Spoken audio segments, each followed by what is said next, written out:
Shun E, Class 301, Department of Foreign Languages.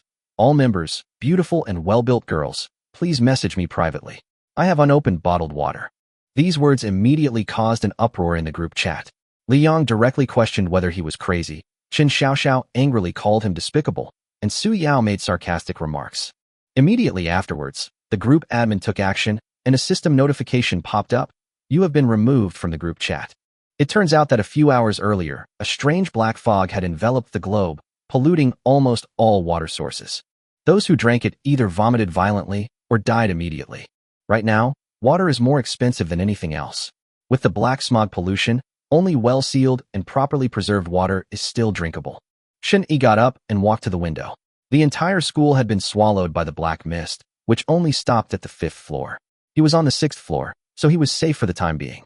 If he hadn't taken the day off last night, he would probably be stuck in the teaching building right now. It is said that inhaling the black fog will not kill you immediately, but it will cause extreme thirst. If you cannot drink water for several hours, you will die of thirst. But just a few hours ago, a voice rang in Shun Yi's mind. Congratulations on unlocking the Unlimited Resources system. Current resources, Master Shui Mineral Water. 1 bottle added per second, already stored in system space. Current inventory, 55,165 bottles. To unlock more supplies, please take in survivors who meet the criteria. The system has unlimited space, which he can freely access. He can obtain more than 80,000 bottles of mineral water every day, enough to dominate the post-apocalyptic world. But to survive, water alone isn't enough. He needs to unlock more types of resources, and there's only one way to do that: take in survivors. By taking in a person deemed qualified by the system, you can unlock a new resource and trigger the same +1 per second mechanism. Shanxing University has tens of thousands of students, so even if only a very small number meet the requirements, it's still a great opportunity. Just then, a piercing scream came from downstairs. Ah, help! A boy was clinging desperately to the railing, his eyes filled with terror. Behind him, vines were crawling out of the flower pot like snakes. The vines sprouted spheres that looked like eyeballs, emitting a ghostly green light and constantly rotating. Shin Yi tensed up and couldn't help but mutter, "What the hell?" Immediately afterward, a series of screams came from the girls' dormitory across the street. The dormitories at Shanxing University are quite old, and the buildings are very close together. Shen Yi could only barely see the girls' dormitory across the street. Wang Yuan, a student from Class 201 of the Foreign Languages Department, said in the group chat, Zhang Yifeng was eaten by the cactus he was raising. He then shared a video. In the video, a mutated cactus vine spreads wildly, dragging a corpse into its split mouth. After analyzing the situation, Shun Yi confirmed that his floor was temporarily safe, but realized that he had to prepare to move or protect himself. Just as they were about to leave the chat, Zhao Tao from the Physical Education Department released lightning from his hand, claiming that he had awakened a superpower that could protect others. The group was filled with admiration, but Shun Yi fell into thought. Could superpowers also be acquired? And how? As time passed, the black fog slowly rose, and supplies dwindled. The price of drinking water reached 3,000 yuan. Just then, Shun Yi heard shouts outside the window. He saw Su Wanting from the opposite dormitory calling him for water. Shun Yi pulled out a bottle of mineral water, and Su Wanting offered to exchange it for 1,000 yuan. He refused, saying that if she wanted water, she could come to his dorm. Su Wanting angrily called him a pervert, but he simply poured out half a bottle of water and said, "I'm in 606, come and get it." The window was immediately closed. Su Wanting felt a burning sensation in her throat, her eyes fixed on the direction of Shun Yi's dormitory. Shun Yi has been incredibly busy these past few days. Taking advantage of the remaining internet connection, he's been frantically joining various local chat groups and posting ads offering to take in beautiful women. Going out now is tantamount to suicide. The system's acceptance criteria are too strict. The only way to find a suitable target is through the internet. The black fog has persisted for 5 days, and there has been no official rescue effort. The only measures taken are to post notices online advising people not to go outside and to check their food and water sources for contamination. Most people didn't take it seriously in the early stages. By the time the black fog had fully spread, it was too late to stockpile. At that moment, he was chatting with a newly added girl when a message suddenly popped up. Jean Rouet, the eldest roommate Shini, do you have any water? Bring me a bottle. I'm on the 8th floor of the teaching building, hurry. Shin Yi, get lost. After sending that curse, he immediately deleted him from the friend list. Shun Yi was already bullied by Jean Rouet and his 2 roommates in the dormitory, simply because those two roommates always sided with Jean Rue. Now he only hopes that his grandmother and younger sister are safe. Yesterday on the phone, his grandmother said that they were hiding in the cellar and had plenty of food. Meanwhile, on the 8th floor of the teaching building, Jean Rue, seeing Shun Yi's words "get lost," thought, "This brat is really asking for trouble." His two roommates quickly comforted him. "Brother Jean, don't be angry. We'll deal with him when the rescue arrives and make him beg for mercy on his knees." On the other side, Su Wanting stayed up all night, her throat burning with thirst. She hadn't drunk any water for 2 days and couldn't even urinate. Her calls, pleas for help, and messages went unanswered, and she began to despair. Standing on the balcony, she shouted desperately towards the boys' dormitory across the way, hoping that Shun Yi would throw a bottle of water over. She called out to him for a long time, but he didn't respond at all. She cursed him countless times. Finally, she decided to go to him herself. She packed up the snacks, put on white stockings and sneakers, and thought, that damn Shun Yi, couldn't he just throw away a bottle of water? Before leaving, she stuffed the fruit knife into her bosom and added Shun Yi as a friend in the group chat. Su Wanting waited a while, then looked out from the balcony at Shun Yi's building. She took a deep breath, pushed open the door, and went outside. At this moment, Shun Yi was smiling as he looked at the system interface. Most of the people who added him as a friend were male, but he only accepted friend requests from female users. In just a few days, he has gained more than 200 new female friends. Among these 200 people, finally one was selected, and the system notified. Meets the acceptance criteria, new supplies can be unlocked. Ding! A system notification popped up. Name, Zhou Wanner, 18 years old, total score, 93 points. The photo shows a little girl in a Lolita dress, looking cute and adorable, with her legs and white socks peeking out from under the skirt. Then, the other party sent a voice message asking for help, requesting him to find a way to send water over. Shun Yi only replied, "Do I have to deliver food and water to your door? What are you thinking? Dorm 606, Campus A. Come if you want. Meals and drinks are provided. If not, that's fine too." At this point, the atmosphere in the group had completely reversed, and even the group admin was now cautiously asking for his help. Shun Yi used the system to hoard hundreds of thousands of bottles of mineral water, enough for washing his face and feet. After reviewing all the applications, he noticed a familiar name, Su Wanting. She had finally requested to add him as a friend. Meanwhile, in the girls' dormitory of Campus B, Zhou Wanner and her two roommates frowned as they looked at Shun Yi's indifferent reply. "What a clueless straight man," the short-haired girl muttered. "He definitely doesn't have a girlfriend." The long-haired girl rolled her eyes. Zhou Wanner remained silent. Her usual trick of coaxing water had failed, leaving her at a loss for what to do. She once used this method to get a male classmate to risk going out, but he never came back. When she saw Shun Yi post a recruitment ad in the group, she immediately changed to her sweetest photo and voice message to test the waters, but was still rejected. "What should we do? We're almost out of water," she asked softly. Her two roommates looked at each other, at a loss for what to do. They had almost finished their snacks, and their water supply was nearly gone. The short-haired girl pretended to call the police while stuffing the last bottle of drink into the bedding. The long-haired girl made an excuse to go to the restroom and ran to the bathroom to move the water and snacks she had hidden there. While no one was looking, Zhou Wanner kicked a bottle of drink deep under the bed. In the small dormitory, the three harbored their own thoughts and distrusted each other. As rescue efforts were delayed and resources became increasingly scarce, the facade of humanity began to crumble. At the same time, Shun Yi also received a new message from Su Wanting. Shun Yi stared at his phone as Su Wanting's distress message popped up on the screen. "Help me. There's a monster downstairs." Immediately afterwards, a video popped up. The black fog was thick, and a huge dog could be vaguely seen carrying a corpse as it disappeared into the fog. These are common stray dogs on campus. But now they've grown enormously in size, become ferocious, and have even started eating people. He texted her, "Get upstairs before the dog makes a move." Su Wanting replied, "Aren't you coming down to meet me?" Shun Yi didn't reply. He hadn't planned to risk going downstairs in the first place, especially since there were man-eating monsters down there. Just then, Zhao Tao from the physical education department added him as a friend. "Brother, I've awakened my lightning ability and am currently gathering survivors at the gymnasium. You brought supplies, and we'll work together to find resources and wait for rescue." Shun Yi replied cautiously. "I also have a few bottles of water." Shun Yi then asked how he acquired his superpower, but Zhao Tao gave a perfunctory answer. "I awakened it by accident. We'll talk about it when we get here." Shun Yi knew that the other party was most likely after supplies. Strong people don't recruit people randomly. He casually replied, "Okay, I'll get ready and come right away.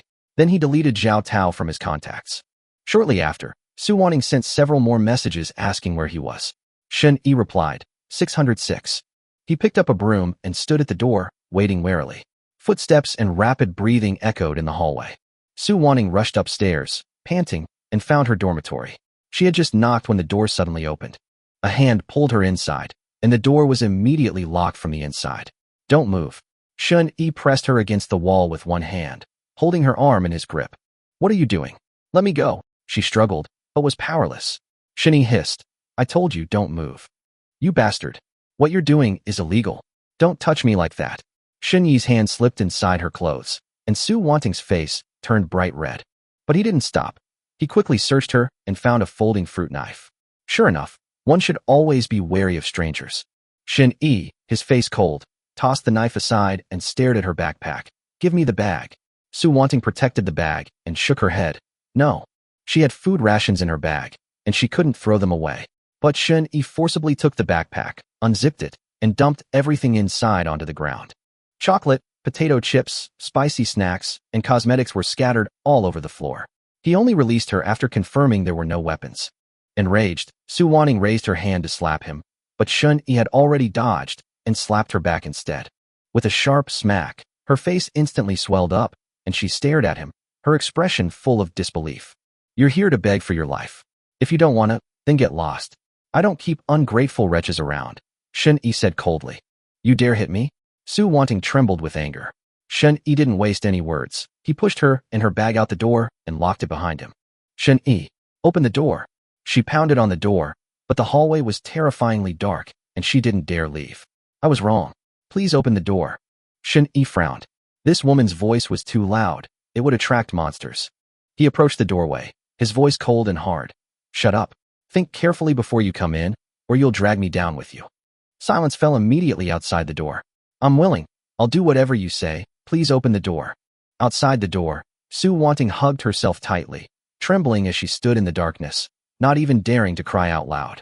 She dared not leave, nor dared she stay. She could only plead in a low voice. Shen Yi, please let me in.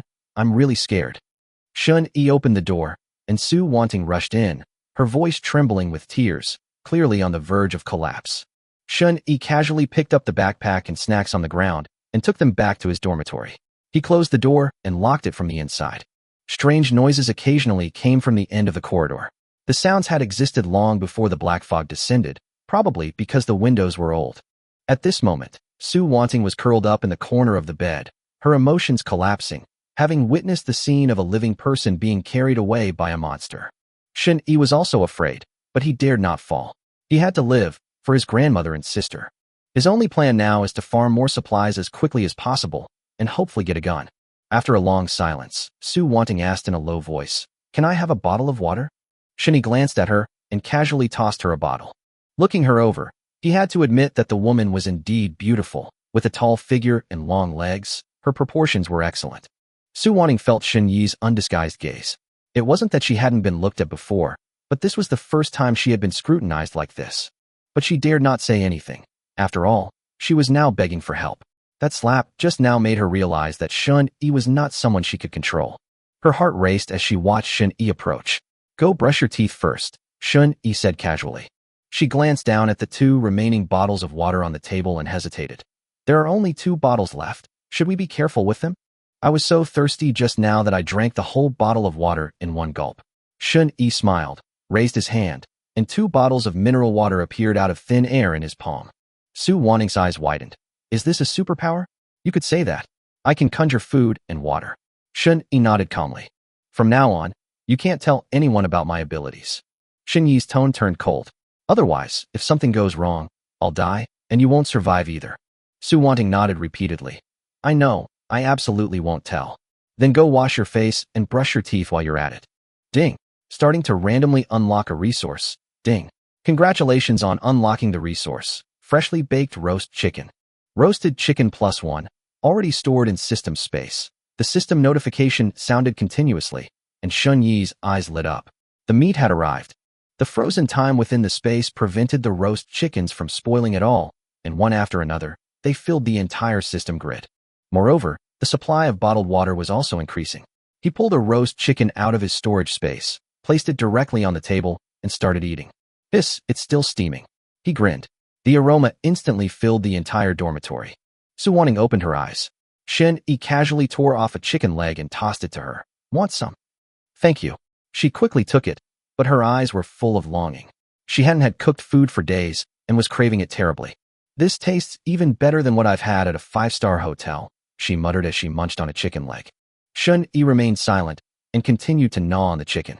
He ate very quickly, finishing most of the chicken in the blink of an eye. After finishing her meal, Su Wanting still stared longingly at the bones on the table. Eat if you want, Shen-Yi said casually while wiping his hands. Thank you. She immediately leaned over and picked up the bones he hadn't finished gnawing on and started eating them. She no longer insists on being a germaphobe. She used to think it was dirty to see people picking up food with their hands, but now she gnaws on bones without hesitation. Shen-Yi smiled when he saw her like this. If life in the apocalypse could be like this every day, it would be incredibly comfortable. He opened his phone and looked at another target identified by the system in his contacts, Zhou Wanner. This person is much more wary than Su Wanting, but if she cuts off her water and food, she will eventually give in. Shen-Yi glanced at his friend request list and accepted all of them in one go. He had plenty of time. Casting a wide net would eventually catch something.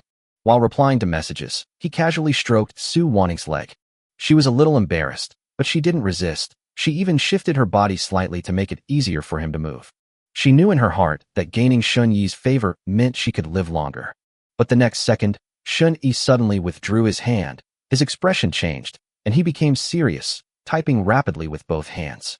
What's wrong? She leaned closer. Put your clothes on. Shen-Yi didn't even look up. She paused for a moment, nodded, silently tugged at her collar, and didn't ask any further questions. Shen-Yi's attention was entirely on his phone. The message he had just received mentioned superpowers. Shen-Yi from the Department of Foreign Languages. I can give you water and food, but you have to prove that what you're saying is true first. Ma Tianming from the Department of Physical Education. I saw Zhao Tao awaken his superpowers with my own eyes, but you have to give me food first before I tell you how. Shen-Yi's gaze darkened. If his superpower wasn't randomly acquired, but triggered through some means, then he too had a chance.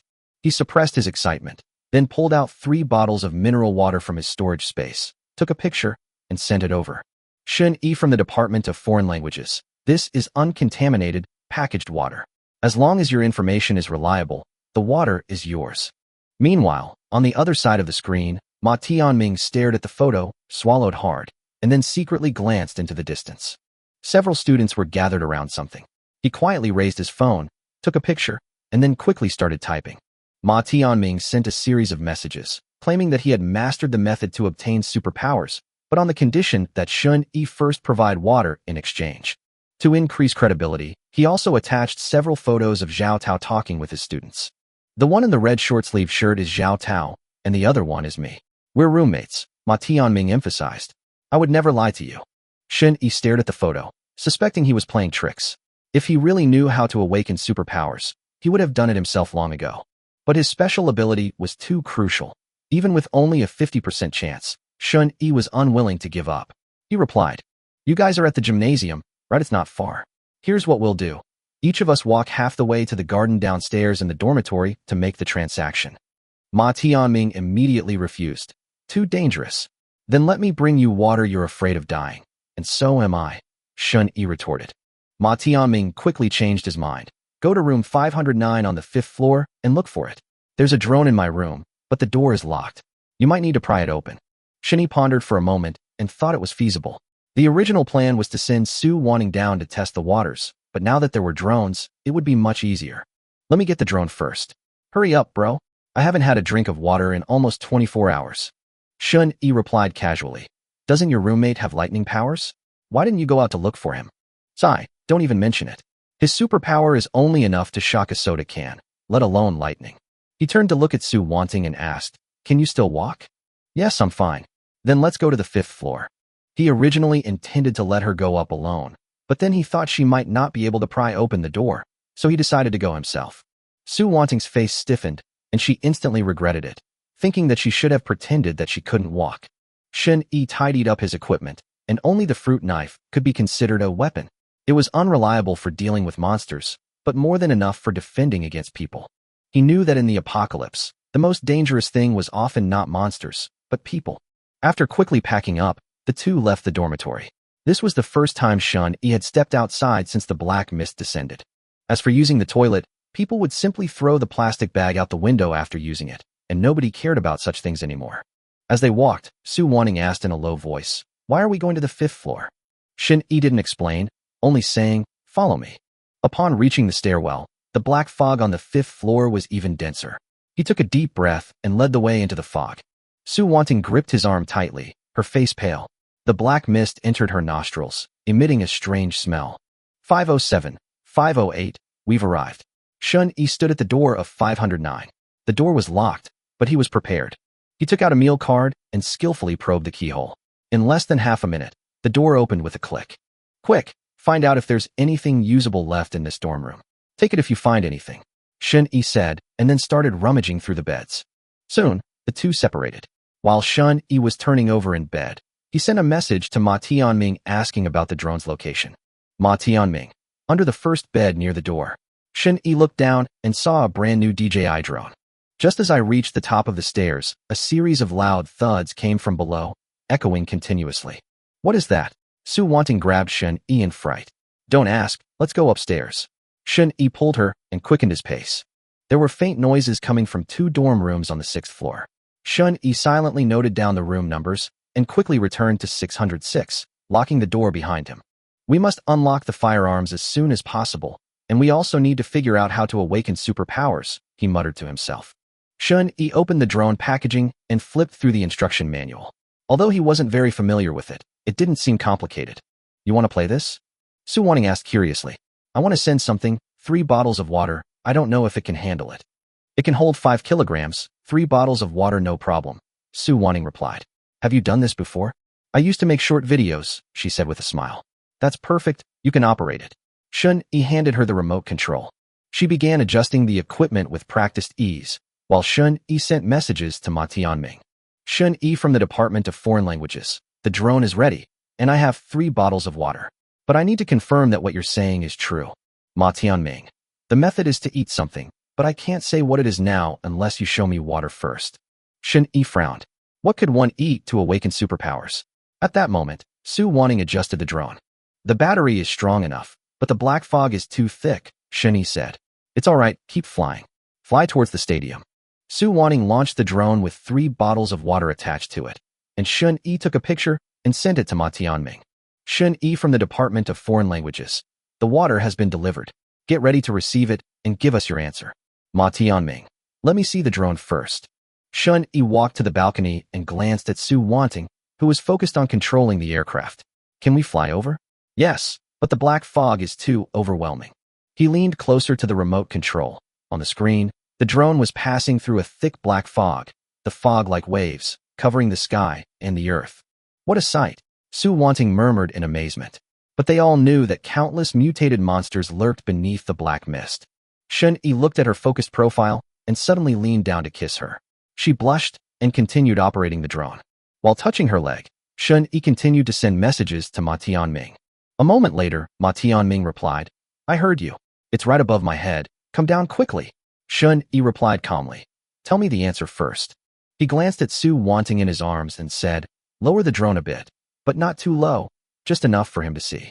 Su Wanting responded softly, her face slightly flushed, and began to control the drone to descend slowly. At this moment, Ma Tianming was standing in the black fog, his eyes fixed on the drone in the sky, his lips chapped, and his whole body agitated. "Hurry up," he muttered, glancing back frequently, afraid of being discovered. The drone finally came into view, with 3 bottles of water hanging below it. "Lower it a little more. Lower it a little more," he urged repeatedly. "Give me the answer first," Shun-Yi said calmly. Ma Tianming was nearly driven mad. "Let me get the water first, or what if you back out?" Ma Tianming was trembling with anger, but he had no choice. He gritted his teeth and said, "Fine, but if you dare to play me, I'll have Zhao Tao bring some men to cause you trouble." "Don't worry, I don't want to make enemies with you." Although Shun-Yi spoke softly, he knew that anyone who dared to threaten him could not be allowed to live. The answer is a colorful fruit that grows on unmutated plants. Zhao Tao ate one and awakened his lightning abilities. "I hope what you're saying is true." Shun-Yi's tone changed.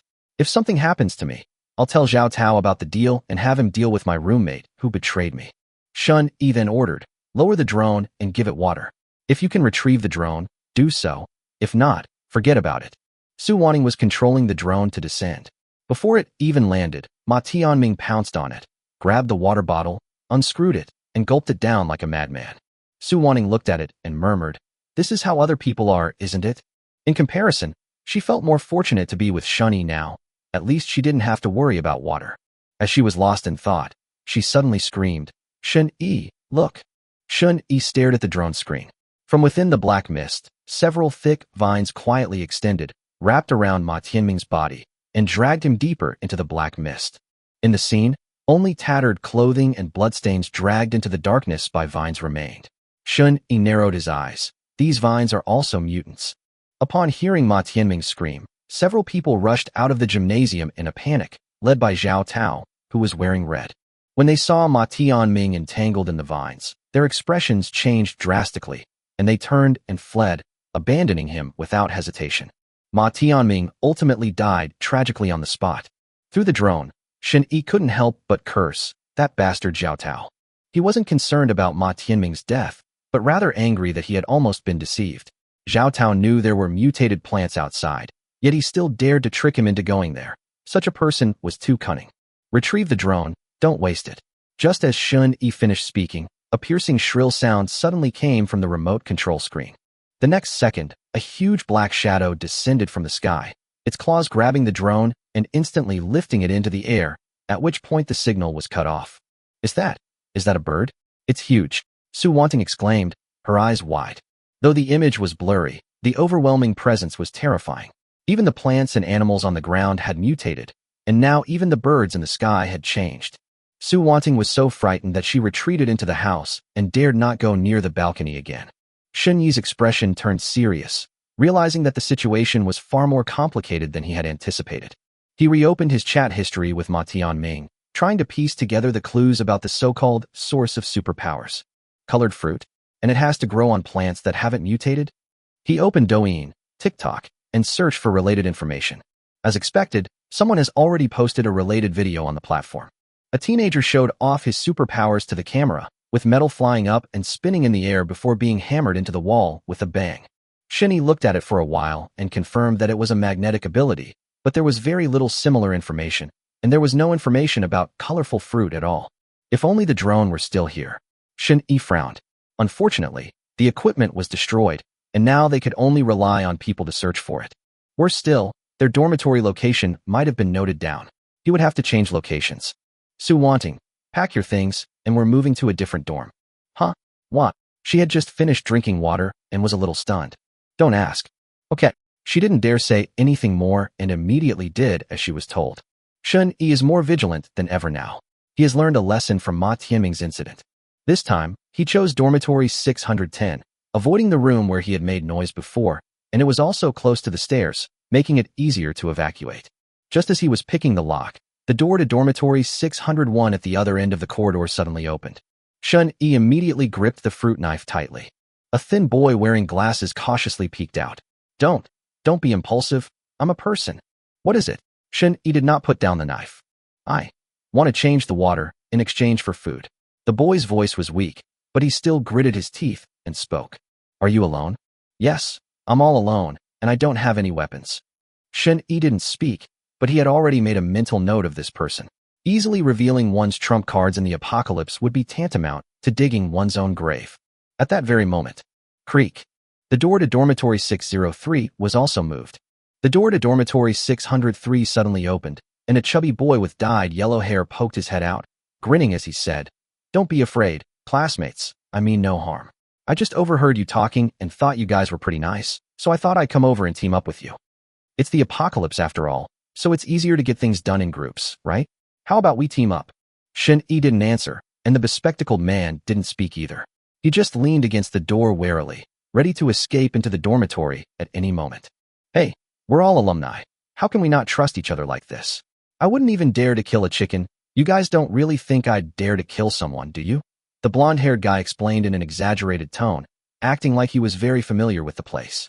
But Shun Yi remained unmoved. These days, trusting anyone is a recipe for disaster. The spectacled man seemed tempted and asked in a low voice, "Do you have water? I can trade you food for it." He preferred to make a deal with Huang Mao, since Shun Yi had a knife and the two of them looked much more formidable. The blonde-haired man shrugged. "I finished my water before I thought of coming out to find the group to walk with." The bespectacled man was immediately disappointed, then looked at the girl next to Shin Yi, suspecting that she might still have water in her backpack. Su Wanting's long legs and white stockings and her beautiful appearance made him steal a few more glances.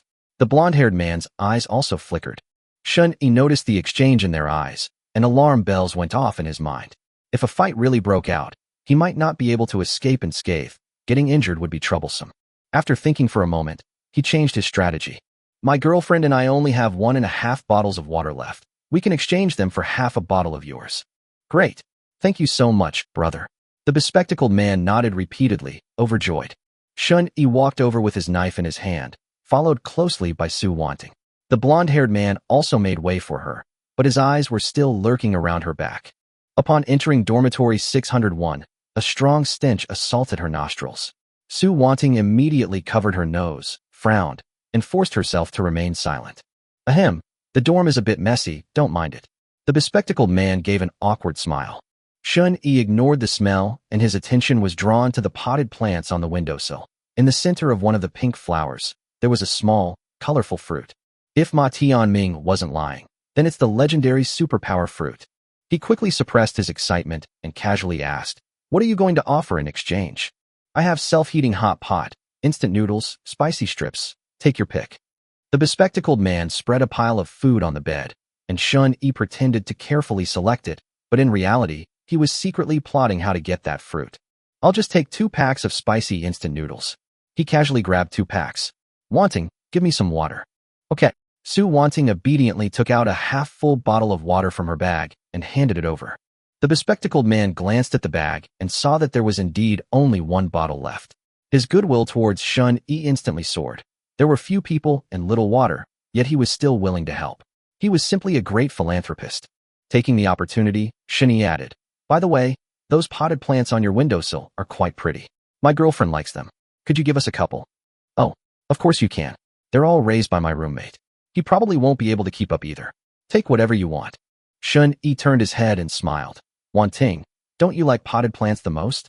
Pick a couple to take home." Great. I love it the most." Although completely bewildered, Su Wanting instantly understood Shun's meaning and immediately cooperated by walking to the windowsill and reaching out to pick the fruit. It was hidden there. Su Wanting picked out 2 flowering potted plants, which looked quite nice. She looked up at Shun Yi and, seeing him nod, immediately breathed a sigh of relief. Now she understood, if you can avoid asking, don't ask. Obediently following orders is the safest option. "It's getting late, let's go back." Shin Yiqiang suppressed his excitement and spoke calmly. "Okay, big brother, call me again if you need anything." The bespectacled man was very grateful, even calling him big brother sincerely. After all, it was Shun Yi who saved him. "Okay, let's add each other on WeChat." Shun Yi didn't think much of it and scanned the QR code. "My name is Shun Yi. Contact me if you need anything." "Okay, brother Shun." As the two walked out of dormitory 601, a boy with dyed blonde hair poked his head out and said with a smile, "Hey bro, got any extra water? Half a bottle would be fine with me." "That's all," Shun Yi replied indifferently, and then left with Su Wanting. Now all he can think about is those colorful fruits. Back in dormitory 610, Shun Yi casually pried open the door. The room was empty and fairly clean. "Go to 606 and bring me my bedding." "Okay." Su Wanting nodded and quickly left. After she left, Shun Yi immediately squatted down in front of the potted plants and carefully examined the 2 flowers. After confirming that they hadn't mutated, he picked the fruit. The small fruits were glistening and slightly cool to the touch. Shun Yi could tell that they were definitely not from ordinary plants. Should he eat it or not? He hesitated for a moment. Could Ma Tianming be lying to him? Could the fruit be poisonous? But if it really is a superpower fruit, then he can't miss it. He went online to take pictures and search for images, but found nothing. This indicates that the fruit is a new species that appeared after the black fog. Shun Yi took a deep breath. If he wanted to survive longer in the apocalypse, he had to take a risk. "I'll risk it." He gritted his teeth and swallowed it in one gulp. The fruit melts in your mouth, has no taste, but instantly transforms into a cool energy that rushes down your throat and throughout your body.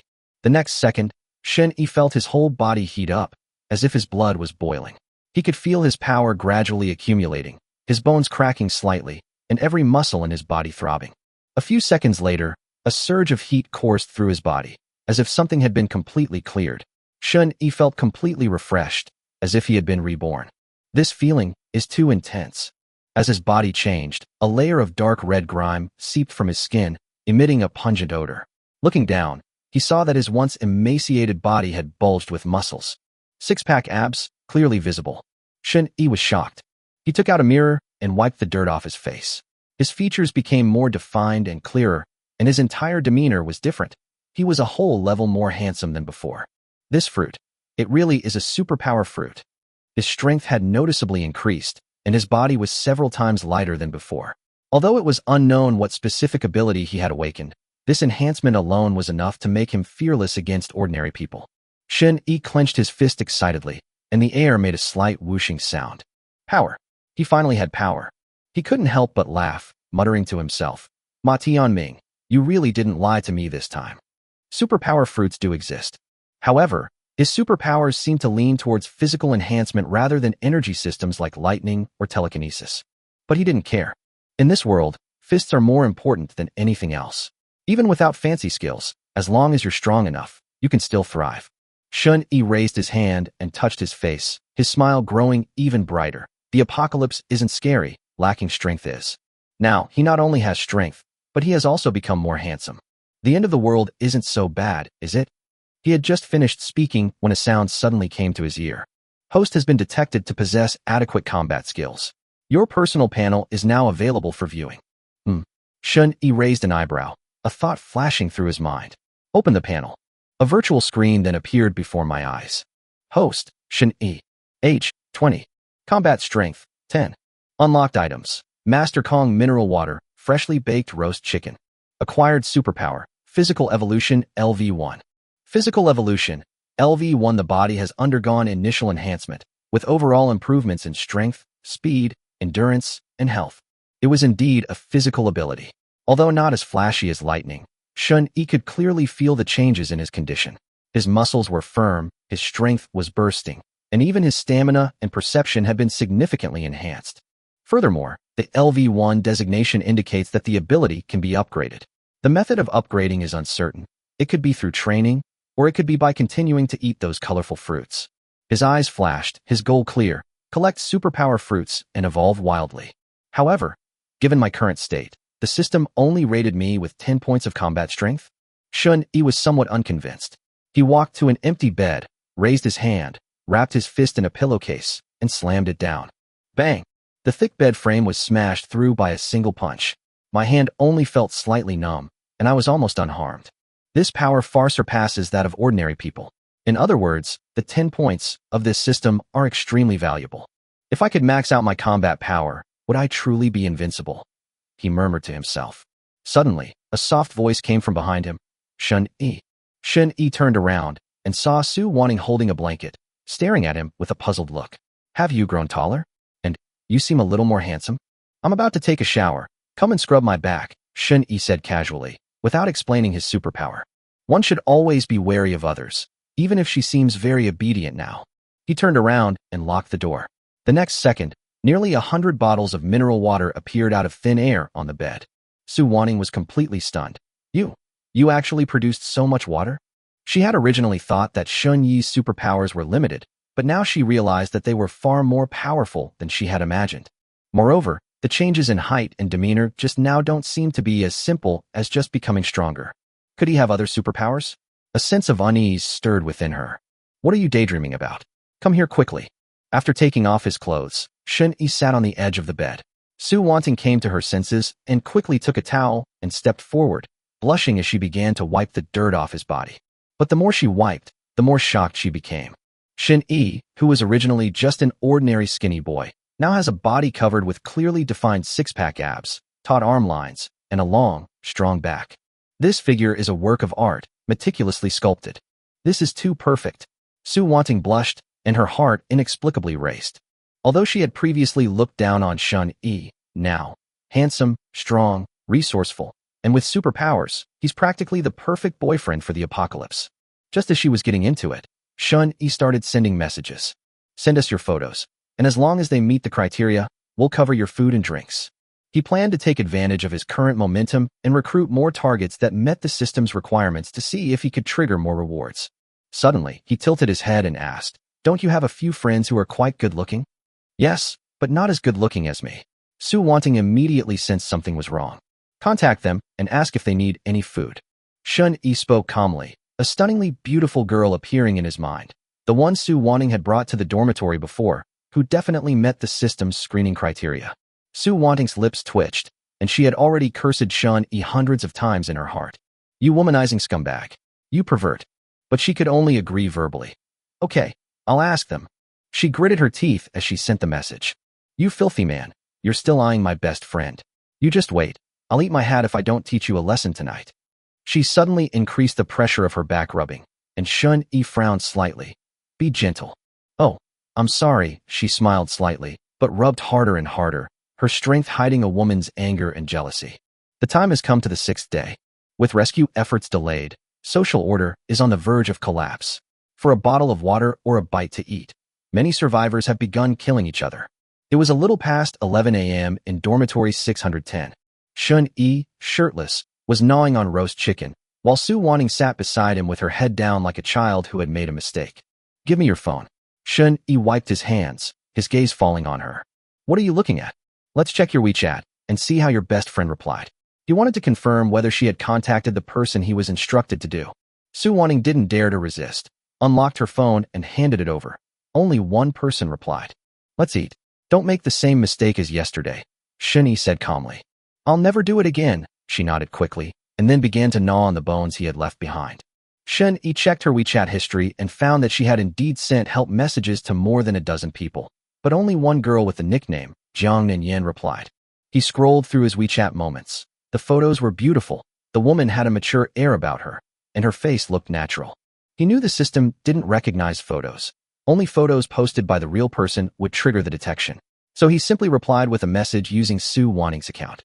Little Rabbit said, "I have water and cooked food here, come find me." Jiang Nanyin replied quickly, "Really? I haven't eaten for almost 2 days. Wanting, where are you?" Shun Yi continued to tease. "Little Rabbit, I'm in the boys' dormitory on Campus A. It's safe. Come here." He also posted several photos of roast chicken and bottled water. Jiang Nanyin, "Wow, you actually have so many supplies." Little Rabbit said, "If you're willing to come, I think we can take care of you because of our relationship." Jiang Nanyin, "I'd like to bring 2 friends along. Is that okay?" Little Rabbit, "Is it a boy or a girl? We're all girls here, and I'm afraid people will mind." Glanced at Shun Yi silently and sneered inwardly, still pretending to be innocent. But she didn't dare say anything. Yesterday, she was jealous and threw a tantrum, resulting in Shun Yi punishing her by not letting her eat or drink all morning. She knew she had no right to provoke Shun Yi again. Jiang Ninyin replied, "They're all girls. How could I possibly bring a guy? Why are you suddenly asking this kind of question?" Shun Yi was slightly taken aback and turned to look at her. "What do you mean?" Su Wanting explained. "She has some lesbian tendencies and is quite averse to men. I used to joke about this a lot, and she probably felt like I was testing her." Shun Yi understood, and then continued to reply. "Little Rabbit, of course I know you don't like men. I'm just confirming for my friend. Since there are no problems, then you can proceed." Jiang Ninyin, "Okay, let's get ready and set off." Shun Yi's lips curled into a smile. Sure enough, it was far more efficient than casting a wide net across the world. Using a beautiful woman's account to hook up with other beautiful women was a foolproof method. If Jiang Ninyan's friend also meets the system's criteria, then he'll have made a fortune on this trip. If not, then he'll just be sent away. He is no longer afraid of anyone. After his body evolved, he is confident that he can take on 4 or 5 ordinary adults by himself. Meanwhile, inside another teaching building, Jiang Ninyan was packing her backpack with 2 girls. "Is your friend reliable? He won't lie to us, will he?" the chubby girl asked. Jiang Nanyin hesitated for a moment. "She has a bad temper and is a bit selfish, but she doesn't need to lie to me, does she? She even contacted me specifically to say she was willing to share the food." Disasters reveal true character. Perhaps I misunderstood her before. "But why is she living in the boys' dormitory?" the chubby girl frowned. "It's disgusting to even think about it. Maybe the girls' dormitory isn't safe?" Jiang Nanyin herself wasn't quite sure. She did feel that something was wrong, but she was too hungry to think about it. For the past 2 days, they had been surviving on hunger, And if Wan Ting hadn't sent her a message last night, she would have already been prepared to risk going out. Humans can't be trusted, and monsters are dangerous too. Be careful. At this moment, a girl with glasses and a calm demeanor spoke up to remind them. After listening to the mature woman's words, Jiang Nanyan nodded and said seriously, Teacher Bai is right. Although I have a good relationship with Su Wanting, we still have to be careful in the apocalypse. She added, the distance from the teaching building to the dormitory is not short. Who knows if there are mutated monsters in that dark fog downstairs? We still have to be careful. How about we find something to defend ourselves, just in case? The chubby girl immediately chimed in, angrily shouting, Yes, yes, yes, we girls are inherently not as strong as men. She continued indignantly, They always say ladies first, and will protect women and children in times of crisis. But when the apocalypse came, not a single man stood up. They're all scumbags. I think there shouldn't be any men in the world at all. We would be much more comfortable without them. These words made Jiang Nanyan and Teacher Bai exchange a smile. Although they had some dissatisfaction with men, it was not to the point of making men disappear. Their dislike is merely a personal choice, not a denial of the entire gender. After the three of them got ready, they quietly opened the classroom door and walked into the dark corridor. Many survivors were also hiding in other classrooms, and as soon as they heard footsteps, many heads quietly peeked out. Upon seeing that there were several girls, some of the male survivors' eyes lit up. Rescue efforts are nowhere to be seen. Phone calls go unanswered, food and water supplies have long been exhausted, and everyone is on the verge of collapse. They had only two choices, go out and risk finding food, or steal it from others. But everyone knows that most of the people who went out these past few days have not returned. The few who did return were so frightened that they could barely speak, as if they had seen some monster from hell. Very few people returned alive with anything. The extreme scarcity of resources also bred violence. Without rules and punishment, humanity gradually collapses. Some male students with malicious intent have started targeting female classmates, and some have even taken physical action against them. Compared to those who have lost all sense of decency, Shin-Yi at least still has some boundaries. He exchanged material goods for companionship, but he didn't go to any more extremes. At that moment, several students with impure motives secretly followed Jiang Nanyan and her group. As Jiang Nanyan walked, she sent a message in a low voice. We've already set off and are heading towards the dormitory building. Su Wanting replied quickly. There's nothing wrong in the dormitory building. I've been in and out several times already. It's safe. I'm on the 6th floor. You can come up here. But after hanging up the call, Su Wanting felt uneasy. There was clearly danger outside the dormitory building. She had witnessed a man-eating mutant dog.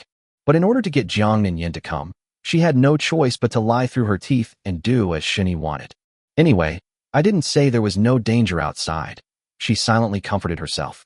At most, it was a vague statement. At this moment, Shin-Yi leaned back in his chair and said casually, Keep contacting your friends. If you can get one of them to come over, I'll reward you with 2 roast chickens. But she has to be a girl, and she has to be pretty. Su Wanting's eyes lit up immediately. She had been wanting to eat roast chicken again for a long time, but each time she could only gnaw on the scraps left over by Shin-Yi, and she was never full. Now you can exchange 2 whole roasted chickens just by bringing in one person. It's such a great deal. She immediately started making WeChat calls with great excitement. Shin-Yi watched her bustling about, showing no surprise. He deliberately controlled the amount of food to keep Su Wanting in a state of half-fullness, so that she would take the initiative to work and obey orders. Once she has enough food, she'll probably resort to her old tricks again, just like last night. Last night, she actually wanted him to focus on being good to only her, and not to talk to other women or even have contact with anyone else. What a joke. Shin-Yi has no interest in dating. How could he possibly give up unlocking the resources in the system because of a woman? Therefore, Shin-Yi decided to punish her. This morning, she could only gnaw on bones, forget about meat. Meanwhile, he continued to add friends. How long the internet and electricity supply can last is currently unknown. He needs to hurry up and screen women who meet the system standards, otherwise it will be difficult to recruit more people once the internet and power are cut off. To be honest, he found it strange that the network lasted for 6 days. Perhaps that's why many survivors still cling to the illusion that the authorities will come to their rescue. Just then, a series of notifications popped up in the class group chat. Counselor Wang Jiaxing sent several messages in the group. At Shin-Yi, are you there, Shin? The situation here is very bad. I heard you have a lot of water and food. Could you share some with us? We won't take it for free. I can pay $500 to buy water. You'll be doing a good deed. Subsequently, several other students followed suit and spoke up. +1, I'm also willing to pay. Shen-yi, say something. Haven't you always been a loyal friend? The teacher is also willing to pay for some. Shen-yi glanced at the screen and couldn't help but smile. These people usually ignore him completely, but now they keep calling him Student Shun, putting on a moral blackmailing act that's truly laughable. Shun-yi had just finished scanning the group messages when Su Wanting couldn't sit still any longer. She leaned over and whispered anxiously, "Don't pay any attention to them. Those people just want to take advantage of you because you have food and drink now." She spoke with great emotion, but deep down she was mostly worried about herself. It was so dangerous outside. What would she do if something happened to Shen-yi? Shen-yi gave a light, cold laugh. Of course I won't give them anything. He remembered it all too clearly. He had been bullied badly by those bastards in his dorm before. He had asked his counselor for help, but all he got in return was, "Why were you the one being bullied?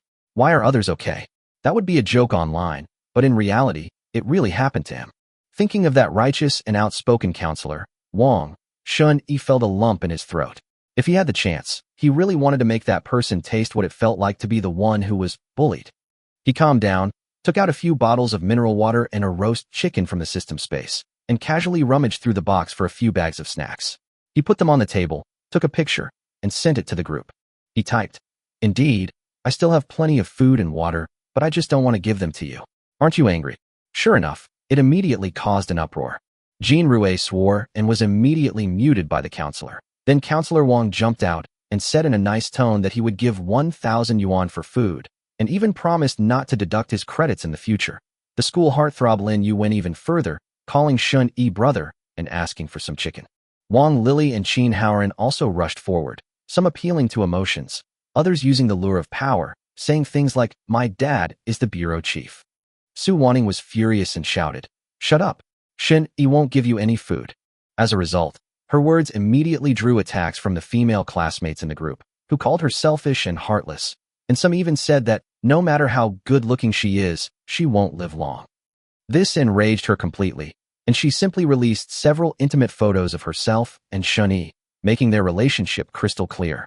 "You still have the nerve to insult me?" she said through gritted teeth. Sure enough, the group chat was silent for a few seconds after the photo was posted, then it exploded. Sun Bowen made a sarcastic remark, saying that Shun-yi slept with the class beauty after drinking just a few bottles of water. His malicious words drew Lin Yu's angry rebuke, and the two argued fiercely. In the end, Sun Bowen was also banned from speaking by the administrator. Lin Yu quickly put on a shameless act and advised Shun-yi, "Brother, don't pay any attention to him. If you ever need anything, I'll be there for you." Even Associate Professor Chi personally intervened, saying, "Student Shun, please help your teacher out for the sake of this old man." Shun-yi was too lazy to look anymore and left the group. He'd had enough of these two-faced guys. A few days ago, they were all standing on moral high ground criticizing him, and now they're groveling like dogs. That's disgusting. He tossed his phone aside and chuckled self-deprecatingly. It would be more practical to add a few more friends and see if he could unlock some new resources. Unfortunately, in those 2 hours, I added dozens of friends, all of whom were male accounts trying to scam free meals and drinks. There were even a few cross-dressing masters who posted photos to attract attention, and they even brought lubricant with them. Shun-yi felt a chill run down his spine and immediately deleted his account after playing the game. On the 6th day of the apocalypse, the world has truly gone mad. What alarmed him even more was that more and more people were trying to find out where he lived. Of course, he didn't fall for it and blocked them all. Don't these people have any common sense? Even if they know where I am, why don't they come and rob me? They might as well try their luck at a convenience store. Shun-yi cursed as he continued to clear friend requests. Suddenly, he stopped what he was doing and looked up at Su Wanting. "Why hasn't your friend arrived yet?" Logically speaking, even at other campuses, it should take more than an hour to get there. Su Wanting took out her phone. "Let me make a call and see." Shun-yi continued scrolling through his phone.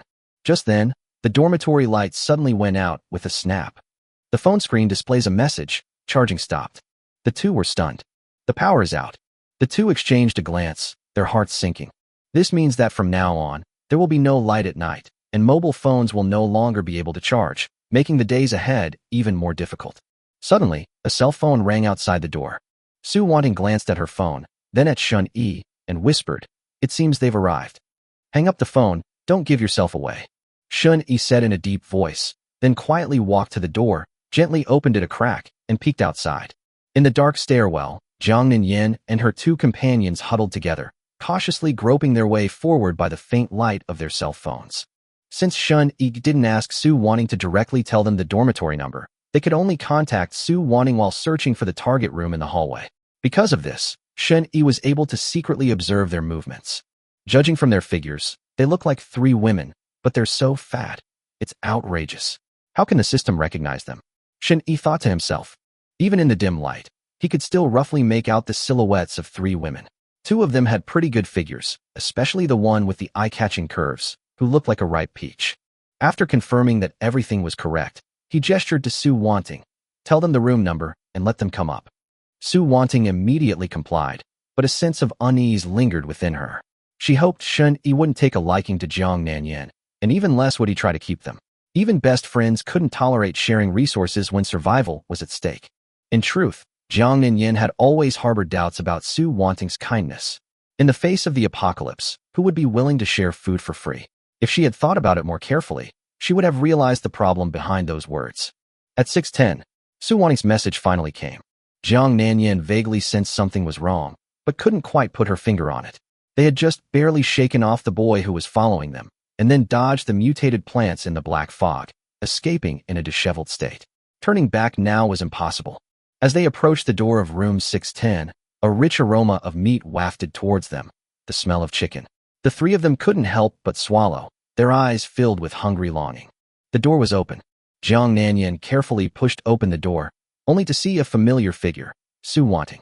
At that moment, she finally breathed a sigh of relief. Wanting, it's been a long time. She forced a smile, her voice slightly hoarse. Welcome, Cheyenne. Su Wanting greeted her with a smile, appearing exceptionally friendly. But then, the chubby girl suddenly frowned. Huh, why is there a man here? How disgusting. Jiang Nanyan was startled, only then noticing Shun-yi sitting on the bed. A sudden wave of confusion washed over her. Didn't Su Wanting say they were all women? Upon hearing the fat girl's harsh words, Shun-yi's face instantly darkened. Say that again? The chubby girl took a half step back, but still stubbornly shouted. What? You think you can hit me? Before she could finish speaking, Shun-yi delivered a heavy punch to her face, sending the chubby girl flying. She crashed heavily into the corridor wall, groaned, and passed out. Huang Mao and Wang Bingbing, who were outside the door, witnessed this scene and were dumbfounded. What's up with this kid? He sent someone flying with one punch. Yellow Hair was terrified. He squinted and looked. Hey, those 2 new girls are quite pretty. I need to find a way to get close to them. Wang Bingbing silently closed the door, cursed under his breath, and went back to continue pretending to be dead. Inside the dormitory, Jiang Nanyan was utterly shocked. How could you do that? On the other side, Baisini had already squatted down to check on the fat girl's injuries. She found that the girl's face was bleeding profusely, and her expression immediately became tense. She started cursing at me the moment we met. Wasn't she the one who provoked me first? Shun-yi said coldly. I was just retaliating. Baisini's face turned pale and then red, but she was powerless to refute it. At that moment, a system notification sounded. Ding. Survivor matching system criteria detected. Jiang Nanyan, 20 years old, appearance 92, figure 94, overall rating 96. Baisini, 29 years old, appearance 90, figure 96, overall rating 96. Shani glanced at them and nodded inwardly. Both were qualified, especially Baisini. He hadn't expected her to be a virgin. Jiang Nanyan then questioned Su Wanting again. Wanting, is he your boyfriend? You said you and your friends are all girls. As Jiang Nanyan and Baisini stepped into the dormitory, they were greeted by the rich aroma of meat. A steaming roast chicken sat on the table, and bottled water shimmered under the light, making it seem like the only salvation in a post-apocalyptic world. Su Wanting smiled brightly, her tone gentle yet laced with calculation. Cheyenne, aren't you thirsty? Hungry? My boyfriend has everything here. As long as you're willing to stay, you won't have to worry about food or drink in the future. She spoke casually, as if introducing a safe haven. But at that moment, what gleamed in her eyes was greed. Leaving Jiang Nanyan behind wasn't just a favor to her. It meant she could get 2 roast chickens in return. She knew perfectly well that Shun-yi wouldn't only have her as a woman in the future. Since she couldn't stop it, she might as well go with the flow. It's better to guide than to block. As long as she is the most favored, she can secure her position as the first wife. Jiang Nan swallowed hard. The aroma filled her nostrils, and she felt her stomach churn. She hadn't eaten for 2 days and hadn't drunk any water for a day. Her throat was as dry as sandpaper. She knew the water was a dangerous temptation, but her body craved it instinctively. Bicini immediately spoke up to stop her. Xiaoyan, don't fall for it. She's betraying you. But as soon as she finished speaking, Jiang Nanyan's reason crumbled. The aroma was like an invisible thread, pulling her step by step closer to the table. Her dignity, pride, and self-respect all collapsed in the face of hunger. She murmured softly, "Teacher, I'm sorry, I can't walk anymore." After saying that, her face flushed, but she still ran forward. Su Wanting looked at her and smiled, her eyes filled with blatant superiority. She picked up a bottle of water, her tone as gentle as if she were coaxing a child. "Xiaoyan, do you know what drinking this water means?" That was a public humiliation. Jiang Nanyan lowered her head, her voice almost breaking into dust. "I understand." Her hand trembled slightly, but she still reached out and took the bottle of water. The click of the bottle cap being unscrewed was particularly jarring in the quiet dormitory. The moment she tilted her head back and took the first sip, tears streamed down her face. The moment the water flowed into her throat, she felt as if she had been reborn. Su Wanting smiled, a strange sense of pleasure welling up inside her. The girl she once envied the most is now subservient to her like a dog. That feeling of being high above others gave her a perverse sense of satisfaction. She secretly thought that helping Shun-Yi recruit people was actually quite interesting. Once more women joined, she could securely become the first wife. She had even already planned to have Jiang Nanyan do odd jobs and run errands for her in the future. In a post-apocalyptic world, who cares about dignity? As long as there's food and drink, not to mention others, even she herself can smile and compromise. She suddenly regretted her little tantrum with Shun-Yi last night. Why did she pretend to be so aloof? Now it seems that as long as she can make him happy, she can not only eat her fill, but also live longer. She said to herself silently, "If I were to be pushed aside by the younger women who come later, wouldn't I become a laughingstock?" Shun-Yi's first time was with her. She was the first one. She should be the first wife. At this moment, Jiang Nanyan has been completely conquered by hunger. Bicini looked at her, her eyes filled with anger and disappointment. "Jiang Nanyan, are you just going to give up like this? Have all the knowledge you've acquired and the ideals you've spoken of been wasted?" Her voice trembled, yet she remained defiant. But Jiang Nanyan was only focused on drinking water and couldn't listen to anything else. She swallowed the last drop of water, as if a drowning person had finally surfaced, panting and trembling, with even a strange sense of satisfaction on her face. Just then, Shun-Yi walked over. He watched this scene with no pity in his eyes, but rather amusement. He reached out and gently pulled Jiang Nanyan into his arms, pinching her waist with his fingertips. Jiang Nanyan froze, her face flushed, instinctively wanting to dodge, but not daring to. Shun-Yi said in a low voice, "Don't be afraid. Come with me. I won't let you go hungry." The tone was as if announcing a deal of dominance and submission. He glanced at Bicini, who was supporting the fat woman, and said indifferently, "Teacher, if you want to live, I can give you food. But first, get rid of that fat pig who cursed me as soon as he walked in. Otherwise, I can't guarantee I can hold back." Shun-Yi spoke calmly, yet it sent chills down one's spine. Bicini bit her lip tightly and replied coldly, "Don't even think about it. I'd rather starve to death than sell my body, and I'd never abandon my students." She turned around, looked at Jiang Nanyan, her voice almost trembling. "Xiaoyan, are you really not coming with me?" Jiang Nanyan lowered her head and murmured, "Teacher Bai, I'm sorry. I'm sorry, Teacher Bai. I can't go with you." Jiang Nanyan said softly, turning her head away, not daring to look directly at Bicini's vaguely disappointed eyes. In fact, her relationship with Teacher Bai was not just that of teacher and student. It was also one of mutual, albeit somewhat ambiguous, feelings. They all had a crush on women, though they never said it outright. It was an unspoken understanding between them. However, the gap in their social status and age prevented them from making a move on. But the sudden apocalypse disrupted their peaceful relationship. Living became the most urgent thing, and other emotions instantly became insignificant. Just like now, Jiang Nanyan was being held in Shun-Yi's arms. She should have resisted the man's touch, but at this moment, she did not feel any repulsion. Instead, she felt a sense of peace like never before because of the faint scent of flesh. In the apocalypse, a sense of security comes from food, not from one's gender. "I understand." Bicini chuckled softly, but her smile betrayed a sense of helplessness. Instead of blaming her, she silently helped the unconscious chubby girl up and slowly left the dormitory. Shun-Yi did not stop him. He gave her a chance, but she didn't accept it, so he let her be. "Anyway, we've already gained something today." Jiang Nanyan in her arms was much less troublesome than Su Wanting. After making the decision, She showed no dissatisfaction on the surface. Unlike Su Wanting, who was constantly scheming from beginning to end, she even locked the dormitory door today. Shun Yi released the cigarette from Jiang Nan and said calmly, "Eat something first." Thank you. Jiang Nan Yen was a little shy. After all, they had only just met, and she had never been in a relationship before. Her heart started racing. But right now, filling our stomachs is the most important thing. Shun Yi silently observed the girl in front of him. Her looks are even better than Su Wanting's. She has delicate features and smooth skin, and even if she hasn't cleaned her face for several days, her natural beauty is still evident. Although her figure is somewhat flat, her temperament is unique. Her demeanor exudes remarkable refinement. In contrast, although Su Wanting is a rich and beautiful woman, she lacks any elegance due to her arrogant personality. Ultimately, that so-called temperament is simply a trace accumulated from a good life from childhood. In short, Shun Yi was quite satisfied with Jiang Ninyan. He kept his word and casually rewarded Su Wanting with 2 roast chickens. Gave Shun Yi a happy kiss, even calling him husband in a rare manner, clearly asserting her dominance in front of Jiang Nanyan. Shun Yi didn't care. As long as they didn't fall out, minor squabbles were fine. At this moment, Jiang Nanyan suddenly stared at Shun Yi with a look of surprise. "Where did that chicken you just produced from?" She saw with her own eyes that Shun Yi moved his arm, and 2 steaming cooked chickens landed on the table as if by magic. He was munching on a chicken leg, but his eyes were still observing Shun Yi. "That's my husband's superpower," Su Wanting said proudly.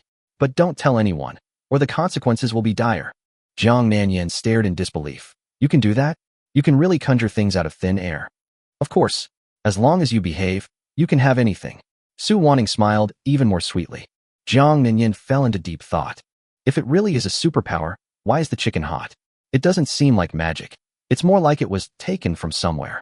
She suddenly remembered a novel she had read before. The protagonist was a survivor who was reborn before the apocalypse and possessed a special ability to store his space. He had stockpiled a large amount of cooked food supplies before the disaster occurred. There is no flow of time within this space, and food never spoils.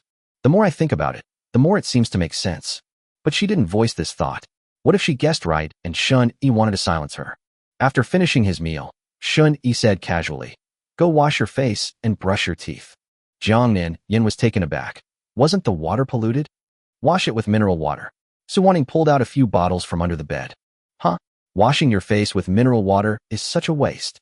With my husband here, I'm never short of water," Su Wanting said with a calm smile. Seeing that they didn't have much water, Shun Yi casually took out a dozen more bottles from his spatial storage and casually instructed, "Wash your hair while you're at it. I don't want you to smell like oil."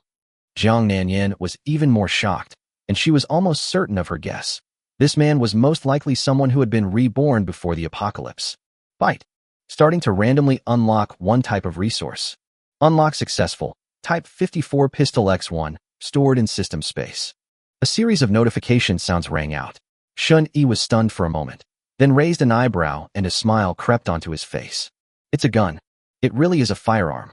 He was so excited, he almost jumped for joy. In the post-apocalyptic world, the most useful things, besides food and water, are weapons. And this thing directly propelled him to a new level.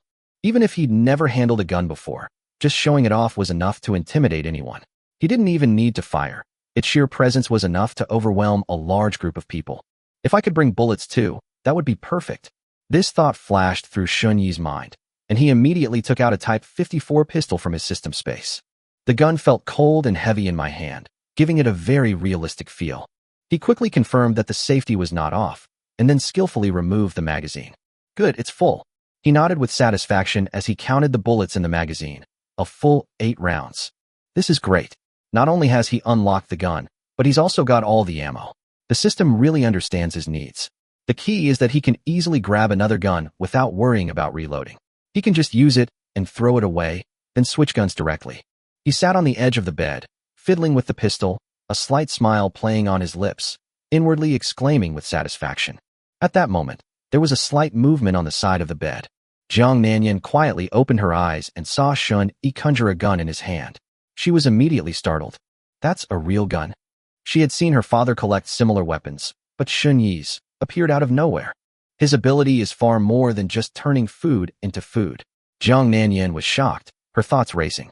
Either he possesses a supernatural storage space that allows him to store an unlimited amount of items, or his abilities are far more complex than they appear. She glanced furtively at Su Wanting, who was fast asleep on the other bed, a cold smile creeping into her eyes. Su Wanting, this woman has been kept in the dark from beginning to end, hasn't she? She only knows that Shun-Yi can conjure food. Does she really think she's firmly in the position of the first wife? Joke. If Shun-Yi didn't tell her all the secrets, it means she didn't have his complete trust at all. Then I still have a chance. Jiang Nanyan's eyes gradually hardened. She considered herself smart and capable, and even if she were to become the other woman, she would be the one Shun-Yi trusted most. Starting tomorrow, she will take the initiative to learn about Shun-Yi's preferences and habits, find ways to get closer to him, and outshine Su Wanting. He must, like beautiful women, right? She thought of her own aloof face and beautiful figure, and a blush rose on her cheeks. If she can secure more resources for Shun-Yi, her position will naturally be secure.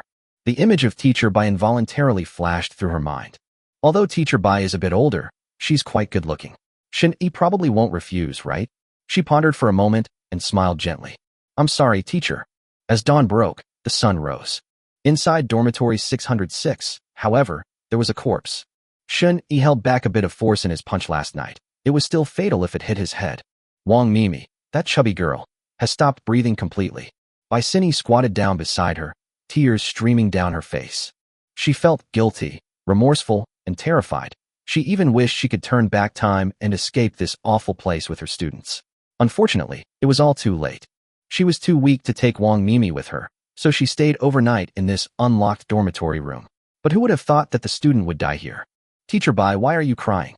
A soft voice came from the doorway. Jiang Ninyan walked in, carrying a half-empty bottle of water and a chicken leg. She was dressed smartly, and even had light makeup on her face.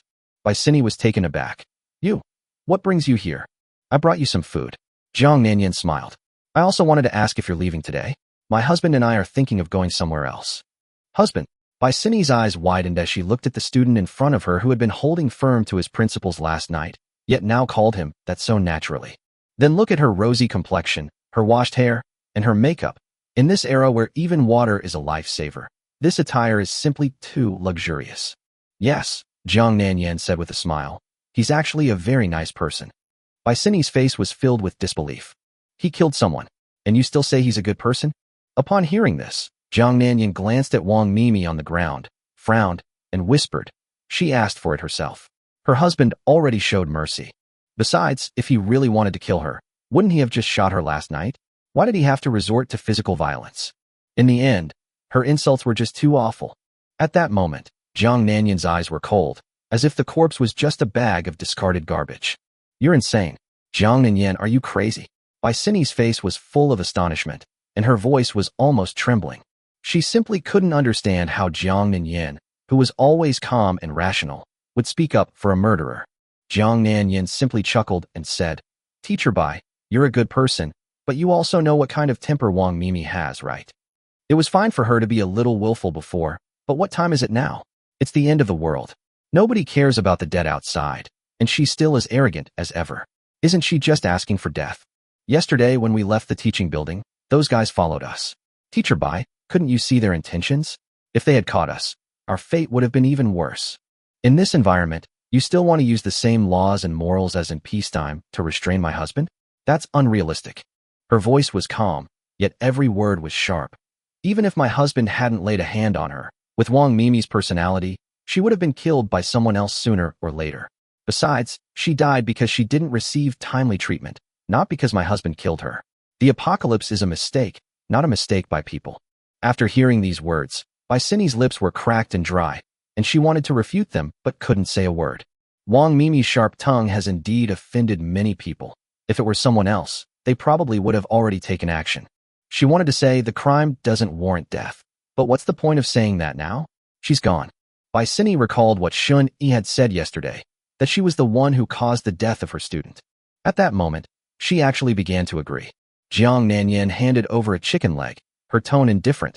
This is for you.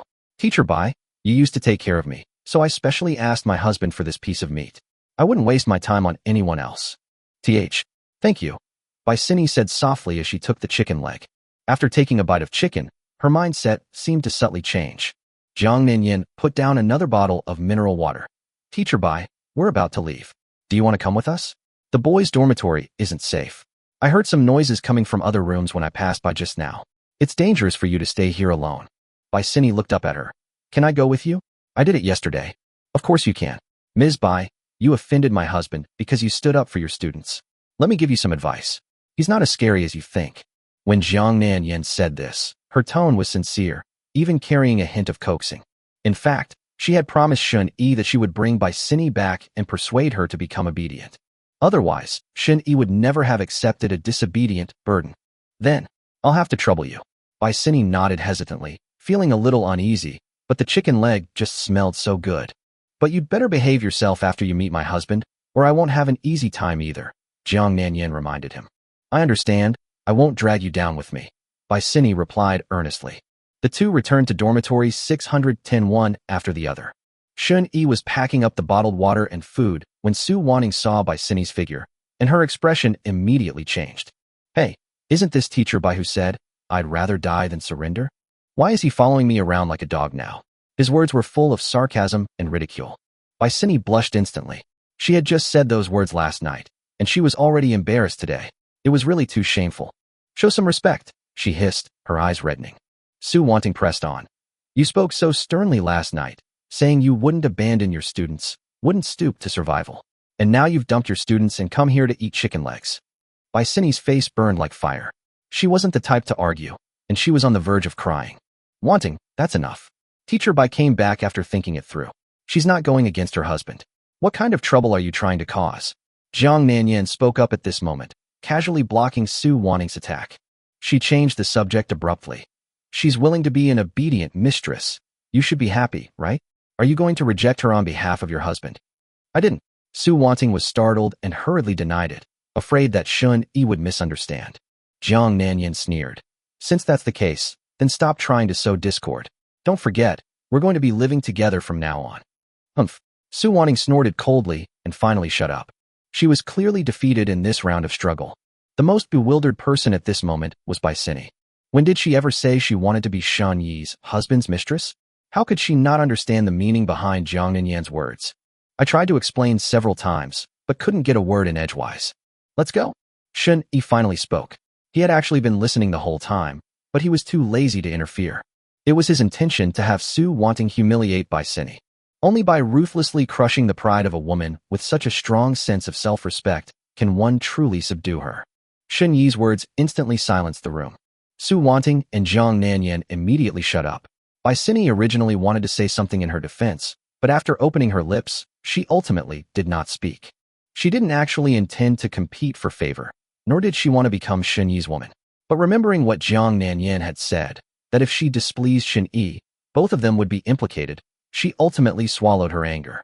Jiang Nanyan had given her food and pleaded for her. If she were to cause more trouble, she would truly be an ingrate. So she silently followed behind the group, enduring Su Wanting's sarcastic remarks without retaliating. Little did she know that she had already been used by Jiang Nanyan as a tool in the battle for favor. Honey, someone's following us, Jiang Nanyan whispered to Shun Yi, lowering her voice to warn him. Shun Yi narrowed his eyes slightly and replied calmly, I know. Let him come along. If we encounter danger, we can use him as a shield.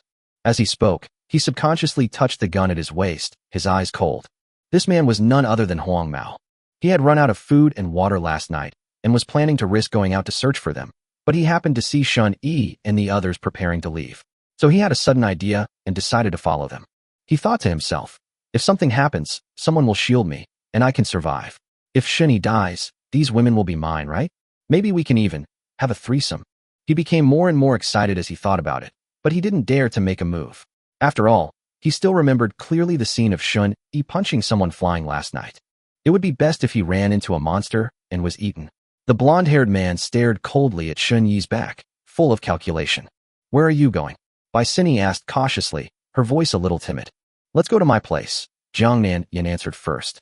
It's an upscale neighborhood, much safer than the school.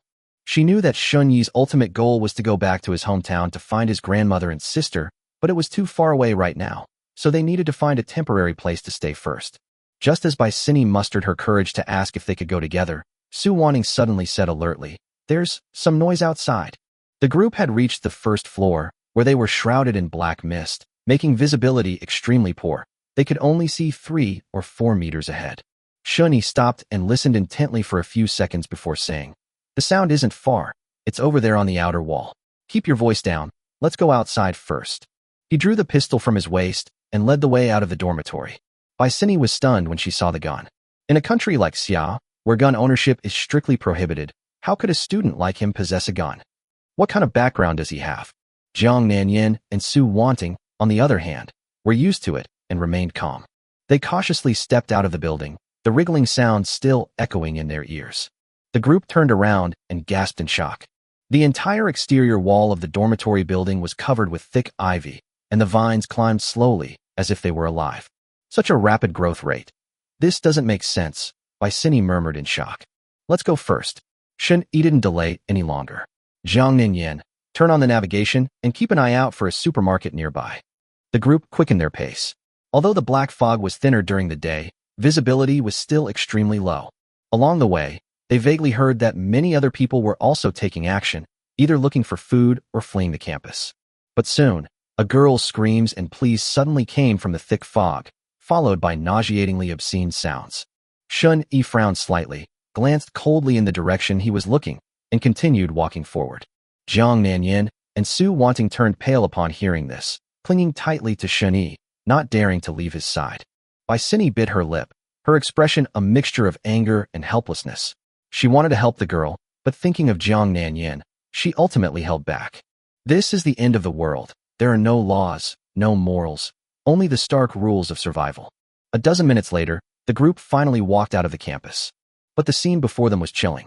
On the streets, there were abandoned vehicles entangled in vines everywhere, and even the trees on both sides of the road had become huge, reaching heights of over 10 meters, with branches and leaves blocking out the sun.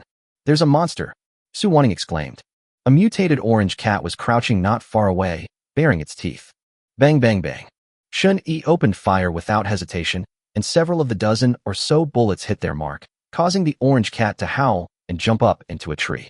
The next second, several thick branches suddenly pierced down from the tree, penetrating it and leaving it a bloody mess. The 3 women were terrified. Shunyi noticed that the mutated plant did not attack on its own initiative, it would only retaliate when touched. To verify this, he threw a bottle of water at the tree trunk, and the branches immediately shot out and shattered the bottle instantly. "Don't stray too far from me, and be careful not to touch the plants," he said, before continuing to lead the way. No one dared to be distracted, and they followed him closely like chicks. However, after walking only a few hundred meters, Shunyi suddenly stopped and grabbed Su Wanting. "Don't move," he hissed. Only then did everyone see that a deep crack, more than 10 meters wide, had appeared on the road in front of them, with thick black mist constantly spewing out of it, like a rift leading to hell. 25. Gained a second superpower, teleportation. What is this? How can there be such a wide crack in the road? Could the black mist be coming out of this crack? Su Wanting exclaimed in shock. This deep crack seems bottomless, its depth unknown. Pitch black, endless, terrifying.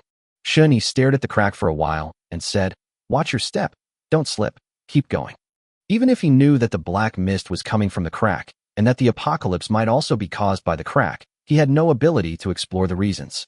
How can an individual solve a problem that even the state hasn't been able to solve? Finding a safe haven is more important than researching the causes of the apocalypse. Anyway, if the sky falls, there are tall people to hold it up, so it won't crush you in a short time. On his way to the Yin family in Jiangnan, Shunyi was surprised to find that the crack in the ground had stretched for hundreds of meters. Moreover, there were cracks one after another, with long stretches of cracks at regular intervals. All the cracks were bottomless and spewing out black mist. But one thing is amazing. All the cracks only exist on the road or in relatively open spaces and do not spread to places like houses. No buildings were damaged by the cracks. That's very strange. If these cracks appeared naturally, why would they deliberately bypass the house and the mutated plants? But if it didn't happen naturally, then who is manipulating it? Being able to manipulate terrain changes, that's no ordinary human being. If any country possessed such a monstrous weapon, it would probably have unified the world long ago. "We've arrived at the residential area just ahead," Jiang Nanyin said, glancing at the navigation. "Because the fog is so thick, navigation is essential, otherwise, it's easy to get lost. Keep walking, walk faster." Shunyi glanced back and suddenly spoke. The women were taken aback for a moment, then immediately sped up. because they also heard the sound coming from behind them. Those were the sounds of many chaotic footsteps. Ignoring everything else, they quickly ran into the residential area and, led by Jiang Nanyin, soon arrived at the entrance of a high-rise building. The high-rise building was also covered with plants, but it didn't show any hostility. Jiang Nanyin quickly stepped forward to undergo facial recognition. Shen Yi gripped his gun tightly and warily scanned his surroundings. It might be more dangerous inside the residential area than outside. Suddenly, his gaze was drawn to the garden not far away. Along the way, everything was lush and green, and all the plants had mutated, becoming tall and strong, or even aggressive. Even a common weed by the roadside has grown several times larger and thicker. But in this small garden, none of the weeds and flowers had mutated. They were still the same size and color as before the apocalypse. These flowers looked like roses, and in the center of one of the roses, Shen Yi saw a colorful fruit. To make sure he wasn't mistaken, he deliberately moved closer to the garden to take a closer look. Sure enough, it was a colorful fruit. It was exactly the same as the superpowered fruit he had eaten before. Shen Yi was instantly excited. I don't know if it's because I'm lucky, or because most people don't know the effects of the colored fruit, but I've encountered a second superpowered fruit so quickly. While no one was looking, he stepped into the garden and picked the colorful fruit. So, plants that grow superpowered fruits don't mutate. Why is that? Shen Yi seemed to be deep in thought. There must be some reason for this. Knowing this reason, maybe I can cultivate a superpowered fruit myself. Husband, Jiang Ninyin called out cautiously. She had already opened the building entrance door, but Shen Yi hadn't come in yet, which made her a little worried. They're here. Shen Yi snapped out of his daze, put away the fruit, and went inside the building. The unit door was then locked from the inside.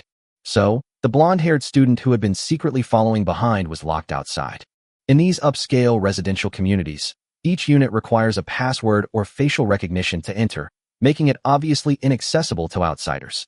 Open the door. Please open the door. The blonde-haired man pounded on the door with both hands, almost crying in his anxiety, as if someone was chasing him from behind. Shen Yi gave him a friendly smile through the glass window, then put his arm around Jiang Nanyin and went upstairs. Trying to take advantage of me? I'll screw you over. You don't even need to lift a finger to kill the blonde guy. From within the black mist, 7 or 8 men wielding various weapons emerged with sinister grins. Their weapons were stained with dark red blood. They were clearly not good people. Hey kid, get some food out of here. Tell me, are you a rich guy living here? Open the door to my building right now. I'm going to have some rich women today. Damn it. I've been playing with old hags these past few days. They're too loose. Ha. Brother Wang is right. Rich women take good care of themselves, and they're more fun to play with. When I came to fix the toilet before, I saw a few very young and tender young women in this building. Today, I must taste their flavor. Big brother, spare me. I'm not a resident here. I'm just a college student. The blonde-haired man cried out in fear and immediately knelt down to beg for mercy. These people were full of foul language and were carrying knives and sticks. They looked like troublemakers. Damn it, Shen Yi. Why did you lock me out? Why won't you let me in? Not a resident here? Heh, then you'd better find a way to open this door for me, or I'll kill you right now. The burly man in the lead threatened menacingly. Their goal today is to thoroughly plunder this wealthy neighborhood. The houses we couldn't afford before, the women we couldn't have our fun with. We'll have to enjoy them all today. Due to the power outage, Shen Yi and the others had no choice but to climb the stairs. The girls were panting, and their legs were trembling as they climbed the 20th floor. Shen Yi, on the other hand, did not feel tired at all. He had only warmed up. The physical evolution of level 1 is so powerful. Shen Yi was pleasantly surprised. My current endurance is completely superhuman. I can climb 20 floors without even breaking a sweat. If it levels up a few more times, wouldn't it evolve into Captain America? Or even Homelander? Of course, the greater the strength, the greater the corresponding consumption, and Shen Yi's appetite has increased by 3 or 4 times compared to before. But these are all minor issues, since I have an unlimited supply of resources that I can't possibly consume. My superpower has a much higher potential than I thought, but how to level it up is a problem. Shen Yi pondered. I couldn't help but glance at the fruit I had just picked. I wonder if eating another devil fruit would grant me a new superpower? Or is it possible to evolve one's physical body to the next level? Jingle. With the sound of the combination lock unlocking, the door opened. The group entered the Yin family's residence in Jiangnan. Shen Yi looked around the large, single-level apartment. Since the black fog had not yet spread to the 20th floor, you could still enjoy the long-awaited sunshine while standing by the window. The room is a spacious 200 square meters, with a simple and stylish decor that exudes a sense of luxury and sophistication. Shun-Yi remembered that the price of a square meter in this upscale community was 30,000 to 40,000 yuan. In other words, this large apartment, including the renovation, is worth more than 6 million. Before the apocalypse, Shun-Yi would never have dared to imagine that he could afford such a house in his entire life. The difference between people is greater than the difference between people and dogs. But now all of these are mine. Shun-Yi sat comfortably on the sofa like the homeowner, enjoying the expensive sofa that was probably worth hundreds of thousands of yuan. This is the level a shelter should be at. The dormitory building is far inferior. Ah, what a pity. All the cakes in the refrigerator have gone bad. Only these fruits sealed with plastic wrap seem to be edible. Jiang Nanyan stood in front of the refrigerator, taking things out. Su Wanning pretended to help. Bai Sini, on the other hand, curiously looked around the house, feeling the impact of the money. Although she knew that Jiang Nanyan's family was very wealthy, she only saw it with her own eyes today. She could never afford this house even if she worked her whole life. I sighed inexplicably. However, now is not the time to think about these things. Would it be inappropriate for an outsider like me to continue staying? Bai Sini felt a little uneasy. Honey, have some oranges first. I'll go wash the other fruits. Jiang Nanyan placed a plate of oranges on the table. While replying to WeChat messages, Shun-Yi casually responded. It's news about Zhou Wanner, the little green tea girl. She couldn't hold on any longer today and wanted to eat. Shun-Yi didn't waste any words with her. He gave her the address of the Yin family in Jiangnan and told her to come over herself. Zhou Wanner, weren't you in the boys' dormitory in Campus A? Why did you change seats? It's so far away. Shun-Yi, whether you come or not is up to you. I might not be in the city in a few days. Shun-Yi, by the way, if you're planning to come over, remember not to go near the trees by the roadside. Zhou Wanner, huh? Not in the city? Where are you going? Is there some kind of shelter? Shun-Yi did not answer Zhou Wanner's question. The first two sentences were enough to give her a sense of crisis and force her to come over as soon as possible. If he still couldn't make up his mind, Shun-Yi would have no choice but to give up on her. Shun-Yi has more important things to do now. Eat the superpower fruit. He was eagerly anticipating whether consuming the new fruit would grant him new superpowers. So, while pretending to eat an orange, he also ate the superpowered fruit. As he ate the fruit, he felt a refreshing sensation in his head. And then, that was it. Compared to the changes I experienced after eating the first superpower fruit, this fruit is utterly lacking in prestige. What kind of ability is this? Isn't it very weak? Shun-Yi immediately opened his personal panel to check. Instant teleport. LV1, you can instantly teleport a distance of 20 meters. Because your instant teleport is a spatial skill, you can ignore any terrain, control, and binding skills during the teleportation. As long as you have enough stamina, you can teleport continuously without any restrictions. Holy crap! Shun-Yi was completely shocked when he saw this superpower. Instant teleportation. Moreover, it can ignore terrain and any control or restraint. That's definitely God-level superpower. And what's most invincible is that teleportation can be activated continuously. As long as he has enough stamina, he can teleport anywhere. As luck would have it, Shun-Yi's first superpower was physical evolution, which just happened to improve his stamina. And endurance is physical strength. Therefore, physical evolution combined with instant teleportation is simply invincible. Cool. That was fucking awesome.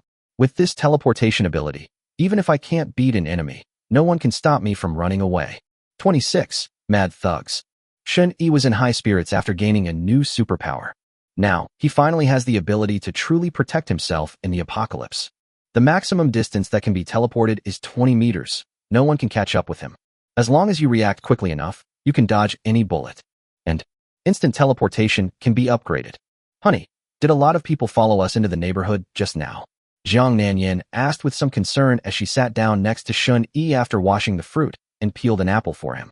Yes, they followed us all the way. Shun-Yi's hearing was much better than Jiang Nanyan and the other girls, so he had already noticed that someone was following him. Of course, the person who was following them wasn't the blonde guy, but someone else entirely. Perhaps it can't be called stalking, they just appeared out of nowhere. Maybe their original destination was this neighborhood, but they just happened to run into Shun-Yi and his group, and then they had malicious intentions. There is no order left. The school is in chaos. The outside world will only become more chaotic. What if they're hiding downstairs waiting for us, and then attack us when we come down?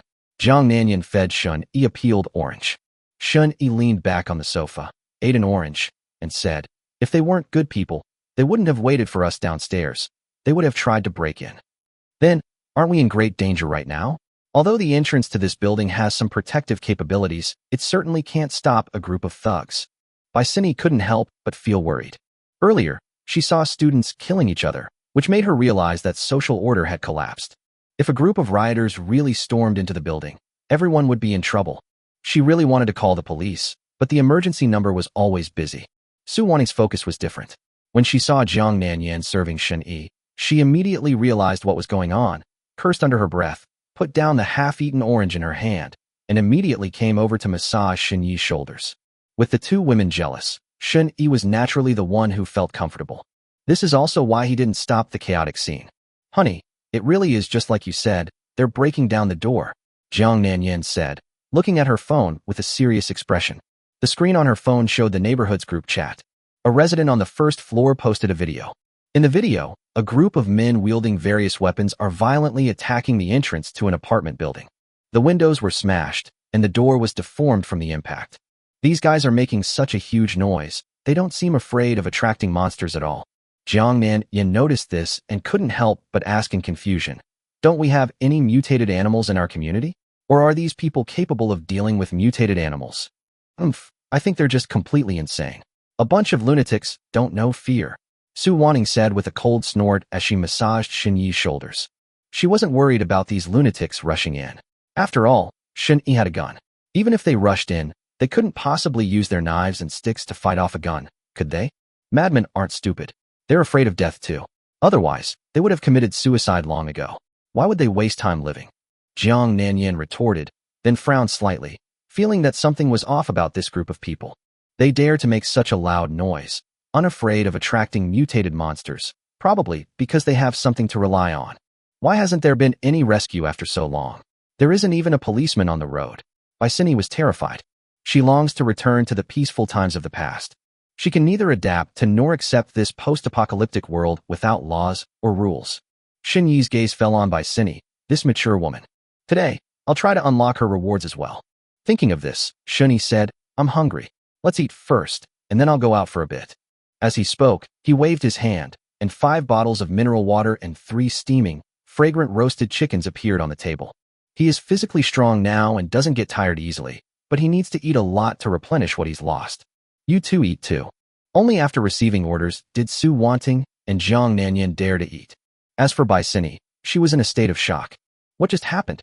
Shen Yi simply raised his hand, and food and water appeared out of thin air. Is this some kind of magic? Why aren't Jiang Nanyan and Su Wanting surprised at all? Am I the only one who's shocked? Baisini was shocked, but dared not ask.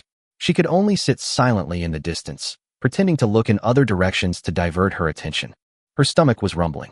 She only ate 1 chicken leg in the past 2 days, and she wasn't full at all. Especially now, smelling the aroma of chicken, she felt her stomach churning wildly, urging her to eat. But Baisini was too embarrassed to ask for food.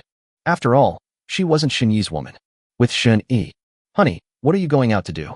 Are you going downstairs to deal with those thugs? Jiang Nanyan swallowed the meat in her mouth and asked with concern. No, why should I deal with them? They pose no threat to me. Shen Yi's expression remained indifferent. He's just that cold-hearted. When he was bullied in the past, no one helped him. Therefore, he won't help others now. Of course, there is another, more important reason. These thugs can be used to create a crisis for the survivors, making it easier for him to carry out his subsequent actions. Jiang Nanyan also thought it made sense. Since they were on the 20th floor, even if the rioters broke in, the residents downstairs would be the first to suffer. Moreover, even if the rioters get to the 20th floor, there are guns to deal with them. Honey, what are you going out for? Won't it be dangerous? Su Wanting was a little worried that something might happen to Shen Yi.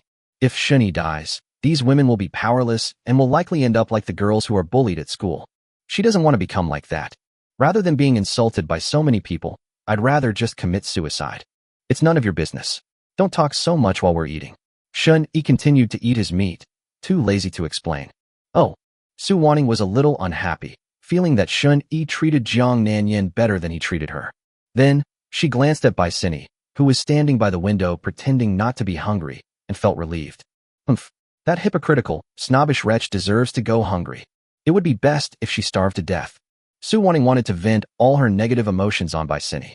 After eating and drinking his fill, Shen Yi was about to head out. When I'm not home, remember to lock the door and don't open it for anyone. If those thugs break into the building, contact me immediately and I will rush back. They won't be able to break down this security door in a short time. Shin-yi gave instructions. As for why he didn't leave a gun behind, it was mainly because he didn't fully trust Jiang Nanyin and Su Wanting. If the two women harbor ill intentions towards him, Shun-yi might not be able to avoid being hit by a gun. 27. Shopping spree. Shared power banks. Watching Shun-yi leave, Jiang Nanyin and Su Wanting exchange glances, neither of them intending to chat with the other. Former best friends, now enemies. Jiang Nanyin felt somewhat resentful. After all, Su Wanting had deceived her. Although she gained protection as a result, she also lost her innocence, and it would be a lie to say she harbored no hatred. But it wasn't really hatred. The main reason she ignored Su Wanting was because they were competitors. Su Wanting wanted to be the first wife, and so did she. Now, her chances of winning are even greater, because she also has Teacher Bai as an assistant. As long as Teacher Bai also becomes Shun-yi's woman, it will be 2 against 1. With Su Wanting's silly personality, she'll be completely at his mercy. Teacher Bai, what are you thinking about? Jiang Nanyin came to Bai Sini's side and asked with concern. My father is home alone, and I don't know how he is doing now. Bai Sini looked down at the world shrouded in black fog, feeling very worried. Teacher Bai, do you want to save your uncle? Jiang Nanyin suddenly said. Bai Sini looked at her with a puzzled expression. Jiang Nanyin smiled and said, the outside world is so dangerous now. Teacher Bai, you definitely can't go back alone. However, if you are willing to serve my husband and be his woman, he will definitely not abandon your family. With his help, you will be able to save your uncle. Bai Sini blushed slightly and pursed her lips. I wanted to say no, but upon further reflection, it seems that this is indeed the case. Shun-yi has a good physique, a gun, and superpowers similar to magic. If he is really willing to protect himself, then there is a great chance that he can go home and save his father. Otherwise, with her own strength, she wouldn't be able to get home, let alone deal with the thugs downstairs. Besides, Ms. Bai, do you really want to keep going without eating? As long as you're with your husband, you can eat the meat and drink the water we just had. Jiang Nanyin came up behind Bai Sini, leaned close to her earlobe, and whispered. Her voice was magical, full of allure. These are the whispers of the devil. Even Bai Sini, who was originally resolute, began to waver. She glanced unconsciously at the gnawed chicken bones on the table. I couldn't help but swallow. Shin-yi came downstairs. Many people were hurrying upstairs. Some of them were carrying large bags and small packages, as if they were moving house. Hurry, hurry. If those thugs break in, who knows if they'll rob us? I'm afraid it's not just robbery. I saw bloodstains on the weapons those people were carrying. They've probably killed people. What? Quick, let's go upstairs and ask our neighbors to let us stay for a while. The residents who went upstairs were all frightened after seeing the thugs breaking down their doors and wanted to hide in higher places. Some people saw Shun-yi coming downstairs and looked puzzled, but they just brushed past him without interacting with him. The residents of this building haven't lost their moral compass. They still maintain a friendly relationship with one another. Perhaps it's because there aren't many residents in this building, and the food reserves are sufficient, that they've been able to maintain this situation. During this time, Shin-yi also took a look at the other floors. Not everyone was running upstairs. Most residents chose to stay inside their rooms. Of course, Shin-yi didn't care whether these people went up or down. He wanted to find out if there were any beauties who met the system's standards. Unfortunately, I couldn't find it. Not many residents showed up, and he was too lazy to knock on each door to check. Anyway, once the rioters break down the door, these scattered residents will definitely be forced to unite, and then it will be easier for them to find someone. There's no need to waste time now. Shin-yi thought for a moment and glanced at the building number. This is the 14th floor. He was just about to continue climbing the stairs when he suddenly stopped. Wait, since my teleportation can ignore the terrain, can I also just go down through buildings? With that in mind, Shun-yi began the test. Looking down at the stairwell, he had a thought, and his entire body vanished from the spot in an instant. In the blink of an eye, he appeared in the stairwell on the 13th floor. It really works. Damn, I'm a genius. Shun-yi immediately began using teleportation to travel. The speed increased significantly. In just a few seconds, he arrived on the first floor. This is teleportation. Awesome. Experiencing the feeling of appearing and disappearing without a trace, Shun-yi felt extremely refreshed. Of course, there are also costs involved. He used teleportation more than 10 times in a row, and each time he had to control the distance so as not to get himself stuck in the wall. He felt that he had used up at least 1/5 of his physical strength. In other words, With his current physical strength, he can teleport at least 70 times a day. With 70 teleportations, you could escape even the most powerful monster. Moreover, the stamina will gradually recover after being used up, so it is not actually possible to teleport 70 times in a day, but rather to teleport 70 times in one go. If you include the stamina recovery, you can easily teleport hundreds of times a day. That was awesome. Shun-Yi glanced at the thugs who were frantically smashing the unit door, ignored them, walked to the back wall, and teleported directly out through the wall. In the blink of an eye, he appeared outside the building, then took out his phone, searched for the nearest supermarket, and started navigating. Shun-Yi didn't use teleportation to travel all the time. He walked most of the time. Teleportation is quick for getting over obstacles, but if you use it all the time to travel, your stamina recovery rate won't keep up with the consumption. If you encounter a monster, you won't even have the strength to fight back. And so, Shun-Yi headed straight to the supermarket he had navigated to. If you encounter obstacles or mutated plants along the way, use teleportation to dodge them. In less than 10 minutes, he arrived at the entrance of a medium-sized supermarket. The supermarket doors were tightly closed. I don't know if there's anyone inside. But Shun-Yi didn't waste time observing and teleported in directly. Who cares if there are people around? Let's grab the supplies first. Anyway, there are no police around to deal with this now. The black fog in the room was lighter, and the view was wider. However, it was still quite dark because of the power outage. Shun-Yi took out a fully loaded pistol from the system space and cautiously scanned the first floor. There was no one in sight, and no sound was heard. After confirming it was safe, he went to the shelves and started shopping. Most well-packaged snacks such as instant noodles, spicy strips, bread, and sausages are not contaminated. Shun-Yi directly stored it all in the system space. Shampoo, shower gel, and other products were also packed in. They inspected and collected items along the way. He even took all sorts of utensils, such as pots, pans, slippers, and towels.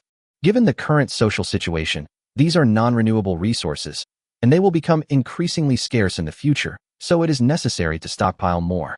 Unfortunately, the supermarket is too small and doesn't have a wide variety of items. Furthermore, some of the food and beverages were contaminated. Therefore, Shun-Yi's gains were not much, and he was somewhat dissatisfied. After browsing around, Shun-Yi, who was about to leave, saw what he urgently needed most: shared power banks. Without hesitation, he unplugged the power and stored all the shared power banks into the system space. Dozens of power banks, most likely all have power, enough to last for a while. Just as Shun-Yi finished packing his things and was about to leave, a voice suddenly came from behind him. That's the sound of something heavy hitting you. Shun-Yi reacted extremely quickly, using teleportation the instant he heard the sound to dodge the sneak attack. 28. Murder to cover up a crime, a superhuman. Shun-Yi used teleportation to dodge the sneak attack and saw who had attacked him. This is a man in his 30s. He was holding a baseball bat in both hands, looking at Shun-Yi with a terrified expression. How is this possible? You actually have superpowers? Shun-Yi, who was about to shoot the man, paused for a second upon hearing this. Do they also have superpowers?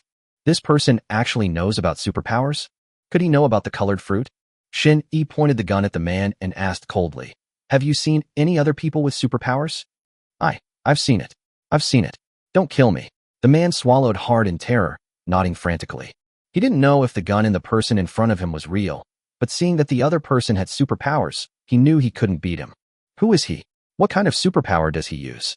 Shun-Yi continued to interrogate him. Perhaps we can get information about superpower fruits from other superpowered individuals. She's a policewoman. The man answered with some fear. Police? You've seen police? Shun-Yi frowned. This was the first time he had heard of the police since the apocalypse. Logically, the authorities should have launched a rescue operation long ago, but he hasn't seen a single police officer yet. He even doubted that the apocalypse was real. Otherwise, why would the police and the military ignore the lives of ordinary people? Yes, I've seen them. I saw a lot of police officers a few days ago. The man nodded quickly and then explained. On the first day the black fog appeared, there was a fight next door, so I called the police. The police came to handle it, but it seemed like a lot of people called the police that day, and they left after a while. In the days that followed, I often heard police sirens on the street, and even the sound of helicopters. I went out to take a look out of curiosity, and there were 2 police helicopters with machine guns on them. They seemed to be firing at something, but they were too far away for me to see clearly. Really, I'm not kidding. Later, a helicopter suddenly exploded in the sky, and its wreckage fell near the Wangfujing department store. If you don't believe me, you can go and see for yourself. I'm definitely not lying to you. As the man explained, He slowly backed away towards the second-floor stairwell. Shun-Yi frowned. So, it's not that the authorities didn't provide assistance, but rather that they did respond immediately and were subsequently wiped out? The helicopters were all shot down. What kind of monster did we encounter? Even machine guns couldn't kill the enemy. Shun-Yi couldn't help but think of the giant bird he had seen at school a couple of days ago. If it's that terrifying bird, it really could probably shoot down a helicopter. As for whether it could withstand machine gun bullets, Shun-Yi was really unsure. Logically, a mortal body shouldn't be this tough. But considering my own physical evolution ability, it's only level 1 and already so monstrous. If I were to reach level 10 or 100, maybe I could even withstand bullets with my bare hands. It seems the post-apocalyptic world is more dangerous than I thought. I need to be more cautious in the future. Shun-Yi didn't think he could handle that giant bird or any mutated monster as strong as it. So he couldn't be too arrogant just because he had a pistol. Is the policewoman with superpowers you mentioned? Is she still alive? Shun-Yi asked again, ignoring his boss's subtle backstep. Well, I don't know either. She just came to my place the day before yesterday to buy some food and water. As the man spoke, his eyes darted around furtively, seemingly glancing towards the second floor as if trying to send some kind of coded message. As Shun-Yi approached the man, he asked, "What is her special ability?" She can turn her hands into steel. She's incredibly strong." As the man spoke, he kept his eyes fixed on Shun-Yi, who was approaching step by step. She seemed to be anticipating his approach. Only, taking a few steps, Shun-Yi suddenly stopped, looked at the man, and said, "So, one last question. Have you ever seen colorful fruit?" "Colorful fruit? What are those? I've never seen them before." The man's eyes clearly showed some panic. He definitely saw it. Understood. Shun-Yi nodded, and the next moment he pulled the trigger. With a sharp bang, a bloody hole appeared on the man's forehead. He collapsed, his face filled with disbelief, and died. He died with his eyes wide open in disbelief.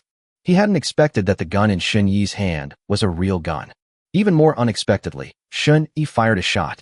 After killing the man, Shun-Yi's body vanished from the spot in an instant. Time passed. About 10 minutes later, another man peeked out from the stairwell, cautiously surveying the first floor. "They've left."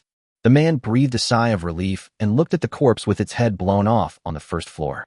"Damn, who is this guy? He has a gun. Could he be a cop too? Or someone in the military? But there don't seem to be any troops stationed near our mountain town. And this guy actually had superpowers. Boss, you didn't die unjustly." As he was talking to himself, the man turned his head and his eyes widened in horror. There was actually a person standing in the shadows behind him. Holy crap. He instinctively swung his fist and threw it. His fist, in the instant he swung it, transformed into an iron fist. The body is rapidly becoming steel-like. This is clearly a superpower. Only, too slow. Bang! Shun-Yi pulled the trigger. At such close range, there was no doubt that it was a headshot. Before the man's head was completely hardened, it pierced through his skull. To ensure the man was killed, Shun-Yi fired 6 more shots, each aimed at the head, until the gun was empty, leaving the man's face mangled. Dealing with people with superpowers requires extreme caution. This was Shun-Yi's first time fighting against someone with superpowers, and he was very nervous. When they were on the first floor, Shun-Yi noticed that the middle-aged man was acting strangely. He kept trying to lead him to the stairwell on the second floor. Therefore, Shun-Yi guessed that there might be an ambush on the second floor. Then, he strikes first, preferring to kill the innocent rather than let the guilty go free. After killing the middle-aged man, Shun-Yi immediately teleported to another location and quietly waited for the person on the second floor to appear. I waited for more than 10 minutes. When the man on the second floor couldn't help but peek out, he teleported behind him, listened to the man mutter to himself for a long time, and then shot him dead. If Shun-Yi hadn't wanted to hear if this man would reveal any useful information, he wouldn't have wasted his time. As for the fact that the man was a superhuman, Shun-Yi was not surprised. From the moment he started talking to the man on the first floor, he noticed that the middle-aged man knew a lot about superpowers. Shun-Yi even thought that the middle-aged man was a superpower user, so he deliberately got close to the man to make sure he could kill him with one shot. Shun-Yi hadn't used a gun much before, so he might miss if he went beyond 10 meters. Handguns aren't that easy to control. Upon committing murder for the first time, Shun-Yi felt his heart race and his adrenaline surge. But he felt no fear, only excitement. Perhaps, deep down, he wasn't a peaceful and honest person at all. He glanced at the man's corpse on the ground. With death, the steel on his body disappeared, and his superpowers were deactivated. After confirming that the other party was dead, Shun-Yi switched to a fully loaded gun and began to check the rooms on the second floor. Since you've decided to kill, then kill them all and leave no future trouble. Shen Yi heard sounds coming from the room at the end of the corridor, so he walked over with his gun in hand. He carefully and cautiously pushed open the door. Only, the scene in the room made him frown and put down his gun. 29. Poor woman, policewoman. I carefully pushed open the door to the room on the second floor. Shen Yi then noticed. Inside, there was a male corpse and a middle-aged woman, completely naked and covered in wounds, chained to the bed by a dog. The young woman was clearly in great distress. Her breathing was very weak. Those two guys really aren't the supermarket owners. Shen Yi had actually guessed this long ago. Because a normal shop owner, with plenty of food, would not immediately kill a stranger. Even if this stranger stole something from his store, he wouldn't kill him. Just like Shen Yi didn't kill the fat pig who insulted him. How could an ordinary person just kill someone on a whim? Only those who have killed or committed evil deeds can be ruthless. For example, now that Shen Yi has actually killed someone, if he were to face that fat pig who insulted him again, he would definitely kill her without hesitation. Once the shackles of morality are removed, it becomes very difficult to be bound by them again. These two guys must be some kind of criminals or outlaws. They have no bottom line. No one knows how they got into the supermarket, but they killed the real owner, took over the place, and even took the owner's wife for themselves. Shen Yi stepped forward, glanced at the still unconscious proprietress, unlocked her chains, left her some snacks and water, and then left. Even if this poor woman manages to wake up, she probably won't live much longer. She was covered in cigarette butt wounds and club bruises, and one of her arms was broken. She would only survive if she was taken to the hospital for emergency treatment. But Shen Yi's kindness was limited to helping her break free of her shackles. As for anything else, he couldn't be bothered. He feels sorry for women, but that doesn't make him suddenly become kind-hearted. He is not a good person. Shen Yi had initially planned to kill the middle-aged man to cover his tracks after stealing the goods, since he wasn't sure if the middle-aged man was the owner of the supermarket. I just didn't expect that I would kill two bad guys. As for whether the information this bad guy gave him was accurate, Shen Yi wasn't sure. But you can believe about 70 to 80% of it. For example, when the black fog first appeared, the police came out to maintain order and even dispatched helicopters to fight some kind of monster. These could all be true. To verify the veracity of this statement, simply visit the Wang Fujing department store when you have some free time and see if there is any debris from the crashed helicopter. But it's most likely the truth. After all, he had no reason to make up so much to deceive himself. As for the policewoman with superpowers, she might be fictional. The ability to turn one's body into steel is the ability of the man on the second floor. However, since these messages don't really concern me, I don't care whether they're true or false. I'll just treat it as information gathering. Shen Yi stepped out of the supermarket. His phone suddenly vibrated in his pocket. He took it out and saw that it was a call from Jiang Ningyan.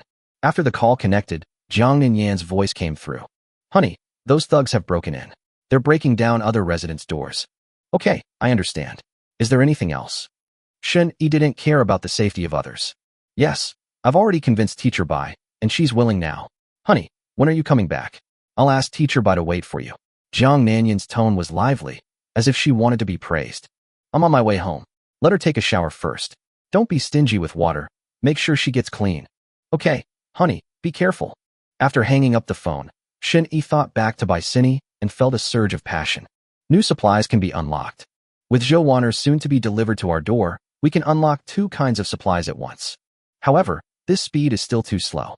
Shen Yi wondered if he could go out and take in pretty girls now that he had the teleportation skill. The internet is a mixed bag, and with the recent power outages, most people probably have nowhere to charge their phones, making it difficult to find a needle in a haystack online. Let's see what supplies Bai Sini and Zhou Waner can unlock. If they have superpower fruits or other firearms, then I'll take the risk and go out to take in girls. Shen Yi thought to himself and quickened his pace to hurry back. Along the way, he also saw some survivors who went out in groups to search for supplies. Unfortunately, they lacked proper weapons and were quickly targeted by a mutated tabby cat, leaving them with almost no chance of survival. Jia Supermarket. This is the supermarket that Shen Yi just raided. At this time, several figures appeared at the supermarket entrance. They were all carrying weapons. Especially the 2 leaders, a man and a woman. Both had guns and were wearing police uniforms. They are police officers. Behind the 2 policemen were several men carrying sticks or similar weapons, but these men clearly had little combat experience and their faces showed fear. Wait, there's a smell of blood. Everyone be careful. As soon as they arrived at the supermarket entrance, The policewoman spoke up and released the safety on her handgun, pointing it at the supermarket door.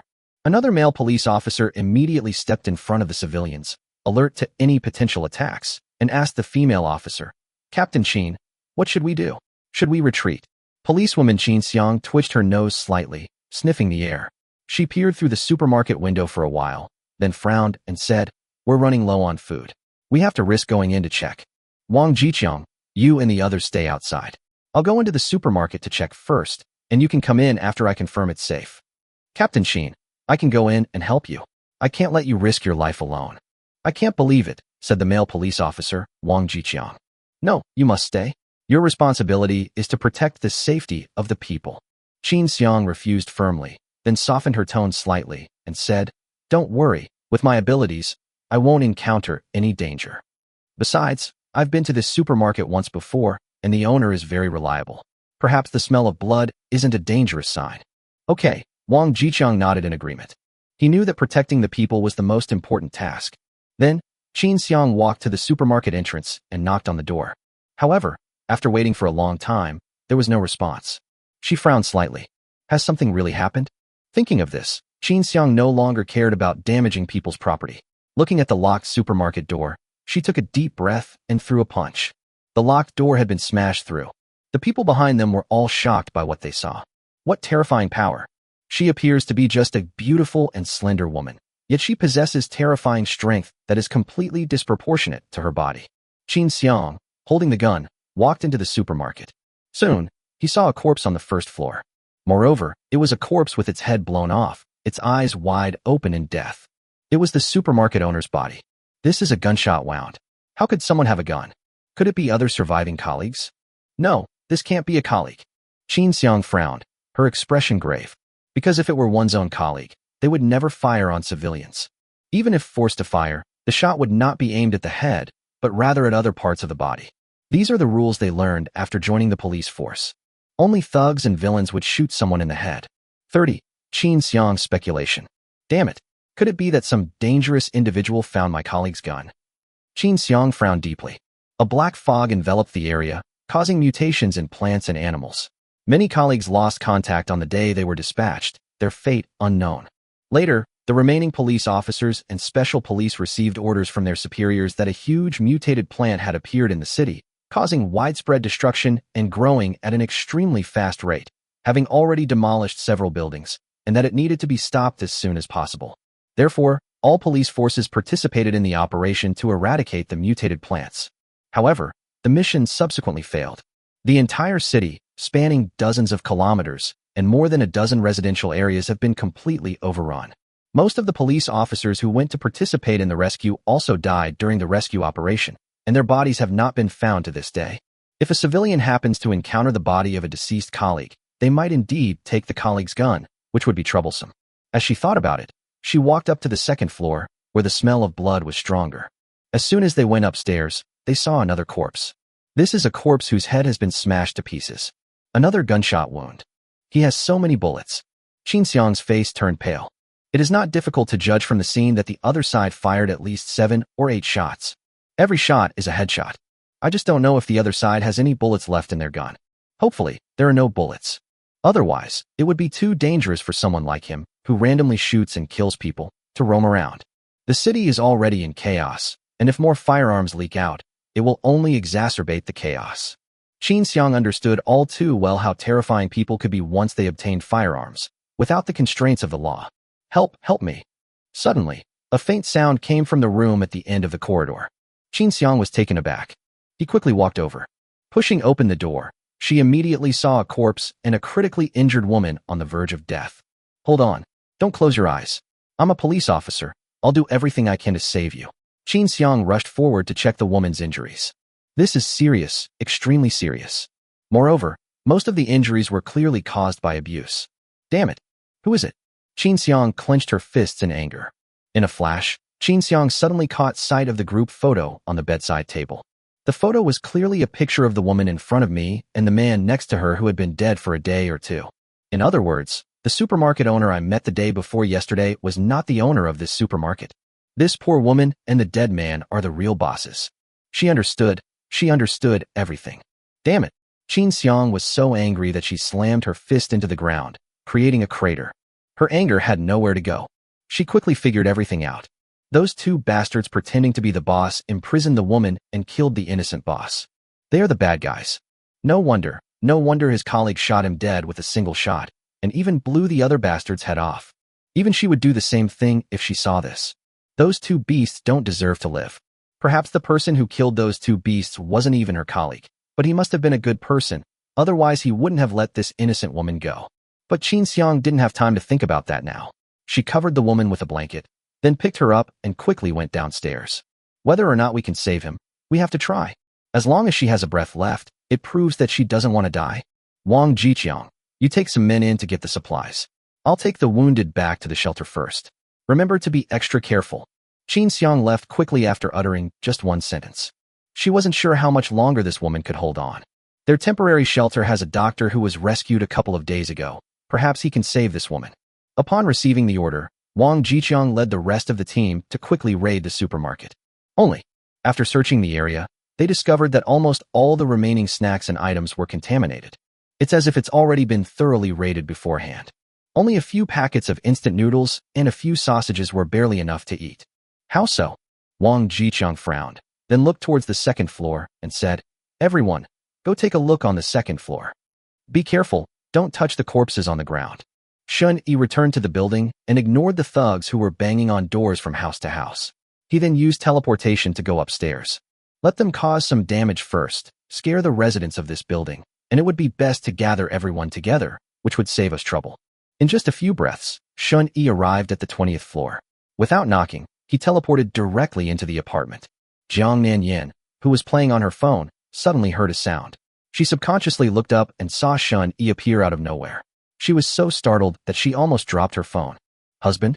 How did you get in?" She looked shocked. At the same time, upon hearing the noise, Su Wanting ran out of the bedroom. "Honey, you're back." "Yes, that was my new superpower just now." Shuni nodded and explained to Jiang Nanyan. He was very satisfied with Jiang Nan Tobacco's pragmatic attitude, so he treated Jiang Nan Tobacco better. A newly acquired superpower? Su Wanting was surprised to hear this. Superpowers can be acquired? If there's an opportunity in the future, I can also help you gain superpowers, Shun Yi casually promised. He already had this idea, to enable his woman to protect herself. However, his current strength is not strong enough, so he needs to prioritize improving his strength. Once I'm strong enough, I can help women become strong too. Really? I can gain superpowers too. Su Wanting immediately became excited. Jiang Nanyan couldn't help but get excited. Superpowers. Superpowers. If I could have superpowers, wouldn't I no longer have to be afraid of monsters outside? Yes, I already know how to gain superpowers. Ordinary people can also gain them, but it's quite difficult, so it will take some time. Upon hearing this, Su Wanting and Jiang Nanyan became even more excited. Ordinary people can also gain superpowers. Honey, Teacher Bai is in the bedroom, Jiang Nanyan said quickly, snapping out of her daze. This is her chance. Well done, I'll give you credit for that. Shini nodded and walked towards the bedroom. Upon hearing that she had been commended, Jiang Nanyan smiled excitedly. I feel like I'm one step closer to gaining superpowers. Seeing this, Su Wanting cursed under her breath, then immediately took out her phone and started contacting her best friend whom she had finally managed to reach. She absolutely cannot fall behind Jiang Nanyan. At the same time, on the first floor, violence was also taking place. 31. New supplies. Brother Wang, this security door is so damn hard, we can't open it at all. The blonde-haired student started swearing and cursing. He has joined this gang of thugs. Although he was severely beaten, after crying and begging for mercy, he was protected by this small group. He also drank half a bottle of water and ate a small piece of dried meat from some unknown animal. Although the half bottle of water had turned a bit black and the dried meat had a strange smell. But at least there's something to eat. Many people can't even find this kind of meat now. Keep smashing. I refuse to believe we can't break this damn door. Whoever is the first to break it open will get 2 extra pieces of meat as a reward, and he can be the first to play with the woman in the room. Brother Wang, whose arms were covered in tattoos, said viciously. Upon hearing this, the thugs roared excitedly and pounded on the door even more vigorously. Although the security doors in this community are of very good quality, they couldn't withstand a group of armed and crazed thugs. At this time, the blonde-haired man's eyes darted around slyly. Then he suddenly leaned close to the burly man. Big brother. Don't fucking get so close to me. The burly man slapped the blonde-haired man across the face, making him dizzy. Yes, I'm sorry, brother, I forgot. It took Huang Mao a while to recover, but he didn't dare to say a word back. He knew exactly how ruthless this gangster was. He was someone he couldn't afford to mess with. What do you want to say? Brother Wang glanced at him. Hey bro, I came out with some students from my dorm. There were several female college students among them, and they were all incredibly beautiful. They had such long, slender legs, and such perky butts, and their faces were gorgeous too. The blonde-haired man described it excitedly. He'd already started fantasizing about what it would be like to have those beautiful women. Smack! The burly man slapped him again with his backhand, making the blonde-haired man see stars and shattering his fantasy. Big brother, why did you hit me again? Why the hell am I hitting you? Didn't you say you came from the boys' dormitory? How could there be female students in a boys' dormitory? Are you trying to make fun of me because I never went to college? The burly man glared fiercely at the blonde-haired man, seemingly about to attack again. No, brother, I'm not lying. Those female college students aren't from our boys' dormitory. They came in from outside. They're another guy's girlfriends. Yellow Hair hurriedly explained, his face swollen. This guy's emotions are so incredibly unstable. He is mentally ill. They hit people at the drop of a hat. Moreover, he has an extremely low IQ. No wonder he never went to university. But he dared not say that out loud, or he would really be beaten to death. Smack! Suddenly, the burly man raised his hand and slapped him again. The blonde guy was completely stunned by the beating, and he almost lost his big tooth. Big brother, why did you hit me again? You're giving me a weird look. Are you cursing me in your heart? Are you upset that I hit you? No. Brother, I'm innocent. Smack! Without a word, the burly man slapped him again. You dare talk back to me. I'll hit you whenever I want. You got a problem with that? I'm impressed. You're amazing. The blonde-haired boy's face was so swollen that he couldn't even speak clearly. Tell me the details. What's going on with those female college students? I've never been with a female college student before. If what you say is true, I'll reward you with a piece of meat. The burly man patted the blonde-haired man's shoulder in a boisterous manner, almost slapping him to the ground. Yes. The blonde-haired student had swollen lips, blurred vision, and was stammering intermittently. Are you fucking mute? I'll let you speak. The burly man slapped him hard again, knocking the blonde-haired man unconscious. Grass, you're already dizzy? College students are so weak. The burly man spat out a mouthful of saliva. Hey, wake him up. Stop wasting water. Use your pee. Anyone else? Hurry up and smash the door. I remember there's a newlywed wife in this house. Whoever breaks down the door first gets to have her first. The thugs didn't care why the blonde guy was being beaten and continued banging on the door. Hearing the words newlywed wife, in particular, filled them with energy. Other people's newlywed wives always smell so good. At this time, inside the room that was smashed, a man and a woman, a married couple, are trembling with fear.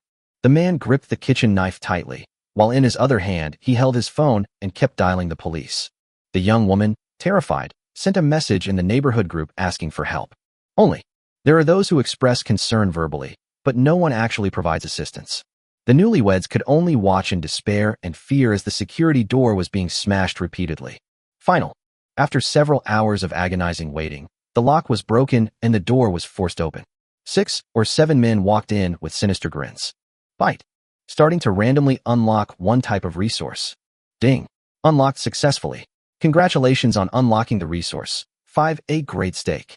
1 grade 5A steak, already stored in system space. 1 grade 5A steak, already stored in system space. 5A. Grade 5A steak. Shen Yi took out his phone and searched for related information. 5A grade steak, the highest rated steak, costs approximately 1,500 to 6,000 yuan per kilogram, depending on the region.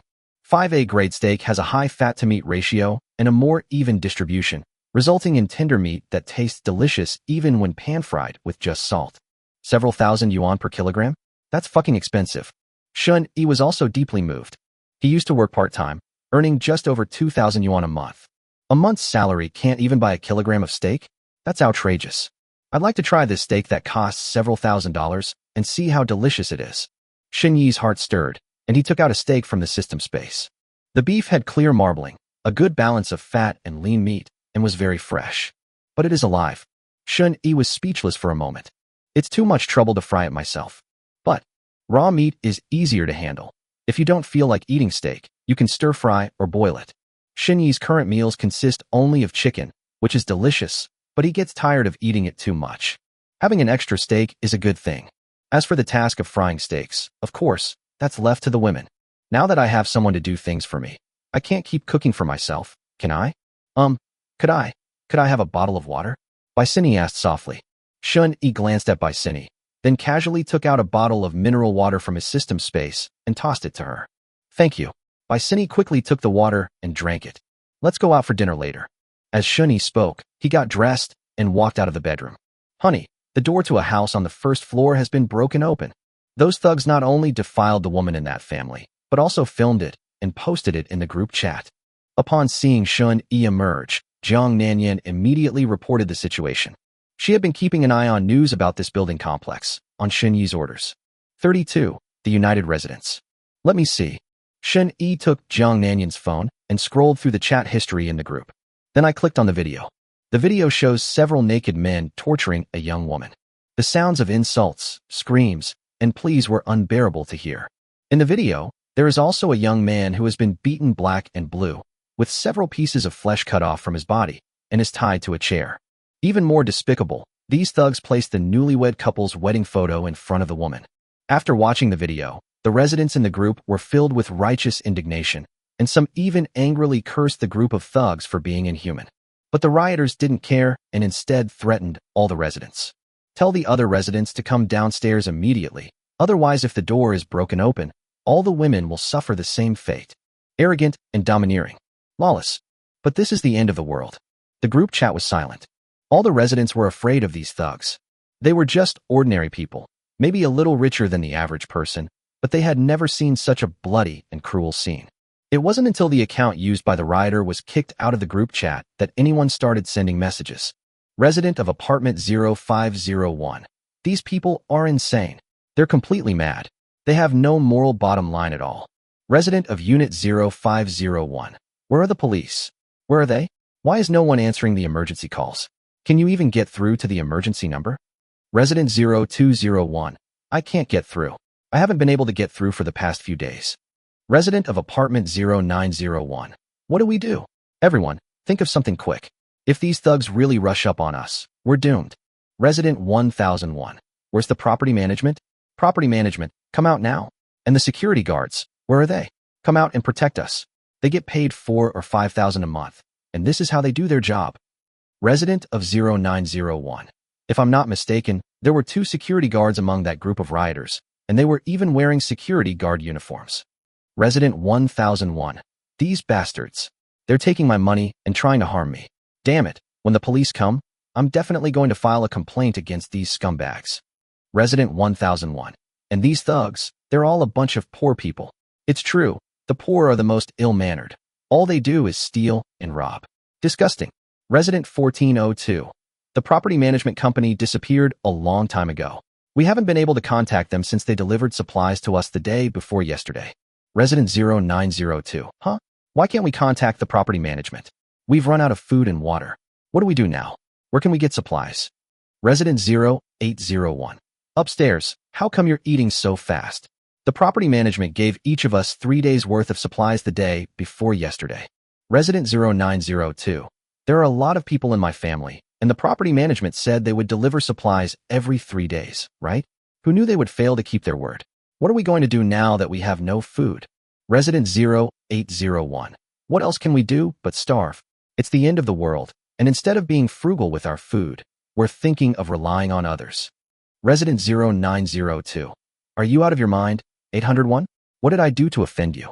What's wrong with me eating my own food? You're so nosy. Resident 0501. Can everyone please stop arguing? Let's try to stop the rioters downstairs. Resident 1402. I have a suggestion. Each household in this building could send one person to join forces and fight against the thugs. There's strength in numbers, and those thugs probably won't dare to confront us head on. What do you all think? 1501, huh? But I live alone, and I'm a woman. Resident 1502. What's wrong with women? Men and women are equal. Every household must send at least one person. Otherwise, if rioters break in, we won't protect your house. Nor will we protect other families who didn't send anyone. Resident 1502. If you want to be protected, then unite. Don't make any excuses, and don't try to take advantage of others. Resident 1001. I second that. Resident of 0801. Then my family will also produce a man. Resident 1402. Since everyone is willing to contribute, let's meet on the 18th floor. Remember to bring weapons. Baseball bats or golf clubs are fine. Anything that can be used as a weapon is acceptable. Resident 1402. How can we, the residents of our entire building, be bullied by a mere 6 or 7 people? We must intimidate them. Resident 0501. Great. I'm fired up. We have to take them down. Let these guys know what we're made of. The residents of Building 6 began to organize a counterattack. To protect their families and for their own safety, even the most timid person has no choice but to stand up. The rioters were insane, especially with the bloody videos they released, which terrified everyone. The rioters originally intended to release the video to threaten the other residents and force them to surrender. But little do people know that even the most timid person will fight desperately when their family and personal safety are threatened. Therefore, the rioters' bloody videos actually had the opposite effect. No wonder there's no chaos in this community. It turns out that the property management actually distributed supplies to every household 3 days ago. They're a good property management company, and their service is quite good. Su Wanting murmured. She remembered that the school ran out of food the next day, which led to the riots. In this community, people still maintain a moral standard and even help each other. But that was before. Now that the property manager is missing and 3 days' worth of food is almost gone, coupled with the attack by rioters, it seems that our last line of defense is about to collapse. Let alone other residents. Even Su Wanting and Jiang Nanyan, who were protected by Shen Yi, were terrified by the thug's cruelty. That woman, how pitiful.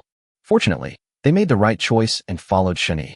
Seeing the miserable state of the other women, the two women's gazes towards Shen Yi changed noticeably, showing a hint of dependence in their eyes.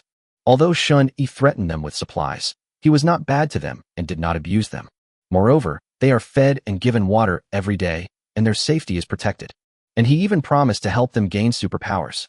Thinking about it this way, Shen Yi wasn't just not bad to them, he was actually too good to them. Thinking of this, the two women couldn't help but come to Shen Yi's side and take the initiative to massage his legs and feet, serving him. Serving Shen Yi well is what they should be doing, not scheming against each other every day. Jiang Nanyan and Su Wanting exchanged a glance, and a sense of relief crept into their hearts. Su Wanting no longer wanted to hate Jiang Nanyan. After all, they are now considered a family. If Shen Yi isn't home, they'll have to help each other out. Compared to the horde of thugs outside, the hatred between them was nothing. Jiang Nanyan also felt there was no need to hate Su Wanting anymore. Although she had been tricked by Su Wanting, it seemed to be a good thing now. Otherwise, I would have starved to death long ago. Or perhaps they were bullied by the boys in the school building. As she thought about it, her hatred for Su Wanting gradually faded away. Who among you knows how to cook steak? Shen Yi asked suddenly, enjoying the massage from 2 pairs of delicate hands. The two women were taken aback, exchanged a glance, and then began to stammer. Obviously, they don't know how. After all, before the apocalypse, they were all pampered young ladies who never lifted a finger. I can cook steak. Suddenly, a soft sound came from the direction of the bedroom. It was by Cindy, whose face was slightly flushed. Now that she's part of this big family, she naturally has to do her part. Okay, let's fry a few pieces for dinner then, Shen Yi said, taking out 7 or 8 steaks from his system space. One piece weighs about half a pound. Does that mean we can't fry anything if the power's out? Su Wanting asked uncertainly. Yes, I just checked. There's gas available, Bai Cindy said. She didn't have much hostility towards Su Wanting. After all, he was the one who cheated on Su Wanting. Bai Cindy felt a little embarrassed. Okay, fine. Su Wanting was embarrassed. She knew absolutely nothing about kitchens. Ashamed in front of Shen Yi. Will this make Shen Yi like me even less? No, this can't be done. Seeing Bai Cindy enter the kitchen, Su Wanting immediately followed her in. She wanted to learn how to cook. Jiang Nanyan knelt on the sofa, massaging Shen Yi's thighs. Shen Yi is very satisfied with the harmonious family life. He feels a lot of pressure outside, and at home, he wants to relax completely. Especially since I just killed someone today. 33. A crushing defeat. I'll take you down through the internet cable. This so-called 5A grade top-grade steak actually tastes pretty good. Shen Yi felt that the beef tasted better than any beef he had ever eaten before, perhaps because the beef produced by the system was of high quality. And also, Bai Cindy's cooking skills are also very good. Every piece of steak is fried to a perfect crisp on the outside and tender on the inside. It's very delicious. Shen Yi ate a full 5 steaks for this dinner. Perhaps it's because I've been using teleportation all day, which has consumed too much stamina, so I need to replenish a lot of energy. But it doesn't matter. What we have in abundance is supplies. All you can eat steak. After eating and drinking his fill, Shun-Yi replied to Zhou Wanner's message. Yes, Zhou Wanner sent me a message. She finally made up her mind to come. She also said she would bring 2 of her roommates along. Shun-Yi naturally did not refuse. The more women he brings, the better, so he can unlock more resources. After replying to the messages, Shun-Yi took out several power banks and gave them to the 3 women, telling them to fully charge their phones and not to use them carelessly, so that he could contact them later. Otherwise, if he leaves home, he won't even know if something happens at home. After finishing these chores, it was getting late. Due to the power outage, Shun-Yi and the others went to bed early to prepare for sleep. Before going to sleep, Shun-Yi checked the messages in the group chat for Building 6. The residents had already gathered, and they had assembled on the 18th floor in a menacing manner. Yes, with these people taking care of things, I can sleep more soundly tonight. Tomorrow is the day to deal with the rioters. Good night, honey. Su Wanting snuggled closer to Shun-Yi and mumbled something in her sleep. Okay, good night. That night, Shun-Yi slept very comfortably. Even before the apocalypse, he had never slept so comfortably. Perhaps, someone like him is really suited for the apocalypse. However, the other people in the building are not doing so well. A group of residents gathered on the 18th floor, numbering over 20 people, mostly men with only a few women. They were all armed with various weapons, including golf clubs, baseball bats, and kitchen knives. Suddenly, everyone felt more confident. Although the thugs were brutal, there were only 6 or 7 of them, while our side had twice as many as the enemy. This time, the advantage is on my side. Then, led by a middle-aged boss in a suit, the group stormed downstairs, intending to negotiate with the thugs. That's right, negotiation. If possible, of course no one would want to risk their life. If a fight breaks out, people will die? Unfortunately, these thugs have no moral bottom line. They launched a surprise attack while the negotiations were underway. Caught off guard, the 20-odd people were beaten so badly they were screaming and howling, and they were immediately routed. There were more than 20 people, who were chased and slashed by 6 or 7 people. The final result was that 3 residents were killed, 2 were seriously injured, 2 were captured, and nearly 10 others sustained minor injuries. Surprisingly, none of the rioters died, and none were seriously injured. They all only suffered minor injuries. A crushing defeat. How could this group of people in suits and ties, who sit in offices all year round, be a match for desperate criminals? They were completely defenseless after just one encounter. Shun-Yi learned about this information through the chat history in the group. Some residents who lost family members cried out in the group chat, while others whose family members had been captured pleaded with others to rescue their loved ones. But this time, no one dared to speak up. Last night, the rioters had already dampened their morale. Now everyone is only thinking about protecting themselves. No one dares to risk their lives, and some don't even dare to leave the house. Ordinary people are no match for those desperate criminals. Those thugs, they're unreasonable, and they really dare to kill. Resident 1501. Does anyone have gauze and medicine? My leg hurts so much. The wound from the cut last night has been bleeding on and off. Please help me. I beg you.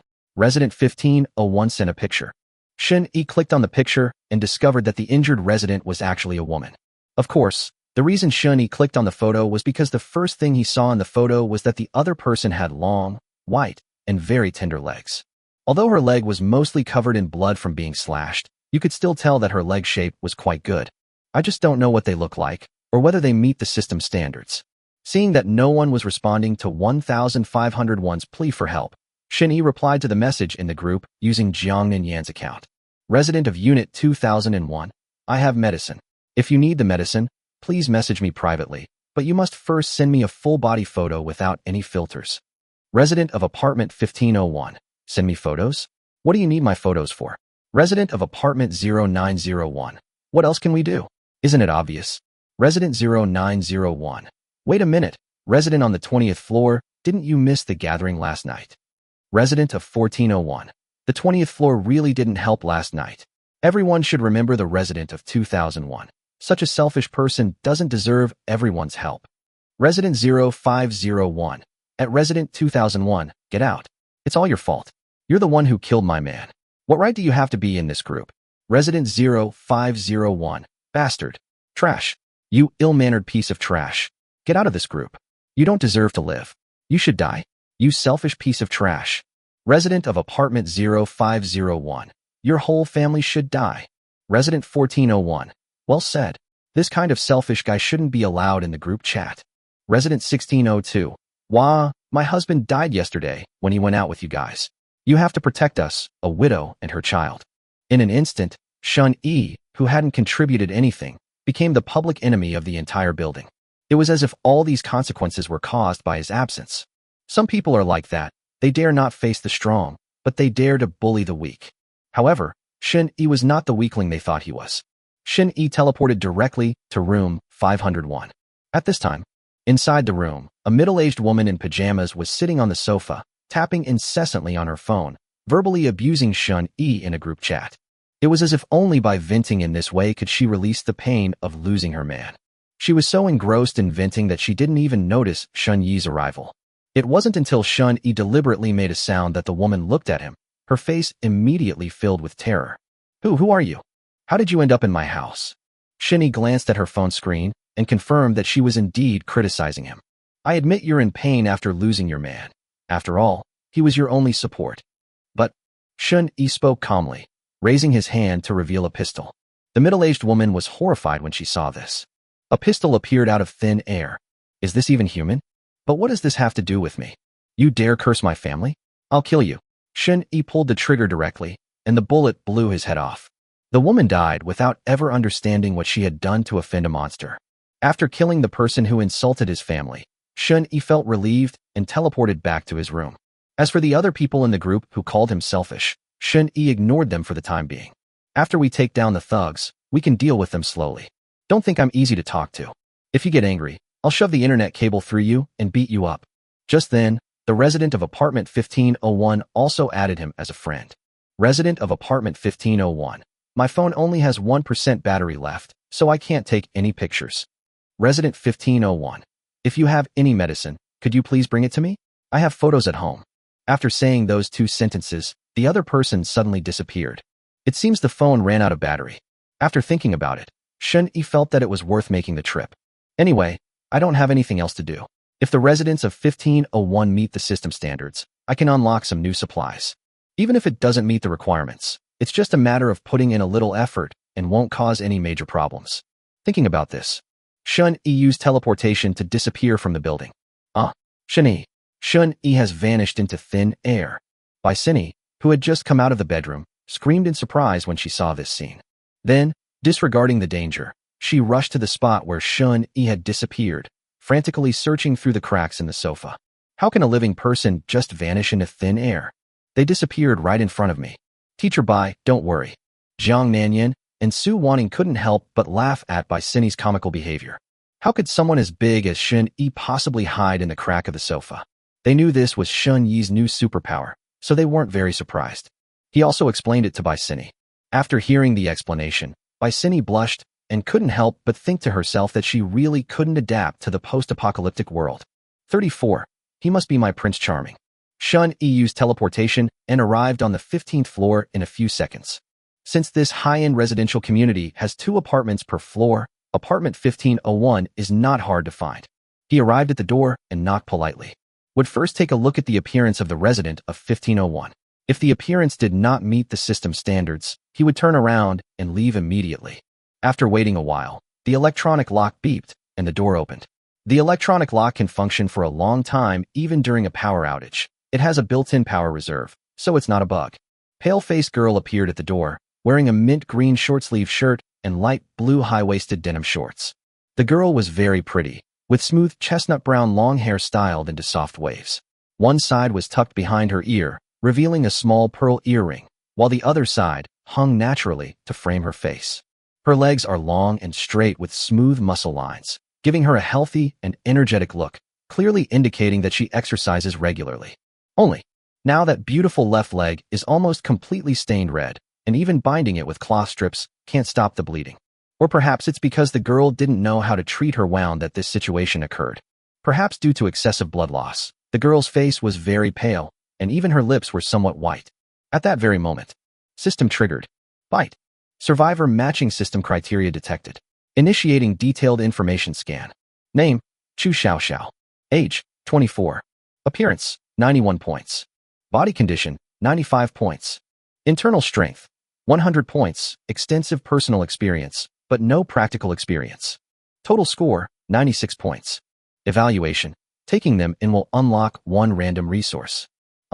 Shun-Yi looked at the internal evaluation. This is the first time I've seen this kind of evaluation. Extensive personal experience. So she's the porn watcher? But in any case, she does meet the system's standards. You're a resident of 2001? Chu Xiaoxiao asked cautiously.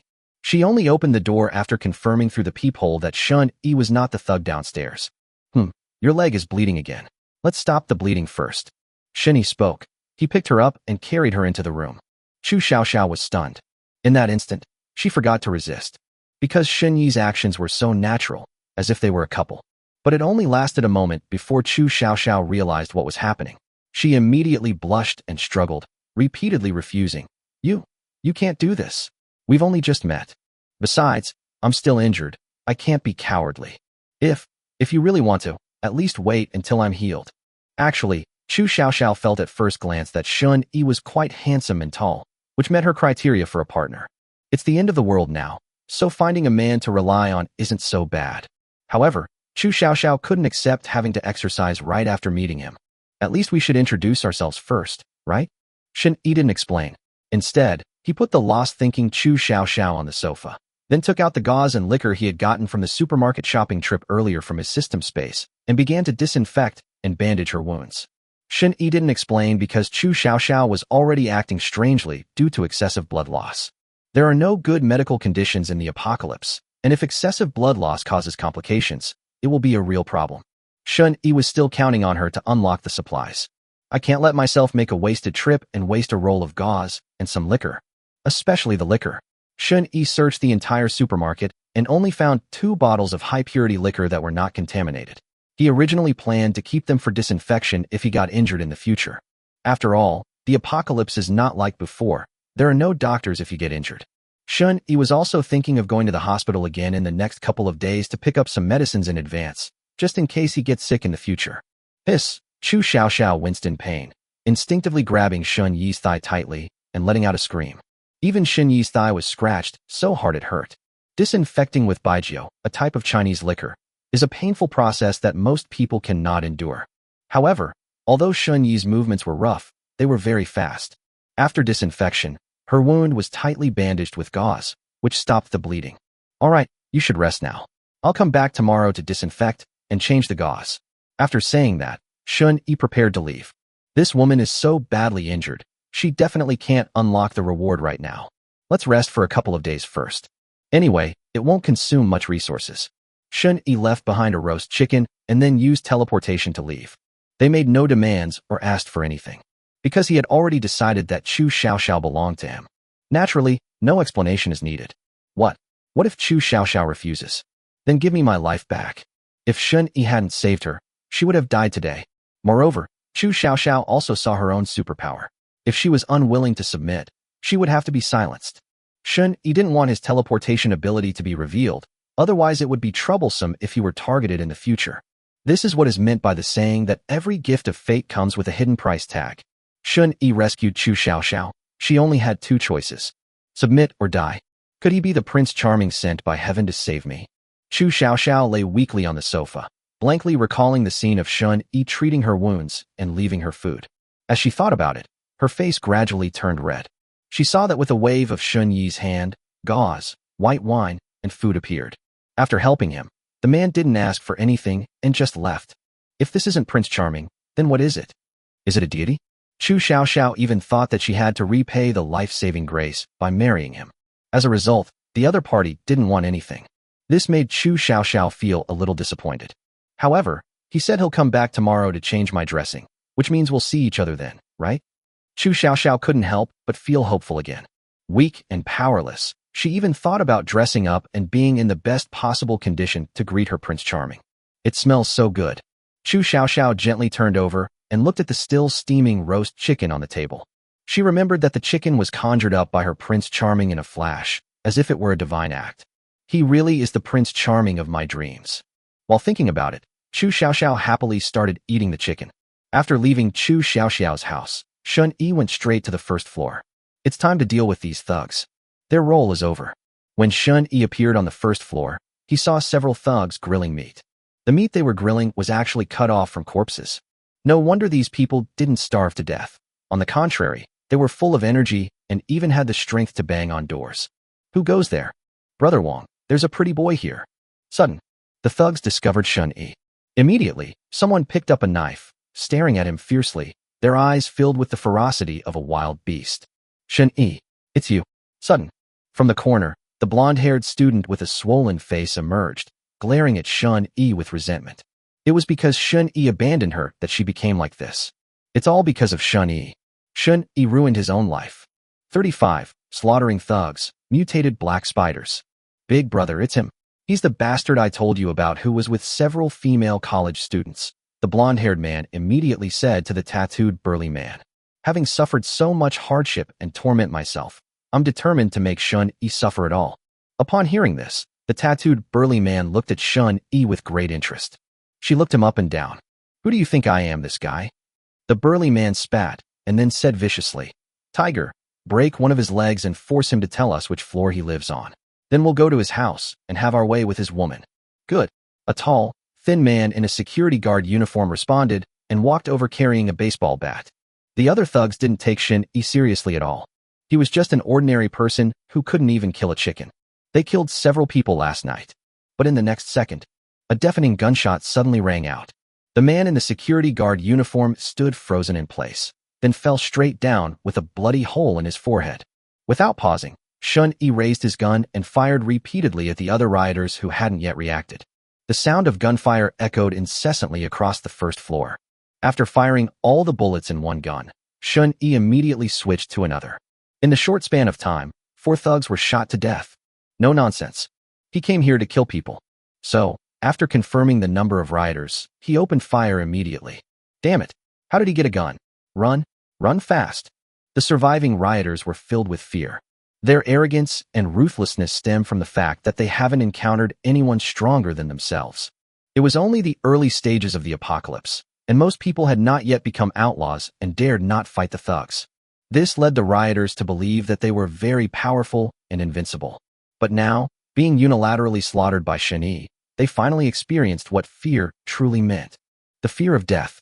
No matter how ruthless or desperate they are, a single bullet is enough to take their lives. Damn it. You blonde bastard. Didn't you say he was just a student? How the hell does he have a gun?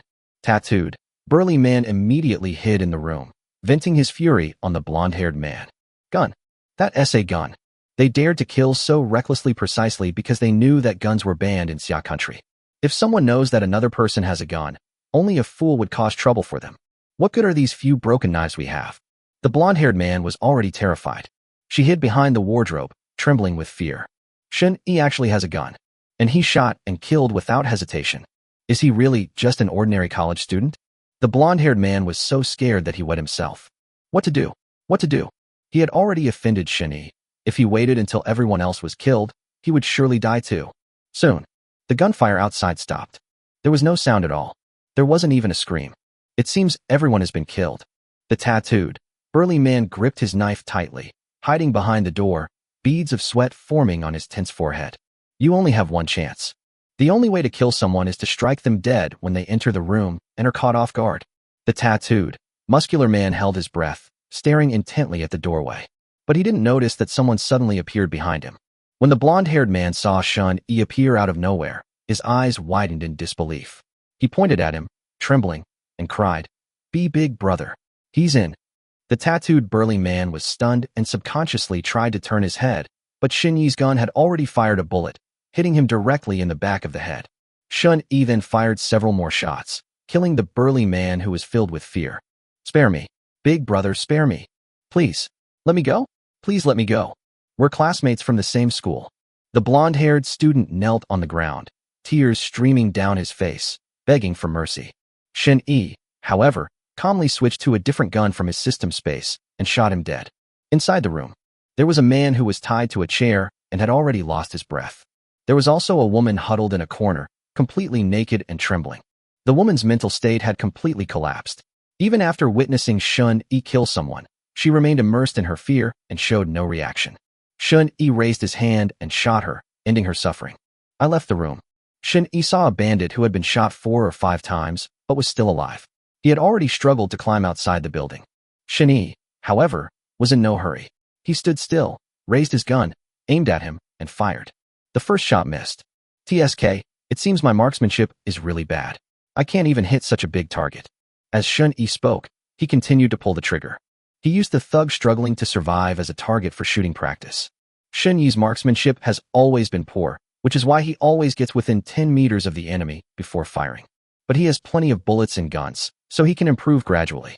And so, from a distance of 30 or 40 meters, Shin Yi kept shooting at the thugs who were crawling out. It takes 4 or 5 shots to hit one. That's terrible. This thug is incredibly resilient. His will to live is so strong that he actually managed to climb outside the building despite his gunshot wound.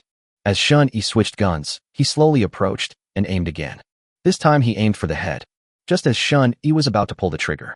Sudden, a thick, white line shot over, stuck to the thug's body, and lifted him into the air. Shin Yi was taken aback and immediately looked up warily.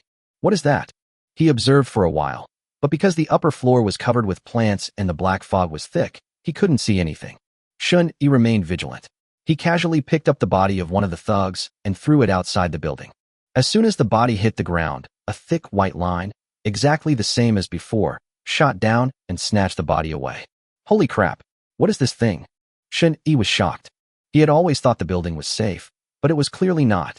There's a monster upstairs. I don't know if they were attracted by the gunshots or by the corpses. No, we have to figure out what this is. Otherwise, it will be dangerous for you to go out in the future. Shin Yi picked up another corpse and threw it outside the building.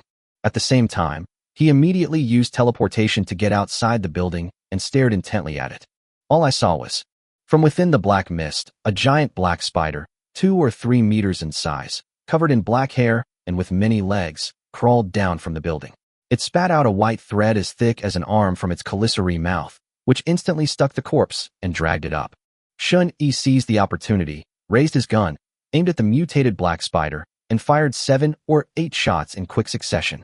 This monster must be destroyed. Otherwise, traveling will be very dangerous in the future. But, to his shock, the bullet only penetrated a little into the black spider, causing little damage and instead enraging it. The mutated black spider threw down the corpse and opened its mouth wide, spitting out a thick white spider silk. 36. A female police officer who meets the system's standards. Shin Yi was prepared and used teleportation to dodge 20 meters away, avoiding the black spider's attack. Damn it, even a pistol couldn't kill him. Shin Yi cursed under his breath. Even his strongest attack methods were no match for this mutated spider. At this moment, the black spider locked onto Shin Yi's location again. It seemed that because it had been hurt by the gunshot earlier, it held a grudge against Shin Yi. Its hairy legs moved quickly, and it jumped down from the building, pouncing towards Shin Yi.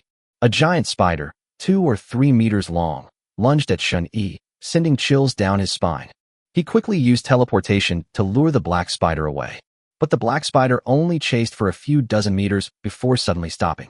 Its many dark eyes stared at Shin Yi, making strange noises. It spun around in place several times before turning back. Why did that beast stop chasing us? Shin Yi frowned. He thought for a moment, then carefully followed, only to find that the black spider had actually climbed back upstairs. They also took the bodies of the thugs off the ground with them. Shin Yi's face was grim.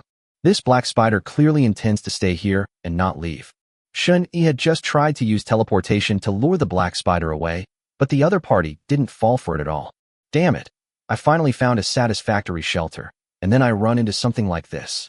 Shin Yi wanted to curse. If this black spider isn't dealt with, not only his woman, but he himself might accidentally fall victim to it. But solving it is not easy. After all, even a gun can't kill it. How could a spider mutate to such a terrifying degree? Shin Yi frowned deeply and thought for a while. He took out his phone and contacted Jo Warner. If Jo Warner has gone out now, I can go pick her up. Otherwise, even if she manages to walk into the community alive, she will be killed by this black spider. Shin Yi, where are you? Jo Warner. We just left the campus. It's so dangerous outside, brother. Shin Yi, how much battery do you have left on your phone? Jo Warner. It's almost full. I have a power bank. Shin Yi, share your current location. Jo Warner has initiated location sharing with you. Shin Yi joined the location sharing and saw the distance between himself and Jo Warner, which was over 800 meters, not too far. If it weren't for his teleportation ability, Shin Yi definitely wouldn't have gone to pick up Jo Warner. It would have been too risky. But with teleportation, Even if he encounters a mutated monster, he can be sure of his safety. Provided his own safety was ensured, Shen Yi naturally didn't mind doing things that were beneficial to himself, such as searching for supplies or finding women who matched the system's requirements. Walking on the street shrouded in black fog, Shen Yi was constantly on guard about his surroundings. The mutated black spider greatly increased his vigilance. Some mutant animals cannot be killed by a pistol. These trees along the roadside seem to have grown quite a bit taller and thicker. At this rate of growth, in a while, the area available for human activity will probably be squeezed out to a very small extent. Although plants do not actively attack people, if they grow too large, they will eventually pose a threat to people. And these cracks in the ground, although they haven't continued to widen, are still continuously spewing out black mist. I wonder where all this black mist is coming from underground. Shen Yi really wanted to jump down and find out what was going on, but it was just a thought. If you were to jump, you would absolutely die. Once I'm strong enough, I can go down and investigate. Shen Yi thought to himself. Then, he continued to follow the navigation and approach Zhou Wanner's direction. However, from the location sharing, Shen Yi discovered that Zhou Wanner had actually been staying in the same place the whole time. This made him frown. This little green tea BTCH knew I was coming, and she actually started waiting right there? It didn't move an inch. Shen Yi walked a few hundred meters more and found that Zhou Wanner's position had not changed. His face looked very pale. This kind of woman who takes an inch and then a mile is infuriating. If he hadn't already walked several hundred meters, Shen Yi would have wanted to turn around and go home immediately. Forget it, let's unlock the rewards first. If Zhou Wanner is really that cunning, then kill her after you've received the reward. Shen Yi continued walking forward, and the surroundings gradually quieted down. He glanced at the navigation and found that Zhou Wanner's location was in a convenience store ahead, completely still. Shen Yi drew his gun and walked over slowly. Although the convenience store wasn't big, it had a lot of supplies, so I figured I might as well loot it and make the trip worthwhile. Shen Yi approached the convenience store. He sensed that something was wrong. He could smell the strong stench of blood in the air. Because of the frequent killings he had committed in the past 2 days, Shen Yi immediately recognized the smell of human blood. And, not far away, there were still many drag marks on the ground, and a woman's shoe was also lying there. Judging from the scene, someone must have just died here. Shen Yi reacted instantly. He immediately became alert to his surroundings. However, no mutated monsters were seen. What you can't see is often more dangerous. Shen Yi used teleportation to arrive at the convenience store entrance and then teleported inside. Then he glanced at the map and saw that Zhou Wanner was very close to him. Zhou Wanner. Shen Yi looked at the dark convenience store and tried calling out. I don't know if she's still alive. If he dies, then I've really come all this way for nothing. Shen Yi? Is that you, brother Shen Yi? The sound came from a small room at the very back of the convenience store. Then, the door opened, and 3 figures cautiously walked out. There were 3 women, the tallest of whom was wearing a police uniform and holding a gun. The policewoman walked at the front, and when she saw that the person coming had a gun, she immediately raised her gun as a warning. Shen Yi was even more wary than she was. This policewoman had a gun. He immediately prepared to teleport away. Damn it, Zhou Wanner never said she was with the police. It didn't even mention that the police had guns. Otherwise, Shen Yi would never have come to pick her up. After all, a gun can threaten one's safety. Brother Shen Yi, is it really you? You actually came to pick me up. Wow, Wanner is so touched. Zhou Wanner, petite and adorable, looked excited and even pretended to cry. But instead of approaching Shen Yi immediately, she hid behind the policewoman. She says she's touched, but her actions don't believe Shen Yi. What a little green tea. Shen Yi couldn't be bothered with her. Comrade, are you also a police officer? Or a soldier? The pretty policewoman asked cautiously, looking at Shen Yi pointing at the muzzle of his gun. No. Then where did you get your gun? I found it. Okay, could you please put the gun away first? I mean no harm. Seeing that Shen Yi didn't seem like a bad person, the policewoman put away her gun to show her goodwill. Seeing this, Shen Yi lowered the muzzle of his gun, but did not turn off the safety. Even though the other party was a police officer, he did not relax for a moment. It's the end of the world. Who knows if the police are good or bad? There might even be bad guys posing as police officers. Shen Yi will not fully trust anyone or any monster that poses a threat to his safety, unless he has a special ability that can detect the other party's thoughts. But, to Shen Yi's surprise, this policewoman also met the system standards. 37. Baby face with huge breasts, a terrifying tree in the city center. Bite. Survivor matching system criteria detected. Initiating detailed information scan. Name, Su Yun. Age, 27. Appearance, 88 points. Body shape, 94 points. Inner qualities, 100 points, pure and flawless. Total score, 90 points. Evaluation, taking them in will unlock one random resource. 90 points is the lowest score a woman currently eligible for in the system's criteria. Even with the lowest score, this policewoman is still considered a great beauty by ordinary standards. This is a level that Shun-Yi had never been able to access before. In particular, her heroic and spirited demeanor sets her apart from other girls. As for the long-haired girl next to Jo Warner, although Shun-Yi thought she wasn't ugly and could even be described as pretty and attractive, he didn't trigger any system notifications. It seems the requirements for unlocking the supplies are not met. Hello, comrade. My name is Su-Yun. I'm from the Municipal Public Security Bureau. May I ask how you got in here? Su-Yun asked earnestly after introducing herself. In her opinion, Shin-Yi might not be a policeman, but he shouldn't be a bad person either. Otherwise, he wouldn't risk going out to save people during such a special time. My name is Shun-Yi. Shin-Yi paused, then glanced towards the doorway and said, You just walked in like this. What's wrong? The policewoman was taken aback upon hearing this. Jo Warner and the long-haired girl were also stunned, and even exclaimed involuntarily, Brother Shin-Yi, you just walked in like that? What's wrong? Shun-Yi naturally wouldn't reveal his hand to a stranger who wasn't yet his woman, so he pretended to have walked in. Brother Shin-Yi, you're so lucky. There's a giant snake outside that can turn invisible, and it didn't attack you. Jo Warner patted her chest, as if she had breathed a sigh of relief, but the trembling motion was quite captivating. This is the perfect example of someone with a youthful face and large breasts. Jo Warner is also good at making use of her advantages. Seeing Shun-Yi looking at her, she secretly thought she hadn't guessed wrong. If I can win over Shun-Yi and have him protect me, I'll be much safer in the future. Moreover, it also allows Shun-Yi to go out and find food and water. A snake that can turn invisible. Shun-Yi's heart skipped a beat. No wonder I only saw drag marks and blood, but not the person. Even mutant animals have superpowers now. It can actually turn invisible. What's the point of humans playing anymore? That shouldn't be a snake. I saw it has 4 legs. It should be a gecko, the long-haired girl explained. Policewoman Su-Yun nodded in agreement, saying, Yes, it was a gecko, but it was over a meter long, longer than most snakes. And its camouflage wasn't really camouflage. It simply changed its body color to match the surrounding environment. Combined with the black mist, it was difficult to spot. Several survivors I rescued were killed by this color-changing gecko, so I know it very well. Change color?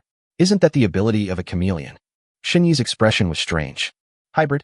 Or is it simply due to mutation that geckos gained this ability? I've also suspected it might be a mutated chameleon, but from what I've seen, it looks more like a gecko, Su-Yun said. This policewoman is quite capable for surviving the apocalypse. Shin-Yi pondered. Whether it's a chameleon or a gecko, anything that can change color is difficult to deal with. If I hadn't teleported in, I might have been caught off guard and attacked. No wonder these 3 women were hiding in the small room of the convenience store in fear. They simply couldn't handle this gecko. Comrade, if you weren't attacked when you came in, it might have already left. You should probably take this opportunity to leave as soon as possible, lest it turn back. This gecko is very cunning, Su-Yun suggested. Jo Warner and the long-haired girl nodded quickly. Their roommates were killed by this treacherous gecko. If Su-Yun hadn't happened to be passing by and shot the gecko away, they might have died too. Through conversation, they later learned that policewoman Su-Yun had not been passing by, but had been chasing geckos. This gecko ate several people, including the child that Su-Yun had managed to save with great difficulty, which is why Su-Yun risked her own safety to fight it. Let's wait a little longer. I heard a strange noise when I came in. It might still be lingering nearby. Shun-Yi made up a reason. He could leave whenever he wanted, but taking Jo Warner with him would not be easy. As for policewoman Su-Yun, Shun-Yi has no intention of taking her on as a recruit at the moment, unless Su-Yun is willing to hand over the weapon to him. Or, I can ensure her absolute loyalty. Otherwise, with a ticking time bomb next to him, Shun-Yi wouldn't even be able to sleep peacefully. I see. Su-Yun frowned. After thinking for a moment, she said, How about this? I'll go out first and try to lure it away, then you can leave. Oh, Sister Su-Yun, what if you encounter danger? Jo Warner asked worriedly. I'm a police officer. It's my duty to protect you. Su-Yun replied seriously, then a hint of hatred flashed in her eyes as she said coldly, Moreover, I must kill it. Even if it costs me my life, I absolutely cannot let it harm innocent people again. As she spoke, she began checking the bullets in the gun, preparing to take action. She is a decisive and efficient woman. Sister Su-Yun, you are such a good policewoman. Zhou Wan'er and the long-haired girl looked at Su Yun with emotion. However, they were only moved and did not intend to stop it. Shun Yi was also a little surprised, not expecting this policewoman to have such noble character. But this is also a good thing. With the policewoman distracting the gecko, she was able to leave safely with Zhou Wan'er. After a few seconds of hesitation, Shun Yi looked at Su Yun and asked, "Officer Su, is there still any rescue operation in the city?" Upon hearing this question, Su Yun's face turned pale, and she said in a low voice, "Although I shouldn't say this, there probably isn't any rescue possible. A few days ago, all my colleagues at the Municipal Public Security Bureau were killed. I'm not sure about the situation in other police stations, but I imagine it's similar. There may be some surviving police officers, but there probably aren't many left. They alone could not possibly withstand such a disaster, nor could they save the people of this city." As Su Yun spoke, her mood gradually somber. Hearing this, Shun Yi breathed a sigh of relief, but asked curiously, "What exactly happened? How could so many people have been killed? Logically speaking, ordinary people can survive, so how could trained police officers with firearms die so quickly? That doesn't make sense." Sigh. Su Yun sighed deeply, frowned, and seemed to hesitate for a moment before explaining. "This matter is highly confidential and should not have been leaked, but whether it is leaked or not is not important now." On the first day of the apocalypse, a huge, strange tree appeared in the city center. The tree seemed to be alive, growing at an extremely fast rate. In just a few hours, it grew to a height of tens of meters, and it was still encroaching on the surrounding land. Moreover, during its growth, it also demolished 2 high-rise buildings in the city center, resulting in the deaths of thousands of people. Tens of meters? Zhou Wan'er and the long-haired girl exclaimed in surprise at the same time. Shun Yi also showed a look of surprise. Growing to tens of meters in just a few hours is far more terrifying than those mutated trees on the street. And, since the apocalypse began, if it's still growing at this rate, how terrifying will it be by now? What will happen if it is allowed to continue growing? Could it engulf the entire mountain town, or even overturn it? 38. It has wisdom, the mind of a little green tea. Looking at the shocked expressions on their faces, Su Yun felt exactly the same way she had when she first heard the news. She couldn't help but sigh and say, "Some experts predict that if this tree had grown at the same rate back then, it would have covered half the city in 3 months at most." Therefore, in order to protect the mountain city, most of the police force was mobilized to deal with that tree. As a result, this tree is alive. It retaliates, and anyone or any animal that gets close will be killed by it. Even helicopters were shot down by its branches. Then why not use fire? Trees should be afraid of fire, right? Zhou Wan'er asked curiously. Yes, some experts have indeed suggested using fire. Su Yun nodded, but continued. However, the tree is located in a densely populated area in the city center. If we use fire to attack it, there will be a lot of innocent casualties. Therefore, the order from above was delayed, and the fire attack could only be used after the masses had been evacuated. But it was too late. Its growth rate is too fast. In just one day, its size increased many times over. When we started using fire, no one expected that the tree would break off a branch to put out the fire, and that it would extend its branches to attack weapons that posed a threat to it. Su Yun looked utterly helpless as she spoke. Only by witnessing that battle firsthand can one truly understand the terror of that tree. It actually has intelligence. Zhou Wan'er and the long-haired girl were both shocked. Cut off a branch to survive. Identify the enemy. Is this the kind of intelligence a tree could have? Su Yun sighed and nodded, her eyes filled with sorrow. It was too late to think of other solutions afterward, because most of the police force was killed in that operation. Upon hearing this, Shen Yi's eyes revealed an unprecedented level of tension. If this giant tree is still growing wildly, it could cover the entire mountain town in 6 months at most. At that time, everything in this city will become nourishment for this tree, including humankind. Shen Yi pondered for a moment with a serious expression, then continued. Isn't there any military coming to our aid? If we use missiles or similar weapons, we should be able to take it down, right? I don't know. I only know that someone from above contacted the military, but the military seems to be dealing with some kind of mutant. Su Yun gently shook her head. She wasn't a high-ranking official, and she didn't know much. But even these messages made Shun Yi feel a huge crisis. The most dangerous thing in the entire mountain city right now is that ever-growing tree in the city center. If we don't get rid of it, no matter how well we survive, we will eventually be devoured by it and become its nourishment. But solving it is almost impossible. The police used countless officers, even helicopters and armored vehicles, but they still couldn't solve the problem. All they had was a small handgun. What good was that? It seems we need to make plans early and leave the mountain city as soon as possible to go to other cities. Although this apocalypse has engulfed the entire world, I imagine other cities don't have such terrifying giant trees, right? Otherwise, humanity will truly be wiped out. Moreover, since the army did not come to the rescue of the mountain city, they must have rescued a closer or more important city instead. For example, Shanghai, the capital city. These two economic and political capitals of the Xia Kingdom will certainly be given special protection. With the army's firepower, they should be able to protect several cities and establish a safe zone, right? If none of these things are available, Shun Yi really doesn't know how to protect himself. Unless I can unlock more resources, including superpower fruits, and then I can acquire some awesome superpowers. Maybe then I can solve the problem of that ever-growing tree. Thinking of this, Shun Yi couldn't help but look at Su Yun. It seems we should take her reward too. Previously, Shun Yi only wanted to live a simple life, with no worries about food or drink, and just want to lie down and relax. But now, the fire was truly burning him, and he felt the urgency. Even if we can't obtain the power to defeat the giant tree, we must at least have the ability to protect ourselves. While teleportation is powerful, a distance of only 20 meters is still too short. Are you all ready? I'll go open the door now. After I lure the gecko away, leave as quickly as possible. Don't waste any time. Su Yun drew her gun, ready for battle. Sister Su Yun, you have to be careful too. Zhou Wan'er and the long-haired girl were a little reluctant to part.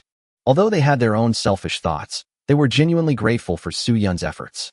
Su Yun knew she was unlikely to survive, but she still nodded to the two girls, then looked at Shun Yi and said earnestly, Comrade Shun Yi, I hope you can take care of them. In this world, we humans can only survive by helping each other. I know. Then get ready. If you hear any noise, leave immediately. Don't waste any time. After Su Yun finished speaking, she walked to the door and carefully opened the convenience store door. Outside, there was only thick black fog and the sound of wind. No danger could be seen. Su Yun took a deep breath and cautiously stepped out, observing her surroundings. No geckos were found.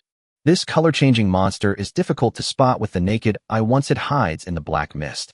Su Yun glanced back at the convenience store, then stepped into the black fog, deliberately making noises under her feet in an attempt to lure out the gecko. Brother Shun Yi, should we go out now? Zhou Wan'er asked hurriedly.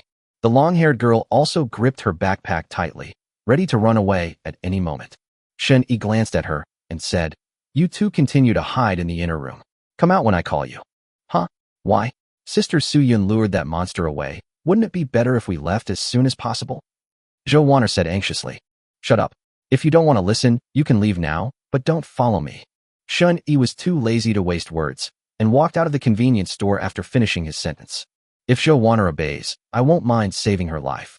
If she doesn't, then she is courting death. Zhou Wan'er was scolded and dared not speak until Shun Yi left, at which point she angrily stomped her foot. Damn it, that stinky straight man. After venting her anger with a few curses, Zhou Wan'er and the long-haired girl exchanged a glance, and finally closed the door and obediently hid in the storage room. Without protection, they would never have been able to survive in such a dangerous world. Although she didn't understand Shun Yi's meaning, she could only obediently listen to him for now. After all, Shun Yi has a gun. Only by following him can we hope to survive. Although Zhou Wan'er was cunning, she was not stupid. Clatter, clatter, clatter. In the black fog, Su Yun held her gun in both hands, taking long strides as she walked slowly, deliberately making noise under her feet, watching her surroundings with great vigilance, not daring to even breathe loudly. She knew very well that the mutated gecko could attack her at any moment. She had to react immediately.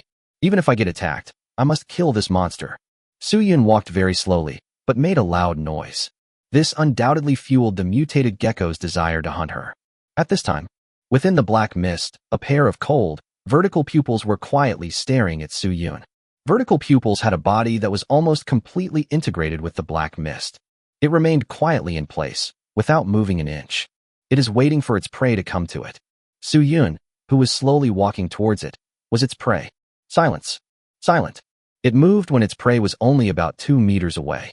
The colors that were originally blended in with the surroundings were exposed the moment they moved. This is a giant gecko. Its speed is extremely fast, and even if the prey has time to react, it simply doesn't have time to put up an effective resistance. Not to mention, Su Yun was facing it from the side and couldn't notice it at first. By the time she realized it, it was too late. Bang, bang, bang, bang. Sudden. Several gunshots rang out from the black mist. Su-yun was startled and turned around abruptly. A huge gecko lay fallen just centimeters away from her. The gecko had several bullet holes in its body, from which blood was flowing, and its breathing was extremely weak. Without hesitation, Su-yun fired 2 more shots at the gecko's head, finally killing the mutated gecko. Then, she breathed a sigh of relief and gasped for air. Her back was already covered in sweat. The hand holding the gun was trembling slightly. She almost died. It would be a lie to say that I'm not afraid. She is a human being too. However, since she has put on this outfit, she must live up to the responsibility that the outfit represents. She had no choice but to back down, and she couldn't afford to back down. If she could stay alive, she wouldn't want to die. She really didn't want to die. Thank you. Su-yun looked at the gunman who emerged from the black mist, her eyes filled with gratitude. 39. Superpower Fruit. The person who fired the shot to save Su-yun at the crucial moment was naturally Shin-yi. Shin-yi followed Su-yun out of the convenience store. Shin-yi's idea regarding Su-yun, the policewoman who could unlock supplies, was that if he could save her, he would do so as well. You can also unlock one more resource. Certainly. If this gecko really can turn invisible, then Shin-yi won't waste time. He'll just use teleportation to escape. However, since this gecko had left such a large opening when attacking its prey, Shin-yi naturally didn't hold back. He teleported behind it and shot it several times, killing it instantly. The mutant gecko may seem dangerous, but it can't actually stop a bullet. Without the black mist, this gecko would just be a slightly larger animal. The main reason is that the dense black fog greatly reduces visibility, which is why this color-changing gecko is so difficult to deal with. Comrade Shin-yi, thank you. Su-yun looked at Shin-yi with gratitude. She never expected Shin-yi to risk coming out to save her.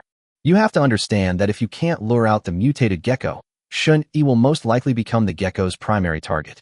Therefore, Shin-yi is risking his life to help me. Su-yun was truly grateful and deeply moved. Compared to the people I saved recently, Shin-yi is so much better.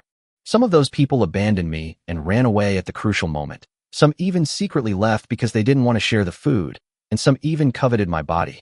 In short, in just a few days since the apocalypse, Su-yun has witnessed the wickedness of human nature. That's why she was so moved when she saw Shin-yi risk his own safety to save her. The differences between people are truly vast. Just a verbal thank you? Shin-yi asked, looking at Su-yun. Oh. Su-yun was taken aback. I don't understand what Shin-yi means by that. Does he want money?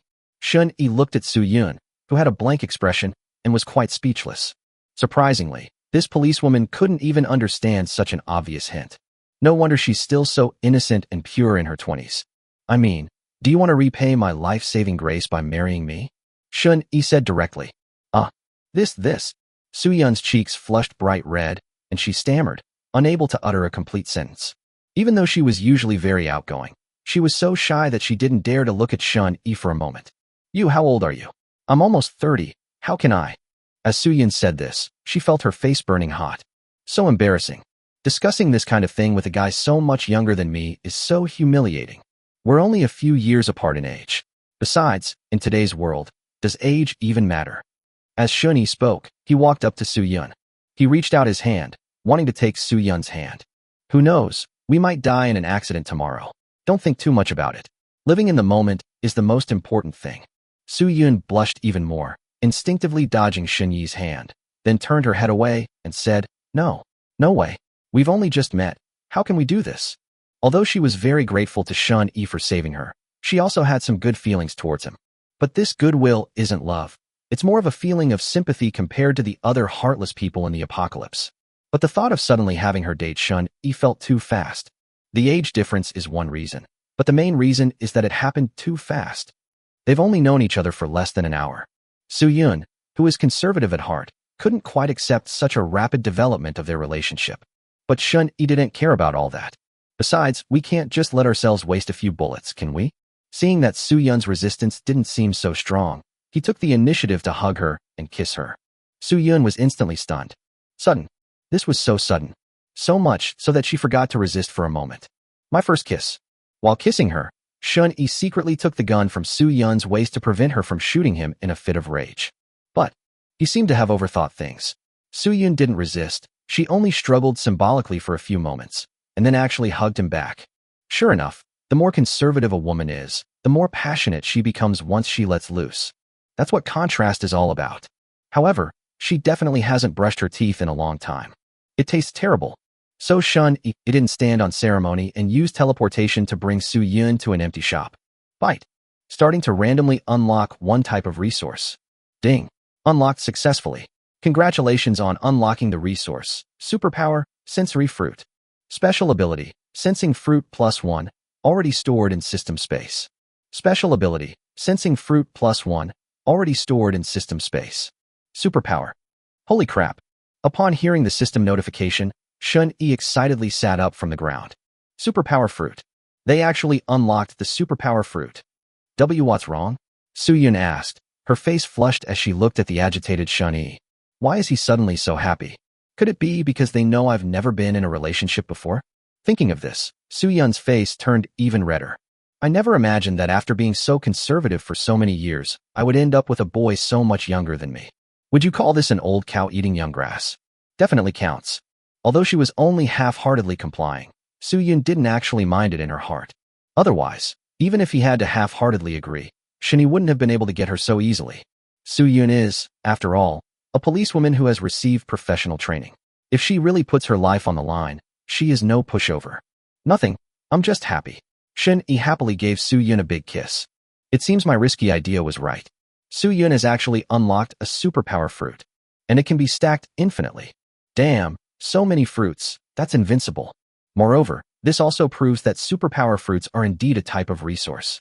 As long as enough types of resources are unlocked in the future, other superpower fruits will definitely be unlocked. You're so naughty. Although Su-yun was shy, the die was cast, and she no longer resisted too much. Shun-yi said earlier was indeed correct. In today's world, don't think too much, don't think about the future, because they might die in an accident tomorrow. Living in the present is the most important thing. She leaned against Shun-yi's chest, her fingers slowly tracing circles on his body, and softly asked, "What's your relationship with those two girls? That girl who calls you brother Shun-yi seems to have a special relationship with you." Women who have just had sex are very sensitive, even a smart and capable policewoman. Shun-yi was genuinely hesitant about how to put it. He hadn't originally planned to take Su-yun in. In this situation, it can only be said that he acted impulsively. Although the result was good. But if things aren't handled properly, given Su-yun's personality, she's willing to fight mutated geckos to the death. I'm afraid I'll have to be ruthless and destroy her. To be honest, he was really reluctant to do something like cruelly destroying a flower. If they hadn't had a relationship, Shun-yi would have abandoned Su-yun without hesitation, and might even have killed her. However, he is somewhat hesitant given the current situation. Certainly, if Su-yun really follows me, then everything will revolve around me. Otherwise, even if they had been intimate, he would not hesitate to take action against them. This is the end of the world. So, it's up to Su-yun to make her choice now. What would you do if I told you I have other women? 40. Gained a third superpower, telepathy. What would you do if I told you I have other women? After saying this, Shun-yi quietly looked at Su-yun. To everyone's surprise, Su-yun wasn't surprised at all. She simply sighed softly. I knew it. You're such a young boy, yet you kiss me so skillfully. You must have had many girlfriends and are very experienced. If this were before, if you dared to use force, I definitely wouldn't let you succeed. No, I would break your third leg. Her teeth at Shun-yi in a fierce manner. But it's not scary at all. In fact, it's kind of cute. Then, Su-yun sighed and said helplessly, but in this world now, there are no laws, let alone morality. The fact that you've lived this long and still dare to go out and save people proves that you have some strength. If you want women, I'm sure many women would be willing to follow you. So, I'm not surprised at all that you have other women. I'm just a little uncomfortable. After all, I thought you belonged to me alone. Even after saying this, Su-yun still looked at Shun-yi with a hint of reluctance and asked, judging from your honest attitude, you shouldn't be willing to abandon other women and only be with me, right? Yes. Shun-yi didn't lie, nor did he need to. He will not only not abandon other women, but he will also take in more women in the future. There's nothing we can do about it. To unlock more resources and survive the apocalypse, you must do this. Of course, Shun-yi's thinking wasn't meant to shift the blame to the system. He himself had the same thought in his heart. Who wouldn't love the wonderful life of having multiple wives and concubines? Only, the world is too dangerous right now. Not to mention the mutated giant tree in the city center that is capable of destroying the entire city. He still has no way to deal with the mutated black spider in the neighborhood. Damn it. Getting stronger is the most important thing right now. Therefore, He was destined not to abandon a whole forest for Su Yun. I knew it. Su Yun lay helplessly in Shun Yi's arms, then closed her eyes and murmured softly, "But if you really abandon other women for me, I will despise you even more. Because, if that's the case, you might just abandon me for another woman." Shun Yi didn't say anything, but gently patted Su Yun's shoulder. The advantage of being a mature woman is that she doesn't need to explain so much. She understands many principles. Even if you don't understand, you can figure it out. After lingering for a while, the two got dressed and prepared to go back to the convenience store to pick up Zhou Wanner and her two friends. As for the teleportation he just used, Shun Yi naturally explained it to Su Yun. Another reason why Su Yun didn't resist immediately was that Shun Yi teleported her into the shop, which startled her. And that is superpowers. Su Yun's eyes lit up when she learned that humans could also acquire superpowers. If everyone could acquire such amazing superpowers, the chances of survival would greatly increase. Shun Yi thought to himself that it was fortunate that his first superpower was physical evolution. Otherwise, he would have been completely drained by the time he unlocked these past few days, and he wouldn't have had the strength to fight the mutated monsters. Back at the convenience store, Shun Yi first scanned the goods. Unfortunately, it's just a small convenience store, so the selection is already limited, and most of it is contaminated, so there's not much to eat. It's better than nothing, I suppose. The biggest gain from this trip was Su Yun. Because of Su Yun, Shun Yi was able to unlock the superpower fruit. Is this yet another one of your special abilities? Su Yun looked at Shun Yi in amazement, only to see him take away a lot of supplies with a wave of his hand. Shun Yi responded. Then, he summoned Zhou Wanner and her two companions who were hiding in the storage room. These two girls are really shameless. Even though Shun Yi and Su Yun made a sound when they returned, they didn't come out immediately. Previously, when Su Yun said she was going to lure the gecko away, the two women appeared very touched, but in reality, they wished Su Yun would sacrifice herself. They only thought about protecting themselves. Too sneaky. Comparable to Shun Yi. That's great. Brother Shun Yi, sister Su Yun, it's so good that you're all right. Zhou Wanner patted her chest, her face full of relief. The long-haired girl didn't talk much, nor did she have as many schemes as Zhou Wanner, that little green tea. Okay, let's go, Shun Yi said calmly. Then, he suddenly thought of something, took out two guns loaded with bullets from his system space, and gave them to Su Yun so she could use them to protect herself. Su Yun's character is trustworthy. He is even more trustworthy than Su Wanting and Jiang Ninyan. People have very different personalities. Although Shun Yi had known Su Wanting and the other girls for a longer time, he didn't trust them as much as he did Su Yun. He even has a gun. Zhou Wanner saw Shun Yi conjure two pistols out of thin air. She was shocked, but her eyes darted around slyly. She thought to herself that she must win over Shun Yi and make him like her and fall in love with her, so that she could survive the apocalypse. Holding the two brand-new Type 54 pistols, Su Yun felt a warmth in her heart. She knew this was a sign that Shun Yi trusted her. The four of them walked out of the convenience store and proceeded cautiously. Having experienced the attack by the color-changing gecko, Shun Yi had to be extra careful. Some mutated animals have bizarre abilities, and you might get caught in their trap even if you're not careful. Thinking this, Shun Yi silently took out a superpower fruit from the system space and put it in his mouth. I'll acquire the new ability first. It might improve my combat skills. Upon tasting the fruit, a subtle coolness spread throughout the body, but it was only fleeting. Aside from the first time he ate the body evolution fruit, which caused him to feel a huge change in himself, the effects of the other two superpower fruits were very small. I don't know if it's because my physical body has evolved to be stronger, or because it's the first time I've eaten a fruit, but it's more likely to be the latter, since in Shun Yi's view, the ability of teleportation is definitely no worse than physical evolution. With these thoughts in mind, the fruit in my mouth was also digested. He immediately opened the panel to check. Host, Shun Yi. Age, 20. Combat strength, 30, excluding any external bonuses. Unlocked resources, Master Kong mineral water, freshly baked roast chicken, Type 54 pistol, 5A grade steak, superpower fruit, telepathy. Acquired superpowers, physical evolution LV1, instant teleportation LV1, telepathy LV1. Physical evolution, LV1. Your body has undergone an evolution for some reason, resulting in significant improvements in your strength, speed, stamina, health, and more. Instant teleportation, LV1. You can instantly teleport a distance of 20 meters. Because your instant teleportation is a spatial skill, you can ignore any terrain, control, and binding skills during the teleportation. As long as you have enough stamina, you can teleport continuously without any restrictions. Telepathy. LV1. You can sense all hostility and goodwill within a 20-meter radius around you through your mind, and you can see everything within that 20-meter radius without using your eyes and without being hindered by any obstacles. 41. Infinite fruits. Continuous upgrades. Go home. Is this telepathy? It's truly amazing. As Shun-Yi finished reading the skill description, he immediately started testing it out himself. In a state of telepathy, even with his eyes closed, he could clearly see everything within a 20-meter radius, including buildings, various plants, and so on. Moreover, it was viewed from a 360 degrees overhead perspective, and even the black fog couldn't block it. This is practically an X-ray vision cheat. Furthermore, in this state, Shun-Yi could also see white aura flowing around the three women beside him.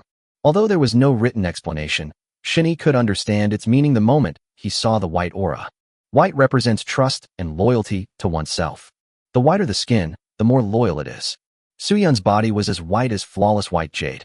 Zhou Wan'er and the long-haired girl were dressed in a light white color, with nearly half of it mixed with gray. Gray represents neutrality, which implies a lack of trust. Of Shun-Yi, there were many pure gray objects. For example, the mutated trees on both sides of the road, the grass and trees on the ground, etc., all present a grayish appearance. In other words, as long as Shun-Yi doesn't provoke these plants, they will never attack him because they have no hostility towards him. As for black, it's not available at the moment. Black represents absolute hostility. If someone exudes a black aura, it proves that they are preparing to attack Shun-Yi. As long as someone with hostility appears within 20 meters of Shun-Yi and harbors hostility towards him, no matter how well they hide, Shun-Yi will be able to sense them immediately. That's a cheat code. Furthermore, Shun-Yi discovered that the combination of telepathy and instant teleportation was practically in cheat code. Telepathy allows for a 360 degrees bird's-eye view, X-ray vision, and precise location locking on enemies, followed by instant teleportation to directly approach them. These two superpowers combined can produce an effect greater than the sum of their parts. It's absolutely amazing. With this ability, I'll be able to detect enemies who like to ambush, like chameleons, immediately. Shun-Yi exclaimed excitedly. This superpower is amazing. You'll never have to worry about being ambushed by someone or a monster again.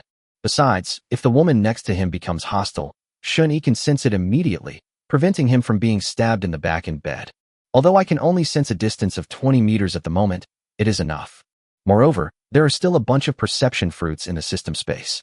If eating fruit can increase one's ability level, then he will be able to max out his telepathy level very quickly. The overhead view is an active skill that I need to actively activate, while sensing goodwill and hostility is a passive skill that will be activated passively. Great. Very convenient. Shun-Yi was very satisfied. In this way, as long as an enemy approaches and shows hostility, you can detect it instantly without having to constantly have a godlike perspective. Otherwise, it will also consume physical strength. Yes, releasing active skills consumes stamina. If Shun-Yi's physical constitution weren't strong enough, he really wouldn't be able to withstand the simultaneous consumption of stamina from these two skills. Physical evolution is very important. It seems that most superpowers consume stamina, just like a mana bar. Shun-Yi seemed to be deep in thought. Only then did he understand the omnipotence of the superpower of physical evolution. Physical evolution can improve physical condition and increase physical strength, while other superpowers consume physical strength. If physical strength is insufficient, even the strongest superpowers will be limited. Just like the bug-level ability of teleportation, if Shun-Yi's physical body hadn't been strengthened, being able to use teleportation 10 times in one go would be considered amazing. Not to mention using teleportation in conjunction with telepathy, that would consume even more stamina, and it would probably only last 7 or 8 times. This demonstrates the importance of the superpower of physical evolution. So, the reason why Xiao Tao's lightning ability is not strong enough, besides the fact that his ability level is relatively low, is probably because he doesn't have enough stamina to support him in releasing it continuously. Thinking about it this way, Shun-Yi understood the reason. This is a reason that others might not be able to figure out even after years of searching. My combat strength has increased from 10 to 30, more than doubling. That's great. It seems that teleportation combined with telepathy can indeed greatly enhance combat power. Shun-Yi looked at the panel and discovered that this combat power value did not take into account any external factors. In other words, if one uses a gun, their combat strength can be increased significantly, but it's not calculated. Next, it's to test whether the superpower fruit can be upgraded. Shun Yi closed his eyes, activated his telepathic guidance, and took out a handful of supernatural fruits from his spatial storage, stuffing them into his mouth one by one like eating beans. Whether or not it can upgrade one's superpowers is another matter, but once the fruit enters the stomach, the entire internal organs and limbs feel cool, like being electrocuted, which is really super refreshing. Even if eating the superpower fruit doesn't level up, Shun Yi wouldn't mind using it as medicine. Anyway, this medicine doesn't have any side effects, it just feels good. Especially when several superpowered fruits were swallowed at once, it felt even better than when they were extracted. I felt a tingling sensation all over my body. Bite. Your telepathy has been upgraded to level 2. Telepathy. LV2. You can sense all hostility and goodwill within a 40-meter radius around you through your mind, and you can see everything within that 40-meter radius without using your eyes and without being hindered by any obstacles. Shun Yi didn't know that he had eaten more than a dozen superpower fruits in one go, but he suddenly leveled up. The telepathic range has doubled to 40 meters. Now, he has a richer environment to see and a broader perspective. The quantity of fruit can indeed upgrade superpowers. Having received this answer, Shun Yi became even more generous with the superpowered fruits, constantly feeding them into his mouth, experiencing the dual pleasure of physical improvement and leveling up. Anyway, with one new superpower fruit every second, there's no way you can eat them all. Bite. Your telepathy has been upgraded to level 3. Bite. Your telepathy has been upgraded to level 4. Bite. Your telepathy has been upgraded to level 5. When Shun Yi returned to the residential area with the 3 women, he had already reached level 5. But perhaps because he had slapped too many times in one go, he felt a chill running through his internal organs. My limbs were ice cold. Damn, looks like I need to slow down before eating them. Although eating fruit is great, I can't eat too many at once. With his hands and feet ice cold, Shun Yi thought to himself and temporarily put the fruit in his hand into his system space. Telepathy. LV5. You can sense all hostility and goodwill within a 250-meter radius around you through your mind, and you can see everything within that 250-meter radius without using your eyes, without being hindered by any obstacles. An ultra-long-range vision distance of 250 meters. That's like he's cheating. Moreover, because he had leveled up to level 5, Shun Yi discovered that the stamina he consumed when he actively activated his skills had actually decreased slightly. Logically, the higher the skill level, the higher the cost, right? But surprisingly, its cost has decreased. This is great, proving that Shun Yi can use it more recklessly without worrying about excessive energy consumption. Thinking this way, Shun Yi stopped and used his telepathy to scan Building 6 in front of him. He quickly found the dangerous mutated black spider. 42. So tired I can't breathe. The thick black fog that filled the air was completely visible through the telepathic perspective, without any obstruction. From an overhead view, Shun Yi quickly located the mutated black spider. It is located on the middle floor of Building 6, and under the cover of various mutated plants, it has woven a large net, as if it lives there. Around the spider web, there were several objects wrapped in long strips of white spider silk. Its long, narrow shape makes it clear that it is a human corpse. Why does this black spider seem bigger than it was before I left? Is it just my imagination because I'm seeing it too clearly with my telepathy? Shun Yi frowned slightly. It's uncertain whether it's due to poor visibility, since there was black fog obscuring the view earlier. Brother Shun Yi, what's wrong? Zhou Wan'er hid behind Su Yun and spoke cautiously. Shun Yi had just entered the residential area when he suddenly stopped. The surroundings were filled with eerie black mist, and the occasional chirping of cicadas and animals in the darkness made the 3 women very nervous. It's all right, let's go. Shun Yi observed the black spider for a while and saw that it was feeding and located in the middle of the building, so he decided to test it. At a distance of more than 10 meters, as long as you don't make too much noise, the black spider shouldn't be able to hear you. Shun Yi didn't use teleportation because he wanted to test the black spider's attack range so he could react accordingly. Hurry up and don't make too much noise, Shun Yi said, turning back to remind the 3 women. If anyone foolishly attracts the mutated black spider, Shun Yi isn't afraid. He can use teleportation to escape. But they were the ones who were unlucky. Shun Yi's teleportation can only carry 1 person at most. Perhaps the teleportation level is too low. Moreover, bringing an extra person will triple his stamina consumption, far exceeding the stamina he would consume by teleporting alone. Although Shun Yi has plenty of energy, he generally doesn't like to bring people along. Su Yun and the other 2 women nodded emphatically, not daring to be careless in the slightest. Even the sound of breathing is kept as soft as possible. That's all. The four entered the building safely without attracting Black Spider's attention. Shen-Yi also got the answer. The mutated Black Spider would not attack people entering or leaving the building when it was in the web position. The premise is that you don't make too much noise. But, upon entering the building and seeing the blood-soaked floor and several corpses, Su-Yun was so frightened that she immediately raised her gun in alertness and released the safety. Shen-Yi, there was a conflict here. These bodies all have gunshot wounds, and there are many bullet holes in the walls. At least 3 gunmen fired their weapons. Su-Yun made her judgment based on her extensive experience in criminal investigation. Because the bullet holes on the first floor were everywhere, without any discrepancy. Upon hearing this, Zhou Wan'er and the long-haired girl fearfully clung to each other's arms and followed closely behind Su-Yun. Ignore it, let's go upstairs. Shen-Yi said calmly as he walked towards the stairs.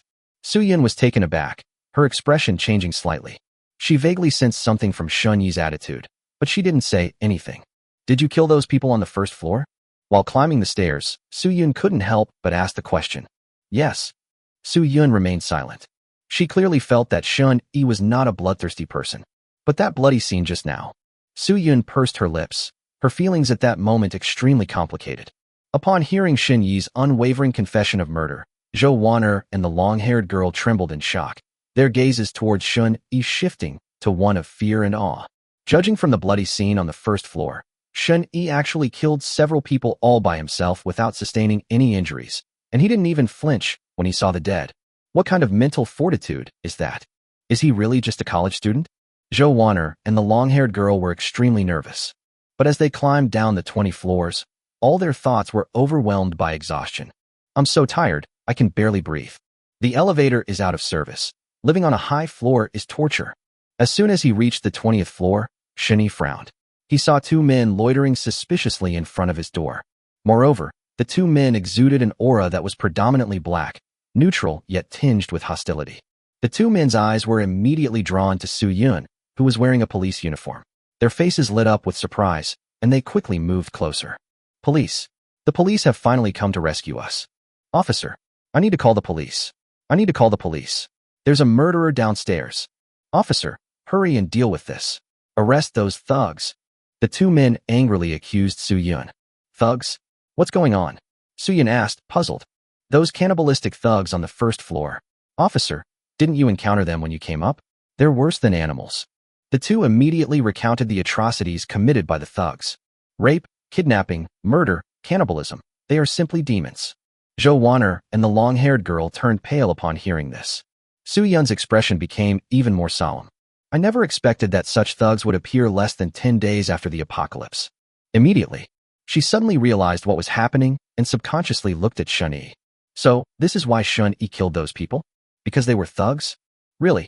Shen-Yi is indeed not the kind of villain who has no bottom line and kills indiscriminately.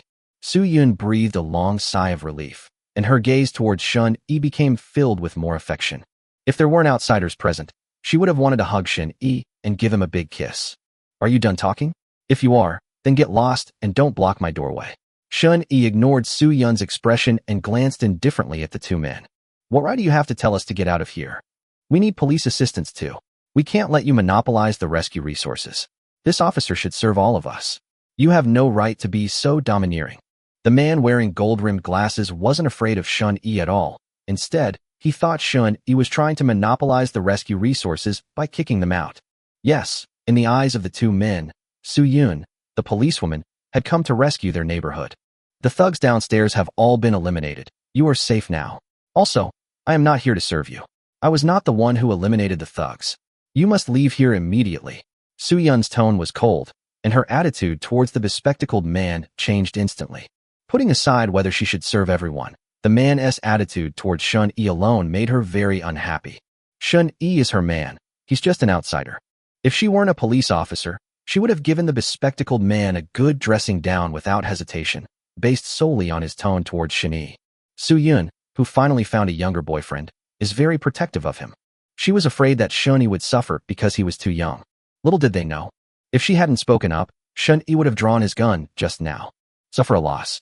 He would never let himself be taken advantage of.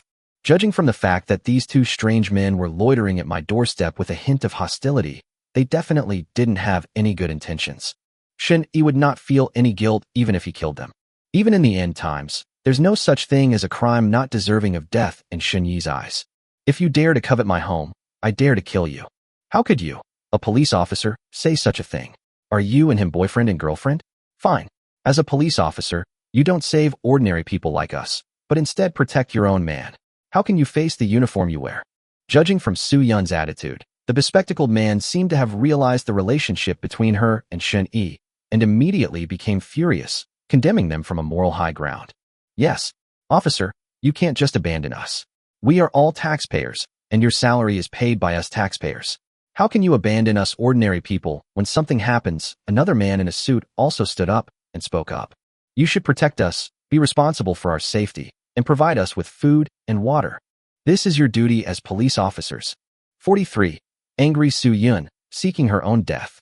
The two men dared not speak loudly in the face of the thugs, but they had the courage to confront the police, even aggressively trying to force Su Yun to serve them.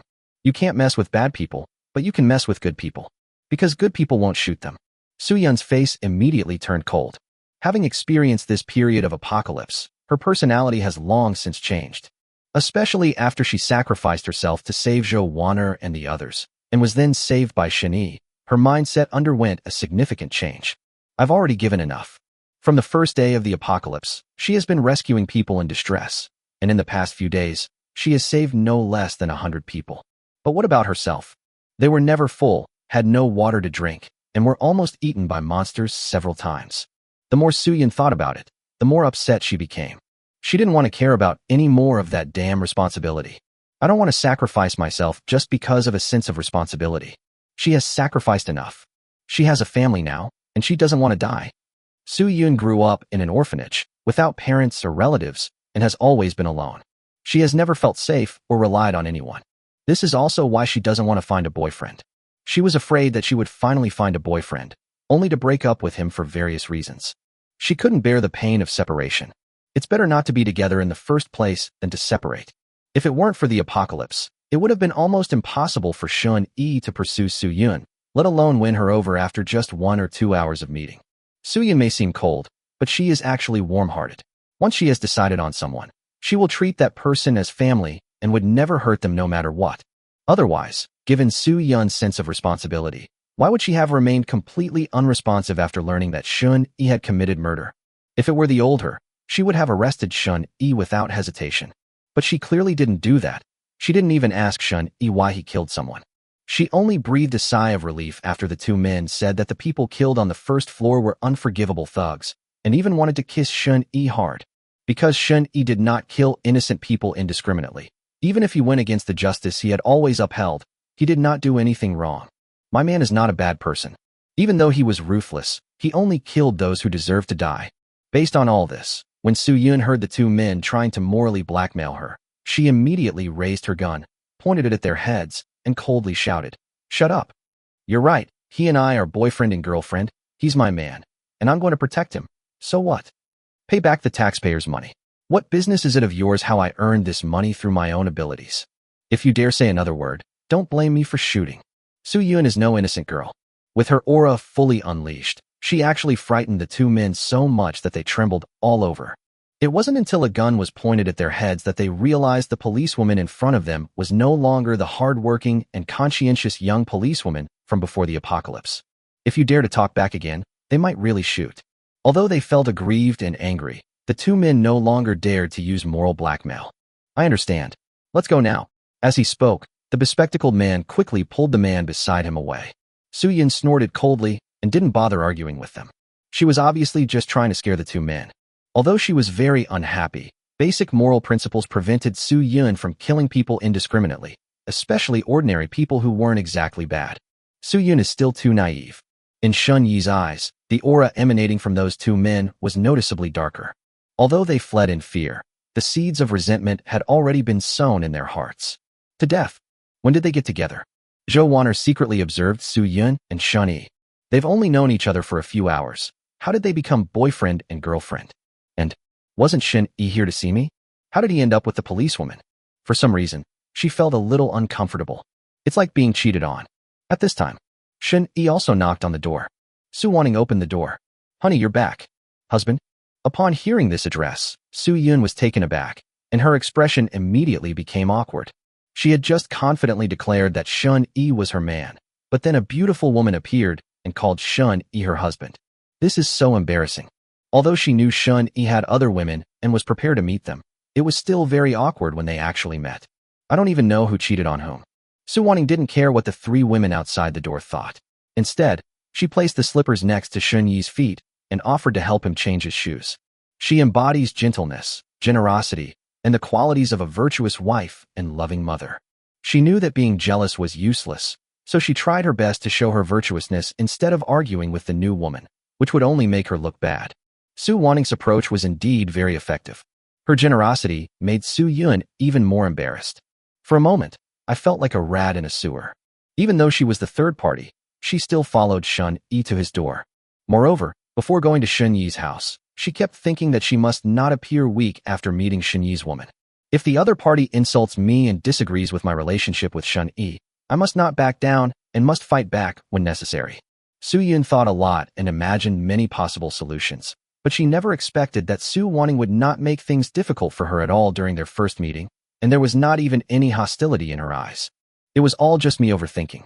Jo-waner also felt embarrassed. But since nothing happened between her and Shun-yi, she wasn't particularly embarrassed. You guys go in first. I have something to take care of, Shun-yi said, then turned and teleported downstairs. He's going to deal with those two guys. Those who dare to covet my home and harbor such intense hostility towards me will certainly not be let off. Please come in, ladies. Don't be shy. Make yourself at home. Seeing Shun-yi leave, Su-wanting still gracefully invited the three women into the house. Even Shun-yi would be surprised by her gentle and generous attitude. In just a few days, Su-waning has transformed from an arrogant young lady who loves to fight for love into a gentle wife. Thanks. Su-yun and the other two women felt a little embarrassed. They still changed their shoes and went into the room. As soon as they entered, they saw two beautiful women sitting on the sofa, eating fruit and playing on their phones.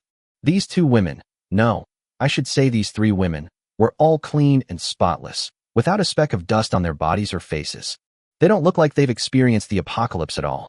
In contrast, Su-yun and her two companions had not washed their faces and hands for a long time due to lack of water.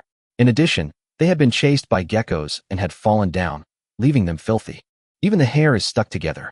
It was like three village girls meeting a rich young lady in the city, and they were overwhelmed with feelings of inferiority. Why don't the three of you go take a shower first? My husband likes things to be clean. Jiangnan Yin looked them over for a moment before speaking.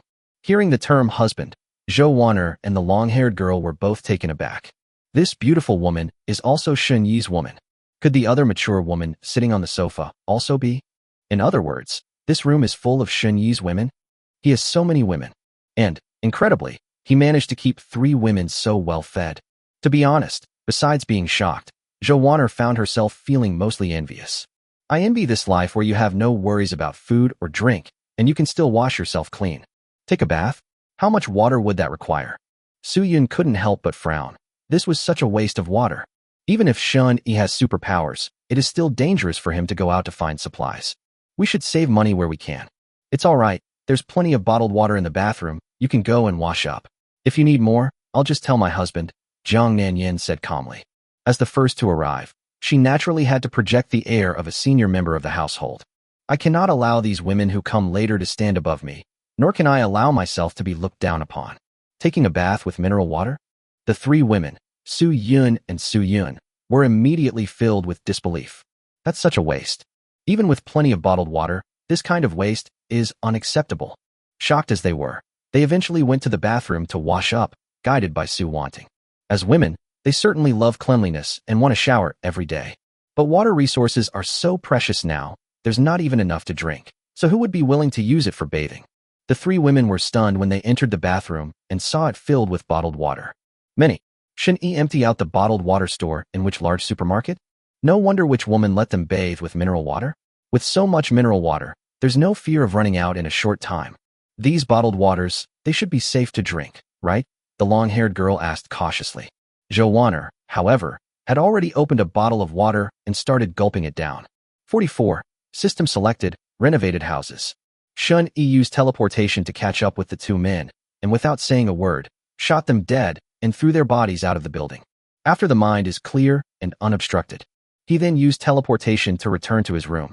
Husband, Jiang Nanyin and Bai Sini were startled when they saw Shun Yi suddenly appear, but their surprise quickly turned into joy.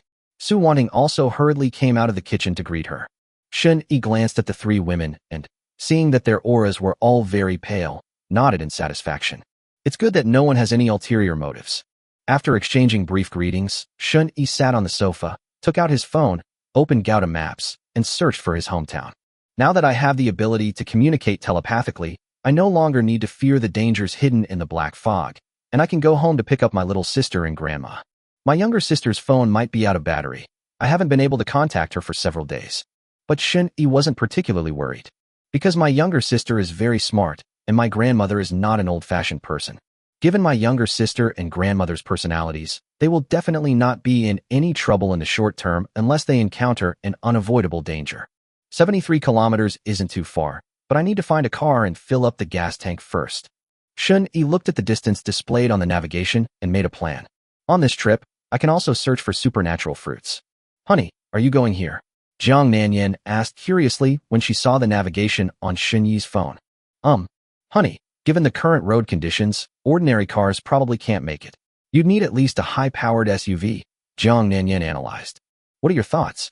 Shun Yi looked at Jiang Nanyan. Judging from her tone, it seemed she had something to say. Massaging Shun Yi's shoulders, Jiang Nanyan said, "It's like this, honey. I have a friend who's into modified cars. She also has an apartment in our neighborhood and several modified cars parked in the garage. We can drive her cars out." She was talking about us, not me. She wanted to go too. This woman is indeed very smart. She knows that following Shun Yi is the safest option. Shun Yi didn't care about Jiang Nanyan's little schemes. As long as it could help him, that was enough. He continued, "Can you contact your friend now?" Jiang Nanyan shook her head. "We can't get in touch with her. Maybe her phone is dead, or maybe she's already. But it's okay. I know which building she lives in. We can just go there, get the keys, and drive." Okay. Shun Yi asked about the meaning of the previous sentence because he wanted to see if Jiang Nanyan's friend was pretty and if he could unlock some supplies along the way. However, since we can't get in touch with them, it's most important to get the car and go home first. As long as you have a car, a round trip of 70-odd kilometers only takes a few hours. Once we bring Grandma and my little sister over, we can find a safe place to build a shelter. Yes, Shun Yi has the idea of building a shelter. Otherwise, they can't just live like homeless people, constantly changing their homes every day, can they? Moreover, establishing a shelter makes it easier to find beautiful women and unlock more system resources. Just as Shun Yi was thinking this, the bathroom door suddenly opened.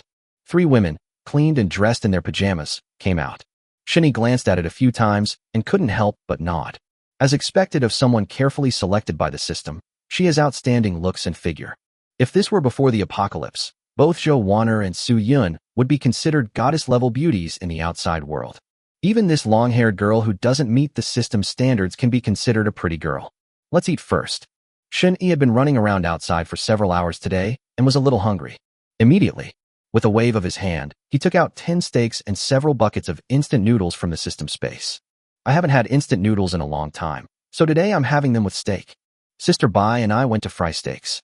Su Wanting was very sensible today. She even took the initiative to find things to do. Shun Yi glanced at her, feeling satisfied. Su Wanting is still quite adorable when she's not scheming. After the steak was cooked and the instant noodles were ready, Shun Yi took out 3 roast chickens and 2 large bottles of cola. Dinner's ready. With more women now, a single meal consumes more resources. Of course, it was still just a drop in the ocean for Shun Yi. Steak, chicken, such a generous spread. Looking at the fragrant food on the table, Su Yun, Zhou Wanner, and the other 2 new women kept swallowing their saliva. Since the apocalypse, they haven't eaten fresh food, let alone fresh meat. Shun Yi was so generous in bringing out so much fresh food. Was he treating us to a special welcome? But, looking at the expressions of the other people, why aren't they excited at all? This is all meat. Su Yun and the other 2 women were unaware that while this meal was precious to them, it was just a normal daily meal for Su Wanting and the others. Although Shun Yi did not provide unlimited supplies, he would not let his woman go hungry. What you eat, the woman will eat too. Yin have gotten used to eating meat these past 2 days. A delicious and hearty lunch was finished. Shun Yi took Jiang Nanyan with him when he went out. The 2 arrived at Building 13. Jiang Nanyan looked at the tall building in front of her and said, "Honey, my friend's apartment is on the 15th floor." Shun Yi immediately activated his telepathy and scanned the entire building to eliminate any potential hidden dangers. This is... Shin-Yi suddenly raised an eyebrow. As he scanned each floor, he unexpectedly discovered that something was amiss on the 18th floor of the building. The lights were on the 18th floor. In other words, this household on the 18th floor actually has electricity, dynamo, or some other power generation device. Moreover, from the outside, you can't see anything through the glass on the 18th floor, which suggests that privacy glass has been specially installed. Furthermore, its exterior walls have been reinforced with special materials, making it look like an iron fortress. It's highly likely that it was a doomsday shelter built by some doomsday enthusiasts, and it just happened to come in handy. Shin-Yi wasn't too surprised. He had come across many related videos while browsing videos before, and had even seen a rich second generation spend hundreds of millions to renovate a post-apocalyptic villa. Shin-Yi himself had also fantasized about building a safe house for the post-apocalyptic world, but unfortunately, that was something only the wealthy could afford, so he could only dream about it. But, right now, there's a safe house right in front of you. It has electricity, offers excellent privacy, and boasts high security. A perfect house. I like. It'll be mine soon. Honey, I forgot the password. Jiang Nanyan tried several passwords in front of the building entrance, but none of them worked. Shin-Yi hadn't expected her to open the door, so he stepped forward, put his arm around Jiang Nanyan, and used teleportation to enter the building. At the same time, 18th floor. Behind the highly private glass, a tall and slender figure stood, holding a snow-white fox in her arms. She was staring downstairs, her red eyes seemingly able to pierce through the black mist, fixed on the spot where Shin-Yi had disappeared. After watching for a long time, her expression became serious, her eyes flickered, and her red lips moved slightly. A space-type ability user. 45. Morong Shui, a reborn person. At this hour, how is it possible that a spatial ability user has appeared outside my building? I remember that in my previous life, there were no people with superpowers in our neighborhood. The fastest person I met to gain superpowers didn't appear until more than half a month later. Could it be that my rebirth has caused some kind of butterfly effect around me? On the 18th floor, in the only large, single-level apartment with lights on, a curvaceous and stunningly beautiful mature woman was muttering to herself with a serious expression. Her name is Morong Shui, and she is a reborn person. That's right, the kind of reborn characters in post-apocalyptic novels. In her previous life, the apocalypse suddenly struck, and Morong Shui was completely unprepared. At first, she didn't even believe in the so-called doomsday theory and thought that rescue would arrive soon. The result was that there was no rescue whatsoever. Because she hadn't made any preparations, she went hungry for 3 days and had to be constantly on guard against the male neighbors in the building. After, she had struggled to survive in the apocalypse for more than half a year and had settled into a relatively stable life, when suddenly a towering tree swallowed up the entire mountain town. Morong Shui was also consumed by resentment and anger in that disaster.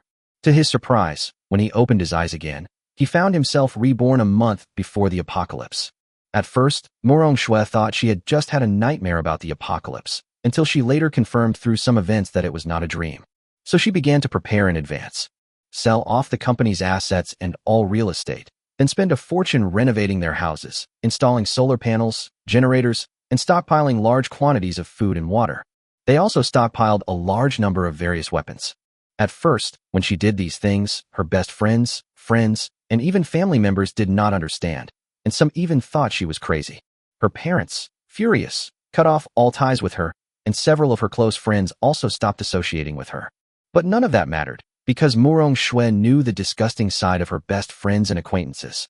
In my past life, I kindly took them in, but they betrayed me and almost killed me. So, in this life, she no longer plays the saint. On the very first day of the apocalypse, she tricked her best friends into coming over and then killed them. Killing meant nothing to her. Having struggled for more than half a year during the apocalypse in her previous life, she had long been accustomed to killing. And so, in this life, Morong Shui hoarded supplies, killed her enemies, and lived an extremely comfortable life after the apocalypse began. Furthermore, because of her experiences in her previous life, she knew of many opportunities and seized them in advance. For example, the beautiful white fox in my arms has a special ability that can help me in crucial moments. For example, the superpower fruit. From the very beginning of the apocalypse, Morong Shui first obtained her superpowers from her previous life, and also stockpiled some plants that had not mutated and were highly likely to bear superpower fruits. These plants were transplanted by her based on her memories from her previous life, She just didn't know when they would bear fruit with supernatural abilities. The ripening time of the superpower fruits is different. According to Murong Shue's plan, her home had water, electricity, food, and various entertainment facilities, so there was no need to go out and take risks. She could simply wait for the power fruit to mature, acquire more power, improve her strength, and escape the mountain city before the terrifying tree covered it. She had even decided on the city she wanted to go to. However, I am not strong enough to go out yet, otherwise I might die on the way. But all of this was disrupted when this spatial ability user suddenly appeared and set his sights on him. Yes, Murong Shui has discovered that Shun Yi has been spying on her. Because of her special ability to see through the black mist, and because her mental power has been amplified, her perception has become much stronger, so she can easily detect if someone is spying on her. This is why she wanted to acquire this superpower as soon as possible. In the apocalypse, her special ability was extremely effective at saving her life. The reason she was able to live so long in her previous life was also because of this ability. I hope he doesn't come to my house. I don't want to go up against a space-type ability user, even one who has just acquired space abilities. They're very troublesome. However, if you really dare to come, I won't be afraid of you. Murong Shui sat on the sofa, the crimson in her eyes fading. She gently stroked the head of the white fox in her arms and whispered, "Little White, you should also be prepared. If that person dares to come in, let him know how powerful you are." The white fox twitched its tail, and it was unclear whether it understood or not, but it simply let out a very obedient meow. Although Murong Shui was a little nervous, she wasn't particularly nervous, because while space-type ability users were troublesome, the apocalypse had only just begun. She was certain that this spatial ability user was definitely not strong. How strong can someone who has just acquired superpowers be? They probably don't even know what their superpowers are. As a reborn individual with combat experience, weapons, and traps, how could he possibly fight back? As for whether this space-type ability user has any other abilities, Murong Shui felt that definitely not. Even I, a reborn person with memories of my past life, have only acquired one superpower so far. How could anyone else possibly surpass me? Currently, most people don't even know what a superpower fruit is. Even if this person were lucky enough to acquire 2 superpowers, he wouldn't use them casually. Murong Shui knew very well that the stronger the ability, the greater the energy consumption when using it. Spatial abilities like teleportation are so powerful that ordinary people would be out of breath and have their stamina depleted after just a few teleports. If they were to use other abilities, they would probably be exhausted to death before they could even harm their enemies. Based on comprehensive judgment, various experiences, and the combination of several powerful traps she had designed in the room, Murong Shui was not flustered at all, but rather very confident. Because the advantage lies with me. The white fox in this woman's arms hasn't mutated. It seems that not all animals mutate. Wow, she actually has so much rice, flour, oil, and all sorts of canned fruit, drinks, and red wine in her room. Great, they're all mine. There's even a dedicated recreation room? Wow, no wonder they're hardcore apocalypse enthusiasts. This house has been renovated really well. Oh, they even set up so many traps? There are even crossbow traps at the entrance. An ordinary person would definitely fall into those traps. While Jiang Nanyan was looking for her car keys, Shen Yi was using telepathy to observe the layout of the room on the 18th floor. It has to be said, this woman is definitely a professional apocalypse enthusiast. With the house she renovated, plus all the food she stored, she could live comfortably for more than half a year, or even longer, during the apocalypse.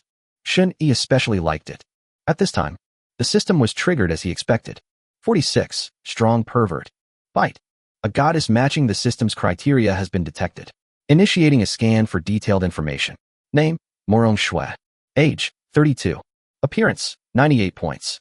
Body shape, 97 points. Inner qualities, 100 points, pure and flawless. Total score, 98 points. It meets the system standards as expected.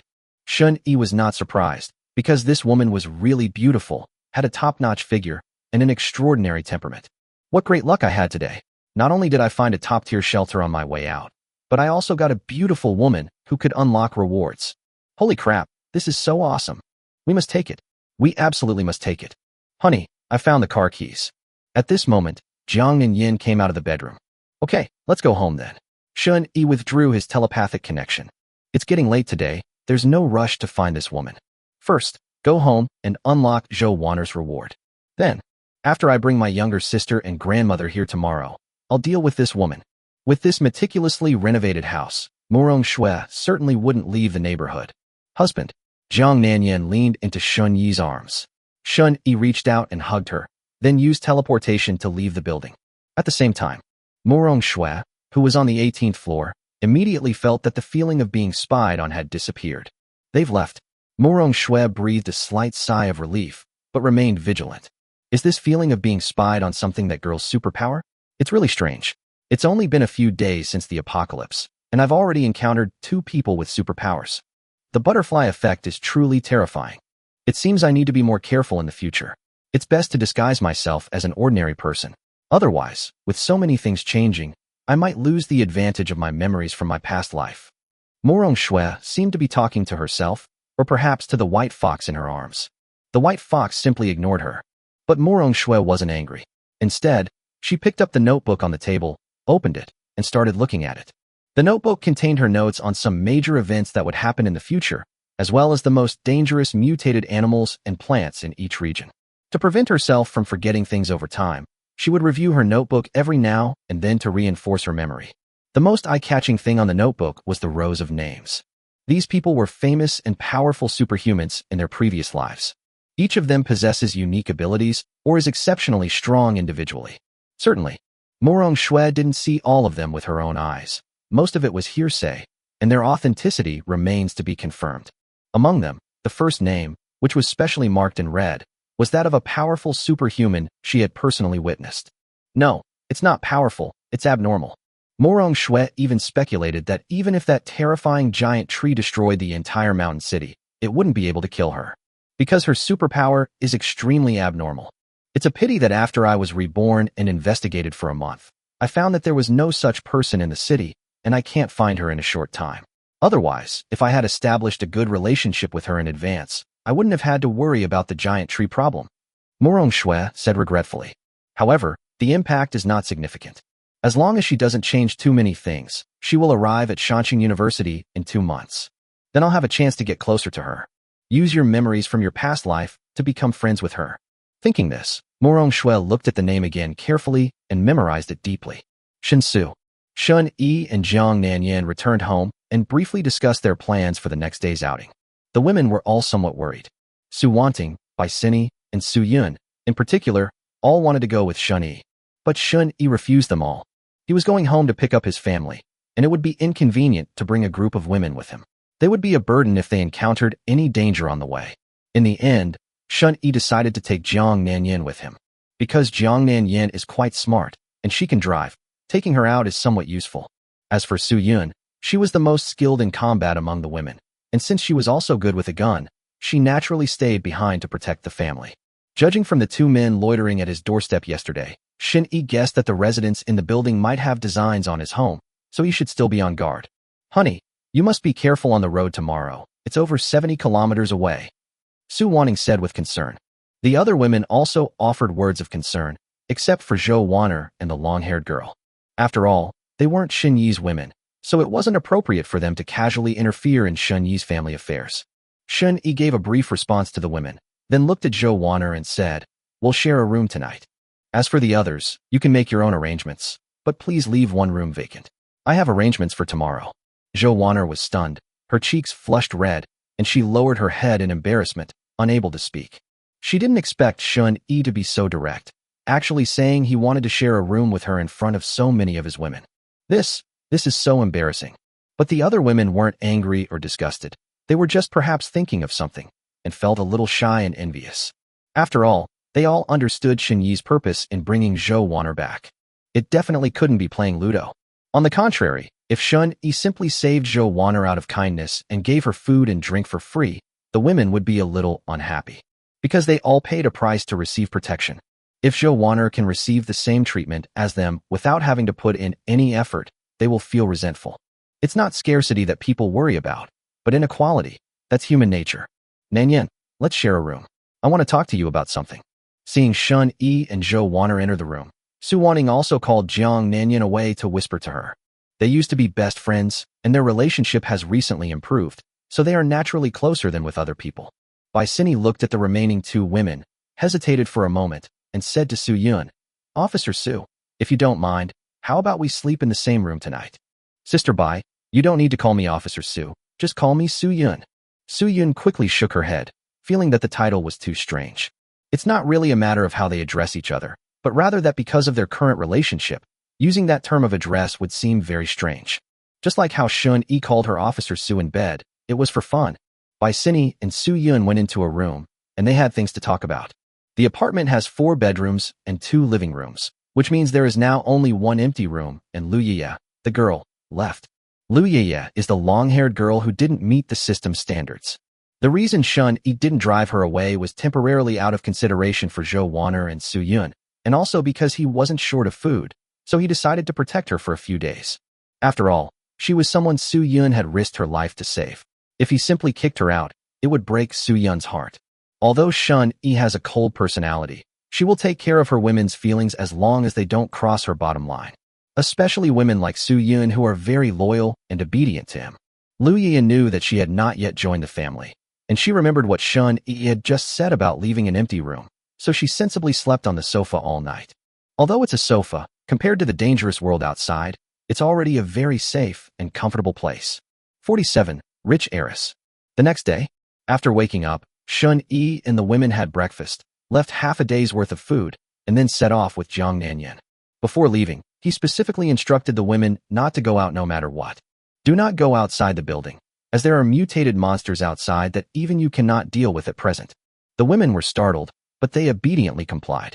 After, Shun-yi activated his telepathy and used teleportation to evade the hidden dangers, bringing Jiang Nanyan to the underground parking garage. It took only a few minutes to quickly locate the garage of my friend Jiang Nanyan's house. Here, Shun-yi saw 3 cars.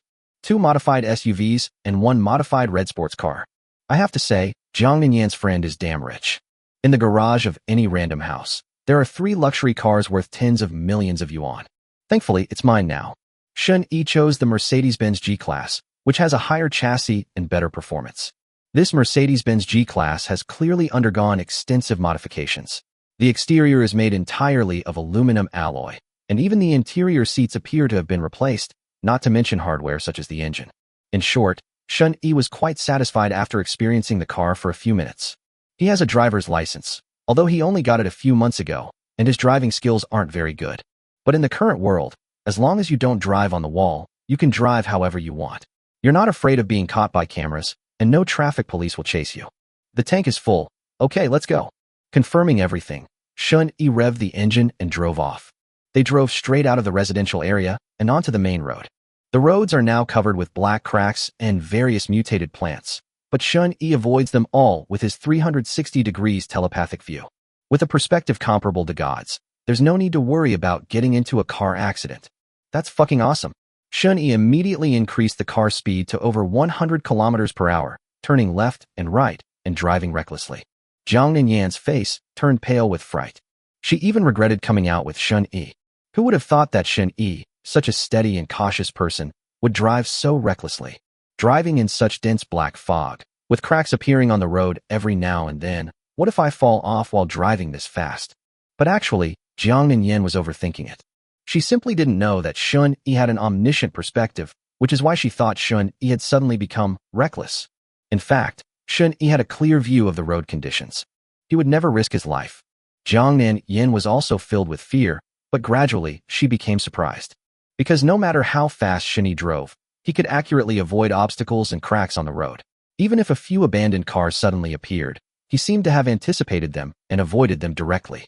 Jiang Nanyan's heart gradually calmed down. I told you so. Shun-yi shouldn't be such a reckless person. She secretly breathed a sigh of relief, while glancing at Shun-yi, who was driving intently. It can't be my imagination. Shun-yi might really be able to see through the black mist.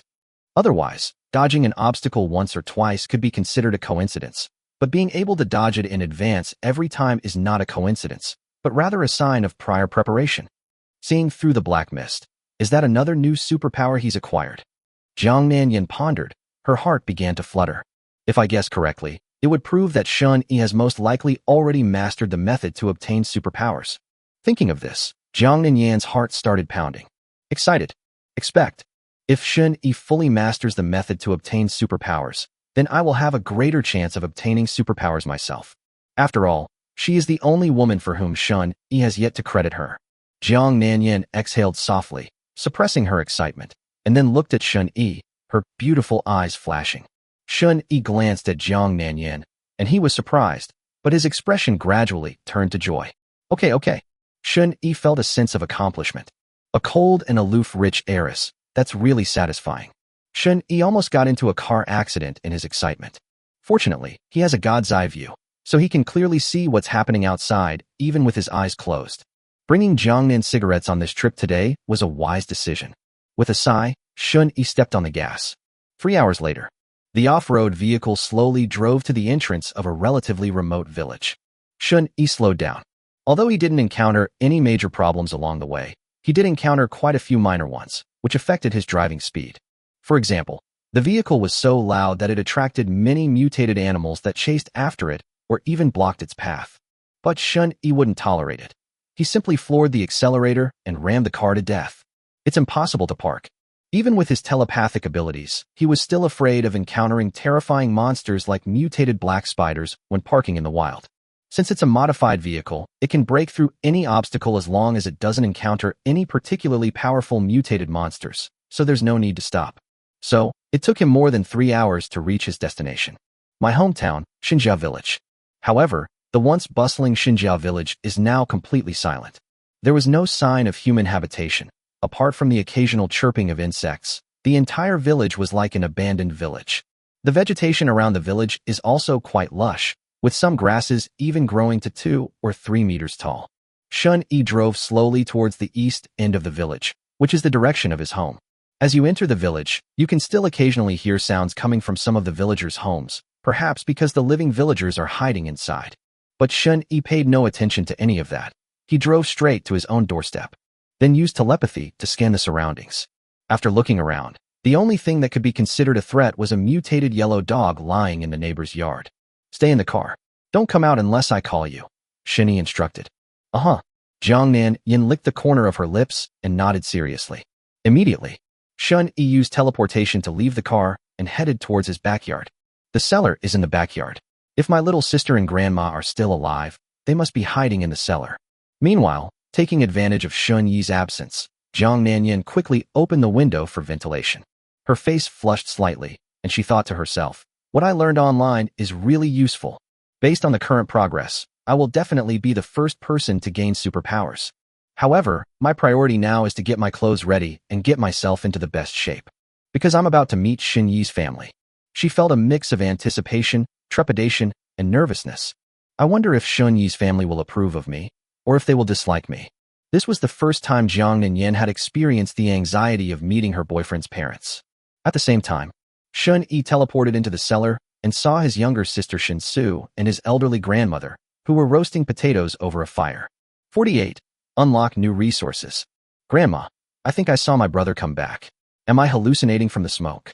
No, I must be seeing things. My brother isn't that handsome. Shin-Su stared blankly at Shun Yi, blinking in disbelief. Although she said she didn't believe it, her eyes were already red. When Grandma heard the sound, she instinctively wanted to say something to comfort her, but when she turned her head, she saw her grandson who had appeared out of nowhere. At first glance, she also thought she was hallucinating. Before, Shun Yi has grown much taller, his skin is much fairer, and he's become more handsome. Xiao Yi. Is it Xiao Yi? Grandma stood up, somewhat incredulous. Grandma, it's me. Shun Yi smiled and walked over. Grandma has lost weight. They must not have been eating or sleeping well these days. Brother, you're finally back. The petite Shin-Su pounced on him, throwing herself into Shun Yi's arms and hugging him tightly, her voice trembling slightly. She cried. I cried with emotion. Shin-Su couldn't remember how many days had passed since the black mist appeared.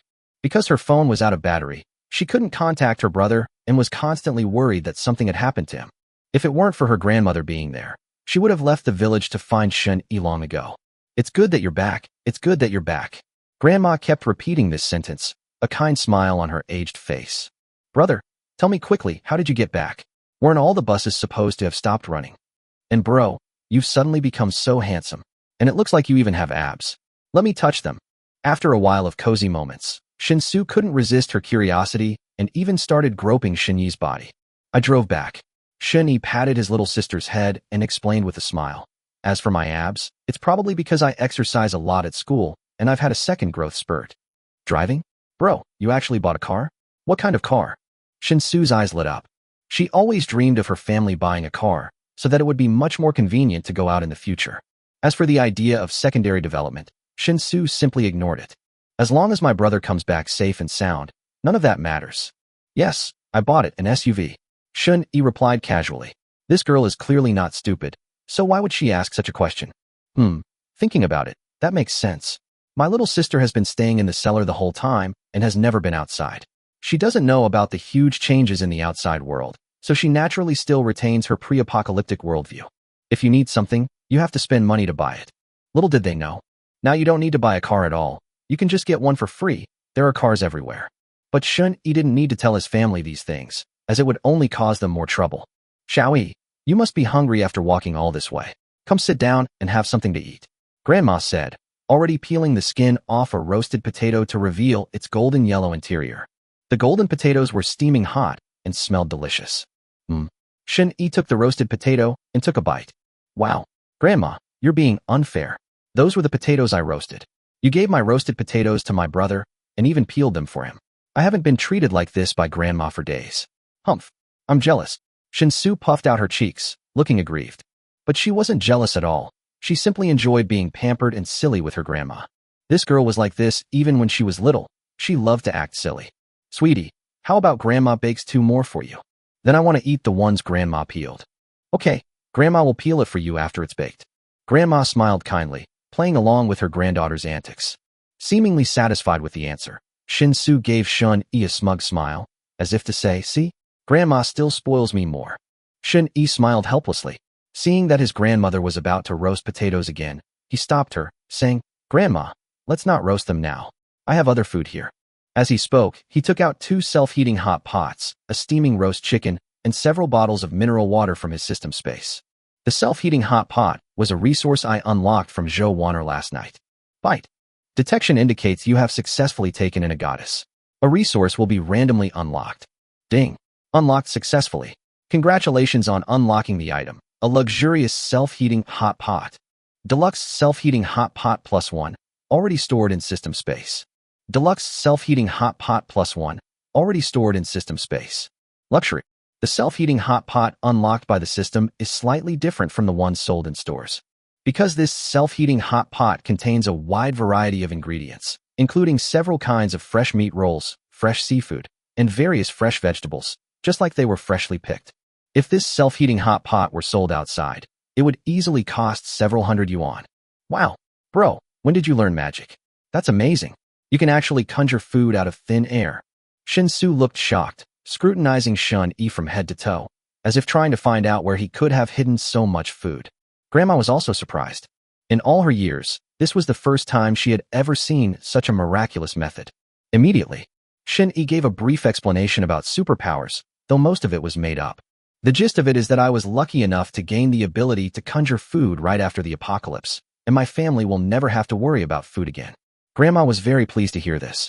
Shinsu was very excited after hearing this and exclaimed that her older brother was awesome. Then, Shun-yi heated up the self-heating hot pot and let his grandmother and younger sister eat first. He took some time to go out and kill the mutated yellow dog next door beforehand, then threw the body far away so that his grandmother wouldn't be frightened when she came out later.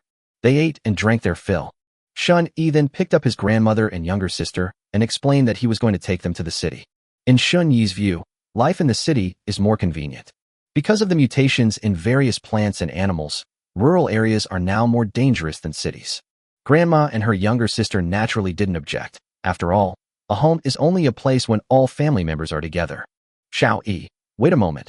Grandma will go in and tidy up the bedding and clothes. Grandma thought she would bring the bedding from home so she wouldn't have to spend money to buy more when she went to the city. Shin-yi quickly stopped her, saying, Grandma, you don't need to bring the bedding and clothes. I've already bought new ones. If you have any valuable jewelry, you can wear it, but you really don't need anything else. Otherwise, all the new things I bought will be wasted. This? Grandma hesitated for a moment. In the end, they agreed. Although my grandmother lived through that era, she was not old-fashioned at all and was able to listen to the children's opinions and ideas. Leaned close to Shun-yi's ear like a thief and whispered, Brother, actually, I have superpowers just like you. What? Shun-yi was taken aback. He looked at his younger sister with some surprise.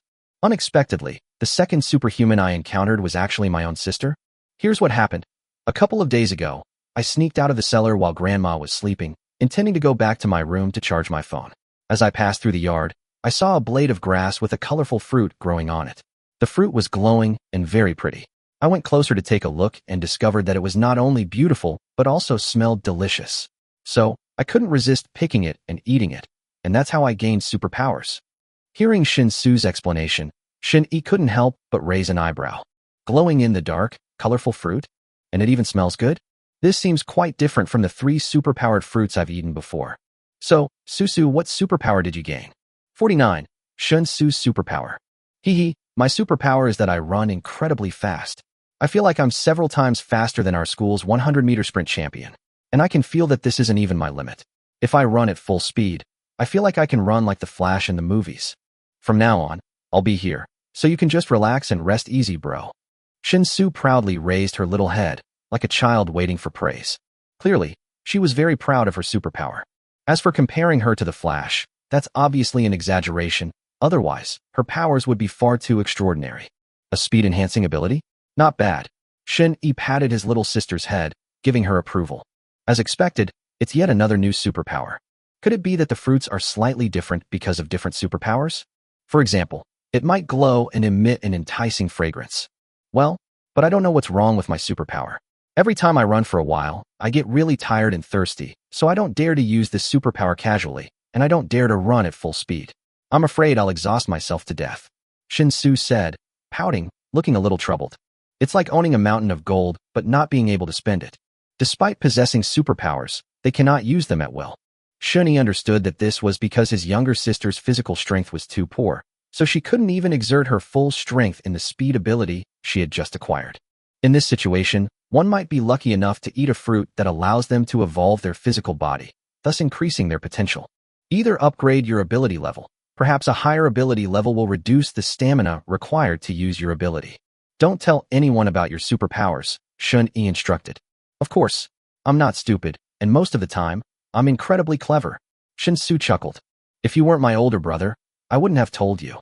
After all, this is a superpower, just like in the movies. If bad guys found out, I would definitely be captured and dissected for research. Okay, you're the smartest. Shun-Yi rubbed the girl's head and said, when there's a chance in the future, I'll see if I can help you solve the problem of how tiring it is to use your superpowers. Can this be resolved? Shin Su, who was enjoying the head pat, immediately stared at Shun-Yi with bright eyes upon hearing this. Shun-Yi nodded and said, sure, but it will require a bit of luck. The solution lies in finding a fruit that allows physical evolution, but this is like finding a needle in a haystack and requires a great deal of luck.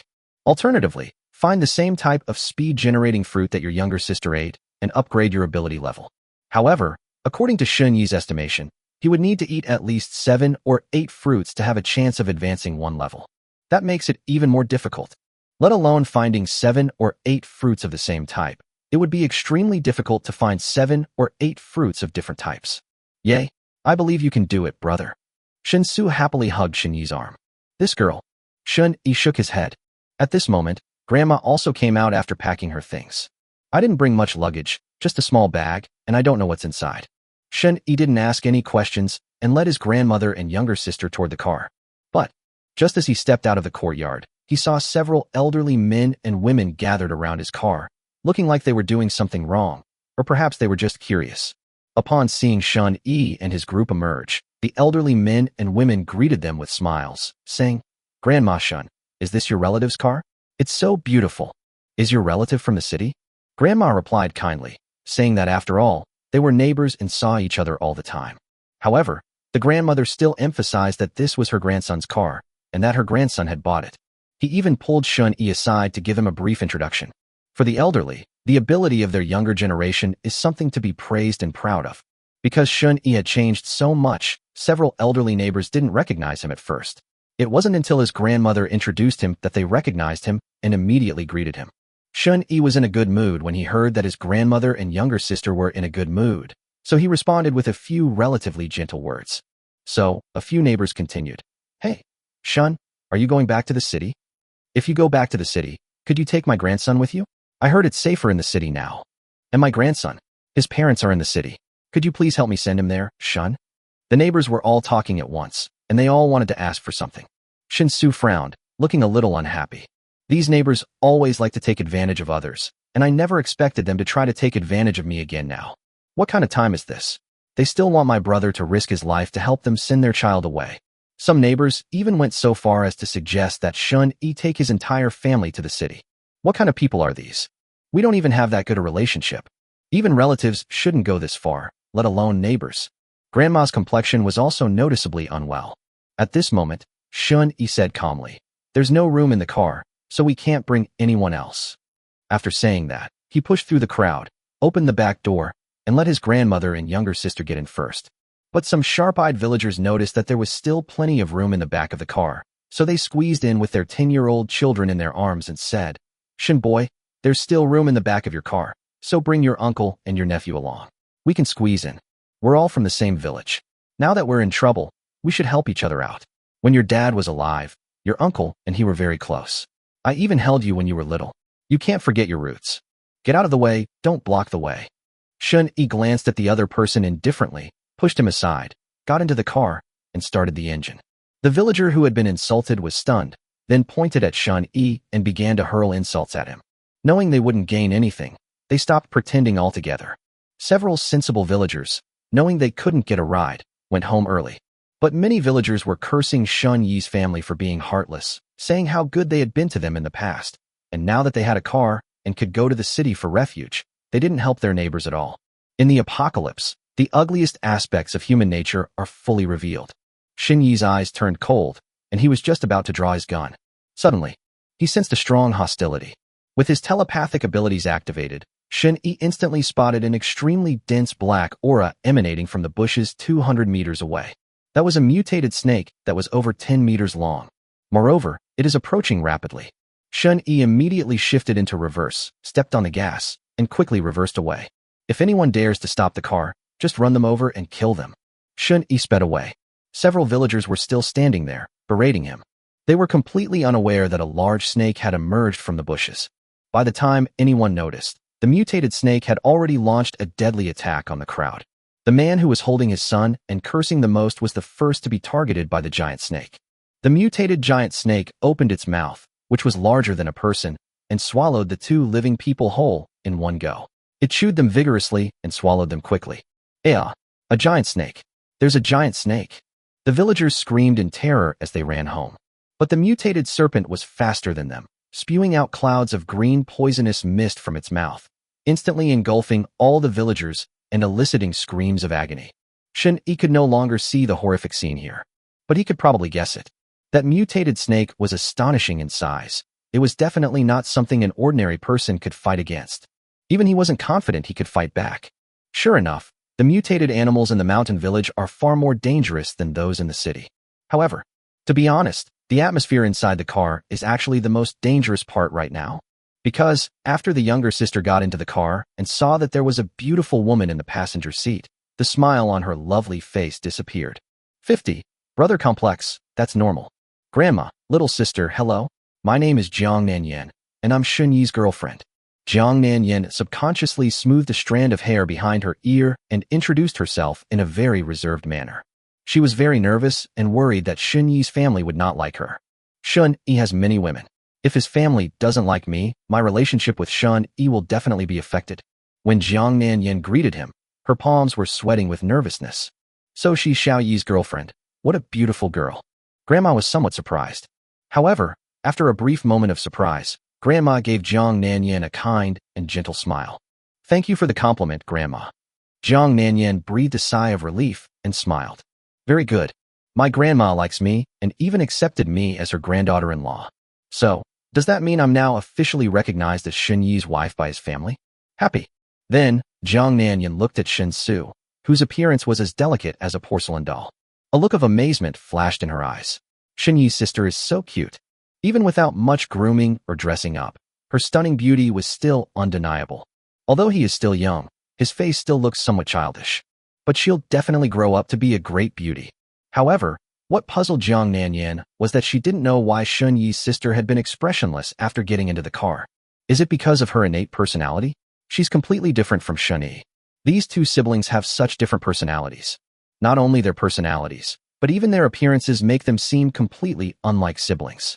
Thinking to herself, she smiled and greeted, "Hello, little sister, what's your name?" Snort. Shinsu snorted and turned her head to look out the window, completely ignoring Jiang Nanyan's attempt to speak. This distant attitude made Jiang Nanyan feel a little awkward. She didn't know what she had done wrong, or why Shin Yi's sister wouldn't like her. Grandma shook her head and sighed, but didn't say anything. Shin Yi naturally didn't bother to speak up for Jiang Nanyan. In his eyes, his younger sister was more important than Jiang Nanyan. He also knew why his sister was unhappy. Brother complex is just like that. It will be better when you grow up. The SUV was driving home. While driving, Shin Yi cracked open some fruit and used his telepathy to scan the plants on both sides of the road to see if there were any fruits with special abilities among them. Pity. After driving for dozens of kilometers, Shin Yi still hadn't found a single superpowered fruit. Of course, the main reason is that he focused most of his attention on driving and didn't observe his surroundings carefully enough, so there might have been some fish that slipped through the net. After driving for another half hour, Shin Yi felt the urge to urinate, so he found a safe place to park and went to the toilet. If you also need to use the restroom, don't stray too far from the vehicle. There might be danger in the dark fog. Shin Yi gave a few words of advice and then got out of the car. "Hey bro, wait for me, I'm coming too." Shin-Su opened the car door and followed in Shun Yi's direction. Inside the car, Jiang Nanyan was awkwardly chatting with her grandmother. Although Jiang Nanyan has a high IQ, her EQ is not so good. Especially since she had never been in a relationship before and had never interacted with her boyfriend's elders, she didn't know how to start a conversation. Grandma, however, subtly inquired about many family matters related to Jiang Nanyan. "Hey bro, when did you get a girlfriend? Why didn't you tell me?" Just as Shun Yi opened the floodgates, he heard his younger sister's unhappy grumbling not far behind him. "Susu, what are you doing?" Shun Yi quickly finished urinating, shuddered a couple of times, and pulled up his pants. At this moment, Shinsu also emerged from the black mist, her cheeks puffed out. Her lovely face was filled with unhappiness and grievance. She was just short of crying. Shun Yi sighed helplessly, wanting to reach out and rub Shinsu's head, but then remembered that he had just urinated and hadn't washed his hands yet, so he withdrew his hand. But this scene made Shinsu's eyes instantly redden. She felt that her brother had completely betrayed her. Ignoring Shun Yi's objections, she forced her head into Shun Yi's palm and rubbed it against him several times. "Brother, can you break up with her?" Shinsu raised her head, pouted, her eyes red, and looked at Shun Yi pitifully. "Susu, don't be stubborn." Shun Yi frowned, his tone serious. Shinsu puffed up her cheeks in grievance, but seeing that Shun Yi's face was not smiling, she dared not throw a tantrum anymore. "Although my brother used to spoil me, whenever he shows this expression, he must be serious. I understand. Well, I have a few women in my family. Susu, please keep it a secret from Grandma for me," Shun Yi added. "I also wanted to let my younger sister know in advance, so she wouldn't throw a tantrum later." "What?" Shinsu was stunned. He stared at his older brother in disbelief. "What does how many women mean? My brother, he actually has several women in real life?" Shinsu thought that such mind-blowing things only happened in novels. The result was that it happened right next to me, and it was my own brother. Shinsu remained in shock and disbelief until she got back into the car. She glanced at Jiang Nanyan in the passenger seat, and her expression turned strange. Although I don't want to admit it, this woman is indeed very beautiful and knows how to dress well. She looks like a rich young lady from the city. But why would such a wealthy young lady be with her ordinary older brother? And he doesn't mind if his brother has a harem. Could it be because of this black fog outside? Shinsu was overwhelmed with mixed feelings, and her young mind was greatly affected. She found it hard to accept, and it's very uncomfortable. But when Shun Yi's car drove into the city, Shinsu was deeply saddened by the sight of the city's desolate state. The once bustling mountain town is now almost deserted. Only occasional, piercing screams could be heard from within the black mist. While the off-road vehicle was in motion, there were even mutated animals that kept trying to pounce on it. Bizarre, absurd, terrifying. Shinsu couldn't help but swallow hard. Is this the end of the world? Why weren't any police officers or soldiers there to save people? During this time, Shinsu and her grandmother hid in the cellar, knowing almost nothing about the outside world. She thought that the disaster was like an earthquake or flood, and that the country would resolve it after a while. But it now seems impossible to resolve this in a short time. Even Chongqing, a new first-tier city with a population of over 30 million, has fallen. It's just like the apocalypse in the movies. There's a high chance there's no rescue. Jiang Nanyan replied softly to Shinsu's question. She had given up hope of government assistance. After all, even the policewoman who joined their family yesterday said there was no rescue available. It's pointless to still fantasize about a rescue now. Fortunately, she is currently safe and has no worries about food and drink. Apart from being a little worried about her parents' safety, Jiang Nanyan doesn't think there's anything wrong with her current life. It simply means there are fewer entertainment options. During the chat, Shun-Yi drove back to his residential compound. Along the way, he sensed through telepathy that there were still quite a few survivors. The mountain city is, after all, a large city with a population of tens of millions. Even though more than 2/3 of the people have died in recent days, there are still at least tens of millions of survivors. After driving the car into the residential area, Shun-Yi parked it in the parking space of Building 13. This is the building where Murong Shui, a post-apocalyptic enthusiast, lives.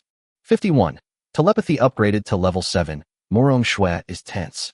After parking the car, Shun-Yi told his sister and Jiang Nanyan not to get out yet, while he used teleportation to take his grandmother upstairs first. It's the 15th floor after all. It's definitely not an option for a 70-year-old grandmother to climb the stairs. Yes, Shun-Yi did not take his grandmother back to his own home, but arranged for her to stay at his friend Jiang Nanyan's house. Since her friend's fate is currently unknown, and the house is just sitting empty anyway, it's better to let her grandmother and younger sister live there. Once we've settled things with the woman on the 18th floor in the next couple of days, we'll let grandma move up there. That's all. Shun-Yi made 2 trips back and forth, settling his grandmother and younger sister on the 15th floor. She also explained to her grandmother that she lived in the next building, not far away, and would come over often to take care of her, and that she could contact her by phone anytime if needed. But bro, my phone's dead. Shinsu really wanted to live with Shun-Yi. But then I thought I couldn't let my grandmother live alone, so I didn't bring it up. Shun-Yi took a few power banks from the system space and gave them to his little sister to use. Immediately, he also left some mineral water and food, enough for his grandmother and younger sister for 3 or 4 days. This also avoids situations where I'm away for a day or two and don't have time to deliver supplies. As for bedding and other items, the apartment has them all, and they're all new. He then instructed his younger sister not to go out unnecessarily, as the neighbors in the building might not be safe. He told her that if she needed to throw out the trash, she should just do so from upstairs and not go out or downstairs. Most residents in this community are now without water and food. For the sake of food, they certainly won't stick to their principles anymore. Before leaving, Grandma also reminded Shun-Yi to be careful. Although she knew her grandson had abilities she couldn't comprehend, the old woman was always worried. Shun-Yi smiled and agreed, reassuring his grandmother. He then used teleportation to leave, returning to his car in the underground parking garage a few seconds later. Husband, what's wrong? Shun-Yi noticed that Jiang Nanyan didn't look too well. The internet is gone, and I can't get through on the phone either. Jiang Nanyan's voice was somewhat low. The internet is down. Shun-Yi was slightly taken aback. Although it was expected, it still felt a bit sudden. It probably disconnected a few hours ago, but I haven't checked my phone and didn't notice. Jiang Nanyan's brows furrowed slightly. Without internet, the only possible way to contact my parents has been cut off. Okay, let's go home first. Shun-Yi brought Jiang Nanyan back to the house. It was already afternoon. Just a few minutes after sitting down, Shun-Yi suddenly remembered something else. Chu Xiao from 1501. Her leg was cut. Shun-Yi had promised to change her dressing this morning, but he was busy all day and forgot. With that in mind, he used teleportation again to go to 1501. Having used teleportation repeatedly along the way, and having carried people 3 times, Shun-Yi began to breathe slightly heavily. We need to find a way to upgrade our teleportation ability to reduce stamina consumption, or upgrade our physical body evolution. Thinking, Shun-Yi ate a few more superpower fruits. The only way he knows to upgrade his superpower level is to eat fruits of the same type. Besides, there might be other ways to upgrade superpowers. He just wasn't sure about this method. As for the telepathic fruit, Shun-Yi has been eating it for the past 2 days. Eating too much of this fruit at once can cause internal organs to feel cold. Shun-Yi eats a few whenever he has free time to gradually level up. There's no rush anyway. After he ate over 100 fruits today, the system notification sounded again. Your telepathy has been upgraded to level 7. That's right, it's already level 7. I was promoted to level 6 yesterday. Telepathy, LV7. You can sense all hostility and goodwill within a 1,000-meter radius around you through your mind, and you can see all the scenes within a 1,000-meter radius without using your eyes and without being hindered by any obstacles. 1 kilometer. A full kilometer. Shun-Yi activated his level 7 telepathy and immediately felt his perspective broaden considerably. It's as if you're standing in the sky, looking down on the entire community and even the scenery outside the community. Within a kilometer's reach, everything is within sight. Furthermore, as long as Shun concentrates, he can examine any individual within this kilometer radius, from a building to a person, or even an insect. For example, Morong Shui, a doomsday enthusiast from Building 13. For example, the women who live in Building 6. For example, several survivors were cautiously walking in the black fog outside the residential area. Everything is laid out before my eyes. This feeling of seeing through everything is just so exhilarating. Disarming his telepathic connection, Shun-Yi murmured excitedly. Level 7 grants a 1-kilometer field of vision. If I keep upgrading, could it expand to 10 kilometers? 100 kilometers? If that's the case, I'd be practically invincible. With this cheat that's practically a full map view, he'll never be completely clueless about information again. Whether someone wants to plot against you or you want to plot against someone else, this ability is unparalleled. As for the supernatural fruits needed for future upgrades, Shun-Yi has no shortage of them. There are already over 200,000 in the warehouse. Prince Charming, you've arrived. As Shun-Yi was deep in thought, a surprised voice came from behind him. It was Chu Xiaoxiao who limped out of the bedroom. Okay, take off your pants, I'll change your dressing. At the same time, in room 1801 on the 18th floor, Morong Shui was cautiously looking around her apartment with a crossbow in hand. Just now. She was just about to take a shower when she suddenly felt someone watching her. Morong Shui immediately guessed that it was probably the space ability user from yesterday who brought another female ability user to ambush her. Then, she immediately grabbed a weapon and searched the house for any trace of the intruder. Only after a thorough search, finding no trace of the intruder, did Morong Shui slowly lower her weapon. Her face looked terrible, because the feeling of being spied on has disappeared. What exactly do these two guys mean? Why are you suddenly spying on me? Did they discover that my house has electricity, so they're targeting me? Morong Shui's expression kept changing. She was actually prepared for being targeted.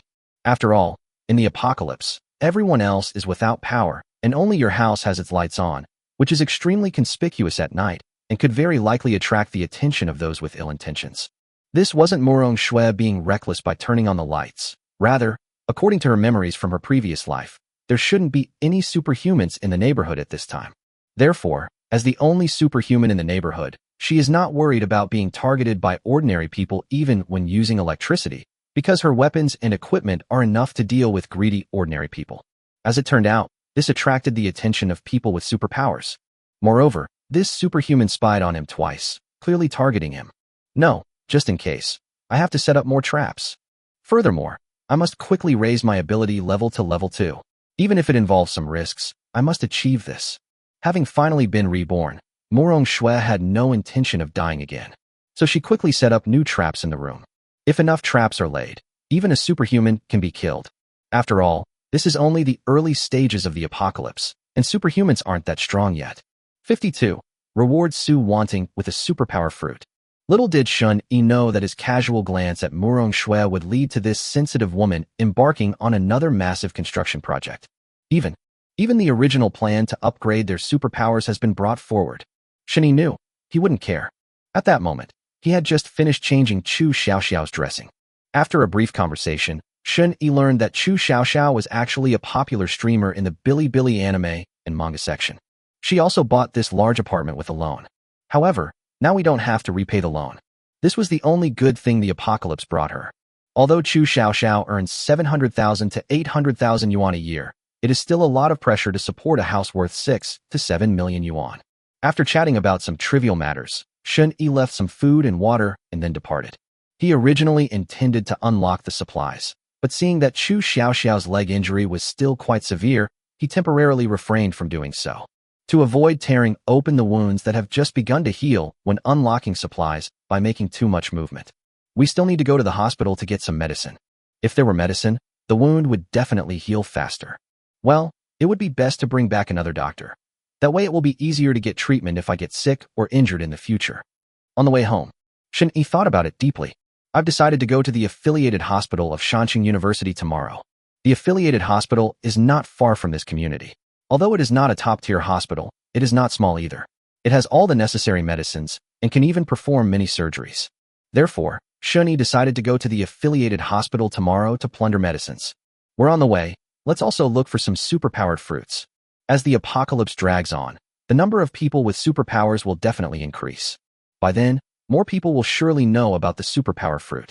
If we don't harvest the fruits now, it will only get harder later.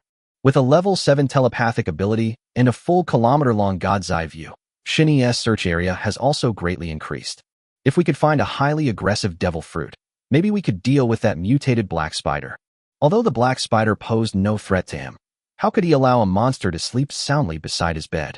There's no such thing as being able to guard against thieves for 1,000 days if you're a thief yourself. I'm home. After dinner.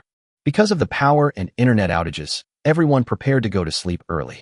Shun-Yi chose to have Su Wanting accompany him today. Su Wanting's personality has changed a lot in the past 2 days. Whether she's faking it or not, Shun-Yi is very satisfied with her performance.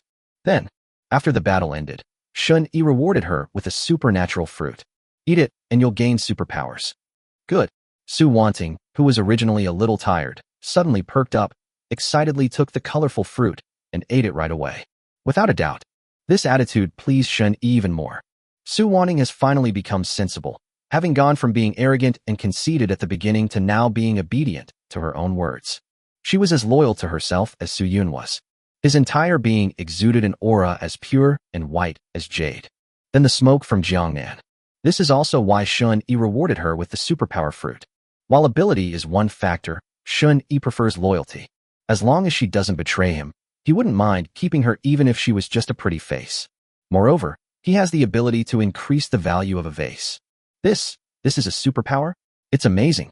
After Su Wanting finished digesting the superpowered fruit, she looked at Shun-Yi in surprise and found that there was a white aura flowing around Shun-Yi's body. Through her natural intuition, she knew that this was a sign that Shun-Yi was very kind to her and liked her very much. She was overjoyed, and her affection for Shun-Yi grew even stronger. Su Wanting had always thought that Shun-Yi disliked her, but she never expected that he would have such a high level of affection for her. Little did they know, Shun-Yi didn't really like her before. At most, he didn't dislike her. However, in the past few days, her behavior has greatly increased Shun-Yi's positive feelings towards her. Su Wanting has been learning cooking from Bicini lately, and she's also been instilling ideas about how to serve Shun-Yi and other women. It's like she's become a completely different person. I don't know how she came to this conclusion. In short, Su Wanting is doing very well now. Try closing your eyes again and concentrating. Shun-Yi gave Su Wanting some guidance on how to use her superpower. Su Wanting's obedience test. Then, she discovered that she could see around the room from a 360 degrees perspective and even see through things. However, it takes a lot of effort to enable X-ray vision. Wow, that's amazing. Su Wanting was both excited and surprised. I never imagined this superpower could be used like this. If an ordinary person who has just acquired superpowers does not receive guidance and relies solely on self-exploration, it will take a period of time to fully develop their superpowers. But Shun-Yi is different. He can understand all the functions of his superpowers through the system, and then he can easily develop them. Of course, he also figured these things out through Su Wanting's display of superpowers. This is another reason why he rewarded Su Wanting with the superpower fruit. I want to see the whole process of how other people acquire superpowers. That's all. Having just gained superpowers, Su Wanting was overjoyed and liked Shun-Yi even more. At the same time, in the living room, Liu Yiya couldn't fall asleep tonight, tossing and turning. She had thought it would be her turn tonight. After all, it was Zhou Wan'er last night, so it should be me today.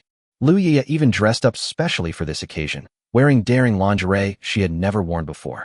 As it turned out, Shun-Yi didn't want him. Why is that? Does Shun-Yi look down on me? Liu Yiya was very anxious and couldn't sleep at all. She was afraid that if she didn't become Shun-Yi's woman, she would be kicked out. Once I lose this safe haven, I have no ability to survive. Anxiety, unease, tension, and discomfort. One night passed. The next day, Shun-Yi also slept until after 9 o'clock, which was unusual for him. He used to be full of energy and would get up at 6 or 7 o'clock. But lately it's been getting later and later. We must upgrade the level of our physical evolution, otherwise we really won't be able to withstand it. Shun-Yi rubbed his kidneys and casually popped a superpowered fruit into his mouth. Cracking fruit feels so good. It instantly invigorates me. Moreover, taking too much of it can also increase your superpower level, which is truly killing 2 birds with 1 stone. I've finished washing up. I've had breakfast. Shun-Yi greeted the women and then went out. First, go change Chu Xiaoxiao's bandages, then go plunder the affiliated hospital. This is his plan for today. At home, Su Wanning was happily playing with her superpowers and even showed them off to the other women. Su Yun and the other girls were shocked that Shun Yi could grant ordinary people superpowers, and then curiously asked Su Wanning about how she acquired them. Jiang Nanyan felt a little envious, even a little jealous. She thought she would be the first woman Shun Yi would gain superpowers, but it turned out to be that simple-minded Su Wanning. How could someone who is clearly stupid, clumsy, and arrogant possibly beat me? While feeling distressed, Jiang Nanyan also inquired with Su Wanning about why she was able to gain superpowers, wondering if it was because she had won Shen Yi's favor. That's all. The women in the family, thanks to the supernatural fruit that Shun Yi had rewarded them with, started to have all sorts of little schemes running wild again. Especially Zhou Wanner, the little green TBTCH, her eyes darting around mischievously, who knows what she's up to. At the same time, outside the affiliated hospital, a tall female police officer in a police uniform is leading a male police officer in a fight against a mutated golden retriever. The golden retriever was originally gentle.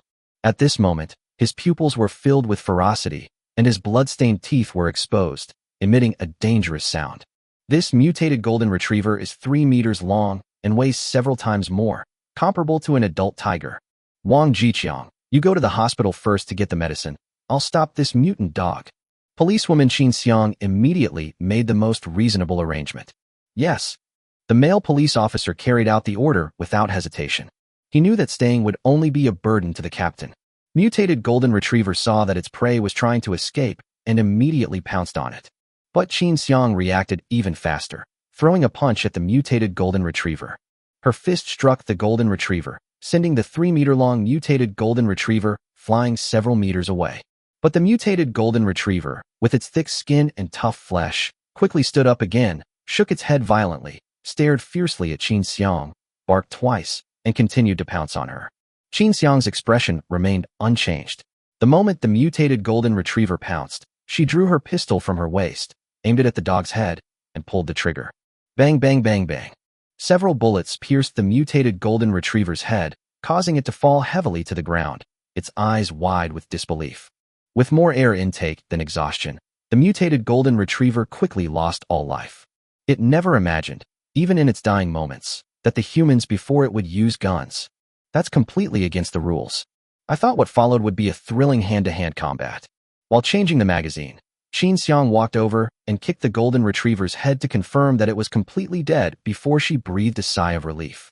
The mutant animal's vitality is truly remarkable. It had been shot in the head several times, yet still had the strength to struggle. Just as Qin Xiang put away her gun and walked towards the hospital gate, a series of rustling sounds suddenly came from the black fog behind her. 53. Policewoman Qin Xiang, with 2 supernatural powers. Swish, swish. The eerie sound immediately made Qin Xiang turn her head to look. Suddenly, a mutated cockroach, the size of an adult's palm, flew out of the black mist. No, not just one. There are so many. There are too many to count. It's impossible to count them all in a short time. At least more than 100. These mutated cockroaches vibrated their wings, making a piercing, rustling sound. They had a clear division of labor. One group went to devour the mutated golden retriever corpses on the ground, while the other group flew towards Qin Xiang, making sharp noises. Qin Xiang's expression changed drastically the moment she saw the mutated cockroach. She never expected that the cockroaches she used to hate the most would also mutate, and that so many of them would appear all at once. How disgusting! Qin Xiang immediately raised her gun, aimed, and fired while quickly retreating. Bang! Bang! Bang! Qin Xiang's marksmanship was extremely accurate. He almost always hit the cockroach's head with every shot. But to her shock, after the mutated cockroach that had been killed fell to the ground, its body oozed a yellow liquid.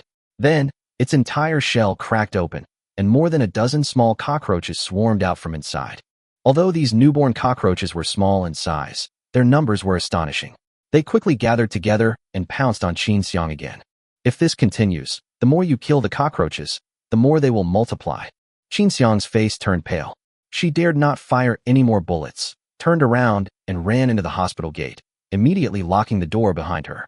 But the cockroaches outside showed no sign of leaving, frantically banging on the glass door. Even smaller cockroaches tried to squeeze in through the cracks in the door. Qin Xiang's expression was grave. She stomped on the small cockroach that had crawled in while anxiously trying to think of a solution. If these mutated cockroaches aren't dealt with, she and her subordinates will definitely be dead in the hospital today. It might even endanger the survivors in the hospital. Although she didn't know if there were any survivors in the hospital. How disgusting are cockroaches? Activated, Shen-Yi witnessed, from a godlike perspective, a scene of a valiant policewoman battling a mutated golden retriever and then fighting a swarm of mutated cockroaches before even entering the hospital. It must be said, these mutated cockroaches are very difficult to deal with. After they are killed, they instantly hatch into a bunch of baby cockroaches. That's absolutely disgusting. Shen-Yi didn't want to run into these mutated cockroaches, so he chose to take a detour into the building. If the medicine hadn't been in this building, Shen-Yi wouldn't have wanted to come here. It's not that I'm afraid of mutant cockroaches, I just feel disgusted. But he watched the policewoman battling wits and courage against the cockroach army from a godlike perspective, lost in thought. This policewoman is incredibly strong. She managed to send a 3-meter-long mutant golden retriever flying with a single punch. Could this also be a superpower? Shen-Yi's guess was reasonable. After all, with this policewoman weighing at most 115 pounds, it's impossible for her to have such terrifying explosive power. The reason Shen-Yi endured his disgust at the mutated cockroaches and watched the battle for so long was because of the policewoman's special nature. And she triggered a system notification. Bite. A goddess matching the system's criteria has been detected. Initiating a scan for detailed information. Name, Qin Xiang. Age, 29. Appearance, 93 points. Body shape, 96 points. Internal strength, 100 points, without prior personnel approval. Total score, 95 points. Evaluation. Taking them in will unlock one random resource. A 29-year-old policewoman. If it weren't for the system notification, Shen-Yi wouldn't have realized that this policewoman actually met the system standards. Because the policewoman's face was very dirty, and her hair was also filthy, she was hardly attractive. On the surface, it simply means having a good physique and strong fighting ability. Who would have thought that her beauty score was as high as 93, which is already goddess-level beauty? If she survives, then I'll see her again. Shen-Yi murmured something and stopped paying attention to the policewoman. First, go and loot some medicine. It's unclear whether the black fog will affect the medicine. She used telepathy to scan the entire building and quickly located the warehouse where the medicines were stored. She then teleported there and began storing the medicines in her system space. Whether it's a drug you recognize or one you don't, as long as it hasn't mutated, take it all. While collecting the medicine, Shen-Yi also used his telepathy to scan the entire building, hoping to find a doctor to take it back with him. But for some unknown reason, there wasn't a single doctor or nurse in the entire building. Only a few dozen patients, who were probably hospitalized, were trapped in the wards on the top floor. This was a pity for Shen-Yi. It would be very troublesome if someone got sick or injured because there was no doctor in my team. I'll go to the city hospital in a couple of days. Maybe there are still doctors there, Shen-Yi thought to himself as he packed up the medicine. After looting an entire warehouse of medicines, Shen-Yi used teleportation to leave. Upon reaching the 3rd floor, he also packed up some medical equipment. Although these devices require electricity, they can be used normally as long as there is a generator. After thoroughly ransacking the hospital, practically cleaning up every inch of the building, Shen-Yi finally left the building, satisfied. Then, he used his telepathy to locate the policewoman from earlier. The policewoman and another policeman have left the hospital and are running through the black fog. Behind them, hundreds of mutated cockroaches were tracking them. They actually lured the mutated cockroaches away. Is it because they're afraid of implicating the people at the hospital? That's being too kind. They can't even manage their own lives, yet they have the energy to take care of people who are irrelevant to them. Shen-Yi followed the two at a distance, cracking open some fruit. Anyway, since he has telepathy, he can pinpoint the policewoman's location as long as she's within a kilometer. While tracking the policewoman, Shen-Yi was also observing the plants within a kilometer radius, searching for the supernatural fruit. He discovered that the number of superpower fruits was indeed very rare, and it was difficult to find even one. If one has to eat a lot of power fruits to increase their power level, then it's almost impossible for others to level up. After all, it took me nearly 10 fruits to upgrade my telepathic ability from level 1 to level 2. Upgrading to level 3 doubles the benefit. The higher the level of a superpower, the more fruits are needed. Given the rarity of superpower fruits, it's already quite impressive for an ordinary person to raise their superpower to level 2, let alone level 7 or 8. Shen-Yi was speechless after thinking about it. If it weren't for his system that allowed him to unlock superpowers, he would be just like any other ordinary person. Perhaps there are other ways to level up besides eating devil fruits, but none of them are as convenient as eating devil fruits directly, because there are almost no side effects from leveling up by eating a superpower fruit. For example, the only side effect of the telepathic fruit is that you have to eat it slowly. As long as you don't eat too much at once, you can continue eating after a short break, and it will have no effect on your health. This is... Shun-Yi followed the policewoman for 2 kilometers when he suddenly discovered, through a godlike perspective, that on the policewoman's inevitable path, there were more than a dozen ordinary people armed with weapons, besieging 2 mutated tabby cats. The leader of the group also had a handgun in his hand. Why would these people risk fighting mutated animals? Is it just for meat? Shun-Yi was puzzled. Is it safe to eat the meat of mutant animals? He wasn't sure either. Perhaps it really is possible. But as the distance closes, Shun-Yi realized he might have guessed wrong. Because, from God's perspective, he could see several normal plants behind the 2 mutated tabby cats. On the rootstock of that normal plant, 2 colorful fruits grew. It's a superpower fruit. And there were actually 2 of them. Shun-Yi was surprised. He immediately realized that this group of people had something to do with their intentions. 54. Flame ability user. Do these people also recognize superpower fruits? Shun-Yi seemed to be deep in thought. From God's perspective, he discovered that these dozen or so people did not seem to be ordinary people. Among them was a young woman who could conjure flames out of thin air and control them. A superhuman. Sure enough, that makes sense. They must have known the effects of the superpower fruit, which is why they fought the mutated tabby cat. But, now that I've seen it, the fruit is mine. Shun-Yi immediately concealed himself and quietly approached. At the same time, policewoman Qin Xiang and policeman Wang Jiqiang finally managed to shake off the mutated cockroaches and walked cautiously for a while, when they could vaguely hear sounds coming from the black fog ahead. And a faint smell of blood. Someone's there, watch out. Qin Xiang immediately drew her gun and released the safety. Meeting someone in the apocalypse doesn't necessarily mean you're safe. Especially that bloody sound. Captain Qin, I think I heard fighting. Are the people up ahead fighting amongst themselves? Should we intervene? Wang Jiqiang's sense of justice made him want to stop the fight. After all, in the apocalypse, humans need to help each other to survive. Internal strife only wastes resources. No, they're not fighting people. I heard a cat's voice. It might be a mutated animal. Qin Xiang listened carefully for a while. She has excellent hearing and can hear many sounds that Wang Jiqiang cannot. What? If it's a mutated animal, then Captain Qin, we should definitely lend a hand. Wang Jiqiang immediately said. Qin Xiang nodded and said, let's sneak over there first and see what the situation is like. If needed, we'll lend a hand. Yes. Even in the apocalypse, Qin Xiang and Wang Jiqiang still uphold their duties as police officers. Rescue ordinary citizens, protect ordinary citizens. They have saved many people during this period. I came to the hospital today to find anti-inflammatory medication, also to treat the seriously injured woman I rescued a couple of days ago. Bang! Just as Qin Xiang and her companion were making their way forward, they suddenly heard a loud gunshot. Gun. They actually have guns. Qin Xiang and Wang Jiqiang exchanged a glance, their eyes showing heightened vigilance. Gunshots signify danger. But besides being wary, Wang Jiqiang also had some expectations. Is it possible that it was another surviving colleague? Be careful. Anyone with a gun is dangerous, no matter who they are, Qin Xiang said seriously. Yes. Wang Jiqiang also gripped his pistol tightly with tension. The two slowly approached the source of the sound. The closer they got, the clearer the sounds of fighting became. Interspersed throughout were the screams of cats. There are many stray cats and dogs in the city, so after the apocalypse, mutated cats and dogs are also the most common mutated animals. Only, for some unknown reason, the mutated cats and dogs are no longer docile, but have started attacking and eating people. Even mutated pets will attack their owners immediately. Who goes there? Show yourself. Suddenly, someone spotted Qin Xiang and Wang Jiqiang.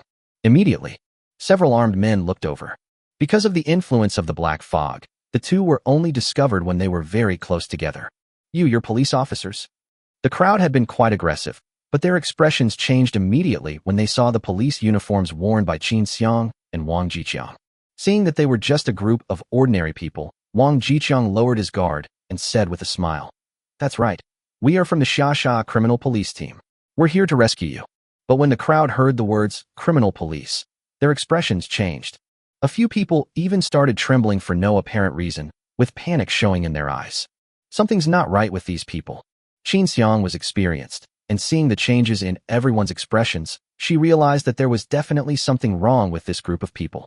If it were an ordinary person, Their first reaction upon seeing the police in the apocalypse would be to ask for help, not to tremble and be afraid. Qin Xiang quietly released the safety on her pistol, preparing to deal with the enemy. Wang Jiqiang, however, relaxed his guard somewhat, and even asked the others with a smile if they needed any help. Bang! A piercing gunshot suddenly tore through the air. Before the enthusiastic Wang Jiqiang could react, a bullet mercilessly pierced his chest. He looked down at his uniform, which was quickly soaked in blood, his eyes filled with disbelief. As his strength dissipated, his body slowly collapsed, as if time had been stretched out at that moment, and everything around him became blurry and distant. Asshole! Qin Xiang cursed angrily and kept pulling the trigger in the direction from which Wang Jiqiang was ambushed in the black fog. Bang, bang, bang. Bullets kept being fired, but not a single one hit the target. The person who fired the gun in the dark fog was cunning. He fired one shot and then hid. Qin Xiang emptied a magazine and quickly reloaded. A loud roar suddenly came from within the black mist. Damn it! What are you all standing there for? Kill this bitch right now. If she gets away, we're all dead. Fucking killed people too. As the voice incited and threatened them, the terrified people immediately turned their gazes toward Qin Xiang, their eyes filled with murderous intent. Everyone attacked together. At this close range, a gun is definitely not as fast as a knife. Someone shouted and rushed forward, brandishing a kitchen knife. Encouraged by this, the others attacked Qin Xiang from several directions with various weapons. During this time, Qin Xiang had already changed the magazine. She immediately raised her hand and fired a shot. Bang! The first man who charged forward aggressively was shot through the cheek, struggled a few times, and then fell to the ground lifeless. The others were immediately frightened. Qin Xiang did not continue firing, but immediately hid behind a wall, because there was a gunman watching him from within the black fog. If she hesitated for even a second longer, she might be ambushed. Damn bastard! Qin Xiang glanced at Wang Jiqiang, who was vomiting blood in the distance, and clenched her fists in anger. These beasts. They actually killed someone without a second thought. They're utterly desperate. Qin Xiang and Wang Jiqiang underestimated the wickedness of human nature in the face of the apocalypse. They came to help out of kindness, but they also considered the possibility of danger and remained vigilant throughout. But to everyone's surprise, the other party suddenly opened fire from the shadows. Without a single word of communication, a sudden shot rendered Wang Jiqiang, an upright policeman, powerless to resist. Get the hell out of here. Don't be cowards. I've got guns too. If this bitch dares to show her face again, I'll shoot her dead. From within the black fog, the man's voice rang out once more. It was the person who fired the shot and launched the sneak attack. He was also clearly the leader of this group of desperados. Qin Xiang gripped her pistol tightly, observing the surrounding terrain. She only had 4 bullets left. If she can't deal with the gunman in the black fog, she won't be able to unleash her full power. We must kill him first. Wang Jiqiang, you must hold on. Qin Xiang muttered something to herself, then quickly retreated and disappeared into the black mist. When the other desperate criminals finally mustered the courage to rush over, there was no one left behind the wall. Boss, she's gone. Boss, that policewoman got away. Boss, should we give chase? The outlaws reported their findings to the black mist behind them in a cacophony of voices. And not far from them, a middle-aged man and a young woman exchanged a glance. Brotherly, we have to chase her. We have to kill this policewoman to be safe. Otherwise, if she goes back and finds help, we'll be in danger. The woman offered her suggestion with a sinister look in her eyes.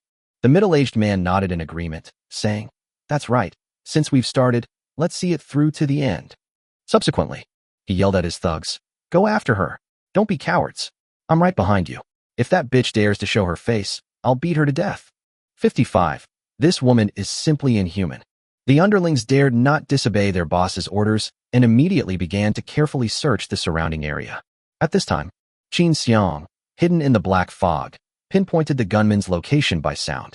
She lowered her pace, circled around the other bandits, and made her way to the gunman's position. Lily, do you think that bitch might be hiding in the black fog, waiting to ambush us? The middle-aged man suddenly stopped and cautiously analyzed the situation with the young woman beside him. The woman paused, then frowned and said, She probably wouldn't dare, right? Besides, as long as we follow these henchmen, we can detect any danger immediately. That's true. As long as we keep our distance, she won't be able to spot us. The man nodded in deep agreement. That's how he ambushed and killed a policeman.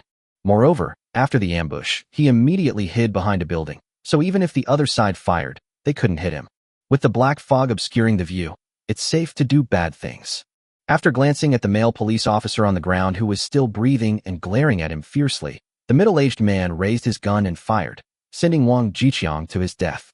Damn it, you bunch of stinking cops used to chase me around every day, and you even dared to arrest my big brother. After killing the man, he spat fiercely, seemingly filled with resentment. The young woman frowned as she looked at the male police officer's body and said, "Brotherly, you wasted some bullets. You could have just used a knife. It's all right. I still have a dozen or so bullets here. That'll be enough." The middle-aged man didn't care at all. Little did he know that the shot he had just fired had allowed Qin Xiang, hidden in the black fog, to pinpoint his location. A distance of more than 10 meters. Qin Xiang raised her gun, listened to the sound to pinpoint the location, and then fired without hesitation. Bang, bang, bang. 3 shots hit the target in quick succession, and screams of pain from both men and women could be heard. Even without a field of vision, Qin Xiang's rich experience allows her to determine a person's direction by sound from a distance of just over 10 meters. Seeing that there were no more footsteps in the black fog, Qin Xiang slowly walked over, gun in hand. She walked very lightly, making almost no sound, until she saw 2 bodies lying on the ground. It is definitely a man and a woman. The man had been shot twice in the chest, blood was gushing from his mouth, and he was barely breathing. He couldn't even lift his arms. He had a gun in his hand, so he was clearly the gunman who ambushed Wang Jiqiang in the dark fog. "Li Batian, damn it, it's you, you murderer." Qin Xiang recognized the middle-aged man and, enraged, kicked him hard, killing him instantly. This Li Batian is a fugitive wanted by the authorities. He was suspected of robbery and murder before the apocalypse, but he was cunning and had not been caught. And who followed Li Batian in committing crimes? His gang consisted of at least 3 people, all of whom were desperate criminals who had killed people before. Confirming Li Batian's death, Qin Xiang looked at the woman who had also been shot, was weak, and was lying down pretending to be dead. She drew the dagger from her waist, ready to deliver the final blow. "Because we only have 1 bullet left, we can't waste it." However, at this critical moment, the young woman, who had been pretending to be dead, suddenly rolled over and stood up, a blazing flame instantly appearing in her hand, which she then aimed directly at Qin Xiang's face. Despite Qin Xiang's constant vigilance, the sudden attack of fire still caught her off guard. She quickly dodged to the side, narrowly avoiding most of the flames, but a few streaks of fire still grazed her body, leaving scorching marks. A superhuman. Qin Xiang's eyes narrowed. I never expected this young woman to be a superhuman. At the same time, because of the gunshot, other desperate criminals had already surrounded them. "Big brother? Big brother, are you still behind us? Brother, were you the one who fired the shot just now?" Upon hearing the voices of her underlings, the young woman quickly called out, "I'm here. Come quick." Qin Xiang's eyes flashed with anger, and she threw the dagger in her hand like lightning, accurately piercing the woman's neck. Blood gushed out like a torrent. The woman's eyes widened. She struggled painfully for a few moments, then collapsed helplessly, the flame that had just gathered in her hand dissipating. At the same time, the desperate thugs, armed with various weapons, quickly surrounded them. Without the slightest hesitation, Qin Xiang raised her hand and fired a shot, killing the bandit at the forefront. Immediately afterwards, she took a step forward and kicked another bandit in the chest. With a crisp crack, the man's chest caved in instantly, and he flew backward like a kite with a broken string, crashing heavily to the ground and falling silent. 1 kick and a grown man is dead. Is this even human? The other bandits were instantly stunned, their faces filled with terror. The boss is dead. Even the eldest sister, who possessed superpowers, was killed. This policewoman is terrifying. She's not human. It's definitely not human. Almost without hesitation, just as Qin Xiang was about to make another move, the bandits turned and rushed into the black fog to escape. Qin Xiang frowned. If she hadn't run out of bullets, she would have killed all of them. Allowing such a group of ruthless and unscrupulous people to live will only lead to the deaths of countless ordinary people. Immediately, she rushed to Wang Jiqiang, who had been shot, only to find that he had already died from another gunshot wound to the head. Qin Xiang looked grief-stricken. Another colleague has passed away. She is also a very righteous and kind young colleague. Now, I might be the only survivor in the entire criminal investigation team. But she cannot die yet, because there are many survivors waiting for her. Qin Xiang took a deep breath, suppressed her grief, and took out all of Wang Jiqiang's sidearm and bullets. She then went to Li Batian's body and searched out all the guns in his hands and the bullets on his body. This is actually a police pistol. Qin Xiang frowned. Could it be that other colleagues were also killed by Li Batian? But this kind of problem was destined to remain unsolved. She could only calm herself down, pull her own dagger from the female superhuman's neck, and prepare to bury Wang Jiqiang's body as soon as possible before leaving. Because there are many corpses around, the bloody smell emanating from them will definitely attract mutated animals. That will be troublesome. Just as Qin Xiang was about to dig a pit, suddenly, her ears twitched as she heard faint footsteps coming from the black mist ahead. Who goes there? Qin Xiang immediately became alert, raising the dagger in her hand in a defensive stance. The footsteps appeared very abruptly. It was as if it suddenly appeared out of nowhere. Relax, I'm not with them. A magnetic voice rang out. Then, a handsome man walked out. Shun Yi had only just arrived. He didn't use teleportation to travel the entire way. Otherwise, he would have consumed too much energy, which would have been dangerous in this situation. But he saw the whole scene from God's perspective. Qin Xiang and her colleagues were ambushed and attacked by this group of desperate criminals. But Qin Xiang turned the tables and carried out a perfect counterattack. It has to be said that Qin Xiang is indeed very strong. In addition, she seems to have superpowers. Even if she is unarmed, as long as the enemy has no guns, a group of desperados are no match for her. The options briefly, Shun Yi realized that even without a sneak attack, he might not be a match for Qin Xiang. Therefore, he had no choice but to show his face. Because those two supernatural fruits were in the young woman's pocket. Yes, the woman has already picked the fruit. However, before she could eat, Qin Xiang killed her. 56. Gained a new superpower, Shadow Binding. Who are you? Qin Xiang frowned, remaining vigilant at all. She even had the safety off the gun in her hand. My name is Shun Yi.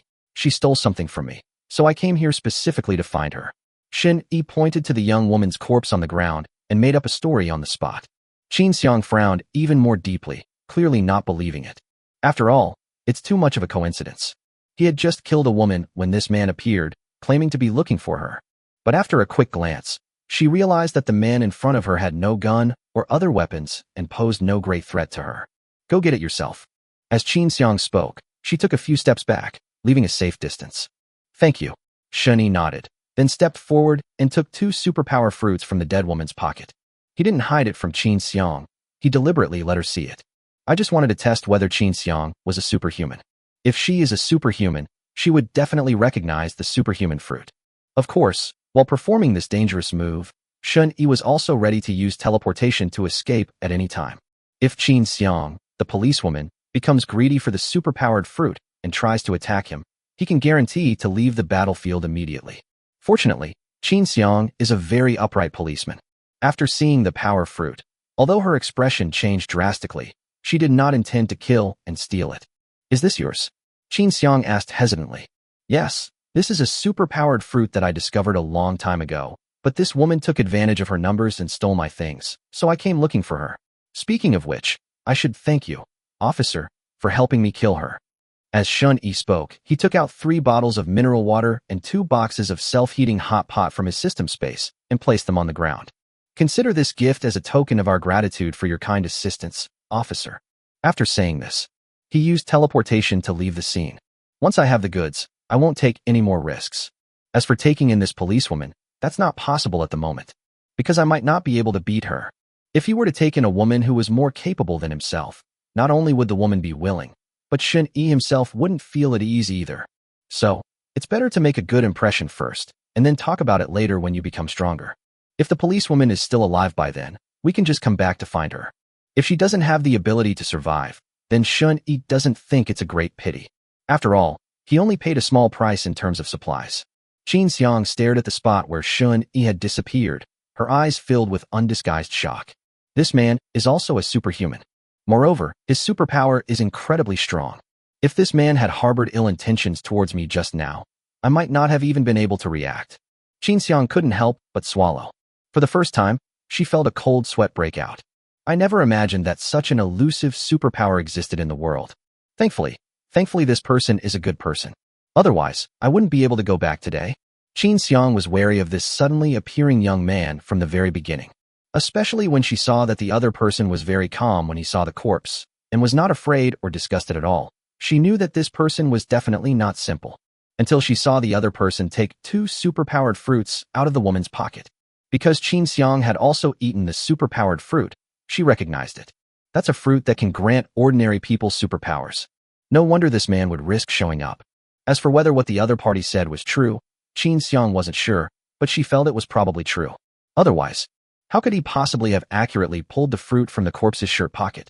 Moreover, if this man were a bad guy, he could easily use his elusive superpowers to ambush and kill him. There's absolutely no need to reason with yourself. Thinking of this, Qin Xiang also looked at the 2 supplies left behind by Shen Yi, especially that self-heating hot pot with its huge packaging box. This box is enough for 2 or 3 people to have a meal. This man named Shen Yi is indeed quite good. Qin Xiang didn't stand on ceremony and put everything into her backpack. We are currently facing a shortage of supplies. After, she dug a hole to cover Wang Jiqian's body, made a simple mark, and then quickly left. Because she had already heard the sounds of several mutated animals approaching. Shen Yi found a safe place and watched Qin Xiang leave from a godlike perspective. Shen Yi only looked away after she disappeared from sight. Then, he took out the 2 supernatural fruits he had just obtained. This is truly an unexpected delight. Shen Yi's original purpose was just to see if there was a chance to unlock Qin Xiang's supplies, but he unexpectedly obtained 2 supernatural fruits. Without hesitation, Shen Yi ate one on the spot. After eating the fruit, a warm feeling rose in my body, but it disappeared very quickly. Shen Yi immediately opened the panel to check his newly acquired superpower. Shadow Binding. LV1 within a 20-meter range. You can control the shadows of up to 2 targets to bind them. As long as the target's shadow is under your control, the target cannot perform any actions.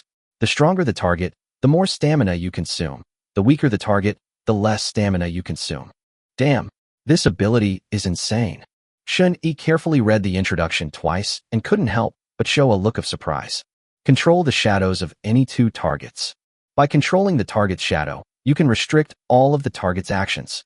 Isn't this just a rudimentary version of time stop ability? Excited, Shen Yi immediately used telepathy to locate the nearest mutated animal and then teleported there. This is the house of an ordinary family. There is a mutated teddy dog in the living room, which is 6 or 7 times larger than a normal teddy. Its mouth was still stained with blood, the room reeked of blood, and there was a mutilated female corpse on the floor. This mutated teddy dog saw Shen Yi. It barked wildly and pounced on him, displaying extreme aggression. Shen Yi didn't move, but looked at the shadow of the teddy dog reflected in the window light. Immediately, Shen Yi merely had a thought in his mind before freezing its shadow. Dog that was about to charge forward was frozen in place, like a statue. No matter how fiercely it roared or how aggressively it tried to move, it couldn't budge. It really is a very powerful control skill. Shen Yi was very satisfied. With this shadow binding ability, even if he encounters a superpowered user with rich combat experience like Qin Xiang, he can still defeat him. Then, Shen Yi continued to test this ability. He discovered that the shadow's binding effect was not very restrictive. For example, even if the target's shadow is incomplete, only showing the shadow of an arm or a leg, Shen Yi can still restrain the opponent. Furthermore, while the target is restrained, Shen Yi can move around freely and even draw his weapon to attack the target without being affected in any way. At most, he will only expend some energy. Restraining a mutated teddy bear wouldn't take much effort on him. Shen Yi can easily restrain ordinary mutant animals. Satisfied with the strength of the shadow binding, Shen Yi used teleportation to return to the safe rooftop. Then, he took out another superpowered fruit and ate it. 57. A fully armed army. Another fruit was eaten. Shen Yi felt a warm sensation throughout his internal organs and limbs. It felt as if I was soaking in a hot spring. He vaguely felt that his body's strength had increased. This comfortable feeling is just like the first time I ate the fruit of physical evolution. Shen Yi murmured softly. He opened the panel to take a look. Surprisingly, no new superpowers were gained. Host, Shen Yi. Age, 20. Combat strength, 45, excluding any external bonuses. Unlocked items. Master Kong mineral water, freshly baked roast chicken, type 54 pistol, grade 5A steak, superpower fruit, telepathy, deluxe self-heating hot pot. Acquired superpowers, physical evolution LV1, instant teleportation LV1, telepathy LV7, shadow binding LV1. Physical evolution, LV1. Your body has undergone an evolution for some reason, resulting in significant improvements in your strength, speed, stamina, health, and more. Instant teleportation, LV1. You can instantly teleport a distance of 20 meters. Because your instant teleportation is a spatial skill, you can ignore any terrain, control, and binding skills during the teleportation. As long as you have enough stamina, you can teleport continuously without any restrictions. Telepathy. LV7. You can sense all hostility and goodwill within a 1,000-meter radius around you through your mind. And you can see all the scenes within a 1,000-meter radius without using your eyes and without being hindered by any obstacles. Shadow binding. LV1. Within a 20-meter range, you can control the shadows of up to 2 targets to bind them. As long as the target's shadow is under your control, the target cannot perform any actions. The stronger the target, the more stamina you consume. The weaker the target, the less stamina you consume. No new superpowers were introduced. But Shun-Yi could feel that his strength had increased significantly. In other words, the second superpowered fruit he ate was the physical evolution fruit he had been searching for. That's a bit of a waste. If this fruit were given to my little sister, it would solve her problem of lack of energy. Although it was effective for him to take it himself, and his physical strength even increased by about 1/10, he was able to use teleportation and other superpowers more often. However, to evolve and upgrade the physical body to level 2, you need to eat at least 8 or 9 fruits of the same type. That's why he felt a little regretful. Shun-Yi couldn't tell what special abilities the fruit had until he ate it, so he couldn't deliberately keep it. But overall, the result was good. Shun-Yi's combat power increased by a full 15 points in an instant. That's good enough. Today's harvest is already very good. Shun-Yi was very satisfied. So he activated his telepathy and, from a godlike perspective, searched for any supernatural fruits that might exist along the way while making his way home. He deliberately took a route he hadn't taken before, just to look for the superpowered fruit along the way. After walking several kilometers, he didn't find the superpowered fruit, but instead saw a group of soldiers resting inside a building. That's right, they are soldiers. Their team consisted of a dozen or so men, all dressed in dark military uniforms and armed with powerful firearms such as rifles and submachine guns. He also carried a pistol and grenades on his waist. This is definitely an elite force. Although their numbers are small, their firepower is ridiculously strong. Besides the group of soldiers, Shun-Yi also saw several elderly men, as well as several young men and several women. These non-combatants, protected by soldiers, seemed to be of great importance. Where did these soldiers come from? Didn't they say there were no rescue teams? Shun-Yi raised an eyebrow, observing with curiosity. Anyway, with a distance of nearly a kilometer between them, and with me hidden in the shadows, these people wouldn't be able to spot me. Unfortunately, telepathy only allows you to see what's in your field of vision, not hear what they're saying. Shun-Yi looked at the group of people who were talking and vaguely sensed that these old men were not ordinary people. Otherwise, how could there be such a fully armed squad of soldiers protecting them when the mountain city was almost lost? There's a problem. After observing for a while, Shun-Yi saw that it was getting late and prepared to leave. This squad is probably planning to spend the night here, and we'll check on them again tomorrow. As for why we need to come again tomorrow, the first reason is curiosity about the identities and purposes of these people. Secondly, it was because one of these people, an intellectual woman wearing a white coat and glasses, triggered a system notification. Bite. A goddess matching the system's criteria has been detected. Initiating a scan for detailed information. Name, Lin Jiwei. Age, 31. Appearance, 91 points. Body shape, 92 points. Internal character, 100 points, pure and sexually indifferent. Total score, 93 points. Evaluation. Taking them in will unlock one random resource. 31 years old, and still so innocent. However, after seeing the additional information about her sexual frigidity, Shun-Yi could understand why this woman was considered pure. He glanced around, noted down the locations in the vicinity, and then left. At the same time, the soldiers inside the building are setting up defenses. A soldier who looked like an officer was talking to several elderly men, his face slightly flushed. Elder Wang. Elder Zhou. My mission is to escort you safely out of the mountain city. Nothing else is more important than your safety. The middle-aged captain had a very serious expression, as if there was no room for negotiation. No, I'm not leaving. Those valuable research materials and samples in the lab are very important. Many people paid the ultimate price to preserve them, and they must be taken out. Otherwise, I won't go with you. Leave me behind alone. I'll stay in the Shanxing lab.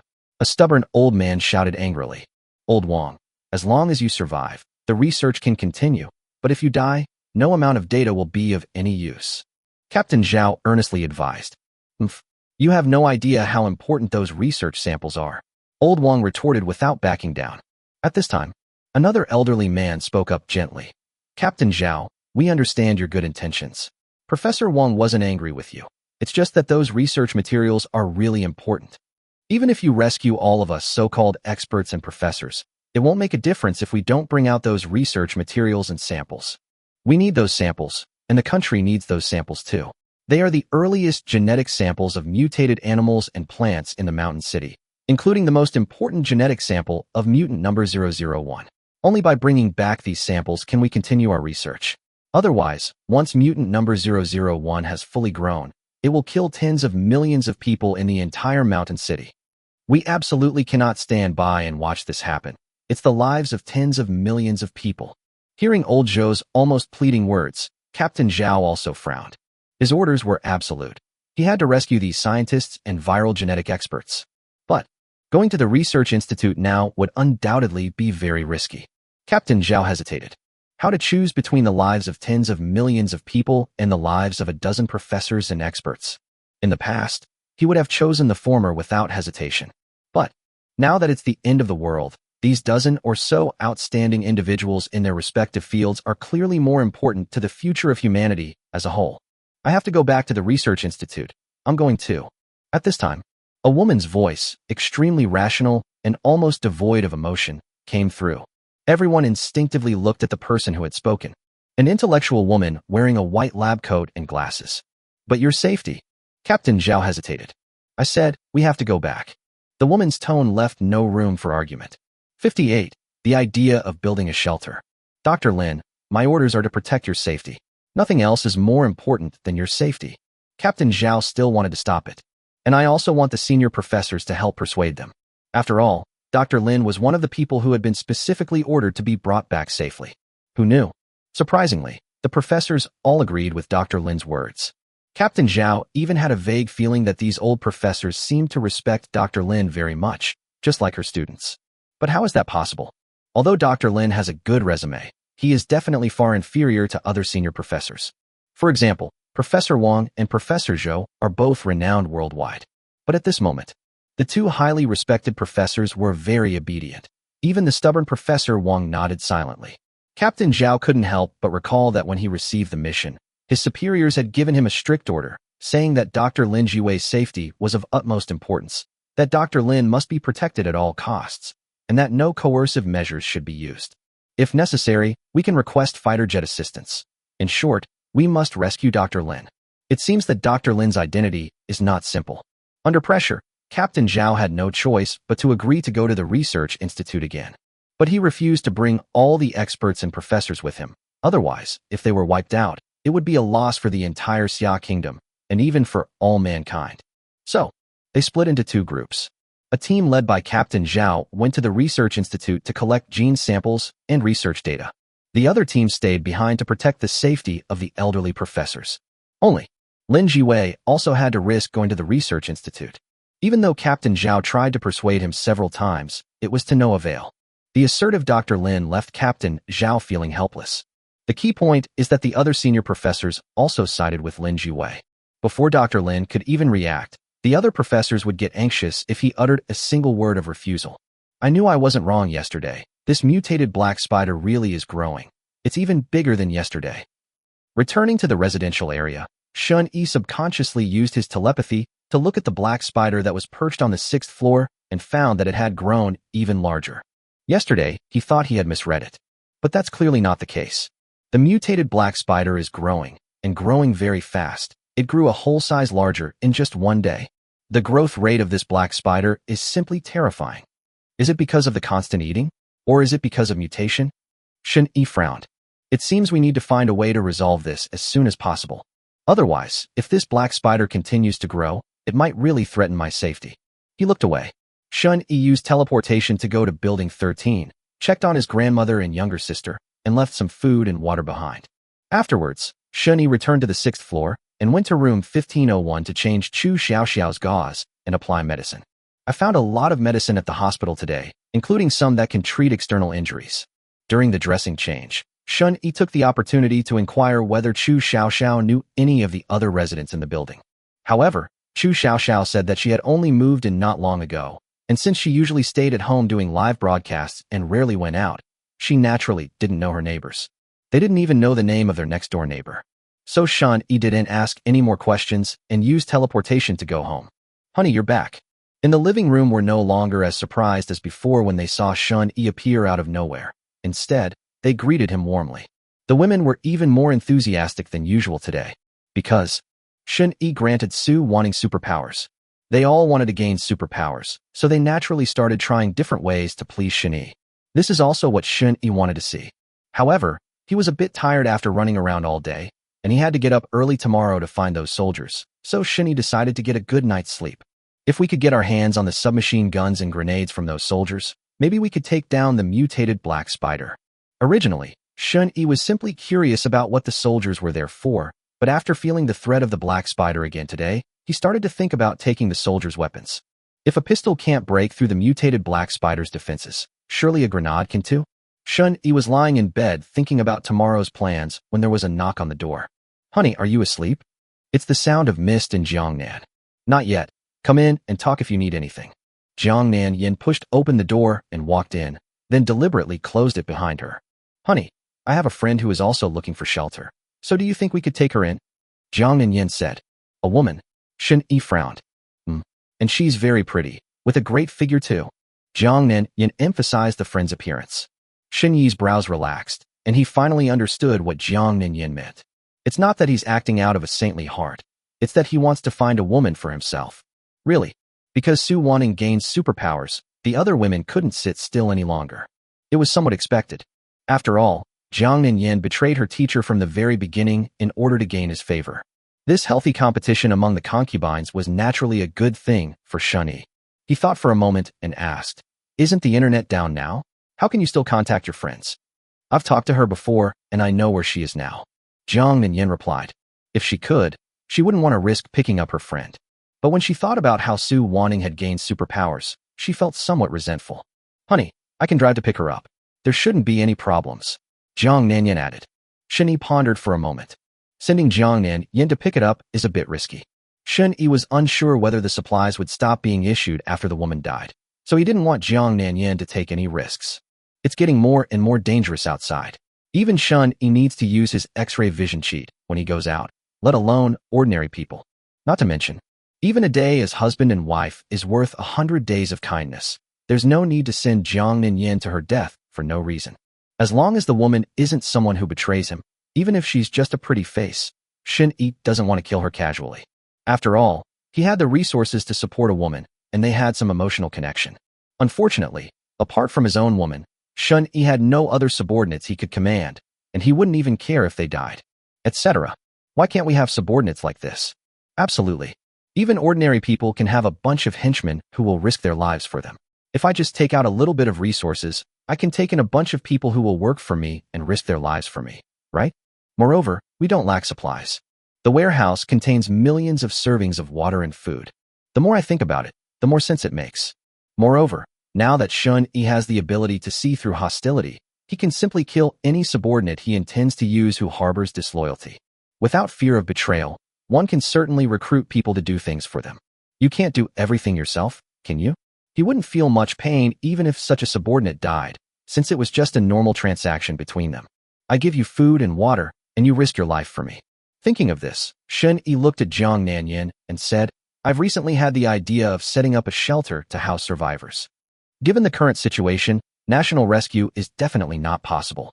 We can take in some survivors, especially female survivors, to help us with our tasks." Yes, another benefit of setting up a shelter is that it can house female survivors. Let the female survivors come to us of their own accord. Otherwise, having Shun-Yi search for female survivors who meet the system's criteria one by one would be too slow. But if you have your own shelter and everyone works for you, helping you find women who meet the system's standards, then the speed increases dramatically. An assembly line process is definitely faster than one person working alone.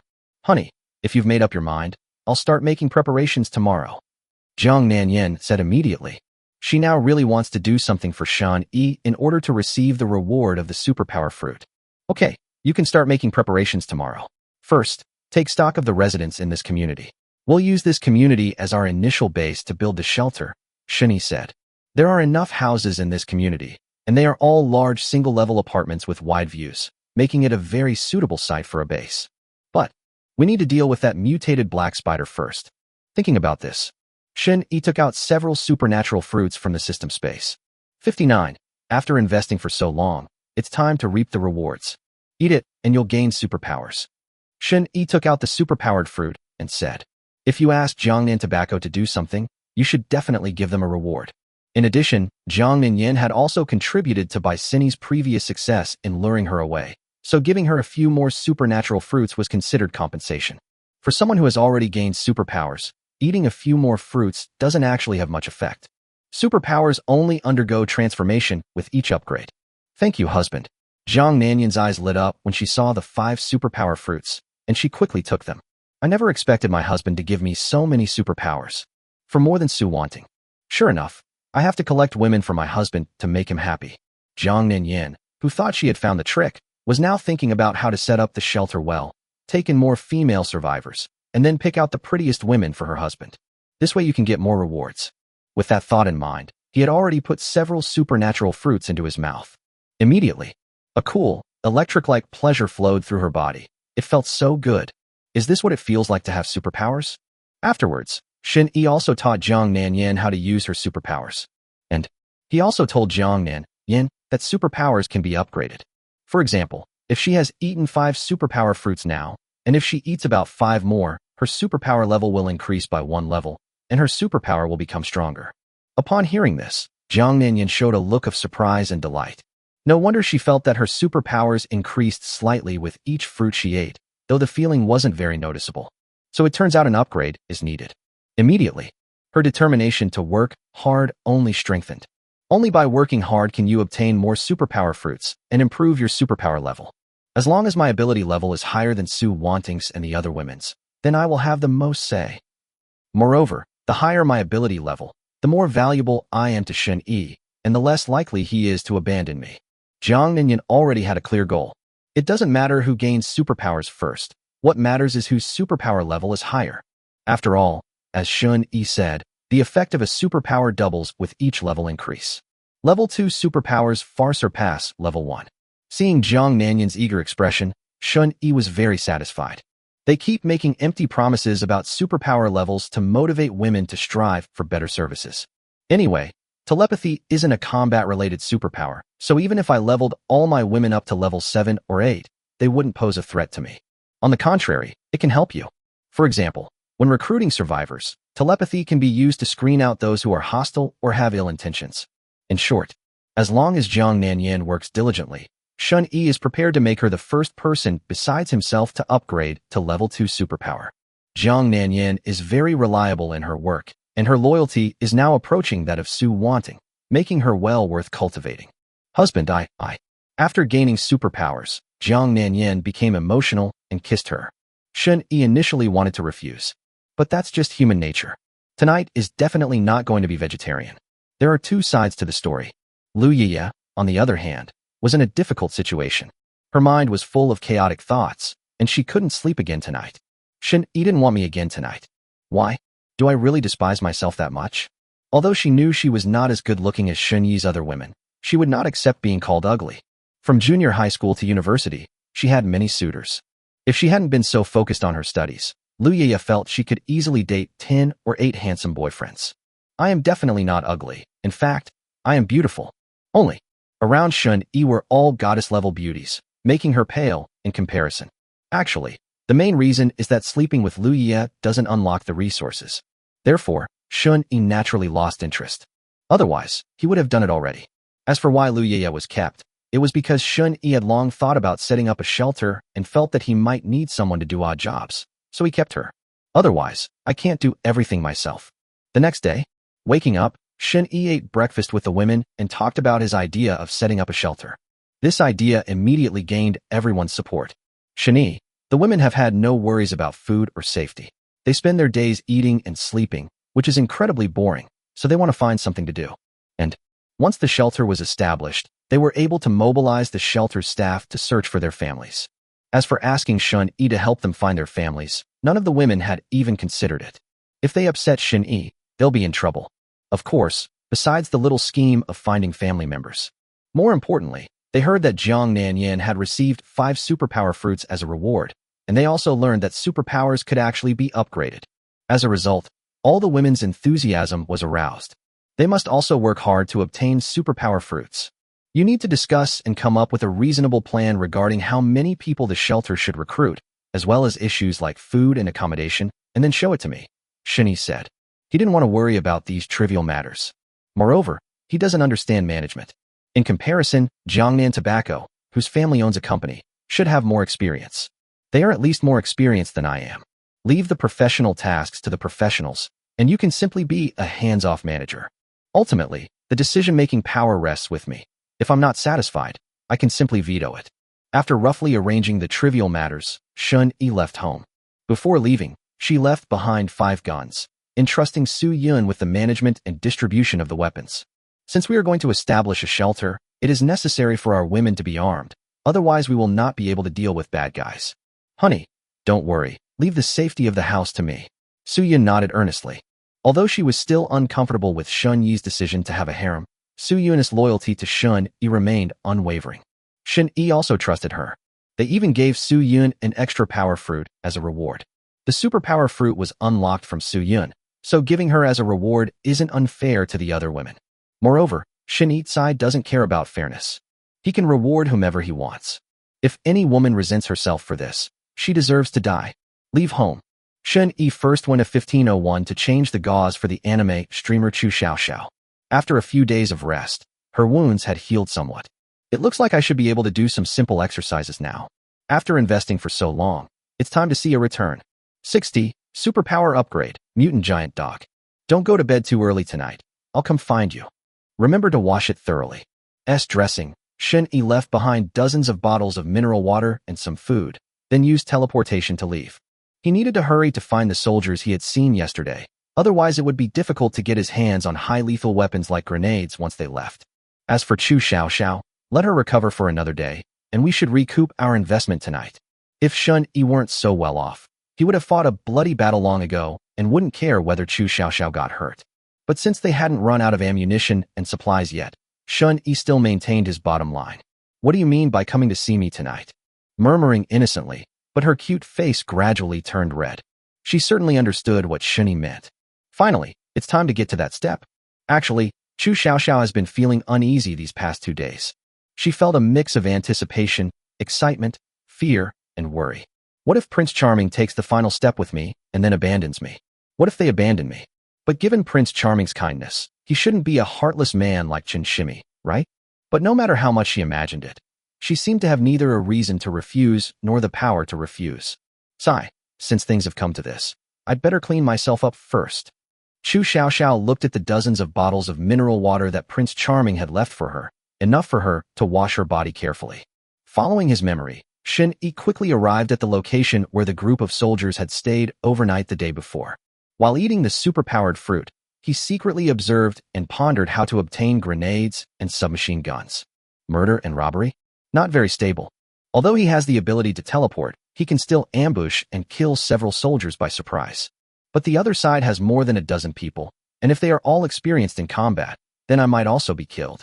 The risks and rewards were disproportionate, so Shin-Yi decisively abandoned this risky idea. Then the only option is to trade. They traded food and water for submachine guns and grenades. If these soldiers were short of water and food, they would definitely be willing to switch. Certainly, even exchanges carry risks. What if these soldiers see that I have plenty of supplies and try to rob me? In the apocalypse, not all soldiers are trustworthy. Shin-Yi felt that things were getting a bit tricky. If only a monster could kill them all, I could reap the benefits. That's how I think it is. Unfortunately, after searching the area, Shin-Yi found no particularly ferocious, mutated monsters within a kilometer radius. Are they leaving? As Shin-Yi was silently contemplating his plan, he suddenly noticed 7 or 8 soldiers leading 2 men and a woman in white coats about to leave the building. Should we split up and act separately? Although he didn't understand what the soldiers meant, Shin-Yi realized that his opportunity had come. He cracked open some fruit, hesitated for a moment, and then chose to follow the soldiers leaving the building. The first reason was to observe their intentions and, incidentally, see if there was any chance to obtain their weapons. Secondly, Shin-Yi saw that the sophisticated woman who triggered the system notification was also among the group of soldiers leaving the building. If I'm lucky, I might be able to take down both the weapons and the people. Your telepathy has been upgraded to level 8. Telepathy, LV8, you can sense all hostility and goodwill within a 3,000-meter radius around you through your mind, and you can see all the scenes within a 3,000-meter radius without using your eyes and without being hindered by any obstacles. Finally, it's upgraded again. Shun-Yi had just finished eating a fruit when a system notification suddenly sounded in his ear. The higher the level of your special ability, the more difficult it is to level up. From level 7 to level 8, he felt like he had eaten 200 or 300 fruits. Even more. If this were an ordinary person, they might never find so many superpower fruits in their lifetime, right? So Shun-Yi was genuinely curious whether other superhuman's abilities could be upgraded. Or are there other upgrade methods? Level 8, 3-kilometer visibility, awesome. Shun-Yi sensed it and found that his field of vision had expanded by 2 times. However, there is a downside. If he wants to see the furthest target, he will consume slightly more physical strength. However, it won't have a significant impact. Shun-Yi's current stamina is sufficient to handle the situation. As long as he doesn't waste time using teleportation to travel, even if he keeps telepathy active, his stamina will recover. The direction they're heading downtown. Shun-Yi suddenly frowned. From God's perspective, he discovered that the group of soldiers was actually heading towards the city center. Shun-Yi remembered Su Yun saying that there was a terrifying mutated tree in the city center, and that the tree seemed to have intelligence. Shun-Yi had no desire to encounter this tree. His current strength is simply insufficient. I'll follow them from a distance for a while. If they really intend to cause trouble for that big tree, I'll watch from a distance and leave as soon as things look wrong. Shun-Yi thought to himself. Now I have a 3-kilometer field of vision, which allows me to maintain a large safe distance. Don't worry about being implicated. That's all. Maintaining a distance that allowed them to communicate telepathically, Shun-Yi followed the group of soldiers for another 7 or 8 kilometers. These soldiers were indeed very powerful. They shot and killed all the mutated animals they encountered along the way. Moreover, they even collected the corpses of some of the mutated animals. I don't know if it's meant to be eaten or what. Shun-Yi watched all the soldiers' actions as if he were watching a movie. Until the soldiers arrived at the gate of a virus research institute. Shun-Yi raised an eyebrow. So these people in white coats aren't doctors, but virus researchers? No wonder there are so many fully armed soldiers protecting him. Shun-Yi understood. From observing the battles along the way, Shun-Yi knew that these soldiers were definitely not ordinary soldiers. Their reaction speed and reaction ability are very strong. They are probably elites in the military, special forces, or something like that. Fortunately, I didn't risk ambushing them beforehand, otherwise things might have really gone wrong. But what's going on in this research institute? There are so many mutated animals and plants. Could it be that they've been researching these mutated plants and animals here since the apocalypse began? Shun-Yi glanced around and saw many mutated plants and animals, as well as the mutilated corpses of many researchers and security guards in the research institute. In other words, once these soldiers go inside, they will soon be attacked by mutated plants and animals. Although they should be able to handle it in the short term with their weapons and equipment, if it drags on for too long, something terrible will definitely happen. Because Shun-Yi could see through his X-ray vision that in a room underground in this research institute, there was a very strong, 5 or 6 meter tall, mutated green dog lying down. That's right, it's a green dog. Its fur is green like leaves, and if you don't look closely, you might think that this mutant dog is covered in leaves. Something's wrong. This mutant dog is really strange. Even if other animals mutate, at most they become larger, more robust, and more ferocious. But this mutant dog has mutated in both its fur and appearance. And its size is ridiculously large. Just as Shun-Yi was taking a closer look again. Sudden, the mutated green dog opened its eyes. Its eyes were even green. It seemed to sense something, looked around, and made a dangerous sound. Shun-Yi was startled. Really? Could this mutated green dog possibly detect that I'm watching it from several kilometers away? If that's the case, then it's too dangerous. At the same time, the soldiers have entered the research institute. As they killed the mutated plants and animals, they quickly reached the elevator and took it down into the ground. Their target seems to be this mutated green dog. 61. Crisis. Because the Virus Research Institute has its own independent power supply system. So even if the entire city loses power, it still has electricity. All the lights were on and working properly, and the elevator was also functioning normally. At this time, inside an elevator, Lin Jiwei, who had been speaking very little along the way, suddenly addressed the soldiers, saying, "Put away your weapons." Her tone remained assertive. The soldiers were taken aback and frowned instinctively. The research institute is so dangerous, yet they still want to put away their weapons. Isn't this just suicide? Even Captain Zhao, who had been very cooperative throughout the journey, was unwilling to listen to Lin Jue at this moment. After all, this concerns the safety of everyone. Put your weapons away, and your reaction time will be several seconds slower when you encounter an enemy. Most of the time, a few seconds can decide a person's life or death. Captain Zhao then said to the soldiers, "Everyone, concentrate and don't let your guns discharge accidentally. There might be something important in the underground laboratory." Yes. The soldiers accepted the order, and their discomfort subsided slightly. You can be careful not to accidentally fire, but you can't put your weapon away. Otherwise, they would feel insecure. Dr. Lin, you can rest assured about my soldiers. There will be absolutely no accidental discharge of their weapons. Captain Zhao explained to Lin Jue.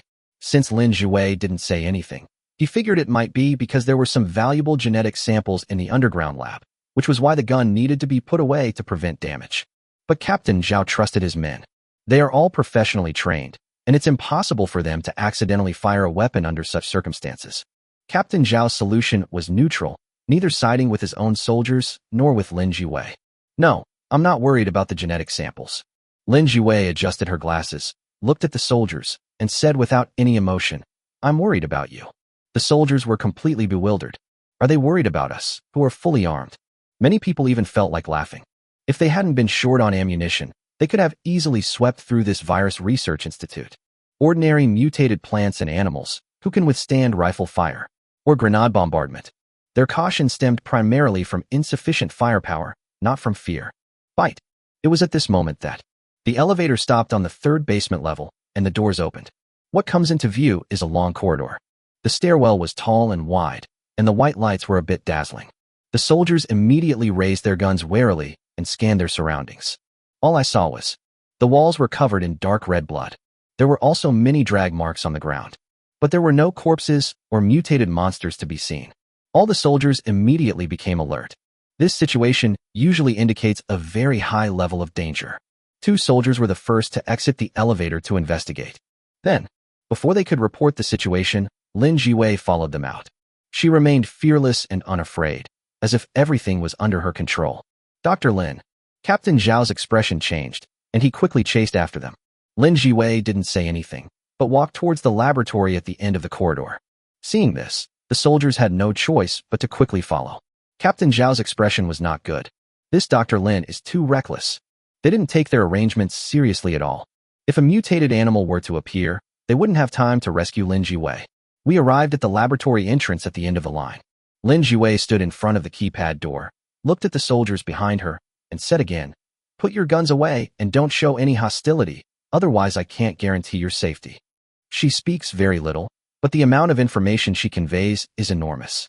However, it didn't sound very pleasant to the soldiers. Only by putting away your gun and not showing hostility can you ensure your safety? Sorry, we only trust the guns in our hands. As a result, not a single soldier listened to her. "Captain Zhao, please ask them to put their guns away, otherwise it's really dangerous. There's a very powerful mutated animal inside.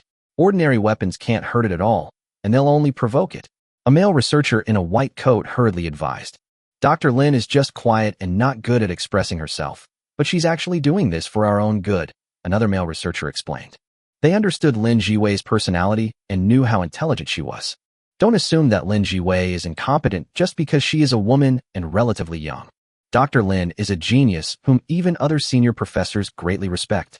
When they first came to the research institute, they looked down on Dr. Lin because she was a woman. As a result, they paid a considerable price for it. Hearing what the two male researchers said, Captain Zhao frowned. Like his soldiers, he also believed more in the sense of security that the gun in his hand gave him. However, not wanting to displease Dr. Lin and his two companions, he ordered the soldiers to keep their guns low and not to fire unless absolutely necessary. Although they didn't put the gun away immediately, it was still a gesture of respect to Dr. Lin. It should be fine now. Lin Jiwei ignored Captain Zhao's little scheme. After reminding everyone for the second time, she began to enter the password and then proceed with a series of procedures to unlock the laboratory door, including facial recognition and iris recognition. As for what will happen next, she has already given a hint. Snap! With a crisp sound, the heavy laboratory door slowly opened. An unpleasant smell emanated from inside, causing everyone to instinctively frown and become alert. Woof! Suddenly, a deep, powerful bark came from the laboratory. The sound was so piercing that it made the soldiers instinctively raise their guns, preparing for battle. Lin Jiwei frowned. Wrong. How did it wake up? Clearly, this door has never been opened, and no one has ever come in. Lin Jiwei murmured, then immediately closed the lab door she had just opened and turned back to say, You all need to leave quickly. Get out of here.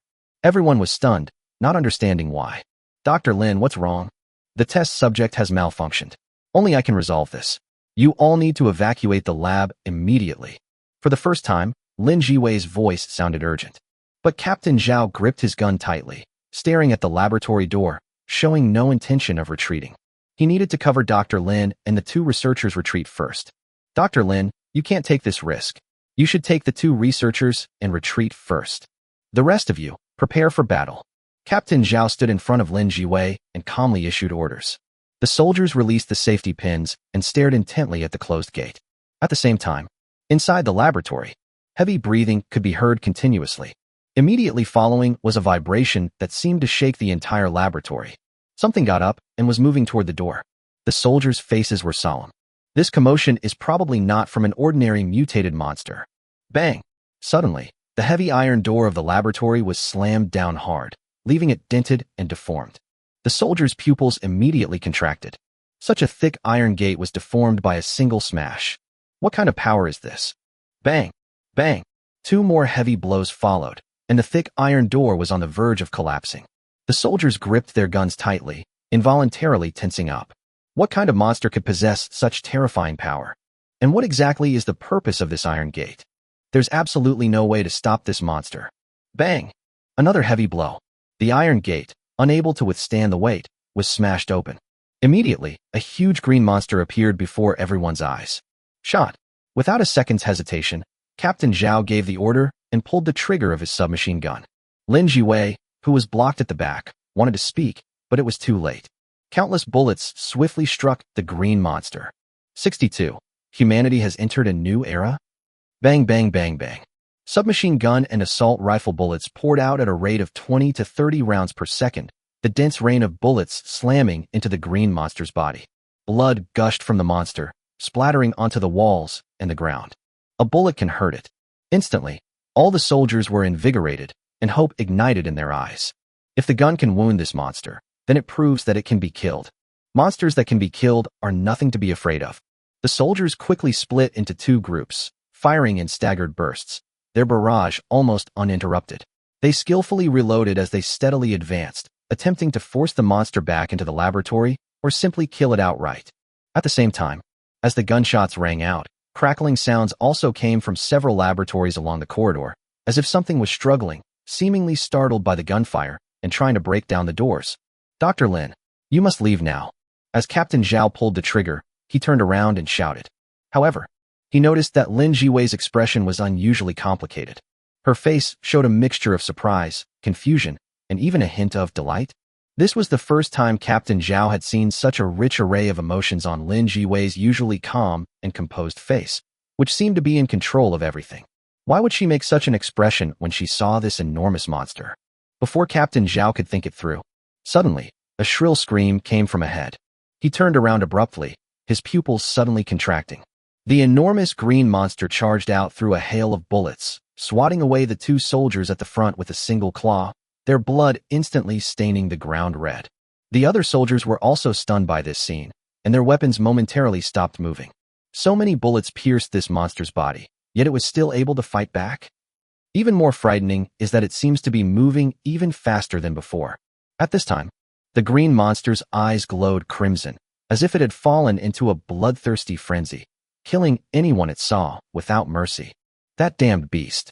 Everyone, retreat immediately. Upon witnessing the killing of his soldiers, Captain Zhao was enraged and immediately issued a retreat order. At the same time, he quickly pulled a grenade from his waist, a resolute glint in his eyes. Upon hearing the order, the surviving soldiers and researchers immediately turned and rushed toward the elevator, their footsteps echoing down the corridor. Captain Zhao seized the opportunity, pulled the pin on the grenade, threw it forcefully at the green monster, and then turned and ran. Boom! A deafening explosion rang out, and the entire laboratory shook violently. The stairwell was instantly filled with dust, several lights were blown out, and visibility became blurry. This grenade is even more powerful than those shown in the movies. Is it specially made? Shen Yi, who was watching the battle from a distance, couldn't help but show a surprised expression upon seeing this scene. The power of that explosion was absolutely incredible. If we had this grenade, we could easily kill the mutated black spider. This mutated green dog is still alive? How is that possible? Shen Yi frowned, a hint of disbelief flashing in his eyes. Because the lights were damaged and dust filled the air, he couldn't see the mutated green dog's exact condition, but he could vaguely make out a dark mass in the dust that exuded a strong sense of hostility. Such intense hostility undoubtedly came from that mutated green dog. Only living creatures can exude such an aura. But it survived such an explosion? Shen Yi found it unbelievable. First came a barrage of submachine gun and rifle fire, followed by a fierce bombardment of grenades. How could he possibly survive? What kind of incredible vitality is this? If these mutated creatures were everywhere in the world, it would be understandable why countries couldn't provide aid in the short term. Shen Yi found a secluded spot and continued to hide, silently observing the battle. He wanted to see just how resilient this mutated green dog really was. At this time, back on the ground floor, Captain Zhao clenched his fists, his face terribly grim. Although the mutated green dog was blown up, but his squad also lost 4 brothers. The other surviving soldiers were equally grief-stricken, their eyes filled with anger and resentment. Their gazes toward Lin Jiwei and the other 2 researchers became complicated, even tinged with reproach. If they hadn't insisted on returning to take the risk, perhaps such a great sacrifice wouldn't have occurred. Although rationally speaking, as soldiers, sacrifice is inevitable. But emotionally, they still find it hard to accept. Dr. Lin, we've obtained all the other documents, but we're afraid we can't retrieve the underground ones. Can we leave now? Captain Zhao asked, trying to suppress his emotions and speak in as calm a tone as possible. You can go back now. Lin Jiwei didn't even look up, her pen flying across her notebook as she wrote, her tone as calm as if nothing had happened. Immediately, Captain Zhao almost lost his composure. What does "you should go back" mean? So many of us sacrificed our lives to protect you, and now you're not leaving? Then what was the point of our sacrifice? Dr. Lin, what do you mean by this? Captain Zhao couldn't help but raise his voice, his tone filled with suppressed anger. Lin Jiwei remained focused on her notebook, replying without looking up, my research has made significant progress, and I need to refine it further. Once completed, it will prove my previous research direction was correct. No, perhaps it can already be proven, because Era has come back to life and retains a strong vitality. This is a relatively benign evolution. Experimentation? Evolution? Captain Zhao was stunned. He seemed to have grasped some crucial information. Could it be that the giant mutated monster on the 3rd floor was an experimental subject? This woman created these experimental subjects? Captain Zhao, you guys take the data and go back first. I'll stay and help Dr. Lin too. If Dr. Lin's research direction is correct, then all of humanity will usher in a brand new era, a male researcher said excitedly, his eyes gleaming with fervent light. Captain Zhao looked at the 3 scientists who were engrossed in their research and felt a mix of emotions. They seemed to completely ignore the tragedy that had just occurred, focusing only on the so-called research progress. He took a deep breath and tried to calm himself down. Dr. Lin, we can't risk your life. We hope you can leave with us. The helicopter that's coming to pick us up will arrive in 5 hours at most. If you miss this flight, you may never have the chance to leave this mountain city again. Captain Zhao spoke in a serious tone, trying to persuade her. Lin Jiwei finally raised her head, her gaze calm and unwavering. Science is never a smooth journey. Death is certainly heartbreaking, but if my research can bring enough value, then all the deaths are worthwhile. So I won't leave the mountain city, and don't waste your time trying to persuade me. Instead of trying to persuade me, you should take the others and leave as soon as possible. Captain Zhao remained silent. He glanced at the surviving soldiers around him, then at Lin Jiwei and the 2 fanatical researchers, and finally gritted his teeth. Our mission is to protect you. Since you don't want to leave, we won't retreat either. We will stay to protect you, even if it means dying in battle. Lin Jiwei ignored Captain Zhao's righteous words and remained engrossed in her notebook, her expression changing frequently as she pondered something. They're like emotionless robots. Captain Zhao sighed silently, then turned and directed the soldiers to set up the defensive line. His feelings were extremely complicated.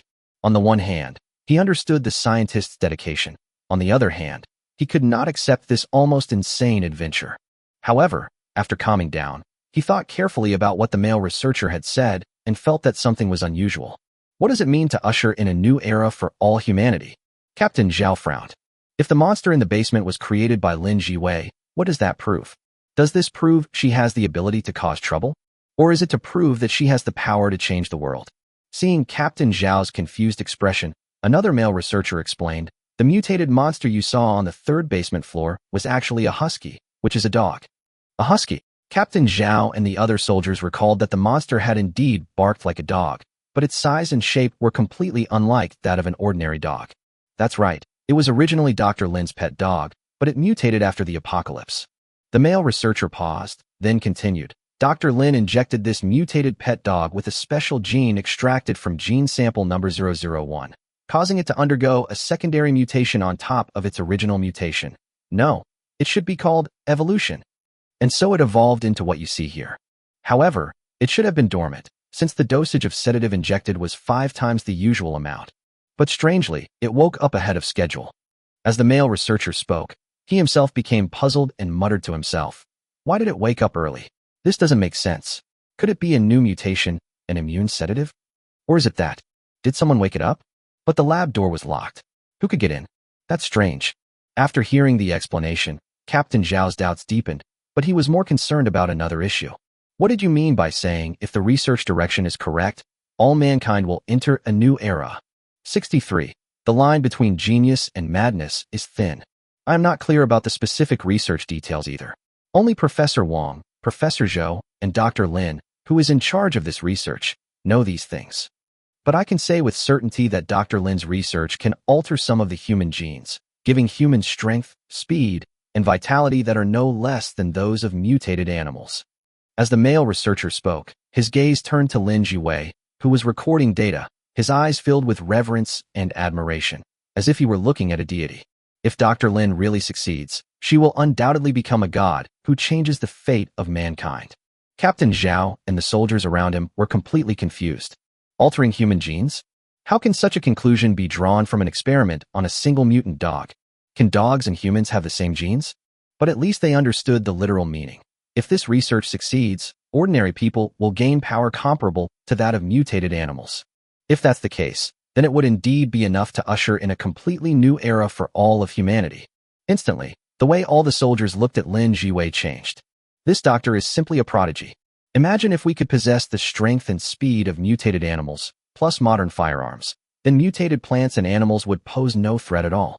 Even if they possessed the incredible vitality of that mutated monster in the underground laboratory, capable of withstanding submachine gun and rifle bullets without dying, they would be practically invincible. Even Superman is nothing special. Bang bang. Sudden. Then, loud knocking sounds came from underground. It looked like something was trying to come up from underground. The soldiers were taken aback and instinctively looked towards the elevator. What's going on? It's still alive. The genes of the 001 mutant can indeed fuse with living things. Lin Jiwei stood up abruptly, staring excitedly at the elevator. Captain Zhao was taken aback, then suddenly realized, Dr. Lin, you mean the sound came from that mutated dog in the basement? His tone was full of disbelief. How could it possibly survive such an explosion? Even if they were still alive, they couldn't possibly still have such terrifying strength. Lin Ji closed his eyes, sensed for a moment, and then slowly said, That's right, it's it. Its injuries have mostly healed. Such incredible vitality. Lin Jiwei's expression showed no fear or dread, only excitement. But the other soldiers looked grim. The monster not only didn't die, but it actually recovered? Doesn't that mean we have to start all over again? It would be a lie to say you weren't afraid when faced with such a monster. Even though they were afraid, the soldiers did not retreat. Dr. Lin, what do we do now? Captain Zhao quickly asked Lin Jiwei for her opinion. Previously, he only trusted the weapons in his own hands. But after the battle in the underground laboratory, in which his flawed command led to the deaths of 4 soldiers, he realized his mistake. Professional matters should be handled by professionals. You leave the research institute, and I will tame it on my own. Lin Jiwei did not explain why. Or perhaps she was too lazy to explain. Just like before in the basement, she advised everyone to put away their guns, but she only gave them a couple of words of advice, and if they didn't listen, so be it, I'm dead. Dr. Lin, how? How do you plan to tame that monster? Captain Zhao was incredulous. Lin Jiwei adjusted her glasses and said calmly, It's my pet. But it has mutated now. What if it doesn't recognize you? Then I'll be slapped to death just like everyone else. Lin Jiwei answered calmly. She showed no fear of death. Her eyes held only an almost frantic desire. This? Captain Zhao hesitated. Even Dr. Lin himself wasn't entirely confident. That's too risky. If Dr. Lin dies, then they've really lost out on this trip. Bang! Sudden. Another violent impact came from underground. The mutated dog seemed to have reached the bottom of the elevator shaft. Lin Jue turned to look at everyone and said, "Leave as soon as possible. You can't help me here. Instead, you'll only drive it into a berserk state." Captain Zhao was silent for a moment, then gritted his teeth and nodded, saying, "Dr. Lin, we'll wait for you outside the research institute. If anything happens, please call us immediately." Lin Jue did not answer, but walked towards the elevator. Captain Zhao took a deep look at Dr. Lin's retreating figure, then turned and said, "Retreat. Take them with you." Yes. The soldiers received orders and forcibly dragged the two male researchers who did not want to leave away. At the same time, a deafening explosion was heard. The mutated green giant dog used brute force to tear a passage through the elevator shaft. The entire elevator was completely destroyed, with debris scattered all over the ground. Upon hearing the loud commotion, the group of people who had just left the research institute couldn't help but show worry on their faces. Huff, huff. The mutated giant dog was breathing heavily, its body covered with wounds of all sizes, but these wounds were healing slowly at a speed visible to the naked eye. Its eyes were bloodshot and radiated a fierce light. Despite its limp, it still walked towards Lin Jue. One of its front legs was blown off, leaving it a bloody mess, but new flesh buds could be vaguely seen slowly growing. The mutated giant dog, panting heavily, finally stopped in front of Lin Jue, lowered its head, and stared at her. Little hump. Lin Jue stood still, showing no fear or retreat, simply staring silently at the giant dog. A few seconds later, the mutated giant dog slowly raised its paw and pressed it down on Lin Jue. Still not working. Lin Jue sighed softly. The next second, the giant claw that was about to strike suddenly stopped in midair, hovering above Lin Jue's head, as if it were firmly controlled by some invisible force. This is a superpower? Seeing this scene through telepathy, Shun-Yi seemed to be deep in thought. It seems this woman has quite a few secrets. To dare to face a mutated giant dog alone, one must be confident, right? Who knew? After Shun-Yi thought of this, the mutated giant dog seemed to be enraged, opened its big mouth and bit down hard at Lin Jue. Lin Jue's expression changed. She realized that the husky was still in a state of rage. Is the only way to kill it to detonate the bomb? No. This is the only successful test subject. It cannot die. In the blink of an eye, Lin Jue had made her choice. They would rather die themselves than allow their experimental subjects to die. Saw a certain possibility in this experimental subject. To put it more bluntly, not for the country, not for humanity, and without any grand cause, Lin Jue simply didn't want her research results to disappear. The line between genius and madness is thin. Lin Jue is clearly insane right now. She gave up on detonating the bomb in the laboratory and on destroying the mutated monster she had created. She closed her eyes and quietly awaited death. She believed that her research direction was correct, and even if the monster she created did not have a stable mind, she still felt that she had not done anything wrong. Even if she had to do it all over again, she would still do the same thing. Furthermore, she will fuse several more genes into the mutated giant dog to make it evolve into an even stronger mutated giant dog. Lin Jue waited for several seconds, but found that she was still alive, so she opened her eyes. All I saw was a giant dog's head was hanging above his head. The dog's mouth was very large, making it look like it was about to eat itself, but it was suddenly frozen in midair, completely still. Lin Jue was stunned for a moment, then looked at a figure that had appeared at some point a dozen meters away. A man. Did he do this? 64. Shun-Yi's requirements. You have superpowers too? Lin Jue adjusted her glasses, her eyes shining as she stared at Shun-Yi. Although she was asking a question, her tone was very confident. Shun-Yi raised an eyebrow. This woman seems to have something going on. Despite nearly being bitten to death, she wasn't afraid. Instead, she calmly talked to herself. Lin Jue stepped closer to Shun-Yi and asked, "What kind of superpower do you have? You can actually control mutated animals. Besides mutated animals, can you freeze other things? Like vehicles or airplanes?" Shun-Yi was taken aback. He hadn't really thought about this question before. He frowned and pondered for a moment before saying, "I haven't tried it either, but it should be possible." He remembered the description of the shadow binding ability, which said it could immobilize any two targets, but it didn't emphasize whether the targets were limited to living things. In other words, as long as there is a shadow, even an airplane can be frozen in place. Thinking about it this way, the effect of shadow binding is even more amazing than I thought. Etc. What am I here for? Why should I discuss my superpowers with this woman here? I was led astray without even realizing it. Shun-Yi realized what was happening, looked at Lin Jiwei, who was full of curiosity, and was somewhat speechless. This woman is just too curious. Feeling his body rapidly depleting, Shun-Yi asked directly, "Do you want to live?" Upon hearing this question, Lin Jiwei was not surprised, but instead asked, "What price do I need to pay?" Shun-Yi raised an eyebrow. A very intelligent woman. No wonder he's a researcher. They have a strong comprehension ability. There's no such thing as a free lunch. He replied directly, "Your body." "Only the body." Lin Jiwei frowned and asked in return, seemingly feeling that the price was too small. "And your loyalty, don't betray me. If you want to leave, you can tell me. I won't force you to stay, but if you betray me, I will kill you," Shun-Yi continued. "Okay, I can promise you that I will never betray you and will provide you with all the help I can. But I hope you can also agree to 2 conditions." Lin Jiwei agreed almost without hesitation. This really surprised Shun-Yi. This woman doesn't seem to be afraid of death, so why would she exchange her body to save her life? But he didn't have time to think about it anymore. Using shadow binding on this mutated giant dog consumed a lot of his energy, and he couldn't afford to waste too much time. "Tell me your conditions," Shun-Yi said. If it's something like providing food and drink, Shun-Yi would naturally agree. However, under difficult conditions, Shun-Yi would simply release the mutated giant dog. "First, I've never done that kind of thing, and I'm not interested in it, so I hope it happens once a month. I don't want to waste my time on that kind of thing." Lin Jiwei stated her requirements. "No problem." Shun-Yi had no reason to refuse this condition. Don't even mention once a month. Once you've unlocked the rewards, you don't even have to do it anymore. Anyway, he has many women, so Lin Jiwei is not a problem for him. Moreover, Shun-Yi had already learned from the system notification that Lin Jiwei was sexually frigid, and he could understand it. "Secondly, I want to study your genes, and I want to continue my own research and experiments. You can't stop me, and if necessary, I hope you can provide me with some assistance."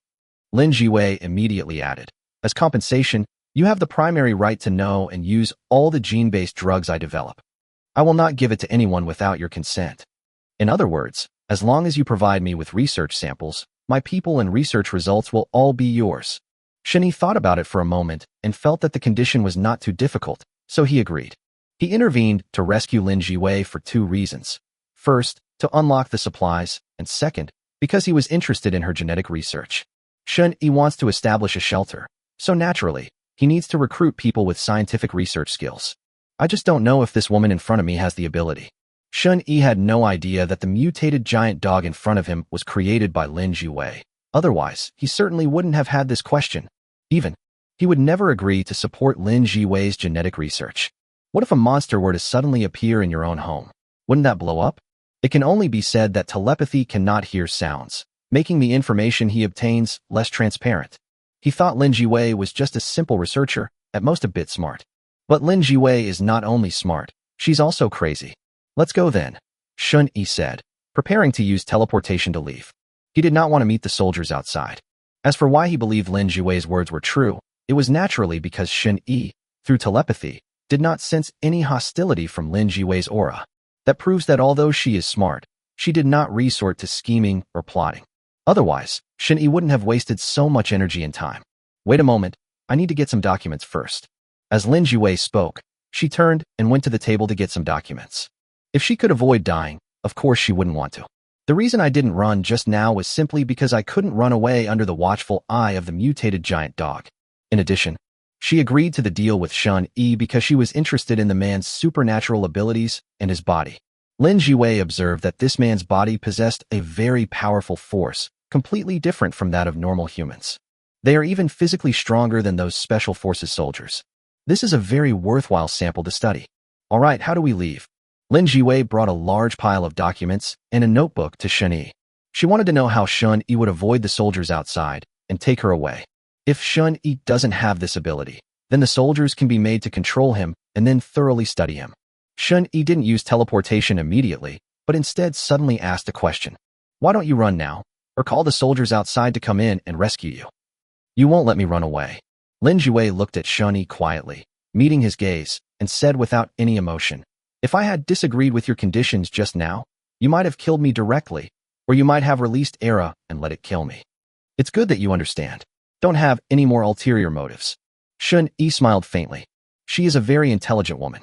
So, Shun-Yi was also very direct with her. It's either obey or die. Shun-Yi is not good at scheming and plotting. Is Era its name? Before leaving, Shun-Yi glanced at the mutated giant dog. Yes, it's my pet dog. Lin Jiwei looked at the mutated giant dog, her eyes filled with pride. Shun-Yi frowned, thinking that he might have misread it. What's so great about raising a pet dog like this? Immediately, he stepped forward, put his arm around Lin Jiwei, and used teleportation repeatedly to leave the research institute. As for that mutated giant dog, Shun-Yi did not handle it, nor could he handle it. As for Lin Jiwei, she showed no intention of dealing with her. She deliberately let the mutated giant dog live. She planned to come back and study it later. Of course, I won't tell anyone else this.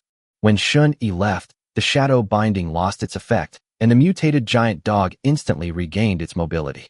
It immediately let out a wild howl and went on a rampage in the shelter, seemingly venting its emotions. The soldiers waiting outside the shelter heard the mutated giant dog's out-of-control roar and realized that something might have happened. Two fanatical male researchers tried to rush in to save Lin Jiwei, but the soldiers forcibly pulled them back.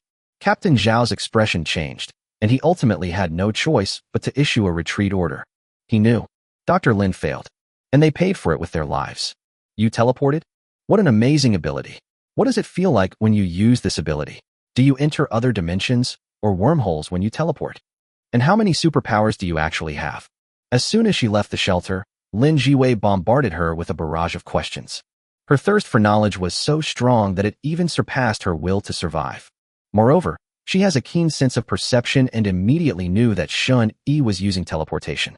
Shun-Yi looked at the intellectual beauty who was clinging to him as if she were a research subject and suddenly felt a little regretful. Should I not have saved her just now? She's such a chatterbox. And they have to get to the bottom of everything, which is really annoying. Is this a common problem among scientists? I just hope Lin Jiwei has some talent and can produce some research results. Otherwise, it would be a waste of your time. Shun-Yi paused for a moment and said, Before I answer your question, let me ask you one first. What's the problem? We can switch. Lin Jiwei did not hesitate. 65. The influence of the black mist, limits of supernatural abilities. Looking at Lin Jiwei, who possessed a certain level of scientific research ability and was very intelligent, Shun-Yi asked the question that had long been on his mind. Ever since the apocalypse broke out, there's something I've been curious about. Since you're a professional, could you answer that for me? When the black fog appeared, animals and plants underwent varying degrees of mutation. But why didn't we humans mutate? When humans inhale the black mist, they only feel thirsty. Apart from that, there seem to be no other symptoms. At least, none of the humans I have seen so far have mutated. Upon hearing this question, Lin Jiwei answered almost without hesitation.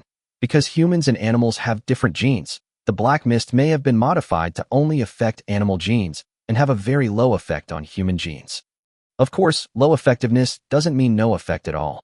What is certain at present is that the black fog has an effect on our human body, but the effect is very small and can be alleviated by drinking more water. I see. Shun-Yi for a long time was finally answered. Then, he continued curiously, why do mutated animals attack humans? Even loyal pets will eat their owners. That's the second question. Lin Jiwei first gave a reminder before continuing. First of all, mutated animals don't just attack humans, they also attack each other. That's why we rarely see multiple mutated animals living in groups. Of course, it's possible that social animals or insects undergo collective mutations and do not cannibalize each other. But I haven't studied that yet, so I can't comment. As for why the mutated animals lost their minds, it was because they were hungry. Hungry? Shun-Yi was stunned for a moment. He really hadn't expected this answer. Because it's too simple. It was so simple that Shun-Yi ruled it out without even thinking about it. Yes, it's because they're hungry. Lin Jiwei nodded and continued. After animals mutate, their body size increases, cell division accelerates, and they consume more energy. Now most of the food and water are contaminated and inedible, so when the mutated animals are extremely hungry, they will attack their owners and their own kind. If mutated animals want to survive, they need to replenish the energy that is rapidly consumed due to mutation, otherwise, they will starve to death once their energy is depleted. And the way to replenish it is through eating. Of course, besides hunger, the mutated animals will also have altered thinking and may even fail to recognize their owners or not recognize their owners at all. For example, my pet dog sometimes recognizes me and sometimes it doesn't. So that's how it is. Shen-Yi suddenly realized again. Having an expert is indeed convenient. Shen-Yi had thought about these problems before, but he had no clue what to do. Now I understand. What Lin Jiwei said may not be the truth, but at least it sounds plausible. Therefore, it seems that the faster a mutant animal mutates, the better. Because if there isn't enough food for them, they will eventually kill each other or even starve to death. Who would have thought that the way humans won would be so simple?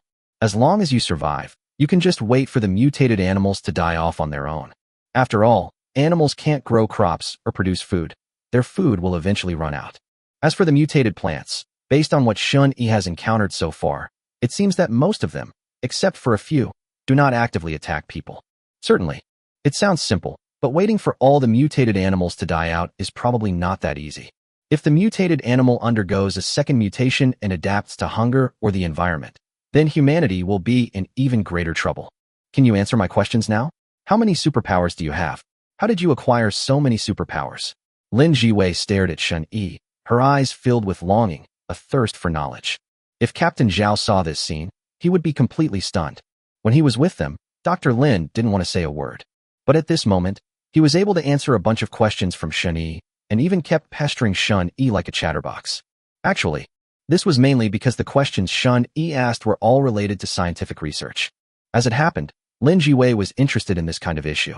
She's a chatterbox when it comes to things she's interested in. But when it comes to things she's not interested in, she's concise and rarely speaks. If you didn't know better, you'd think she was a highly intelligent person with social anxiety. Actually, she's just too lazy to bother with you. I now have 5 superpowers, Shun-Yi said. This is both a lie and not a lie. There are 4 superpowers. But if the system is also considered a superpower, then there are 5. 5. Impossible. This is absolutely impossible. Lin Jiwei immediately showed an expression of disbelief. How could a normal human body possibly accommodate 5 superpowers? What do you mean? Am I not a normal person? Shun-Yi frowned. He didn't understand the meaning behind Lin Jiwei's incredulous expression and tone. So what if I have 5 superpowers? Let me confirm first. Did you also gain your superpower by eating a colorful fruit? Lin Jiwei asked, seemingly unrelated to the question. That's right. Shun-Yi nodded. At the same time, he thought to himself, this woman really does know about superpower fruits. Indeed, being able to work as a researcher at a genetic research institute that detains mutated animals proves that she understands the apocalypse better than ordinary people. And naturally, she also knows about the existence of superpower fruits. So how many of those fruits did you eat in total? Lin Jiwei stared at him and asked. 6 or 7 fruits, some of which were duplicates of the same type. So I only gained 5 abilities. Shun-Yi lied without hesitation. Since I'm not familiar with Lin Jiwei, I can make up whatever I want. Impossible. Based on my personal experiments, a normal person's genes can only accommodate a maximum of 3 different superpowers. If there is one more superpower, the body will not be able to withstand it and will collapse directly. In other words, when you eat the 4th fruit, your body will have an adverse reaction, instinctively making you not want to eat it. Lin Jiwei murmured to herself, her beautiful eyes constantly scanning Shun-Yi. She began to doubt whether she was going in the wrong direction in her research. Or perhaps there's something wrong with my genes. No, it's definitely not my fault. My research has undergone multiple verifications. The problem lies with this man in front of you. He has physical and genetic problems. What did you say? Shun-Yi was slightly startled. Can a normal person only acquire a maximum of 3 superpowers? Will my body collapse after eating the 4th one? He thought that as long as he ate the fruit, his superpowers could accumulate indefinitely. At most, it will just mean that you'll consume more physical strength. Perhaps it's because everyone's genes are different. Some people's genes may have mutated because of the black mist, so they can accommodate more superpowers, like you. Lin Jiwei said, staring intently at Shun-Yi. That burning gaze clearly showed a desire to dissect Shun-Yi for research. This woman is indeed a restless individual. You promised me before that you would let me study your genes. Don't worry, I only need your blood and hair, and a little bit of your flesh. Lin Jiwei noticed Shun-Yi's resistance and immediately emphasized. Shun-Yi raised an eyebrow, but did not refuse. He had a vague suspicion in his mind. Perhaps the reason I can contain so many supernatural abilities is not because of the mutation of the black mist, but because of the fruit of physical evolution. The physical evolution ability may have even altered Shun-Yi's genes, allowing him to acquire 4 abilities, which he still handles with ease and without any discomfort. If my guess is correct, then physical evolution is the superpower that humanity must acquire. The two chatted as they walked home. As for the matter of seizing soldiers' weapons, let's put that aside for now. There are several supplies waiting to be unlocked. Shin-Yi plans to go back and unlock them first, hoping to find some useful weapons. The first one. Let's start with Lin Ji-wei, an intellectual beauty who is interested in her own body. Let's see what resources this clever female researcher can unlock for herself. 66. Spiritual connection. On the way home, Lin Ji-wei kept asking Shun-Yi what his 5 special abilities were. Shun-Yi was getting a little impatient with the questions. I really want to give this curious woman a good beating. Finally, he only replied, we'll talk about it another day. Then, Lin Ji-wei fell silent. Shun-Yi initially thought the woman was just shy. Who knew? She actually said, can't you go to sleep already? Shun-Yi was speechless. So, upon returning to the residential area, Shun-Yi took Lin Ji-wei directly to Chu Xiaoxiao's house. Bye, Shun-Yi, how come you got here so quickly? Chu Xiaoxiao was lying on the sofa, imagining what might happen tonight. As she was thinking about it, 2 people suddenly appeared in the room, startling her. She immediately felt ashamed, as if she had been caught watching porn. But, when Chu Xiaoxiao saw that Shun-Yi was actually with a beautiful woman, she subconsciously swallowed and her face turned even redder. Could it be the legendary 3? No, that won't do. How can this be?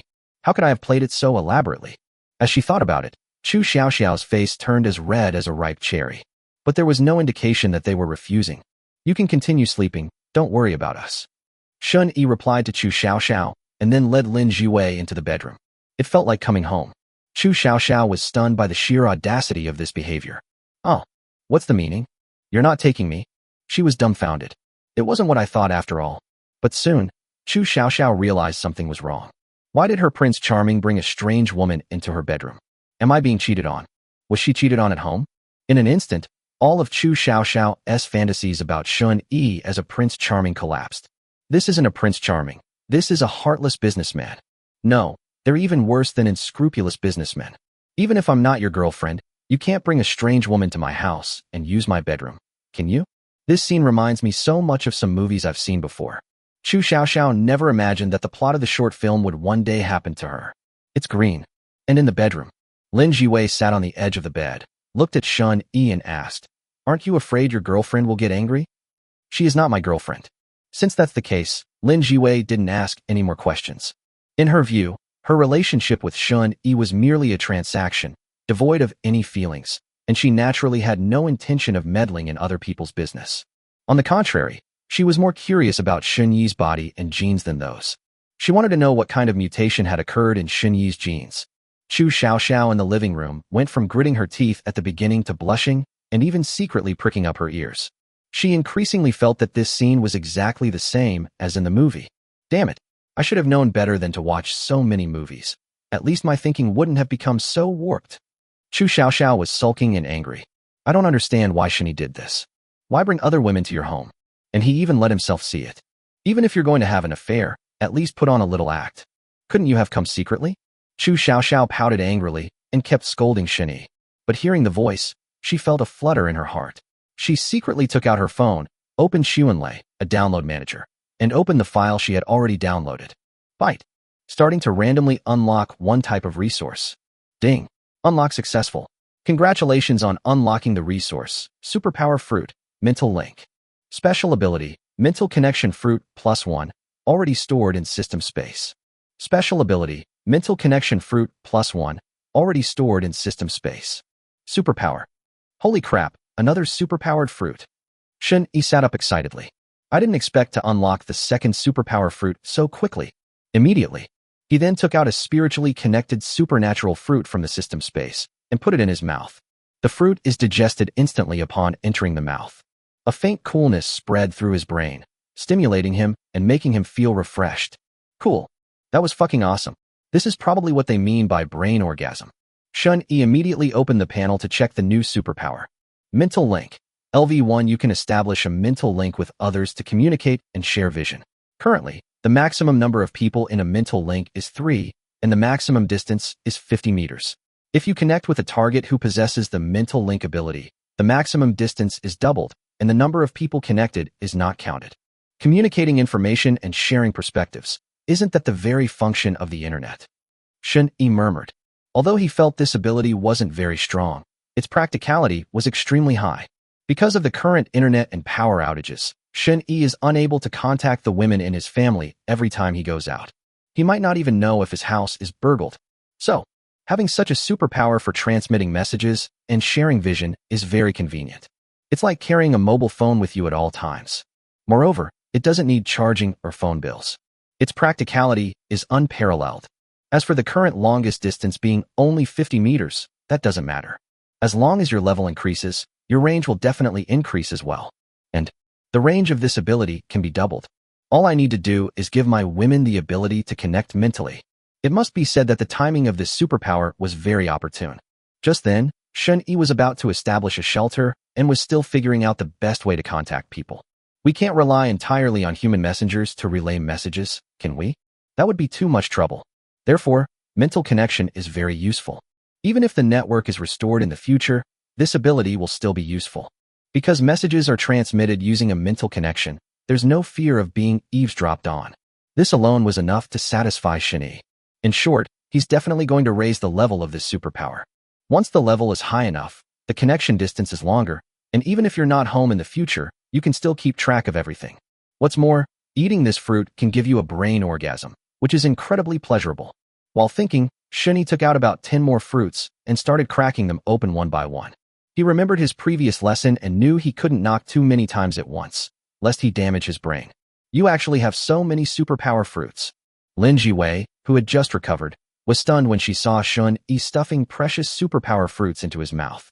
Even their research institute only has a few supernatural fruits. Lin Jiwei had always wanted to study the superpowered fruit in detail, but she never had the chance. Because this thing is so rare. But Shen-Yi actually ate the superpower fruit like candy. Lin Jiwei didn't understand. Did Shen-Yi get so many superpower fruits? Could this also be one of his special abilities? It's obvious. Shen-Yi must have lied to me before. There's absolutely no way he's only eaten 6 or 7 power fruits, because he's casually eating more than 6 or 7 right now. Based on this reasoning, he must have more than 5 superpowers. He has kept many secrets from me. Lin Jiwei stared intently at Shen-Yi, as if she wanted to dig out all his secrets. Would you like one? Shen-Yi took a fruit and handed it to Lin Jiwei. Although this woman is very talkative and always wants to dissect herself, but she is quite kind to herself.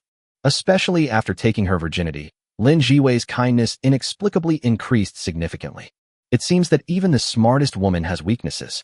I already have 3 superpowers, and I can't accommodate any more. Lin Jiwei said she couldn't accept other superpowers, but she took the superpower fruit without any politeness and then looked at it curiously. You have 3 superpowers? Shen-Yi raised an eyebrow. I was very surprised. You're telling me that an ordinary person who didn't die gained 3 superpowers in just over 10 days? How am I, a nobody, supposed to accept this? Yes, because after our research institute discovered the existence of the superpowered fruits, we sent all our police officers to search for them. We searched almost the entire 2 districts, and we only found 5 superpowered fruits. Lin Jiwei said, looking at Shen-Yi, who was still constantly eating superpowered fruits. He ate so many superpower fruits, yet his body didn't have any rejection reaction at all. Just how many superpowers does he have? I see. Then Shen-Yi would understand. They mobilized the entire department, perhaps tens of thousands, or even hundreds of thousands of people, to search for superpower fruits. And yet, I am alone, and without having searched much, I possess 5 superpowers. Compared to others, I am indeed quite lucky. After a pause, Shen-Yi suddenly looked at Lin Jiwei and said, What are your 3 special abilities? 67. Gravity Manipulation. Although he sensed that Lin Jiwei had no hostility towards him. However, her 3 special abilities still made Shen-Yi slightly wary. With 3 superpowers, if one of them is particularly aggressive, then I need to be careful to avoid any mishaps. But, while Shen-Yi was on guard, he was also somewhat surprised.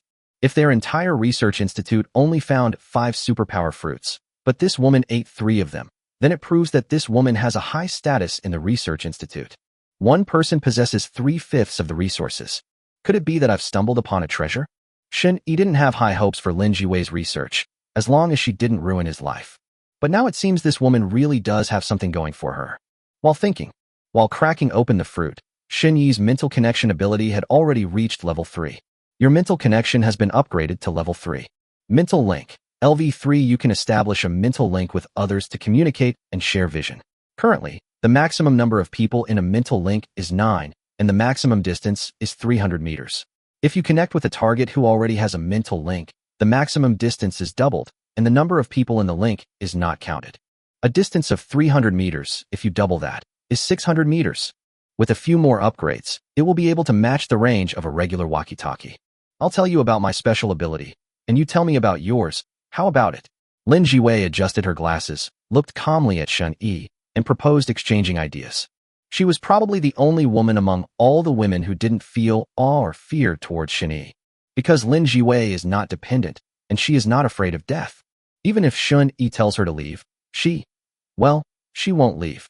It wasn't that Lin Jiwei was afraid of death, but rather that she wanted to uncover Shun Yi's secrets. She wants to study Shun Yi. In just a few hours of contact, Lin Jiwei discovered that Shun Yi had far more secrets than she had imagined. The sheer number and intensity of the superpowers were enough to shock her. The dog he created seemed insignificant. This man's research value surpasses that of the mutated giant dog. Okay, you go first, Shun Yi said. He certainly wouldn't mind exchanging secrets. After all, he had many superpowers, so he could just mention a few. What will happen if Lin Jiwei finds out that I lied to her? Of course, it doesn't matter. Could it be that Lin Jiwei still harbors murderous intent? Then Shun Yi will deal with her first.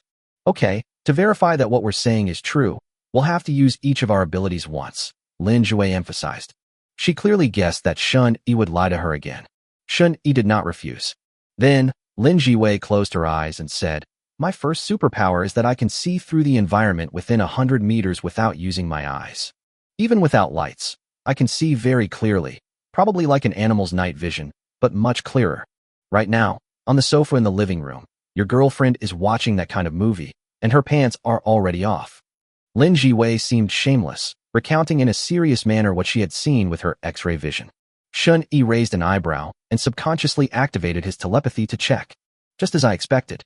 This little girl truly lives up to her reputation as a movie-watching expert. In such a situation, one can defend oneself. But, let's get back to the main topic. Lin Jiwei's special ability is somewhat like telepathy, but it's different.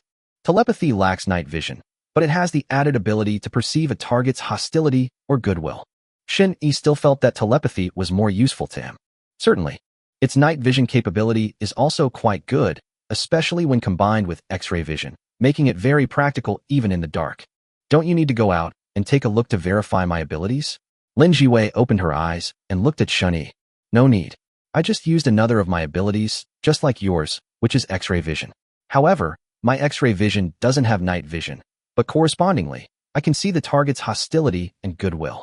Shun Yi also explained his ability in general. There's no need to hide it, because she'll be rewarding other women with this ability one after another, so it's impossible to hide it from them even if they wanted to. You can see hostility and goodwill? What's the principle behind that? Is it based on certain substances secreted by the body? Lin Jiwei pondered after hearing this. Go on, tell me about your second ability. Shun Yi interrupted her. Communicating with people who like to pry into everything is really tiring. Having caught a glimpse of something, she became curious and wanted to find out more. The key issue is that Shun Yi doesn't understand the underlying principles and can't explain them clearly. When Shun Yi was with Lin Jiwei, he always felt like he was in class. She can rattle off all sorts of complex knowledge without hesitation. Even Shun Yi, who had pretty good grades, felt like he was illiterate. It just goes to show that even geniuses have their differences. My second superpower is gravity manipulation. As Lin Jiwei spoke, she tapped the superpowered fruit in Shun Yi's hand. Then, the fruit slowly flew up. It seemed to be floating in the air, unbound by gravity. Moreover, with Lin Jiwei's finger manipulation, the fruit actually flew into her hand. Etc. You use gravity manipulation to steal my fruit? Shun Yi raised an eyebrow and said, That's it. I can only control a limited area and wait right now. Before you messed with me, I should have been able to make you float up, like in outer space. But now, I don't have enough strength, Lin Jiwei explained, without any intention of returning the stolen fruit. Shun Yi indicated that he understood. This superpower is pretty awesome. The limits of gravity manipulation certainly don't stop there. As for the one fruit that was stolen, it doesn't matter. It only takes a second, it'll increase back in a second. Lin Jiwei's purpose in wanting the superpowered fruit was also for research. If she could research something, Shun Yi would be the one to benefit. As for my third superpower, I can't demonstrate it. It increases my mental strength, while also granting me insight and an intelligence boost. Lin Jiwei paused, then explained in detail. I can now remember everything I see. My memory is excellent. Even things that happened when I was 1 year old, I can still recall clearly. At the same time, my observation skills have also improved. The simplest and most direct manifestation of this is that I can tell whether you want to kill me and what other people's various emotions towards me, such as dislike, liking, admiration, infatuation, etc. Shun-Yi raised an eyebrow. This ability, although it's a support ability, is still pretty awesome. It is very practical. And Shun-Yi also really wanted to improve his mental strength. He always felt that his mental strength was not strong. Because physical evolution is mainly reflected in the physical body, although there is also improvement in the mental aspect, the improvement is not as strong as that in the physical aspect. At most, he's just above average. When encountering some superhumans who have enhanced their mental abilities, Shun-Yi was really unsure if he could compete with them. In summary, Lin Jiwei's 3 special abilities are all quite good. Especially considering her work and hobbies, the third superpower is simply a perfect match. So, can you tell me about your other superpowers now? Lin Jiwei stared at Shun-Yi's face, as if trying to see if he was lying to her again. No rush, let's take care of business first. As Shun-Yi spoke, he pressed down on Lin Jiwei. Lin Jiwei was taken aback for a moment, but she didn't resist. In fact, she was quite cooperative.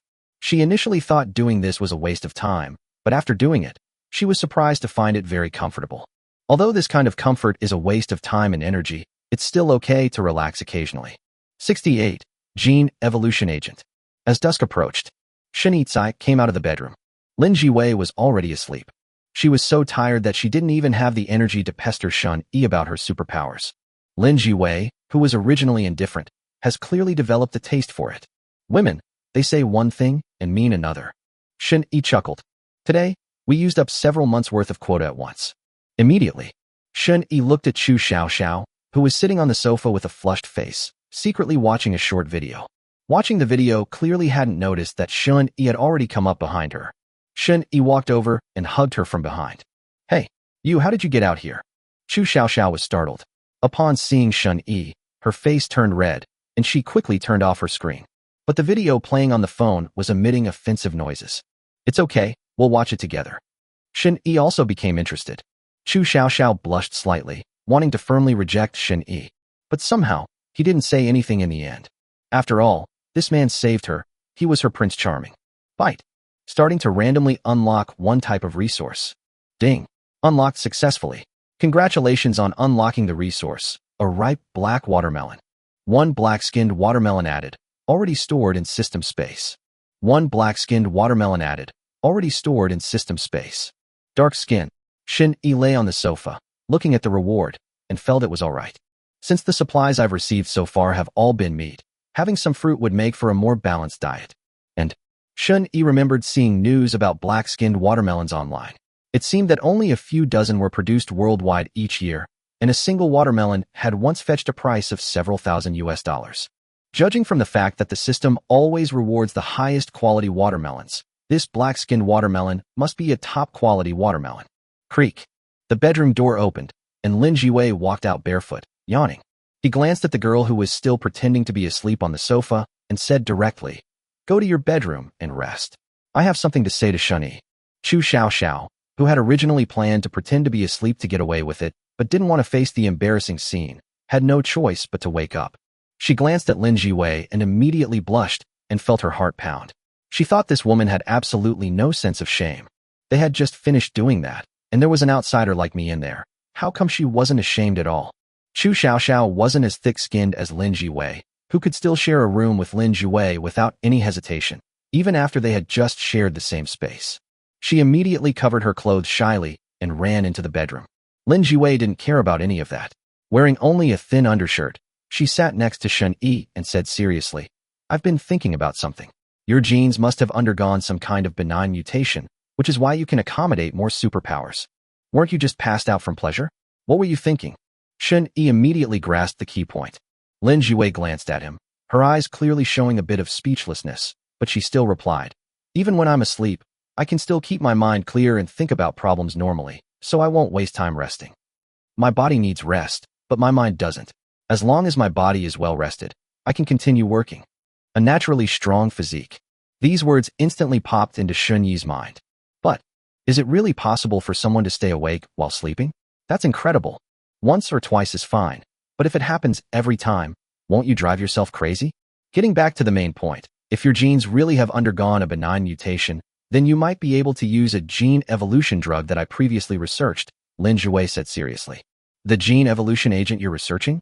What kind of gene evolution agent? Shen Yi immediately became interested. It's only been a short time since the apocalypse, and this woman has already managed to create a gene evolution potion. Is she really that amazing? Could it be because of her third superpower? Did her IQ increase, which is why she has this ability? Or perhaps, this woman was just naturally intelligent. In short, Shen Yi was very interested in gene-based drugs. If Lin Jiwei can really develop some amazing gene evolution drug, then her value to herself will increase significantly. Yes, but the medicine is all at the research institute. We'll have to go get it again. Lin Jiwei nodded. What I mean is, tell me first what the effects of the gene editing drug you developed are, and what the side effects are. You're not planning to use me as a guinea pig, are you? Shen Yi stared at Lin Jiwei. No, my gene therapy has undergone multiple in vivo trials and has shown initial success. Live experiments? Tell me more about it. What you saw was my mutated pet dog. It was a very successful experimental subject. Lin Jiwei's expression was serious, and her eyes even gleamed with pride. Shen Yi, ? You're telling me that was a successful experimental subject? How exactly did that thing succeed? That's a monster, etc. So you were the one who created that monster. Shen Yi's gaze towards Lin Jiwei suddenly changed. This woman was actually so dangerous? Shen Yi initially thought she was just an unstable individual, perhaps only interested in scientific research. You actually have the ability to create monsters. Shen Yi recalled many science fiction movies he had watched before, in which most of the disasters were caused by these crazy scientists. This forced him to be on guard. After evolving, my pet dog has a stronger physique, greater strength, and a powerful recovery ability and vitality than when it mutated for the first time. Now, even if it's riddled with bullets from a submachine gun or severely damaged by a grenade, it can recover completely in a very short time. Don't you want to obtain such power? Lin Jiwei noticed the change in Shen Yi's expression and immediately began to speak with great enthusiasm. Shen Yi seemed to be deep in thought. Really, that mutated giant dog was far stronger than ordinary mutated animals in both size and strength. Especially its abnormal vitality and regenerative ability, it is practically immortal. However, while I admire such a powerful recovery ability, but what if you inject Lin Jiwei's medicine and your body turns into a green monster? Who the hell can stand this? Although Shen Yi doesn't particularly care about appearance, he can't turn me into a monster. The current situation is not so dire that we need to gamble everything. I'll only ask you 2 questions. Shen Yi stared at Lin Jiwei and slowly said, My first question is, after I was injected with your gene serum, will my appearance become like your pet dog? Of course not. Lin Jiwei immediately replied, emphasizing, You're a human. How could you turn into a dog? But if your genes are affected by gene 001, your appearance will definitely undergo some minor changes, such as becoming larger, growing green hair like leaves, etc. You're really meticulous. Shen Yi suppressed the urge to punch Lin Jiwei and continued to ask, Second question, what is the success rate of injecting your gene evolution drug? At least 30%. No, now at least 45%. Lin Jiwei spoke with absolute certainty. It seems like the probability is quite high. Considering the short research period from the beginning of the apocalypse until now, her 45% success rate is indeed quite impressive. But who is Shen Yi? Kingo, be as cautious as a mule. There's no need for him to gamble his life if there's no 100% probability. But this gene evolution potion, however, still aroused his strong interest. 69.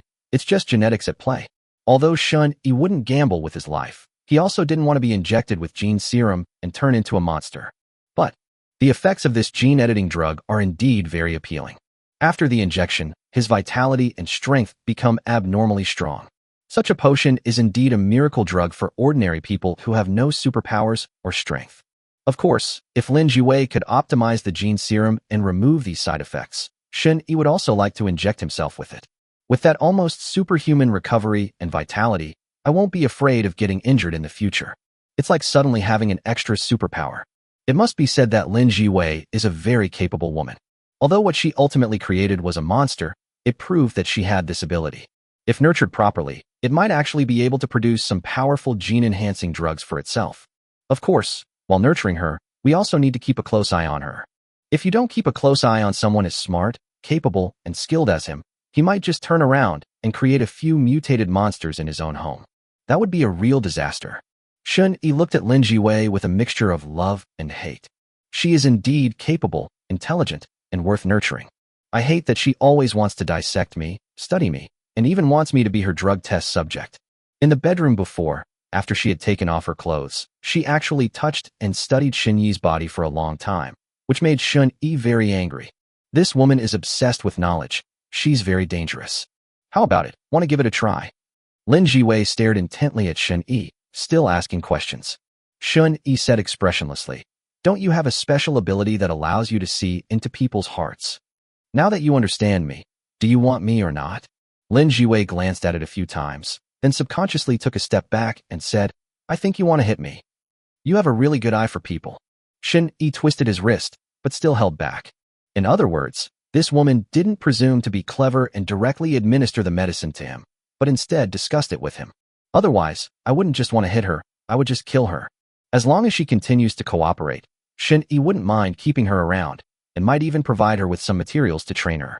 My gene evolution potion is really good. Given your physical condition, the success rate is quite high.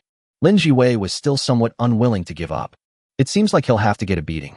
Shun-Yi glanced at her and said, "The success rate is too low. I can provide you with what you need, and you can continue your research. As long as the success rate can reach over 80%, I can find someone to test it. As for who to find, they certainly won't be one of our own. Wait until the medication is 100% free of side effects before injecting it yourself." Reasonable. Many people in the post-apocalyptic world would surely love to have such an opportunity to evolve. Although failure means death, without power, death will be even more gruesome. Okay, Lin Jiwei felt a little regretful. After a thorough discussion, she concluded that only Shun-Yi's body could withstand her gene evolution potion. An ordinary person's body certainly wouldn't be able to handle it. Even without testing it, it's clear that it won't work. Speaking of which, do you know that superpowers can be leveled up? Shun-Yi suddenly changed the subject and asked, "Level up? Do you mean it can enhance the effects of your abilities? Like leveling up in a game?" Lin Jiwei's comprehension skills were indeed very strong. She understood it immediately. Similar to, or about the same. This is the first time I've heard of this, but I did have this suspicion before. Perhaps superpowers can be upgraded in some way, such as by eating the same type of fruit to increase the number of superpowers, or by constantly honing the limits of superpowers and breaking through one's own limits. Lin Jiwei shared her guesses and reasoning.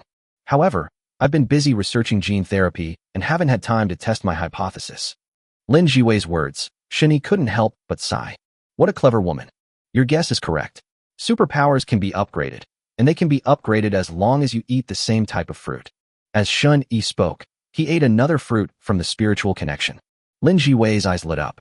No wonder she saw Shun-Yi constantly eating superpower fruits. I see. So, Shun-Yi's superpower level far surpasses that of ordinary people? This man is definitely worth studying. Lin Jiwei stared at Shun-Yi, her eyes burning with undisguised fervor. Shun-Yi ignored her gaze, ate the fruit, and continued. As for what you said about honing one's abilities to the limit and breaking through one's own limits, I don't know how to do that, so I haven't tested it. Alright, it's getting late. Get some rest tonight, and once you've recovered, we'll go to your lab tomorrow to retrieve the gene serum. Shun-Yi left some food and water and then decisively left. They didn't give Lin Jiwei even the slightest chance to ask further questions. The room fell silent instantly. Lin Jiwei looked at the steaming roast chicken and fruit on the table and suddenly felt a little bored for some reason. In the past, when she was bored, she would study problems that she couldn't solve. But now, for some reason, I keep thinking about what happened with Shun-Yi in the bedroom. Thinking about our time together. Although she didn't seem to have any particularly memorable experiences, she just couldn't forget Shun-Yi's body. Women's genes are really strange things. Because he was my first man, my body probably instinctively remembers him. Lin Jiwei solemnly used scientific methods to explain this phenomenon. This was to prove that she had no feelings for Shun-Yi. It's just a matter of genetics. Shun-Yi used teleportation to return to Building 6. Inside the room, the women were busy with their work. Su Yun is teaching Su Wanting and Bai Sini how to use a gun. Jiang Nanyan, Zhou Waner, and Luya were in the study, gathered together, looking at something. Honey, you're back. The first to see Shun-Yi were Su Yun and her two companions, who were playing with guns in the living room. They all came over to greet him. Okay, Wanting, go cut us a watermelon. Shun-Yi sat on the sofa. He casually took out 2 black watermelons from his system space. Su Wanting responded and took the watermelon to the kitchen to cut it. Soon, they cut up a plate and brought it over. Shun-Yi picked up a slice of watermelon, took a bite, and began to chew. Yes, it tastes really good, very delicious. Its firmness and crispness are perfect, and its sweetness is simply unparalleled. Anything produced by the system is of high quality. You two eat too, Shun-Yi said to Su Yun and Bai Sini, who were standing next to him. The 2 women then reached out and picked up the watermelon to eat. Su Wanting, of course, didn't stand on ceremony. This watermelon is so sweet and crisp, it's delicious. Su Yun quickly finished 1 slice and took another. Eat as much as you like, there's plenty of watermelon today. Shun-Yi was in a good mood today, having unlocked another type of superpower fruit, so he naturally wouldn't mind eating just 1 bite. Honey, you're so good to me. Su Yun smiled and took the initiative to kiss Shun-Yi. While others are struggling to get enough to eat, he has no worries about food and drink and has even achieved watermelon freedom. This feeling of peace and tranquility is wonderful. At this moment, the 3 women in the study heard the noise and came out as well. Honey, I finished the preliminary plan for the shelter. Could you take a look and see if there are any changes needed? Jiang Nanyan walked over with a gray notebook in her hand. While eating melon seeds, Shun-Yi took the notebook with one hand and started flipping through it. Jiang Nanyan's plan was indeed very well done and very detailed. The first group to be housed in the shelter will consist of approximately 50 people. Do not allow the elderly, weak, sick, or disabled to be affected. They need young people, especially young and beautiful women. This feature was specifically designed to cater to Shun-Yi's interests. After, the issue is the employment of these 50 people. Since we've hired people, they definitely have to work. Otherwise, we wouldn't be giving them food for free. Therefore, these 50 people can be divided into 5 teams. 2 teams are responsible for patrols and security, and each person is provided with 3 bottles of water and 1 meal per day. As for why they were given 3 bottles of water, it was because they had to patrol in the black fog and were prone to thirst, so water was a necessity.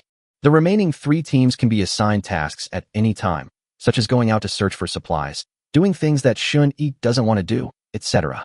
In short, the entire shelter and all the survivors exist to serve Shun-Yi. If you're unwilling, just kick them out. This is tyrannical dictatorship. But the reason is simple. Shun-Yi needs to provide supplies for everyone. If we don't serve him, why should he provide us with supplies? It must be said that Jiang Nanyan is very clever. She was able to figure this out. Therefore, her entire plan was written around Shun-Yi, and the entire shelter was established to serve Shun-Yi. Shun-Yi was very satisfied after reading this part. This is also why he chose to have Jiang Nanyan write the plan. If he had asked a kind-hearted woman like Su Yun or Bai Sini to write the plan, they might have considered the life and death of the other survivors. But Jiang Nanyan is even more cold-blooded, or rather, she is an extreme egoist.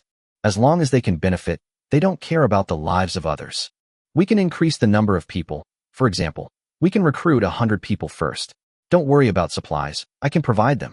As for accommodation, as long as you don't go up to the 20th floor, you can stay on any of the other floors below. Shun-Yi put down the melon rinds he had finished eating and added 2 more. Jiang Nanyan nodded immediately and remembered. Bai Sini, who was standing to the side, took out a tissue and wiped the watermelon juice from Shun-Yi's mouth. Then, Shun-Yi specifically instructed, remember, no one in our shelter is allowed to go up to the 20th floor. Anyone who disobeys and dares to go up to the 20th floor can be shot dead.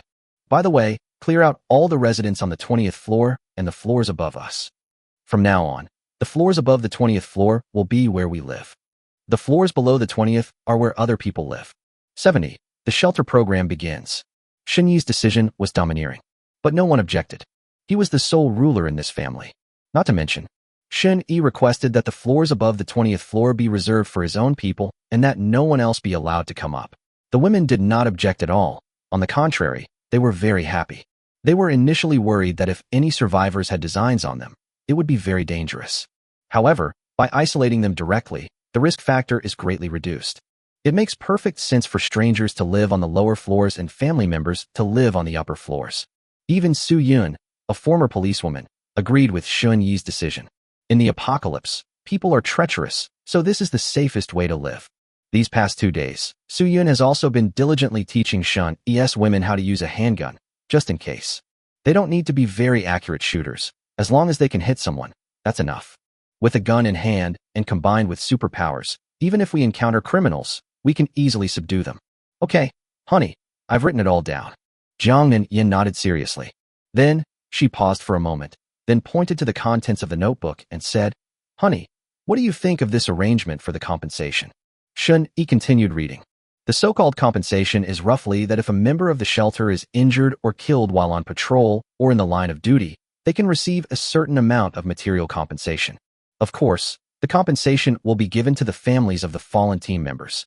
According to Jiang Ninyan's plan, the first batch of survivors recruited by the shelter must have at least one relative. That way, you won't have to worry about being easily betrayed by the other party. With family and loved ones by their side, they work even harder.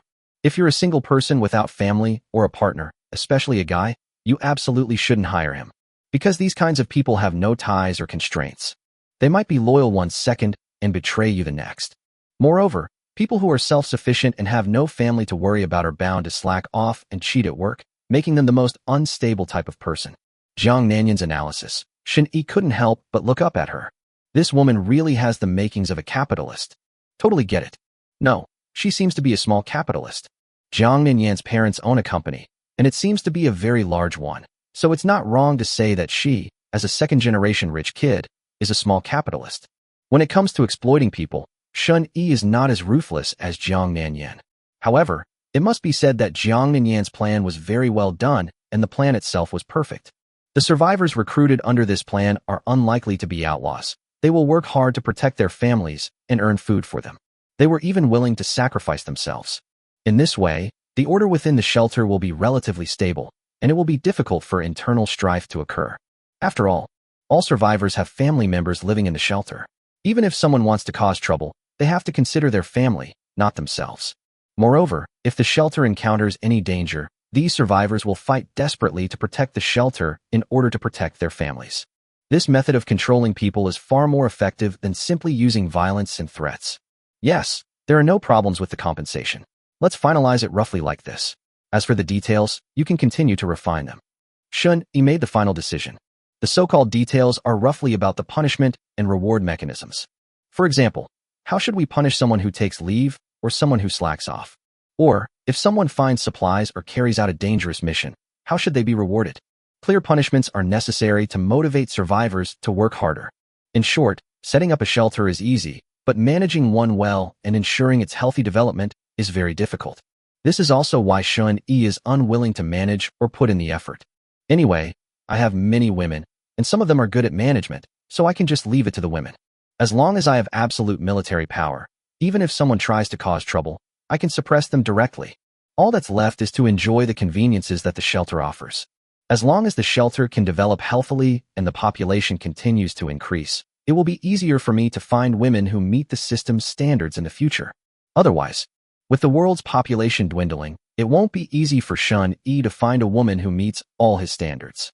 Finally, after everyone ate fresh watermelon and chatted for more than an hour, Shun Yi went back to his room to rest arms and slept peacefully.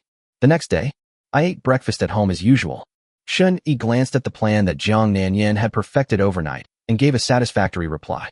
Then, amidst the envious gazes of the women, he rewarded Jiang Nanyan with 2 telepathic fruits, allowing her to pursue her goals freely. The first step is to recruit all the survivors in this building. If someone doesn't want to join, that's fine too. No coercion, no pressure. You can lure them with supplies. Of course, if anyone tries to steal the supplies, Su Yun can just shoot them dead. No need to hold back. Shun Yi deliberately left a few guns for the women to use for self-defense and to handle trouble. As for Shun Yi himself, he will not get involved in these matters.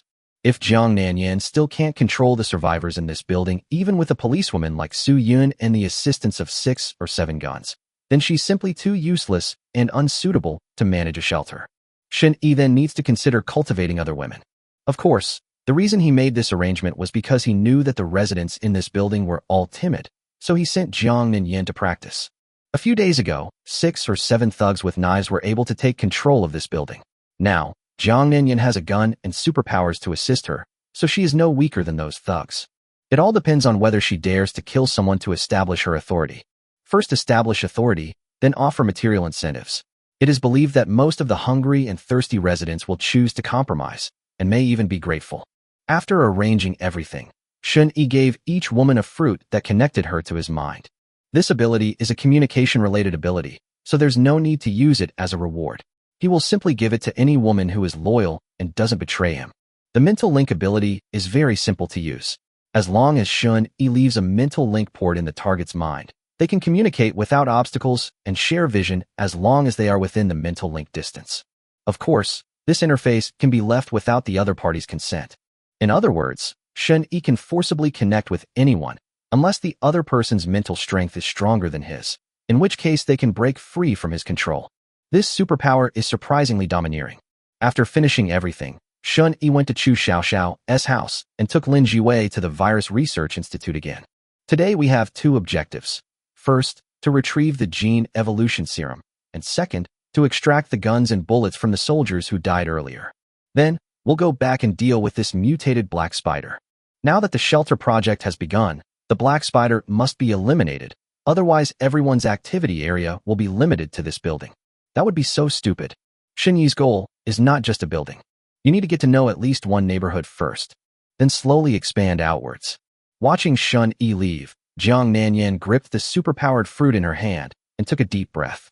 Excitement, elation, and trepidation, a mix of emotions welled up within her. She knew this was a test from her husband. If I don't achieve something, it will be difficult to get a reward in the future. Although I certainly won't be kicked out, I will definitely fall out of favor. Therefore, she not only has to do this well, but also do it beautifully. If I handle things well, my status will definitely be higher than other women's in the future. And you can also get more rewards from the superpower fruits. Jiang Nanyan could sense that her superpower was not far from being upgraded. Sister Su-Yun, I'll leave the rest to you. Jiang Nanyan turned to look at Su-Yun. The fact that her husband specifically asked Su-Yun, a former policewoman, to assist him proves that he tacitly approves of her using a certain amount of force. Even in this apocalyptic world, force is still necessary. Su-Yun nodded without saying anything more. She thought it was a good thing that Shun-E built a shelter. Although the motivation might have been for personal enjoyment, at least it provided shelter for some survivors, which can be considered a good deed. Therefore, Su-Yun, who has a sense of justice, is also willing to do her part. As long as it's not about indiscriminate killing, rape, or kidnapping, she will stand behind Shun-E without hesitation. Even if Shun-E really did something bad, Su-Yun felt she might not be able to bring herself to harm him. She is now completely in Shun-Yi's shape. Nanyan, let me help you too. I've recently learned how to shoot a gun, Su Wanting offered. Seeing Jiang Nanyan becoming more and more favored, and even receiving the reward of a superpowered fruit, it would be a lie to say that one is not envious. So she also wanted to do her part. She didn't know how to manage survivors, but she could assist Jiang Nanyan. After all, she is a student from a prestigious university, and she's not stupid. Jiang Nanyan naturally did not refuse Su Wanting. No matter how much she vied for favor, Su Wanting was always one of her own family. From then on, the shelter would only accept outsiders as survivors. In comparison, one's own people are definitely more trustworthy. At least Su Wanting would never harm herself, much less dare to sabotage her work. Otherwise, her husband won't let her off the hook. 71. Lin Jiwei, you want to kill me. Shun-E, if possible, could we bring Xiaoha home as well? If Xiaoha were here, my research could have progressed even faster. After all, Xiaoha is the only successful experimental subject, and there are many things we can learn from him. On the way to the Virus Research Institute, Lin Jiwei tried to communicate with Shun-E. Impossible, unless you can make it obey and never attack people. Shun-E refused without even thinking. How could Shun-E possibly keep such a dangerous mutated monster by his side? It even wants to eat its owner, let alone anyone else. Unless Lin Jiwei can completely control the mutated giant dog, Shun-E might consider taking it in. It might even add to the fighting strength of their shelter. But clearly, she didn't have that ability. Lin Jiwei remained silent, lost in thought, seemingly considering the feasibility of Shun-Yi's request. Soon, they then arrived near the research institute. Shun-E first used his telepathy to scan the surrounding area and was relieved to find no trace of the soldiers from yesterday. However, the mutated giant dog is still in the research institute. It seemed to have eaten all the other mutated animals in the research institute. Shun-E scanned the entire institute, but couldn't find a second mutated animal. He remembered seeing 20 or 30 mutated animals yesterday. This mutated giant dog can eat so much. Shun-E murmured to himself. Did its appetite increase significantly after the second mutation? After listening, Lin Jiwei explained, its appetite is not particularly large, although it is larger than that of ordinary mutated animals. But the reason why it eats more is because it is injured. It needs to consume its own energy to recover from its injuries, and this energy needs to be obtained by eating. Understood. During the chat, Shun-Yi used teleportation to take Lin Jue to the underground laboratory and put all the weapons and ammunition from the soldiers who died in the corridor yesterday into his system space. He also unexpectedly found 2 hand grenades, which he also put into his spatial storage. Shun-Yi, could you use your spatial abilities to bring back some of the equipment and generators from the Research Institute? I need them for my research in the future, Lin Jue said. Can. Shun-Yi had originally planned to make a killing in the Research Institute. Take everything that is usable with you. Anyway, the system has plenty of space, so putting it in won't affect anything. That's all. Starting from the 3rd floor of the underground laboratory, under Lin Jue's guidance, Shun-Yi collected various experimental equipment room by room. During this time, he also obtained the gene evolution drug that Lin Jue had mentioned. This is a pure green liquid, which seems to be alive and is gently swaying in a special test tube. According to Lin Jue's explanation, the main component of this gene serum was extracted from the 001 mutant, which is why it has such strong activity. What is mutant number 001? Shun-Yi asked, puzzled. It was a mutated plant with extremely strong vitality, a constantly growing tree, and it appeared in the mountain city before the apocalypse, so we named it mutant number 001. Unfortunately, its growth rate was too fast, and now it is very difficult to obtain its gene sample. Lin Jue looked regretful when she mentioned the 001 mutant. Shun-Yi paused for a moment, then suddenly realized something. The mutated tree? Could it be the tree in the city center? You've seen it before? No, I just heard it mentioned by other people. Shun-Yi shook his head slightly. He was simply surprised that a gene sample extracted from that mutated tree could create such a powerful mutated monster as the giant mutated dog. If it were the original form of the mutated tree, how terrifying would its regenerative power and vitality be? No wonder the police force was unable to eliminate it. Certainly, judging from the current situation, it seems that the country's first priority was not to destroy the tree, but to conduct research. In the end, things got out of control. Otherwise, if we had focused our firepower on destroying that tree as soon as it started growing, we might have been able to take it down. If you could help me get some gene samples of the 001 variant, perhaps my research could go further. Lin Jue said earnestly. Shun-Yi didn't bother to answer her and went about retrieving the generator from the system space. With the generator, we'll be able to use electricity from now on. Speaking of electricity, it's about time that doomsday enthusiast living in Building 13 got his hands on some too. As for getting Shun-Yi to obtain gene samples from the mutated tree, that's simply impossible. According to Shun-Yi's guess, the gene sample could not possibly be obtained by simply taking a branch from a large tree. It would most likely require close contact with the core of the mutated tree, or even taking something from the core. The risk is considerable. Let's talk about it in 6 months. Superpowers and become stronger enough in 6 months, you can try to take down a mutated tree. If he could eliminate the mutated tree, Shun-Yi wouldn't want to leave the mountain city. However, if he is not strong enough in 6 months, Shun-Yi will have no choice but to leave the mountain city. In short, Shun-Yi's plan is to play it safe and develop his strength while he has plenty of time, and never risk everything. Bang bang bang. Just as Shun-Yi and Lin Jue were busy in the underground laboratory, a burst of gunfire suddenly came from above. It sounds like a submachine gun. It's them? Why are they back again? Shun-Yi scanned the area with his telepathy and discovered that the soldiers currently fighting the mutated giant dogs in the Research Institute were actually the same group of soldiers from yesterday. However, there were more of them today, and they seemed to be preparing to force their way into the Research Institute. What's going on? Could they also be here for the gene evolution drug? Shun-Yi turned to look at Lin Jue, who was sensing with her eyes closed. Lin Jue has the ability to see through things, and she has already seen this scene. Could this woman have suddenly turned against us? But her betrayal now has no impact. Anyway, the rewards have already been unlocked, and the gene evolution potion is in my hands. If she dares to betray him, Shun-Yi will silence her. After all, this woman knew too many of my secrets. Forces with the army, and then came to capture them.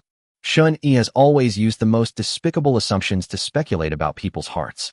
Even if the possibility is very low, he will not leave any hidden dangers. They came looking for me. Lin Jue opened her eyes and looked at Shun-Yi. You're only coming to see me today? Did you come to collect your corpse? Shun-Yi raised an eyebrow. Captain Zhao must have received a mandatory order from above after returning yesterday, which is why he came back. He doesn't know how important I am. Lin Jue said thoughtfully and continued, It's possible that Captain Zhao isn't the only one who came today. There should be other support, such as fighter jets or powerful weapons like helicopters. Wipe. Shun Yi was startled upon hearing this. Is this woman really that important? They even deployed fighter jets. Since the apocalypse began, and Shun Yi hasn't seen any military rescue planes. This suggests that even if there are still intact planes, there are probably very few, or they can't take off freely. But now, in order to save Lin Jiwei, not only was a fully armed special forces team dispatched, but fighter jets were also deployed. If they find out I kidnapped the person they're looking for, they'll probably kill me. Shun Yi stared at Lin Jiwei. He realized that this woman, besides her own talent, was likely to have an impressive background and an extraordinary identity. It's unbelievable that this has attracted such a huge commotion. You want to kill me? Lin Jiwei and Shun Yi looked at each other. Her red lips moved slightly, and her tone was not very turbulent. Only, a strange emotion flickered in her eyes. 72. Nuclear threat. Yes, Shun Yi just had murderous intent. They killed Lin Jiwei directly in the underground laboratory and disposed of the body. That way, even if the army manages to find him through some means, he won't panic at all. But if the military discovers that Lin Jiwei is in their hands, it's unclear what methods they will use to snatch her away. Shin Yi's biggest worry was not that Lin Jiwei would be found and brought back, but that she would expose his secret once she returned. For example, his body can accommodate more than 3 superpowers. This is something that many people will definitely covet. Although Shun Yi has a system and several impressive superpowers, he is not so arrogant as to think he can compete with the military.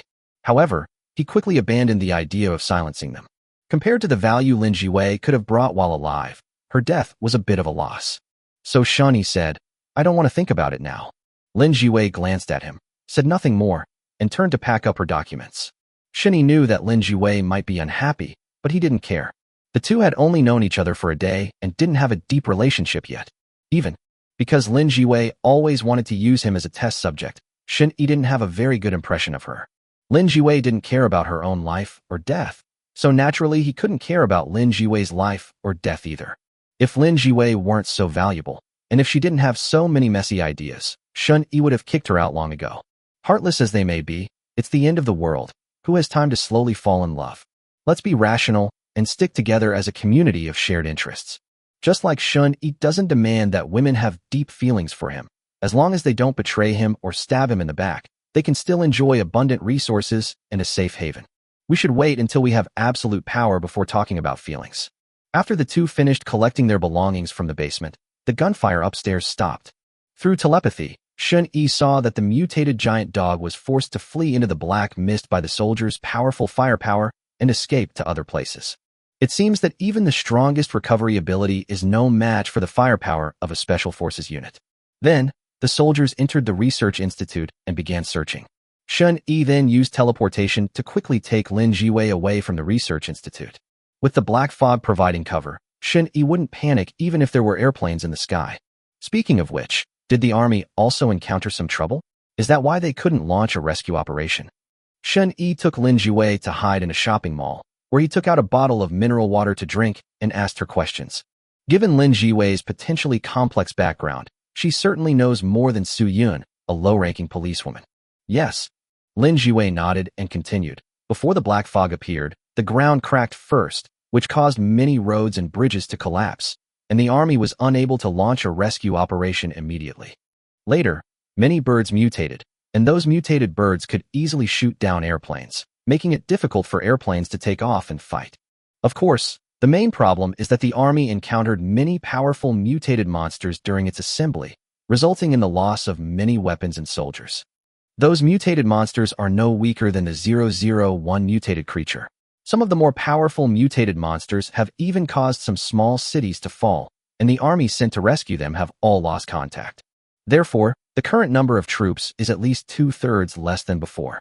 The remaining troops that can be mobilized are basically scattered throughout the country, making it almost impossible to carry out effective rescue across the country. Speaking of which, she glanced at Shun Yi and continued. Moreover, the remaining troops are not all of one mind. In the face of the apocalypse, it is inevitable that there will be those with ulterior motives. In addition, a portion of the military is required to prevent other countries from carrying out rescue missions. Although this disaster is global, no one can be sure that other countries will take the opportunity to do something illogical. For example, the United States, at the beginning of the disaster, sent a message to the world that if an irreparable disaster occurred on its own soil, the United States would launch a nuclear strike against all hostile countries because it suspected that the disaster was caused by other countries. Shen-Yi frowned as he listened. I never imagined there was something like this behind this disaster. No wonder the rescue was delayed. Not to mention that every city has a large number of mutated plants and animals. The threat from hegemonic countries alone cannot be ignored. Who knows if the United States might actually go insane and launch a nuclear strike against China. After all, Xiaogua and the United States have been on opposite sides for the past few years, and the United States statement is clearly a threat to Xiaogua. This is not surprising, because at the beginning, many Chinese people, upon seeing the disaster, might have thought it was the United States doing. Conversely, the United States might also believe that China developed some kind of incredible weapon and deployed it on its own soil. Currently, the strongest military forces in the world are the United States in the West and China in the East. Other countries are not quite qualified. Human nature is so complicated. Even in the end times, people are still fighting amongst themselves. Shen-Yi didn't think this apocalyptic disaster would be easy to overcome. If humans cannot keep up with the rate of mutation of mutated plants and animals, they may truly face extinction. However, despite his complaints, Shen-Yi was more concerned that other cities also had mutated monsters as terrifying as the mutated tree. So, where the hell am I supposed to go in 6 months? If you choose the wrong city, you might as well stay in the mountain town. Shen-Yi frowned deeply. Judging from the current situation, I need to speed up the process of unlocking resources. It seems that the shelter needs to be built as soon as possible. With shelters, resources can be unlocked in an assembly line fashion. Even if he unlocks 30 kinds of resources every month, as long as one of them is a superpower fruit, Shen-Yi's development speed will far surpass that of everyone else in the world. Moreover, and most importantly, other ordinary people can only accommodate a maximum of 3 superpowers. But Shen-Yi has no limit. He can stack the number of superpowers, and the level of superpowers can also be stacked. It's important to know that most superpowers aren't particularly strong when used alone, but if you can find a compatible superpower to use together, the strength will instantly increase several times over. Even if a superpower is already strong, if it is combined with an even stronger superpower, the actual effect it can produce will be far greater than the superpower itself. For example, teleportation is an incredibly powerful and overpowered ability. When combined with the invincible vision of telepathy, its strength is more than doubled. If another powerful offensive ability is added to complement it, the strength can be increased several times over. Shen-Yi snapped out of his thoughts, his strength almost fully recovered. He scanned his surroundings with his telepathy and, seeing that the soldiers had already withdrawn, said, "Let's go too," etc. Lin Jiwei suddenly called out to Shen-Yi, and under his questioning gaze, said earnestly, "Could you let me try taming the little husky again? I feel that now is a great opportunity." 73. Loot them all, attempt to tame. How confident are you? And even if you tame it now, can you guarantee it won't go berserk and attack us again? Shen-Yi countered with a question. He had personally witnessed the mutated giant dog trying to eat its master, Lin Jiwei. Even if Lin Jiwei can tame it in a short time, it will be a hidden danger in the future. Trust me one more time. I saw that Xiaoha was seriously injured, and the bloodlust in its eyes had subsided. It should have regained its normal thinking. I am very confident that I can tame it now and prevent it from attacking people indiscriminately. Lin Jiwei spoke seriously, paused, and then said earnestly, "I can't guarantee it won't go berserk, but I can live in the same building as it. That way, even if it goes berserk and attacks people, I can react immediately and ensure it won't harm you. Furthermore, I want to improve the gene evolution drug, increase the success rate of injection and eliminate side effects, and I also want to use Xiaoha's living genes for research. If you agree, I can guarantee you that I can give you an upgraded gene serum within 10 days. Hearing Lin Ji's solemn promise, Shen-Yi raised an eyebrow slightly. If what she said is true, then it's acceptable. Shen-Yi himself was not afraid of the mutated giant dog. Although he couldn't kill the mutated giant dog, he could easily escape. He was just worried that it would threaten the safety of his other women. But, if what Lin Jiwei said is true, and she can tame this mutated giant dog, then there will be many benefits. Not to mention that it can speed up Lin Jiwei's research progress. It can also provide her with a powerful bodyguard. With the mutated giant dog around, we won't need to take action against ordinary mutated animals anymore. After pondering for a moment, Shen-Yi looked at Lin Jiwei and asked, "If you can tame it, can you make it obey you? For example, if I wanted to kill someone, it will do so." These are just the most basic commands, so there's no problem. The evolved husky is much smarter than before and can understand most commands. Lin Jiwei answered immediately. Moreover, as long as you feed it regularly, there is a high probability that it will obey you. Since that was the case, Shen Yi agreed. He's still quite willing to try experiments like this, which have low risk. Especially now that I have a small problem that I need to solve. Mutant black spider. If the mutated giant dog could really obey and take care of the mutated black spider, then Shen Yi would think it was a very worthwhile deal. If it can't do that, then it's completely useless, and there's no need to waste food feeding it. Subsequently, using telepathy, Shen Yi scanned the surrounding 3 kilometers and found the mutated giant dog in a secluded corner. It was lying in the corner, licking the bullet wounds on its body, looking rather pitiful. Can we find it? Lin Jiwei asked curiously. It also knew that Shen Yi's telepathic ability had a much greater range than its own X-ray vision. If Shen Yi can't be found, then things will get a bit complicated. We found it, but let's not rush. Let's ransack this mall first. Shen Yi looked at the large shopping mall. The mall is mostly filled with designer bags and clothes. There's not much food, so there are no survivors hiding here. Shen Yi immediately began his shopping spree on the first floor. Men's shoes, shirts, t-shirts, pants, various jackets, etc. Store everything, including the hangers, into the system space. I won't have to worry about changing clothes anymore. Women's high heels, underwear, long skirts, trousers, shorts, stockings of various colors, etc. were also collected along with the hangers. After sweeping through 4 floors and emptying the entire luxury shopping mall, Shen Yi finally left with Lin Jiwei, satisfied, to find the injured mutated giant dog. On the way, Lin Jiwei couldn't help but ask, Shen Yi, just how big is your special ability space? I don't know either. It's so big you can't see the end of it. Maybe it's infinitely large. Shen Yi said. Infinite? How is this possible? Lin Jiwei fell silent in shock. Since the appearance of this eerie black mist, most of the scientific theories she previously knew have been destroyed. Some supernatural abilities can be explained by scientific theories to a limited extent. However, some superpowers have completely deviated from the realm of science and are comparable to theology. Shen Yi's instantaneous teleportation involves spatial travel, which is absolutely impossible with current human technology. But he only needs a thought to travel through time. It's completely unreasonable. And there's this black fog. It's also extremely strange. Lin Jiwei studied it for a long time and found that the black mist did not belong to any known substance on Earth, and was even a substance that she could not understand. Or perhaps this is a technology from a higher dimension. Or perhaps this is theology. But Lin Jiwei is very rational. When she finds that she can understand something no matter what, she won't waste any more time thinking about it, and she won't be discouraged by it. Just pretend you never discovered this theory. When we have enough research data and our own abilities are strong enough, we can come back and solve this mystery later. Otherwise, if you keep getting stuck on a single point, you won't gain anything and will only waste your time and energy. A dozen minutes later, the two arrived near the mutated giant dog.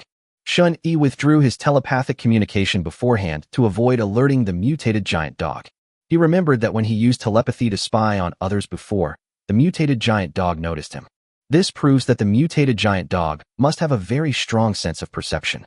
But most of the time, it's stupid and doesn't react at all. For example, Shen Yi kept his eyes on it the whole way, but it didn't react at all. I wonder if it's because of the injury that my perception has decreased? I'll go over and try. As long as Xiao Ha can recognize me, I can make it obey me, Lin Jiwei said. Be safe. Shen Yi was also prepared to use teleportation and restraint to save the day at any time. Lin Jiwei's expression didn't change much, seemingly unsurprised by Shen Yi's concern. Shen Yi's personality through her exceptional insight. He is a very sophisticated, self-serving, and sensitive person. For his own safety, he could kill without hesitation, even women he had a relationship with. He will not hesitate to take action if his safety is threatened. However, he was not so cold-hearted as to be devoid of emotion. He simply suppressed his feelings very deeply and was not swayed by them. In other words, as long as he doesn't threaten Shen Yi's safety, he's actually a good person. Could you give me some food? I needed to tame the little husky, Lin Jiwei said. Shen Yi took 2 pieces of raw steak from the system space and gave them to her. Immediately, Lin Jiwei took the steak and walked into the alley. In the alley, the mutated giant dog, which was licking its wounds, heard footsteps and suddenly raised its head, its emerald green eyes looking at the person who came. When it saw who it was, its eyes flickered slightly, as if it were experiencing emotional fluctuations. 74. Dog training? I don't know anything about it. but I have experience training people. Little Ha, come here. Lin Jiwei stood still, holding a stake in her hand and gently waving it at the mutated giant dog. The giant dog twitched its nose and stood up unsteadily. Its massive body was covered in wounds from which blood was still flowing. Much of the flesh was torn apart by bullets, exposing the bare bones. If it were a normal mutant animal, it would have died long ago from such severe injuries. A strange emotion flashed in Lin Jiwei's eyes. She also had her own little schemes. She raised this husky from a puppy for over 6 years and has a deep affection for it. If Xiaoha can still retain normal thinking and remember herself, she doesn't want to abandon it. The mutated giant dog limped toward Lin Jiwei, making low whimpering sounds, as if it were being squeezed out of its throat. Upon hearing this voice, Lin Jiwei's eyes lit up with joy. This is the sound that Xiaoha used to make when he was being affectionate. It really recognized me. Xiaoha, do you want some? Lin Jiwei asked slowly as she approached, holding a stake. Shun Yi watched quietly, ready to use teleportation to save the day at any moment. This woman is incredibly bold. She wasn't afraid of dying at all for the sake of the experiment. He is very smart, but also a very simple and pure person. Lin Jiwei's intelligence is not reflected in manipulating people's hearts or scheming against others. Instead, he focused solely on research. In truth, she posed very little threat to Shun Yi, because Lin Jiwei had no ulterior motives of vying for favor or power, nor any ambition. Her thoughts were simple. She was just curious about Shun Yi's body and wanted to dissect him and study him thoroughly. In comparison, although Jiang Nanyan is not as clever as Lin Jiwei, she prefers to scheme against people. Of course, Jiang Nanyan is very loyal and sensible. Even though she has many little schemes to win favor, she will not delay the work that Shun Yi assigns her, nor will she make Shun Yi unhappy. This is also why Shun Yi tacitly allowed her to compete for favor. It seems we can tame it, but I don't know if it will go berserk again. Shun Yi used telepathy to quietly observe the mutated giant dog, which showed no hostility whatsoever. Now, it was lying in front of Lin Jiwei, chewing on its steak, letting Lin Jiwei stroke its head. 2 steaks wouldn't even be enough to fill the teeth of the enormous, mutated giant dog. Especially now that it is seriously injured, the faster it recovers, the more energy it will consume. After watching for a while, Shun Yi decided to show himself and test it out. Let's see if this mutated giant dog will attack me. If this beast remains hostile towards me under Lin Jiwei's control, then it must not be allowed to live. That's just how he is, double standard. Drink. As soon as Shun Yi appeared, the mutated giant dog immediately turned its head to stare at it, letting out a low warning growl from its throat. Its aura had also darkened slightly. Clearly, it harbors hostility towards Shun Yi. It should be said that we are hostile to unfamiliar creatures. But when Lin Jiwei patted its head, it suppressed its aggressive desires, only staring warily at Shun Yi with its pair of green eyes. That's right, it's about being vigilant. It seemed to remember that Shun Yi had once immobilized it at the research institute. Then, the mutated giant dog still feels lingering fear when it thinks about the feeling of being unable to move even when it has used all its strength. Good, as long as you're rational. Shun Yi looked at the mutated giant dog, which was somewhat hostile to him but had no intention of killing him, and expressed that he was fairly satisfied. Although it was because Lin Jiwei stopped it, it was already quite good that it refrained from attacking. They are animals after all, and should not be treated like humans. But the methods for taming animals are actually quite similar to those for taming humans. It's the same old story of combining the stick with the date. It should both respect and depend on itself. Thinking of this, Shun Yi took a step forward and instantly appeared beside the mutated giant dog, startling it. The mutated giant dog instinctively tried to stand up, but a flashlight beam shone on it, casting a shadow, and its body was instantly frozen in place. It's that same feeling again. The mutated giant dog struggled violently, its green eyes fixed on Shun Yi, who was standing close by, clearly showing a hint of fear. Perhaps because it is currently in a rational state and is severely injured, it senses the threat of death. If Shun Yi were to keep shooting its vital points at this moment, he might actually be able to kill this mutated giant dog. Judging from the stamina consumed by the shadow binding, the mutated giant dog was significantly weaker than yesterday, and the stamina required to immobilize it was 2/3 less than yesterday. It seems that while this gene has strong regenerative capabilities, it's not insurmountable.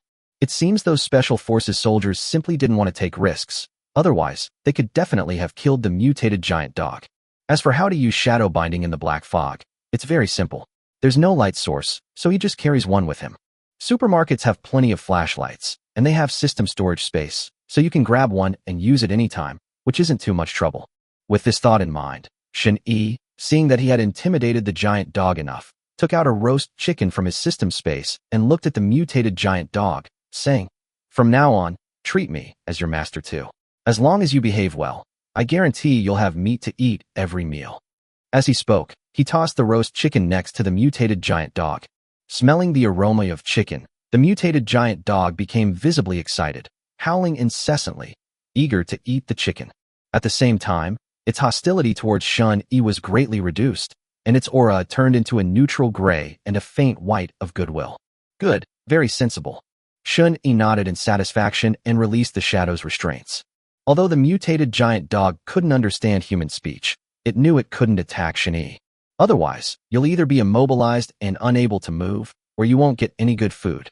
It glanced cautiously at Shun-Yi, then immediately lowered its head and ate the roast chicken on the ground in one bite.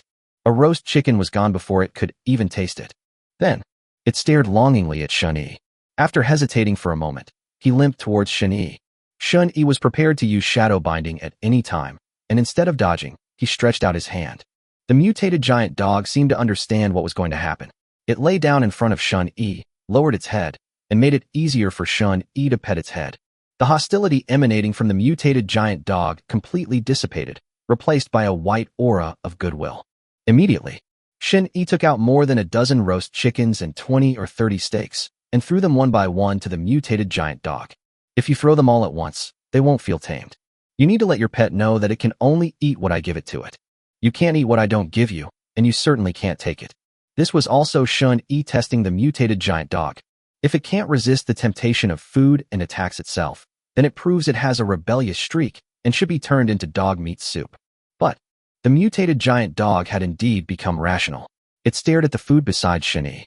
Although it was eager to devour it, it didn't snatch it. Instead, it waited for Shun-Yi to throw it to it. It was clearly in awe of Shun-Yi's ability to immobilize it. Finally, after being fed, the mutated giant dog's goodwill towards Shun-Yi deepened considerably. Although they weren't as loyal as Su Wanting and Su Yunjong, at least they wouldn't suddenly ambush him. Generally speaking, there is a process involved in the transformation from goodwill to hostility. This process gave Shun-Yi enough time to react. "I didn't expect you to know so much about dog training." Lin Jiwei breathed a sigh of relief, and a rare smile appeared on her face. For her, Xiaohua was not only her first successful experimental subject, but also a pet she had invested a lot of affection in. She was very happy that Xiaohua was saved. "Dog training? I don't know much about it, but it feels similar to training people. I have a lot of experience training people." Shun-Yi stroked the head of the mutated giant dog and looked at Lin Jiwei. 75. Rain, subdue the mutated black spider. Taming people? Lin Jiwei always felt that this man was targeting her. But she didn't take it to heart. "After all, this is not good for me, and keeping it in my heart will only affect my future performance. Okay, let's go home." As Shun-Yi spoke, he looked at the mutated giant dog, whose injuries had largely healed. It seems that as long as there is enough food, its recovery speed can be accelerated. That's an incredibly powerful and abnormal ability.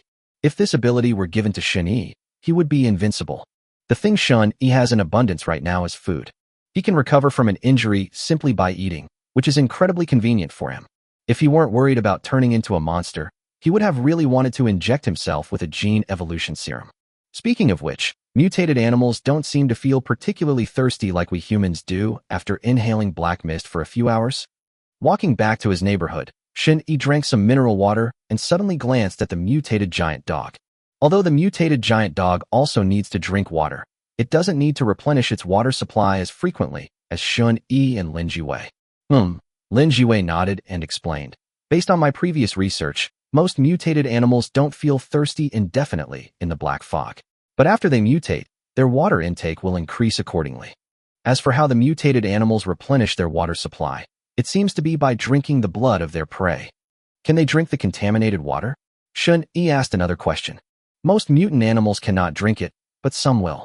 However, according to my research, long-term consumption of contaminated water will have certain effects even on mutant animals. So, water is indeed the most important thing right now, and it's important for all living things." Shun-Yi murmured softly. Fortunately, the first resource he unlocked was bottled water. Otherwise, he wasn't sure if he could have survived. "By not inhaling the black fog, we can survive a little longer." But if you live in the black fog all the time, you probably won't survive without 3 or 4 bottles of water a day. Thinking about it this way, I'm afraid many more people will die next. The mountain city is slightly better because due to its terrain, there are many high-rise buildings and people can temporarily escape the black fog. In some plain cities, without national aid, more than 80% of the population would probably die. If he could, Shin-Yi wouldn't want so many people to die. It wouldn't do him any good if all of humanity died out. Because he doesn't have a large population base, it will be difficult for him to find a woman who meets the system's standards in the future. But as long as the survivors dare to go out and look for water, they will most likely be able to find some drinkable water, right? Shin-Yi had not studied this aspect because he had no shortage of water. But people facing water shortages will surely unite to find uncontaminated water sources, such as bottled water in supermarkets, groundwater, or well water. I just don't know if the groundwater has been contaminated. Logically, the black fog should have appeared from cracks in the ground, meaning it came from underground. That groundwater must have been contaminated long ago. But this is just speculation. Shin-Yi cannot be certain that the crack lies underground. To put it in a more mystical way, he even wondered if the crack led to other dimensions or realms. After all, this black fog was far too strange and mysterious. Unlike the Earth, it cannot generate itself. Of course, these are all just wild guesses, without any real source. We can only wait until we have the strength to go down into the crevice ourselves and take a look. It looks like it's raining. Shun-Yi and Lin Jiwei walked back to the entrance of the residential area. A light drizzle suddenly began to fall from the sky. This is the first rain in the mountain city in nearly half a month. And the rainwater did not appear to be contaminated immediately and is drinkable. Of course, Shin-Yi wouldn't risk trying it. But if the rain had been any heavier, ordinary people would have had a better chance of survival. Speaking of which, if the rainwater isn't contaminated immediately, then other cities' rescue methods might involve artificial rainmaking, right? Shin-Yi seemed to be deep in thought. It's not impossible. He even suspected that the sudden rain in the mountain city might have been artificial. But this is just speculation. Now it's time to get down to business. We arrived at the entrance of unit number 6. Before Shun-Yi could speak, the mutated giant dog suddenly stopped, its green eyes fixed on the upstairs, and it growled warily. The silly husky, whose injuries had healed somewhat, was now able to sense the potential danger. There might be mutated animals upstairs. Lin Jiwei looked at the building in front of her and then activated her X-ray vision. Soon, she saw a large spider web in the middle of the floor, and on the spider web was a rather large mutated black spider. Even though Lin Jiwei had seen many mutated animals, she was still shocked by the size of this black spider. How could a normal spider mutate to such a large size? Could it be that it underwent a secondary mutation like Little Ha? Murmured in delight. She was eager to study this mutated black spider. If it is also a secondary mutation, then its research value is extremely high. Little Ha, find a way to capture it alive. Lin Jiwei earnestly instructed the mutated giant dog. The husky tilted its head, probably not understanding what it meant at all. They possess wisdom, but not much. I'll lure it down. You direct Little Ha to launch a sneak attack later, Shun-Yi said. Good. The research fanatic Lin Jiwei immediately nodded. She wouldn't let such excellent research material slip by. Even if Shun-Yi didn't say anything, Lin Jiwei would still find a way to capture him or kill him. The carcasses of mutated animals are also of great research value. Subsequently, Shun-Yi teleported to the front of the unit, took out a Type 54 pistol from the system space, aimed at the resting mutated black spider through telepathic vision, and pulled the trigger. Bang, bang, bang. All the bullets hit the mutated black spider, but most of them did not cause much damage. But one of the bullets hit Black Spider's eyes by chance, and a clump of viscous liquid burst out instantly. The mutated Black Spider immediately let out a strange cry, perhaps from pain or anger, as it moved several legs at the same time and quickly moved downstairs. Shun-Yi waited until the mutated Black Spider saw him, drawing all its hatred, before using teleportation to pull himself back. The mutated Black Spider seemed oblivious to the husky in the black mist, and aggressively chased after Shun-Yi as if it had to kill him. Little Ha, now's the time, go. Lin Jiwei seized the opportunity and immediately waved his hand to give the order. The mutated giant dog, which was already eyeing the enemy with predatory intent, pounced on the unsuspecting mutated black spider upon receiving the order. One swipe of its paw, it slammed the mutated black spider to the ground. No matter how much the spider struggled, it couldn't break free from the husky's large paw. The mutated husky's power completely overwhelmed the mutated black spider. If the black spider hadn't had a very tough body, that claw might have crushed it into a pulp. Upon seeing this, Lin Jiwei immediately stepped forward to examine the mutated black spider up close. This was the first time she had ever encountered an animal that had undergone a second mutation. The puppy doesn't count, because the puppy is a man-made product. Who knew? Just then, the mutated black spider struggled with its several legs, suddenly opened its mouth, and spat out a white silk thread like a sharp arrow, shooting towards Lin Jiwei, who was completely unprepared. 76. That's fucking domineering.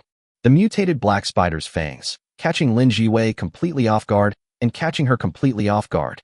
Normal spiders do not shoot silk from their mouths. They primarily spray silk from the silk glands on their abdomen. Spiders secrete liquid proteins through these glands, which quickly solidify into spider silk when they come into contact with air. Therefore, Lin Jiwei did not take any special precautions when the mutated black spider's abdomen was pressed to the ground by the husky. But she didn't expect that this mutated black spider would completely defy common sense. Its spider silk comes from its fangs. Lin Jiwei tried to dodge, but it was too late. The white silk was moving extremely fast. Moreover, like a sharp arrow, if it pierces the flesh, it will definitely penetrate instantly. At this critical moment, Shun-Yi teleported over, pulled Lin Jiwei into his arms. The white spider silk grazed Lin Jiwei's arm, leaving a deep, bloody wound that was even slightly corrosive. Fortunately, it was just an arm injury, and he was fine. Woof! Seeing its master injured, the mutated giant dog barked angrily, then raised one of its large paws and slammed it down, smashing the mutated black spider's head open, causing various liquids to spill onto the ground. Its head exploded, and the mutated black spider struggled for a while before slowly losing its movement. Shun-Yi then looked away, glanced at the injured Lin Jiwei in his arms, and frowned as he scolded. How could you be so reckless? Use your brain.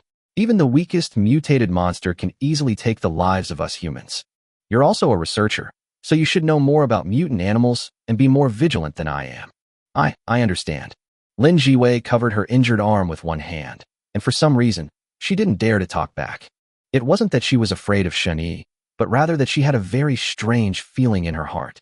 Is this what it feels like to be in love? Suddenly, a sentence popped into Lin Jiwei's mind. Even though she had just brushed with death, she didn't feel much fear. Instead, she was able to calmly reflect on her experience. Let's go inside and disinfect and bandage your arm. Shun-Yi glanced at the bloody wound on Lin Jiwei's arm. The spider silk was actually corrosive, though not very strong, but a lot of flesh on Lin Jiwei's arm was corroded away, making a sizzling sound. Such a serious injury, and this woman didn't utter a sound. Her patience is incredible. The two entered the building, but because the mutated giant dog was too big to fit inside, they could only lie down at the entrance. It stared at the corpse of the mutated black spider, seemingly wanting to eat it. But Lin Jiwei warned it repeatedly before entering the building that it absolutely must not eat the black spider. I don't know if the husky understood, but it didn't eat it at the time. We entered the building. Shun-Yi discovered that the first floor had actually been cleaned. The blood on the walls and the corpses on the floor were cleaned up. It seems that Jiang Ninyan's shelter plan is going very well. In just half a day, even the sanitation in this building has started to be cleaned. Good. Shun-Yi prefers a clean environment. He led Lin Jiwei to sit on the sofa, used medical scissors to cut open the clothes on her arm, and began to disinfect Lin Jiwei with iodine. Fortunately, I had gone to the hospital before and managed to collect a lot of medical equipment and medicines. If Lin Jiwei's injury is not treated, she may not even be able to save her arm. Once infected, it could even cost you your life. Be careful next time, don't be so reckless. As long as a person is alive, what kind of research can't they do? It's pinned down by Xiaoha. It can't run away, what's your rush? While using a cotton swab dipped in iodine to disinfect, Shun-Yi rambled on, imparting his principles of survival to Lin Jiwei. He would never do something so risky. No matter how weak the opponent is, once I make a move, I will definitely kill them with the power of thunder. Lin Jiwei watched quietly as the man treated and bandaged her wounds, without saying a word. Only a rare ripple appeared in her usually calm and unwavering eyes. It's all bandaged up. You need to be careful afterward and see if you get infected. If you do get infected, you'll probably need to find a doctor to perform surgery. Shun-Yi bandaged Lin Jiwei's wound. He glanced at her calm expression. This woman is incredibly patient. Throughout the entire bandaging process, he didn't utter a sound and just stared blankly, seemingly lost in thought. I guess he's thinking about how to study that mutated black spider. What a research fanatic. A research fanatic who'd risk his life for research. I see. Lin Jiwei slightly turned her head away, avoiding eye contact with Shun-Yi. All right, Now that the mutated black spider has been dealt with, you can rest today. Tomorrow we'll go pick out a suitable building for you and install the generator and all the experimental equipment you need, Shen Yi planned. But having a fuel generator requires a lot of fuel, so you'll have to go to a gas station to get more gasoline. Husband. Just then, a voice suddenly came from behind. It was Jiangnan Yin and Su Yun, along with Su Wanting and 8 or 9 survivors who looked like residents. Shen Yi had naturally seen them through telepathy long ago, so he wasn't surprised. Shen Yi's identity through telepathy. Honey, all the residents in this building have completed their registration. They all want to join our shelter. Not counting their families, we have now taken in 12 survivors. As Jiangnan Yin reported, she glanced at the beautiful woman sitting next to Shen Yi. Is she another woman her husband is seeing? He was even injured? For some reason, she felt inexplicably uncomfortable looking at this new woman. It's not jealousy or envy. It's just a very uncomfortable feeling. It was as if, when Jiangnan Yin looked into this woman's eyes, all her little thoughts were instantly seen through, making her feel as if she were completely naked. This feeling is very uncomfortable. The other survivors who had followed were immediately taken aback when they heard Jiangnan Yin address the man in front of her as her husband with great respect. Turn out to be, this man is the one who truly takes charge. So, the survivors secretly sized up Shen Yi, wondering why this pretty boy could make such a fierce female demon obey them. They witnessed Jiangnan Yin shooting and killing people with their own eyes. That cold expression, as if he regarded human life as worthless, terrified the other male survivors. But this beautiful and aloof woman actually called this young man husband and was quite respectful in her attitude. This completely shattered the survivors' worldview. But what shocked them even more was that the other 2 beautiful women, who were armed with guns, also called the pretty boy their husbands. Immediately, all the survivors were stunned. These 3 beautiful women are all this pretty boy's women. How is this possible? Isn't that illegal? Not bad. Let's continue. Find all the residents in the other buildings in this community as soon as possible and see if they are willing to join our shelter. If they are not willing, then kick them out. This community will be the base of our shelter from now on, and no outsiders will be allowed to stay. After giving the order, Shen Yi paused, glanced at the few survivors, and said, if anyone dares to cause trouble, just shoot them dead. Don't worry about saving bullets. I have plenty. Upon hearing this, the survivors' expressions changed, and they were immediately terrified. This man is way too damn domineering. These are houses that the residents bought themselves. How can they be evicted? Survivors who still retain some moral principles inevitably feel uncomfortable. But at the same time, they were also somewhat relieved. Thankfully, I agreed to join the shelter. Otherwise, faced with the threat of a gun, they really might be kicked out of their home. Sure enough, if this pretty boy can make a group of cold-blooded women obey him, he'll only become more ruthless. 77. Awe and a sense of security require knowing how to flatter. Shen Yi's show of force was very effective. The survivors looked at him with fear in their eyes. Yes, he deliberately said those words in front of the survivors. The purpose is to instill awe in the survivors. Only by instilling awe can we make them fear and let them know how terrible the consequences of betrayal can be. Certainly, to rule the shelter, one cannot rely solely on fear. After a few taps, Shen Yi casually waved his hand, and a dozen bottles of mineral water and packets of instant noodles appeared on the ground. He looked at the survivors and said, you are the first survivors to join the shelter. This water and food are a reward for making the right choice. At the same time, as long as you can recruit more survivors to join the shelter, you will receive more food and water rewards. As Shen Yi spoke, his gaze swept over the group of survivors who were filled with awe, shock, and fear.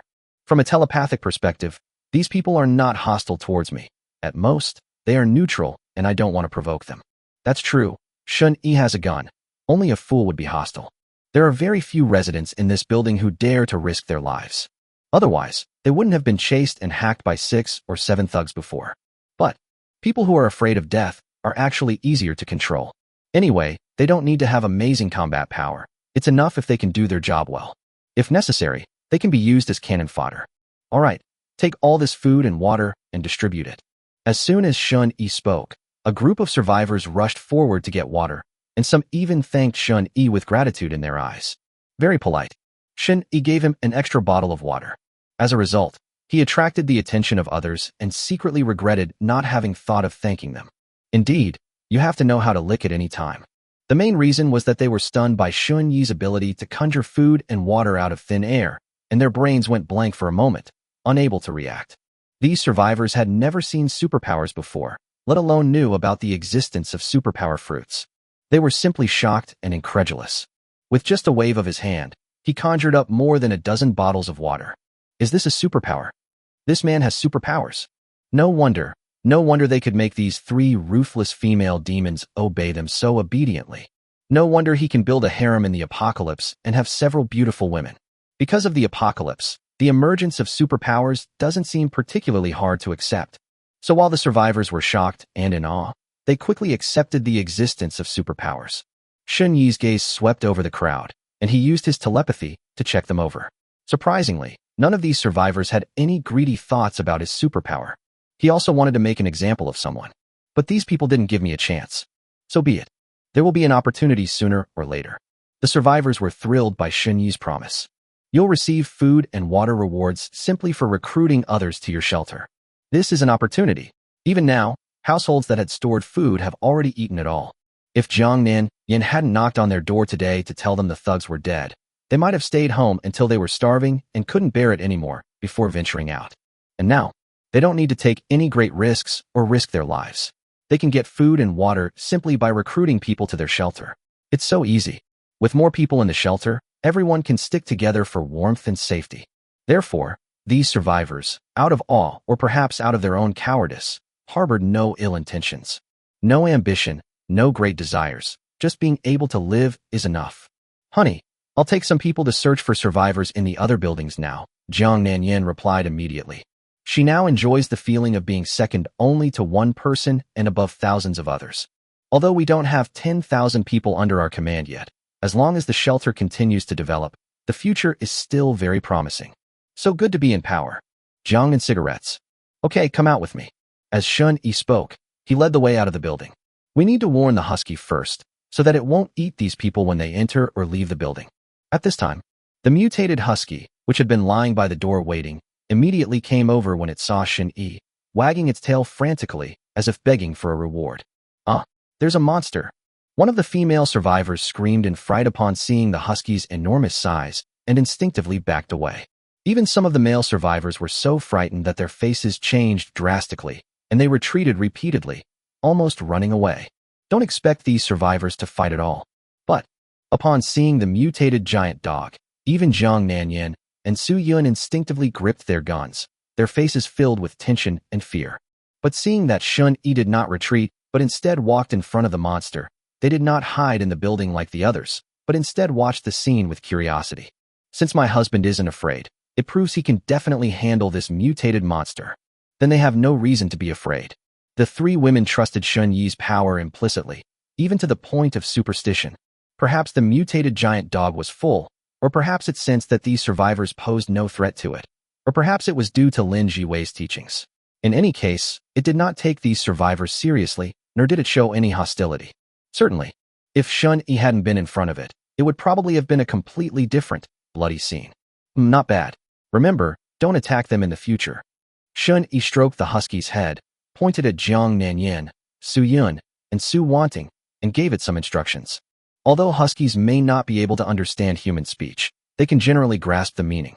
The mutated giant dog glanced at Su Wanting and the other 2 women with its green eyes, as if it had remembered them. Honey, what is it? Su Wanting swallowed hard and asked cautiously. It's my pet, Xiaoha. As Shun Yi spoke, he casually took out a few pieces of steak and tossed them to Era. As long as you obey, you'll be rewarded. Pet. Su Wanting and her 2 companions, along with the other survivors, were stunned. He actually kept a monster that was 5 or 6 meters tall as a pet. This monster, just lying there, looked like a small hill. It was terrifying to look at. Under normal circumstances, it won't eat people, but you should still try to stay away from it to avoid any accidents. Shun Yi gave a word of advice, just in case. The girls quickly agreed. Even without warning, they dared not approach the monster. If Shun Yi hadn't been standing in front of them, and even touching the monster's head, they would have already opened fire. Although a pistol probably couldn't kill this mountain-sized monster. Honey, can we go out now? Jiang Nanyan glanced cautiously at the mutated monster.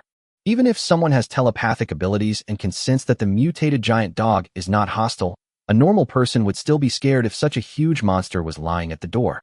Okay, go ahead. Shun Yi nodded and casually put the headless corpse of the mutated black spider on the ground into his system space. Immediately, Jiangnan Yin led the group of survivors carefully past the mutated giant dog. They breathed a sigh of relief when they saw that the mutated giant dog did not react. The survivors whispered among themselves, still shaken. How exactly was such a terrifying monster subdued? It could probably flatten a minivan with a single swipe of its paw, right? This kind of monster can actually be kept as a pet. Damn it. What a pervert. Already held Shun Yi in awe of his supernatural abilities, were now even less inclined to resist.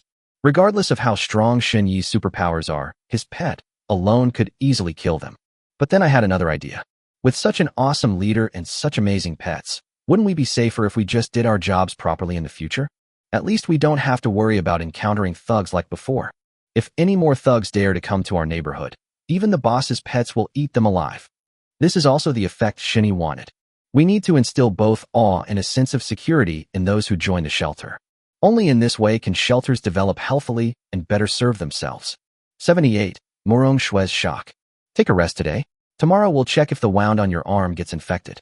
If it doesn't, I'll help you install the lab equipment. Shen Yi took Lin Jiwei to Chu Xiaoxiao's house, gave her a few instructions, left some anti-inflammatory medicine and gauze, and then left.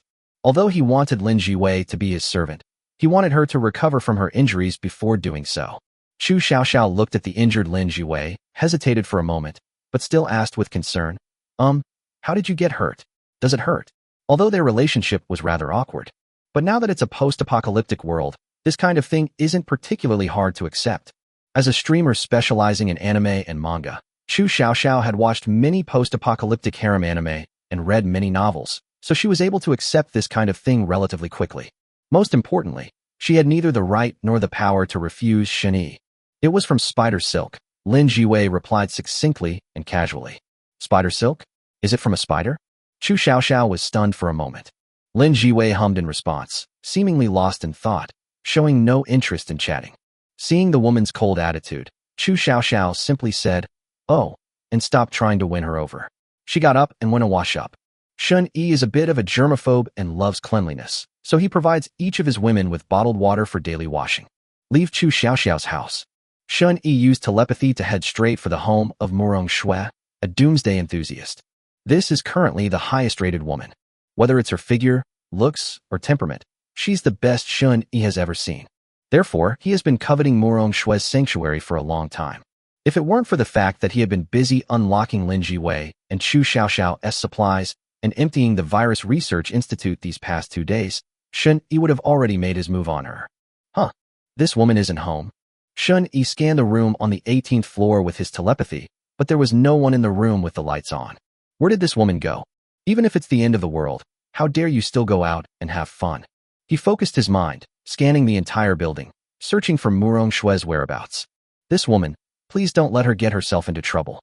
Otherwise, Shun Yi would suffer a huge loss. Shun Yi searched around and suddenly revealed an unexpected expression.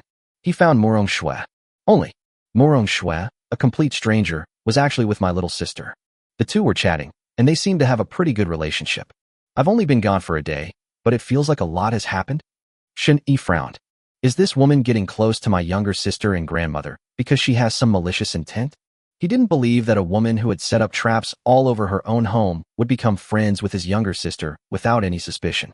Thinking it over, Shun Yi used teleportation to arrive outside the door. Instead of entering the room directly, he knocked on the door. Brother, you're finally back. As soon as the door opened, Shin Su happily rushed over, grabbed Shin Yi's arm tightly, and pulled him into the room. Upon entering the room, Shin Su immediately introduced him to Morong Shui.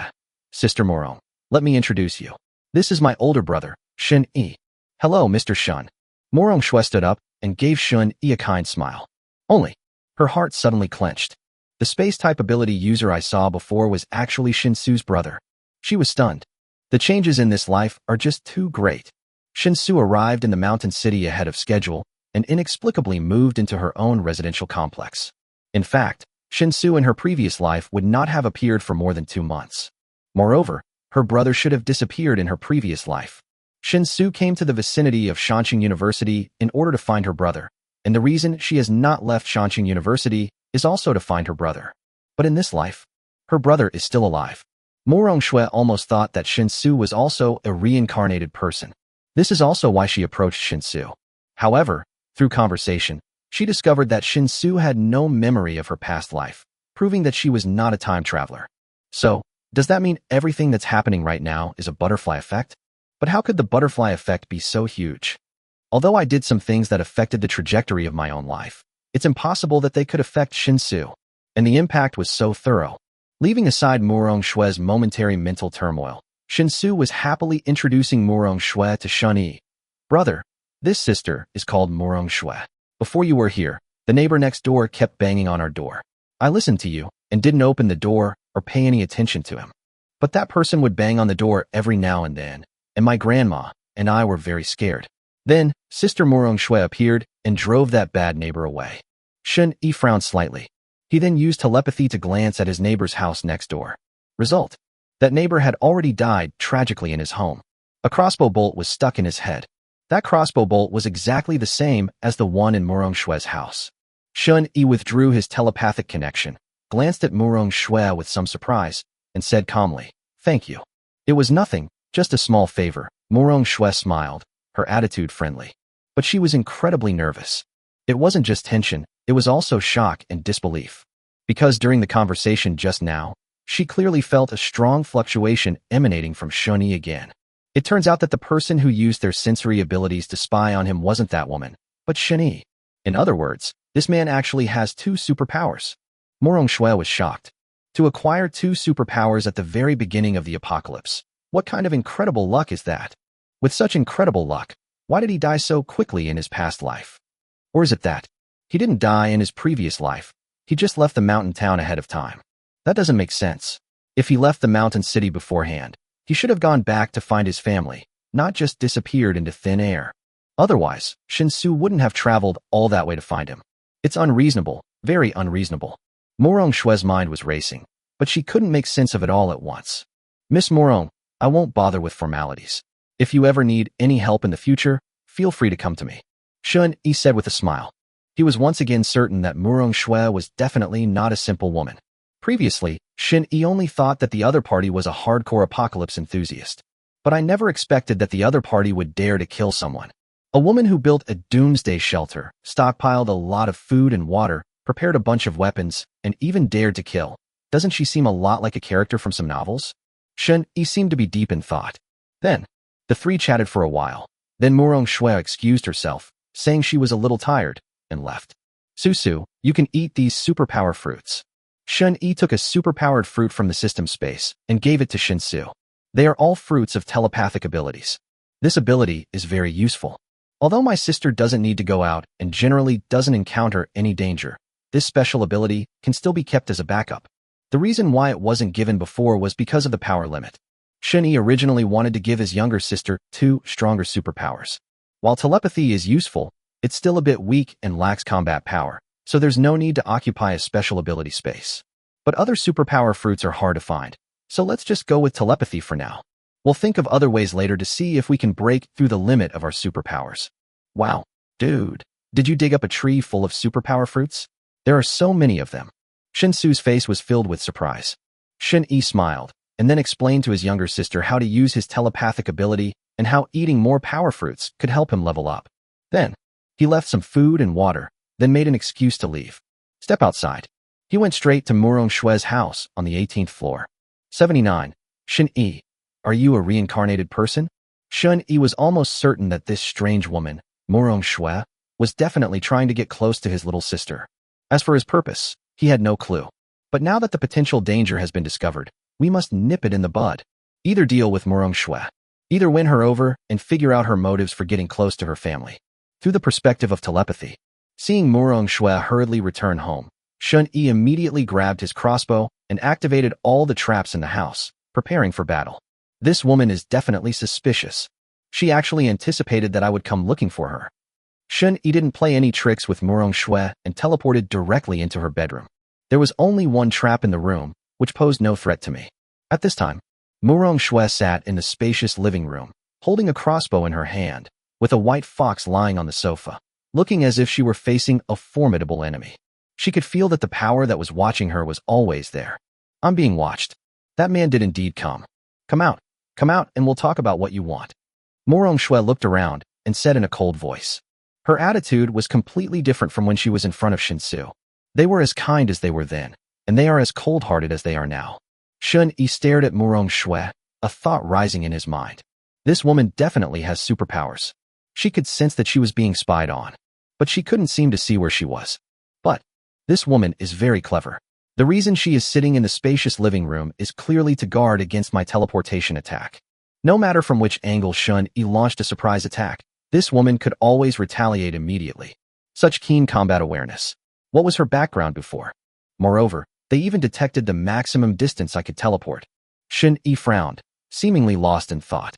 Although judging from the aura emanating from Murong Shui, she didn't seem to have any particularly strong killing intent towards him.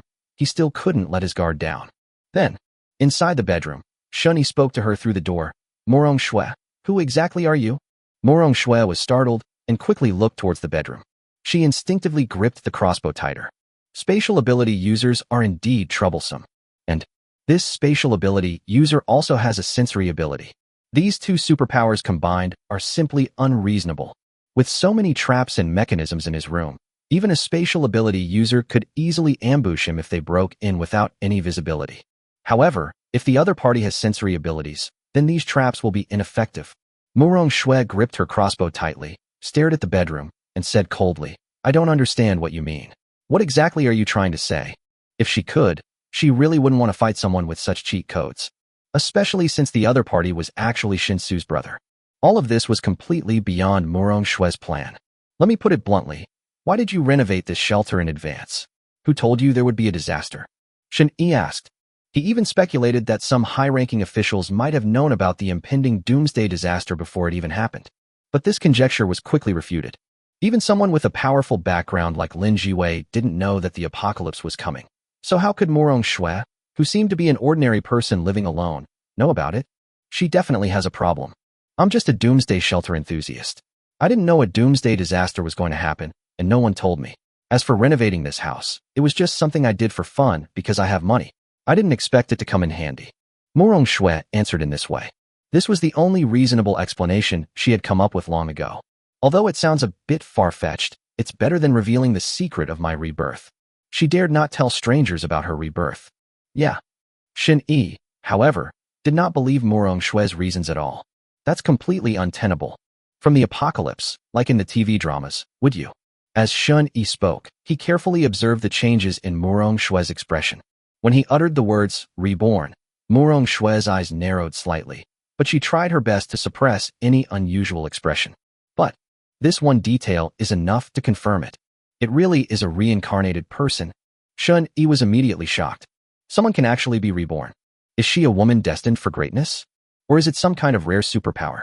Shun-yi was filled with a myriad of thoughts, but he was mostly excited. If you can master the secret of this reborn person, you can avoid many dangers and gain many opportunities. However, Shun-yi dared not underestimate a reborn person. Who knows if the other side has any powerful trump cards up their sleeve? If someone were to fight to the death with themselves, that would be troublesome. Then, Shun-yi directly used mental connection to forcibly connect with Murong Shui, and then teleported away from the 18th floor. It's always good to be careful. Through spiritual connection, remote communication is possible. This is a psychic ability. Murong Shui suddenly felt an unfamiliar spiritual force invading her mind, and she was startled. She quickly gathered her mental energy and forcibly erased the foreign force. Damn it! She gritted her teeth inwardly, a look of disbelief on her face. He actually possesses 3 superpowers. How is this possible? As a reborn individual, Murong Shui has only acquired a second superpower so far. Her expression shifted, and her gaze then fell on the white fox lying on the sofa. Xiaobai, it seems, we can only rely on you. At the same time, Shun-yi frowned as he realized that his mental connection had been instantly severed. This woman's mental strength is so powerful, he thought to himself. It seems her special ability is related to enhancing mental strength. After a moment's thought, Shun-yi initiated another mental connection with Murong Shui, adding a brief message. Don't rush to refuse. I just want to talk to you. Shun-yi's voice echoed in Murong Shui's mind. She frowned slightly, hesitated for a moment, but did not disconnect. She could sense that this spiritual energy was weak and harmless, clearly only suitable for communication and not for attack. It seems his psychic ability is supportive and not very high level. It can only be used for communication. Morong Shui felt somewhat relieved. If this guy with spatial and sensory abilities also possesses powerful mental abilities, then I have absolutely no chance of winning. How can someone who died in their previous life be so strong in this one? Who exactly is the one who has been reborn? Morong Shui was filled with shock and confusion. Suddenly, she remembered that Shun Yi had easily guessed her identity as a reincarnated person, and her heart tightened. Etc. Could it be that he is also a reincarnated person? Otherwise, why would they have guessed their own identity? Thinking of this, Morong Shui used the mental connection to directly ask Shen Yi. Shen Yi, are you a reincarnated person? 80. I want to sleep. Me? A reborn person? Shun Yi was stunned for a moment. How did this woman come up with this idea? They actually mistook me for a reincarnated person. After thinking for a moment, he replied, I am not, but you are. Shun Yi was completely certain that she was a reincarnated person. All doubts have turned into certainty. Morong Shui also realized that her identity had been exposed, so she immediately severed her mental connection with Shun Yi. I'm done talking. The more you talk, the more mistakes you make. Now all she needs to do is prepare for everything. If Shun Yi really wants to hurt me, then even if he is Shin Su's brother, I will never tolerate it. We'd rather die than lose. At this moment, Shin Yi, who was hiding in the black fog, also frowned, hesitating whether or not to make a move. He always felt that Morong Shui still had a strong trump card up her sleeve. For example, her special ability. Or perhaps, the white fox? Shun Yi used his telepathic connection to observe the white fox closely. This white fox is no different in size from a normal fox. The only difference is that it has 3 tails. This is also a mutated white fox. Moreover, it might be a very powerful mutated white fox. Otherwise, Morong Shui, a reborn individual, wouldn't have spent resources to raise it. If I'm not careful, I might suffer a loss at the hands of this fox. How can I take her down without taking any damage? Shen Yi fell into deep thought. A direct, forceful attack is definitely not going to work. He didn't want to take any risks. There is another method. That means teleporting in, throwing 2 grenades to kill White Fox and Morong Shui, and ending it all. But that's a bit too wasteful. Wasting grenades, wasting ununlocked resources, and even more so, wasting the value of a resurrected player. Although I can't directly blow her up with a grenade, I can use it to threaten her. If she's not afraid of my threats, it proves she can protect herself against grenades. So I'll leave her alone for now and wait until I've developed my strength before causing her trouble. If she's scared, then I'll push my luck now. Shen Yi quickly devised a plan to test the waters with a hand grenade. He forcibly established a mental connection with Morong Shui again, adding a warning. I have a grenade. If you don't want to fight to the death, don't refuse to communicate. After having his mental connection repeatedly severed, Shen Yi felt that his mental energy was greatly depleted. If he actively cuts off the connection, the consumption will be minimal, but if the other party forcibly erases it, the loss of mental energy will increase exponentially. That's right, the ability of mental connection relies on mental power. Although Shun Yi did not acquire the ability to enhance his mental strength, his physical evolution ability made his mental strength far exceed that of ordinary people, which is why he was able to continuously and forcibly connect with Morong Shui. On the other side, Morong Shui was about to erase the connection again when she heard Shun Yi's words. A grenade? She looked incredulous.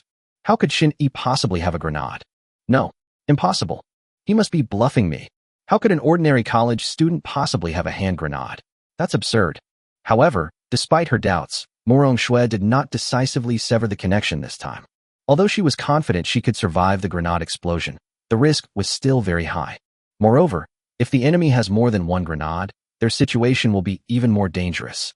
We have no grudge against each other, and I even helped your sister, yet you threaten me like this?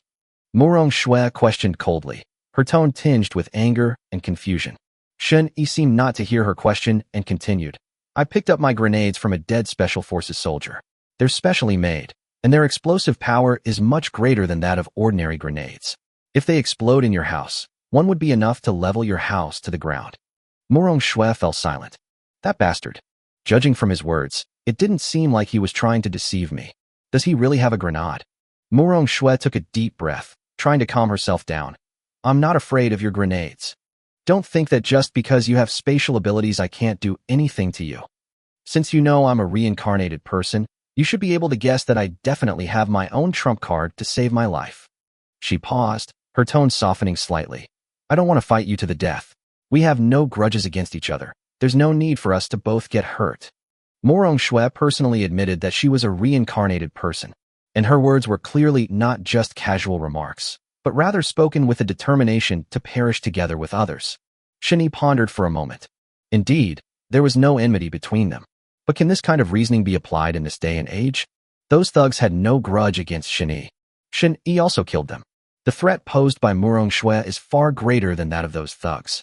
She is a reincarnated person, hiding a huge secret, and she is also intentionally getting close to her family. Shen couldn't possibly ignore her. If Morong Shui grows up quickly using her memories from her past life, the situation will reverse, and you will be the one in a passive position.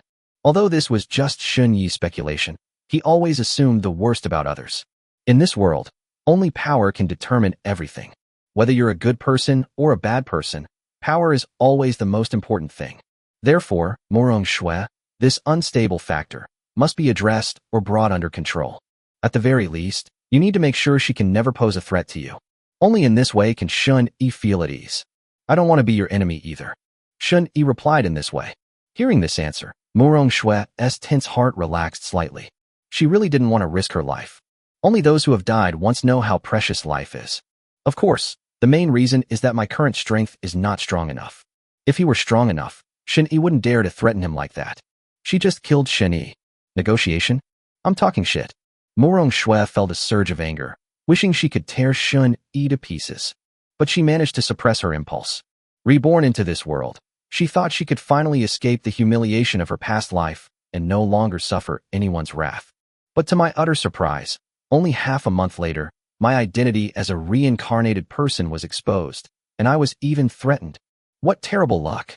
If I could be reborn, I would definitely find this bastard first and kill him right then and there. Morong Shui thought through gritted teeth. In this life, she has become ruthless, decisive, and merciless. She would no longer be indecisive like in her previous life, but instead learn to solve problems in the most direct way. However, faced with Shun Yi's threat, she had no choice but to suppress her anger and respond calmly. Now is not the time to act impulsively. I'll settle the score with you when I'm powerful enough. She silently warned herself, a cold glint flashing in her eyes. Suppressing her anger once again, Morong Shui asked through the mental connection, if you don't want to be my enemy, then what exactly are you trying to do by keeping an eye on me? Sleep with you. Shun Yi did not hesitate. 81. Mental connection upgraded. Is he really his biological brother? Morong Shui was dumbfounded. I was stunned. She hadn't expected Shun Yi to be so straightforward and direct. No, it's the end of the world now. How can anyone still be thinking about this kind of thing? When you can't even get enough to eat, you're still thinking about women. Morong Shui was stunned. She always thought that Shun Yi was spying on her and monitoring her for the sake of her family's food, or perhaps for the secret of her rebirth. So, he just wanted to sleep with himself? How vulgar. Morong Shui was stunned. She rubbed her forehead and couldn't help but complain. You're so petty. I never imagined you'd be doing something so despicable. Yes, it's the end of the world. Can't we at least have a broader perspective? You can say it's to become stronger. So you made such a big fuss just to sleep with a woman. He even almost risked his life for it. Morong Shui found it both funny and infuriating, and for a moment she didn't know where to begin her rant. Of course, she knew that she was indeed very good-looking and had a great figure, so it was normal for men to be attracted to her. However, Morong Shui always felt that Shun Yi was very capable and cautious, and that he could detect her identity as a reborn person in just a few words, which showed that he was also very smart. Such a clever and cautious person is either a hero or a ruthless tyrant. It turns out he was a pervert. Shun Yi knew why Morong Shui was speechless, but he still calmly replied, I never said that I had a big vision. It's all in your head. I have only one request. I want to sleep with you. Morong Shui remained silent, speechless. She certainly couldn't agree to something like that. Although Shun Yi's strength is not bad, his appearance is also barely acceptable. But Morong Shui had no interest in romance. This is the end of the world. It's the end of the world. What's the point of talking about feelings? Moreover, feelings are the most unreliable thing. In her previous life, even her biological mother and stepfather betrayed her. So, she will never believe in any feelings again in this lifetime. As long as I don't get involved in relationships, I can live a very comfortable life. Once I'm strong enough, I'll leave the mountain city. Morong Shui coldly replied, change your terms. I only have one request. If you don't agree, you'd better sleep with one eye open from now on, Otherwise, I can't guarantee that a grenade won't suddenly appear by your bedside. Shun Yi shamelessly threatened. You are utterly shameless. Morong Shui cursed angrily. How can there be a man with such a small head controlling his big head?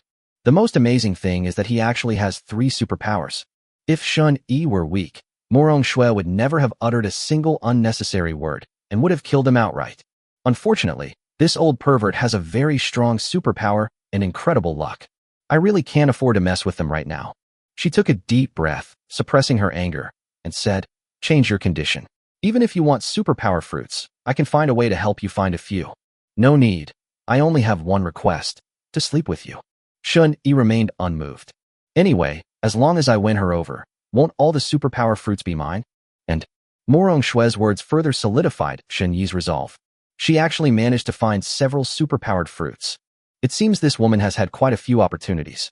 If she can casually promise herself several superpower fruits, then she must be hiding even more.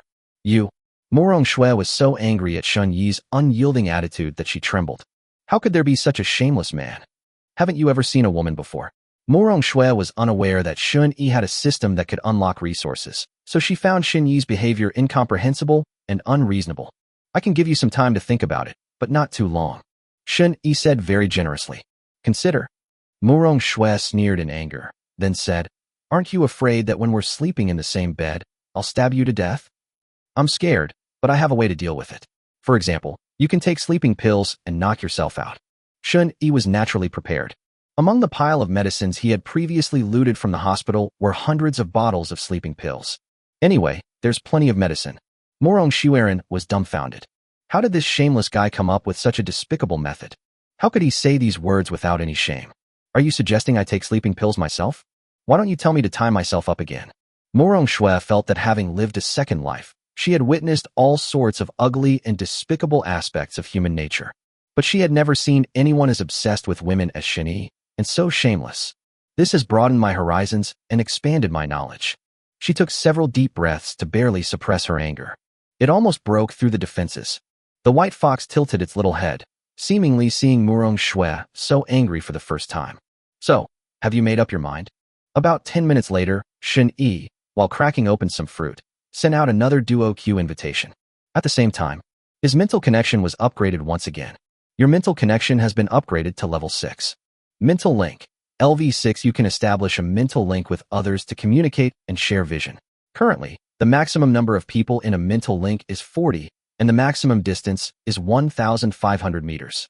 If you connect with a target who already has a mental link, the maximum distance is doubled, and the number of people in the link is not counted. It has been upgraded from level 3 to level 6, and the distance has exceeded 1 kilometer. This distance is comparable to that of a regular walkie-talkie. If we continue upgrading, reaching 100 kilometers shouldn't be difficult. With a connection range of 100 kilometers, it will be so convenient to stay in touch when I go out in the future. I've thought it through, and I refuse. I don't want to fall in love in the apocalypse. Morong Shui then gave her own reply. She did indeed consider it for a few minutes. But, no matter how she considered it, she felt it wasn't worth it.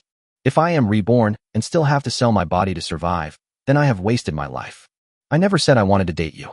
If you don't wanna, we can just do it once. Shun Yi said, let's unlock the rewards first. Let's see what resources this reborn individual can unlock for themselves. The reward might be quite extraordinary. Morong Shui was stunned by Shun Yi's answer and said, so, you came to me just to do that kind of thing? She thought Shun Yi wanted to date her and then use the relationship to move into her shelter and share her food. But she realized she had overestimated Shun Yi's intelligence. When it comes to emotions, all he thinks about are those filthy things. How much lewd content must be in their brain to do something like this?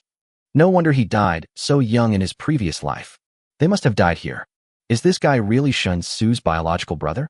Our thought processes are completely different. 82. You're not a man at all. How naive. Shun Yi is so childish. Why would a normal person, in a post-apocalyptic world, not try to obtain food and water, or improve their strength, but instead think about women? That's so childish. And being childish isn't scary. What's truly terrifying is that such a childish person has the power to overturn the table. This left Morong Shui speechless. Should I really compromise with a naive guy like Shun Yi? Otherwise, you can't really sleep with one eye open every night, can you? Morong Shui had considered using Shun Yi's family to threaten him. but she rejected the idea as soon as it came to mind. Shen Yi possesses spatial and sensory abilities, making it easy for him to relocate his family. Not to mention, Shinsu's special ability is also quite remarkable.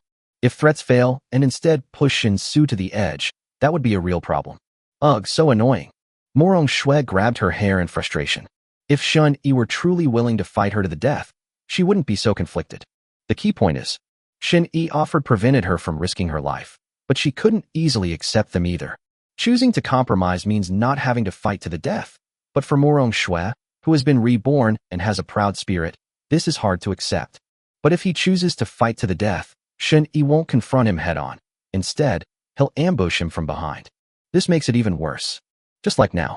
Although the two were on the phone, Morong Shui was still unable to pinpoint Shen Yi's whereabouts.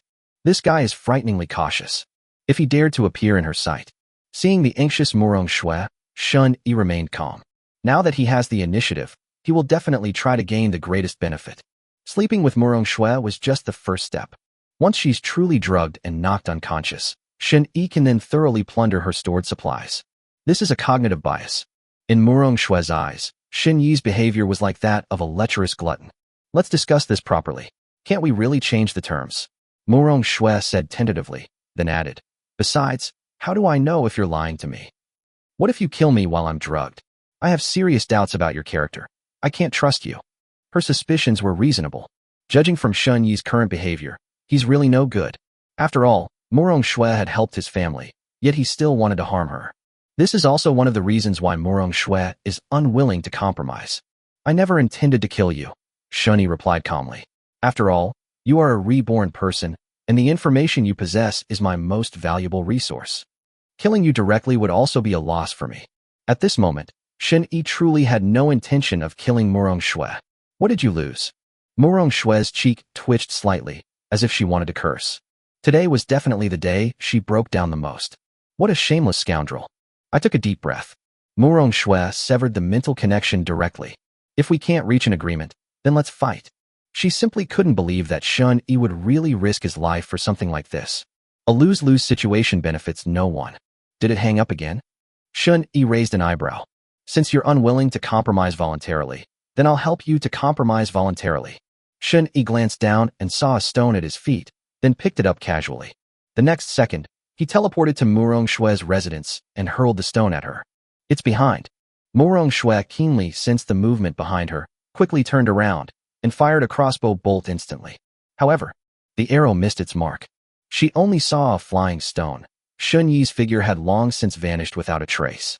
Instantaneous teleportation without cooldown restrictions is simply impossible for the naked eye to perceive. The stone flew rapidly toward Morong Shui, but just as it was about to hit her, it mysteriously hovered in mid-air.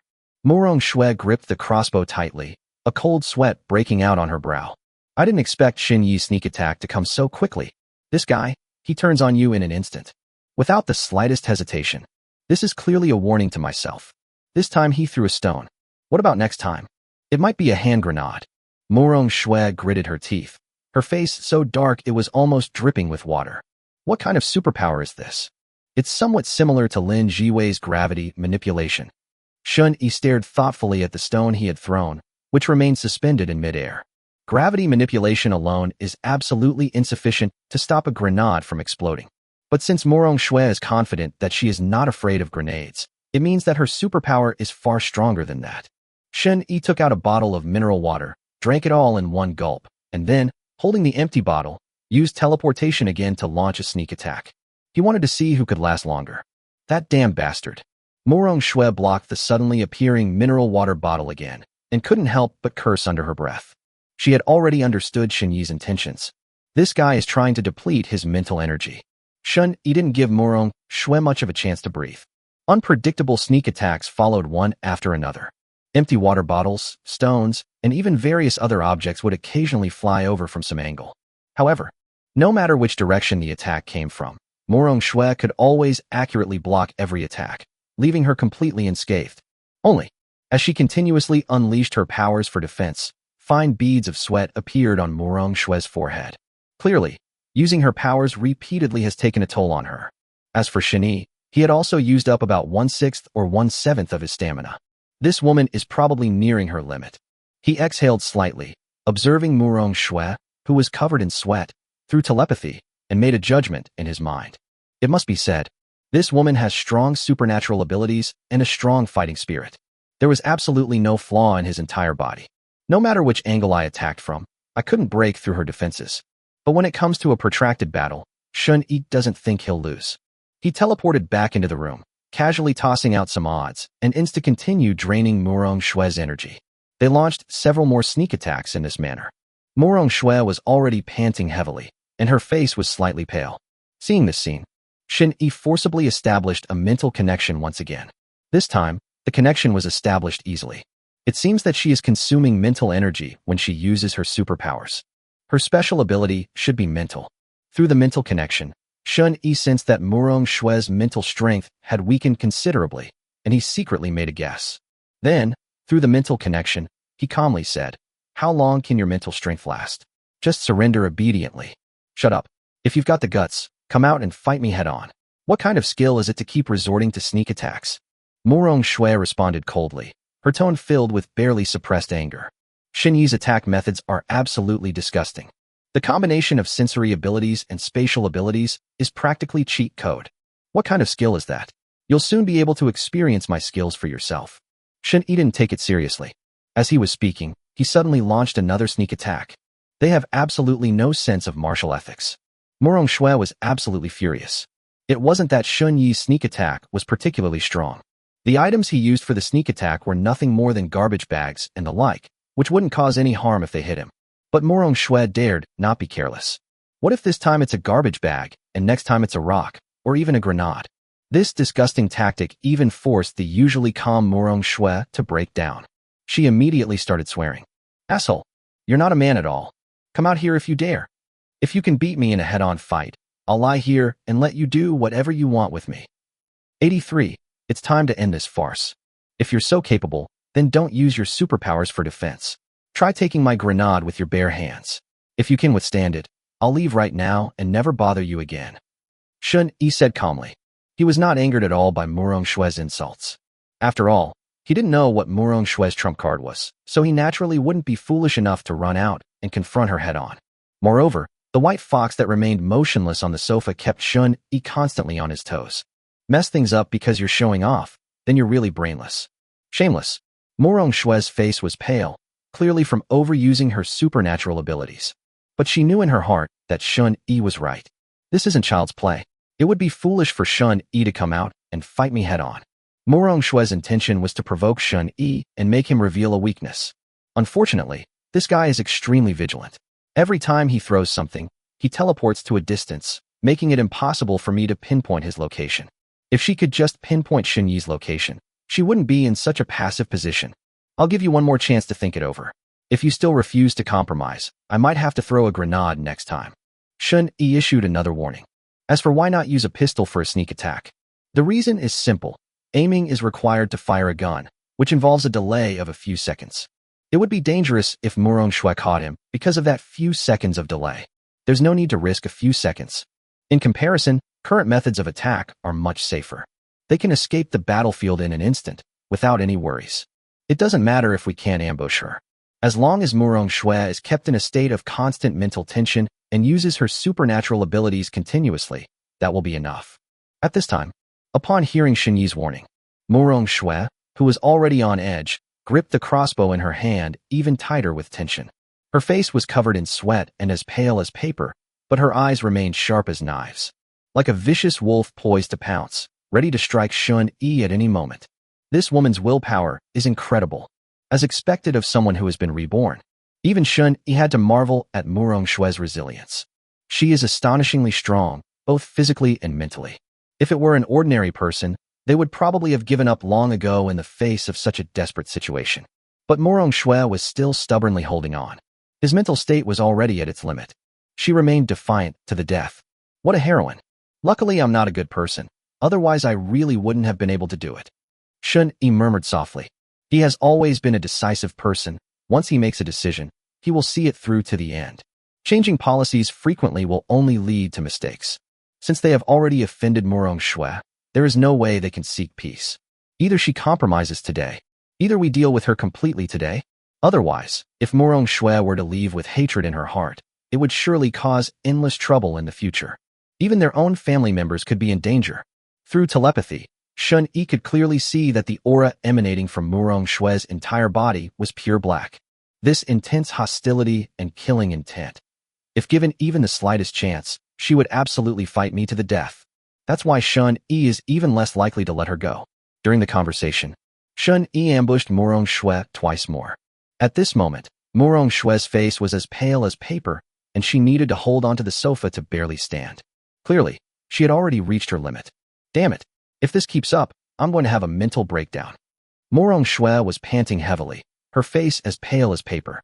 Because she pushed her mental energy to the limit, her superpowers have already broken through to level 2. This is overdrawing your mental energy to level up. That's the dumbest way to upgrade. Even so, her breakthrough was of no use. Because her mental strength was no longer sufficient to support her in continuing to unleash her supernatural abilities. Bang! Sudden. A bottle of water hit Murong Shui. She couldn't defend against this sneak attack. Shen Yi's eyes narrowed. The opportunity has arrived. He quickly pulled out a grenade, but before doing so, he asked again, "Have you made up your mind? This is the last chance." Shen Yi didn't want to take any more risks. If Murong Shui still refuses to compromise, then the only solution is to eliminate this problem completely. Although the losses are significant, at least one major threat has been eliminated. Consider? I'll test your brain. Even if I let you come now, would you dare to sleep with me? Murong Shui, leaning on the sofa, coldly cursed. Originally, she was just conflicted and hesitant. But being teased by Shun Yi like this really angered her. I'd rather fight for my pride than for a steamed bun. If she doesn't vent her anger today, her rebirth will have been in vain. I'm so angry. Shun Yi didn't waste any words. He teleported over and threw a bottle of sleeping pills at him. Murong Shui instinctively went on the defensive, but when she realized it was sleeping pills, she clenched her fists in anger. Asshole! Come out here if you dare. You'll get a beating from me. If you're willing to stand there and let me beat you up, I'll agree to your request. And I don't take medicine. Her words were a tacit compromise. I just wanted to vent my anger. But Shen Yi didn't care whether she was angry or not. He had no intention of putting himself in others' shoes at all. Why not just enjoy yourself? Even in the apocalypse, if you're still worrying about whether others are happy or wronged, that's just too tiring a life. To be a person with double standards. There's no way you're going to beat me up, so don't even think about it. If you're willing to compromise, then show me your sincerity. Shun Yi remained calm.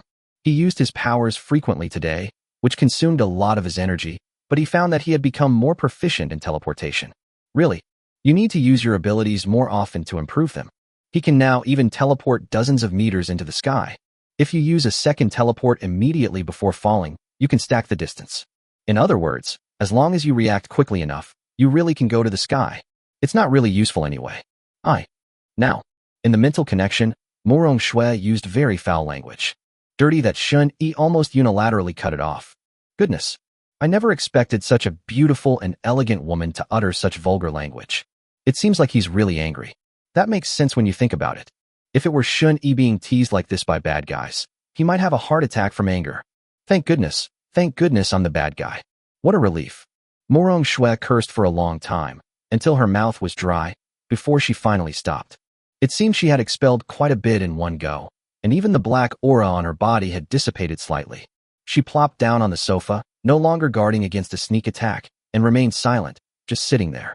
But Shun Yi dared not be careless. Who knows if Murong Shui is using herself as bait to lure him into a trap? He glanced out the window. The rain was getting heavier and heavier. It's time to end this farce.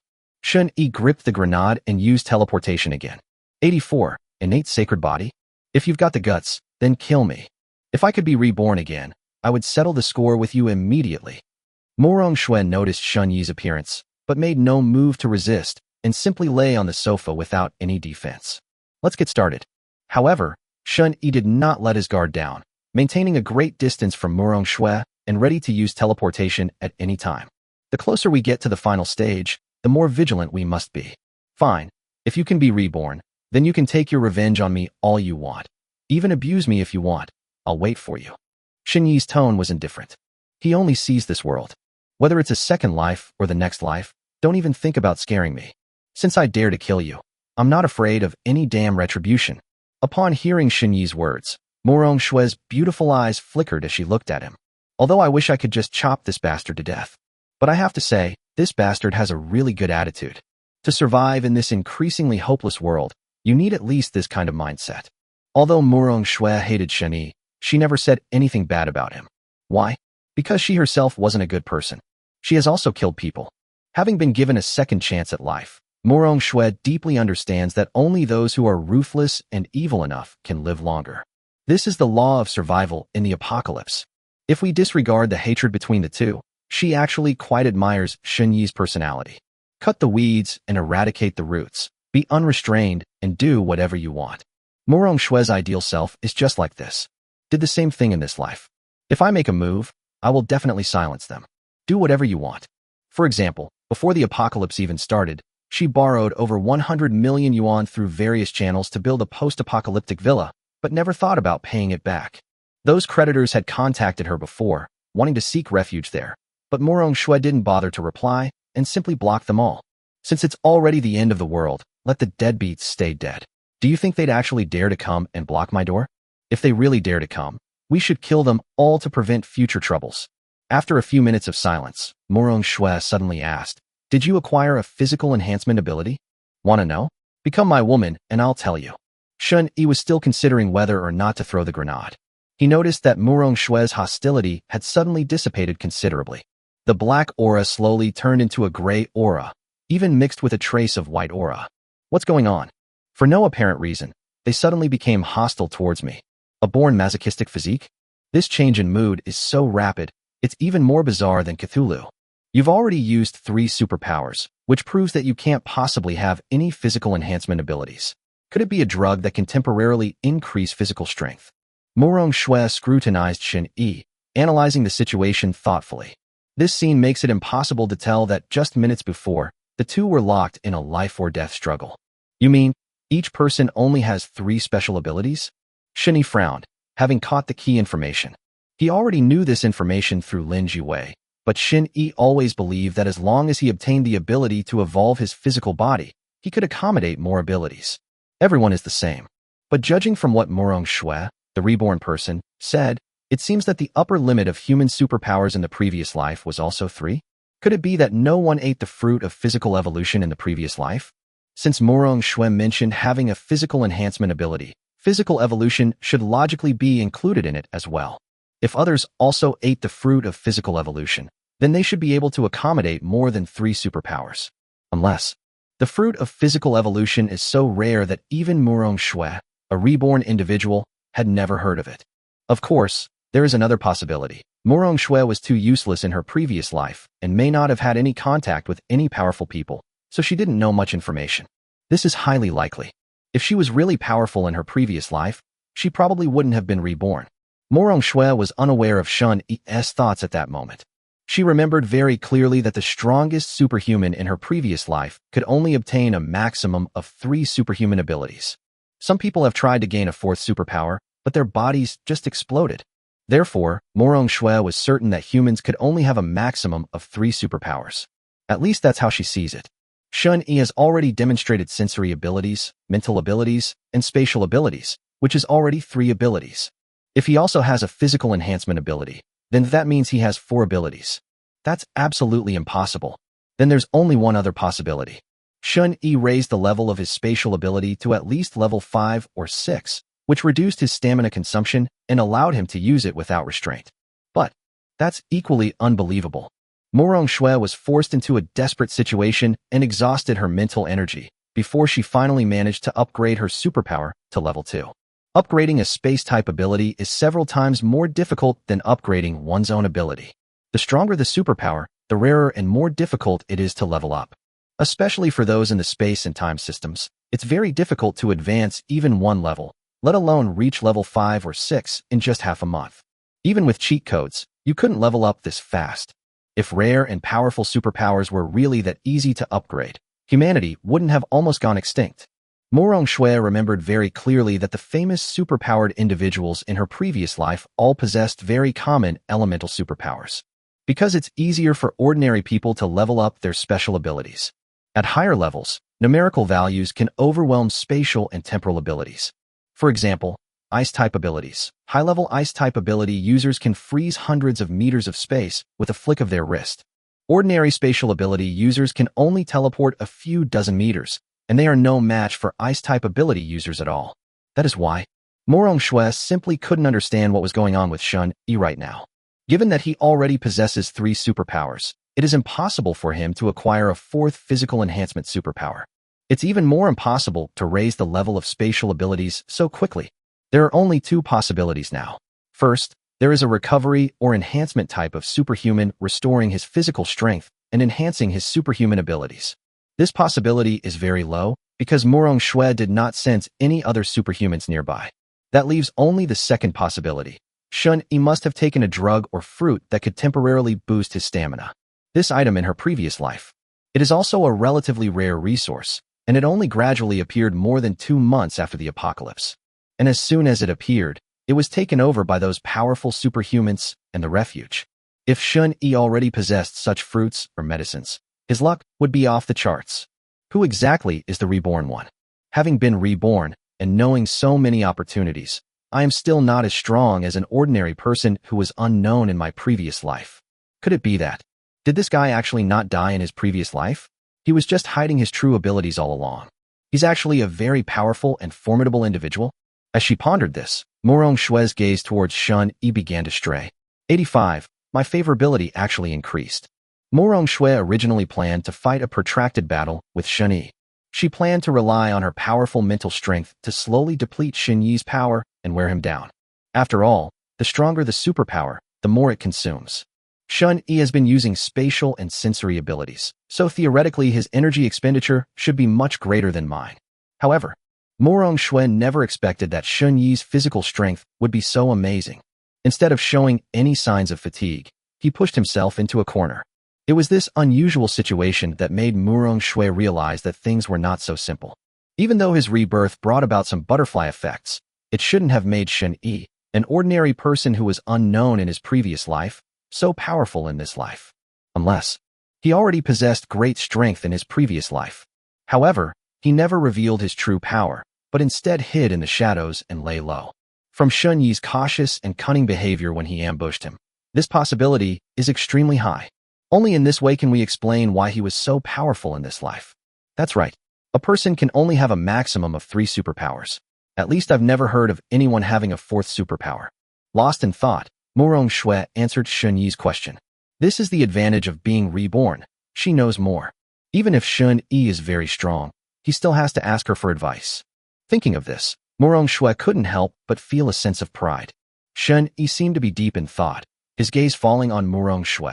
Since you knew I already possessed 3 superpowers, why did you give me the superpower fruit before? You want me dead? That's right. Morong Shui made no attempt to hide her admission. Since you've threatened me, why can't I scheme against you? Shun Yi couldn't help but laugh. This woman is definitely not someone to be trifled with. Since that's the case, I have no psychological burden for my next actions. Although he never felt guilty. Immediately afterwards, Shun Yi suddenly teleported, closing the distance between himself and Morong Shui. At the same time, he directly activated shadow binding, fixing Morong Shui and the white fox in place. It just so happened that the lights were on in Morong Shui's house, which met the conditions for the shadow binding. Frozen in place, Morong Shui stared wide-eyed at Shun Yi in disbelief. What's going on? This is another superpower. A 4th superpower. He actually has 4 superpowers. More than fear, Morong Shui felt shock and disbelief. She had just confidently stated that each person could only possess a maximum of 3 superpowers. As a result, Shun Yi used his 4th superpower in a flash. What's going on with this guy? Although your plan is good, it's useless in the face of absolute strength. Shun Yi said calmly.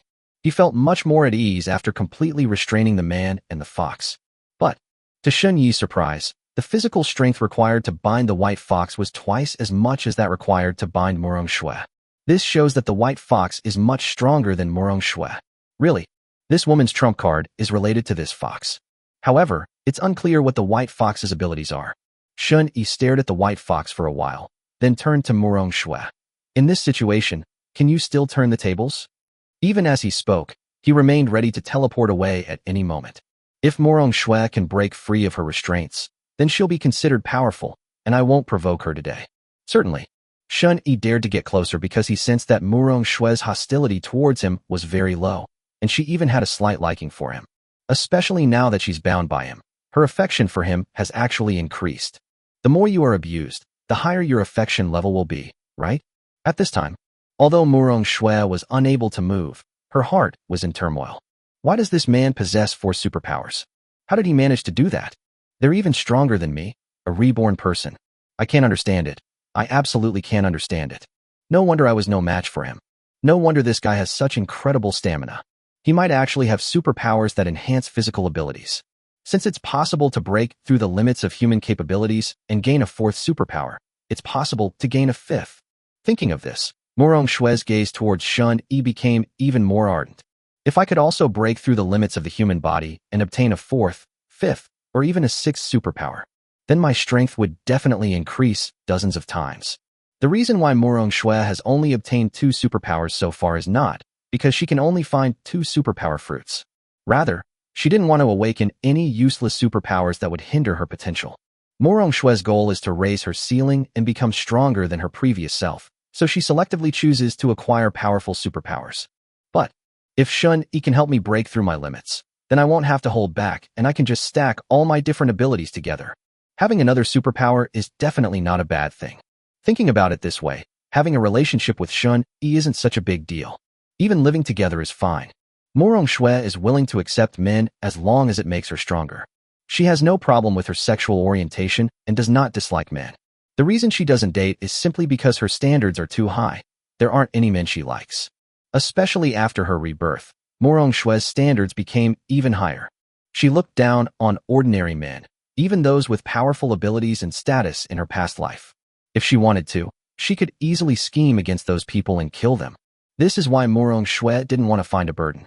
In her view, finding a man is just finding a burden for herself. But Shun Yi's demonstrated strength changed her mind. Damn it, Murong Shue, you masochist. Shun Yi looked at Murong Shue and found that her hostility had almost completely disappeared, replaced by a neutral gray aura. And within the gray, there is also a lot of white mixed in. In just a few dozen seconds, her favorability towards him skyrocketed. He hadn't done anything, and was even prepared to use violence. But Murong Shue was becoming more and more fond of him. There's a problem. This woman has a serious problem. The harsher you are to her, the higher her favorability rating, right? Should we try slapping her a few times? Shun Yi pondered for a moment, then teleported backward while releasing the shadow's restraints. He wanted to see what Murong Shue was thinking. Given Murong Shue's current friendly attitude, she is unlikely to make a sudden move. As for the white fox, he still kept it under control, to prevent the fox from using any means to ambush him. I agree to your request. You can sleep with me. But after we're done sleeping, you have to help me gain more superpowers. As soon as she was freed from her restraints, Murong Shue immediately stood up, staring intently at Shun Yi. As long as I can improve my strength and become the king of the apocalypse, what does it matter if I get slept with? A healthy body is also a source of strength. Murong Shue was no longer a naive 16 or 17-year-old girl. The reason she has never had a boyfriend is simply because she feels they are not good enough for her and cannot bring her enough benefits. She has money. She has a status, and she's not bad either. There is absolutely no need to depend on a man. Although she had a difficult time after the apocalypse in her previous life, she was able to survive without relying on a man thanks to her own strength. So I've never dated a man. She didn't want to find someone in this life anyway. But Shun Yi's secret made her change her mind. With Shun Yi will make me stronger. That's enough. Shun Yi fell silent after Murong Shue's words. As expected of a reborn person, as long as there are enough benefits, everything is negotiable. Even if someone wanted to kill me 1 second, they'd be willing to sleep with me the next. Through telepathy, Shun Yi was certain that Murong Shue's words were not a scheme against him. She was truly willing to use her body as a bargaining chip. 86. Modifying cognition, time manipulation ability. If you can grant me more superpowers, I will be your woman from now on. I will also use the secret information I learned in my past life to help you become stronger. Murong Shue said earnestly. As long as we are strong enough, we will be the ones calling the shots in Shanxing. No, not just Shanxing. We can rule the entire Xia kingdom, and even the whole world. Our kings and nobles born with special privileges. Murong Shue's eyes were filled with fervor and passion. Clearly, she was not a docile person, nor was she merely concerned with survival. Her ambitions are even greater than Shun Yi's. She wants to reign supreme in the apocalypse, become a regional overlord, and even control the entire world. Shen Yi finally understood why Murong Xue's attitude had suddenly changed. Because what she values isn't him, but his power to break through the limits of his superpowers. Murong Xue wanted power, not affection. Ruling the world? You're such a chinibyu. Shen Yi thought to himself, but held back from saying it out loud. It's not surprising to have this kind of thinking in a post-apocalyptic world, especially since Murong Xue is a reborn person who has experienced the suffering of an apocalypse. It's even more normal for her to have ambitions. He just hadn't expected her ambitions to be so great. Don't you want to? Murong Xue looked at Shen Yi calmly. If Shen Yi had no ambition and only wanted to eke out a living like in his previous life, then she really would look down on him. A man without ambition is useless once he's done using him. Or, once I surpass him in strength, I can keep him captive, providing him with food and drink every day, which would be a way of repaying him. Yes, this method works. After all, I'm not a heartless woman. I can be quite forgiving of my first man. In a short period of time, a variety of ideas had already surfaced in Murong Xue's mind. Her aura was constantly changing, eventually becoming predominantly white and gray. Seeing this, Shen Yi was certain that Murong Xue had no intention of making a move before he slowly said, "Tell me first what your special ability and trump card are." Murong Xue hesitated for a moment, glanced at the white fox still frozen on the sofa, and then said, "My superpower is psychic power, and my mental strength has also been enhanced. I can passively sense danger and also detect the spying of sensory superpowers. Furthermore, I can use my telekinetic powers to protect my body and block all attacks. If I unleash my full mental power, I can block bullets and even be harmed by exploding grenades." That strong? Shen Yi raised an eyebrow, secretly surprised. Murong Xue's special ability can be used for both offense and defense, making it very versatile. It's in no way inferior to my own teleportation. No wonder she was confident enough to say she wasn't afraid of grenades. But Shen Yi did not believe that this was Murong Xue's trump card. As a reborn person, she couldn't possibly only have one superpower. Anything else? Shen Yi continued to press. Murong Xue paused for a moment and said, "My second superpower is also mental.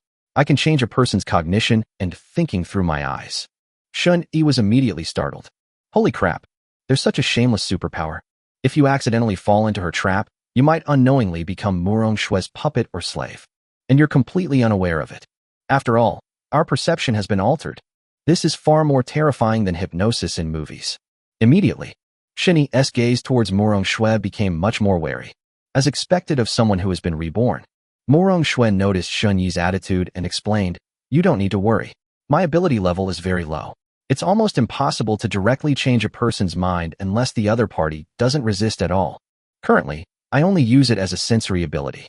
For example, I can concentrate my powerful mental energy in my eyes to penetrate the black mist and obstacles and sense the existence of objects. Of course, this is on the premise that the object has mental fluctuations." As she spoke, Murong Xue's eyes slowly turned a bewitching red, looking extremely eerie. Shen Yi immediately looked away, avoiding eye contact with her. He wasn't sure if Murong Xue's words were true or false. After all, there was no real trust between them. You could even say there was hatred.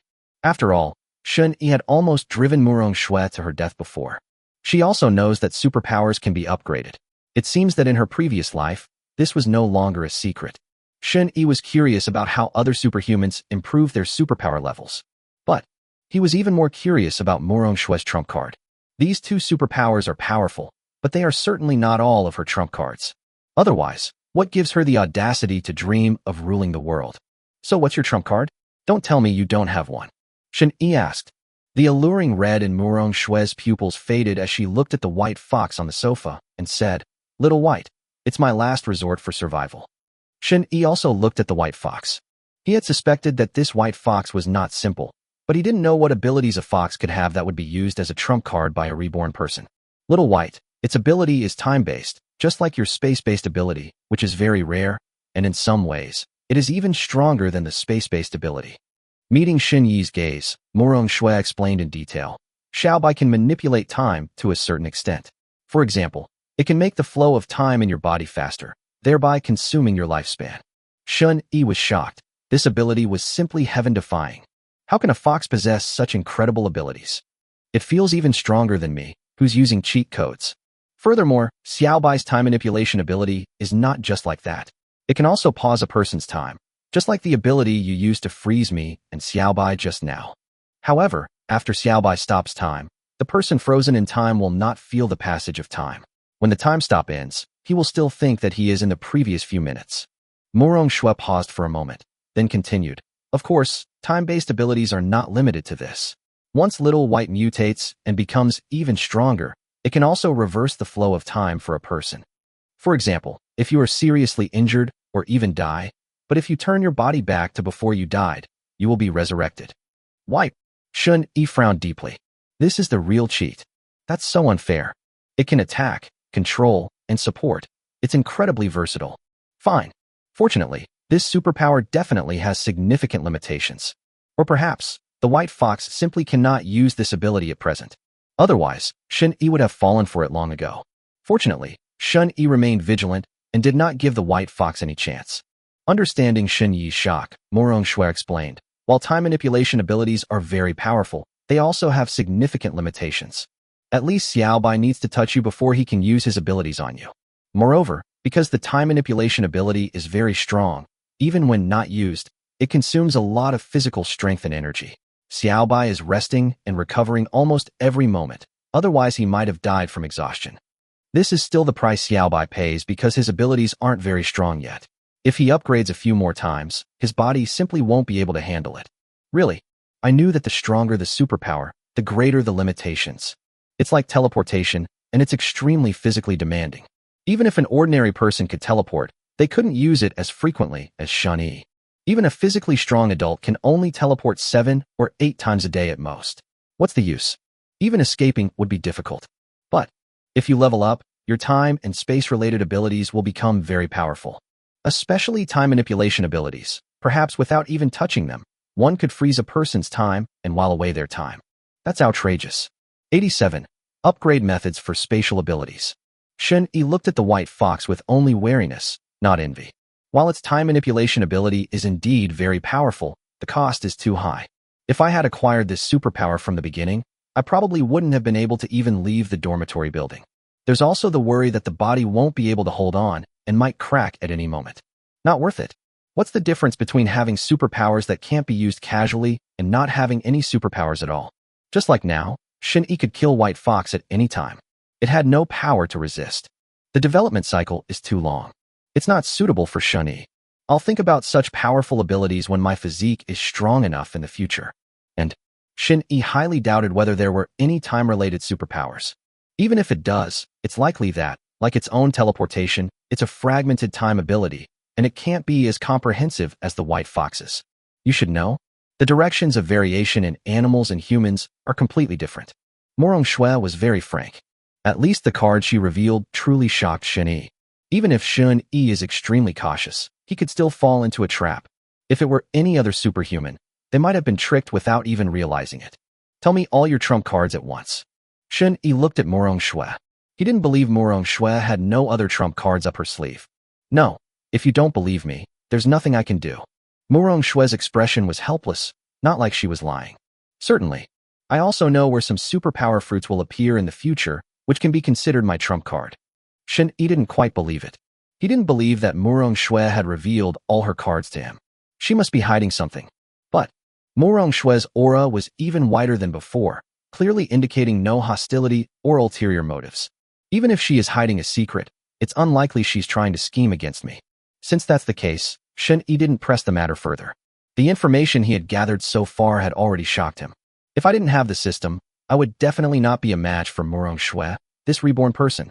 Even with the system, if Morong Shui really has a trump card and is willing to fight desperately, Shun Yi really isn't confident he can take her down without getting hurt.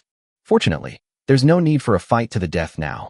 If he develops properly, Shun Yi is confident that he can surpass Morong Shui, because she has a limit to her superpowers. But I don't have it.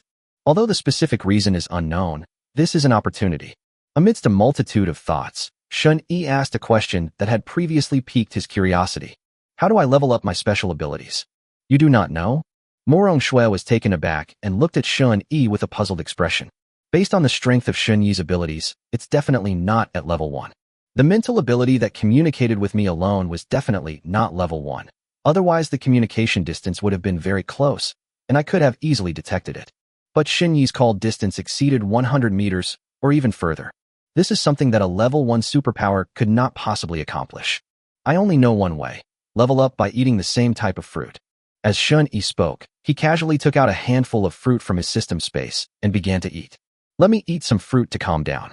By the way, let that arrogant woman Morong Shui know that she has the ability. Sure enough, Morong Shui looked surprised. So many supernatural fruits? And they're all the same type? How did you get them? Even if there were plant-type ability users being cultivated, it's still impossible. She was stunned. Who exactly is Xinyi? That's perverted. Seeing Morong Shui's stunned expression, Xinyi was satisfied and continued. Answer my question first. Morong Shui gave Xinyi a deep look before saying, eating the same type of superpower fruit can indeed increase the level of superpowers. But this is the most difficult, and also the best, way to upgrade. The difficulty lies in the fact that it is very hard to find similar superpower fruits. After all, superpower fruits are a very rare resource, and they are still rare even after several months. There are advantages, though. You can level up by eating a power-generating fruit without having to worry about anything else. Other questions? Xinyi asked, puzzled. Morong Shui nodded slightly and said, just like now, the reason why my mental power was able to upgrade was because I overdrawn my mental power and even overdrawn my life power. I almost lost half my life before I could barely upgrade. Such upgrades are very risky, and each upgrade is more dangerous than the last. It is easy to lose your life during the upgrade process. Moreover, this risky upgrade method is also prone to leaving sequelae and side effects. Of course, it's also because my psychic abilities are relatively rare and powerful, making it difficult to upgrade. If it were other elemental abilities, it would be slightly easier, but it would still be anything but simple. It's much harder than just eating a devil fruit. So, it's like honing yourself to the extreme, and your superpowers can be upgraded? Xinyi pondered. This upgrade method is quite similar to what Lin Jiwei had previously speculated. That crazy woman is definitely something. More or less. Morong Shui nodded. Are there any other upgrade methods besides these? I don't know the upgrade methods for all superpowers either, because the upgrade methods for each superpower are different. Morong Shui shook her head slightly and explained. For example, fire-type ability users. I heard that to level up, they need to increase their affinity with flames, such as by getting close to flames. Anyway, in my previous life, I heard that some fire-type ability users burn themselves half to death in order to increase their level. The only well-known way to level up is to eat the same type of fruit and push one's own abilities to the limit, breaking through between life and death. However, I also heard a rumor in my previous life that the United States has gathered the world's top scientists to develop a gene drug that can help superhumans evolve, but it also has certain side effects. I don't know if it's true. After all, I never left the mountain city in my previous life. Xinyi understood. So that's how it is. All other upgrade methods are far riskier than directly upgrading by eating fruit. Luckily, I have a resource system, so I can level up without taking any damage by collecting fruits. However, how did the United States manage to develop a gene-editing drug by gathering the world's top scientists? Lin Jiwei seems to have accomplished all this all by herself. Is she that perverted? What was she like in her past life? Why didn't they help Xiagua develop a gene-based drug? Have you ever heard of the name Lin Jiwei? Xinyi asked tentatively. No, who is she? Morong Shui was puzzled. It sounded like a woman's name. Really? Since she hasn't become famous, either Lin Jiwei's identity is kept absolutely secret, or she died in a research institute in her previous life and couldn't make any contributions. May have survived this life because Xinyi happened to appear.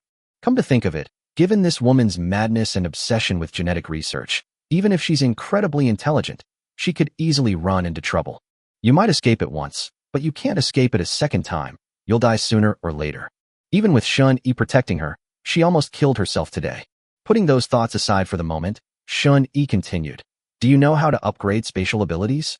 Besides eating similar fruits, what are the upgrade methods? If you can level up your teleportation ability, you'll improve both your survival and offensive capabilities. Otherwise, you would have to pause every time you teleport. If you encounter a powerful mutated monster, even a pause of less than a second could lead to disaster. 88. Morong Shui was slightly shocked again. I don't know either. Morong Shui shook her head and explained. Spatial abilities are extremely rare. Even though I lived in the apocalypse for more than half a year in my previous life, I only heard of 2 or 3, and they were not strong at all, far less disgusting than yours. As for the upgrade method, I've never heard of it. But upgrading spatial abilities must be extremely difficult, since their strength far surpasses that of other abilities. Only by experiencing it firsthand can one know how unbeatable Xun Yi's teleportation is. Although its destructive power is not strong, its strength is definitely not low. Even if there is a brief pause in each teleportation, how many people can catch that gap of less than a second? Upon hearing Murong Xue's answer, Xun Yi felt a pang of regret. Although my teleportation ability is currently very strong, if I stay stuck at level 1, my strength will gradually fall behind the times. We can only pin our hopes on system rewards and see if we can unlock the fruit that grants instant teleportation. As for the method of upgrading by pushing oneself to the limit, Xun Yi did not want to try it. If things go wrong, it will be a losing proposition. However, Xun Yi did catch a key point. You only lived for half a year in your previous life? It's more than half a year, and even half a year is impressive. Murong Xue emphasized this point, then argued forcefully. Shanxing originally had more than 30 million people, but after half a year, only less than 4 million remained. This shows how cruel this apocalypse was. Do you think there will be military rescue in the future? No, there's nothing there. All the survivors in the mountain city have to rely on themselves to survive. At this point, her expression suddenly turned serious, and she added, moreover, there is a particularly terrifying mutated tree in the mountain city. In about half a year, it will devour the entire mountain city. I died because of that disaster. Otherwise, even under the worst conditions, I could still live for at least 3 to 5 years. Hearing Murong Xue's words, Xun Yi raised an eyebrow. It was that big tree again. Indeed, it is a huge threat. So, you never left Shanxing in your previous life, and the spatial ability users you've heard of are limited to Shanxing? Xun Yi asked. Well, although there will be ways to communicate with other cities in the future, it won't be convenient, so there's basically no interaction between major cities. I don't know much about other cities either. The underlying meaning of her statement was that although there weren't many, there were still some. Don't treat me like trash. Xun Yi nodded slightly, then asked with a puzzled look, since you knew that the mountain city would be swallowed up by the giant tree in the future, why didn't you leave in advance? Could Murong Xue possibly have some other means to fight against the mutated tree? Or perhaps they can escape the crisis of destruction. I don't know about the situation in other cities. If we go there in advance and encounter even stronger mutated monsters, it will be even more troublesome. Murong Xue had considered moving in advance, but the idea was quickly rejected. After all, this was the city where she had lived for most of her previous life. She knew exactly where many of the mutated monsters appeared and could easily avoid them. She also had a general idea of the locations of some of the superpowered fruits. As long as these superpower fruits are in my own hands, it will be much easier to train subordinates in the future. If you go to other unfamiliar cities, it's like starting from scratch. They might not even be living as well as they did in their previous life. After all, even the city she thought would be relatively safe in the future is still in turmoil and is not safe at all. Peace will only come when humanity unites and defeats most of the mutated monsters. In short, it's dangerous everywhere outside now, no matter which city. And it's not just mutated animals and plants that are dangerous. Humans are dangerous too. Murong Xue looked at Xun Yi as she finished speaking. She herself encountered Xun Yi, a dangerous human. If Xun Yi hadn't coveted his body and hadn't refrained from killing him, there would likely have been one dead and one injured between them. Even mutual destruction is not impossible. Xun Yi is not a good person, and Murong Xue is even worse. The two have similar personalities in some ways. Whenever they have the chance, they will nip the problem in the bud and eliminate any future troubles. No need to hint at it to me. Xun Yi did not feel ashamed. Then, he glanced at the white fox on the sofa and asked, after I release it, can you control it? If it doesn't work, I'll kill him. Yes, Little White is very smart and can understand what I say. Murong Xue said immediately. Xiaobai's abilities are one of the most important support skills for my future, so I definitely can't give them up easily. Xun Yi glanced at the white fox and, realizing it didn't seem to harbor much hostility, released the shadow restraints. The white fox stood up, its eyes warily fixed on Xun Yi, but it did not approach him. Clearly, it also feared Xun Yi. So smart. Xun Yi was somewhat surprised. He actually saw a human-like expression in the eyes of a fox. Yes, Xiaobai is very smart. Murong Xue walked over, picked up the white fox, and gently stroked its head. The white fox lay relaxed in her arms, without struggling, and closed its eyes to rest again. This fox is like a sickly person, it has no energy at all. This is the side effect of its powerful time-based ability. It seems that the mutation of animals is not limited to the body. Xun Yi seemed to be deep in thought. This white fox's mutation is more like another form of evolution. It gains superpowers, enabling it to remain rational, refrain from attacking people indiscriminately, and possess a high level of intelligence. This type of mutation is still very rare. Shun-Yi has only ever seen white foxes so far. Now, let's get down to business. Shun-Yi looked at Morong-Shui and spoke. It wasn't simply lust after her beauty, although Morong-Shui's looks and figure were indeed the most perfect he had ever seen. But Shun-Yi's main goal was to unlock the system rewards before Morong-Shui showed any hostility towards him. Morong-Shui is a woman whose emotions change rapidly, and she is extremely ambitious. Ambitious people, regardless of gender, are dangerous. Shun-Yi will definitely not bring her back to his home easily in the future, nor will he trust her casually. Morong-Shui possesses the superpower to alter people's thoughts and perceptions. If she were to scheme against his other women or family members, it would be impossible to defend against her. Could you come later? Morong-Shui paused, then looked at Shun-Yi and explained. Let's go to Shanxing University first. I know there's a superpowered fruit that'll be ripe in the next couple of days. If I were to do that kind of thing, I'm afraid I wouldn't have the strength to deal with the dangers in the black fog. If Morong-Shui hadn't managed to regain some of her mental strength during the chat, she would have had difficulty even standing up. Even so, she is not in a very good state right now. With Shun-Yi upgraded her superpowers, it also consumed a great deal of energy. Shun-Yi also expended a lot of energy, especially since he had been using his shadow to restrain and immobilize the white fox, causing his stamina to continuously deplete. Okay, let's eat something first. Okay, I'll go get some canned meat. As Morong-Shui spoke, she got up to get some food. Shun-Yi raised his hand to stop her, and then took out 3 roast chickens and 2 large bottles of white silk cola from the system space. Canned meat can't compare to the aroma of fresh roast chicken, especially when paired with carbohydrate drinks. Shun-Yi had used up a lot of energy today, so he was really hungry and had a strong appetite. A spatial ability to store food? You actually have 2 spatial abilities. Morong-Shui immediately showed a look of surprise. 89. Once you compromise, you'll compromise countless times. Space-based abilities are extremely rare. In her previous life, Morong-Shui lived for more than half a year and had only heard of her, never even seen her. But in this life, only half a month after the apocalypse began, Shun-Yi actually obtained 2. Morong-Shui was completely numb. I was so shocked I was numb. How can someone be so lucky? Even 6 months from now, the superpowers that Shun-Yi has shown so far will still be very rare and very practical. With so many superpowers and the ability to use them freely without worrying about stamina depletion, it's no wonder he desires women. When a man lives a comfortable life and has no worries about food and drink, besides superpower fruits, only women can make a normal man's heart flutter, right? Survival of the fittest and the attraction to beauty are both natural human traits. In their past lives, which of those superhumans who lived relatively well didn't have several women? Some powerful female superpowered individuals even keep several men as their lovers. In this post-apocalyptic world, the strong reign supreme. If you have the ability, you can do whatever you want. The only thing that can restrain desires is being too weak. Shun-Yi didn't explain anything to Morong-Shui. He just ate the roast chicken and drank his cola. Binge eating when you're starving feels so damn good. With the prospect of obtaining another superpowered fruit soon, Shun-Yi was even more satisfied. This is one of the benefits that Morong-Shui brought. Future information, material information. If we just killed her, we definitely wouldn't get these benefits. Morong-Shui didn't stand on ceremony. She poured herself a glass of cola and took a chicken leg to eat. In her view, she and Shun-Yi were partners. Moreover, he can provide plenty of food himself, so eating Shun-Yi's chicken isn't exactly a bargain. It smells so good.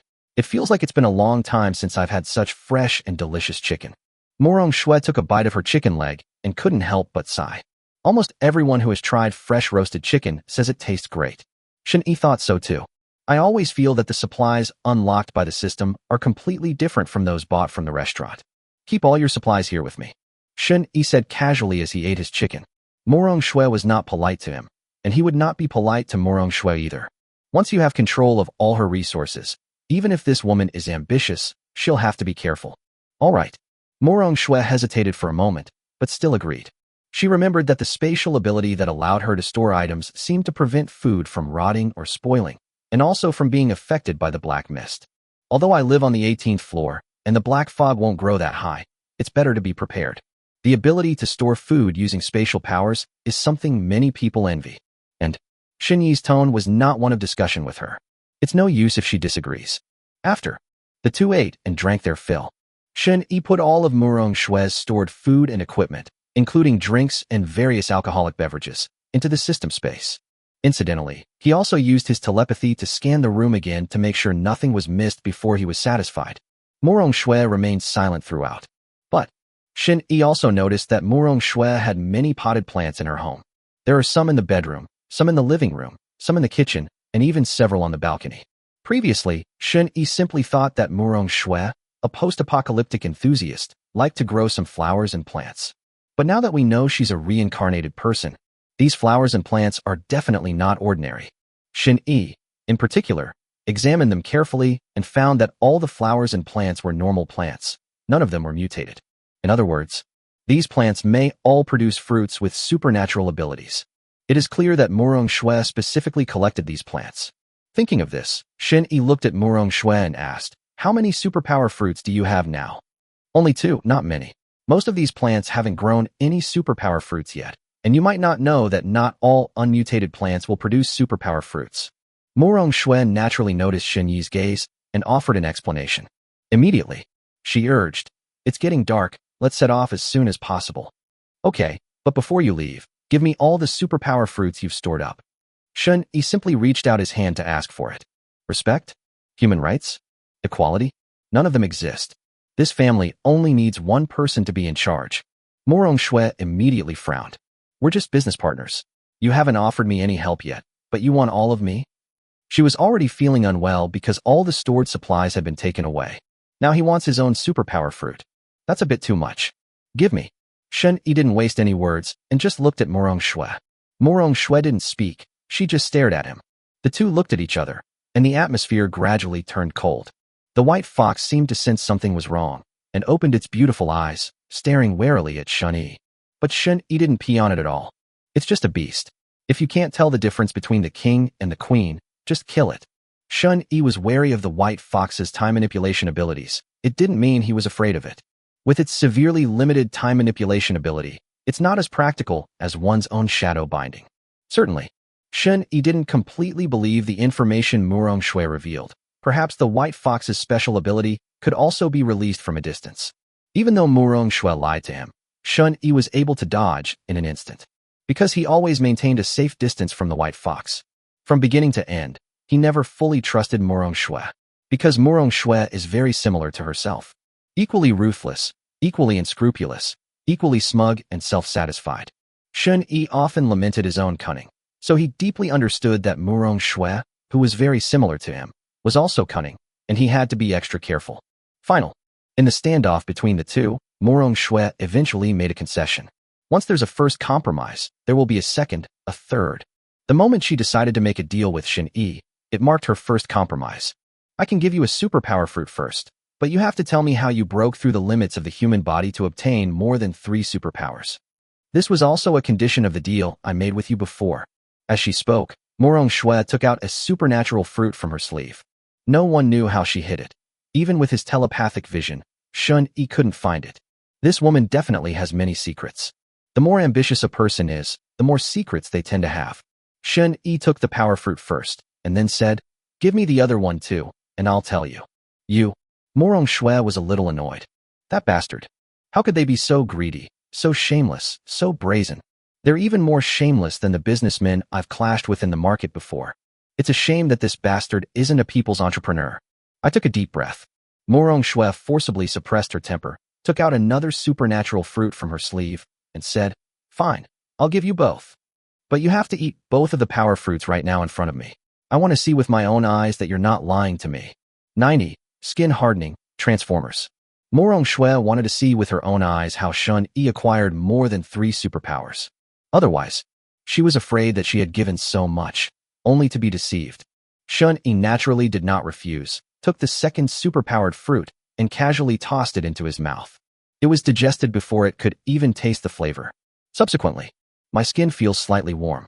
It seems that this superpower fruit is a superpower that enhances the body." Shin Yi opened the panel and took a look.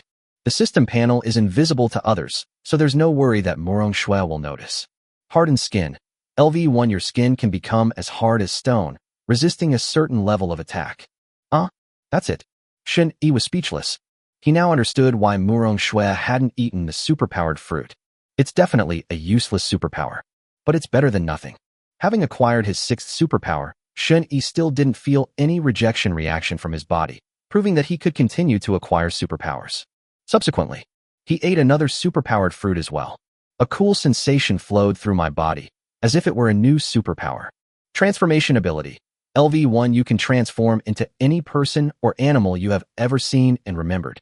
Transformation will continuously consume your stamina, and the stamina consumption will double when you transform into an animal.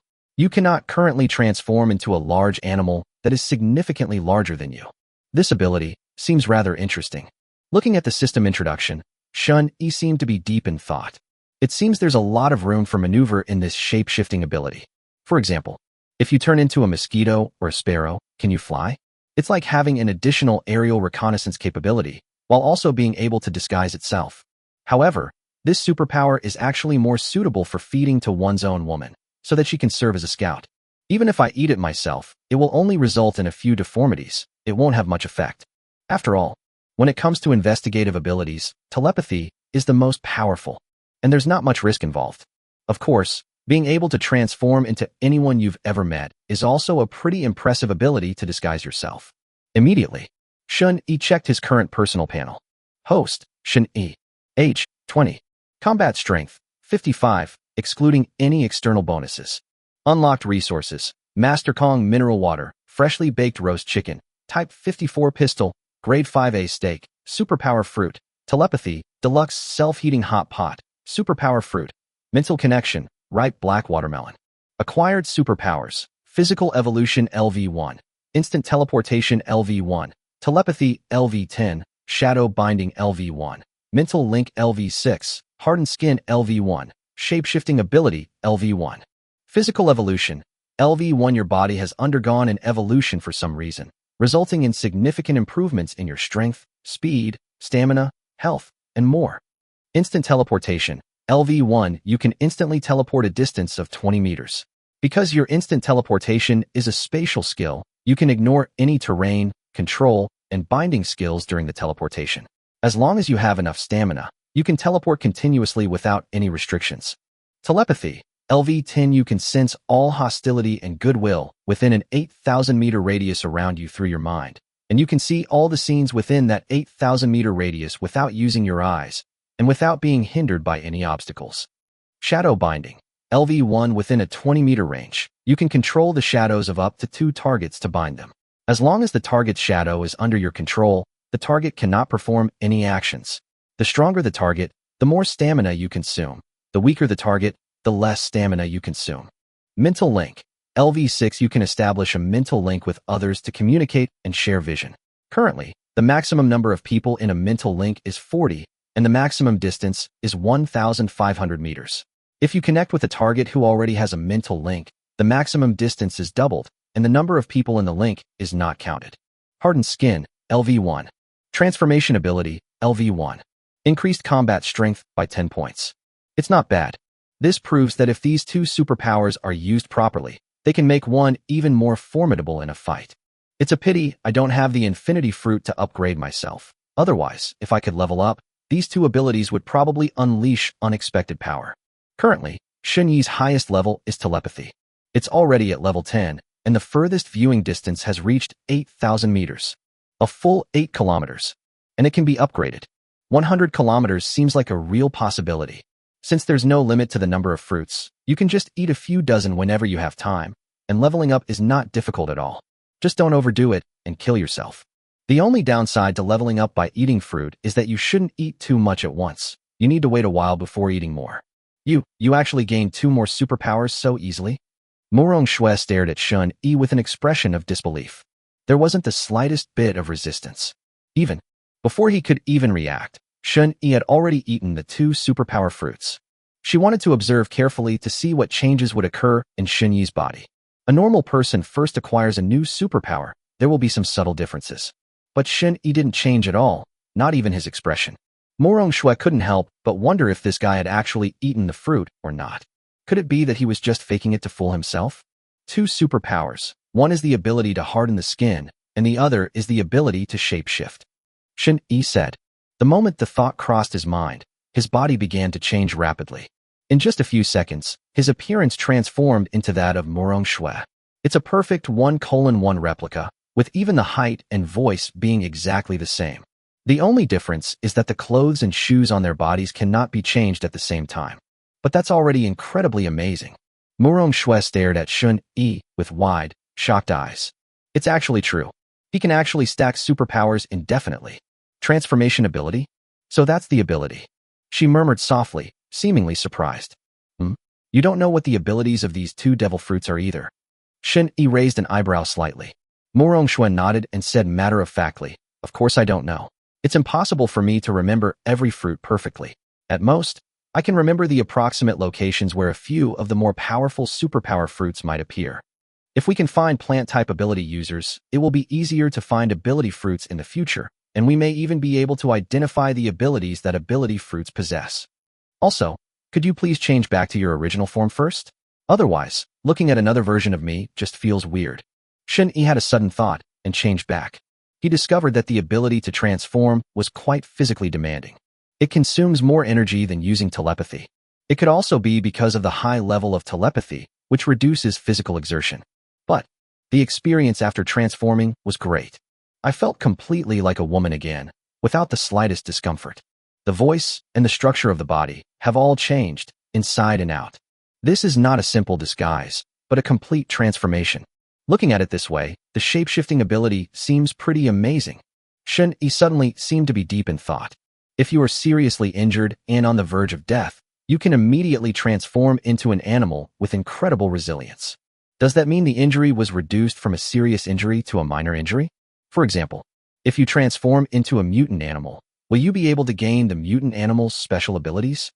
91. Test. Results. New fruit. If one could transform into a mutant animal, would one be able to gain the mutant animal's special abilities? Try it if you think of it. Only through personal experience can one be certain.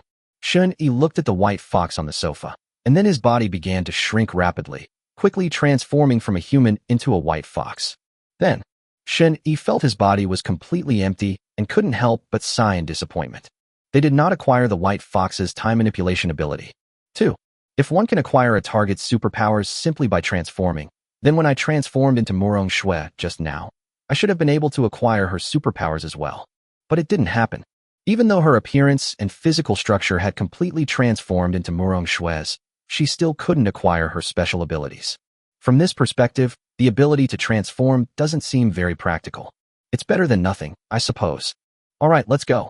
Shun Yi also stopped the experiment, returned to his original appearance, and got dressed. The white fox on the sofa watched Shun Yi change shape, its big eyes filled with shock.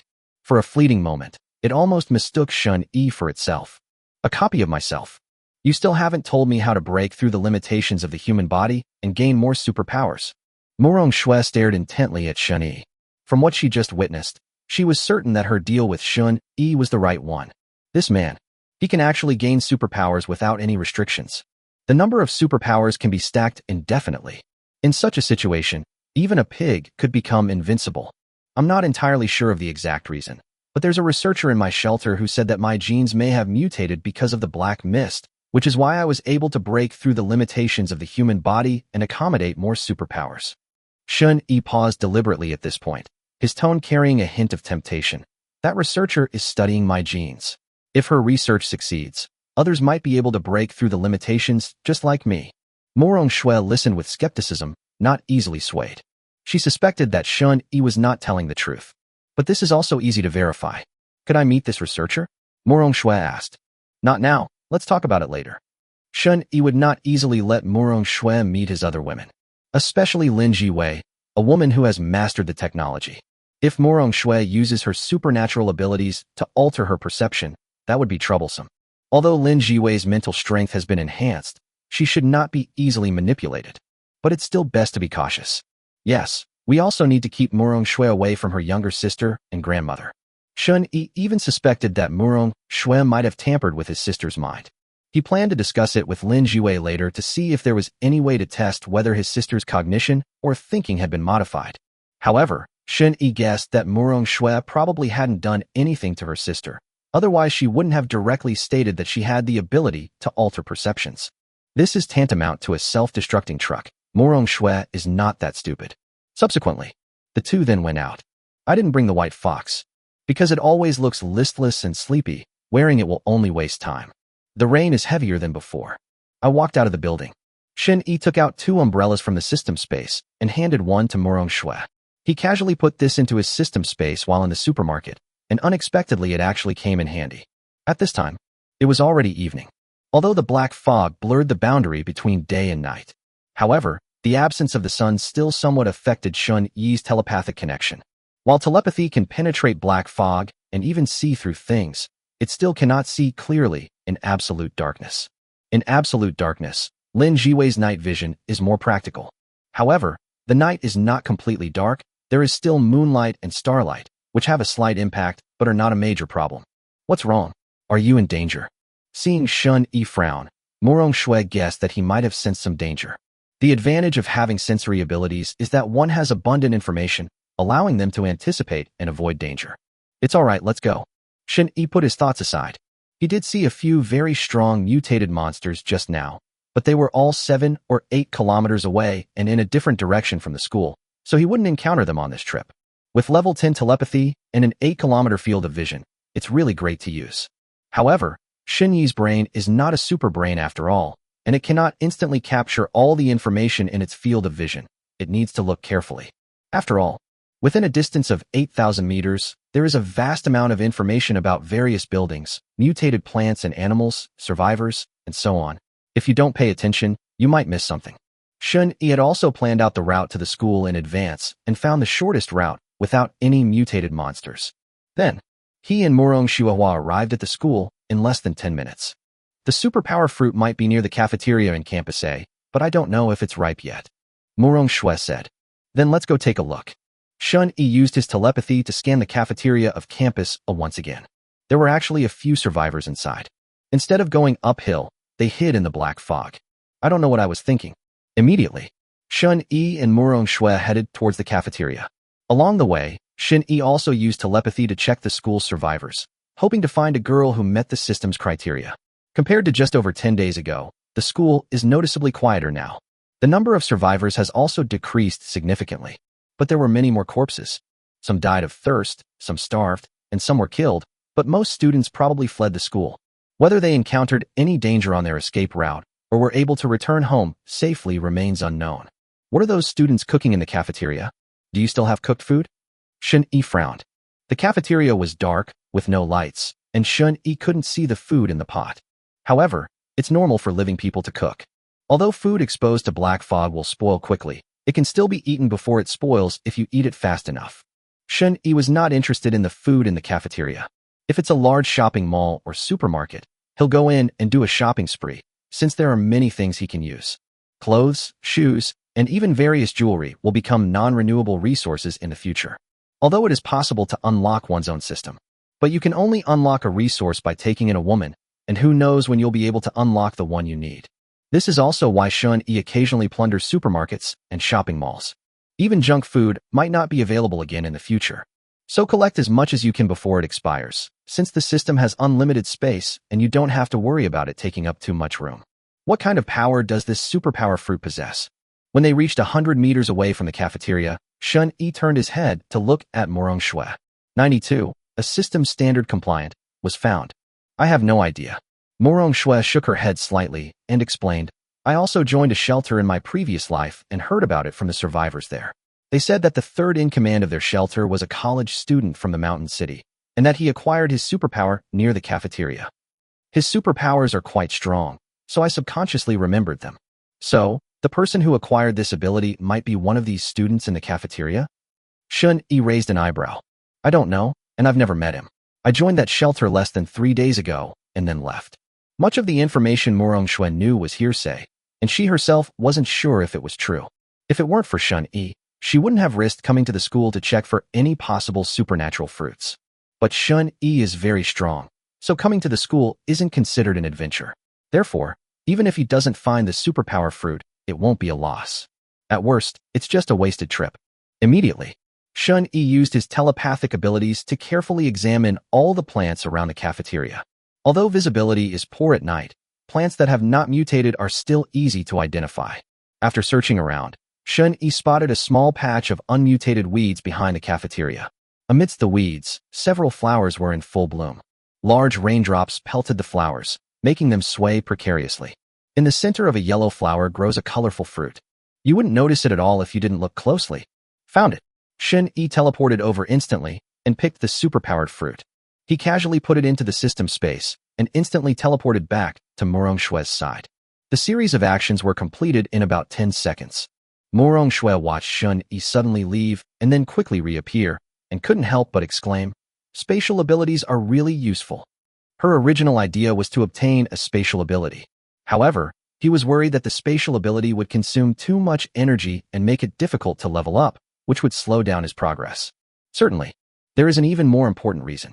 That means Murong Shue didn't know where the fruit of spatial ability would appear. All the information she has about superpowered fruits is hearsay. If it weren't for her strong mental strength and enhanced memory, which allowed her to subconsciously remember some important information, she wouldn't have been able to find many superpower fruits even if she were reborn. Not to mention the rare space manipulation fruits. Going home now, Murong Shue looked at Shun-Yi. She was ready to give herself to him tonight. Perhaps, only by becoming Shun-Yi's woman can she gain his true trust and his help. No rush. I have something to take care of. Telepathy. Shun-Yi discovered that many survivors were gathered in the school's supermarket. Among them were his classmates and roommates. I didn't expect you to still be alive. You're really lucky. Shun-Yi murmured softly. Since you're all alive, I'll personally help you find liberation. Otherwise, my thoughts won't be clear. Besides, Shun-Yi also discovered a girl who met the system's standards. Bite. Survivor matching system criteria detected. Initiating detailed information scan. Name, Han Ruashi. Age, 21. Appearance, 91 points. Body shape, 96 points. Internal strength, 100 points, without prior personnel approval. Total score, 96 points. Evaluation. Taking them in will unlock one random resource. This is a girl with a very good figure. She was wearing a white, tight-fitting tracksuit, and although it looked like she hadn't washed it in a while, her face was a bit dirty, making it hard to see her 91-point pretty face. Through X-ray vision, Shun-Yi discovered that the girl even had slight muscle definition in her thighs and abdomen. It seems like someone who exercises regularly. No wonder her body type score is 96.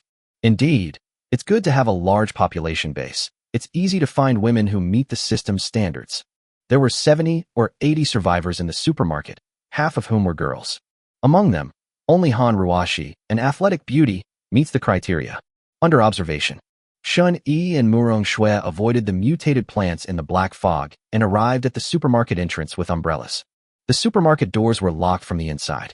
Moreover, there were several boys with weapons guarding behind the door. It looks like a small shelter has been set up inside the supermarket. But building a shelter in the black fog would result in a significant waste of drinking water every day. The school's supermarket had a good supply of goods. Otherwise, the shelter would have collapsed long ago. Naive college students lack survival experience.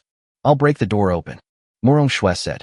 Her mental strength has recovered somewhat, and she can now use her mental powers. In Murong Shue's view, Shun-Yi's purpose in coming to the supermarket must be to search for supplies. That's exactly what she was thinking too. Since Shun-Yi has a special ability space, we must fill it to the brim. No need, we can just go in.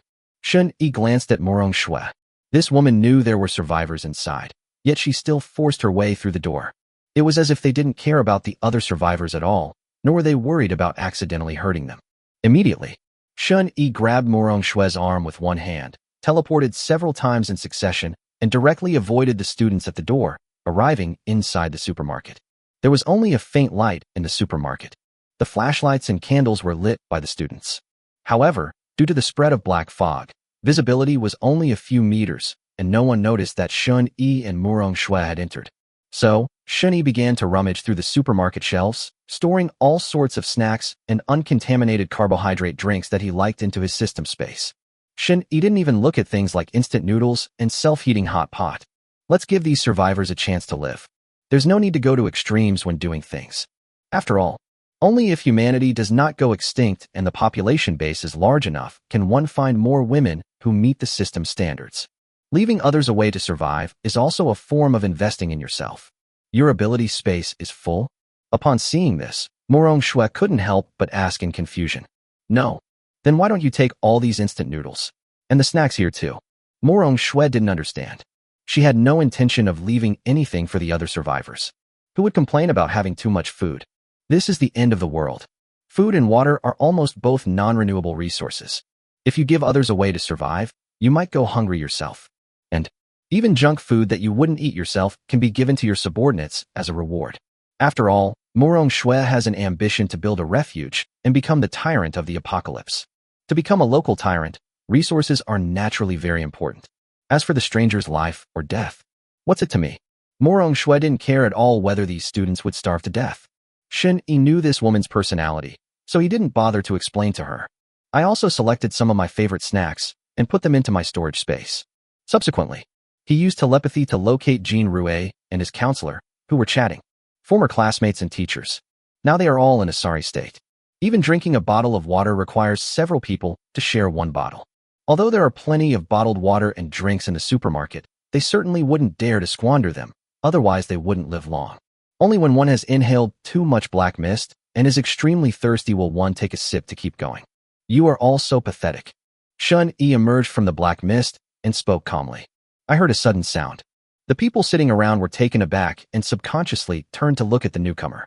Recognizing Shun Yi, the burly Jean Rue jumped to his feet, pointing at him with a menacing expression and cursing.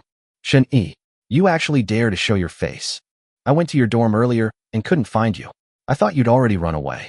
I didn't expect you to actually come to my door. I'll show you the price of trash talk today. 93. Think about it yourself. Why did I only hit you?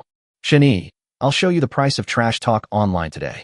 Jean Rue clenched his fists, his knuckles making a low cracking sound, his face shrouded in a thick aura of menace, as he approached Shun Yi step by step. His hatred for Shun Yi was merely the trigger.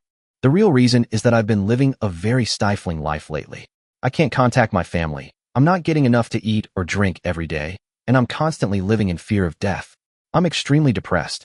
He needed a complete release of the negative emotions that had been building up inside him. As luck would have it, Shun Yi walked right into his line of fire. The other students, including classmates and counselors, did not try to stop it. Shun Yi's previous attitude of showing off food in the group chat also made some people resentful. Furthermore, there are no laws or police in charge now, so even if Jean Rue severely punishes Shun Yi, or even kills him, it won't matter.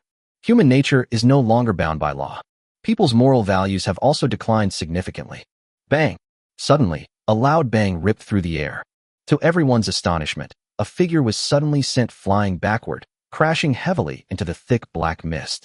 A shrill scream followed, then silence. It's Jean Rue. All the students and teachers stared wide-eyed, their faces filled with disbelief. What happened? How could Jean Rue suddenly fly out? Clearly, no one touched him. In everyone's sight, Jean Rue had been walking aggressively towards Shun Yi, but before he had taken more than a few steps, he was suddenly sent flying backward without warning.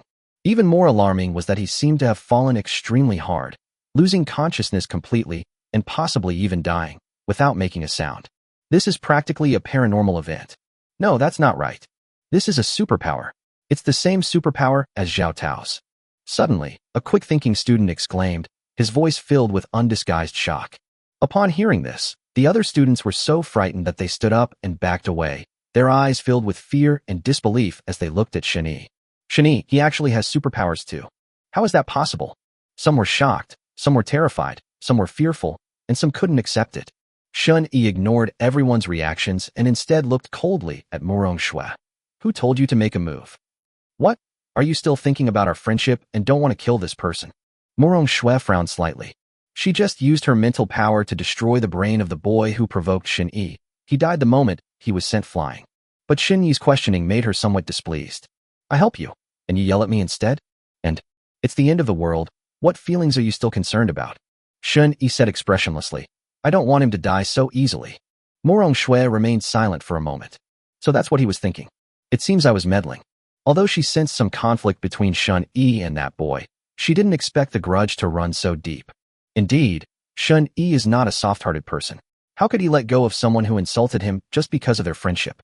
Don't act rashly next time, Shun Yi warned coldly, but did not reprimand him further. Although Morong Shui's behavior displeased him somewhat, her initial intention was to help him, so there was no need to get angry about it.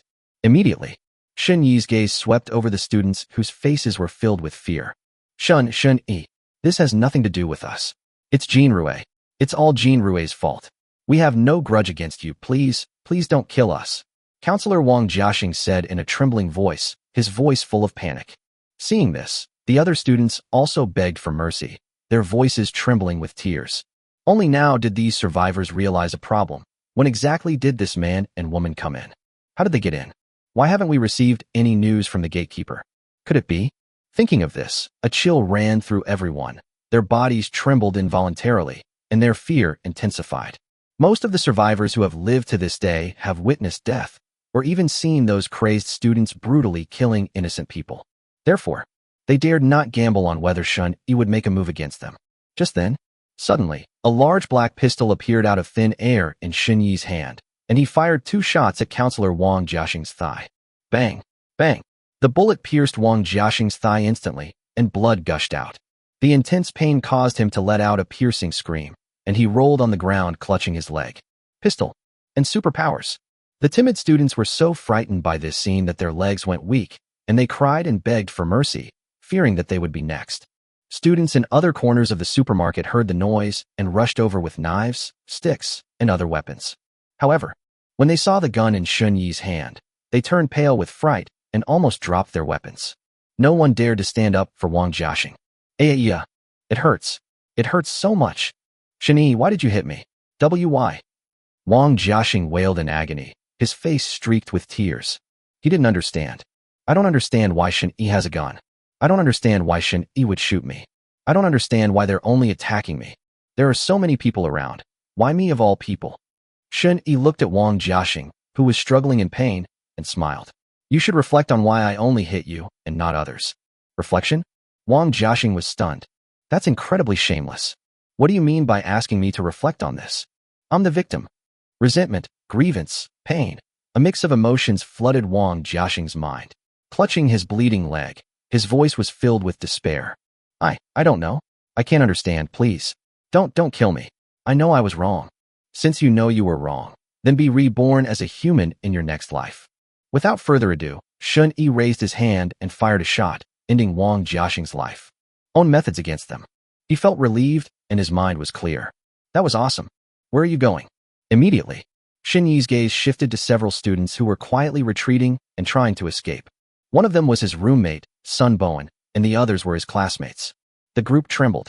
One of the girls was so frightened that she knelt down and cried, begging for mercy. Shun Yi, I've never cursed you before. Please don't kill me. I really have never cursed you. Some begged for mercy, while others seized the opportunity to rush into the black mist, attempting to escape Shun Yi's pursuit. Don't worry, I'm not some kind of serial killer. Why would I kill you? Shun Yi glanced at the girl, but didn't have a deep impression of her, only remembering that she was a classmate. Thank you. Thank you so much. The girl burst into tears of joy and thanked him repeatedly. The other students who didn't dare to run away also quickly knelt down and begged for mercy. Unfamiliar students who didn't know Shun Yi and had no grudge against him didn't dare to make the slightest move and obediently stood still. Some boys even secretly hid their weapons behind their backs, fearing that Shun Yi would see them and bring about their deaths. No one would be foolish enough to think that a knife is faster than a gun. Faced with a ruthless character who has a gun and is actually willing to kill, the naive college students simply cannot muster the thought of resisting. Shun Yi glanced at everyone, then turned to Murong Shui and ordered, "Go and kill those people who just escaped." Without hesitation, Murong Shui walked straight into the black mist. They kill without a second thought. The other students were so frightened by what they saw that they trembled all over. Even those students who thought they had no grudge against Shun Yi quickly dropped their weapons and knelt down like the female students begging for mercy. What does dignity matter when it comes to survival? Even kneeling wouldn't be shameful. 94. Be my woman from now on. Shun Yi's gaze swept over the kneeling students, and he naturally had no intention of continuing to attack. Unless someone with great intelligence is plotting to ambush you, there's no need to go on a killing spree. The reason he had Murong Shui kill those students who had escaped was simply because 2 of them had a grudge against him. One of them is my roommate Sun Bowen, who used to discuss me along with Jean Rue. Every time I have a conflict with Jean Rue, this guy takes my side. Those who like to take sides are doomed. Another one, Qin Haoran, had previously belittled and insulted himself in the group chat with righteous indignation. And more importantly, from the moment Shun Yi appeared, Qin Haoran's hostility was exceptionally strong, even stronger than Jean Rue's. In other words, this little brat has been holding a grudge against me, just because I didn't give him food and water. If this narrow-minded person isn't eliminated, he'll definitely cause trouble for us if he gains some power in the future. As for the other students, Shun-Yi had no intention of killing them. They weren't hostile towards me, they were more afraid. And Shun-Yi felt that these college students were quite suitable for income shelters, because most of them were only slightly intimidated and then obediently followed orders. These timid college students who just want to survive generally won't cause any trouble. Furthermore, university students have relatively simple minds and are easier to train and manage than adults in society. In the apocalypse, adults need family constraints to work diligently, while college students can behave themselves as long as they are given food and water in a relatively safe environment. Of course, you shouldn't eat too much, otherwise you'll easily run into a lot of troubles and problems. After a moment's thought, Shun-Yi looked at everyone and said, I've set up a shelter. Does anyone want to join?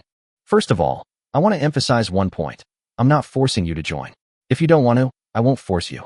But if you join my sanctuary and dare to betray me in the future, I will absolutely not let you off the hook. As he spoke, Shun-Yi breathed on the black star in his hand and wiped it clean. The students looked at each other, their hearts filled with fear. If we don't agree, will he kill us? Looking at the corpse on the ground, its eyes wide open and still bleeding, all the survivors shuddered. Yes, he definitely will. This guy kills without blinking an eye. I'm willing. I'm willing to join your shelter. The first to speak was the female classmate who had begged for mercy earlier. Shun-Yi glanced at her. This girl's name seems to be Manhwa, and she has pretty good grades. She has an average appearance, not ugly, but not outstanding either. After being glanced at by Shun-Yi, she remained firm in her choice. Because she saw that Shun-Yi and the woman beside him both had superpowers, and that Shun-Yi also had a gun. In a post-apocalyptic world, survival requires the protection of force. Otherwise, these 60 or 70 people wouldn't have been so easily intimidated by Shun-Yi's gun. Fortunately, it was Shun-Yi who they encountered. At least he didn't indiscriminately kill innocent people. If you were to encounter that group of students who went on a killing spree at school, even begging for mercy might not guarantee your survival. Those lunatics even abuse girls. Ma Hongwang is terrified just thinking about it. After some hesitation, most of the other students expressed their willingness to join Shun-Yi's shelter. Only a few people remained silent, clearly indicating their refusal. Shun-Yi glanced around and, seeing that Han Ruashi, a girl who met the system's standards, was also willing to join, he ignored the others. His main target was Han Ruashi. As for the others, he just recruited them incidentally. Hey boss, should we take all the supplies from the supermarket with us before we leave? Or are we going to set up our shelter right here in this supermarket? A skinny boy came over and asked. This boy is bolder and smarter than the others. His speaking at this moment was clearly an attempt to leave a good impression on Shun-Yi. Furthermore, his initiative in taking away the supplies also drew the hatred of other students who were unwilling to join the shelter for Shun-Yi. Sure enough, the other survivors all turned to look when they heard what the skinny boy said. Especially those students and teachers who were unwilling to join Shun-Yi's shelter glared fiercely at the skinny boy, as if they wished they could stab him. That bastard. They actually want to take a share of our supplies. They dared not complain about Shun-Yi, so they could only vent their anger on the skinny boy, believing that it was all his fault for saying those things. Shun-Yi glanced at the boys and said calmly, take as many supplies as you can. Whoever takes back supplies today, they are theirs from now on and don't need to hand them over. Okay, boss, I got it. The skinny boy immediately responded excitedly, and then called on everyone to pack the food. The college students were happy with Shun-Yi's attitude. Today, whoever takes something keeps it. There's no need to hand it in. It seems joining a shelter isn't such a bad thing after all. But those students and teachers who originally didn't join the shelter are now in a panic. Although there are plenty of snacks and drinks in the supermarket that haven't spoiled, if a large portion of them are taken away, they won't last long. Some fickle people immediately changed their minds and wanted to join the shelter, but Shun-Yi refused them outright. Do you really think you can just add to my shelter whenever you want? If you didn't seize the opportunity, there won't be a second chance. The fence-sitters were immediately annoyed, but dared not hold a grudge against Shun-Yi, so they could only direct their hatred at the skinny boy again. It's all because of that bastard. If he hadn't spoken up, Shun-Yi might not have taken any supplies from the supermarket at all. Boss, something terrible has happened. I discovered that many food and beverage items on the shelves have vanished into thin air. There might be a thief. The skinny boy suddenly ran over in a panic to report. Ignore them. Keep taking your things, Shun-Yi said calmly. The skinny boy paused for a moment, then seemed to guess what was going on, but wisely didn't ask any more questions and turned to leave. As he walked, he called out to the others, "Everyone, hurry up and pack plenty of high-energy food and bottled water. We're leaving soon." Skinny boys are indeed quite good at reading people's expressions. Shun-yi didn't mind his little scheme to climb the social ladder. He was too lazy to get involved in the specific affairs of the shelter. He only values loyalty and ability. Although the skinny boy had his own thoughts, he showed no hostility whatsoever. Moreover, he knew how to attract hatred for himself, which showed he was very sensible. Although Shun-yi didn't care about these people's hatred, he naturally didn't mind using sensible subordinates. Immediately, Shun-yi used his telepathy to scan the group of people who were packing food and quickly found Han Ruashi, who was wearing a white tracksuit. He walked straight over. Han Ruashi was holding a backpack and stuffing it with snacks and water. There were two boys next to her who looked like her suitors, or even more like sycophants, vying to help Han Ruashi get things from the shelves. Han Ruashi, who was busy at work, looked up and saw Shun-yi coming over. She was so startled that she dropped her drink on the ground and stammered, "Boss, boss." She didn't know how to address Shun-yi, this devil, so she could only imitate the skinny boy and call him boss. The two sycophants turned around immediately upon hearing Han Ruashi's voice. Upon seeing Shun-yi, he was equally startled and quickly called out boss. Although they were all around the same age, Shun-yi's aura was clearly much stronger than theirs. Aura is rather abstract, but after Shun-yi had just killed someone, his aura appeared exceptionally powerful in the eyes of others. Fear created this feeling within them. Shun-yi ignored the two boys and focused his gaze directly on Han Ruashi, asking, "Do you have a boyfriend?" Han Ruashi was taken aback for a moment, then replied somewhat fearfully, "Does an online relationship count? Have you two met before?" "No. Since the power outage and internet shutdown, Han Ruashi has not chatted with her online boyfriend. They had originally planned to meet up next month. Only, this apocalypse disrupted everything." "Okay, that's fine then. Be my woman from now on." Shun-yi spoke naturally. 95. "So this is how you can pursue your goddess." "Oh." Upon hearing Shun-yi's undisguised and unreasonable request, Han Ruashi froze on the spot, her tense emotions collapsing instantly. "Wow, that's so direct. They didn't even ask for my name before making such an outrageous request. Is someone trying to sexually harass me?" Han Ruashi swallowed hard, instinctively wanting to refuse. After all, she and this man had only just met and hadn't even exchanged more than a few words. She had no idea what kind of personality this fierce-looking man had, or whether he was bad or not. It's a bit too fast for them to suddenly want to be together. The two boys who were pursuing Han Ruashi changed their expressions immediately after hearing Shun-yi's words. But upon seeing the gun in Shun-yi's hand, they all tacitly chose to remain silent. Although they liked Han Ruashi very much, they didn't want to lose their lives for her. Han Ruashi glanced at the two silent boys, feeling secretly anxious. She wanted to refuse Shun-yi, but she was also worried that if she refused, this man would shoot her without hesitation. "Have you made up your mind?"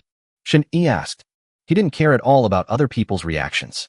"As long as they are not hostile to you. I don't care what others think. Can I refuse?" Han Ruashi tentatively probed in a low voice. But as soon as she finished speaking, she worried that Shun-yi would be angry, so she quickly added, We've only just met. We're not familiar with each other yet.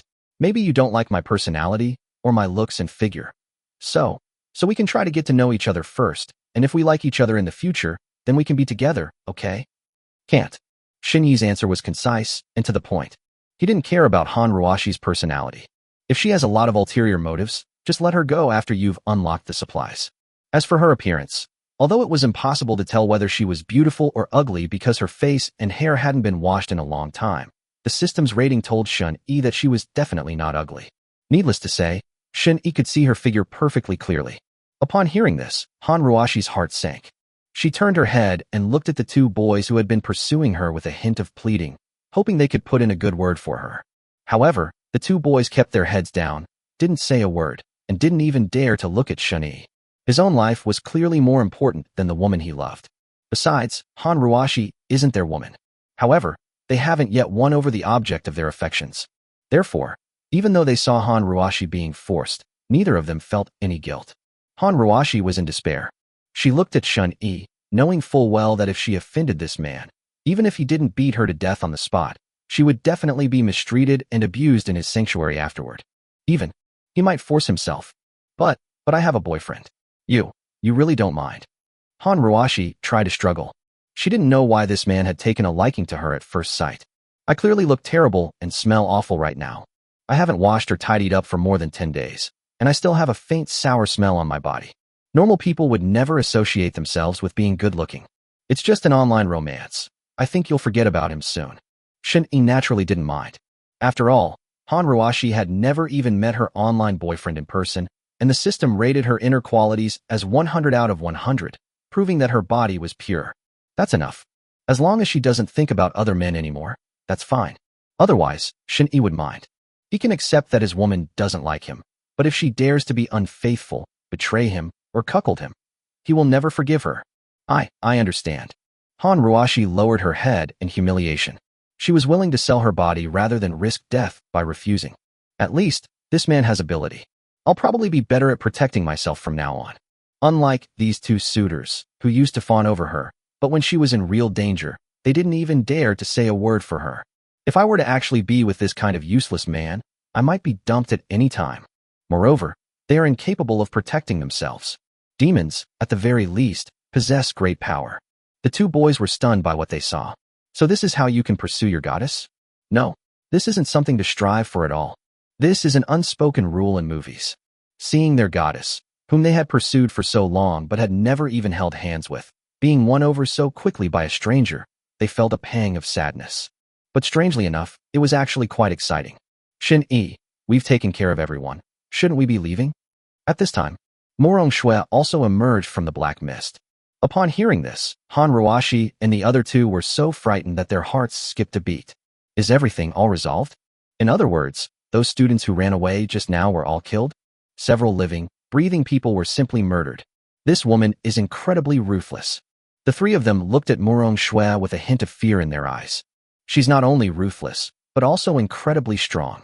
A woman actually managed to kill several boys. Okay, let's go then. Shun-e was quite satisfied with what he had gained from the trip. A super-powered fruit, some supplies in the supermarket, a woman who can unlock supplies, and many subordinates. What a bountiful harvest. After, dozens of people, carrying large and small bags of supplies, gathered at the supermarket entrance.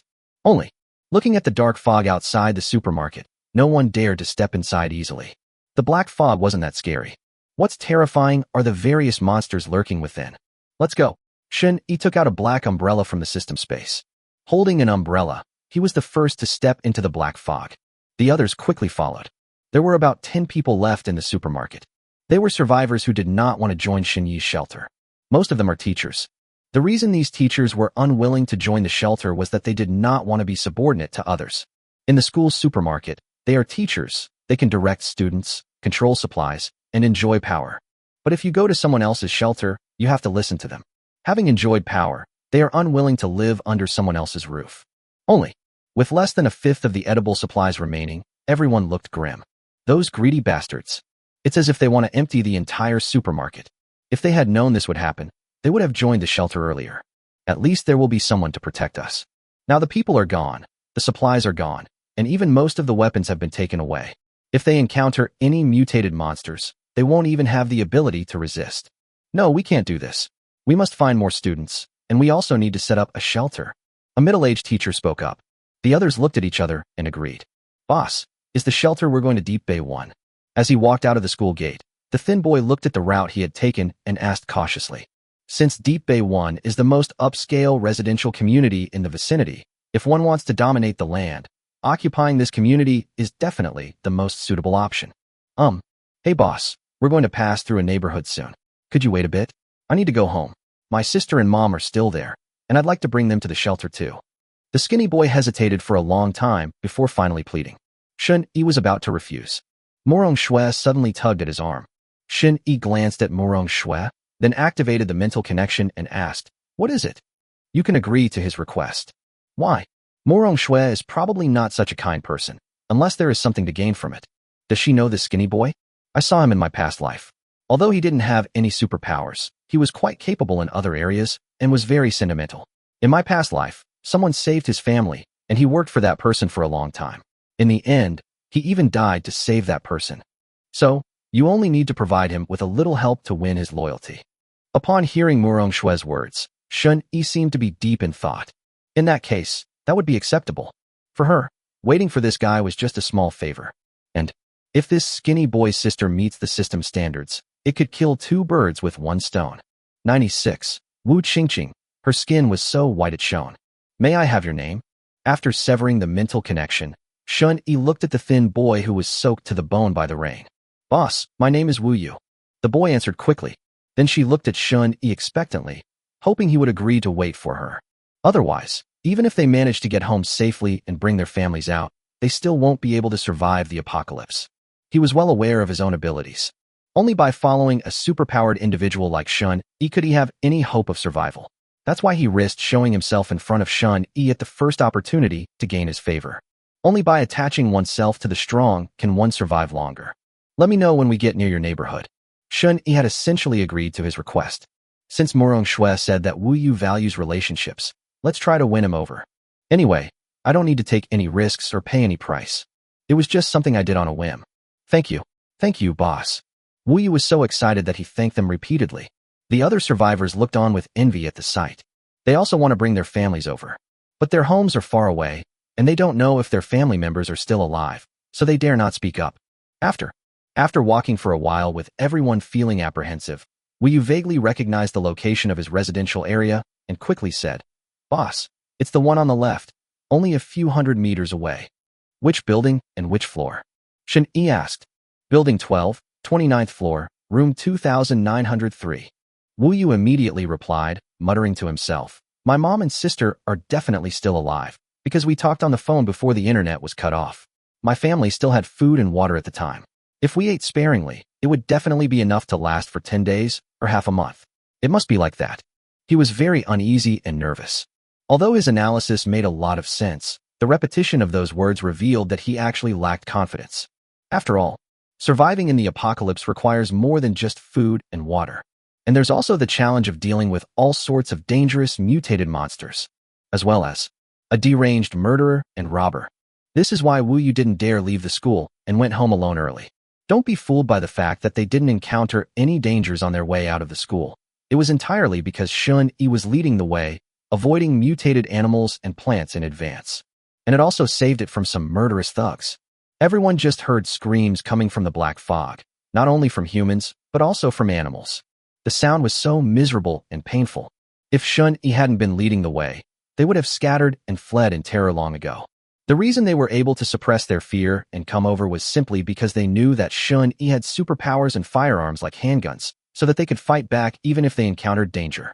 No one felt that the journey had been easy. The oppressive atmosphere was so intense that no one dared to breathe loudly. At the same time, Shun-Yi activated his telepathy and began searching for Building 12. Wu Yu lives in a densely populated high-rise residential area where there are still quite a few survivors. It took Shun-Yi a little time to find Building 12. Then, room 2903 on the 29th floor has been locked down. Precise location tracking via telepathy. Then look through it. Although it was dark and not very clear, I could still see that there were two people in the room. Judging from their body types, they are all women. It was at this time that a system notification suddenly sounded. Bite.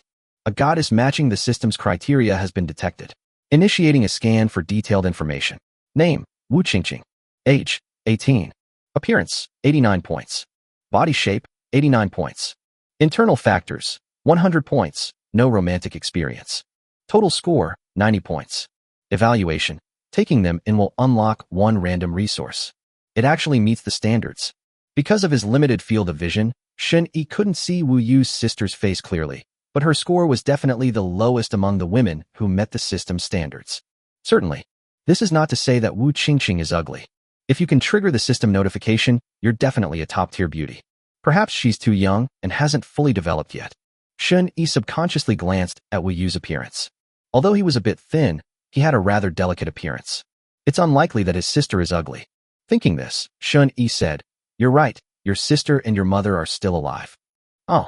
Wu Yu was stunned for a moment, not understanding why his boss had answered him. But after just a moment's thought, he vaguely guessed something. Could it be that? Does the eldest brother have another superpower, the ability to see his family remotely? Otherwise, why did he only ask for his own house number, and then tell his family members that they were still alive less than 2 minutes later? As a modern college student, exposed to various novels, web dramas, and so on, Wu Yu's thinking is not so rigid. and he can easily come up with a bunch of answers in his mind. Immediately, he got excited. My sister and mother are still alive. This is the best news for him. Some of the other college students were confused, but some of the smart ones quickly guessed that Shun-Yi might be able to use his superpowers to detect if someone was still alive by their name or address, and they became excited as well. They all have families and want to know about their families. If the eldest brother really has this superpower, then they will have hope of finding out about their family in the future. Shun-Yi glanced at the crowd, who were displaying a variety of emotions, and deliberately refrained from explaining, wanting them to fill in the blanks in their minds. The sense of mystery is all created by the imagination. Boss, thank you. I will definitely repay you in the future.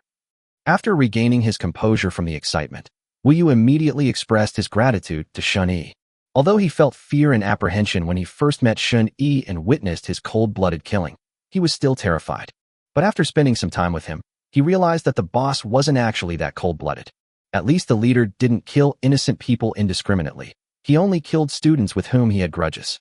Moreover, the leader was willing to generously share the supplies with the students.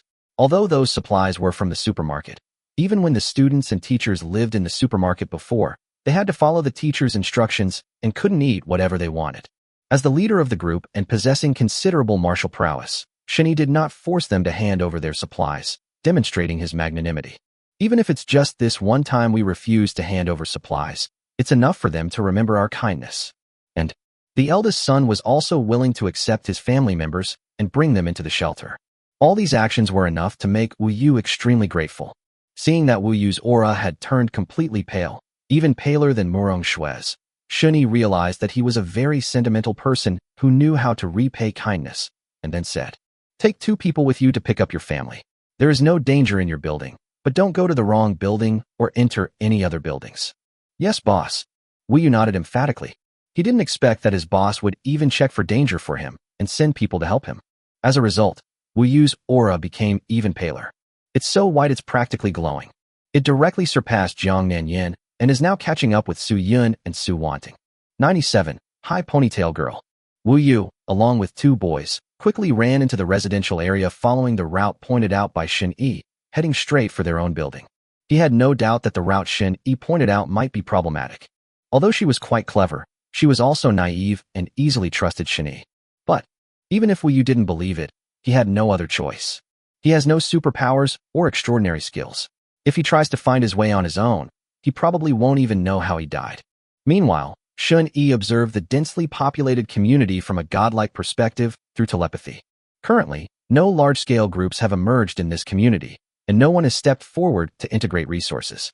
The surviving individuals were scattered across various buildings, each acting independently and forming numerous small groups. In the apocalypse, humans will subconsciously huddle together for warmth. In addition, Shun-Yi also saw dozens of mutated animals through telepathy. They were scattered throughout the neighborhood, some gnawing on the corpses, others licking the rainwater from the puddles. These mutated animals vary in appearance. Some are enormous, while others are exceptionally agile, clearly having adapted to the environment shrouded in black fog.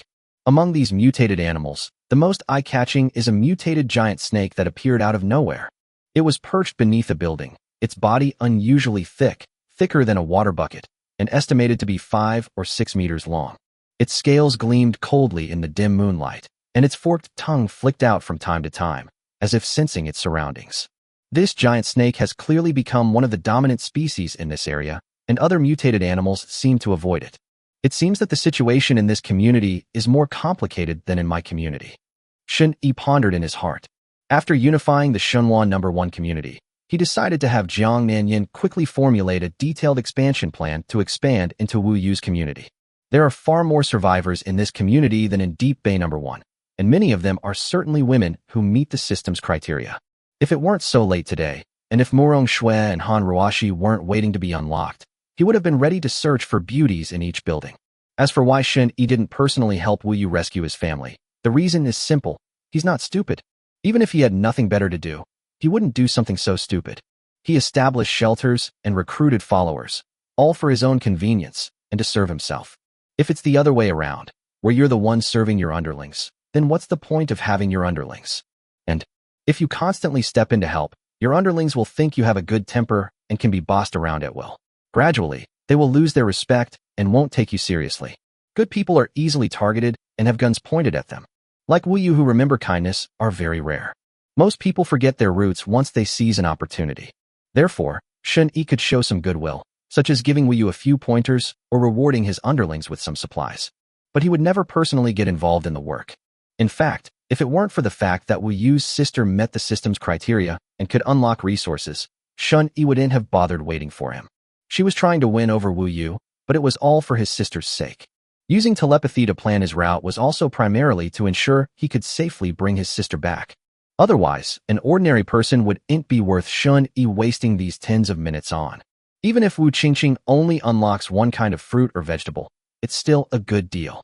Shun Yi murmured softly. About half an hour later, Wu Yu arrived with his family. The distance is only a few hundred meters, very close, but they wasted most of their time climbing the stairs. The climb of nearly 30 floors left the group breathless and their legs trembling.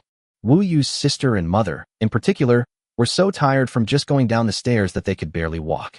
However, it is this kind of exhaustion that makes them understand the principle that you only get what you put in. Boss, I followed the route you gave me, and I didn't encounter any danger along the way. Wu Yu, slightly out of breath, gratefully reported to Shun Yi. When he walked into the residential area, he heard screams not far away. Although he couldn't see what was happening, he was certain it was very dangerous. If we hadn't strictly followed the boss's instructions, we would probably be the ones in danger. It was through this journey that Wu Yu guessed that the boss must have superpowers similar to clairvoyance or radar, able to see through the black fog. This is absolutely amazing. Wu Yu increasingly felt that his earlier decision to risk joining the shelter was the right one.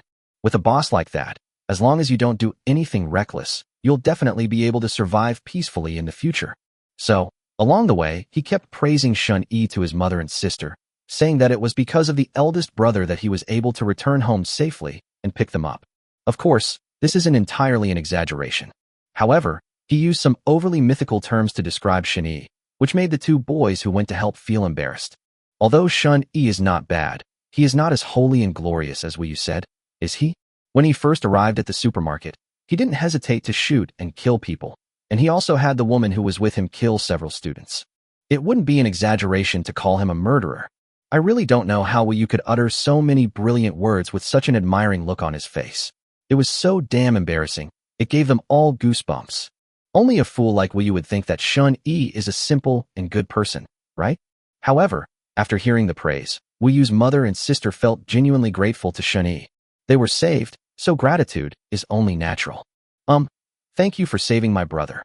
Wu Qingqing stepped forward to express her gratitude, secretly glancing at Shun Yi with a hint of curiosity and shyness in her eyes.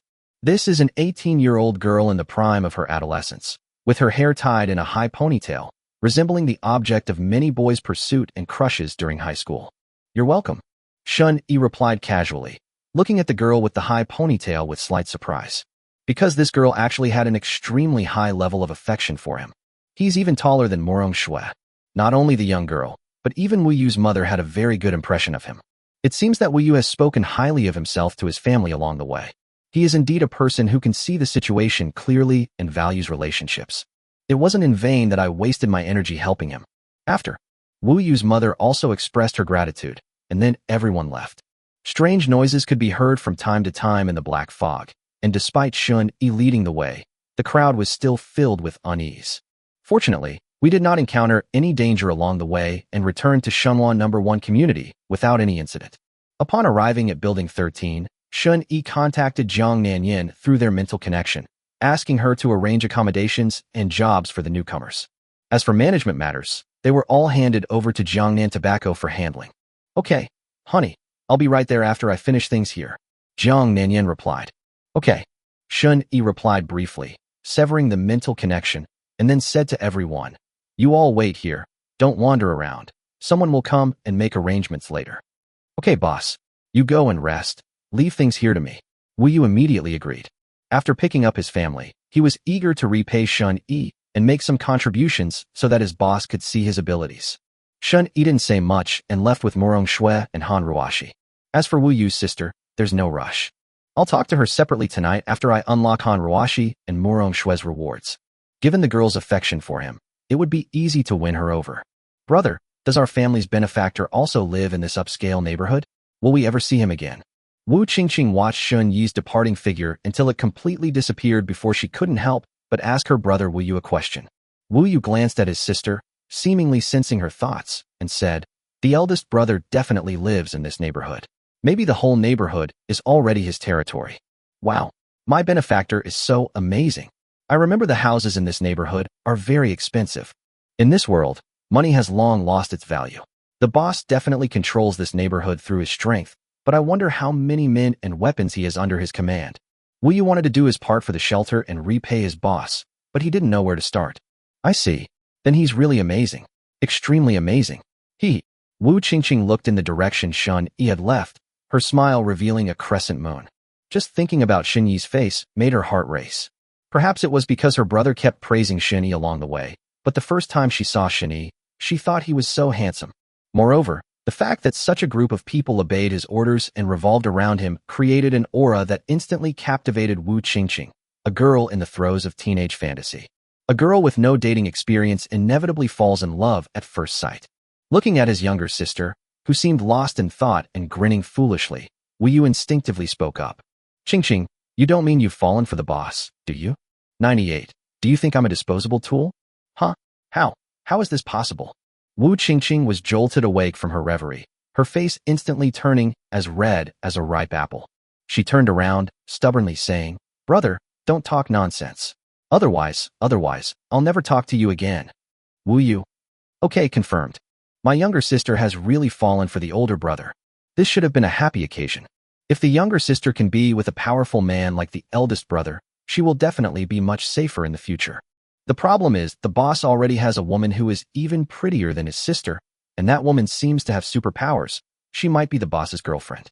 Thinking of this, Wu Yu could only sigh in disappointment and said to Wu Qingqing, "Qingqing, the boss probably already has a girlfriend. If you like him, you probably have no hope." Upon hearing this, Wu Qingqing was stunned for a moment, and her shy expression vanished instantly. She instinctively turned to stare at her brother and asked, "Girlfriend? Is it that pretty woman who left with him just now?" "I guess so. That woman seems to have a close relationship with the boss. So Qingqing, you should give up as soon as possible," Wu Yu advised. He didn't want his sister to get into trouble, or she would only get hurt more. It would be better to nip it in the bud. Moreover, it wouldn't be good if the younger sister affected the relationship between the eldest brother and his girlfriend. "The eldest son has been kind to my family, and I cannot repay kindness with enmity." I know. I never said I liked him. You're just making things up. You jerk. I'm ignoring you," Wu Qingqing retorted defiantly, then turned and ran towards her mother, feigning a sullen look as if she had been wronged. Wu Yu shook his head slightly. He then began to seriously consider how to help Shun Yi and repay his boss's kindness. "Go take a shower. Make sure you're clean." Morong Shue's home on the 18th floor of Building 13. Shun Yi looked at the dirty Han Ruashi and really didn't know where to start eating. Bath.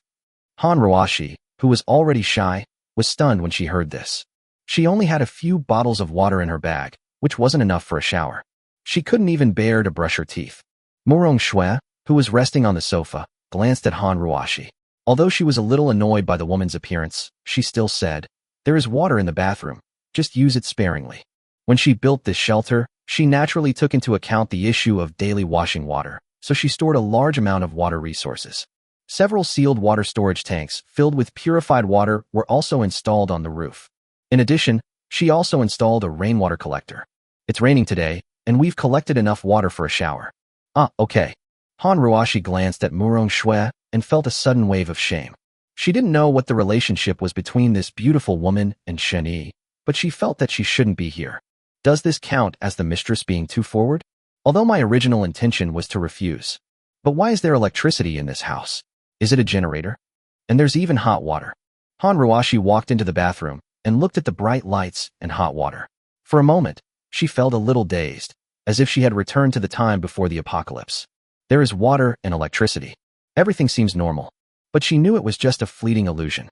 Because this is the only apartment in the entire building that has electricity. The rest of the world was pitch black. Occasionally, a tiny glimmer of light could be seen. It was unclear whether it was a flashlight or a candle. Those are the realities. This place is more like a utopia. Was all of this built by Shen Yi? He's incredibly capable, amazing. Thinking of Shen Yi, Han Ruashi's cheeks flushed slightly. After he takes a shower, he won't want me tonight, will he? Should I refuse if he insists? But wouldn't it seem too fake to refuse now? As Han Ruashi thought about it, her face turned even redder. I don't even know what that kind of feeling is like.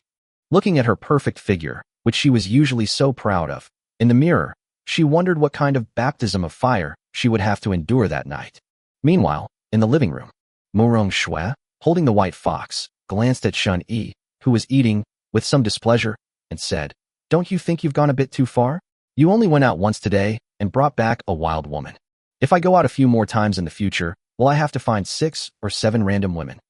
Although I know that Shun Yi is not a docile and devoted man, but his womanizing ways were still unbelievable to Murong Shui.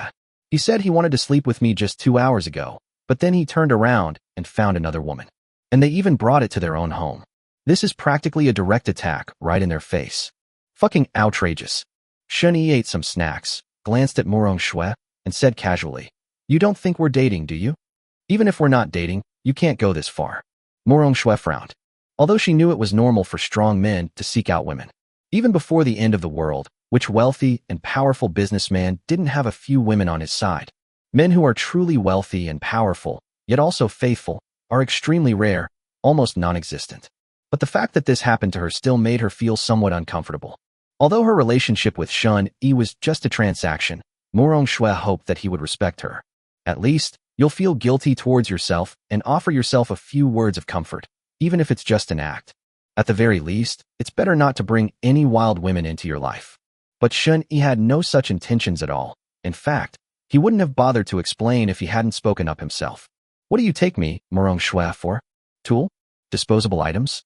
If you can't accept it, you can wait outside and come back in when it's all over," Shun Yi suggested. He didn't care about Murong Shui's feelings. "We certainly won't withhold supplies just to appease her. The system itself is your biggest weakness. It would be foolish to give up your cheat system just because you care about Murong Shui's feelings. You really are a shameless bastard." Murong Shui was utterly speechless. They were even a little angry. "This is clearly my home, yet they made me wait outside. Why don't you let your mother kneel at the door and listen? Or should I push you from behind? That's outrageous. That's outrageous." Unfortunately, she couldn't do anything about Shun Yi. This man seems to really just want to sleep with me. He has no feelings for me at all, and he doesn't even consider whether I'll be jealous. Murong Shui was very angry, but at the same time she also admired this bastard. Such a ruthless person is destined to go further than those survivors who fall in love in the apocalypse. She was certain that if faced with unavoidable danger, Shun Yi would abandon her without hesitation. Of course, the same goes for myself. So while she was feeling frustrated, she had nothing to say and could only vent by cursing. "Murong Shui, I hope you will not speak to me in this tone again."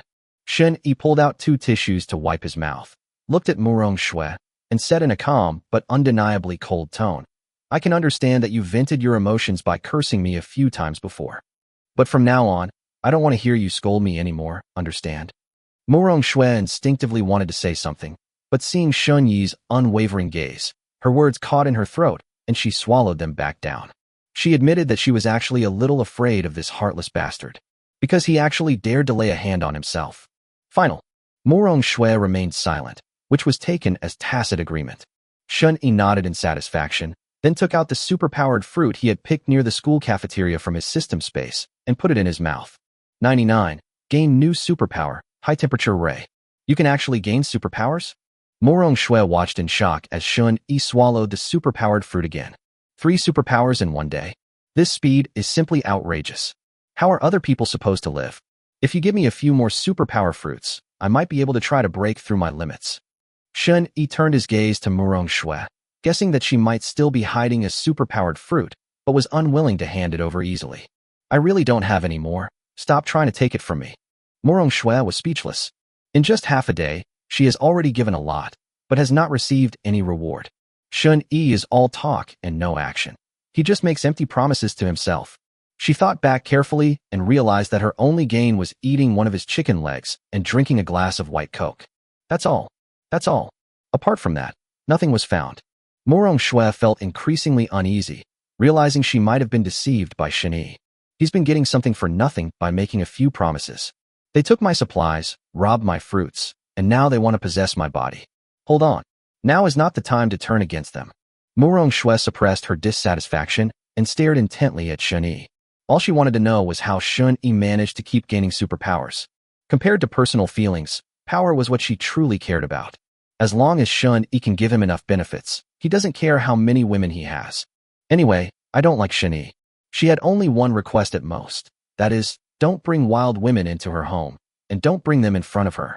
Otherwise, she'll be unhappy. What is your new superpower?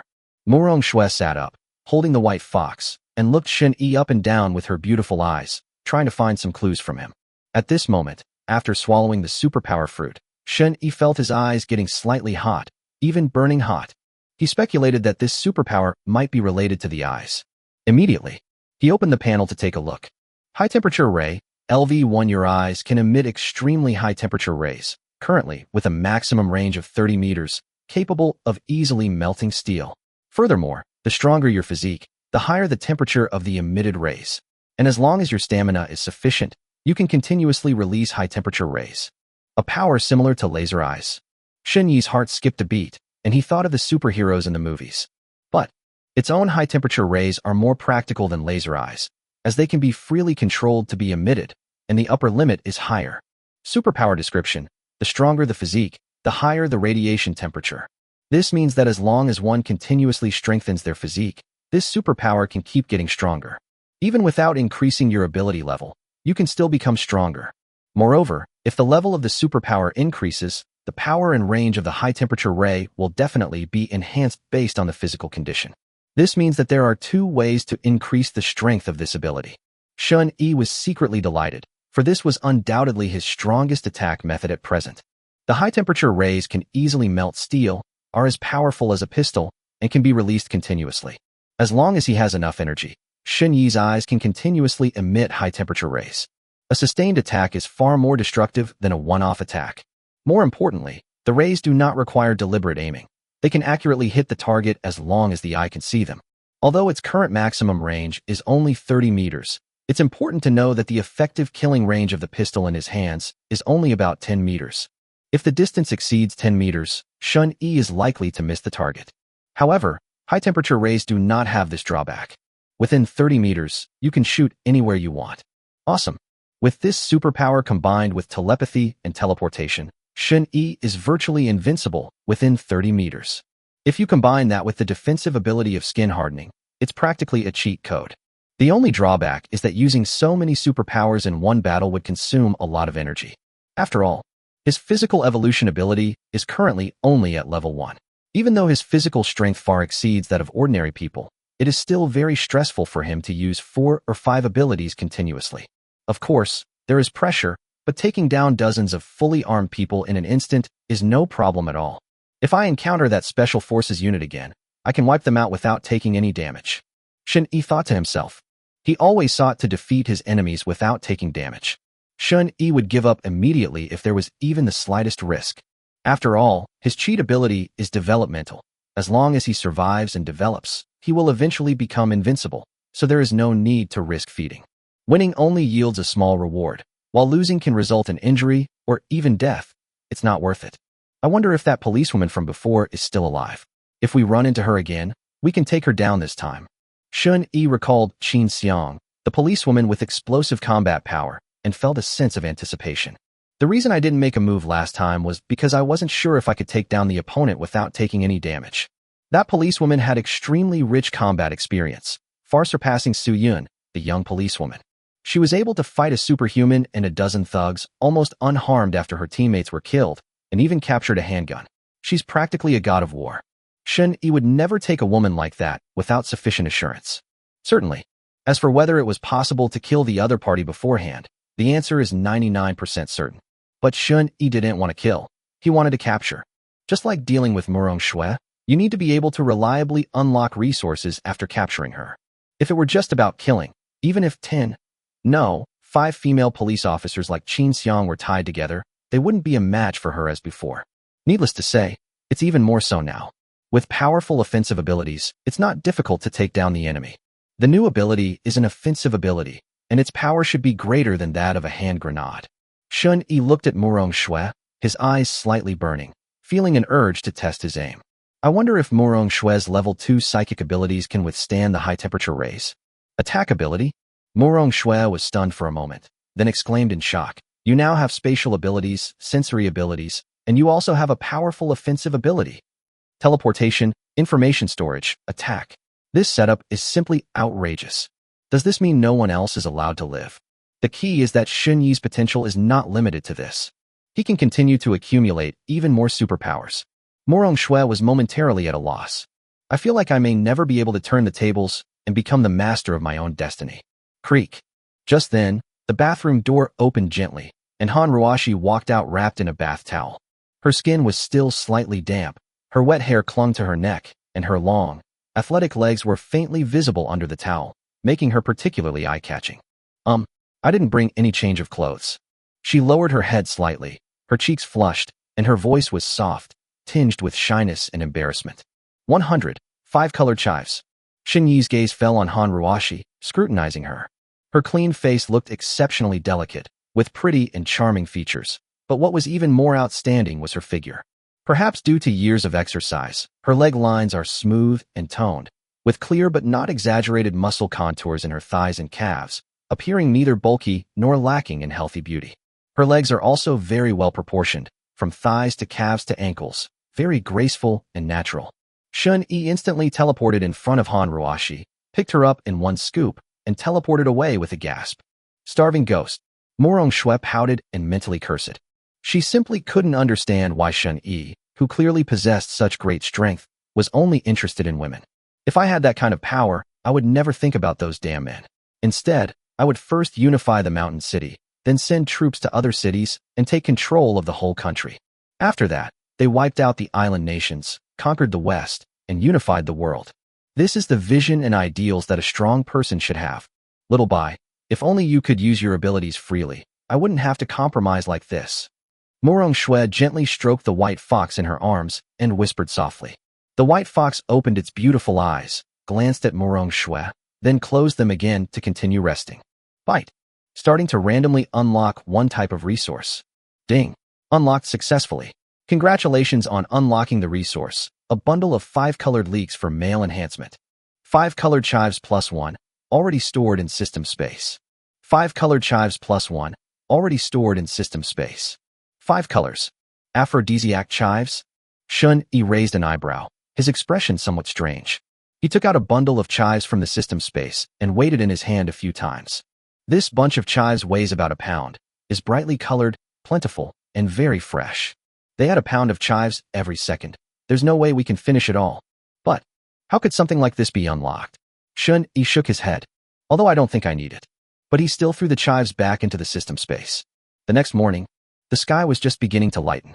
In the living room, Murong Shui groggily opened her eyes and found that she had actually slept on the sofa all night and felt uncomfortable all over. She frowned and looked towards the bedroom, somewhat displeased. "He didn't come out all night? Do you really like wild women that much?" She had been waiting for him all night, but she hadn't seen Shun Yi even after she fell asleep. "You'd better not come looking for me." With a slightly displeased hum, Murong Shui got up, stretched, and went into the bathroom to wash up. Washing her face, brushing her teeth, and applying simple makeup are her daily routines. Despite living in a post-apocalyptic world, she has a sufficient supply of water and is still able to maintain a relatively normal life. Just as Murong Shui was brushing her teeth, the bathroom door was pushed open. Shun Yi walked in yawning, went straight to the toilet, and turned on the water. "You." Murong Shui was taken aback, her cheeks flushing slightly. "This bastard's behavior is so natural. How can you be so shameless?" The two acted as if they were an old married couple, catching her completely off guard and almost giving her a sty. "Can you cook?" Shun Yi asked casually as he turned on the water. Murong Shui turned her head to face the wall and continued brushing her teeth, answering vaguely. "I know a little, but I'm not very good at it. As long as it's cooked through, that's fine. Stir-fry some chives for me later and steam some rice. I haven't had rice in a long time." Shun Yi said. He originally had no rice, flour, or oil, but Murong Shui had stored up quite a bit. "This is perfect for cutting through the grease and having a main meal. I didn't eat staple foods before, mainly because there weren't any available. I just discovered I had some chives yesterday, so I can stir-fry one and have it. By the way, let's see if the aphrodisiac 5-color chives produced by the system are actually effective." Subsequently, Shun Yi also washed his face and brushed his teeth. After washing up, he went to the living room, took took out a few steaks and some chives from his system space, and asked Morong Shue to cook.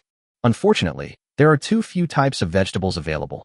Only chives are available, which isn't enough to make a complete 3-dish meal. Although there were still some vegetables stored by Morong Shue in the system space, Shen-Yi felt they weren't particularly fresh, so he lost his appetite. I don't want to eat self-heating hot pot. I just want to eat some home-style dishes. Where did you get such fresh chives? And they're so clean, you don't even need to wash them before cooking. Morong Shue examined the chives and found them to be exceptionally fresh, as if they had just been picked. Moreover, it's a rather rare variety. Don't ask questions you shouldn't ask. Hurry up and cook the dishes, I'm a little hungry.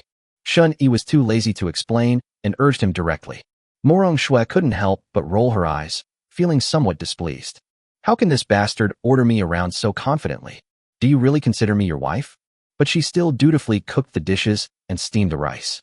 Having electricity makes life much more convenient. At the same time, Han Ruashi also walked out of the bedroom. She was wearing Morong Shue's pajamas and seemed a little uneasy, her gait slightly unnatural. Upon entering the living room, Han Ruashi's gaze immediately fell upon Morong Shue, who was cooking. She wanted to speak, but didn't know what to say. After all, her current situation is quite awkward. Is she considered a mistress? Morong Shue glanced up at her, her brows furrowing slightly. Who told you to wear my pajamas? I'm sorry, I washed my clothes last night, but they're still wet, so I borrowed your pajamas. I'm so sorry. Han Ruashi lowered her head and explained weakly, not daring to refute in the slightest. She knew that in this family, her status was lower than Morong Shue's. Especially since Morong Shue possesses superpowers, killing her would be a simple matter for her, so she dared not offend her in the slightest. This is the awareness of a mistress. Wash it clean and put it back after you finish eating, Morong Shue said coldly. She doesn't like others using her things, especially her underwear. If it weren't for the fact that Han Ruashi was Shun-Yi's woman, she would have killed this bastard on the spot. Han Ruashi nodded quickly, very obediently. Shun-Yi did not intervene in this matter. He usually doesn't stop such chaotic situations. If every woman needs to be trained by him, then he won't have time to do anything else. He'll be too busy managing women every day. Shin-Yi chose to let things run their course, allowing the women to handle their relationships on their own. As long as the chaotic situation didn't escalate or result in injuries or fatalities, he wouldn't interfere. But if any woman goes too far out of jealousy, she's a black sheep and should be killed. A very simple and crude management method. Shin-Yi, let me give you a shoulder massage. I used to learn massage from my grandma. Han Ruashi sat down next to Shun-Yi and took the initiative to show goodwill. She knew that besides her figure and appearance, she had no other advantages, and she had to do her best to please Shun-Yi in order to gain a foothold here. If you anger Shun-Yi and get kicked out, you're finished. She lost her most precious possession last night, and now she has no right to bargain. She didn't want to be kicked out. There's water, electricity, a sense of security, and plenty of food. It's practically paradise. Han Ruashi wanted to stay, to live in paradise forever. And this? It requires effort. Use a little more force. Shun-Yi did not refuse, closing his eyes and feeling those soft little hands wandering over his shoulders and neck. Han Ruashi's massage technique was much more professional than Su Wanting's and Jiang Nanyan's, which made him feel relaxed. Enjoying the massage, Shun-Yi continued to consume the superpowered fruit, and at the same time, he remotely replied to Jiang Nanyan's message through mental connection. Jiang Nanyan's voice came clearly into my mind, carrying a hint of anticipation. 101. More than 100 people in the shelter. Honey, that's the situation right now. Our shelter already has over 100 people. Should we expand and recruit more survivors? Jiang Nanyan contacted Shun-Yi mainly to report on the progress of the shelter. Currently, she has checked 4 buildings and, not counting the survivors Shun-Yi brought back yesterday, has recruited 43 people. Because this community has only 2 households per floor, there weren't many residents to begin with, and many people weren't home when the disaster struck, so the actual population was even smaller. According to Jiang Nanyan's estimate, even if he controlled all 15 buildings in the community, he could only recruit a maximum of 300 survivors. And this number will only decrease, not increase. Because people have been going downstairs to look for food over the past few days, various accidents have occurred. The already small number of survivors is dwindling. So, Jiang Nanyan's question meant whether or not to collect all the survivors in this community. There are only 300 people at most. Even if we include the dozens of people Shun-Yi brought back yesterday, the total number will definitely not exceed 400. To protect such a large community, For 100 people is really not a lot. It's even considered a small number. After all, among these 400 people, there were women, children, and the elderly, and less than a third of them were truly capable of fighting. According to the original plan, Jiangnan Tobacco did not intend to take in the elderly, women, and children. But after thinking it over, she felt that women and children were also important for a shelter to develop well. If Shun Yi has sufficient supplies, he can consider keeping them. At worst, he can give them less food, just enough to keep them alive. Furthermore, any odd jobs that need to be done in the future, such as cleaning, mending clothes, etc., can be assigned to these women and children. Okay, let's do it your way. A moment's thought, Shun Yi agreed to Jiang Nanyan's suggestion. Now that the leaks, a metaphor for resources, have been unlocked, resources are more plentiful, allowing for the expansion of the shelter and the construction of a larger refuge. And Shun Yi's goal is not just to control the Deep Bay No. 1 residential community. We also need to acquire the neighboring residential areas. The more survivors there are, the easier it is to find women who meet the system's criteria. Furthermore, if the shelter develops healthily in the future, even if the women of this generation do not meet the standards, the next generation will, right? Or the next generation would also work. Anyway, Shun Yi is still young, he can wait. It's always good to have a long-term perspective. After all, I have more food than I can finish, so I don't have to worry about wasting it. The only problem is that mutated tree in the city center. But it doesn't matter. If he's not strong enough to deal with the mutated tree in half a year, he can just abandon the entire shelter and leave with only his woman. Shin Yi-jian's purpose in seeking refuge was merely for his own convenience, not to dedicate his life to others. Okay, honey, I'll try to finish the survey for our neighborhood within 3 days. Jiang Nanyan replied immediately. Okay, I'll go home later and give you some supplies. You can decide how to use them then. Shin Yi's system space still contains a lot of junk food, which can be used to develop the shelter for the time being. Once a dedicated supplies search team is established, Shun Yi may no longer need to provide supplies, and may even profit from it. After arranging the shelter matters, the food is ready. Shun Yi ate 7 bowls of rice in one go, along with stir-fried pork with chives. There was still some unfinished business. So he took out another roast chicken from the system space and continued to enjoy it. Morong Shui and Han Ruashi were both stunned. Wow, that's an incredible amount of food. One person's appetite is equivalent to that of 6 or 7 of them. How can someone eat so much in the apocalypse? Won't they starve to death? This was Han Ruashi's simple thought. Morong Shui, however, seemed to be deep in thought. She was almost certain that Shun Yi possessed a physical enhancement ability, because these types of superhumans usually have a large appetite. In my previous life, not many shelters were willing to accept people with these kinds of superpowers. Because physical enhancement ability users are generally not very strong, but they consume several times, or even more than 10 times, the resources they need. Who can afford to raise this? Even if they could afford to raise them, they wouldn't want to. After all, the input and the return are not proportional. However, spatial abilities consume a lot of energy. It is probably because Shun Yi has a physical enhancement ability that he can exert such a strong effect. Morong Shui never underestimates any supernatural ability. Even physical enhancement abilities that seem useless to others can unleash tremendous power if properly combined. The main difficulty lies in the matching. Superpower fruits are rare in themselves. In addition, many people cannot distinguish the abilities possessed by devil fruits, which can easily lead to incorrect combinations and result in mediocre strength. After finishing breakfast, Han Ruashi very considerately took the initiative to wash the dishes. Even though she was feeling a little unwell, she dared not be negligent or complain in the slightest. She's quite sensible. Morong Shui glanced at Han Ruashi, and her disgust for this wild woman lessened somewhat. At least there will be a servant to do things for you. Not bad. Go and rest. Shun Yi finished his drink and looked at Morong Shui. Morong Shui nodded, though she really wanted to complain. It's still broad daylight. Shouldn't we go out and search for supplies? Well, she felt that even the word hungry ghost was insufficient to describe Shun Yi. Who in the apocalypse can work, sleep, eat, and then work again, without needing to find resources or become stronger? Don't they have any sense of crisis at all? Little did they know. Shun Yi is anxious precisely because he feels a sense of crisis.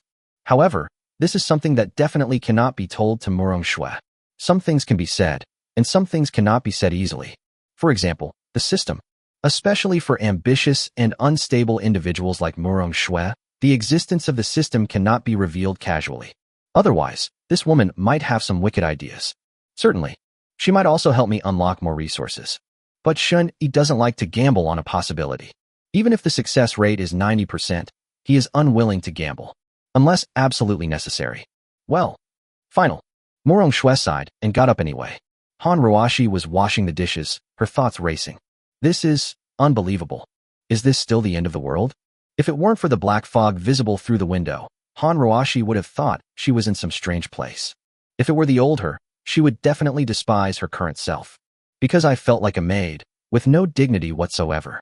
Not only must they give up their bodies, but they must also humbly contribute their labor. She's not even as good as a mistress. Of course, this refers to mistresses during peacetime. In a post-apocalyptic world, a mistress is probably not as good as you are now. They have food and drink to eat, and even a bath. Most of the survivors outside couldn't even get enough to eat, let alone take a clean hot bath. Looking back on the tough days she had spent at school a few days ago, Han Ruashi felt incredibly happy now. It's just washing dishes, what's the big deal? I'd be willing to clean every single day. As long as I can live here and have enough to eat and drink, I would be happy even if I were a mistress. She didn't want to go back to those hard times. He hadn't showered for over 10 days and hadn't even washed his face. They were constantly hungry and thirsty and had to worry about monsters or murderers all the time. It was no life for a human being. Although I was subjected to unspoken rules, I feel like it was actually an opportunity. Han Ruashi thought seriously as she washed the dishes. Shun-Yi treated me very well.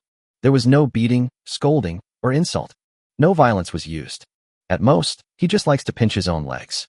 This is actually a good thing for Han Ruashi. Shun-Yi likes his own legs, which proves that he won't easily abandon them. As long as I work harder, my life will get better and better. I need to keep exercising to maintain my figure, especially my legs. I have to work out my legs more. That's my only advantage. Han Ruashi was secretly making plans. She believes that she is very good-looking and has a great figure. Even among the tens of thousands of students at Chongqing University, she can proudly say that she is outstanding. But compared to Morong Shue, she's almost a whole level below. Morong Shue's appearance is too perfect. Her temperament is also excellent. I can't compare to her at all. Thankfully, my legs are unique and look great. Shun-Yi also liked it very much. This is my only advantage, and I must seize it. Seize the future. At the same time, Shun-Yi also successfully unlocked new supplies. 102. Unlocking the superpower fruit, frost condensation. Bite. Starting to randomly unlock one type of resource. Ding. Unlock successful. Congratulations on unlocking the resource, superpower fruit, frost condensation. Frost condensation fruit +1, already stored in system space. Frost condensation fruit +1, already stored in system space. Frost. Holy crap. He's unlocked another superpower fruit. Shun-Yi sat up in surprise. You should know that there are millions of different kinds of supplies. And with a probability of only a few million, it's actually possible to unlock a superpowered fruit. I have to admit, my luck is truly amazing. Shun-Yi couldn't help but look at Morong Shue and kissed her hard. No wonder he's a reborn person I went through so much trouble to deal with. It really does bring surprises. Fortunately, I had put in a lot of effort beforehand. Otherwise, if I had killed Morong Shue directly, I would have suffered a huge loss. Obtained several superpowers from Morong Shue, and they're all very practical. Even the skin hardening ability that Shun-Yi previously thought was the most useless, he found to be very effective. Because skin hardening can be chosen to harden any part of the body. Moreover, even after hardening, the senses remain. How can I put this feeling into words? It's impossible to describe or inscribe it with simple vocabulary. In short, it was incredibly awesome. Ouch, what are you doing? You're hurting me. Morong Shue rolled over, slapped Shun-Yi's hand away, and muttered something uncomfortably. She was so tired that she wanted to sleep for a while, but Shun-Yi suddenly went crazy for no reason. It's okay, you can go back to sleep. Shun-Yi also unusually treated Morong Shue better. He is willing to give respect to anyone who can help him. Get a lot of good things out of Morong Shue. Reborn, that's awesome. Great, in every sense of the word. Immediately, an excited Shun-Yi took out several newly unlocked superpower fruits from the system space and began to examine them. It feels so cool. Shun-Yi picked up a fruit, and a cool, refreshing sensation traveled through his fingers into his body. This icy feeling was even colder than when he first encountered the power fruit. Could it be an ice-based ability? If it's an ice-based ability, that would be incredibly useful. Thinking of this, he casually put a fruit frozen in ice into his mouth. The fruit entered his mouth and seemed to melt into ice water, instantly flowing down his throat and into his body. In the blink of an eye, It flowed through every limb and bone of the body. An extremely cold, icy sensation surged through my body. But Shun-Yi did not feel cold. On the contrary, he felt great. How to describe it? He knew this energy was cold, but he felt very close to it and very comfortable. It's like my own energy, without any rejection. But Shun-Yi could clearly sense that if this icy aura were placed on someone else, it would freeze them into an icicle instantly. This is ice-type superpower. Morong Shui was stunned to see Shun-Yi eating his supernatural fruit right after he finished. This guy actually has a superpower fruit. And there's more than one. She found it unbelievable. Shun-Yi finds so many superpower fruits. In just one day, from yesterday to today, she saw Shun-Yi eat no less than 50 superpower fruits. Even if all these superpowered fruits are of the same type, it's still incredibly absurd. With so many supernatural fruits, even a large shelter 6 months from now would find it difficult to easily produce them. Where did Shun-Yi come from? Throughout the entire mountain town, Morong Shui had never heard of a place that produced a lot of supernatural fruits. Could this guy really have some kind of cheat code? Morong Shui doesn't read novels. She only occasionally watches movies and TV series, so she knows very little about things like cheats. But she wasn't stupid either. Shun-Yi's ability to casually pull out superpowered fruits definitely hides a big secret. It might be even bigger than the secret of my own rebirth. Morong Shui sat up without any attempt to hide her feelings, staring straight at Shun-Yi, and said, "I'm your woman now. Shouldn't you tell me some things?" Shun-Yi glanced at Morong Shui, ignored her, and continued reading the introduction to her superpowers. Frost condensation. LV1 You can create ice out of thin air and control its hardness and shape. You can manipulate ice for ranged attacks or close-quarters defense, currently with a maximum range of 20 meters. Furthermore, you will have higher resistance to low temperatures. However, the more ice you create and the larger its area, the more stamina you will consume. Wipe.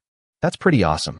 Although it is a relatively common elemental ability, its effects are very comprehensive. It can defend, it can attack, and it can even be eaten. Yes, it is edible. Because Shun-Yi can control the hardness of ice. He can create high-hardness ice walls for defense. It can also be used to create high-hardness ice spikes for attacks.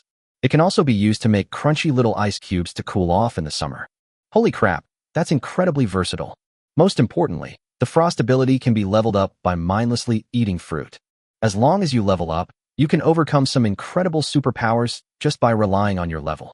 For example, the White Fox's time manipulation ability. If level 1 frost ability is inferior to time ability, then can level 10 or level 50 abilities crush it? Absolutely. Thinking about this, Shun-Yi started consuming the fruit of the frost power, wanting to level up first. This ability has a wide range of uses and is very practical. It also comes with a passive ability. It can improve low temperature resistance. That's an amazing skill. In the future, if I encounter a low temperature environment, or in winter, I may be able to walk naked in the snow without any problems. Even if you don't need it every day, it's better to have it than not. Anyway, superpowers can be stacked indefinitely. As long as you stack enough passive buffs, no one can kill you even if you stand still. Shun-Yi, you haven't even pulled your pants up yet, and you're already turning your back on me. Morong Shui felt a surge of anger when she saw that Shun-Yi was ignoring her completely. My body has been used and abused, yet this bastard's attitude remains so distant, as if he has no feelings for me at all. Is it really just for sleeping? Even though Morong Shui said she didn't want to be in a relationship, she still developed some feelings for Shun-Yi after they had sex. After all, he was the first man she had been with in both her lives. As the saying goes, even a day as husband and wife brings 100 days of kindness. Even if they were hostile before, they will still have some feelings for each other now. Shun-Yi glanced at the angry Morong Shui, casually tossed her a few supernatural fruits, and said, "These are elemental supernatural fruits. The effects are pretty good. See if you want to eat them." After saying that, he got out of bed naked, put on his clothes, and left the bedroom. He ignored Morong Shui. Shun-Yi was alone in a room with this woman. He had to be on high alert at all times, and dared not relax his mind for the slightest, for fear of being tricked. So, he never even considered having a pure love affair with Morong Shui. Morong Shui stared blankly at Shun-Yi's back, then looked down at the several supernatural fruits on the bedding, and a sense of humiliation washed over her. "Asshole! What kind of woman do you take me for?" 103. An ignorant and wild woman. Even after they reached the living room, they could still hear Morong Shui's cursing coming from the bedroom. This time, Shun-Yi didn't take her words to heart. Let this woman vent her anger. As long as you don't take action, it's fine. As for the frost power fruit given to Murong Shui, consider it as payment for prostitution. At the same time, it was also to appease the woman. Murong Shui is, after all, a reborn person with great strength. In addition, she knows a lot of information about the future, so she will still be of great use in the future. It's not appropriate to antagonize them now. Shini, are you alright? Should I go in and comfort Sister Murong, or let her scold me to vent her anger? Han Roashi also heard the cursing coming from the bedroom and asked with some concern. She guessed that it was because of her that Murong Shui was angry, which made her worry that she would be kicked out. If it were her, and her boyfriend brought another woman home and did that in front of her, she would feel uncomfortable and might even get angry. Therefore, Han Roashi could understand Murong Shui's anger, but she did not want to be driven away because of it. Understanding is one thing, but it doesn't mean you can empathize with someone else's feelings, especially when it comes to their own interests. It has nothing to do with you. As Shuni spoke, he took out the power fruit from his system space and handed it to Han Roashi, saying, "Eat this, and you can stay here for now. I'll provide you with your daily food and drink." "Okay, thank you." Although Han Roashi didn't know what the colorful fruit was for, she still obediently ate it. She guessed that this might be some kind of means of controlling herself. Just like poison in novels, it's used to prevent betrayal, and you need to take the antidote regularly to stay safe. However, Han Roashi never considered betraying him, so she ate it without hesitation. Shin-Yi was satisfied with her attitude. Han Roashi can be said to be the woman whose thinking has changed the fastest among all women. Moreover, she had no desire to compete for favor. She simply wanted to live here and enjoy a safe and warm sanctuary. Desires are very low. You just ate a superpower fruit. Shun-Yi then explained the function of the superpower fruit to Han Roashi and told her that the fruit she ate had the ability to connect mentally, which could be used for long-distance communication. Of course, its primary use is to allow for timely communication with oneself in case of an emergency, and to facilitate daily communication. After explaining his superpower, Shun-Yi gave Han Roashi a large handful of mental connection fruits, telling her to slowly consume them to level up and make it easier to communicate in the future. After arranging these trivial matters, Shun-Yi used teleportation to leave. He also needed to check on the extent of Lin Jiwei's injuries. If the wound becomes infected, the situation will be very troublesome. Lin Jiwei is playing a very important role now, so we can't afford to let anything happen to her. He also hoped that the madwoman could develop a gene serum to cultivate the people in the shelter and enhance his own strength. Han Roashi was startled when Shun-Yi suddenly disappeared from her sight, but she quickly calmed down. She knew yesterday that Shun-Yi had superpowers, but she never expected that he could disappear into thin air. That's amazing. They're even more amazing than the superheroes in the movies. Perhaps being sexually exploited by such a powerful man isn't so bad. Han Roashi felt the superpower she had just gained and couldn't help but smile happily. I can't believe I can gain superpowers too. While it's not some particularly powerful superpower, being able to make calls without a cell phone and see into other people's vision is already quite amazing. How could I not be happy about getting superpowers for free? Even though she was the other woman, Shun-Yi was still very good to her. Han Roashi happily studied her new superpower, wondering if it had any other uses. At the same time, she didn't forget to continue eating power-up fruits to level up. Just then, Murong Shui, wearing pajamas, came out of the bedroom. Seeing dozens of supernatural fruits laid out in front of Han Roashi, she was stunned for a moment, and her face immediately turned ugly. "Did that bastard give you these?" Han Roashi quickly stood up and then asked cautiously, "Sister Murong, would you like some? What kind of superpower does this fruit possess?" Murong Shui did not answer directly, but asked a question instead. Shun-Yi said this is called a mental connection, and it can be used for long-distance communication. "It's amazing," Han Roashi said excitedly. Trashy superpower." Murong Shui immediately snorted coldly, disdain appearing in her eyes. Such trashy superpowers.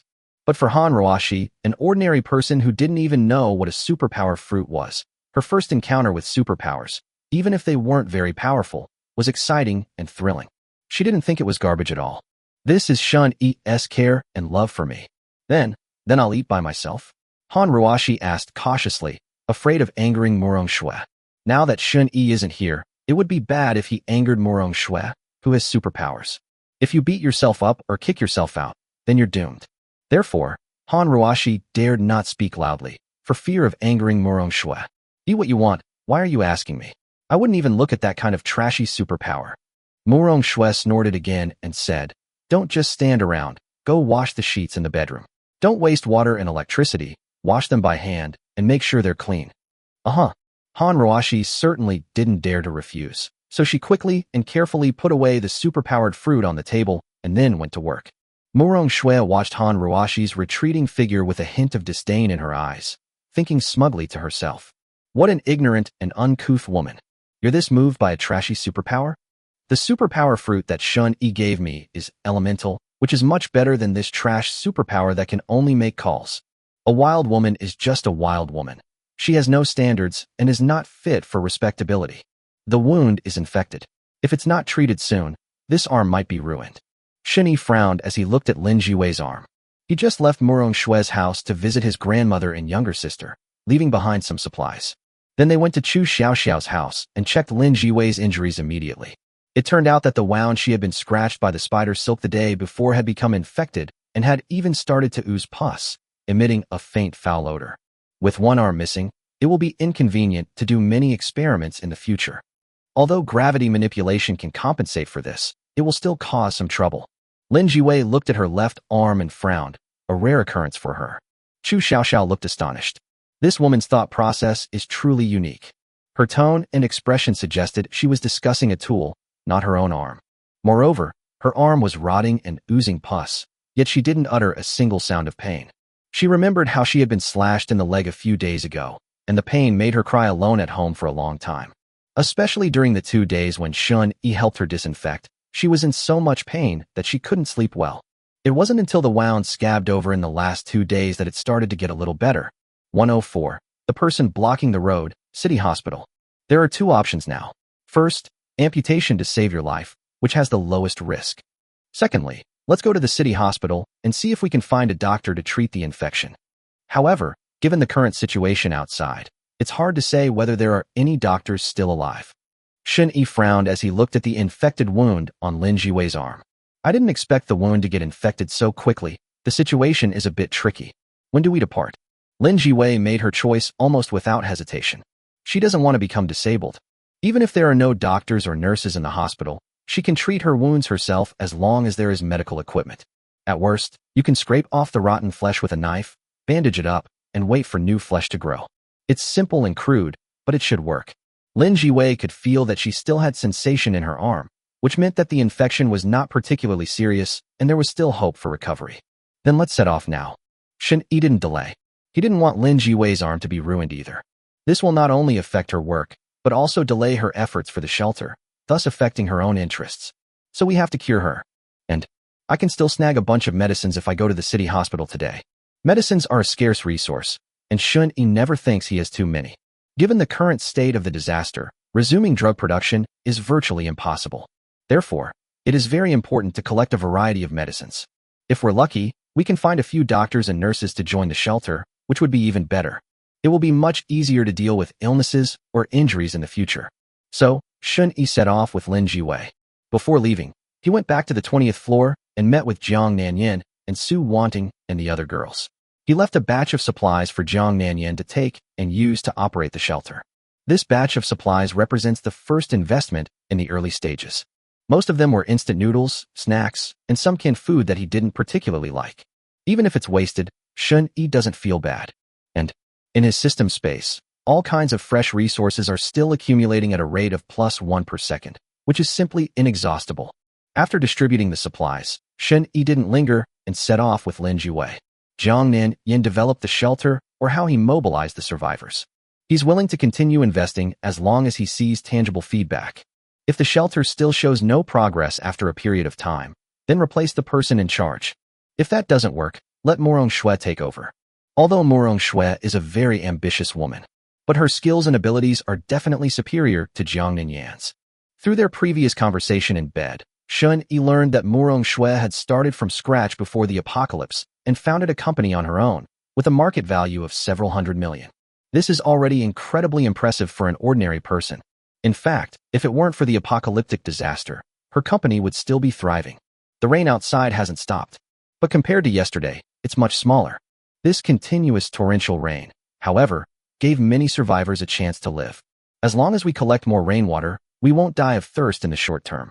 Moreover, it wasn't just the survivors who benefited. Even the mutated animals benefited greatly. Shun Yi and Lin Jiwei went out. They saw Xiaoha drinking rainwater with his head tilted back. Water is essential for any living organism, even mutated animals. After feeding Xiaoha, Shun Yi and Lin Jiwei went to the underground parking garage and drove into the modified Mercedes-Benz G-Class belonging to Jiang Minyan's friend. The neighborhood is 20 to 30 kilometers away from the city hospital. Walking would be too time-consuming, so driving would be much more convenient. Shun Yi casually stored all the other cars in the underground garage into his system space. Since it's the end of the world anyway, these cars are basically considered ownerless. However, Shun Yi drove out of the residential area and hadn't gone more than a few kilometers when the road became completely blocked. The roads are riddled with cracks, and even the sections without cracks are clogged with abandoned vehicles, making normal passage impossible. In addition, the noise from driving is too loud, and even if it is covered by the sound of rain, it is easy to attract a large number of mutated animals. Although ordinary mutated animals pose no threat to Shun Yi, his main purpose is to go to the hospital, not to fight monsters. There's no need to fight to the death with mutated animals. So, Shun Yi put the car into the system space, took out 2 umbrellas, one for himself and one for Lin Jiwei, and set off on foot towards the city hospital. They possess telepathic abilities and can avoid various dangers along the way, as well as many survivors who have teamed up to search for supplies. You are unlikely to encounter any danger. From God's perspective, Shun Yi discovered that the survivors were significantly bolder than when the apocalypse had just begun. Most people are now brave enough to go out. Some survivor teams even dared to fight against mutated animals. However, among the survivors who dared to fight the mutated animals, there were 2 superhumans. It seems that the existence of superpower fruits is gradually becoming known to ordinary people. That's to be expected, considering it's been going on for half a month. Huh, what's this? Shun Yi watched for a while, but couldn't find a woman who met the system's criteria. So, he looked away and suddenly noticed that the main road ahead, a necessary route, was blocked by various kinds of debris. Only a small passage was reserved. This is clearly man-made. Shun Yi immediately used his telepathy to check the houses on both sides of the road. Really, there were at least 10 people hiding in some of the houses. There are both men and women, but men are more numerous. Moreover, there were many backpacks and blood-stained clothes in the house where they were, as if they had been taken from corpses. This is most likely a robbery gang. Order has collapsed, and morality has vanished. It's really starting to feel more and more like the end of the world. Shun Yi murmured silently, but had no intention of taking a detour. They dare to set up roadblocks and rob people. Let's see who robs whom. Shun Yi.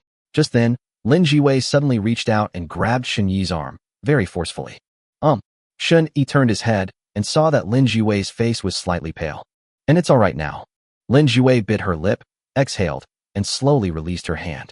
Shun Yi glanced at the wound on her arm, where yellow liquid was seeping out and staining the white gauze yellow. It appears the wound infection has worsened. A moment's thought, Shun Yi reached out and placed his hand on Lin Jiwei's arm. A layer of deep blue ice quickly condensed and froze her wound. Although freezing the wound does not treat the injury, it can temporarily relieve the pain. Huh? What kind of superpower is this? It can create ice at extremely low temperatures so quickly. You've gained a new superpower? Lin Jiwei looked at her frozen arm with a surprised expression. Then, she stared intently at Shun Yi, her eyes full of inquiry and curiosity. I'm so curious. I want to study it. Let's go. Let's go to the hospital first. Shun Yi was too lazy to explain, so he casually picked up Lin Jiwei and used teleportation to get there. Lin Jiwei was startled when she was suddenly picked up, but it quickly quieted down. This was the first time she had experienced something like this. It felt pretty good. Lin Jiwei gently rested her head in Shun Yi's arms and obediently closed her eyes. Leaning against the man's broad embrace, she seemed to be thinking of something, and the corners of her mouth unconsciously curved into a smile. Shun Yi originally intended to take care of a few robbers blocking his way, but seeing that Lin Jiwei was not in good condition, they ignored them and teleported through the obstacles. It took about 10 minutes to reach the city hospital. Through telepathy, Shun Yi saw that there were many survivors in the hospital. Among them were doctors. 105, 2 systems that meet the standards. The city hospital is the largest tertiary hospital in the mountain city, much larger than the affiliated hospital that Shun Yi had visited before, covering an area of more than 150,000 square meters. This place is usually packed with people, and you have to wait for at least several hours to see a doctor. There must have been many people in the hospital when the disaster occurred. Even now, more than 10 days later, there are still hundreds of survivors scattered in different buildings. There are so many people. Shen-yi stood outside the city hospital, slightly out of breath. I used teleportation frequently along the way, which greatly depleted my stamina, but the result was still pretty good. He quickly found the doctor and nurse through telepathy. There were quite a few surviving doctors in the city hospital. Almost every building had several, especially the top floor of the outpatient building, where 4 or 5 doctors in white coats and 7 or 8 young female nurses gathered, along with many patients and their families. However, the situation of these survivors is not optimistic. A group of armed men were attempting to storm the 6th floor, looking menacing. Shen-yi did not hesitate and chose the outpatient building directly. Although there were doctors and nurses in other buildings, 2 women in the outpatient building triggered a system notification, which compelled him to come and investigate. Meanwhile, on the 6th floor of the outpatient building, doctors, nurses, and survivors are moving various tables, chairs, and cabinets to block the stairwell to prevent people downstairs from rushing up. Although everyone was a survivor in the hospital, but people have different bottom lines. The survivors downstairs were originally the same as those on the 6th floor, doctors from the hospital, as well as most of the patients and their families who came to see the doctor. However, after the disaster struck, rescue efforts were slow, food and water supplies gradually ran out, and some people gradually lost their moral compass and stopped abiding by the law. They began looting supplies, threatening men, and assaulting women. Some men were driven out to find food, only to be eaten by the monster. Female nurses were repeatedly raped by them.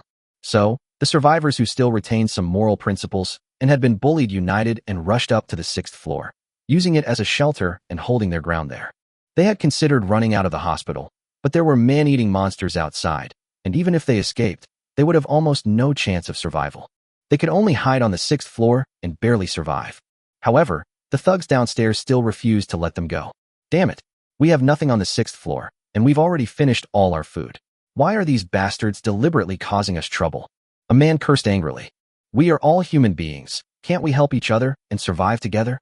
The other survivors looked terrified, especially the women, who trembled as they recalled the ordeal of the nurses who had been abducted. The thugs downstairs are utterly inhuman. Falling into their hands is worse than death. Everyone, quickly bring more tables and chairs to block this area. Hurry! Someone shouted loudly. The men quickly moved in the furniture, and the women helped with the moving as well. They didn't want to fall into the hands of thugs. At this point, most people's attention is drawn. In the corner, the 2 men exchanged a glance and whispered their plan. Just like we agreed last night, we'll take control of Vice President Wang at the same time, then clear a path for the people downstairs to come up. The young man hesitated for a moment, then asked in a low voice, "Can you really guarantee they'll let us go? Those guys are capable of killing." "Don't worry, I have relatives downstairs. Given my relationship with them, they definitely won't hurt us. Besides, didn't some people sneak downstairs before? They weren't killed. If we don't abandon the darkness and embrace the light now, we'll be in real danger when they attack. By then, it will be too late." The older man spoke soothingly in a low voice, while also carrying a warning. The young man gritted his teeth and finally made up his mind. Fine. To survive, this is the only way. Be a shameless traitor. He looked at the busy crowd, his eyes filled with deep remorse. But he had no choice. He didn't want to die. If they remain trapped on the 6th floor, even if they are not killed by the thugs downstairs, they will eventually starve or die of thirst.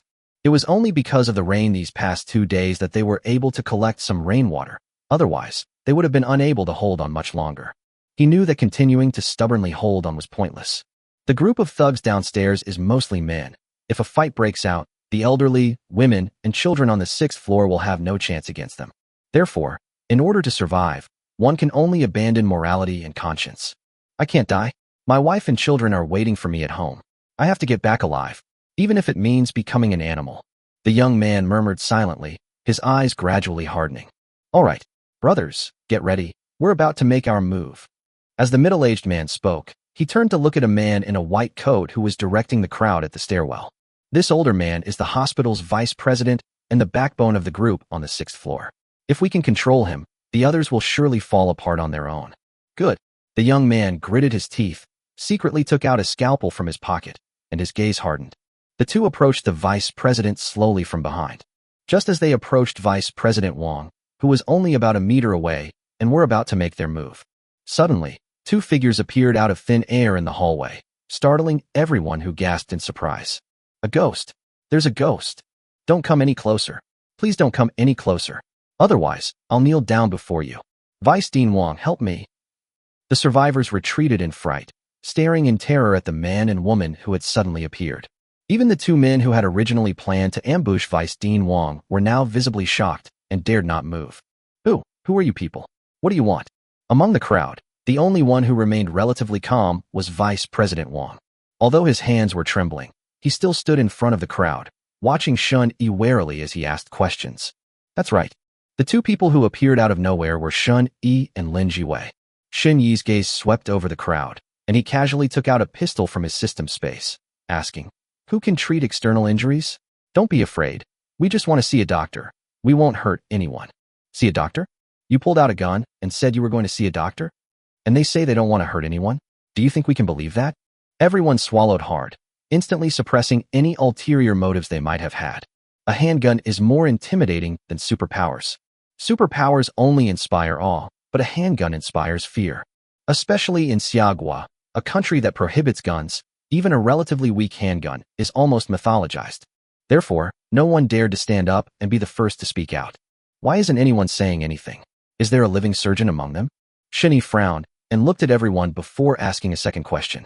But several seconds passed, and still no one stepped forward or even answered. 106. Not as good as college students. Jiang Huiman. Are they all deaf? I'm asking if there's a surgeon. If no one answers, I'll kill you all. Shun Yi immediately raised his gun and pointed it at the crowd. Prepare to fire indiscriminately. Immediately, the crowd erupted in chaos. The cries for mercy and the screams of agony blended together. Many survivors began fleeing into the hospital wards, which led to a stampede. Don't kill me. Please don't kill me. Get out of my way. Don't block my way. Ouch. Who the hell stepped on my foot? Damn it. My shoes got stepped on. Shun Yi frowned speechlessly. What a bunch of cowardly good-for-nothings. Compared to the survivors I encountered on my way here who dared to go out in search of food, these people are utterly useless. They are even worse than college students in schools.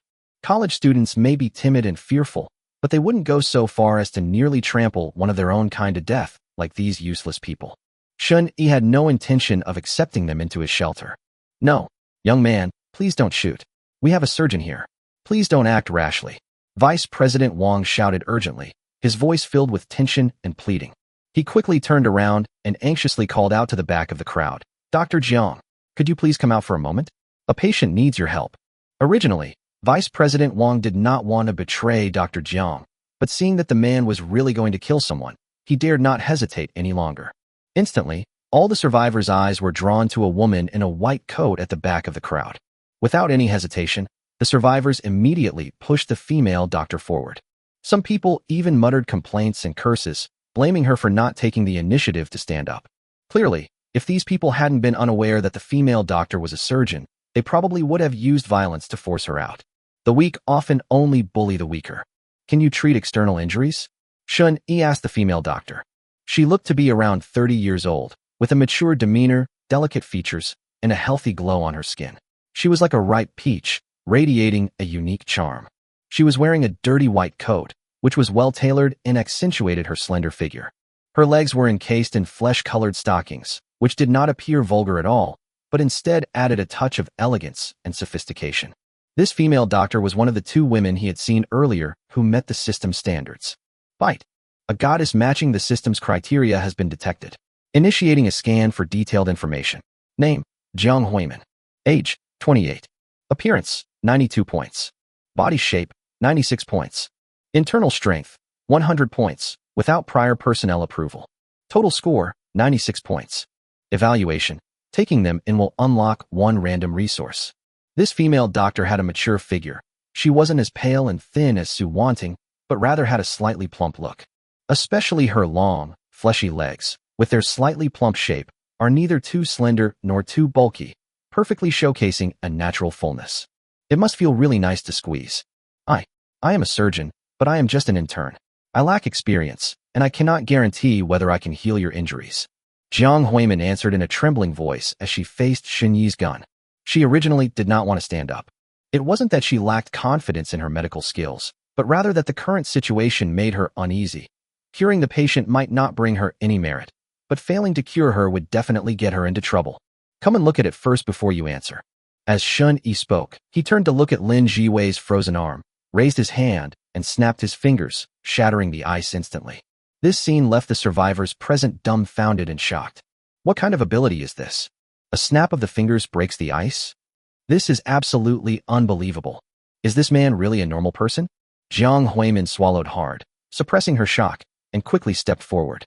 When the gauze was removed and the rotting flesh and festering wounds on Lin Jue's arm were seen, even she, with her extensive experience, couldn't help but frown. Don't you feel any pain? Looking at the beautiful woman's almost expressionless face, Jiang Huimin couldn't help but ask. With such a serious wound, and without any anesthesia, she didn't utter a sound. Pain. Lin Jue gave a brief reply, but her tone and expression showed no sign of pain. It was as if she were simply stating a fact. Is this woman even a normal human being? Jiang Huimin wondered to herself, but still mustered her courage and asked, Can I ask you a few questions? For example, how did this injury happen? It was from the spider silk it spun, Lin Jue replied simply. Spider? Jiang Huimin was stunned for a moment, then realized this was definitely not an ordinary spider. The size of the wound alone far exceeded what she knew about the size of spiders. How long have you been injured? Jiang Huimin continued to ask. 16 hours and 36 minutes. Lin Jue answered without hesitation, demonstrating her excellent memory. Only 16 hours? The infection progressed so quickly.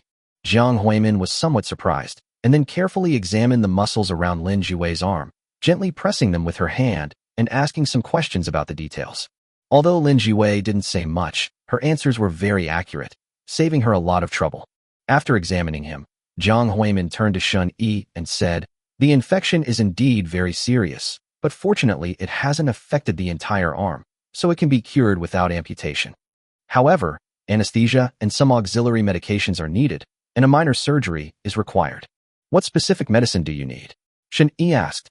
Jiang Huimin immediately named several medicines. Shun Yi searched his system space and found that he had all of them, so he took them out and handed them to her. Go and perform the surgery now. If you need an assistant, just pick one from this group. I need to clean myself first, then we can start right away. Jiang Huimin was shocked by Shun Yi's ability to produce medicine out of thin air, but she still quickly nodded in agreement. The other survivors were even more incredulous when they saw this. Who exactly is this man? Not only did it appear out of thin air, it could even conjure up medicine out of thin air. This was simply beyond their comprehension. What exactly happened in the outside world during this time? These survivors, who had hardly ever left the city hospital, were filled with astonishment and confusion. The rest of you, those whose names are called, go and cooperate with Dr. Jiang. I will give you the appropriate compensation after the surgery. But if anyone dares to try anything funny, don't blame me for being ruthless. Shun Yi coldly swept his gaze across the crowd, his tone carrying an undeniable threat. No one dared to refute it. However, just then, a commotion arose at the bottom of the stairs. A large number of obstacles are being removed, and people downstairs are becoming increasingly visible, with shouts and curses growing clearer. The survivors on the 6th floor immediately paled, and fear quickly spread. Compared to Shun Yi, they were more terrified of the thugs downstairs. After all, they had witnessed those people killing and torturing others. Some people panicked, some sobbed quietly, and the scene descended into chaos for a moment. Shut the hell up. Shun Yi coldly rebuked her, then looked at the equally panicked Jiang Huimin and said, Take your people to perform the surgery, and don't worry about anything else. Jiang Huimin was stunned for a moment, but when she saw the gun in Shun Yi's hand, she immediately realized what was happening and nodded quickly. She realized that this was her chance to survive. As long as this man is willing to take action, the thugs downstairs are nothing to fear. The prerequisite is that she must perform the surgery well. Otherwise, this man might kill himself before the thugs downstairs even rushed up. Immediately, Jiang Huimin began selecting assistants from the crowd. Dr. Jiang, choose me. Let me help you. Let me do it. Although I'm an internist, I also know some surgical knowledge. Let me do it. Although I'm a pediatrician, I also know a lot about surgery. Me. Choose me. I may not be a doctor, but I'm very good at reading people. Dr. Jiang, I'm 65 years old this year. You must respect the elderly and care for the young. The survivors, their previous fear gone, rushed to help. They realized this was a chance to survive. However, faced with pairs of eager eyes, Jiang Huimin hesitated for a few seconds, and finally only picked a few female nurses, then took the medicine and Lin Jue into the ward. She knew she couldn't help everyone. If a bunch of unrelated people were brought in as assistants, it would probably anger the man and offend him instead. That would be terrible. Right now, all she can do is do her best to complete the surgery. 107. Just an ordinary person, dead and unable to prove anything. Seeing that Jiang Huimin had chosen nurses who were all wearing nurse uniforms, Shini nodded in satisfaction. He didn't speak just now because he wanted to see what this woman's personality and thoughts were.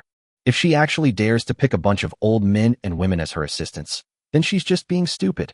Shun Yi really might lose his temper. As Jiang Huimin began her surgery, Shun Yi casually pulled up a chair and sat quietly by the door, waiting. He ignored the group of thugs moving barricades downstairs. The survivors looked at each other, their hearts filled with doubt and unease. Why didn't this man take action beforehand to deter the thugs?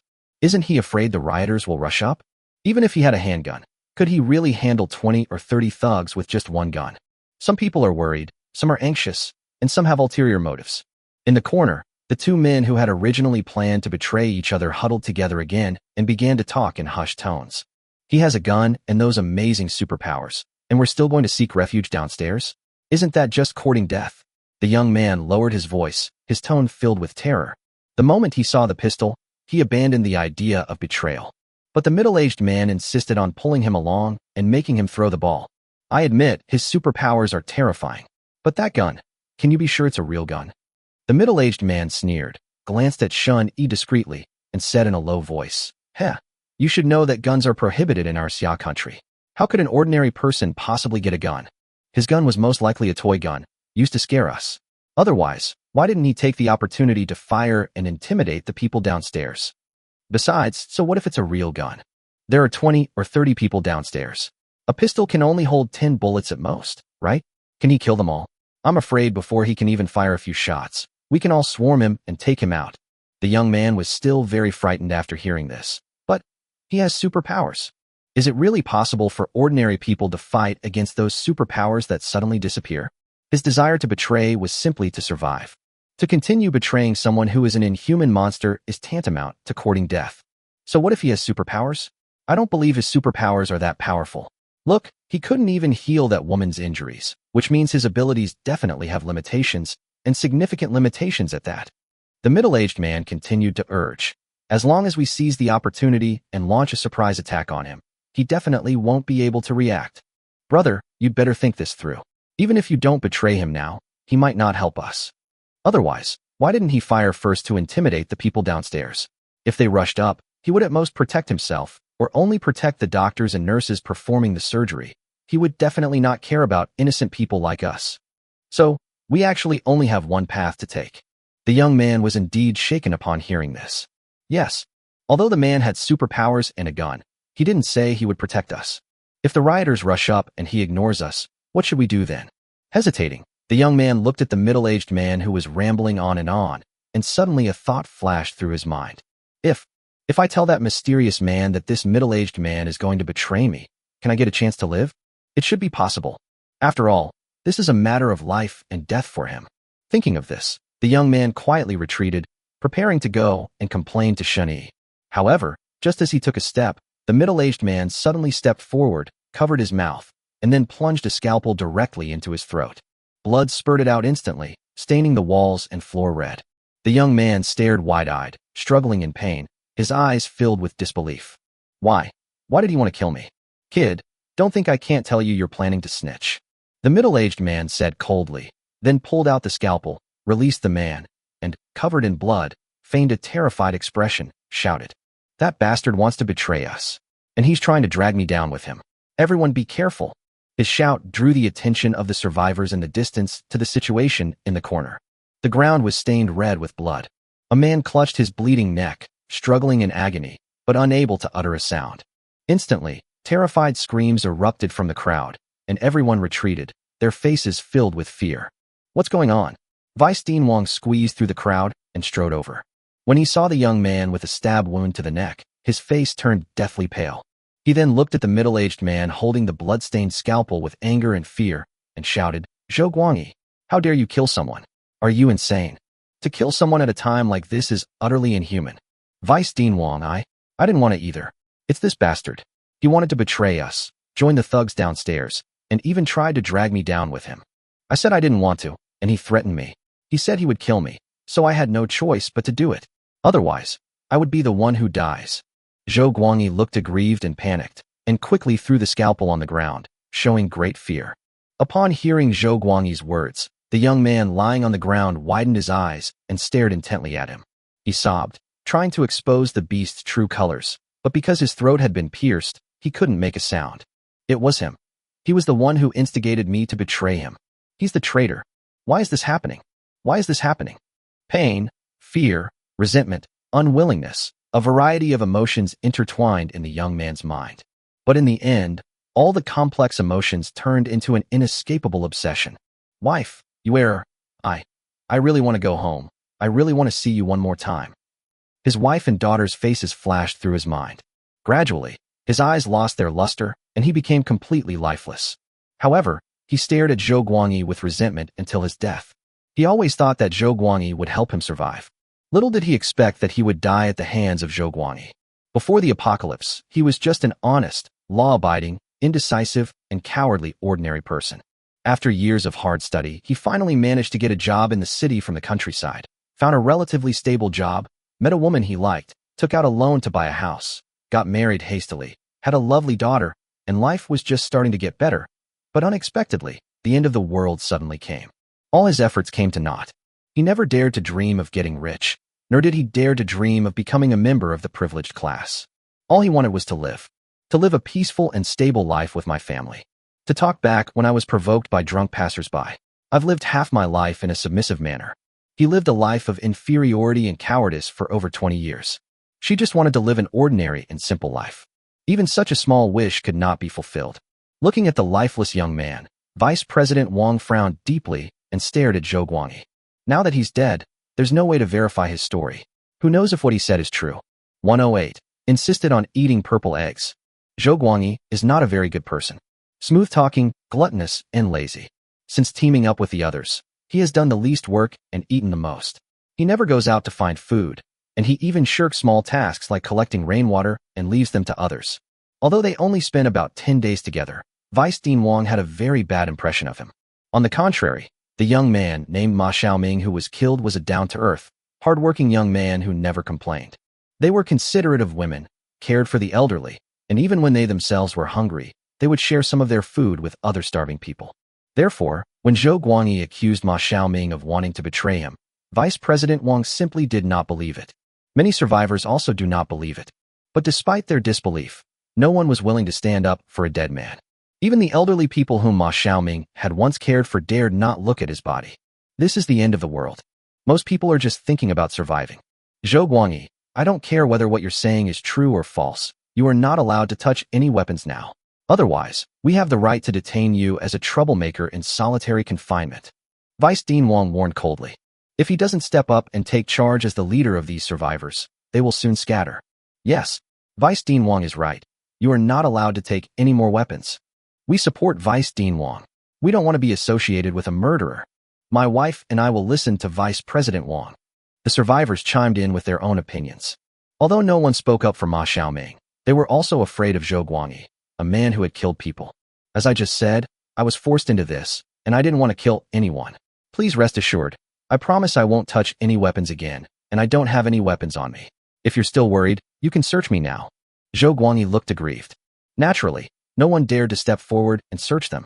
After all, Zhou Guangyi was covered in blood and looked terrifying. Since you don't believe me, there's nothing I can do. Zhou Guangyi sighed, as if he had suffered a great injustice, and walked towards the stairwell with a sigh. Everyone quickly moved aside, not daring to touch him. At this time, once away from the crowd, Zhou Guangyi immediately changed his expression, walking up to Shun Yi with a beaming smile.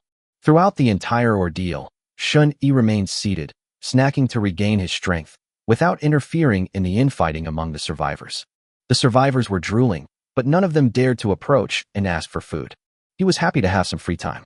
Young man, there was a guy over there who told me he wanted to ambush you, but I'm not that kind of person, so I took care of him for you. I know you're a very capable person, so you must have seen it all along, right? Zhou Guangyi chuckled, his eyes fixed on the food in Shun Yi's hand, swallowing hard several times as he spoke. Little brother, look, I've helped you solve a big problem.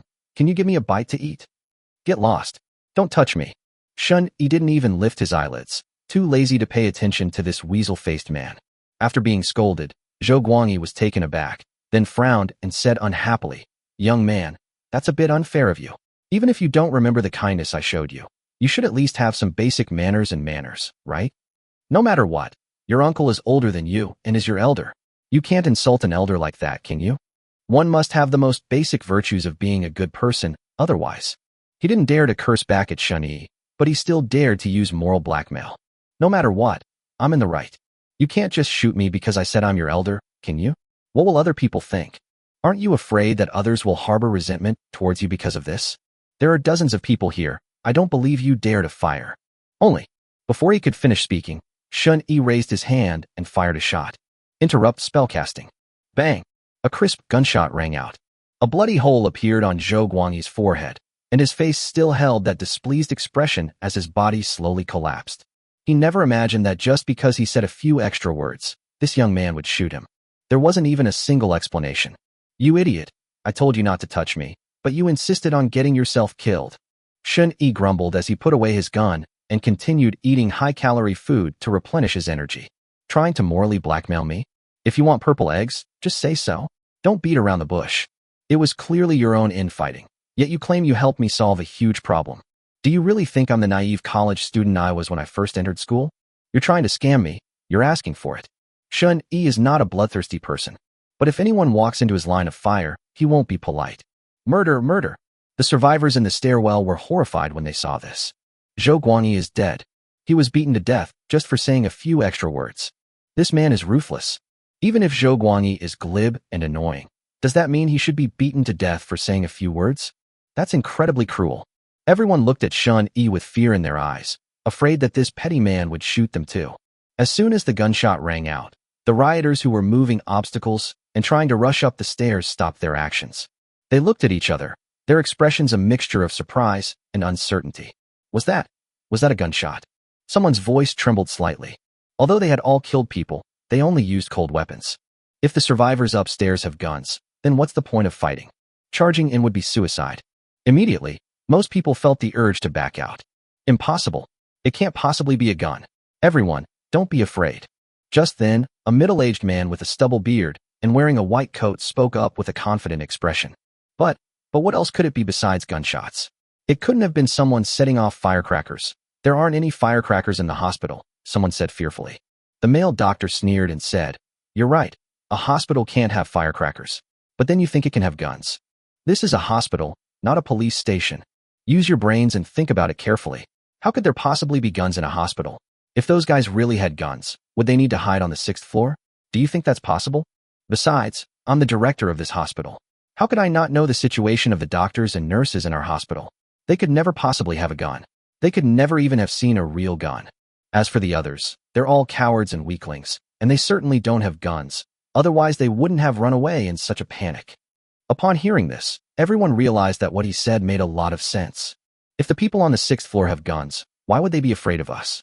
The middle-aged male doctor glanced at the crowd and, seeing that they had calmed down, continued to urge them on.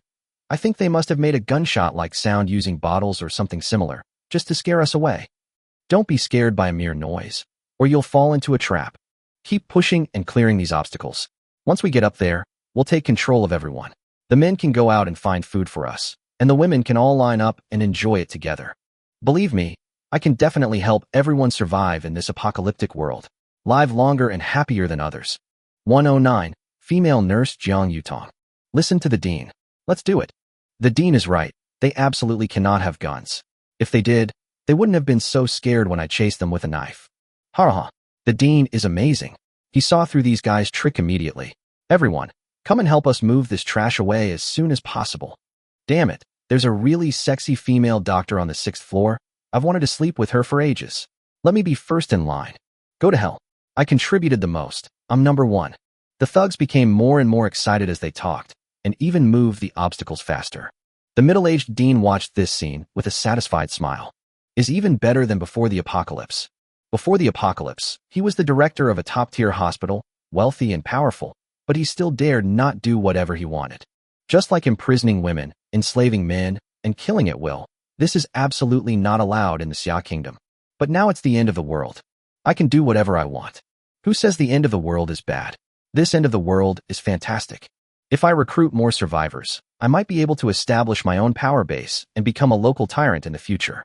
Are kings and nobles born with a special destiny? What's going on? Why are those thugs downstairs moving things again? Aren't they afraid of guns? Some survivors heard the sound coming from the stairwell again and immediately cried out in terror. The others trembled with fear upon hearing the sound. They initially thought the rioters downstairs had been scared off by the gunfire and had given up their attack. Unexpectedly, the other party only paused briefly, then became even more frantic, as if they were in a hurry to die. Are they crazy? They're not even afraid of guns. Someone murmured, trembling. Only the relatively rational Vice President Wang quickly realized that the rioters downstairs might think the gunshots were fake, which was why they dared to continue their attack. However, although the gunshots were real, the guns were not in their hands. If these thugs rush up, I wonder if this man will step in to help. Logically speaking, it's understandable that they wouldn't intervene. But if he really doesn't take action, then these survivors, including himself, will all be doomed. After hesitating for a moment, Vice Dean Wang mustered his courage and walked up to Shun Yi, saying cautiously and respectfully, could you please help us? We won't let you help us for nothing. As long as you're willing to lend a hand, you can pick and choose anything we have right now. The other survivors, witnessing this scene, felt both worried and hopeful. They were afraid that Vice Dean Wang would be shot dead by Shun Yi, but they hoped that the dean could persuade the man to lend a helping hand. Shun Yi ate his food, glanced at Vice Dean Wang, then pointed to a pretty nurse in the crowd and said calmly, I can help you solve your problem, but now, I want her to sleep with me. If she's willing, I'll make a move. This? Vice President Wang was stunned. That's going too far. At this moment, the pretty nurse pointed to Bai Shun Yi turned pale with fright and hurriedly shook her head, trying to run away, but the other survivors immediately blocked her way. Shun Yi's demands were utterly unreasonable. Most of the survivors agreed almost without hesitation. After all, they are not the ones who need to pay the price. Sacrificing just one person to ensure the safety of everyone seems like a worthwhile trade. Nurse Jiang, I'm so sorry. I hope you can make a sacrifice for everyone, someone whispered. Yes, Nurse Jiang, you don't want to see the thugs rush up, do you? If you fall into their hands, you'll have a hard time even if you want to die, another person chimed in. Nurse Jiang, this gentleman is handsome and capable. He's more than a match for you. Some people even tried to persuade her with such absurd reasons. The crowd chimed in, practically forcing the pretty nurse to agree. Nurse Jiang's eyes were red and swollen. She bit her lip and shook her head desperately, trying to refuse, but no one was willing to listen to her. Even Vice Dean Wang, who was mild-mannered and still maintained a moral bottom line, could only silently condone everyone's behavior at this moment. He had no choice but to sacrifice one person to save dozens. Not to mention, even if he stands up against it now, others will not agree, and may even attack him.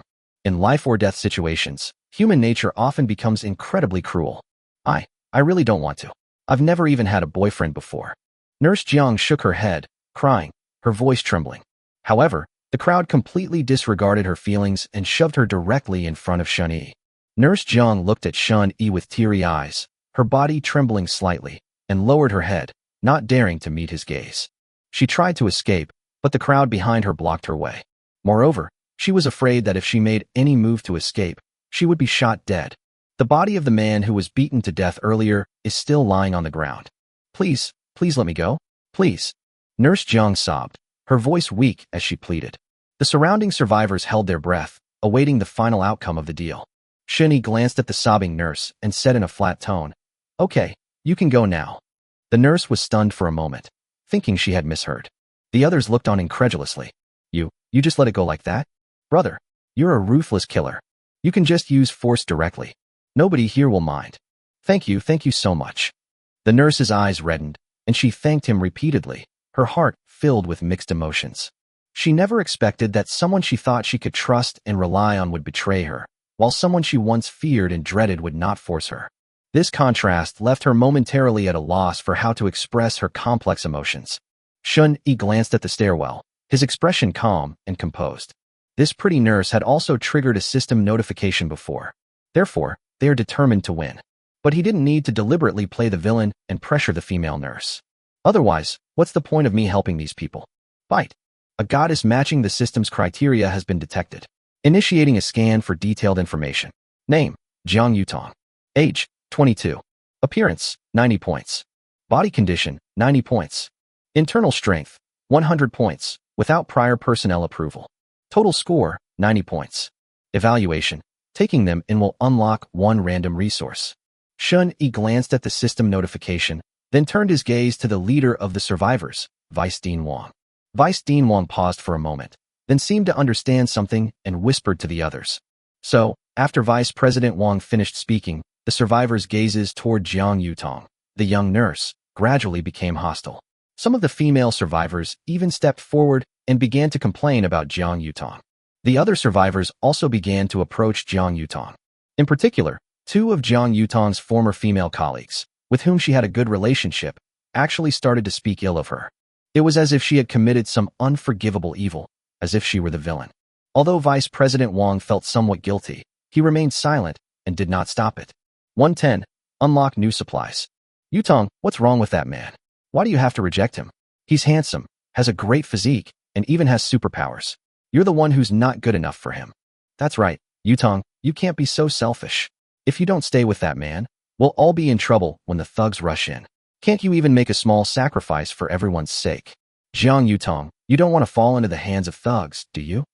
I don't know what the point of pretending to be high and mighty is. Does she really think she has diamonds embedded in her?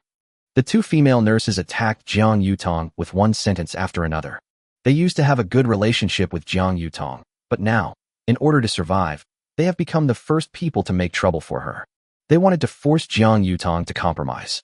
How could you say such things about me? Jiang Yutong's face flushed red with grievance, both angry and ashamed. If you're so capable, I'll make you go and keep strange men company. Let's see if you're willing. It's only because they don't like me that I would refuse.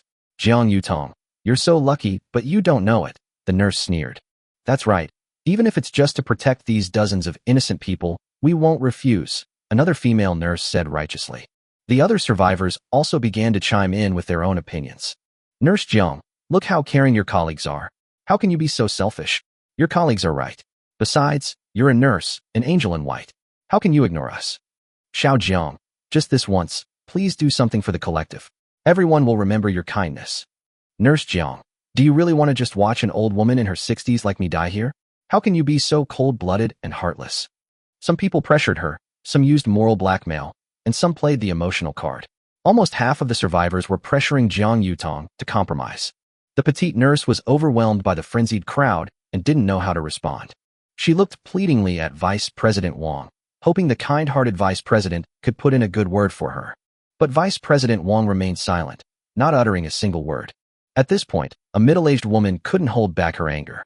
Nurse Jiang, what time is it now? What's the point of pretending to be high and mighty? Even in peacetime, you're not necessarily that high-minded. You might just sleep with any man for $1,000 or $2. If you're not willing to contribute to our group, then get out. Get off the 6th floor. We won't tolerate you. We won't protect you. The other survivors also looked fierce and tacitly agreed with the woman's words. How could you say that to me? That's too much. Jiang Yutong was both ashamed and angry after being scolded, and she burst into tears in grievance. I did nothing wrong. Why are you treating me like this? Why are you forcing me to do such a shameful thing? Jiang Yutong squatted down helplessly, burying her face in her hands and sobbing. She misses her family. She wants to go home. Countless negative emotions completely overwhelmed this already fearful and terrified girl. Cry? What are you crying for? If crying would help, we could all cry together every time we're in danger. Exactly. That's right, you selfish bastard. All you do is cry. Think it over carefully. If you're not willing to be with a man, then even if the thugs don't manage to get through today, we'll still throw you, you selfish woman, down there. The survivors, seeing Jiang Yutong crying, showed no mercy and instead cursed her even more harshly. The more vulnerable you appear, the more it proves you're easy to bully. Hearing the constant insults and abuse around her, Jiang Yutong slowly clenched her fists, then suddenly raised her head and looked at everyone with venomous eyes. These disgusting faces are no better than the thugs downstairs. The survivors were startled by Jiang Yutong's gaze, but quickly calmed down and continued to attack. Compared to saving my life, what's there to be afraid of in a little girl's eyes?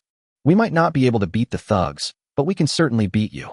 Even if that little brat really wants revenge later, no one will be afraid. Nurse Jiang, I know this is wrong, but, Sai, I can only ask you to do this. Vice President Wang said with some reluctance. But he really didn't have the ability to change the situation. Even if we disregard the thoughts of the survivors, we must consider the man's thoughts. If you anger them, it might be worse than offending thugs. And Vice President Wang also wanted to live. He also has a son and a family. Even if one adheres to moral principles, one should prioritize one's own safety. Okay, I promise you. Jiang Yutong gave a bitter smile, wiped away her tears forcefully, her eyes resolute, as if she had made some kind of decision. Upon hearing Jiang Yutong's words, the survivors immediately became excited. Excellent. Nurse Jiang truly deserves to be called an angel in white. I admire her. Nurse Jiang, don't worry, as long as we survive today, my husband and I will definitely repay you in the future. Nurse Jiang, you're such a good person. Yutong, it would have been so much better if you had come to your senses sooner. Look how good everyone treats you. The survivors' attitudes underwent a complete 180-degree change. They praised her one after another and promised her all sorts of benefits, as if they were very grateful. However, Jiang Yutong remained expressionless and ignored these people. She turned around and walked to Shen Yi's side.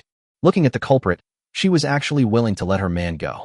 She bit her lip, slowly lowered her head, and whispered, Should it be here? Shen Yi glanced at Jiang Yutong and was relieved to see that she harbored no hatred towards him. If this woman is channeling her hatred for others onto me and plotting against me, then I can get rid of her after I collect the reward. Immediately, Shen Yi didn't answer.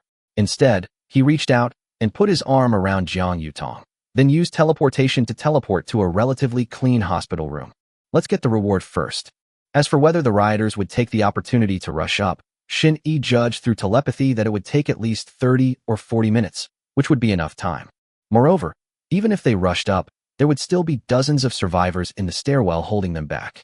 Even if it's just a few dozen pigs, they'll still have to slaughter them for a while. It won't affect Jiang Huimin, who's having surgery in the short term, and it certainly won't affect them. Of course, if it really affects the surgery, Shen Yi can teleport over immediately. He will keep an eye on the ward with telepathy throughout the process of unlocking rewards. He didn't care about the lives or deaths of the survivors in the stairwell. The agreement I made will only take effect after I receive the reward. He will naturally take action when the time comes. There is no question of going back on one's word. That makes perfect sense. As a result, new supplies were unlocked. During the process of unlocking the supplies, Jiang Yutong, a girl who had previously been very resistant to him, was very cooperative. They even did some things that surprised Shen Yi, but her favorability towards her did not increase as a result. It was like doing a job to please Shen Yi. Shen Yi seemed to have roughly understood what the female nurse was thinking, but he didn't care. Anyway, I get to enjoy both, which is great. 111. Jiang Yutong's malicious thoughts. Bite. Detection indicates you have successfully taken in a survivor. Starting to randomly unlock one type of resource. Ding. Unlocked successfully. Congratulations on unlocking the following item. A steamer of freshly baked cabbage and pork buns.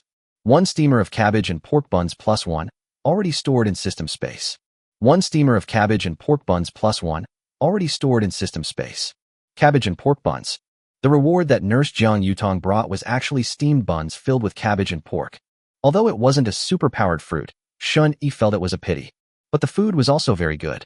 Especially cooked foods like steamed buns. It has noodles, vegetables, and meat, and its nutritional value in the apocalypse is even higher than that of roast chicken. Of course, for Shen Yi now, he values the taste of food more. There's no shortage at all. Immediately, Shen Yi, who was enjoying the female nurse's service, took out a steamer of buns from his system space. A fragrant aroma wafted over, and the thin-skinned buns were still steaming hot, looking and smelling delicious. Shen Yi counted them. There were 9 buns in one steamer, each about the size of a Jiangnan cigarette's bra, though a bit small. He took out a steamed bun, blew on it, and took a bite. The aroma of meat mixed with the fragrance of vegetables spread in my mouth, along with a little bit of soup. It tasted better than any bun that Shen Yi had ever eaten before. Good. Shen Yi chewed on the steamed bun, feeling even more satisfied. The food produced by the system tastes amazing. I don't know where it came from, but it smells damn good. Moreover, the filling is very generous. Most of the filling in a bun is meat. Jiang Yutong smelled the fragrance and couldn't help but raise her head. When she saw the steamed bun in Shen Yi's hand, she couldn't help but swallow, her eyes filled with clear longing. It smells so good. I really want to eat it. Jiang Yutong couldn't even remember the last time she had eaten cooked food. Forget about cooked food. During this time I've been hiding in the hospital, I've been relying entirely on the glucose water and very unpalatable food stored in the hospital to fill my stomach. Moreover, Even if the food was unpalatable, she could only get a tiny bit, barely managing to stay alive.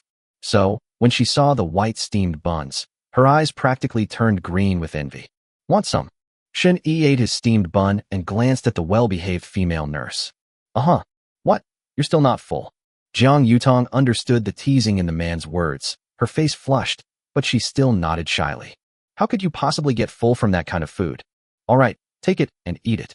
Shen-yi stopped teasing her and casually took out a steamer of steamed buns and a bottle of mineral water from his system space.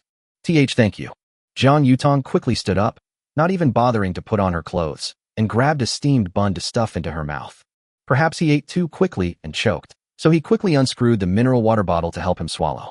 Shen-yi shook his head helplessly and looked at Jiang Yutong, who was wolfing down her food, and said, "The reason I gave you bottled water was so that you could wash your hands first, then rinse your mouth before eating.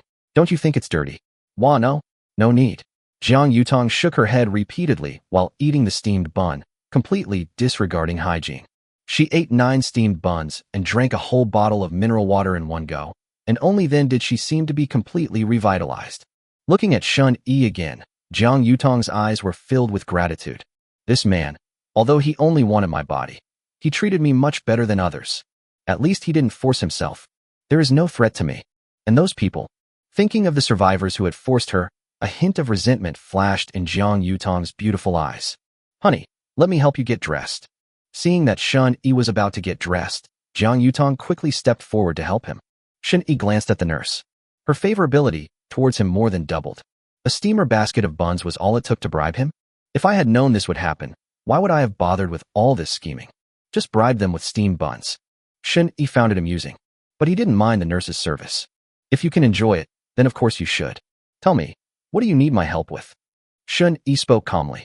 Given the nurse's previous cooperation, he wouldn't mind giving her a reward. Jiang Yutong was taken aback, not expecting that her little scheme would be seen through so easily. But then, she knelt on the floor, placed Shun-yi's feet on her lap, and while helping him put on his socks and shoes, deliberately spoke in a coquettish tone. "My dear husband, could you please not save those people? You mean those people in the stairwell outside? Anyway, even if you save those people, they won't remember your kindness. And if you encounter danger, they will definitely betray you, or even stab you in the back. I know their character very well. There's absolutely no good among them." That's right. This is Jiang Yutong's malicious thought. You betrayed me, insulted me, forced me, and tried to sacrifice me to live. Well, then I'll make sure you don't live. I refuse to believe that whispering sweet nothings in a man's ear in bed won't be more effective than what you guys do. This is why, even though she initially disliked Shin-yi, she was still willing to take the initiative and cooperate fully. She was trying to please Shin-yi.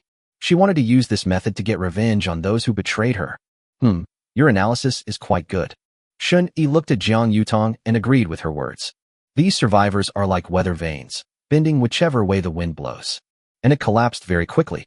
They weren't exactly bad people, but they certainly weren't good people either. Of course, I'm not a good person either, so I don't care about such trivial matters. Then, husband, you agree? Jiang Yutong looked at Shun-yi expectantly.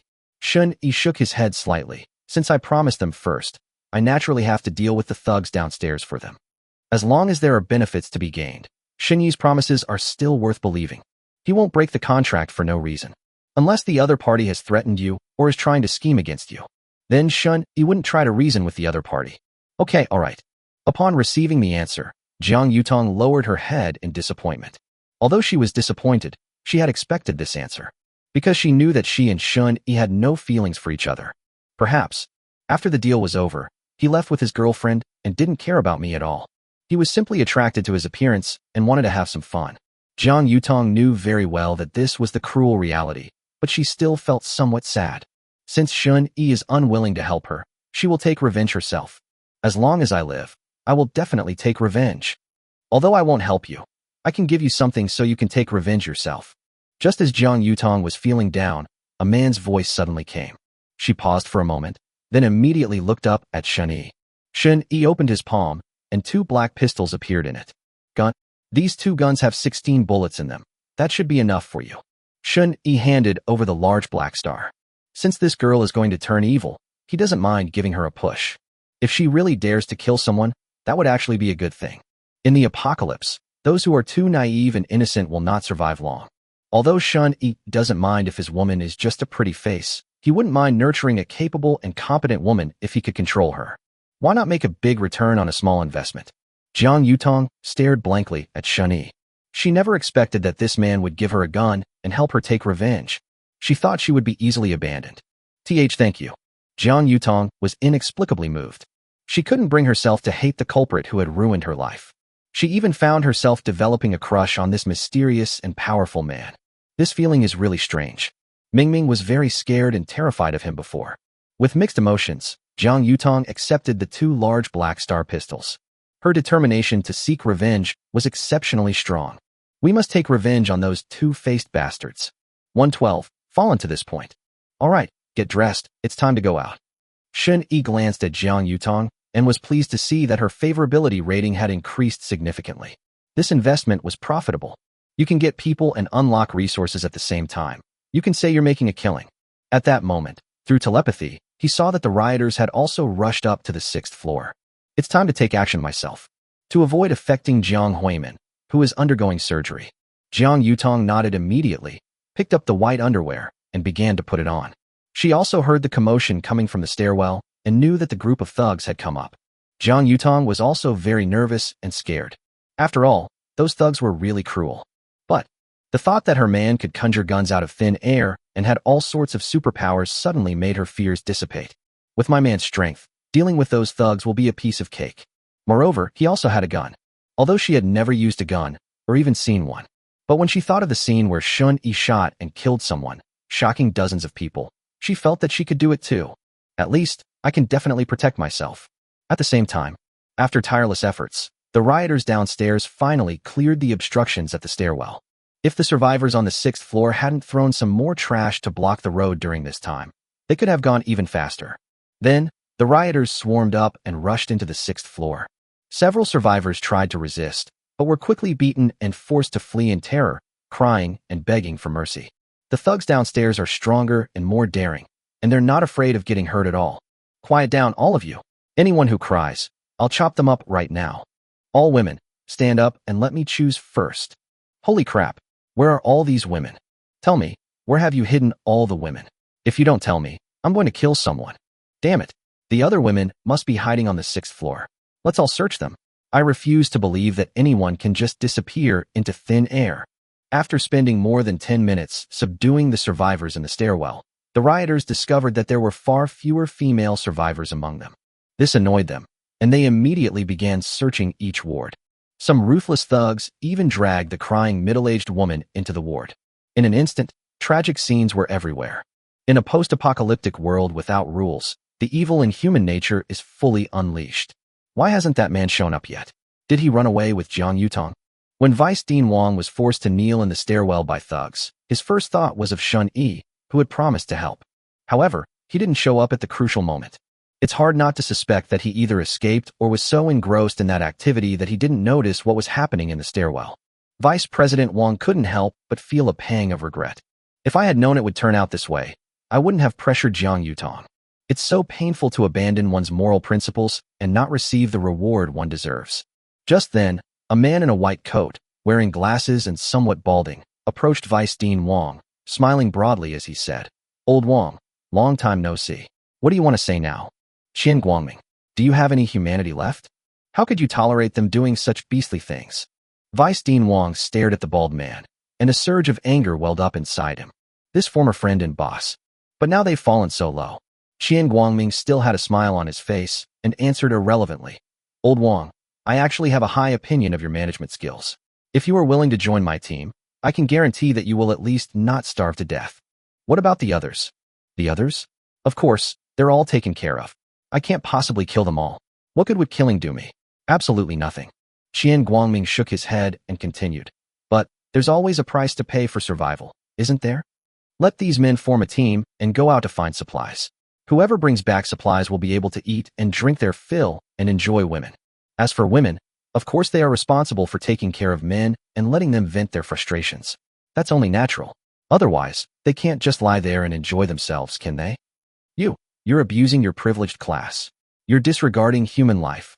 Vice Dean Wang angrily criticized. It was as if he wasn't the one who forced Jiang Yutong to compromise in order to save her own life. Then tell me if you want to live or not. Qian Guangming didn't mince words and directly threatened him. It's the end of the world, no need to waste words. Although I admire Lao Wang's abilities, if he doesn't know what's good for him, I'll just kill him to avoid affecting my rule. Qian Guangming only needed a dog, not a political commissar who could give him pointers. Vice Dean Wang fell silent. He hesitated. He doesn't want to die if he can live. However, he subconsciously glanced at the trembling survivors kneeling behind him and felt that he was doing them a disservice. Taking a deep breath, Vice Dean Wang was about to answer. Suddenly, a crisp footstep suddenly rang out. Qian Guangming, who was waiting for an answer, was taken aback and subconsciously turned his head to look. Two people suddenly appeared out of nowhere behind me. When? I wasn't even aware of it. Even his own subordinates seemed completely unaware, all looking utterly bewildered and incredulous. You finally arrived? Upon seeing the visitor, Vice President Wang excitedly stood up. He's no longer forced to make despicable decisions. The other survivors, their faces bruised and swollen, forced to kneel on the spot, were also excited when they saw Shen Yi, as if they had seen a savior. They were no longer afraid of the thugs and began to cry out for his help. Seeing this, Qian Guangming's expression also became serious. He immediately signaled to his men with his eyes, ordering them to quickly bring back the brothers who were searching the wards and indulging in pleasure. This man who suddenly appeared is very strange. There's definitely something wrong with him. Does that mean he's a very good fighter? Otherwise, why would old Wang and these cowardly survivors all ask him for help? Moreover, he acted as if he could save them as long as he intervened. As for the female nurse next to the man, Qian Guangming completely ignored her. She's just a woman, what waves can she make? Just to be on the safe side, Qian Guangming didn't immediately confront Shen Yi. Instead, he put on his signature smile and asked gently, "Young man, would you be willing to join our shelter? If you have the ability, you can enjoy sufficient respect and status in our shelter. And women too." He said this to test what this suddenly appearing man was capable of. At the same time, it also buys time. The dozen or so brothers scattered on the 6th floor can get over in a minute or two at most. Really? As the underlings sneaked off to call for backup, the other thugs were gathering around. Some of the rioters were so anxious that they didn't even have time to pull up their pants before rushing out, cursing and swearing. "No rush, let's wait a bit longer." Shen Yi gave an irrelevant answer, his expression calm, as if he were waiting for someone. Qian Guangming frowned almost imperceptibly, even more puzzled as to what gave this young man such confidence. What gives him the right to wait for people? Are you a good fighter? Even if you can fight, what good is it? Can you fight off more than 20 armed adult men? But, since you dare to wait, then wait. At this moment, seeing the increasing number of rioters, Vice Dean Wang and the survivors also became somewhat nervous. Although we know Shen Yi has a gun and superpowers, wouldn't it be too risky to deal with so many thugs at once? Why can't we just shoot and kill a few people first? That's incredibly arrogant.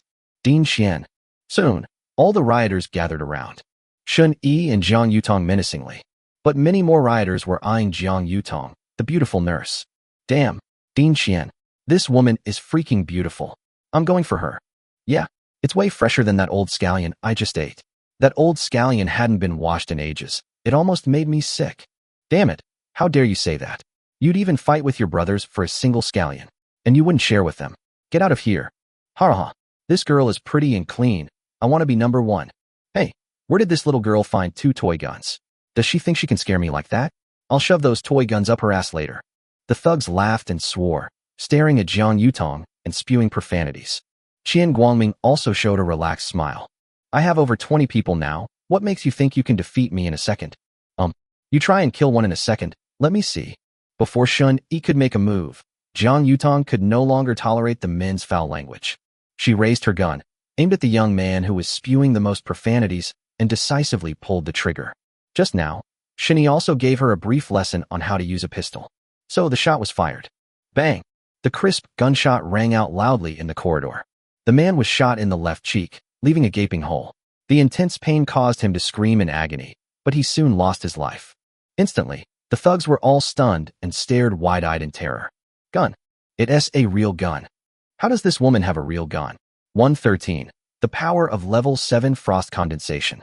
When Jiang Yutong fired her first shot, her arm trembled uncontrollably. But it wasn't because of fear or terror. It was simply because the recoil of the Type 54 pistol was so strong that it made her arm go numb. As for being afraid, it seems like I don't feel that emotion at all. Murder doesn't seem as terrifying as I imagined.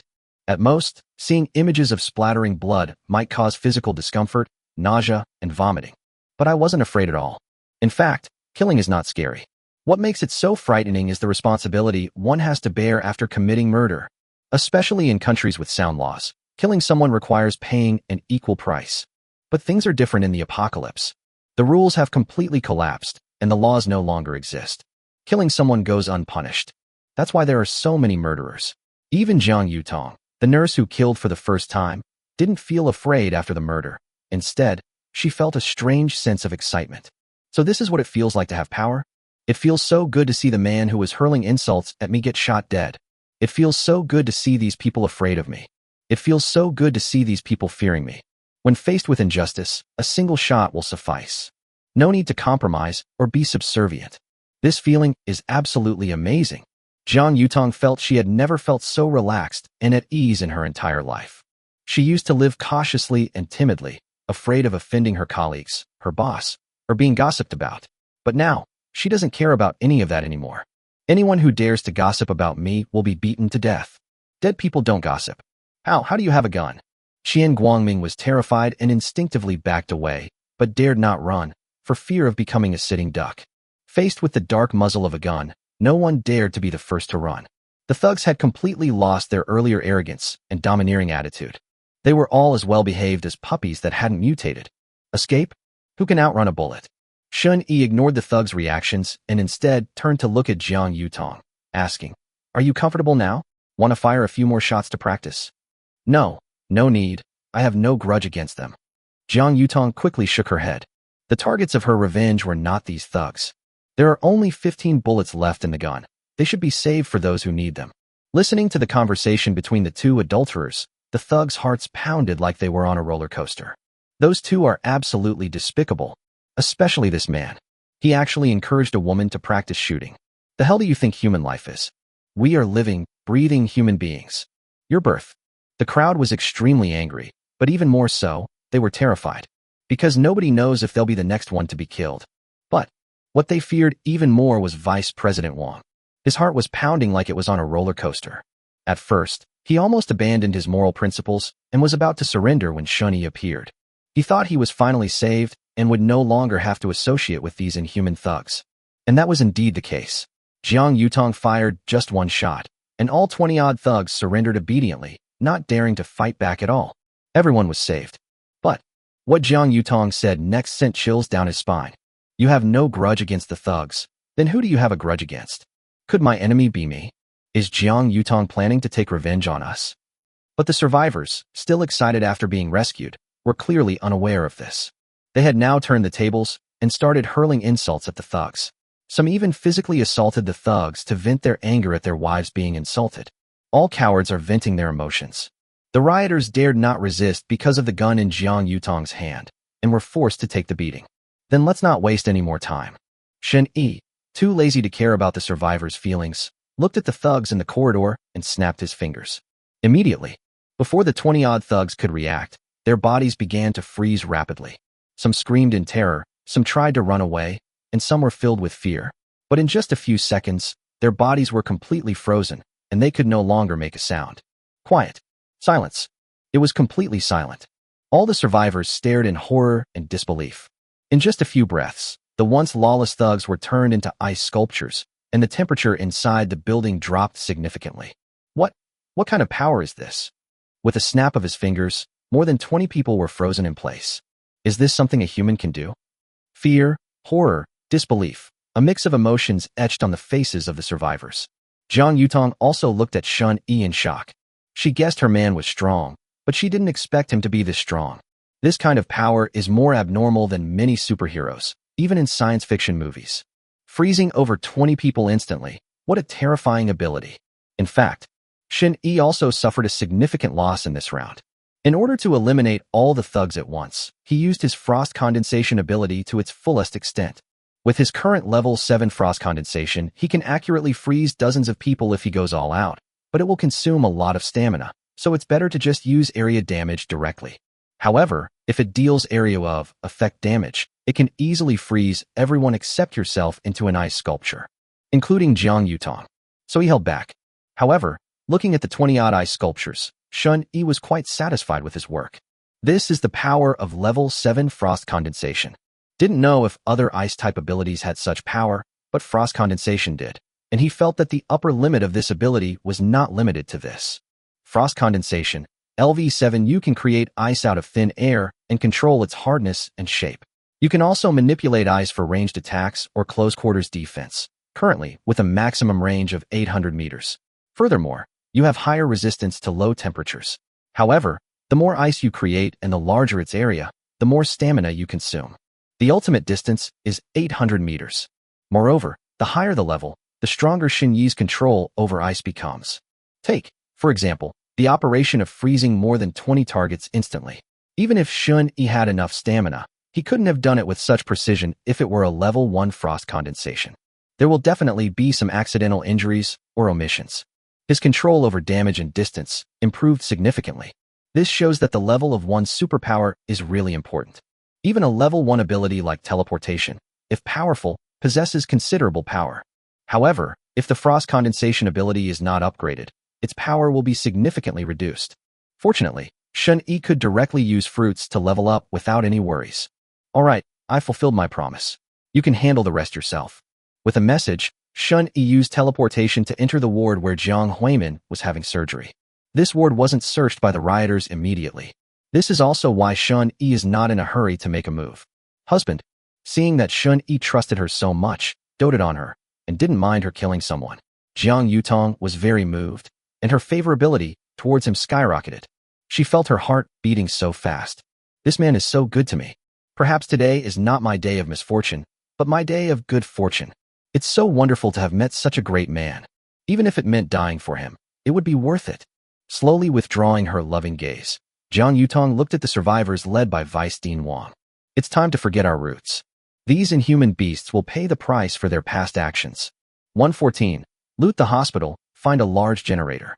Of the dozens of people on the 6th floor, only Vice Dean Wang and a few survivors were somewhat decent and had a certain moral bottom line, and did not participate in coercing Jiang Yutong. Most of the other people are no good either. They were at best slightly better than the thugs who were frozen into ice sculptures. So, Jiang Yutong felt no remorse whatsoever for taking revenge on them. Then, cries for mercy, sobs, and screams filled the hallway. In the hospital ward, Xun-Yi teleported in, and the surgery had just finished. 2 nurses were bandaging Lin Jiwei's wounds.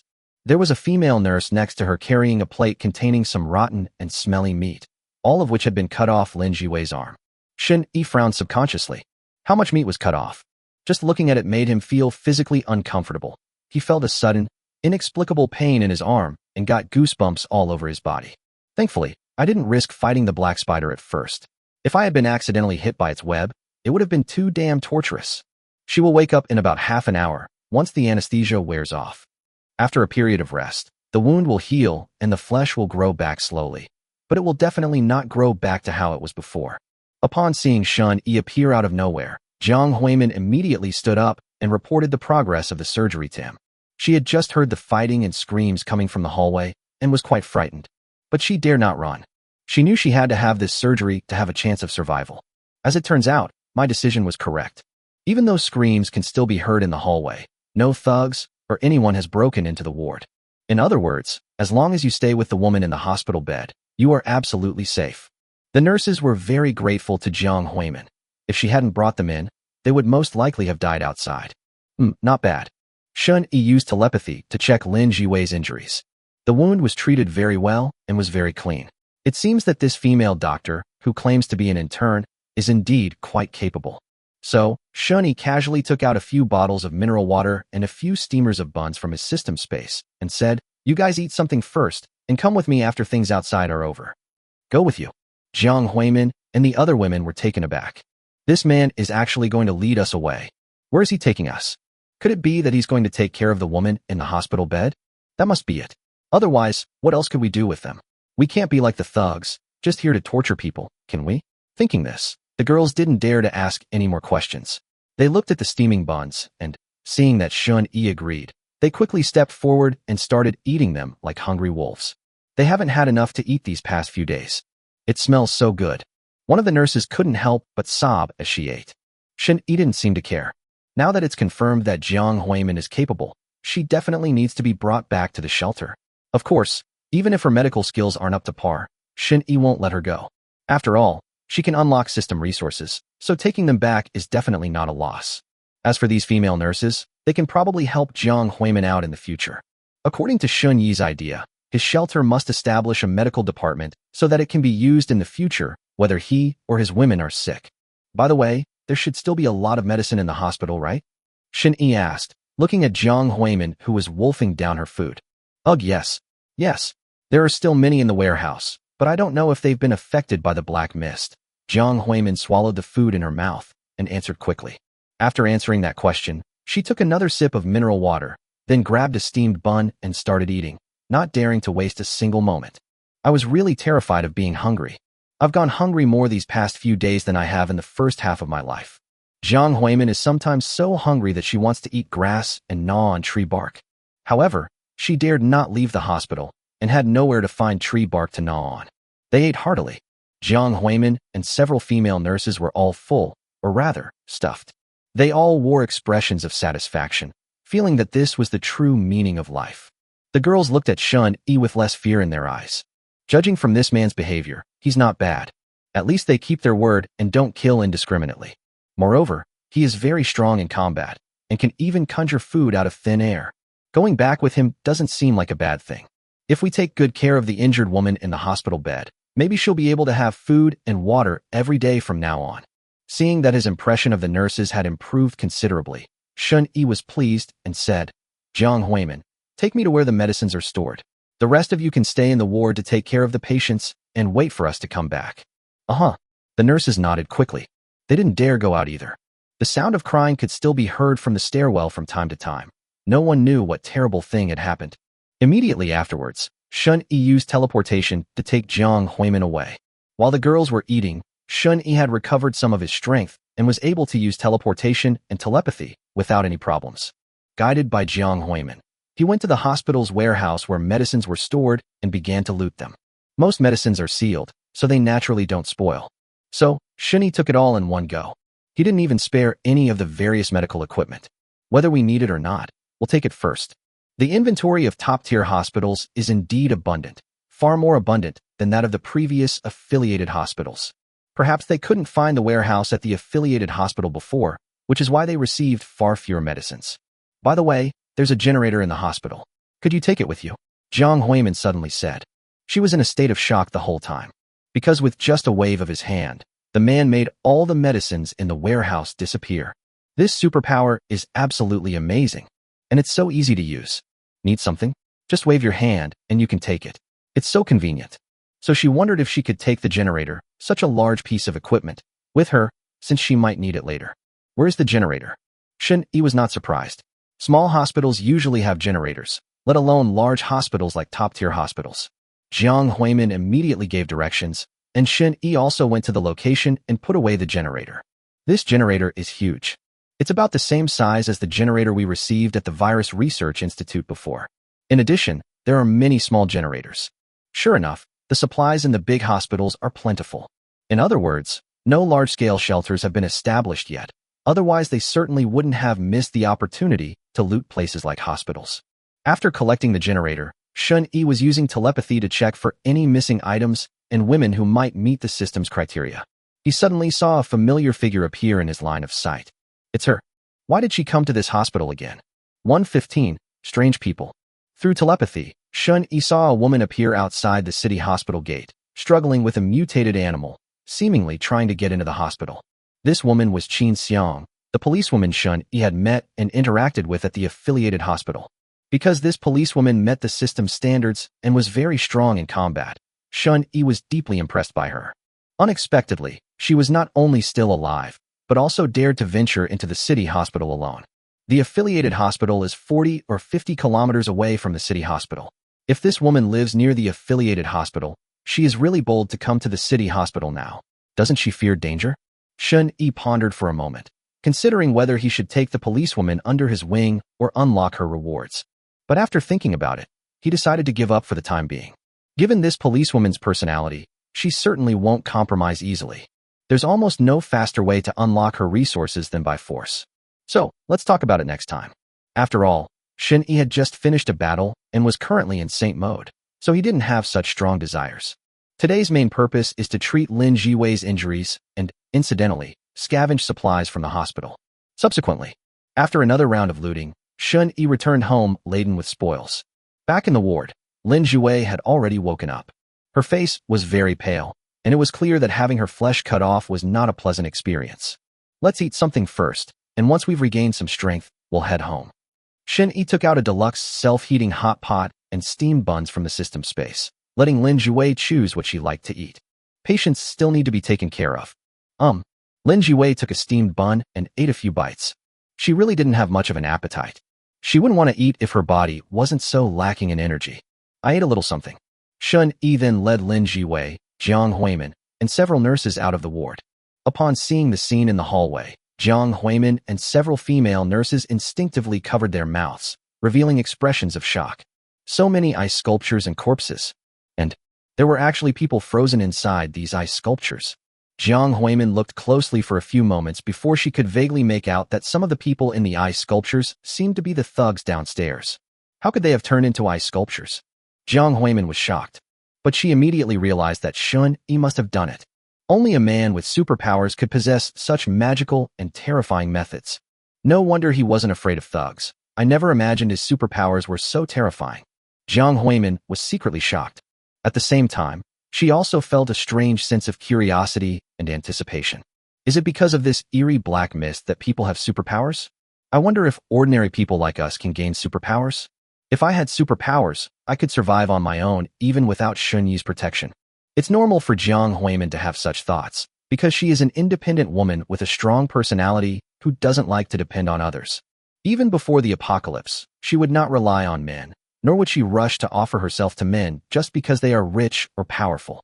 She graduated from medical school through her own efforts, and later became a chief surgeon at a top-tier hospital based on her excellent resume and practical experience. A 28-year-old surgeon is extremely rare, even in China. That's right, Jiang Huimin wasn't actually an intern. She was the attending surgeon. The reason she told Shun-Yi she was an intern was mainly because she was intimidated by him and had a little ulterior motive.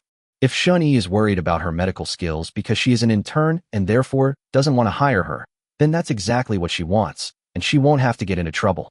However, what happened later made her realize that only by demonstrating sufficient value could she be protected and survive. If I were really just an inexperienced intern, I'd probably be dead today. Just look at these corpses in the stairwell. Yes, there were many corpses in the stairwell. More than half of the survivors who remained in the stairwell died. But in reality, most of them were not killed by rioters. It was Zhang Yutong who killed him. This woman exacted a severe revenge on the survivors who had oppressed her. Shun-Yi looked at the corpses, but felt no aversion. To survive in the apocalypse, you have to be ruthless. As long as she doesn't use that ruthlessness on herself, Shun-Yi will support her. Husband, Zhang Yutong saw Shun-Yi come out. She quickly went up to greet him. They stopped torturing the survivors. She has released all her resentment.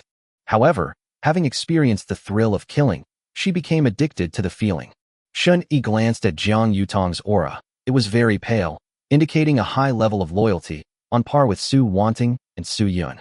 We've only known each other for 2 or 3 hours, and for this woman to have such a high level of loyalty is already quite remarkable. Let's go. Shun-Yi said something indifferently and walked downstairs. On the way home, you won't need to teleport anymore. Just use telepathy to find your way. There are no security issues. The women immediately followed. Only, the female doctor, Jiang Huimin, looked at Zhang Yutong with a very strange, suspicious gaze. Husband, this nurse, Shun-Yi's woman? Jiang Huimin and Zhang Yutong were not familiar with each other, and she didn't even know Zhang's name. But they had spent more than 10 days together, so she still had some impression of each other, which is why she was curious. Top-tier hospitals are very large and have many positions. Generally, attending physicians are only familiar with the nurses in their own departments. As for nurses in other departments, they may not see them even once every 1 or 2 months. People in big hospitals are usually very busy and have no time for socializing. Since starting work, Zhang Huimin has had no personal time or space at all, not even time to date. Although the salary is considerable, as a chief surgeon at a top-tier hospital, especially a controversial female chief surgeon, She wants to prove herself and improve herself, so she has several high-intensity surgeries almost every day and often has to work overtime. I was so tired after get off work that I didn't even feel like going out to see a movie. I just went straight home and lay down to sleep. Even when I have a holiday, I just want to rest at home and I don't have the energy to go out and have fun. To be honest, this period after the apocalypse was actually the most leisurely time for Jiang Huimin. Getting back to the main point, it was precisely because Jiang Huimin and Jiang Yutong were not familiar with each other that she was puzzled as to why Jiang Yutong called Shun Yi husband. What exactly happened in the hallway while I was having surgery? Moreover, it seemed that the surviving Vice President Wang and the other survivors looked at the nurse Jiang Yutong with extreme fear, even more so than when they looked at Shun Yi. Yes, Jiang Yutong did not kill Vice Dean Wang. Although Vice Dean Wang wasn't a good person either, he was relatively decent compared to others. At least he didn't insult or verbally abuse me. Since she was out of bullets, Jiang Yutong took pity on Vice Dean Wang and the survivors who hadn't forced her to leave. Huh? What's the deal with these people? Shun Yi walked out of the hospital and was using his telepathy to explore his surroundings. Suddenly, he saw 4 or 5 strange people. Their hair and skin were soaked in water and turned green, and their eyes were lifeless and their postures were stiff. They wandered the streets like zombies, which looked very strange. The strangest thing is that these wanderers were not attacked when they encountered the mutated plants by the roadside. 116. Mutant humans. These people are not normal. Have they mutated? Shun Yi's expression gradually became serious. Mutated humans. This was the first time he had ever witnessed human mutation. It's almost certain that these green-skinned, stiff-moving creatures are mutated. However, it's unclear why it mutated. Moreover, the mutated plants didn't attack these mutated humans at all. This is the weirdest part. If it weren't for their lifeless eyes and lack of independent thought, Shun Yi would have wanted to go over and ask what was going on. Forget it. I've used up too much energy today, and I'm carrying a bunch of burdens, so I won't take any risks. Shun Yi suppressed his curiosity for the time being. After I've rested and recovered tomorrow, we'll investigate the matter in more detail. If humans have the potential for other mutations besides gaining superpowers, that might not be a good thing. On my way home, while eating the superpowered fruit, Shun Yi kept a close eye on the wandering mutated humans through telepathy. They seem to have no particular purpose. They're just wandering around the streets. No destination, no goal, no thought. No, if they don't have any thoughts and are just wandering around aimlessly, then why didn't they fall into the crevice? Moreover, it's as if they can see the cracks. They always manage to avoid them in advance. After careful observation, Shun Yi discovered the first anomaly. Could it be that these mutated people retain some form of consciousness? However, is this kind of thinking limited to preventing them from committing suicide? Lost in thought, Shun Yi noticed 2 mutated humans who were about to encounter a group of survivors who had gone out to find food. He immediately perked up, staring intently at the scene, wanting to see how the mutated humans would react when they encountered normal humans. At the same time, on the other side, after dodging several mutated animals and plants, policewoman Qin Xiang arrived at the outpatient building in a very dangerous situation. Holding the gun, she carefully began to search the first floor. She could smell blood as soon as she entered the outpatient building. This proves that someone died in the building not long ago. Although she didn't know what dangers lay inside the building, Qin Xiang had no choice but to risk going inside. Because she needs to see a doctor. Many of the survivors I recently rescued were wounded and required experienced doctors to treat. That's why Qin Xiang risked coming to the city hospital. She was quite lucky. While rescuing survivors outside yesterday, she accidentally obtained a superpowered fruit and gained a new superpower. Their combat effectiveness has thus been greatly enhanced. This is one of the reasons why she was confident in coming to the city hospital to see a doctor. Otherwise, no matter how righteous Qin Xiang is, she wouldn't knowingly come to her death. They're worse than animals. Qin Xiang carefully searched the first floor. Naked corpses of several female nurses. These corpses were all humiliated to death. Their deaths were truly tragic. Qin Xiang's face looked very pale. She simply couldn't understand why, when it was easy to become dehydrated in the black fog, some bastard would torment a woman. Can't they think about how to survive first? Qin Xiang took a deep breath, closed the ward door, and continued searching upstairs. She saw many corpses along the way. Some died of thirst, some were killed, and some were mutilated. Qin Xiang's heart sank.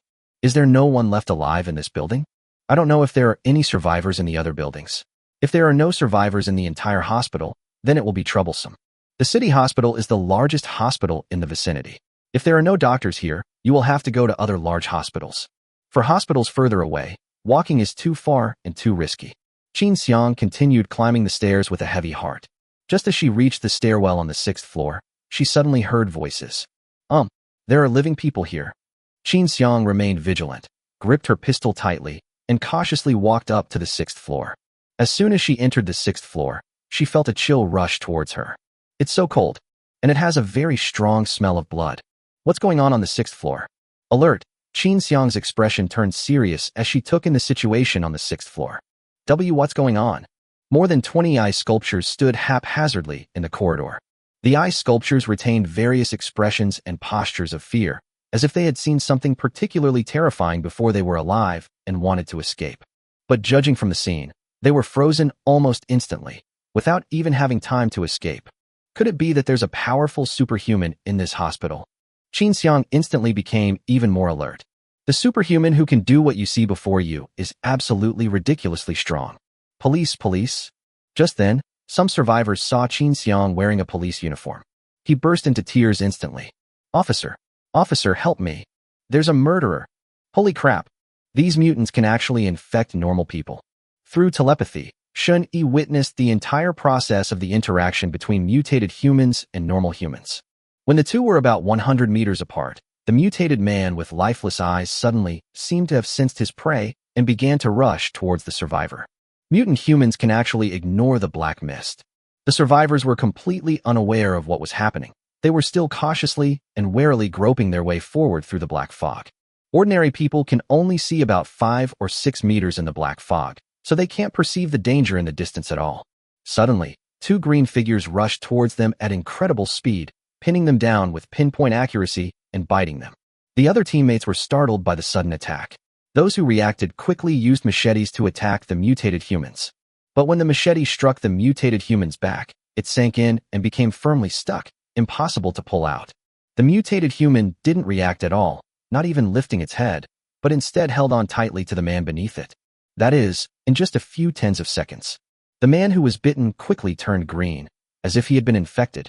Seeing this, Shen Yi's face instantly turned ugly. Damn it! How come this thing is infectious, just like a zombie? If the rate of infection were as fast as that of zombies, then ordinary people would really have no chance of survival. Humans can hardly live in the black fog for long. Even going out to find supplies is extremely difficult. And then a contagious virus appears. This is just ridiculous. Even ordinary people, let alone superhumans, shouldn't even think about surviving. Shen Yi's expression was very unpleasant. This news was also very bad for him. After all, if the survivors can't survive, there will be very few resources that can be unlocked in the future. We can't really wait for the next generation and the generation after that in our shelter to grow up, can we? Wait, what's this? Shun Yi suddenly realized that the infection of these mutated humans seemed to be different from what he had thought. 117. Do viruses evolve? This means the person died after infecting others? Through telepathy, Shun Yi saw the mutant bite a normal person tightly until it was completely assimilated, after which it stopped reacting. His body fell straight down and stopped moving. Shun Yi then looked at another mutant. After infecting someone, it also collapsed, its eyes wide open, motionless, with no aura emanating from it. The 2 people, whose skin and hair turned green after being infected, stood up unsteadily. But instead of attacking anyone else, they stood there for a long time, then turned and walked into the black mist, whereupon they began to wander aimlessly again. The survivors, who had been prepared to fight to the death, were all stunned. I don't understand what's going on. Shen Yi also showed a puzzled expression. What's going on? Why did the mutant die after infecting 2 people? Furthermore, why didn't the infected people continue to attack others? This scene was completely unexpected by Shen Yi. Is this virus not an infection, but something like possession in fantasy novels? If a new body is taken over, will the old body die? Shen Yi had absolutely no idea what was going on, so he could only give a brief description of what he had seen to Lin Jiwei beside him. What? You said there are mutated humans? Quick, let's go catch one. Lin Jiwei excitedly spoke up immediately. Her eyes lit up when she heard about mutated humans. Really? I knew this woman would go crazy. This is why Shun Yi didn't want to tell her. This crazy woman is obsessed with studying genes, so she must be even more curious about the reasons for human mutations. Analyze what's going on based on what I've seen, and then I'll consider whether or not to make an arrest, Shun Yi said. This was obviously just a perfunctory remark. He is not planning to capture mutated humans for the time being. as he cannot effectively stop the infection. Unless, of course, this mutated human can bring him great benefits. Shen-Yi wasn't afraid of infection, but he couldn't stand the fact that most of the people in the shelter were ordinary people. If this virus spreads unintentionally, all my efforts over the past 2 days will be wasted, which would be a huge loss. Moreover, Shen-Yi was also a little worried that this virus might be transmitted to animals. If it could be transmitted, then they definitely shouldn't be caught. Tell me about what you saw in more detail. I hope you can describe it word for word. Lin Jiwei stared intently at Shen-Yi.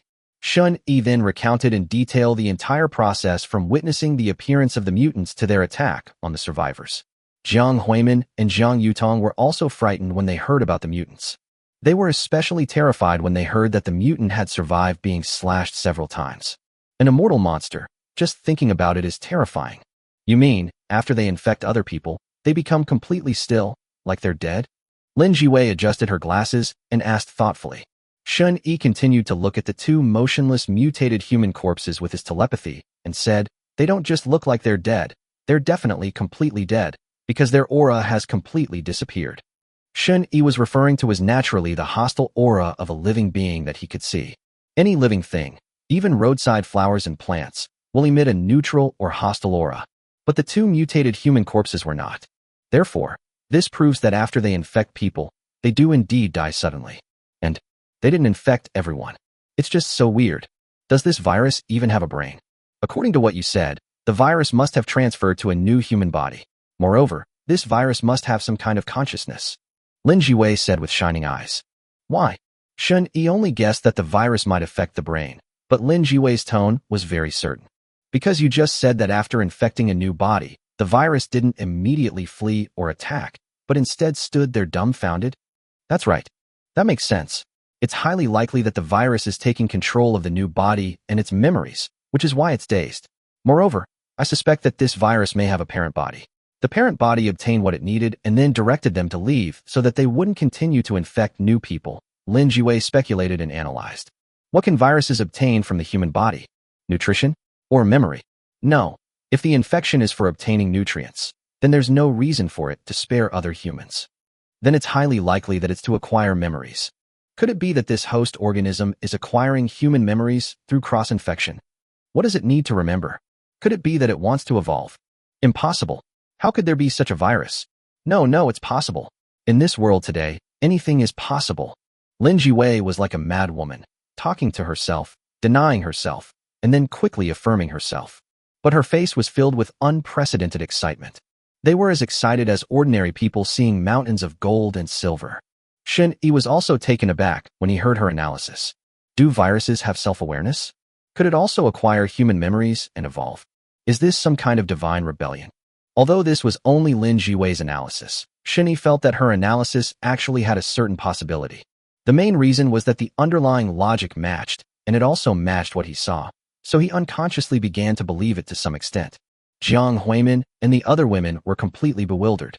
They couldn't understand the conversation between the 2. It seems that Shen-Yi can see things very far away. What is breath? What about viruses that can evolve?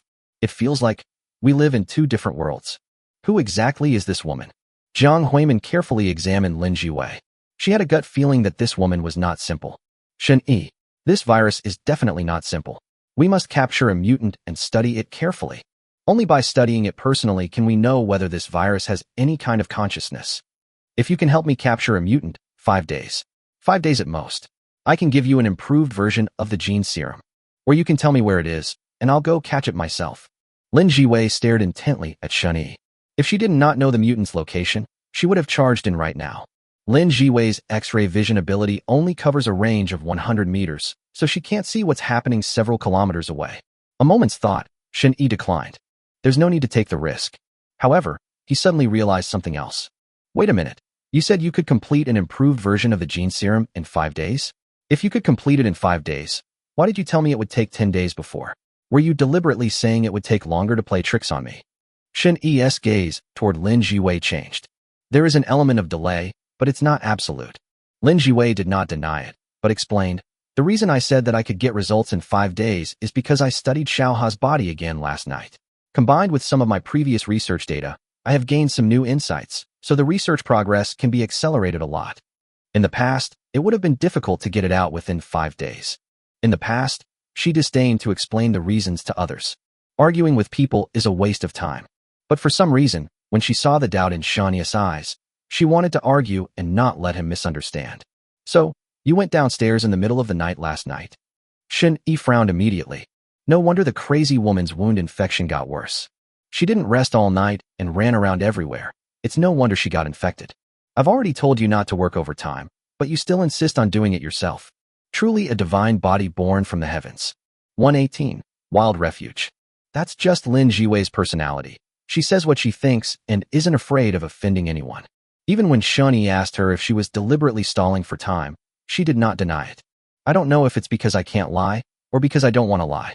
In short, she will definitely answer Shun-yi's questions. This made it difficult for Shun-yi to find an excuse to punish her. After all, this crazy woman was indeed working very hard and didn't try to cheat or shirk her duties. Despite being so seriously injured yesterday and living on the 15th floor, she still managed to run downstairs in the middle of the night to work overtime by herself. That's amazing. Shun-yi, just tell me the location of the mutant. I'll go catch one myself. I don't need your help. Lin Jiwei stared at Shun-yi, her eyes flashing with excitement, her only thought being to capture the mutant. This woman will definitely have a seizure whenever she encounters something that interests her. But Shun-yi wouldn't indulge her. I told you, we're going home now. We'll come back to catch the mutants in a couple of days after you've recovered from your injuries. Be a good boy and listen to me, or I'll break your legs. Shun-yi reached out and pinched Lin Jiwei's cheek hard. He wasn't joking. If Lin Jiwei really dares to turn against him, he really will break Lin Jiwei's legs. Anyway, you don't need legs to research gene therapy. Shun-yi has a very autocratic personality. His personality is like this. I will do what I want to do, and you will do what I tell you to do. If I tell you not to do something, you have to obey. The decision rests solely with me. Oh, Lin Jiwei subconsciously touched her cheek, which had been pinched so hard, and for a moment, she didn't dare to argue anymore. It wasn't that she was afraid of Shun-yi's threat, but rather that she had a strange feeling in her heart. Even her brilliant mind couldn't figure out what this feeling was like. It just feels so strange. Even though I was scolded, I felt somewhat happy. Then, she inexplicably and obediently followed Shun-yi. We're still in shock after hearing Lin Jiwei and Shun-yi's conversation. This woman actually wants to research a terrifying virus that can evolve. Moreover, it seems she can also create some kind of gene-based medicine. What are gene editing agents? Could it be something like in science fiction movies, something that can grant people superpowers? Immediately, the way the girls looked at Lin Jiwei changed. It's like looking into a treasure cave. Shun-yi and his companions traveled at a leisurely pace, without encountering any danger along the way. With Shun-yi's current level of telepathy, as long as he is not in absolute darkness, he can completely avoid all trouble and danger. Of course, he usually wouldn't take a detour just to avoid minor troubles. For example, seeing that someone was robbing him on his way home, Shun-yi decided not to take a detour. These robbers were the same group of bandits who had blocked the road when he came to the city hospital before. Shun-yi had used teleportation to pass through the obstacles they had placed earlier because he was in a hurry, but now that he had plenty of time, he decided to take care of them. Honey, the road ahead seems to be blocked. As she walked, Jiang Yutong saw that the road ahead was blocked by many obstacles, leaving only a narrow hole that she could barely squeeze through. These obstacles look like they were moved there intentionally. Something seems off. Just then, 7 or 8 men and women armed with weapons suddenly rushed out from both sides of the road and quickly surrounded the crowd. Jiang Huimin and the other female nurses were startled and showed frightened expressions. Stop right there. Don't move. Hand over your weapons and food immediately. Don't resist. Otherwise, if you anger our boss, Smiling Tiger, you're all dead. That's right, our boss is ruthless. Anyone who doesn't want to be hacked to death, kneel down immediately and put your hands on your heads. I want this handsome man. I'm going to sleep with him tonight. These robbers were clearly not thieves for the first time. They acted swiftly. Moreover, they have a clear target and don't care about gender at all. They'll snatch anyone who's human. Through telepathy, Shun-yi also saw a fat man hiding in the black mist. The fat man was holding a crossbow and was lying in wait, preparing to launch a sneak attack. Shun-yi turned his head and looked in the direction of the fat man, his eyes piercing through the black mist. Then, his eyes flashed red, and he shot out suddenly. Ah! A scream suddenly came from within the black fog. Before the fat man could react, his head was pierced by the high-temperature rays. His entire head is gone. Full view perspective plus high-temperature rays hit exactly where you point. Trying to ambush me? No way. Holy crap. Superman. The robbers saw that Shun Yi's eyes could shoot light. They screamed in fright and turned to run away. Damn it. How could anyone shoot lasers from their eyes in real life? This guy even human. Shun Yi wasn't in a hurry to kill them instantly. Instead, he took this opportunity to practice his superpower proficiency. The higher your proficiency, the easier it will be to use. So he used telepathy to lock onto a fleeing robber, teleported over, and unleashed a high-temperature ray that sliced the fleeing robber in half. Subsequently, he continued to use the same method, employing teleportation and high-temperature rays to eliminate the robbers one by one. No, don't kill me. Wah. Please spare me. Please. I'll do anything. A female robber, seeing the strange man suddenly appear in front of her, was so frightened that she knelt down and kept kowtowing and begging for mercy. Shun Yi remained expressionless, his eyes focused on high-temperature rays that pierced directly through the female robber's skull, killing her beyond any hope of survival. Subsequently, his figure vanished from the spot in an instant. From within the black fog, only screams and pleas for mercy could be heard. Jiang Huimin and several female nurses were terrified, their bodies trembling. They weren't afraid of the robbers. They were afraid of Shun Yi. Is this man even human? That's absolutely devilish. Another new superpower? Just how many superpowers does he have now? Lin Jiwei adjusted her glasses and used her X-ray vision to look at Shun Yi, who was slaughtering robbers, her eyes filled with curiosity. Shun Yi has gained several more superpowers overnight. How did he acquire his new superpower? Could he possibly conjure up a superpowered fruit out of thin air? Or perhaps he's hiding some secret that I can't fathom. Lin Jiwei is very curious. Honey, you're amazing. Hearing the screams coming from the black fog, Jiang Yutong was shocked, but even more so, she felt joy and pride. My husband is truly the most amazing man in the world. That's incredible. So you call yourself a smiling tiger? I've heard that you shouldn't be provoked. Shun Yi looked down at the last middle-aged male robber kneeling in front of him, his eyes glowing red. He seems to be the leader of this group of robbers, nicknamed something like Smiling Tiger. The Smiling Tiger trembled with fear, a yellow liquid flowing from between his legs, and he burst into tears. Big brother. That was all nonsense they made up. I didn't actually have any black mark. Besides, although my nickname is Smiling Tiger, I usually just smile and don't have a temper at all. Even if you, big brother, touch my sore spot, I'll just laugh it off. Shun Yi was amused by the guy's answer. You call this kitty cat, not a smiling tiger. All right, go ahead. Immediately, he killed Smiling Tiger with a high-temperature ray. When people are facing a life-threatening situation, they can say anything that defies the heavens. After dealing with all the robbers, Shun Yi used teleportation to return to the women. All right, let's go home. In less than a minute, Shun Yi killed 7 or 8 robbers, but his emotions did not fluctuate much. He was used to killing. From the tension of the first murder to the increasing calm now. They didn't even care. Humans are incredibly adaptable. While reflecting on this, Shun Yi used his telepathy to scan the building where the robbers lived again, to see if there was anything of value.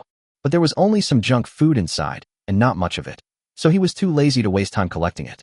Then, on his way home, Shun Yi continued to use his telepathy to search his surroundings for the superpowered fruit. It would be great if we could find it, but it doesn't matter if we can't, since using telepathy doesn't consume much energy anyway. They conducted a cursory search, almost reaching home, but found nothing. But Shun Yi saw many survivors in a villa community 6 or 7 kilometers away. There were several hundred people. Moreover, they appeared to be in perfect order, without any disorder. This is a wild refuge. 119. A woman who is on par with Murong Shui. There are even wild shelters. Shun Yi looked around at the villa community where several hundred people had gathered. There were people patrolling the neighborhood, some standing guard, and many others busy cleaning, cooking, and so on, making it look like a shelter. It was very orderly and followed a set rules. The manager of this shelter is something else. Shun Yi looked around and couldn't help but feel a sense of appreciation.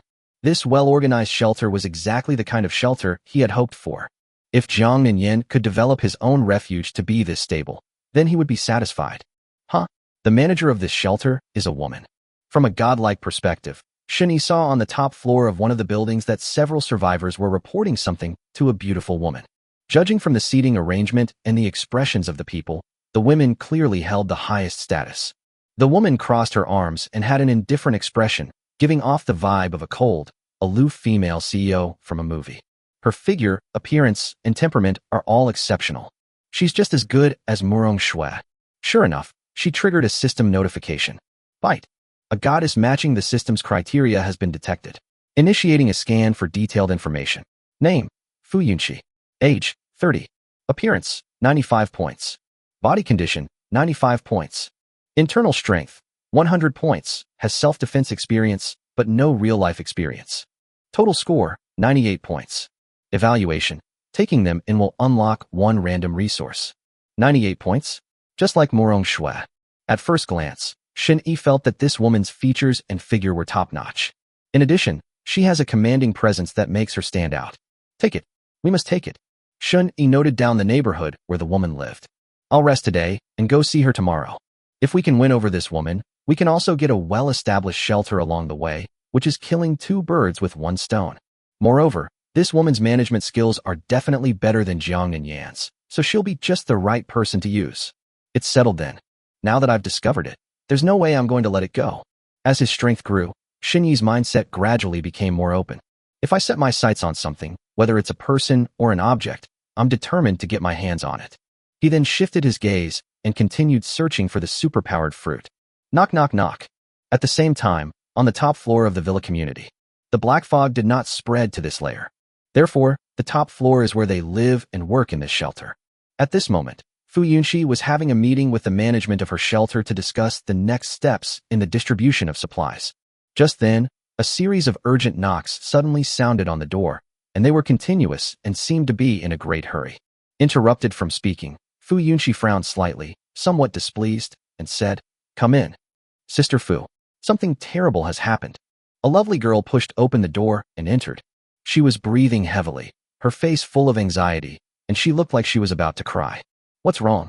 Don't rush, tell me slowly." When Fu Yunqi saw the girl, she suddenly had a bad feeling. Because this lovely girl is one of the few superhumans in their shelter. Although her superpower isn't for fighting, it allows her to communicate, which is extremely important in the apocalypse. "Sister Fu, we've lost contact with the second supply team. I've tried to get in touch with them many times, but I just can't. I suspect they might be in danger. Wah, my sister went out with the second supply team today too. Sister Fu, you have to save my sister." Upon hearing the girl's words, the manager's expressions all changed drastically. An entire supplies search team, nearly 20 people, has gone missing. What's going on? Did we encounter some terrifying mutated monster? The crowd began to whisper among themselves, and the atmosphere in the room became tense. Quiet. Fu Yunqi slammed her hand on the table with a serious expression, then looked at the girl with a sobbing voice and asked calmly, "Lin Tu, where was the last place where the second supply team lost contact?" "It's the department store. They said they were going to the department store to search for supplies today, and everything was safe along the way without any danger. But just a few minutes ago, my sister and the others said they were going into the department store, and then suddenly they all lost contact. I can't find my sister no matter how hard I try. Sister Fu, you must save my sister." Lin Tu's eyes were red, and large tears rolled down her delicate face. Her twin sister is her only family in the apocalypse, and she doesn't know if she will have the courage to continue living if something happens to her sister. "Well, don't worry too much. Maybe they've just moved out of your communication range. That's why you can't contact them. Hasn't this happened before?" These were the words of comfort to Lin Tu, but Fu Yunqi's heart sank. Unless something goes wrong, it's generally impossible for someone to lose contact. Even when searching for supplies outside the communication range, normally two people would remain within the communication range to ensure timely communication should any problems arise. But now the entire supply team is out of contact, which means they are most likely in danger. Moreover, it might not be just an ordinary danger. But Fu Yunqi is the head of the shelter, so she must not panic when something happens, and she also has to keep her subordinates calm. Especially Lin Tu, this innocent young girl who just turned 18. If she does something irrational because she's worried about her sister, it will affect the entire shelter. After reassuring Lin Tu for a few moments, Fu Yunqi immediately made arrangements for everyone. Send 2 search and rescue teams to the department store to investigate, bringing along those with superpowers. Make sure you find out the situation of the second supply team and report back immediately. Lin Tu, you must do a good job with communications from now on, and you must not be careless. Whether you can save your sister depends on your abilities. Lin Tu wiped away her tears and nodded quickly. At this moment, a middle-aged man sitting to Fu Yunqi's left stood up and said, "Miss Fu, I will personally lead the search and rescue team to the department store to carry out the rescue. If we encounter any problems, I can send back the message in time. Yes, be careful on the road. Fu Yunxi looked at the man and gave him earnest instructions. This middle-aged man also has superpowers, and they are combat-related. It would be safest for him to lead the search and rescue team. The middle-aged man nodded, then walked up to Lin Tu, exchanged a glance with her, and then turned and left. The eye contact they just made left a mental imprint on the man's mind by Lin Tuesday. With this imprint, they can communicate remotely. So, because a supply team went missing, the once well-organized shelter in the villa community suddenly became busy. After arranging all the work, Fu Yunxi stood in front of the floor-to-ceiling window, quietly gazing at the churning black mist below, her face expressionless, but her eyes held an unyielding sorrow and confusion. Please, the second supply team must not have any mishaps. Otherwise, it would be a huge loss for the entire shelter. Although the shelter seems to be developing well and in an orderly manner, without any internal strife or similar issues. But supplies are in very short supply, especially water resources. If it weren't for the heavy rains these past 2 days, the shelter's water resources would have been running out long ago. Even if several hundred people are very frugal with water usage, their daily water consumption will still be considerable. Sigh, if only there were a superhuman who could create water. Fu Yunxi murmured softly. If there were no shortage of water resources, her refuge could grow even larger and more stable. There are 2 sides to the story. Shun Yi led the women back to the residential area and spent several hours clearing out a building to install a generator and various experimental equipment for Lin Jiwei, the crazy woman, so that she could start working as soon as she recovered. Of course, this wasn't because Shun Yi wanted to exploit Lin Jiwei, but because this beast of a woman herself requested it. If it weren't for the severe pain in her arm, she would have loved to start working today. Therefore, Shun Yi could only help Lin Jiwei install the generator first, and then take the time to call Jiang Huimin, the woman who had not yet unlocked the system's resources, to his room. 120, Jiang Huimin. You were looking for me. In the bedroom, Jiang Huimin looked at Shun Yi with some nervousness. She probably guessed that this man had strange thoughts about her. After all, the first thing this man did when he brought her home was to make her take a shower, and he specifically told her to wash herself thoroughly. Jiang Huimin is no longer a simple, naive girl. What should I do after washing it clean? It's definitely not a good thing. Jiang Huimin was struggling and hesitating while taking a shower. If this man really wants to sleep with me, should I refuse? If I refuse, will he kill me? I don't think so. After all, I'm a doctor. He might need me if he gets injured in the future, so he probably won't just kill me. That's the logic. But Jiang Huimin recalled that Shun Yi had just killed someone casually in the hospital and even condoned Jiang Yutong's killing, and then tortured and killed the robbers. This shows that this man's thought process is definitely abnormal. Who knows? It might have some connection to Superman. If I reject him, he might kill me in a fit of rage, and that would be terrible. So, it seems we have no choice but to agree to his shameless request. Although in today's world, selling one's body for protection is nothing unusual. But Jiang Huimin is a strong-willed person, and because she has been trapped in the hospital, she has not experienced much of the cruelty of the apocalypse, and still retains many of her pre-apocalyptic values and ideas. It's indeed difficult for her to accept a sudden change of mind in a short period of time. However, Shun Yi did not consider these things. He didn't have time to let Jiang Huimin gradually adapt. If every woman has to adapt to this process, how long will it take to unlock supplies? So, he looked at Jiang Huimin and said directly, "Be my woman, and you can live on the 20th floor with water, electricity, and plenty of food. Furthermore, if you perform well enough in the future, I can also grant you special abilities, the kind of superpowers I use today." Hearing such blunt words, Jiang Huimin was stunned and a little embarrassed. It felt like I was making a deal. Shun Yi's straightforward style of play would make most people feel awkward. Shun Yi was also embarrassed at first, but once he adjusted his mindset, he no longer felt embarrassed. As long as I'm not embarrassed, then it's others who are embarrassed. Yes, that's it. Of course, the main reason for all this is that he has the ability to control Jiang Huimin. When a person has enough power and enough capital, they will naturally not feel embarrassed in front of ordinary people. Just like before the apocalypse, those wealthy bosses and rich kids only felt superior to ordinary people. Strong people rarely feel embarrassed in front of the weak. Most people are self-aware enough not to say anything, even if it's embarrassing. So, have you made up your mind?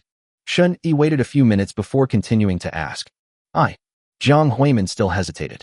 If it were before the apocalypse, given her independent and self-reliant personality, she would refuse such a deal even if it meant gaining superpowers. But the current situation. Putting aside whether Shun-Yi would kill him after he refused, even if Shun-Yi didn't kill him, he would probably have a hard time surviving if he didn't give him food and water. May I ask, how many women do you have right now? Jiang Huimin hesitated for a moment, then suddenly asked this question. Shun-Yi raised an eyebrow. Does this question have anything to do with your choice? No, I was just curious. Jiang Huimin just wanted to know where she would rank if she agreed to become his woman. Because, just from the women he had just seen, there were 4 or 5 of them. And that doesn't even include Jiang Yutong and Lin Jiwei. This man is such a womanizer. Although his abilities justify his womanizing ways. Since it's not a problem, let's not waste our time. Bite. Starting to randomly unlock one type of resource. Ding. Unlocked successfully. Congratulations on unlocking the following resource. 1 packet of refined table salt. 1 unit of table salt, already stored in system space. 1 unit of table salt, already stored in system space. Edible. Jiang Huimin offered a token resistance a few times, and then nothing more. In the end, she behaved just like a cat. The supplies that Jiang Huimin unlocked caught Shun-Yi's eye. Table salt. This is really good stuff. You can cook without other seasonings, but salt is essential. Moreover, salt is an essential mineral for the human body, playing a vital role in maintaining normal physiological functions. Although roast chicken and steamed buns are cooked foods and contain salt, you need salt to fry steak and stir-fry chives. If we unlock other vegetables and raw meats in the future, we will also need to use salt. Most importantly, the other survivors will definitely need salt, especially as the end of the world is prolonged. Salt will become increasingly important. At that time, the value of salt will definitely be no less than that of food. Controlling an unlimited amount of salt is equivalent to controlling a top-tier resource. This bag of salt must weigh at least a pound, right? Shun-Yi took out a packet of salt from the system space, waited a few times, and made a rough judgment. That's awesome. The system is impressive. No doubt about it. I have to give it a 5-star rating. If there were a way to tip, Shun-Yi would definitely have tipped a lot to encourage him. You'll be staying here from now on. Contact me if you need anything. As Shun-Yi spoke, he took out a mental connection-enabled fruit from the system space and gave it to Jiang Huimin. Mental connection is a communication ability, and at least for now, it can only be used for communication, so Shun-Yi just gives it out casually. The higher the level, the easier it is to contact them. Afterwards, he explained to Jiang Huimin how to use the mental connection before leaving the bedroom. At this time, it was around 8 or 9 p.m. Su Wanting, Jiang Ninyan, and the other girls were still awake and discussing shelter management issues in the living room. They all looked very busy. Husband, girls saw Shun-Yi. They quickly stood up to greet him. Shun-Yi walked over and sat on the sofa. Then, with a wave of his hand, he took out several watermelons from the system space and said, Wanting, go and cut these watermelons. Good. Su Wanting nodded. Seeing this, Lu Yiya immediately stepped forward to help. She was the only girl in the family who hadn't officially started a relationship with Shun-Yi. Although she hasn't been kicked out yet, Lu Yiya has a premonition that she will be kicked out soon. She didn't want to be kicked out, especially after seeing the miserable lives of the other survivors these past few days, who couldn't even get enough to eat every day. She was truly terrified. Therefore, she tries her best every day to please Su Wanting and Jiang Ninyan and other women. She was also constantly thinking about how to please Shun-Yi. 121. Shun-Yi's change of mindset. These superpower fruits, Jiang Ninyan, Su Wanting, Su Yun, and Bai Sini, you 4 take them and divide them up. Shun-Yi took out 40 frost-condensed supernatural fruits from his system space and said, Consider this a reward for your hard work these past 2 days. The girls have been helping to build the shelter recently, and the managers and such, they have to climb up and down the stairs several times a day. They have really put in a lot of effort. Moreover, all 4 of them are highly loyal to themselves. Therefore, after some consideration, Shun-Yi decided to grant them the ability to freeze ice.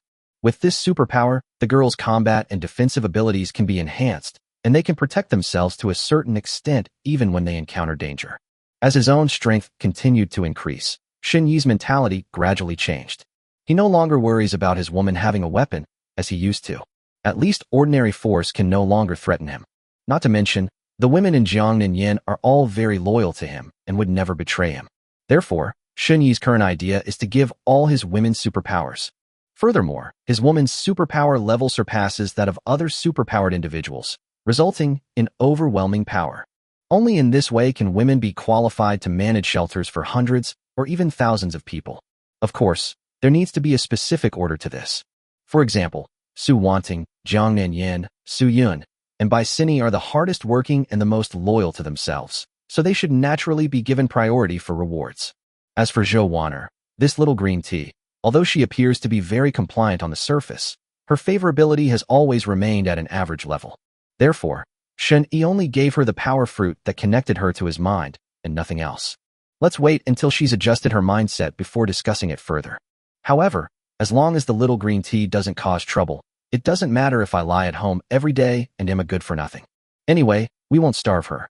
Shen Yi did not intend to force the little green tea girl to like him. His attitude towards women has always been very clear. As long as you don't cause trouble, it doesn't matter if you don't like me. I'll still make sure you have enough to eat and drink. But if you cause trouble, that's a path to death. However, what surprised Shen Yi was Zhou Wanner's roommate, Lu Yeye. Her affection for him was growing stronger and stronger, almost catching up with Jiang Nanyan's. Even though he and she had never had any emotional interaction, this feeling of attraction just came out of nowhere. Unfortunately, this girl cannot unlock the system rewards. However, Shen Yi did not send her away for the time being. If I ever feel like trying something different, I might give it a shot. Let's leave it at that for now. We're too busy. Thank you, honey. Jiang Nanyan accepted the superpowered fruit with a face full of surprise. It feels so good to get a reward for your efforts. I'm even more motivated to work now.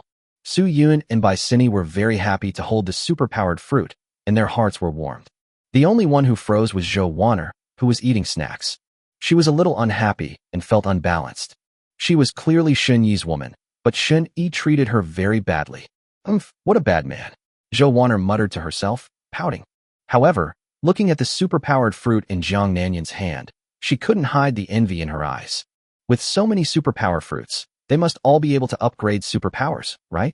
You stinky man. You don't even know how many I should eat. Snort. Snort. Honey, the watermelon is here. Su Wanting and Lu Yeye came out carrying sliced watermelon. Although they were in the kitchen, they heard what Shen Yi had just said. Reward, a superpower fruit. Su Wanting struggled to suppress her excitement.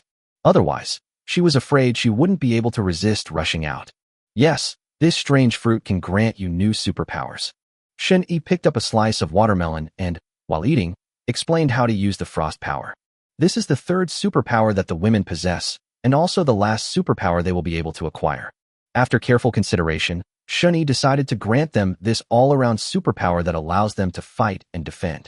While frost congealing may not be as powerful as spatial or temporal techniques, it is certainly an all-rounder. Moreover, with unlimited supply from the system, the future potential is definitely very high.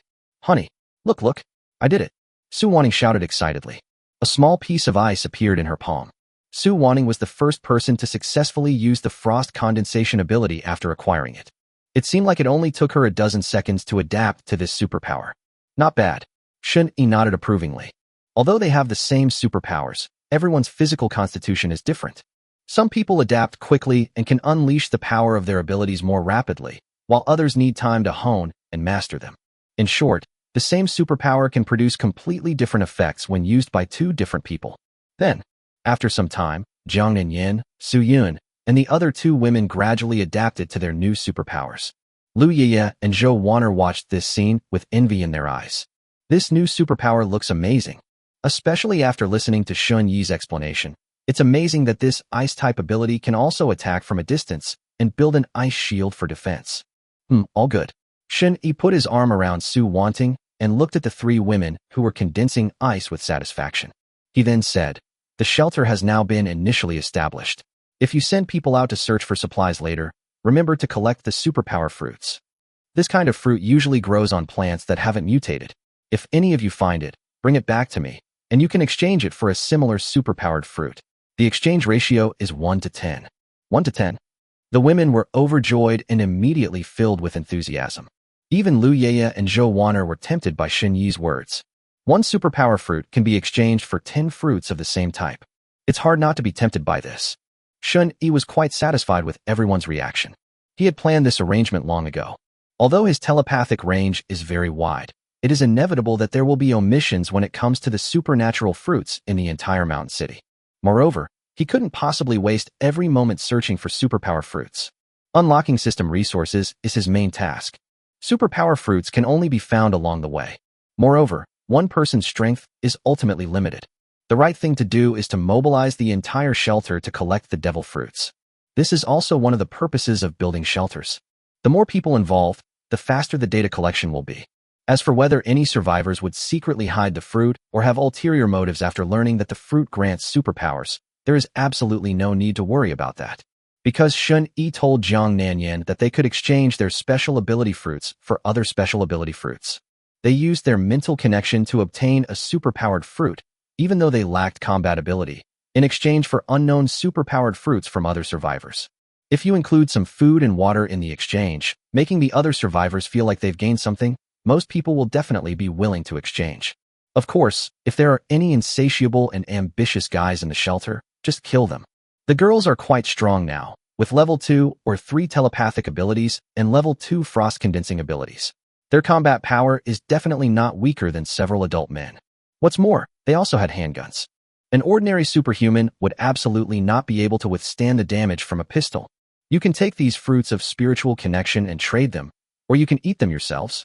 But remember, when you trade them, don't reveal that they are spiritual connection abilities. While giving instructions, Shin Yi took out several hundred superpower fruits from the system and placed them on the table for the women to eat as they pleased. The girls weren't stupid. They quickly understood the implications and agreed earnestly.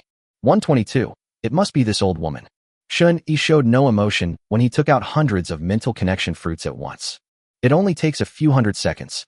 Now that he's stronger, he's also more generous.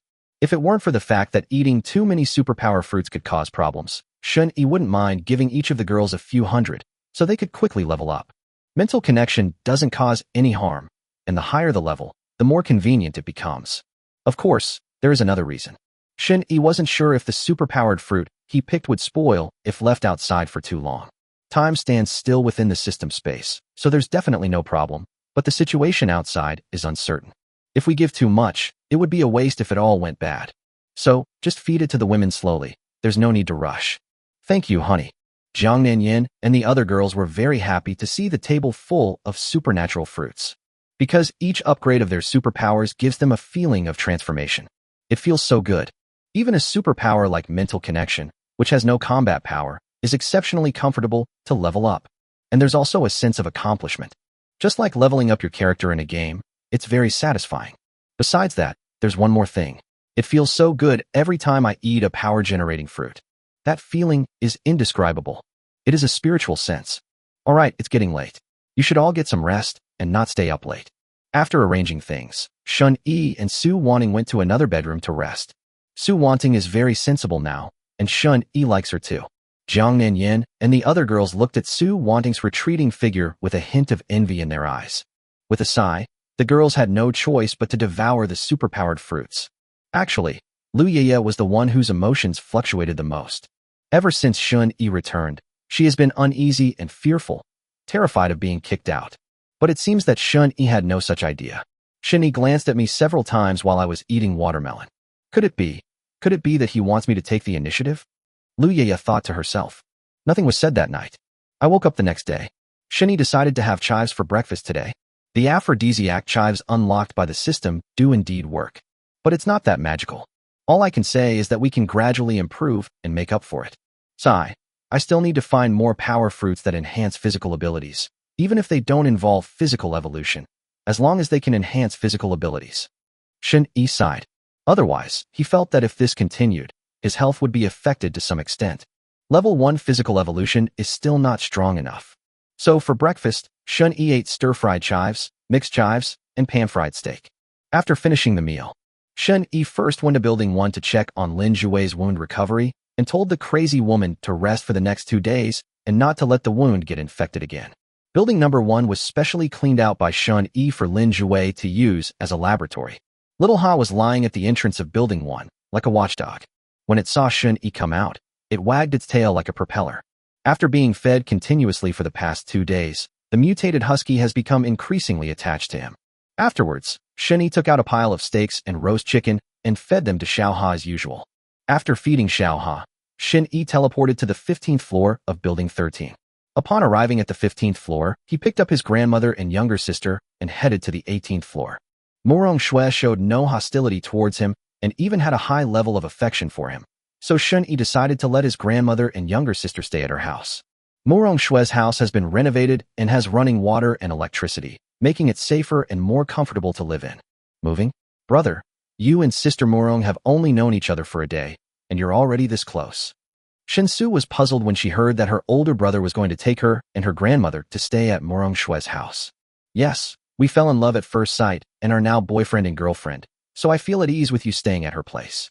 Shin-yi's skin is so thick that even a pistol can't penetrate it. They lie without even blushing. It's just that Murong Shui couldn't hear it. Otherwise, she would definitely keep rolling her eyes.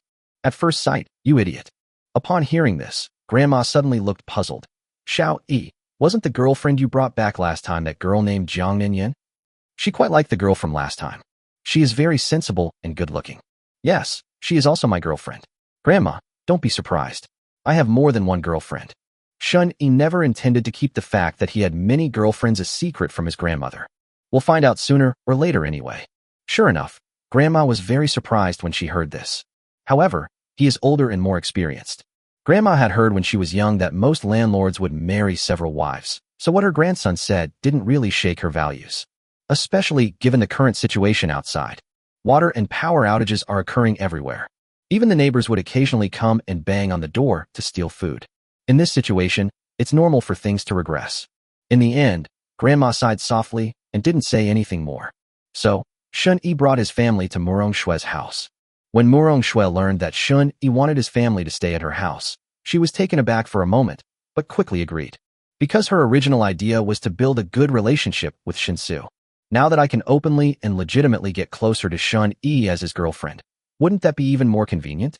Don't let me find out you used your cognitive-altering abilities on my family, or you know the consequences. Shun-yi warned Murong Shue through their mental connection. As for how to tell if someone's perception has been altered, according to Lin Ji-wei, one can detect it simply by observing the person's aura. If family members notice a significant change in your aura, it's highly likely there's a problem. Shun-yi checked his grandmother and younger sister, and their breathing was fine, so his favorability towards them remained at its maximum. This proves that Murong Shue had no ulterior motives. Since I told you I have this superpower, I naturally wouldn't harm your family casually. I'm not stupid. Murong Shue replied to Shun-yi. She really hadn't thought about that, for two reasons. First, my current level of superpower is not high enough to change a person's perception. Secondly, she was also worried that Shun-yi might have some kind of special ability that would allow him to detect when his family's perceptions were being altered. If I were to take action and get caught by Shun-yi, it would be a huge loss. Therefore, considering both her own interests and safety, Murong Shue preferred to play the role of girlfriend and build a good relationship with Shinsu as her sister-in-law. With Shinsu as a guarantee, many of my plans can be implemented more effectively. But Murong Shue noticed that Shinsu seemed to be in a bad mood today. From the moment she walked in, she kept pouting, her unhappiness written all over her face. Shinsu was indeed very unhappy, especially after seeing how close Murong Shue was to her older brother. She almost jumped up and kicked Murong Shue away. Umph, you stinky old man. You stinky Murong Shue. You two have only met once, and you're already boyfriend and girlfriend. Love at first sight? I don't believe in love at first sight at all. It's definitely lust at first sight. If I had known it would turn out like this, I wouldn't have introduced you two. Shinsu was even angrier at Murong Shue. It must have been that old woman who seduced my brother first. No wonder she acted strangely when she saw her older brother the day before yesterday, and then suddenly left her house. So he had some wicked ideas. That woman is so wicked. 123, Level 8 Frost Ability. Susu, are you hungry? What do you want to eat? Your sister-in-law will make it for you right now. Murong Shue, playing the role of a gentle sister-in-law, smiled as she looked at Shinsu. Who acknowledges you as my sister-in-law? I don't want to talk to you. Shinsu puffed out her cheeks, put her hands on her hips, and angrily turned her head away. Murong Shue was stunned for a moment, looking at Shinsu's sullen expression, and then at Shun-yi who was busy settling his grandmother on the other side. She seemed to vaguely understand something. This little girl is really adorably silly. Murong Shue smiled. Is Susu actually a brother complex? Haha, you can be manipulated just as easily as your sister-in-law. Grandma, you and Susu will be living here from now on. If you need anything, just tell her. Her name is Han Ruashi, and she's my girlfriend. Shun-yi introduced Han Ruashi to his grandmother. Yes, Grandma, just tell me if you need anything. Han Ruashi nodded with a smile. She was secretly delighted. As long as I take good care of Shun-yi's family, Even if Shun Yi has no feelings for me, he will still take special care of me because of his family. Moreover, Shun Yi arranging for me to take care of his family. Isn't that a sign that he likes me? Han Ruashi became happier and happier the more she thought about it. If I can please Grandma, I can live here in peace from now on. Grandma responded blankly, her whole body numb. His grandson was just like a landlord. Shin-Su saw Han Ruashi. She snorted heavily in anger and stormed off to her bedroom to sulk. Shun-Yi ignored his angry younger sister, made arrangements for his family, left some food and water, as well as the superpower fruit, and then left. Before leaving, he remembered the mutants and used his mental connection to ask Murong Shui, the reborn person. A green-skinned mutant? Murong Shui pondered for a moment, then replied, I think I heard about it in my past life, but I never had any contact with it and didn't know much about it. Shin-Yi frowned. Were the mutants not famous enough in their previous lives? Logically speaking, such an evolving virus should be very strong and widespread. After thinking for a moment, Shun-Yi said, Tell me everything you know. It's like this. Murong Shui recounted some of what she had heard, which was roughly the same as what Shun-Yi currently knew. These green mutants attack normal humans, infect humans, and are immune to attacks from mutant plants. However, once a mutant infects a human, they will die suddenly. Furthermore, infected individuals do not exhibit aggressive behavior immediately. However, I've heard that these mutants seem to be able to infect not only humans, but also mutant animals. But they seem to prefer infecting humans. In my previous life, there weren't many of these mutants, and they didn't cause too many casualties to humans, so they weren't that scary, not even as dangerous as mutant animals. Murong Shui explained. So that's how it is. It really can infect mutated animals. Shun-Yi had suspected this before. Since the virus can infect humans, it should also be able to infect animals, even mutated animals. So this virus really is bizarre. After a while, we must capture a mutant and let Lin Jiwei study it. If we can find a way to control this virus, that would be the best outcome. Although the virus is not currently showing strong harm, it is always good to be prepared. You encountered a mutant?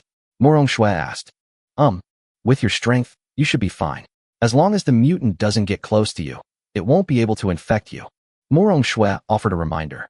Although she was angry at Shun-Yi's selfish behavior, she still didn't want him to die. By the way, are the superpower fruits in your room ripe yet? No, not a single one. What do you want? You're not allowed to covet my devil fruit powers anymore. Murong Shui immediately became alert.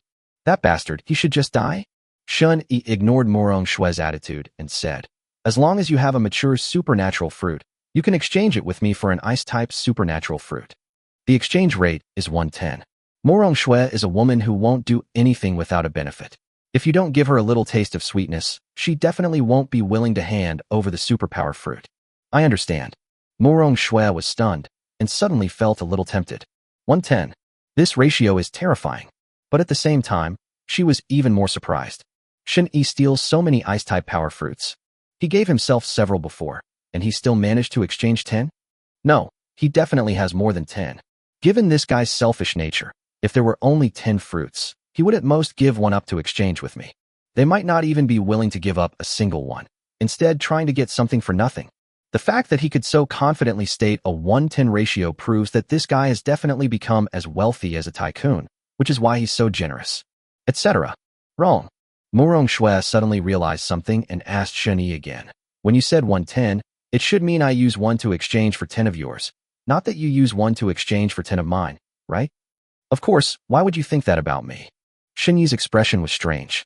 Did I leave such a bad impression on this woman? Murong Shui sneered, not wanting to speak.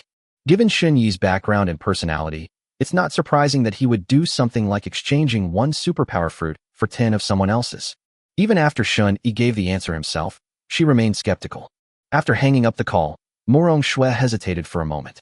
How about I try exchanging one of the fruits with him? She was somewhat worried that Shun-Yi would ruin her superpowered fruit. However, risk and reward are proportional. If Shun-Yi is really willing to exchange 10 of the same type of fruit, then my frost condensation ability can immediately be upgraded to level 2. You can even level up 3 or 4 times. If I can quickly raise my ability level, my advantage will be enormous. With that in mind, Murong Shui decided to give it a try. Incidentally, let's test whether Shun-Yi can actually produce so many similar supernatural fruits. If so, it proves that this guy has a big secret. However, before that, we need to win over Shin-Su, this rebellious sister-in-law. If she can make her sister-in-law like her, then she can control Shen-Yi. Moreover, Shen-Su's superpowers are no less than Xiaobai's. With the help of her sister-in-law Shen-Su, her plan to build a refuge could finally begin. Let's go to that wilderness refuge we saw yesterday and see if we can win over Fu Yunxi. Shen-Yi had a clear goal and headed straight for the villa refuge. What my shelter is most lacking right now is management talent. Although Jiang Nanyin is quite capable, seeing her leading Su Wanting and the other girls working until late every night, constantly staying up late to come up with plans, it must be very stressful for her. Therefore, if we can bring Fu Yunxi back, our shelter can develop even better. Of course, Shen-Yi's main purpose was to unlock the system resources. Managing the shelter was merely a side skill for Fu Yunxi. Ding! Your frost condensation ability has been upgraded. Frost condensation, LV8. You can create ice out of thin air and control its hardness and shape. You can also manipulate ice for ranged attacks or close quarters defense, currently with a maximum range of 1,200 meters. Furthermore, you have higher resistance to low temperatures. However, the more ice you create and the larger its area, the more stamina you consume. Eating ice-type fruits for the past 2 days, his frost condensing ability has been upgraded once again. The ultimate distance is 1,200 meters. In other words, as long as Shen-Yi fully activates frost condensation, he can instantly freeze an area of more than 1 kilometer around him. It has terrifying area of effect attacks and crowd control capabilities. Comfortable. Shen-Yi put the unfinished power fruit into his system space and would continue eating it later. He then used his telepathy to scan the route ahead. Suddenly, his system notification went off. This is 124. System notification triggered. Naive and innocent Lin Lu. Bite. A goddess matching the system's criteria has been detected. Initiating a scan for detailed information. Name, Lin Lu. Age, 18. Appearance, 92 points. Body shape, 92 points. Internal strength, 100 points, without prior personnel approval. Total score, 93 points. As Shen-Yi scanned the department store in front of him with his telepathy, a system notification suddenly sounded. He looked so fast that he almost didn't get a clear look at the girl's face, but luckily the system captured it quickly. Shen-Yi immediately looked at the girl who had triggered the notification. In the women's restroom on the 6th floor of the department store, a cute-looking girl was hiding in one of the toilet stalls, sitting on the toilet and using the toilet. There were also a few survivors in the men's restroom next door, but they weren't using the toilet. It seemed more like they were hiding inside. This puzzled Shen-Yi. He surveyed the entire department store and found a dozen or so survivors, but they were all hiding in the restrooms on each floor. Could the toilet be attacked by mutated spiders? That's right, there are many mutated spiders in this department store. These mutated spiders are about 1 meter long, with several thin, long legs that look like disposable chopsticks. It's unclear how they support their bodies, and they look quite creepy. How come there are so many spiders gathered here? Shen-Yi raised an eyebrow. These long-legged spiders seem to live in groups. A rough count suggests there are at least 100 of them in the entire department store. This isn't a department store, it's practically a spider's nest, with mutated spiders and spider webs everywhere. He wouldn't have wanted to come in if he hadn't seen a girl who met the system standards. Forget it. Let's take her out and loot some supplies while we're at it. Shen-Yi thought for a moment, then used teleportation to enter the department store. Shen-Yi entered the first floor. He touched the spider web, and immediately 3 or 4 long-legged spiders attacked him from different directions. No wonder these survivors were hiding in the toilet, too afraid to move. The entire department store is now covered in spider webs, and you could easily be spotted by a spider if you're not careful. Ordinary people would have no chance against so many mutated spiders. But Shen-Yi is no longer the ordinary person he once was. His eyes gradually turned red, and he instantly shot out a high-temperature ray that pierced through the 2 spiders charging towards him. Under the intense heat, most of the mutated spider's body melted away. The remaining mutilated body slowly collapsed to the ground, struggled a few times, and then went still. At the same time, the mutated spiders behind him pounced on Shen-Yi's back. But just as it pounced, a thick ice shield materialized out of thin air behind Shen-Yi. The spider crashed into the suddenly appearing ice shield, leaving it dizzy and disoriented. Before the mutated spider could react, the ice shield transformed into a spear, thrusting forward and piercing its body, causing a pool of foul-smelling liquid to ooze out. Although there are many of these long-legged spiders, their defense is not as strong as that of the mutated black spiders. Moreover, even if they have the defensive capabilities of black spiders, Shen-Yi can easily kill them with his current abilities. High-temperature rays can definitely penetrate it. Then, Shun-Yi used teleportation to disappear from his spot and headed to the 6th floor. Soon, he then went to the women's restroom on the 6th floor. A strange, foul odor wafted over, causing Shun-Yi to frown. However, after looking around, he noticed that there were very few cobwebs near the toilets in the entire building. No wonder the survivors were hiding in the toilet. Immediately, Shun-Yi entered the women's restroom and accurately located the stall where the girl was. Then he raised his hand and knocked on the door. Knock, knock. In the quiet restroom, the knocking sound was very clear. At that moment, the girl who had just pulled up her panties was startled. Her legs trembled. She clutched a fruit knife in her hand, staring fearfully at the toilet door, not daring to make a sound. Oh no, spiders can even knock on doors. Have they discovered I'm here? Wah, I knew I shouldn't have come to the women's restroom alone. The girl was so anxious, she almost cried, but she covered her mouth and managed not to make a sound. Is anyone there? Shun-Yi deliberately made a sound. Sure enough, the girl's eyes lit up when she heard a human voice, and her fear lessened considerably. But she still didn't respond immediately. Because she remembered what Sister Fu had said, encountering humans outside the shelter is sometimes more dangerous than encountering monsters. Especially a cute and beautiful girl like her. They could easily be kidnapped and kept as pets by bad men. They will also be severely tortured. Nobody here? Then I'm going to bang on the door.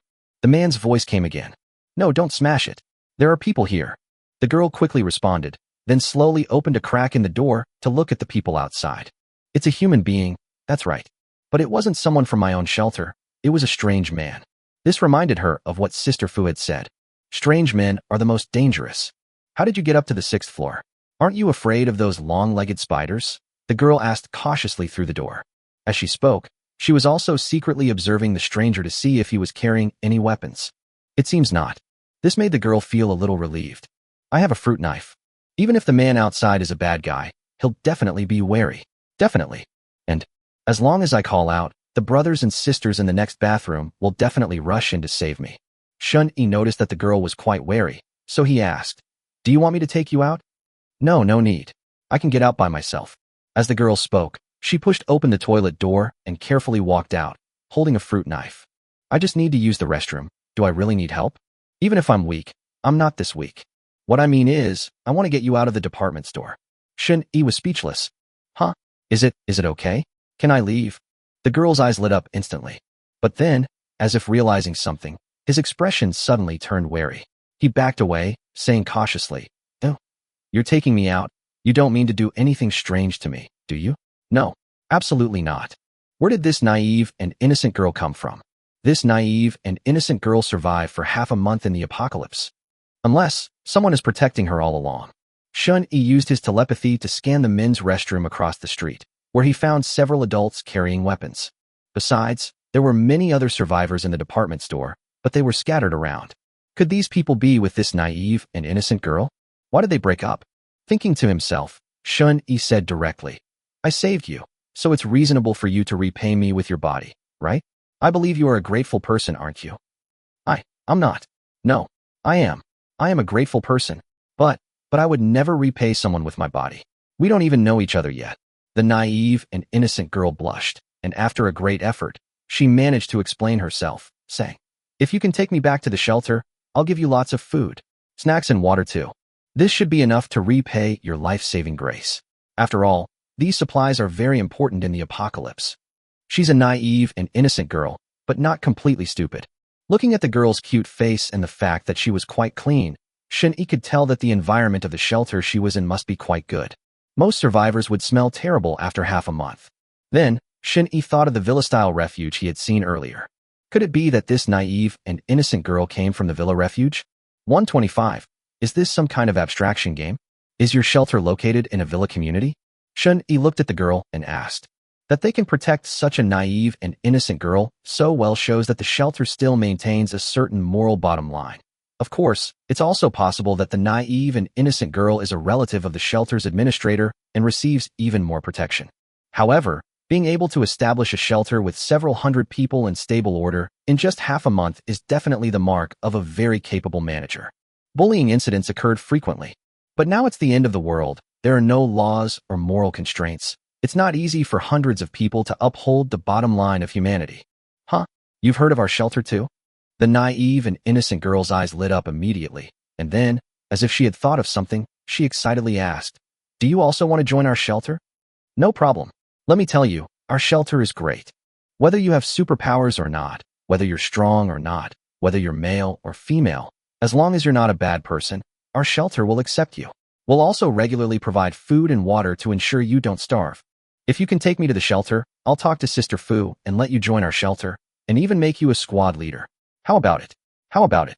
Shen Yi almost laughed. This naive girl is actually quite clever. She even knows how to make empty promises to me. She then cut to the chase and asked, "Do you shelter all people with superpowers?" "Of course. My sister is a superhuman." The girl looked proud. "Oh, what kind of special abilities does your sister have?" Shen Yi didn't mind asking a few questions. After all, you'll soon be in your own shelter, so it's normal to know its size. You'll find out once you join our shelter. Anyway, my sister's powers are amazing. Very useful. The seemingly naive and innocent girl is not naive at all. She knows what to say and what not to say. "So, do you really want to join our shelter?" The girl blinked her adorable big eyes and looked at Shen Yi expectantly. "If I can get this man to join the shelter, Sister Fu will definitely praise me." After all, the fact that this man could appear on the 6th floor of the department store proves that he has a certain level of influence. Otherwise, how could he possibly be running around alone in a building full of mutated spiders? Moreover, and most importantly, as long as he agrees to join the shelter, there is no reason not to save him. That's killing two birds with one stone. Lin Lu is not stupid. In fact, she is very smart. Shen Yi naturally saw through the naive girl's little scheme, smiled faintly, and said, "There's no rush to join the shelter. Let's talk about the reward for saving you first." "Reward? Didn't I just say? Food and water." The girl hesitated. "No, I have no shortage of food and water." Shen Yi shook his head, casually took out a bottle of water from the system space, unscrewed it, and drank half of it. You really do have superpowers." The girl looked surprised as she watched Shen Yi gulp down water. She swallowed instinctively, then asked warily, "Then, what do you want?" "I want you." Shen Yi casually tossed away the empty mineral water bottle and stared at the girl's cute face. "Oh." The naive and innocent girl froze, instinctively backing away, gripping the fruit knife tightly, and said with a look of fear, You want to eat me? Eating people will make you sick. Sister Fu said that no matter how hungry you are, you must not eat people. You stay away from me, or I'll scream." "No, are you sick in the head?" Shen Yi sighed helplessly and said, "What I mean is, if you become my girlfriend, I'll get you out of here." "Huh? Girlfriend?" The girl's face turned bright red instantly. "It turns out I misunderstood. However, this condition seems much better than being eaten." She secretly sized up Shen Yi's appearance. Then her face turned even redder, and she whispered, "Is she the kind of girlfriend I do intimate things with?" "Yes." Hearing Shen Yi's unwavering answer, the girl's cheeks flushed even more. How embarrassing. The girl felt like her head was about to explode. She didn't dare look at Shen Yi, but whispered again, "Then, can we just date and not do anything naughty? I just turned 18 yesterday. Can I wait until I'm 24? My mom says that you're only an adult at 24, so having a baby won't harm your body." Shen Yi hesitated, as if he wanted to say something but then stopped. This naive and innocent girl is not purely naive, nor purely intelligent. However, by saying that, she had essentially agreed, so Shen Yi naturally did not refuse. "Okay, I'll agree to that for now." Shen Yi agreed to the girl's request. This doesn't mean he actually intends to wait until the girl turns 24. He's just saying this to get her first, and then figure things out. Once you become my girlfriend, everything will fall into place naturally, logically, and legally. Then, the system resources were unlocked. "So, are we boyfriend and girlfriend now?" The girl looked at Shen Yi shyly.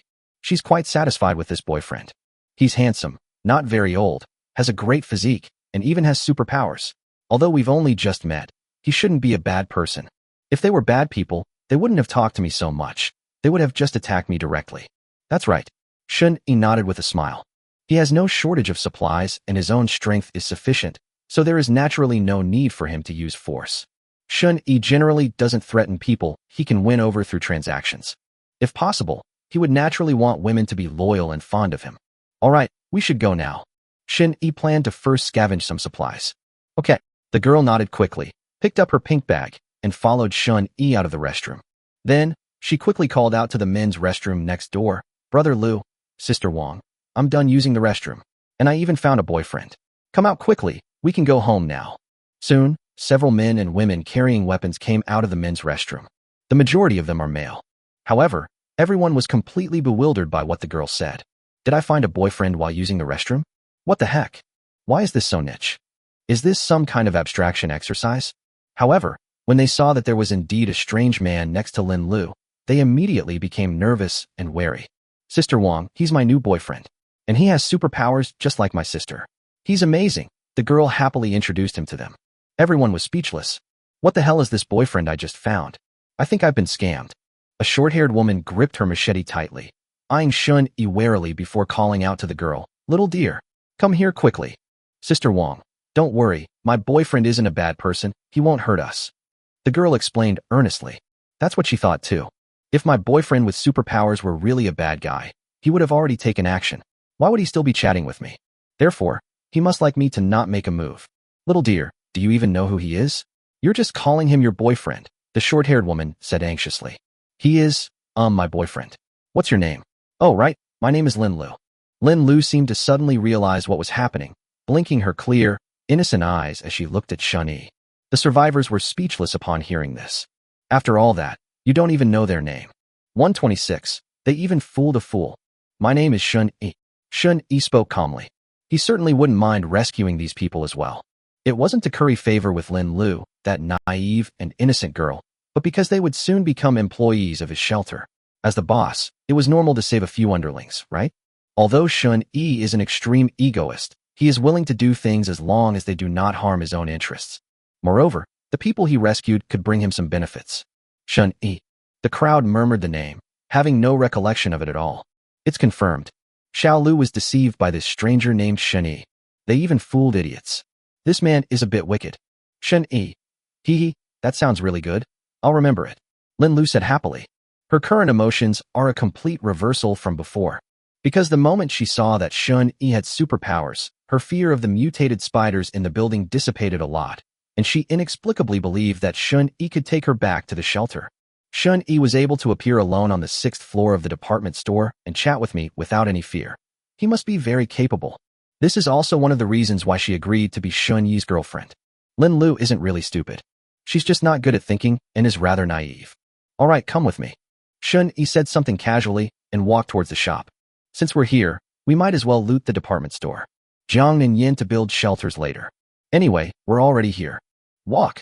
Everyone was taken aback, only to see that Shun-Yi had already walked out of the restroom area. Their expressions changed instantly. Is this person stupid? Doesn't he know there are many mutated giant spiders in the department store? To walk out like that so brazenly is practically suicide. More than 20 of them came into the department store yesterday, but as of today, less than 10 of them are still alive. Moreover, if they hadn't been surprised to find that there were few mutated spiders near the toilet, they probably wouldn't have survived. But, since this man was able to appear on the 6th floor so quietly and was so confident, he must have some ability, right? Could it be that his superpowers are very strong? The crowd's expressions changed, and they hesitated. Boyfriend, wait for me. While they were still hesitating, Lin Lu quickly chased after them, afraid of being left behind. As she ran, she didn't forget to turn back and call out, Sister Wang, hurry up and catch up, otherwise we'll be too late. Seeing this, the group exchanged glances, gritted their teeth, and mustered their courage to follow. They can ignore the life or death of the stranger who deceived the deer, but they cannot ignore the deer. And, if they continue to hide in the toilet, they'll die sooner or later once the food is gone. If this stranger really does have powerful superpowers, then they might have a chance to survive. However, because of their first impression, they always felt that Shun-Yi might not be a good person, which is why they hesitated. After all, he even deceived a naive little girl like Xiaolu. Step outside the restroom area. The number of spider webs on the ground and walls gradually increased.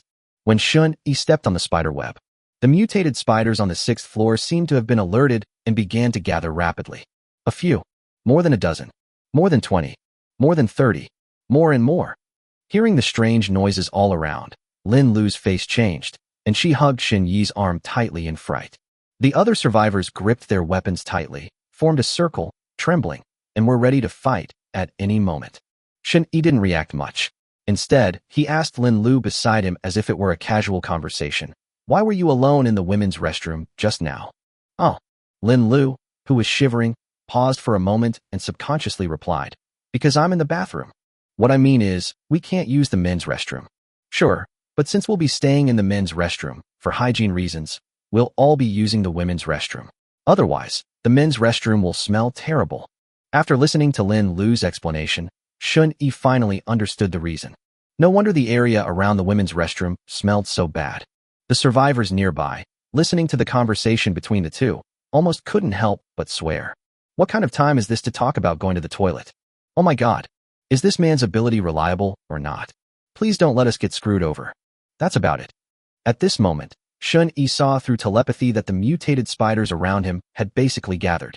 Layers of blue frost quickly condensed around him, spreading out like a blanket across the sky.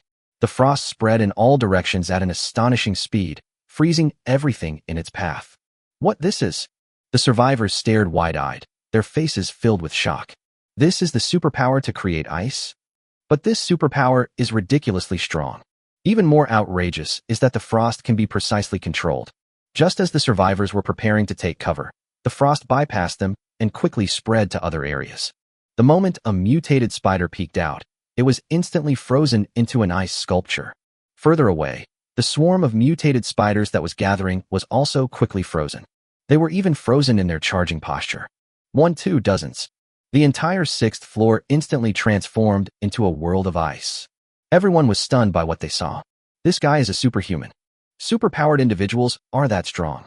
There are also people with superpowers in their shelter. Although their abilities are amazing, their strength is just SOSO, and they are not even as useful as a gun. But the superpower this man uses is even more terrifying than a biological weapon. Everyone looked at Shun-Yi in shock, their eyes filled with not only awe but also deep fear. Such a powerful superhuman has actually set his sights on little deer. It's over. This time, there's really no way to save him. At that moment, all the mutated spiders were frozen into ice sculptures.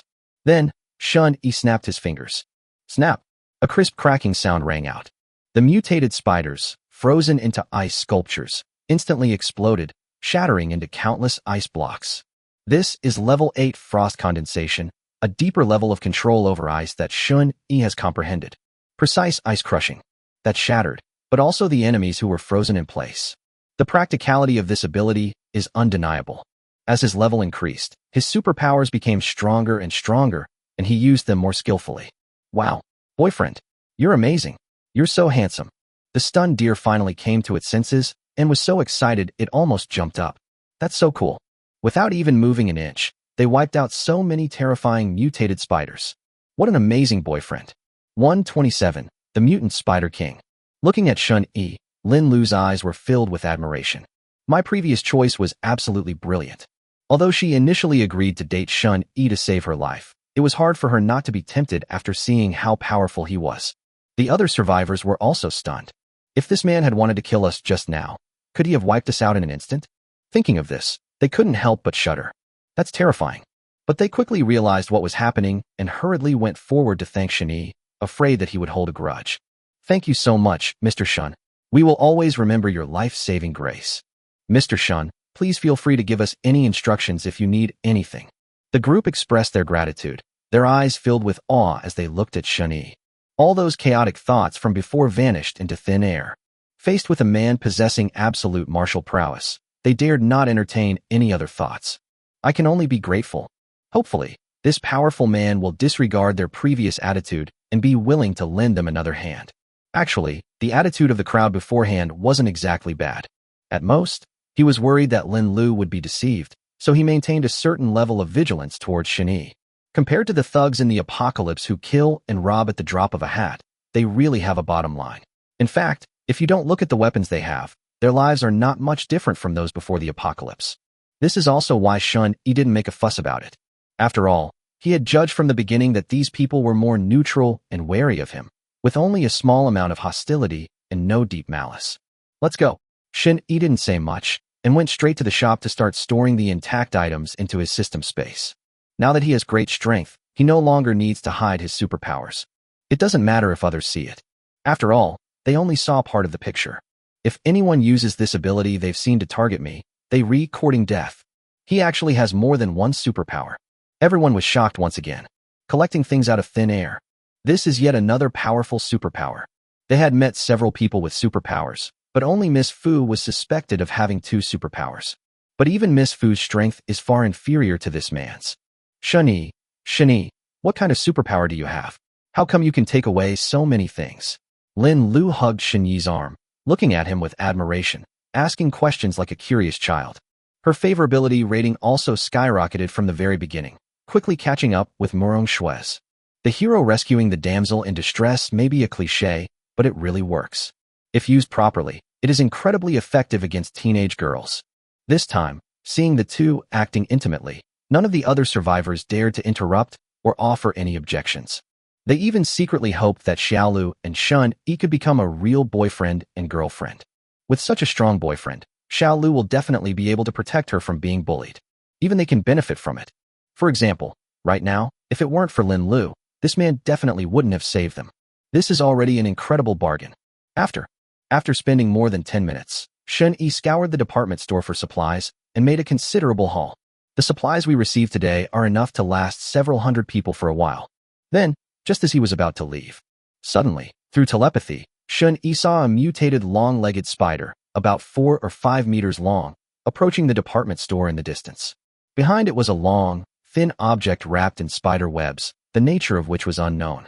This mutated spider is almost the same size as Little Ha. Shun Yi was surprised. Could it be another secondary mutated animal like the mutated black spider or the little husky? In short, this thing doesn't look like it's going to be easy to deal with. If it comes back and sees that all the little spiders in the department store have been killed, it might very well fight it to the death. So, Shun Yi led Lin Lu and the other survivors away from the department store first. As for the other scattered people still hiding in the department store, Shun Yi didn't care. They didn't escape while I was cleaning up the spiders. Now they're on their own. We finally escaped. Go home. I want to go home. Leaving the department store, Lin Lu and the other survivors were excited and immediately invited Shun Yi to go to their shelter together. Shun Yi's original destination was the Villa Refuge, so he naturally did not refuse. He didn't tell anyone about the existence of this larger mutated spider, nor did he intend to deal with it. Since all the supplies in the department store had been taken away, no matter how crazy or angry this mutated spider was, it had nothing to do with him anymore. At the same time, inside the villa-style refuge, the atmosphere was somber. Search and rescue teams sent out yesterday lost their lives before they could even get into the department store. Even those with superpowers were seriously injured. Panic gripped the people. All the survivors are speculating that there might be terrifying mutated monsters near the shelter. And that is indeed the case.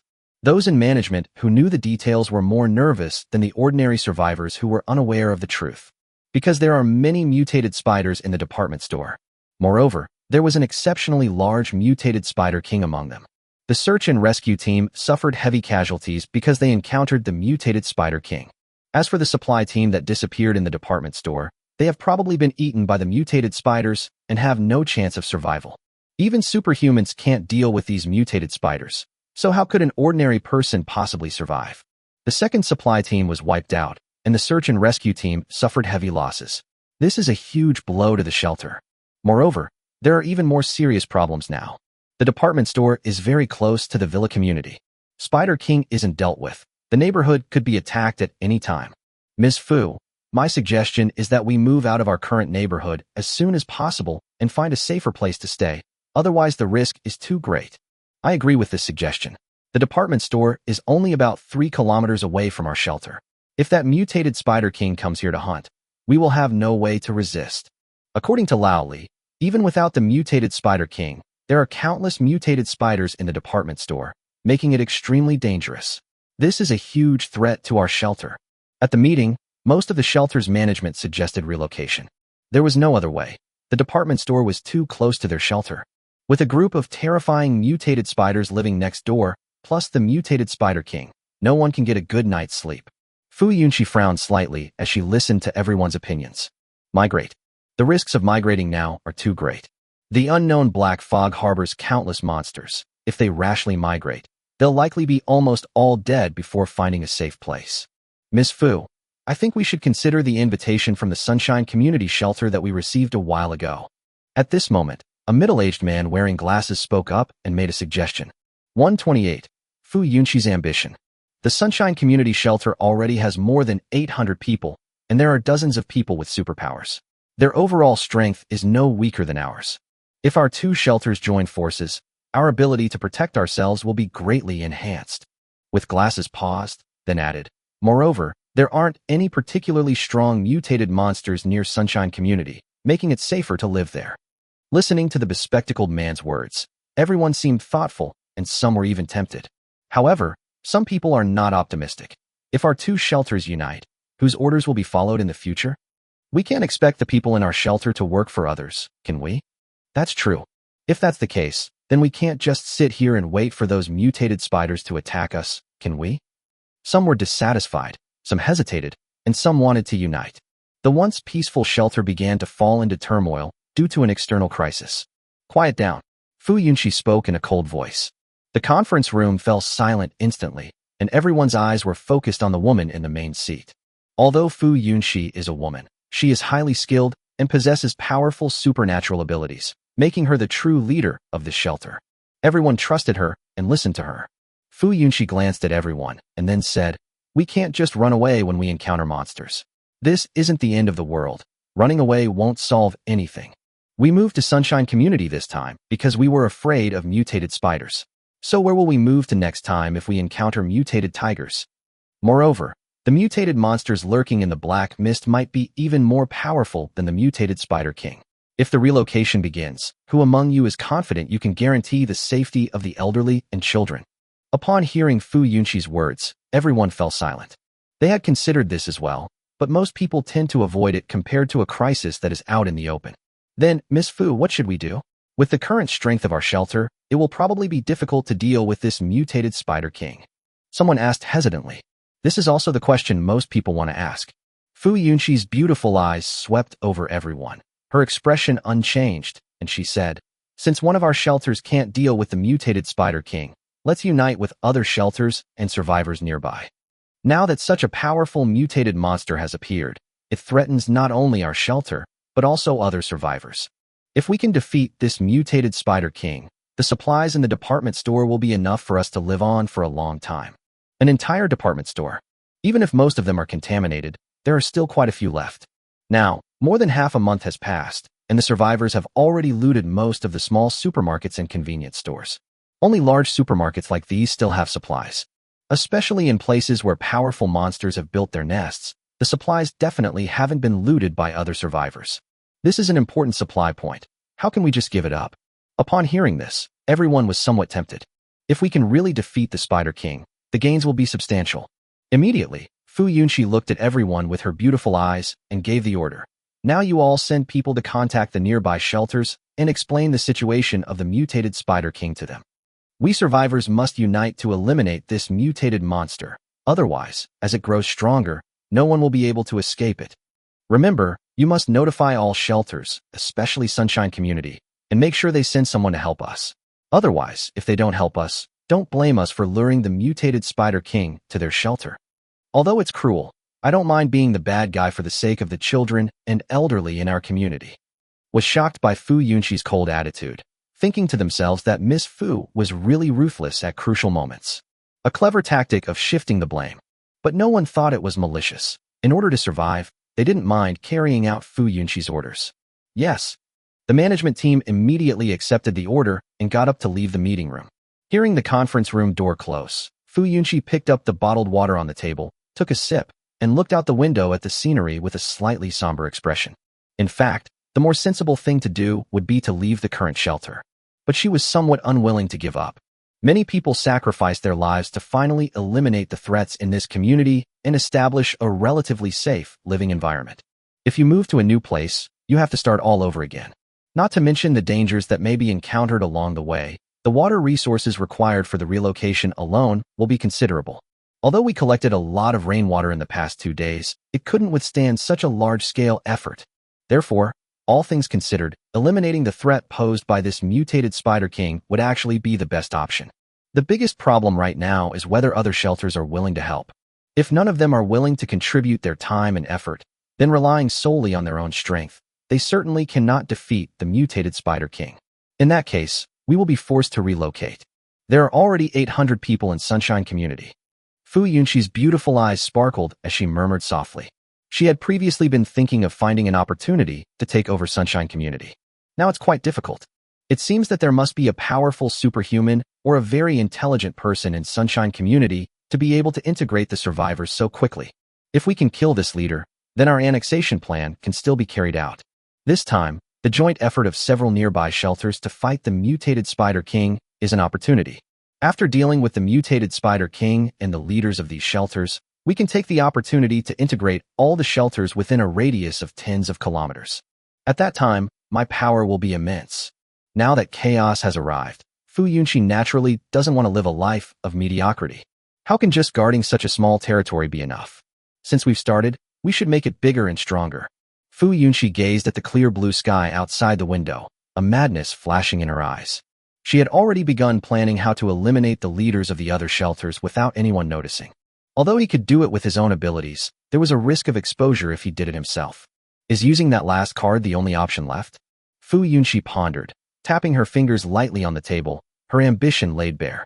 No one else in the shelter knew how ambitious Fu Yunqi was. Because, from beginning to end, this woman displayed a very gentle attitude in front of everyone. He only shows indifference on very rare occasions. Even so, no one ever doubted that Fu Yunqi had any ambitions. Everyone thought that setting up shelters and gathering survivors was just a way to stick together and survive longer in the apocalypse. Murder and territorial disputes were things that almost no one thought about. Thump, thump, thump. Just then, suddenly, a series of urgent knocks on the door interrupted Fu Yunqi's thoughts. 129, curious. Come in. Fu Yunqi spoke calmly. The door was pushed open, and the cute-looking girl Lin Tu walked in, her face beaming with a smile, showing no sign of the grief she had just experienced from losing her sister. Sister Fu, I just got in touch with you. You said they're on their way back. They'll be home soon. Lin Tu said excitedly. Just now, just a few minutes ago, she suddenly contacted her sister, Lin Lu. My sister is still alive, and they'll be back soon. What? Fu Yunqi was taken aback. Is Lin Lu still alive? And she wasn't the only one who survived? How is that possible? The search and rescue team that went yesterday lost several people, including a person with superpowers who was seriously injured, and they were unable to enter the department store. This shows just how ferocious the mutated spiders inside the building are. With Lin Lu and his group's strength, how could they possibly survive? Did they not go to the department store at all? Otherwise, how could they have suddenly returned safely after being out of contact for a day and a night? Lin Tu quickly explained, my sister and the others are really still alive. My sister told me that my brother-in-law single-handedly stormed into the department store, killed hundreds of mutated spiders in the building, and rescued my sister and the others in a really, really cool way. Your brother-in-law? Fu Yunqi raised an eyebrow. Does Lin Lu have a boyfriend? In her memory, these two innocent girls had never been in a relationship. How did such an amazing boyfriend suddenly appear? It sounds like a made-up story. But Fu Yunqi understood Lin Tu's personality. She wasn't the type to talk nonsense. Yeah, my sister told me they just got together not long ago, but I can tell my sister really likes that man, Lin Tu said with a smile. As sisters, they can sometimes vaguely sense each other's thoughts and feelings. Of course, this only happens occasionally. Most of the time there is no sensation, otherwise it would be considered a special ability. Little rabbit, tell me every single word of your chat with your sister, Fu Yunqi said. Lin Tu then recounted the entire conversation she had just had with her sister.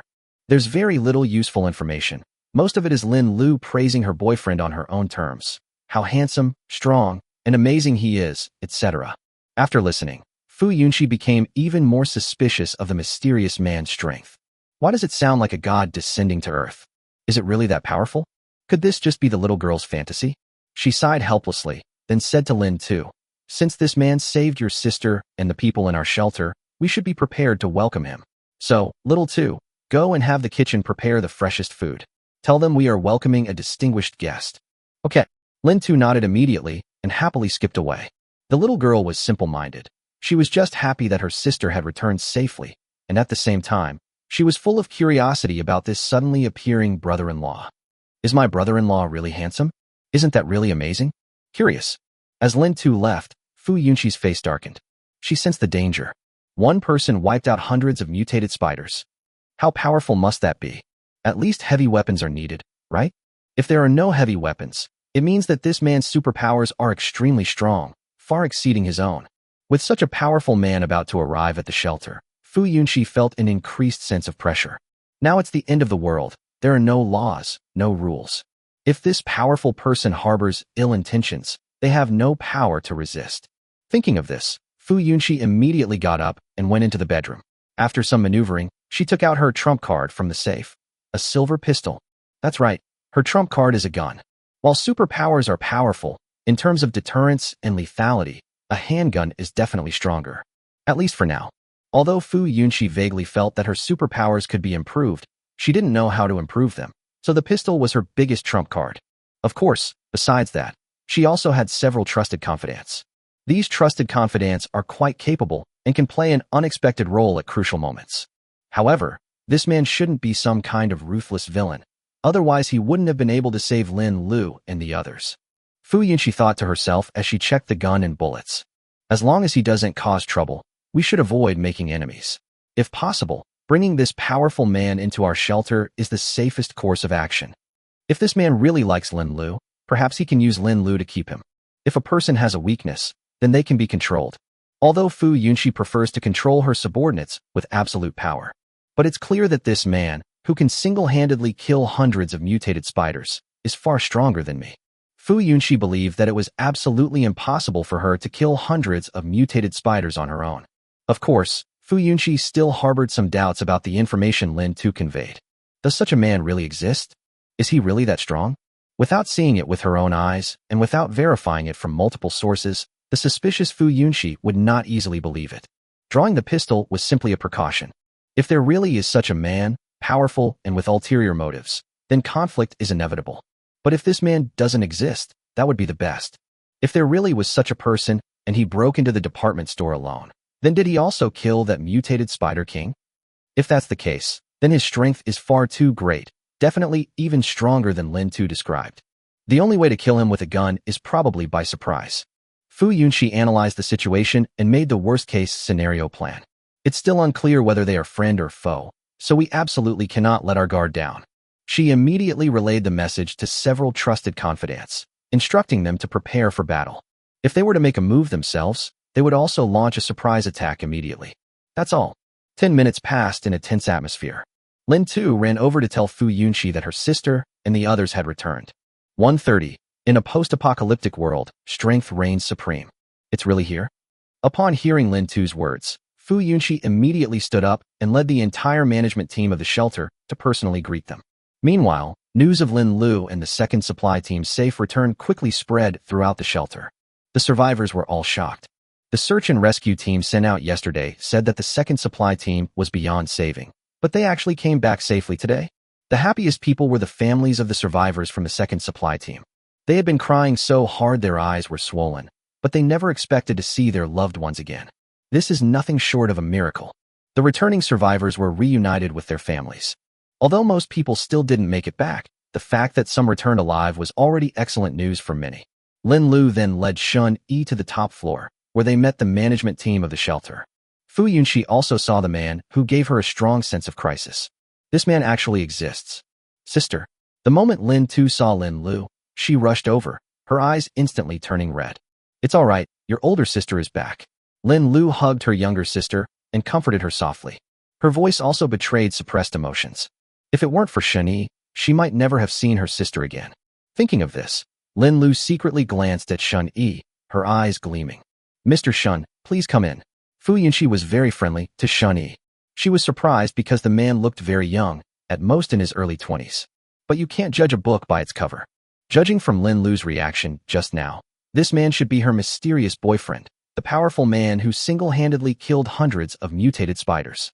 The other members of the management team were also curiously observing Shun Yi. Is this the young man who single-handedly stormed the department store and rescued Lin Lu and the others? Is he really as strong as Lin Tu said? Could this be a scam? But no matter how much they suspected, no one dared to show the slightest disrespect. Shun Yi walked into the room calmly, not at all intimidated by the scene before him. It's just a few managers at a small shelter. They shouldn't put any pressure on him. To put it bluntly, with his current strength, Shun Yi wouldn't even put a former mayor, governor, or high-ranking military officer in his eyes. In this post-apocalyptic world, strength reigns supreme. This shelter has some strength, but not much.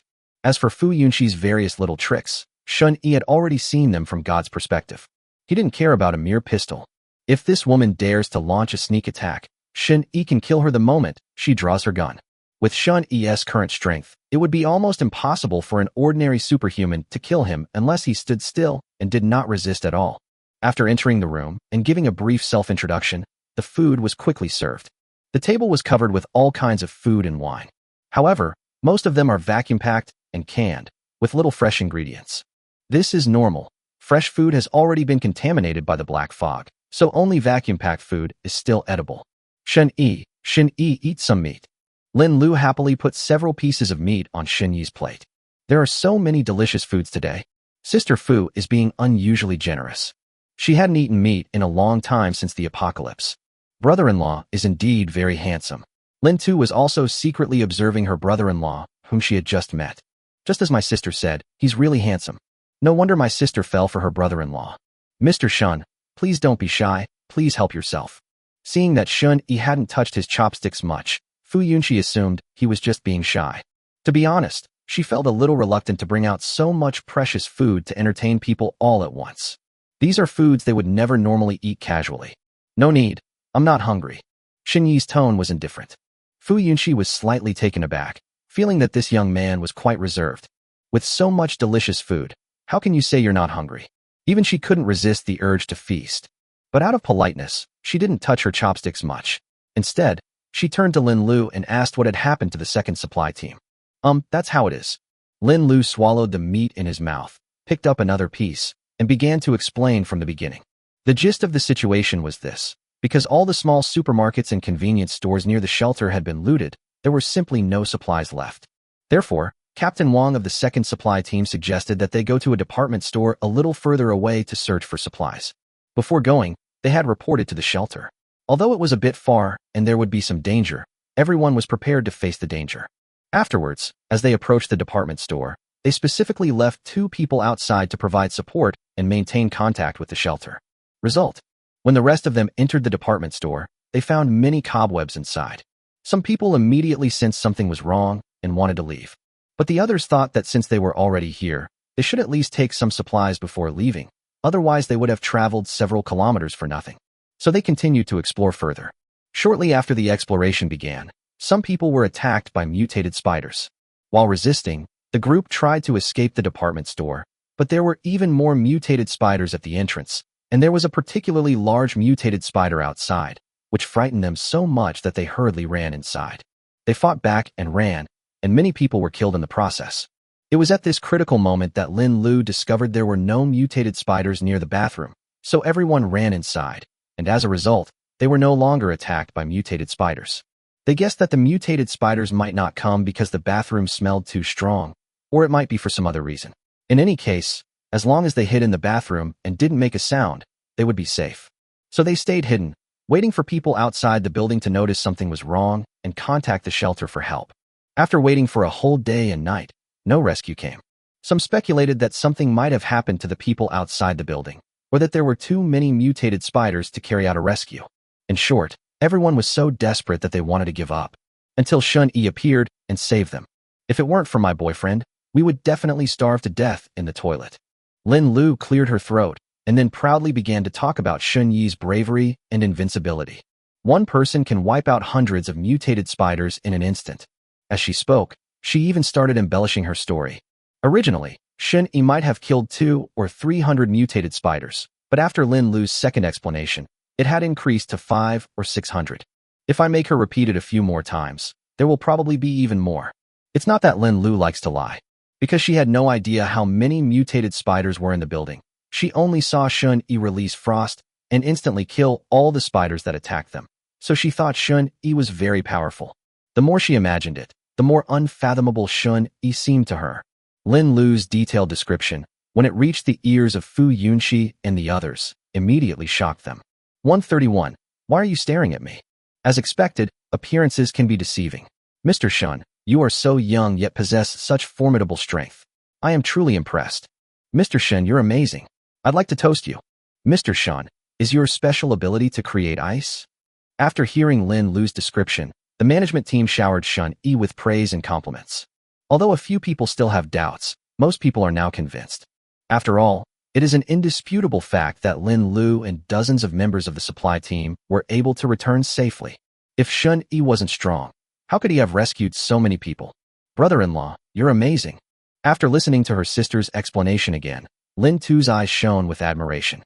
Although my sister's second account differed slightly from the first, no matter how I listened, my brother-in-law was amazing.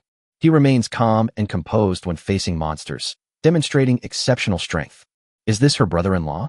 Shun-yi ignored the praise from the crowd and instead looked at his lovely sister-in-law with great interest. Her facial features and height are exactly the same as Lin Lu's, making it almost impossible to tell them apart. If it weren't for their different clothes, he wouldn't even be able to tell who was his girlfriend and who was his sister-in-law. They're twins. Shun-yi was both surprised and delighted. He hadn't even noticed them when he discovered the mansion refuge. I almost missed these sisters.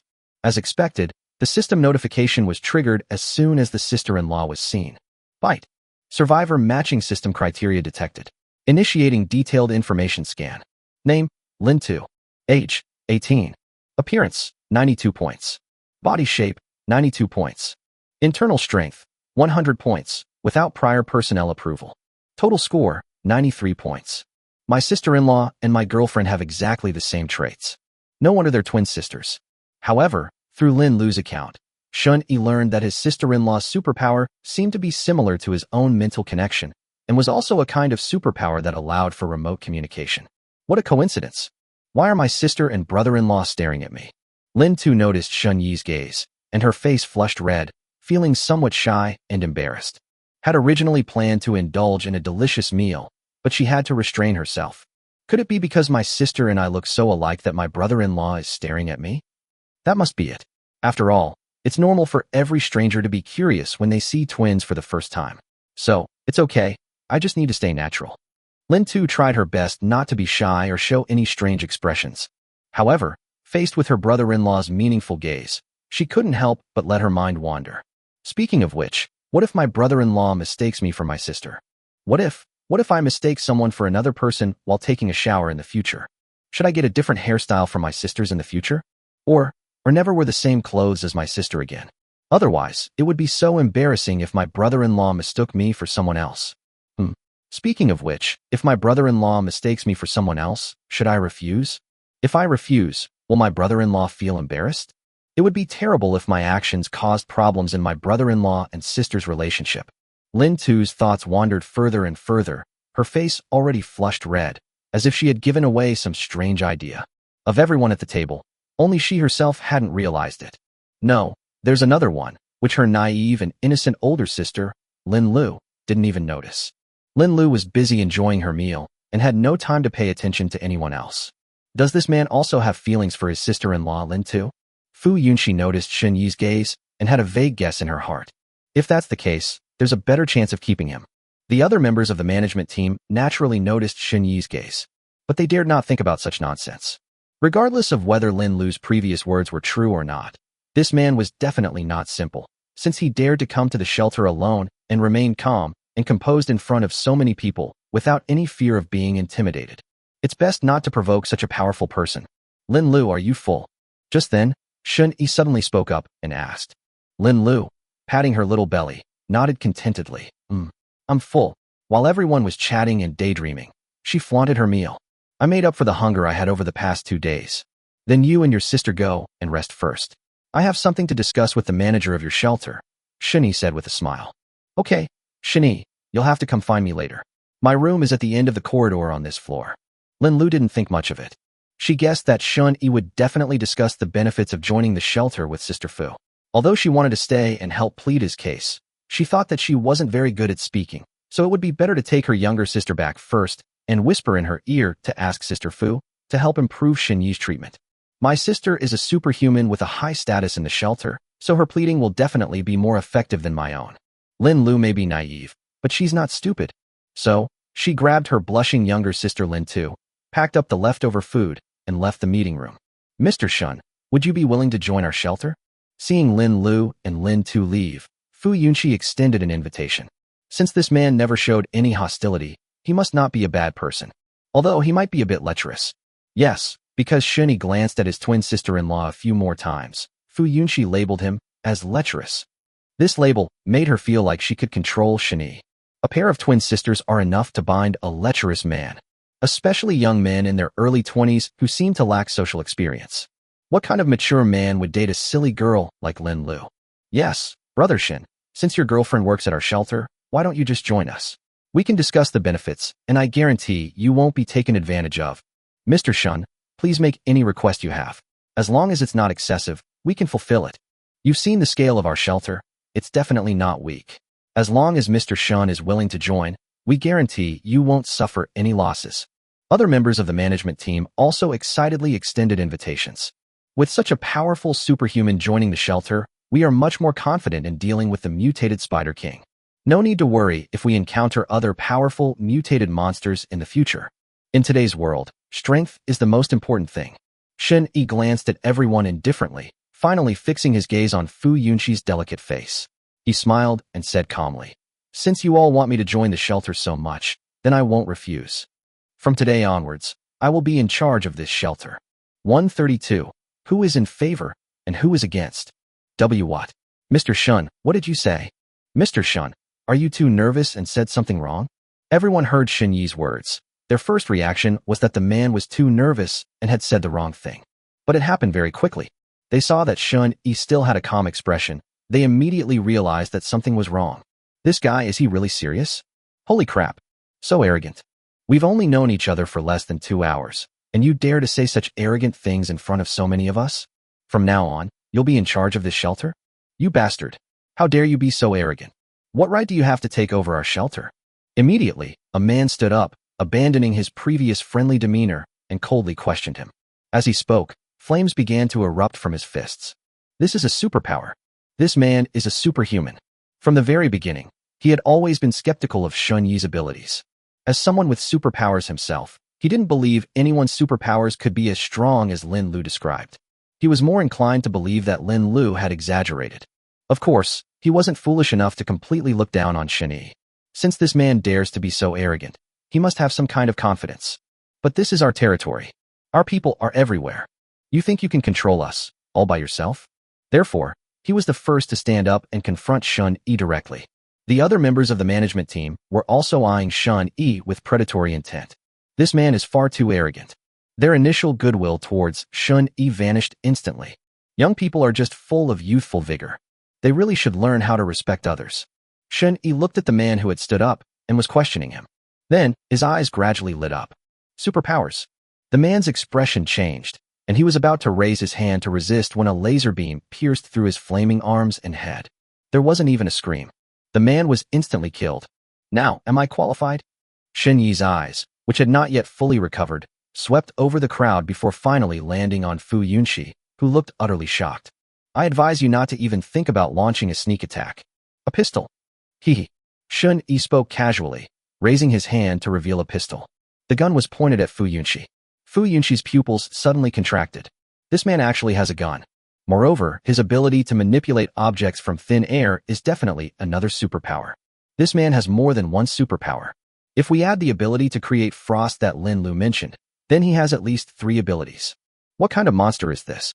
He actually possesses 3 superpowers, and each one is more terrifying than the last.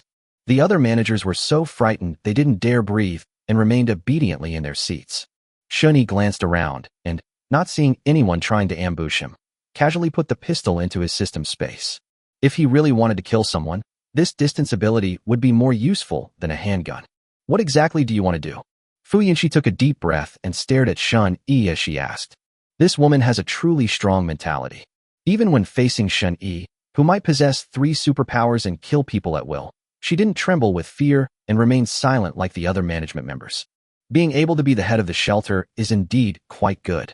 Shun Yi gave a satisfied compliment. He always treated the shelter as his own property and didn't want to cause too much damage. The reason for the killing was to intimidate others. Otherwise, no matter how much Shen Yi talks, it wouldn't be as effective as directly killing a superhuman and demonstrating his absolute strength. As for wasting a superhuman, it doesn't matter. Shun Yi can train as many superhumans as he wants right now. Moreover, the superhuman he had just met was very hostile towards him and could have attacked him at any moment, which was one of the reasons why he didn't hesitate to take action. Okay, my requirements are also very simple. Shun Yi leaned back in his chair, looked at everyone, and said, "From now on, I'll be in charge of this shelter. Who agrees, who disagrees?" Damn, do you think we haven't seen the movie? Anyone who stands up to oppose this at this time is practically asking for death. Even though Fu Yunxi was angry because of her stomachache, she just kept a cold face and didn't say a word. She weighed the pros and cons and felt that even if she launched a surprise attack, she might not be able to kill this bastard. This bastard has too many superpowers. Who knows if he has any other, even stronger abilities? To clarify, while others don't know the limits of their abilities, surely no one is completely oblivious. If the sneak attack fails, you'll lose your life. The smarter a person is, the more they will consider gains and losses. Since everyone agrees, you can continue with your business. I hope you're smart enough not to call on people to surround and kill me. I don't want a bloodbath today. Also, Fu Yunxi, stay here. I need you to serve me now. Shun Yi said calmly. He said it on purpose for others to hear. The first is to humiliate Fu Yunxi and shatter this proud woman's self-esteem in front of her subordinates. Secondly, it was also to tell others that this was Laozi's woman and that no one should have any designs on her. Of course, there's one last point. As long as others know that Fu Yunxi has become his woman, no one will be foolish enough to rebel against her in the future. After all, Fu Yunxi is Shun Yi's woman. Even if someone were to rebel against her, they would have to consider the possibility of being betrayed. Fu Yunxi's face darkened. She was quick-witted and realized what Shun Yi was thinking. Although this method is not sophisticated, it is effective, which is disgusting. The management hesitated for a few seconds, but in the end, no one spoke, and they all got up and left. They were extremely anxious and nervous. Who would have thought that what was supposed to be a welcoming banquet would turn into a trap? The key point is that they hosted the banquet, but the trap was set by this man who had just arrived at the shelter. It would be a lie to say, I don't feel resentful. The thought of Miss Fu being forcibly taken by this bastard made everyone furious. Some of Fu Yunxi's admirers wished they could rush in and kill Shun Yi. However, fear prevented them from taking action. They could only think about it. There are two sides to the story. Fu Yunxi was in a bad mood. The shelter I painstakingly built was just stolen like that. Just hours before, she was thinking about killing the leaders of the other shelters and taking over their shelters. As a result, his own shelter was suddenly swallowed up. He even became a prisoner himself. She stared at Shun Yi and asked, "Why did you set your sights on my shelter? Is it because of Lin Lu? Or have you been watching us all along?" She just wanted to know what the reason was. Why did this powerful superhuman suddenly attack his own shelter? Before this, they didn't even know each other. We haven't even met once. Why did they develop into enemies? You want to know the reason? Shun Yi took a sip of wine and looked at Fu Yunxi. Yes. Fu Yunxi stared at Shun Yi. What exactly is the reason? Why would he target my shelter? Because of you. 133. Can you even obtain things from another dimension? What? Fu Yunxi was taken aback. Because of me? What's the meaning? I happened to see you when I passed by yesterday. And you are very beautiful. I like you very much. So I came to find you today. In a way, Lin Lu was just a bonus. Shun Yi smiled. This is a smile of satisfaction. Meeting Lin Lu was a truly unexpected and delightful surprise. No, it's not just forest deer. There's also the forest rabbit. These twin sisters are like two different kinds of supplies. Add to that Fu Yunxi and this shelter for hundreds of people. Damn, this is a huge windfall. Indeed, no one gets rich without unexpected wealth. If they were to develop the shelter from scratch, it would take a very long time for several hundred people. However, taking over a pre-built shelter only requires a tiny bit of time. A cool and sophisticated guy. As for loyalty, as long as he doesn't engage in any bloody rule in the future and occasionally distributes some material rewards, the ordinary survivors will soon regard him as their leader. As long as you don't do anything stupid, seizing power in the apocalypse is too easy. After all, supplies are the most important thing for survivors. Shun Yi, on the other hand, had no shortage of supplies. You can always figure out who you'll be able to eat from, right? If you can't figure it out, then get rid of it. In any case, seizing power later on was very easy. Especially since the management of this shelter will cooperate with me, it will be even easier. Yes, Shun Yi had been keeping an eye on the departing management team through telepathy. If they dare to have any disloyal thoughts, then kill them on the spot. But it's clear that these people are all smart and didn't do anything reckless. Compared to Shun Yi's satisfaction, Fu Yunxi found it hard to believe. She suffered a terrible misfortune simply because she was beautiful. Fucking want to kill someone. Fu Yunxi stared coldly at Shun Yi, her hand slowly reaching for the gun at her waist. I advise you not to draw your gun. As long as you behave well, you will still be in charge of this shelter, and I will provide you with some supplies. But if you dare to draw your gun, I will kill you. Shun Yi looked at Fu Yunxi, his tone cold. If Fu Yunxi truly intends to kill me, then I cannot let her live. Of course, Shun Yi didn't just use force to coerce. He also showed his sincerity. As long as Fu Yunxi is obedient, he will not deprive her of her power and status, and may even give her some support. After all, this woman's personal abilities are indeed outstanding. Moreover, if I'm not mistaken, she most likely has special abilities as well, otherwise it would be impossible for her to make so many people obey her. A woman with superpowers, outstanding personal abilities, and beautiful looks is a rare find in the apocalypse. It would be a shame to kill her. Seeing Shun Yi's indifferent gaze, Fu Yunxi hesitated, her hand resting on the gun at her waist. The man's tone suggested he already knew she had a gun and wasn't worried about being ambushed. Did he have some kind of mind-reading ability? If such a superpower truly exists, then all my plans are meaningless. Resisting is suicide. She slowly released the gun, her body gradually weakening, and she slumped into the chair. Just how many superpowers does this man possess? Just how strong is he? Fu Yunxi felt that all her actions and thoughts could not escape the eyes of this man. They couldn't even manage to fight to the death together. Helpless, desperate. Good boy, as long as you listen to me, you'll still be the boss of this shelter. Fight. Starting to randomly unlock one type of resource. Ding. Unlocked successfully. Congratulations on unlocking the item. Deluxe Ichiraku Ramen. Ichiraku Ramen +1, already stored in system space. Ichiraku Ramen +1, already stored in system space. Ichiraku Rai. Ichiraku Ramen? Shun Yi raised an eyebrow. Is this the Ichiraku Ramen I know? He pushed Fu Yunxi away and took out a bowl of ramen from the system space. That's right, it's a bowl. This time, the unlocked supplies even include an extra bowl and a pair of chopsticks. How thoughtful. Shun Yi's eyes lit up as he looked at the ramen wafting out a rich aroma. It really is the ramen from the anime. It looks almost exactly the same. Holy crap, they can even unlock food from anime. This system can even cross dimensions? Does that mean it can also unlock resources from science fiction movies or novels? If that's really the case, then it's absolutely invincible. Shun Yi had always thought that this system could only unlock resources that existed in reality, but he never expected that it could even unlock resources from other dimensions. So, the roast chicken and steamed buns that were unlocked before might not necessarily be from Earth. After all, their deliciousness far surpasses anything Shun Yi has ever eaten before, and they might even be the best quality from some parallel world. Otherwise, how could it smell so good? Shun Yi's heart pounded, and he suddenly felt a surge of anticipation for the system's supplies to come. Unlock supplies. We absolutely must unlock all the resources. If I could unlock some awesome extra-dimensional weapon, I could just sweep through the mutated tree. Right now, he had just finished a fierce battle and was a little hungry, so he decided to try the ramen first. When Shun Yi was a child, he would watch anime and would always swallow his saliva whenever he saw Naruto eating ramen. I wonder if the ramen unlocked by the system tastes authentic. He picked up his chopsticks and began to eat heartily. Great. Delicious. The soup base is thick and rich, the noodles are chewy and elastic, and the large pieces of char siu pork are perfectly marbled with fat and lean meat, making it very delicious. There's also a perfectly cooked soft-boiled egg, with a semi-solid yolk and a delicate texture.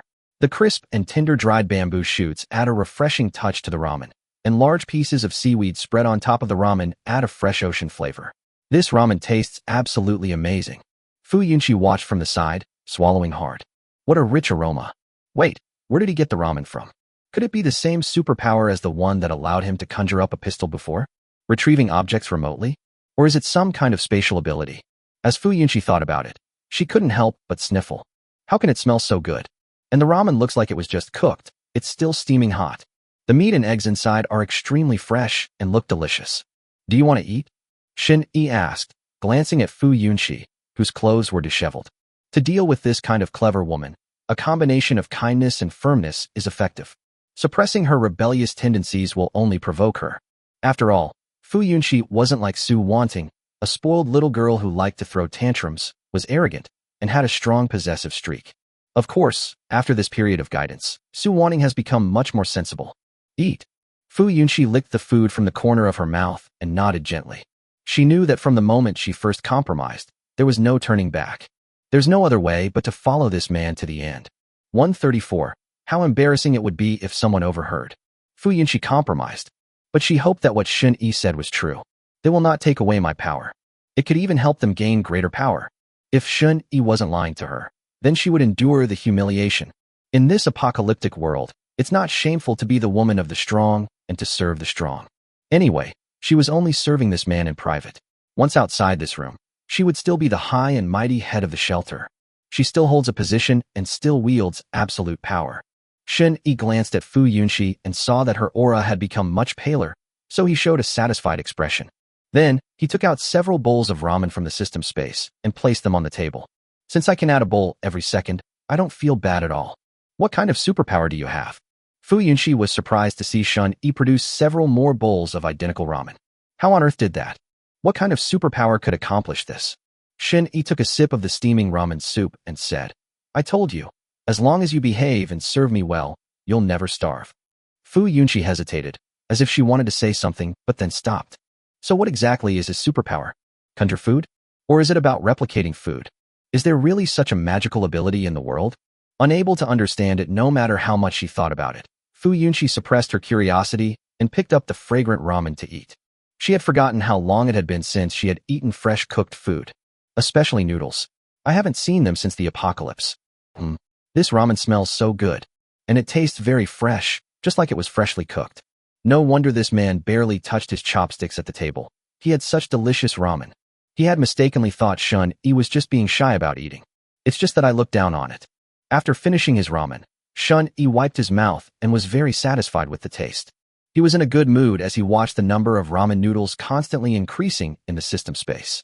Then, Shen Yi sat down next to Fu Yunxi, ignoring that she was eating, and reached into her clothes to grope around, saying, I won't interfere with the small matters of the shelter from now on, but if you collect any superpower fruits, you must hand them over to me, understand? A superpowered fruit. You mean that kind of colorful fruit? Fu Yunxi's cheeks flushed slightly as she swallowed the noodles in her mouth and asked, That's right. Okay. Fu Yunxi did not refuse. She knew this was the price of compromise. It would be strange if this man took away his refuge and didn't want anything in return. Don't worry, as long as you can find a superpower fruit, I can trade it with you. You won't lose out, Shen Yi said, giving it a hard squeeze. How could he not see the woman's unwilling expression? That's normal.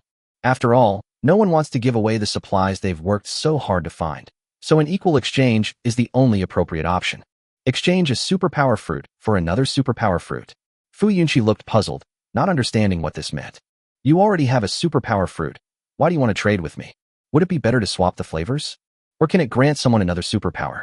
Clearly, Fu Yunxi was unaware that superpowers could be upgraded or the methods for upgrading them. Wild superhumans are mostly like this. Their perspective is different. Afterwards, Shen Yi explained to Fu Yunxi the various methods for upgrading superpowers. So, superpowers can be upgraded? Fu Yunxi immediately showed a surprised expression. No wonder she always had a feeling that her superpowers could become stronger. It turns out they really could. That explains why Shen Yi's superpowers are so strong. His superpower level must be very high. Thankfully, I managed to let go of my pride and didn't think about fighting to the death, otherwise I probably wouldn't even know how I died. Are you full? If you're full, shall we do it twice more? Shen Yi pinched Fu Yunxi.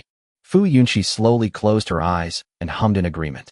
A few hours later, when Fu Yunxi and Shen Yi came out of the conference room, her complexion had turned much paler.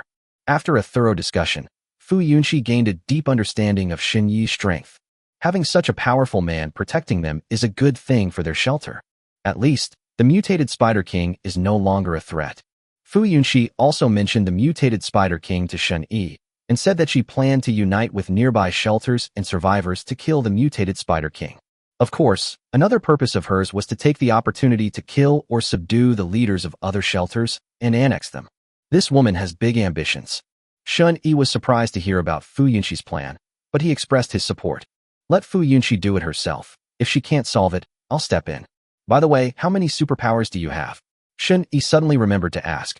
2. Fu Yunxi didn't hide anything and explained. My first ability is to summon and control the wind. As long as the wind is strong enough, I should be able to control it to form storms, tornadoes, and so on. I can even fly with the help of the wind. However, although this ability is powerful, it is very energy-consuming, and I am always exhausted after using it. Wind attribute superpowers? Shen Yi seemed to be deep in thought. Judging from Fu Yunxi's description, this superpower must be quite powerful. In particular, it can even fly with the help of the wind. That's kind of cool. Although Shen Yi's teleportation can also take him into the sky, it's still not quite as good as flying. As for transforming into other animals to fly, that's even less interesting. As for my second superpower, It is the ability to absorb some energy from the outside world and store it in my body for use. For example, if I want to use wind superpower, I can consume the stored energy, which will reduce my own consumption and make the wind I control more powerful. Fu Yunxi clearly didn't quite understand this superpower either, so she explained it very simply. Absorb external energy?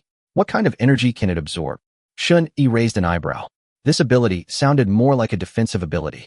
It's not just for defense. It can also convert and utilize the absorbed energy to extend battery life. That sounds incredibly practical. The energy I've tested so far that I can absorb is lightning, but the lightning can't be too powerful, otherwise I feel my body won't be able to withstand it. I can also absorb the force of various impacts on my body, but the conversion rate of this absorption is very low. Fu Yunxi said. So that's how it is, no wonder. Shun Yi suddenly realized. You have to understand, other women simply can't withstand the physical changes brought about by my evolved physique. But Fu Yunxi acted as if nothing had happened, and was even more energetic. So her superpower is quite strong. It can even absorb attacks that hit the body, which is incredibly powerful. More or less. Fu Yunxi blushed slightly. This man was really something. You can say things like that so casually in public. It would be so embarrassing if someone overheard. But Shun Yi became interested.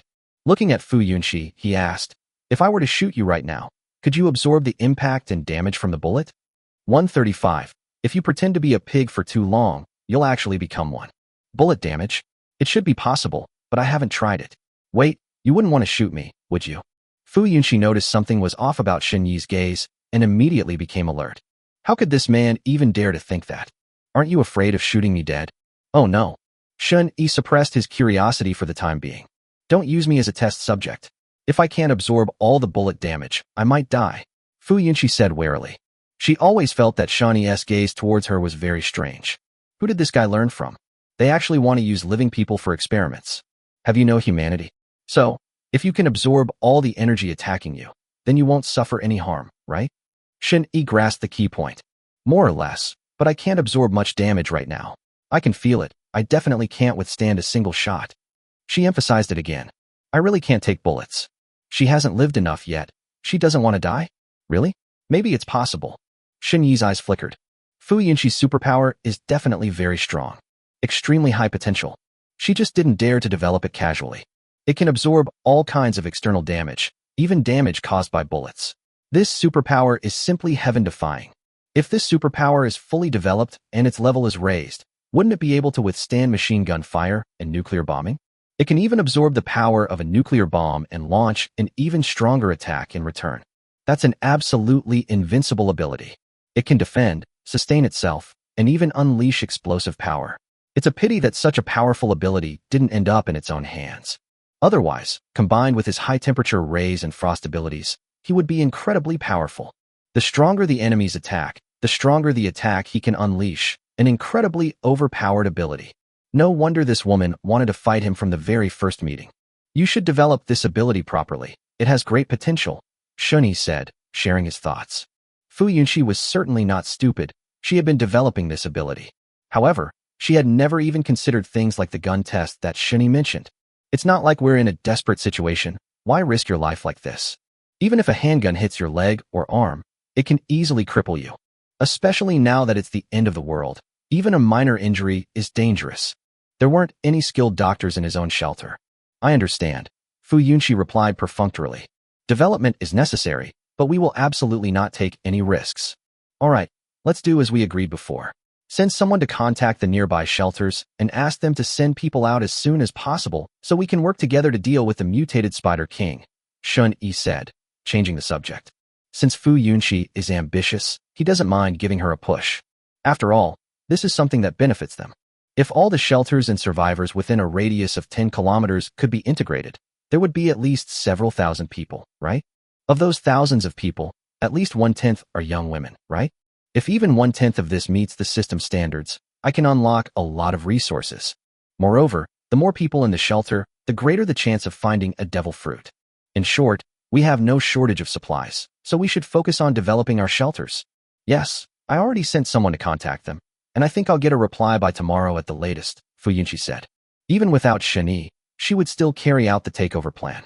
But now, with the support of this powerful man, she is even more confident in taking over the other shelters.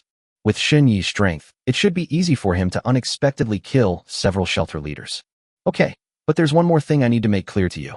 Whether now or in the future, all the survivors you manage must know that this is the real power holder. Do you understand what I mean? Shen Yi said, staring at Fu Yunxi. He doesn't like playing dumb to fool others. I have the ability. Why should I act like a pig? If you pretend to be a pig for too long, you might actually become one. If I am weak, I will play it safe and develop my skills, not pursue fame or fortune, and keep a low profile. But with Shen Yi's current strength, there's no need for him to be too low-key.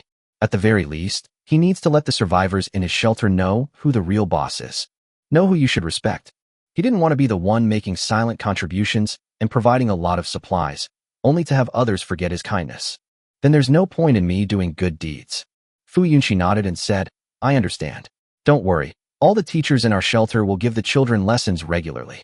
I've also specially set up a moral education course. We just need to add some content about your contributions and your great strength to the textbooks, so that the children know who provided them with food and water, and who they should be grateful to, and who they should admire. Over time, this influence will take deep root in the minds of the next generation. Over time, all the survivors in the shelter will respect you, admire you, and be willing to serve you. Even without Shen Yi, Fu Yunxi would have done the same. Only by mastering the thoughts of the next generation can a regime last longer. A child who receives worship education from a young age will definitely be very loyal when he grows up. They are at least more loyal than those who were taken in along the way. Furthermore, adults also need to receive regular education to subtly change their thinking. It's similar to training assassins in ancient times. You can do that. Shen Yi was slightly taken aback, realizing that this woman was really something. It's amazing that they could come up with such a method of manipulating people's hearts. Following this method, within a few years at most, the mindset within the shelter will be completely unified. Everyone will see Shen Yi as their savior, far more powerful than simply ruling through violence. Ideological worship can even lead some people to pay with their lives. Shen Yi's gaze towards Fu Yunxi was different now. Indeed, this woman is a true managerial talent. It's far more capable than Jiangnan Tobacco. Jiangnan Yan is suited for small-scale operations, while Fu Yunxi is better suited to managing large-scale shelters. The more people there are, the more her abilities can be brought into play. I really hit the jackpot by winning over this woman today. From now on, I'll do as you say. You've done it well. Here's a reward for you. As Shen Yi spoke, he pulled Fu Yunxi over and took a big bite of her. This beautiful and capable woman is simply irresistible. That was fucking awesome. Ugh. Fu Yunxi struggled instinctively. Don't move. Shen Yi slapped Fu Yunxi, saying, This woman is naughty. I wonder if I need to cooperate to feel comfortable at this time. Wait a minute, someone's watching. Fu Yunxi said, glancing behind Shen Yi with a strange look in her eyes. Who is it? Shen Yi turned his head in confusion, only to see Lin Lu and Lin Tu standing there in a daze.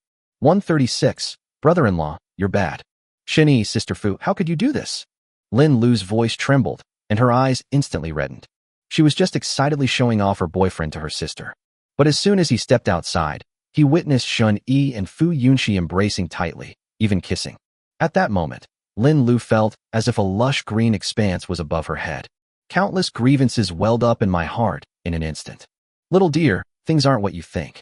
Fu Yunxi spoke somewhat awkwardly, a rare blush creeping onto her face.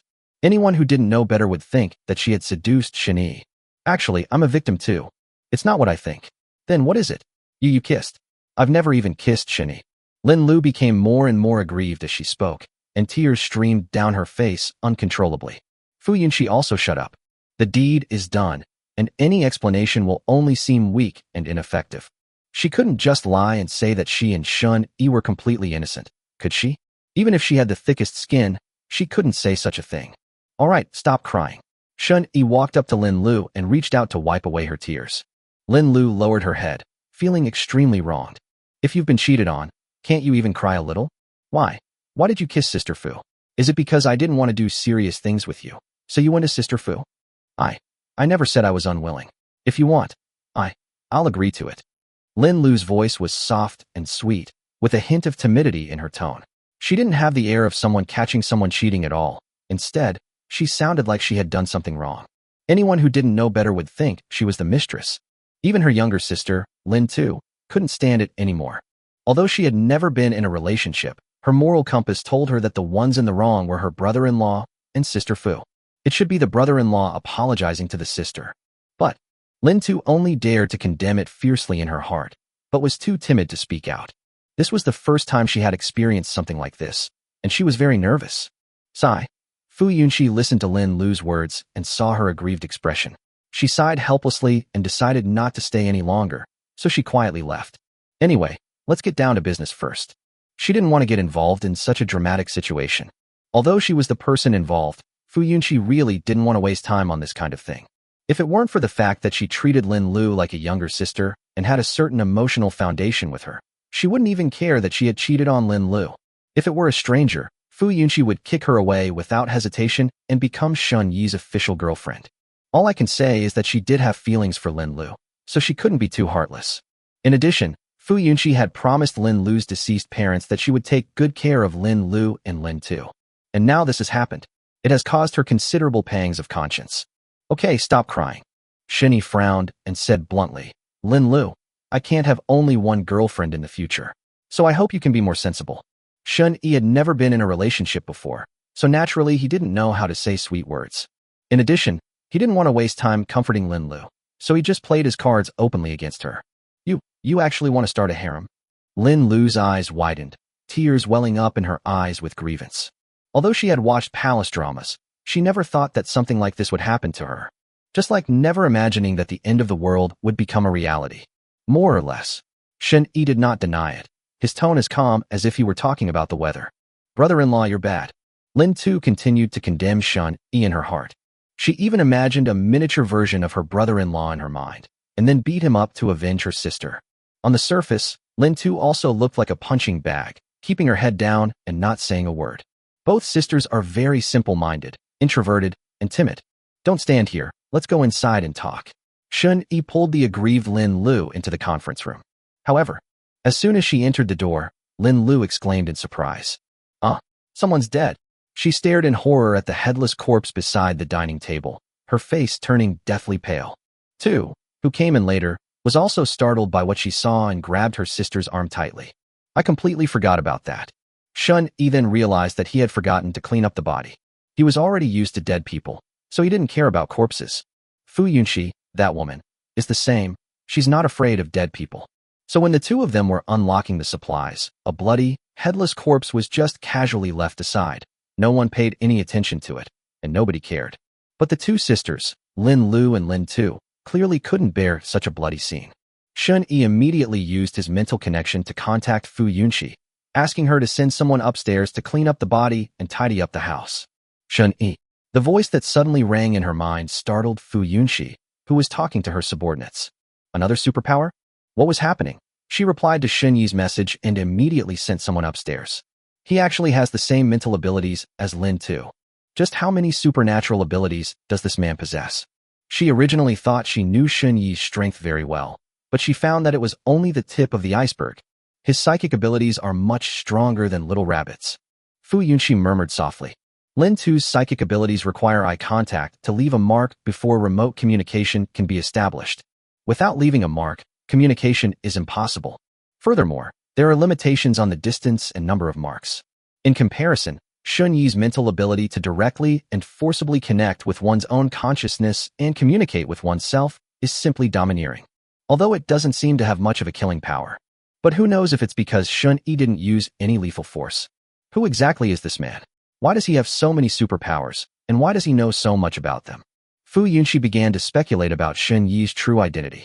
Fu Yunxi sensed something was wrong when he was able to say that his superpowers could be upgraded and that he knew multiple upgrade methods.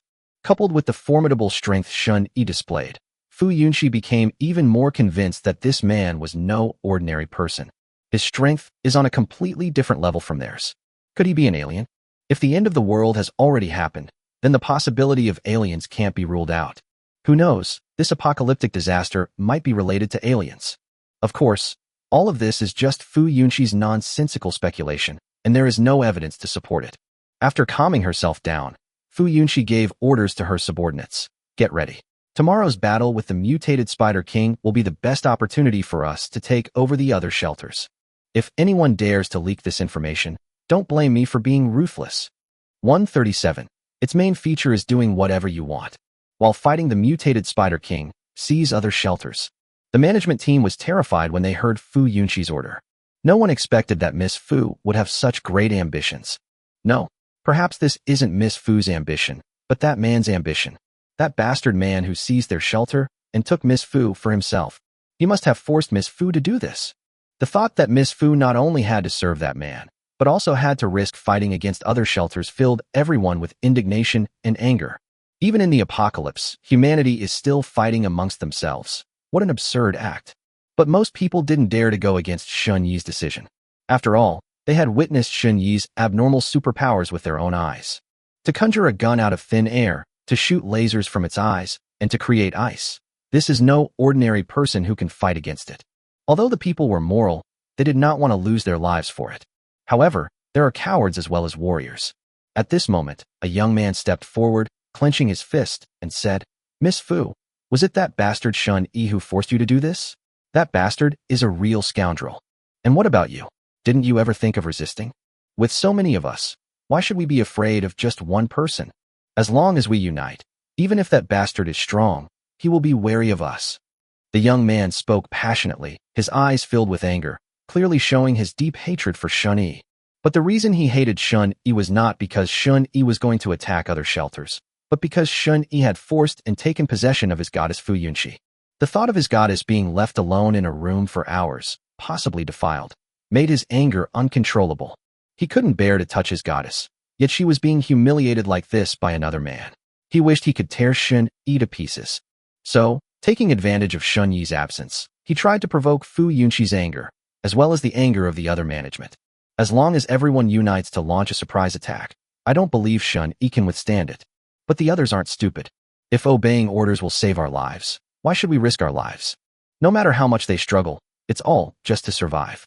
But we are all living well now and have not been exploited, so naturally we have no reason to rebel against you. Liang, what are you trying to say?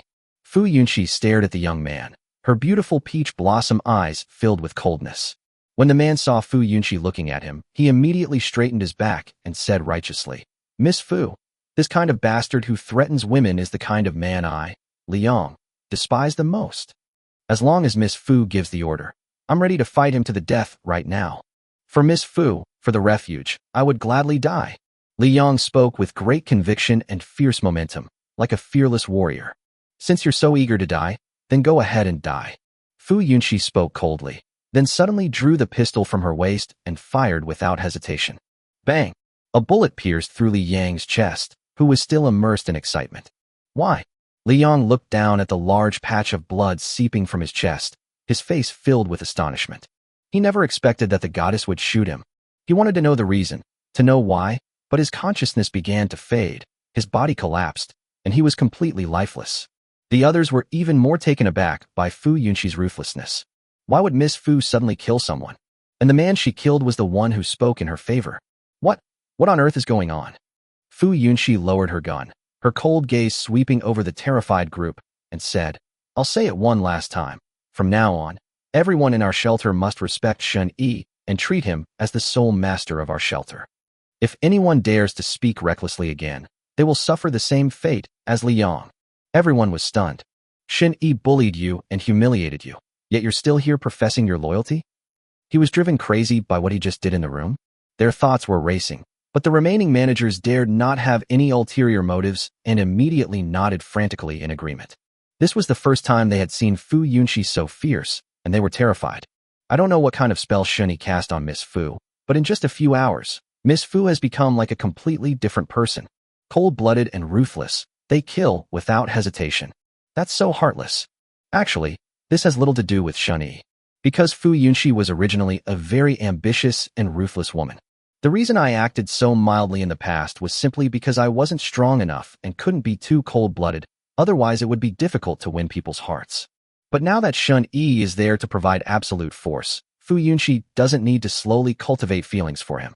She can execute her plans in the fastest and most efficient way without having to consider her subordinates' opinions. Anyway, even if something goes wrong, Shun Yi will be there to keep things under control. Anyone who dares to rebel will be shot dead. This is the advantage of having absolute military power. You don't need to consider too much morality. It's the end of the world now, So efficiency must be the top priority in everything we do. Certainly. Besides, Fu Yunxi killed Liang because she guessed that Shun Yi might have seen what just happened. If Shun Yi heard that someone wanted to rebel and she did nothing, then she would be finished. She had worked hard for several hours to finally get Shun Yi's support. If it were ruined by a hot-blooded young man with a mad mind, she would be furious. Moreover, even disregarding the issue of interests, she was already Shun Yi's woman. How could she not be angry when she heard someone insulting Shun Yi? Even if Shun Yi is a bad person, he is still my man. Who are you, Liang? It's just a stray dog. Fu Yunxi, an ambitious and cold-blooded woman, wouldn't fall in love with a man just because he said a few nice things about her. The main reason she stood on Shun Yi's side and spoke up for him was because Shun Yi was powerful. All right, clean up the body and get to work as soon as possible. Don't waste any time. Fu Yunxi coldly issued orders to the crowd. Tomorrow's plans cannot afford to fail. Not bad, decisive enough. Through telepathy, Shun Yi witnessed the entire process of Fu Yunxi managing her subordinates. Although he couldn't hear what the young man who was beaten to death said, it was most likely related to him. After all, aside from his own arrogance, there's nothing important in the shelter that warrants a meeting right now. Shun Yi deliberately didn't appear, just to see how Fu Yunxi would handle the situation. Regardless of what that young man said, he dared to slam his fist on the table during the meeting and shout wildly with a red face and a bulging neck. He deserved this fate. Moreover, after Fu Yunxi killed the man, her aura became even paler, proving that she was more loyal to him. This loyalty doesn't necessarily mean liking someone. It could also be based on self-interest. As long as the interests are deeply intertwined, loyalty can be very high, even higher than romantic love. Clearly, Fu Yunxi made the right choice after committing the murder. Immediately, Shun Yi withdrew his telepathic connection and looked at Lin Lu, who was feeling wronged and withdrawn. Still haven't figured it out? Let me tell you, even if you can't understand it today, you can only be my woman from now on. If you dare to betray me, don't blame me for being ruthless. Shun Yi's voice turned slightly cold. That's how domineering I am. Once I've set my sights on you, you can forget about shaking me off. How could I possibly give up such an adorable, innocent girl to someone else? The main idea is to do whatever you want. I can do whatever I want. I understand, I'll be good. Seeing Shun Yi's expression, Lin Lu suddenly felt a little scared. Was the first time Shun Yi had ever lost his temper with her since they met. She felt scared and somewhat wronged. Clearly, I'm the one who got cheated on. 138. Jealous. Really jealous. Good to know. Shun Yi stroked Lin Lu's face with satisfaction. The naive and innocent type is still quite easy to manipulate. He really likes this kind of simple, innocent girl who doesn't have too many complicated thoughts, and he feels very at ease keeping her at home. Lin Lu clutched the hem of her clothes with her two small hands, letting Shun Yi's hand stroke her face, not daring to speak. All right, don't be so afraid of me. As long as you sisters behave from now on, I promise I won't let you go hungry or suffer. Even if you don't want to work and just lie around all day, I'll still take care of you and make sure you have enough to eat and drink. Shun Yi said. Lin Lu's face instantly turned red. Shun Yi glanced at Lin Tu, who was covering her eyes with her hands and peeking shyly from the sofa next to him. Come over. Shun Yi pulled the little girl over. Lin Tu was startled and struggled, her face flushed. Be good, don't move. Shun Yi's tone was slightly serious, and the innocent little girl immediately became so nervous that she dared not move. Sister. Lin Tu looked to her sister Lin Lu for help. Little rabbit, your brother-in-law is just concerned about you. That's normal. Lin Lu said earnestly. That's really what she thought. Hugging your little sister is nothing, right? The naive and innocent girl thought that Shun Yi was serious about taking care of the two sisters, so she was very touched. They're adorably silly. Lin Tu blushed, lowered her head, and felt that something was wrong. Is it really just that you care about me? Why do we need to hold someone in order to show care? Is this normal? In her memory, only her father had ever held her like this. As dusk fell, Shun Yi left some food for the two sisters and then returned to Deep Bay No. 1 community. Although he had considered unlocking the supplies for Lin Lu and Lin Tu as well, but he had just finished unlocking the supplies with Fu Yunxi not long ago. Because this woman's superpowers were too outrageous, she almost drained Shun Yi dry, which left him with little motivation. Fu Yunxi's absorbed energy can actually be converted into physical strength. No wonder this woman doesn't get tired even after working for several hours in a row. Shun Yi sighed. Fu Yunxi has been working for 5 or 6 hours since she unlocked the supplies, but she doesn't look tired at all, which shows that her ability to absorb energy is very useful. It's a pity I can't keep it for myself. However, Fu Yunxi's abilities are her own. As long as she doesn't betray him, there's nothing to worry about. Just like Morong Shui, you can simply call her out when needed. Back in the residential area, Shun Yi used telepathy to check on the activities at Morong Shui's house. Grandma is already resting. Han Ruashi is washing clothes. The younger sister and Morong Shui sat together, chatting about something, and the younger sister blushed every now and then. Shun Yi, you're back? Morong Shui, who was chatting with Shin Su, realized that she was being spied on and immediately realized that Shun Yi might have returned. Shun Yi replied, and then went directly to Morong Shui's house. I'll sleep here tonight and get some rest. There's another battle tomorrow, so I have to get up early. Brother, you're back. Upon seeing Shun Yi suddenly appear, Shin Su rushed over in surprise and hugged his arm tightly. It's so late. Why aren't you asleep yet? Shin Yi noticed that the little girl seemed to be in a good mood. Before I left, she was still pouting, looking very unhappy. I don't know what happened during the time I was away from home, but my younger sister seems like a completely different person. Moreover, it seems that her relationship with Morong Shui has unexpectedly become much closer. Just like real sisters-in-law. Could it be that Morong Shui has altered my understanding? Otherwise, given her jealous nature, how could she have reconciled with Morong Shui so quickly? Thinking about this, Shun Yi felt somewhat annoyed. Even if changing his perception might only increase his sister's affection for Morong Shui, he couldn't tolerate it. If anyone dares to harm his family, even if Morong Shui, the reborn person, is of great value, Shun Yi will eliminate her without hesitation. Shun Yi looked at Morong Shui and questioned her through their mental connection. Did you use your powers on my sister? No, absolutely not. Morong Shui immediately denied it. I know you doubt me, but dealing with this innocent and naive girl, even without my superpowers, I can easily make her trust me and like me. Shun Yi raised an eyebrow and asked, Oh, how did you do that? Well, I promised Susu I wouldn't tell you. If you want to know, just ask your sister. Morong Shui wasn't afraid of angering Shin Yi. After all, with Shin Su here, he couldn't possibly attack her, could he? More importantly, she has a clear conscience and has never used her supernatural abilities on Shin Su. Shin Yi glanced at Morong Shui, but didn't take it to heart. Given this woman's intelligence, she wouldn't do anything foolish. It was precisely because he knew Morong Shui's personality that he sent his grandmother and younger sister over. Although this woman is ruthless, she is very rational and won't resort to underhanded tactics. Moreover, with his telepathic abilities, Shin Yi could detect even the slightest change in his sister's and grandmother's aura. Hey bro, stop staring at Sister Morong. I have something to tell you. Shin Su pouted and dragged Shin Yi into her bedroom. Okay, this girl still gets jealous. That was all an act. Said to Shun Yi through telepathy. Not tonight. Shun Yi refused outright. Who said anything like that? Morong Shui remained silent. Doesn't this pervert have anything normal in his head? I have a superpower fruit. Do you want it? Morong Shui stated her meaning directly. She thought about it for a long time before deciding to take out a superpowered fruit to exchange with Shin Yi. If Shun Yi keeps his word and is willing to exchange 10 ice-type power fruits for her, then she decides to directly obtain the ice-type power. Although the upper limit of ice-type abilities is relatively low, as long as the level can be increased quickly, the strength is still quite good. Oh, I'll come find you later. Shun Yi was not surprised to hear that Morong Shui possessed a supernatural fruit. He knew that this woman must have secretly hidden a lot of superpower fruits. If I don't use some tricks, she definitely won't be willing to reveal it. The foundation of a reborn person is truly strong. It can't be emptied even if you try. Currently, the person who has benefited Shun Yi the most is Morong Shui, and she still has a lot of value to be extracted from her. Dude, how many girlfriends do you have right now?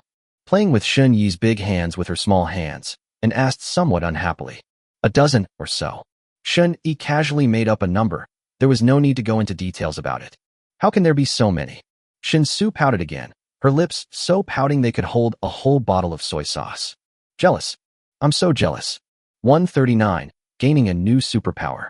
Susu, look how you're pouting. Stop pouting, or your lips will curl up and won't look good. Shin Yi smiled helplessly and pinched his younger sister's cute cheek. I don't want it to look bad. Upon hearing this, Shin Su immediately let go of her pout and even rubbed her lips hard, as if afraid they would stick up again. She's still a silly girl after all. No wonder Morong Shui could gain her trust with just a few words. Thinking of this, Shin Yi tentatively asked, What did Morong Shui say to you while I was away? Huh? Sister Morong? She didn't say anything. Shin Su suddenly turned her head, her back to Shin Yi, her ears slightly red, and her tone was clearly flustered. Shen Yi frowned. What exactly did Morong Shui say that made the usually carefree younger sister blush? However, seeing that his younger sister seemed normal, Shen Yi didn't press the matter further. As long as the younger sister's perception hasn't been altered, it's fine. After chatting with his younger sister for a while and telling her to go to bed early, Shen Yi went to Morong Shui's bedroom. I wonder just how many supernatural fruits Morong Shui has hidden away. I hope there will be more, and preferably not abilities I already possess, otherwise it would be a waste.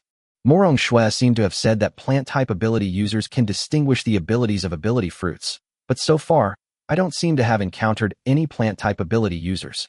Shen Yi seemed to be deep in thought. It seems there are very few plant-based ability users. Perhaps it's because there are many types of superpowers that their numbers are so small.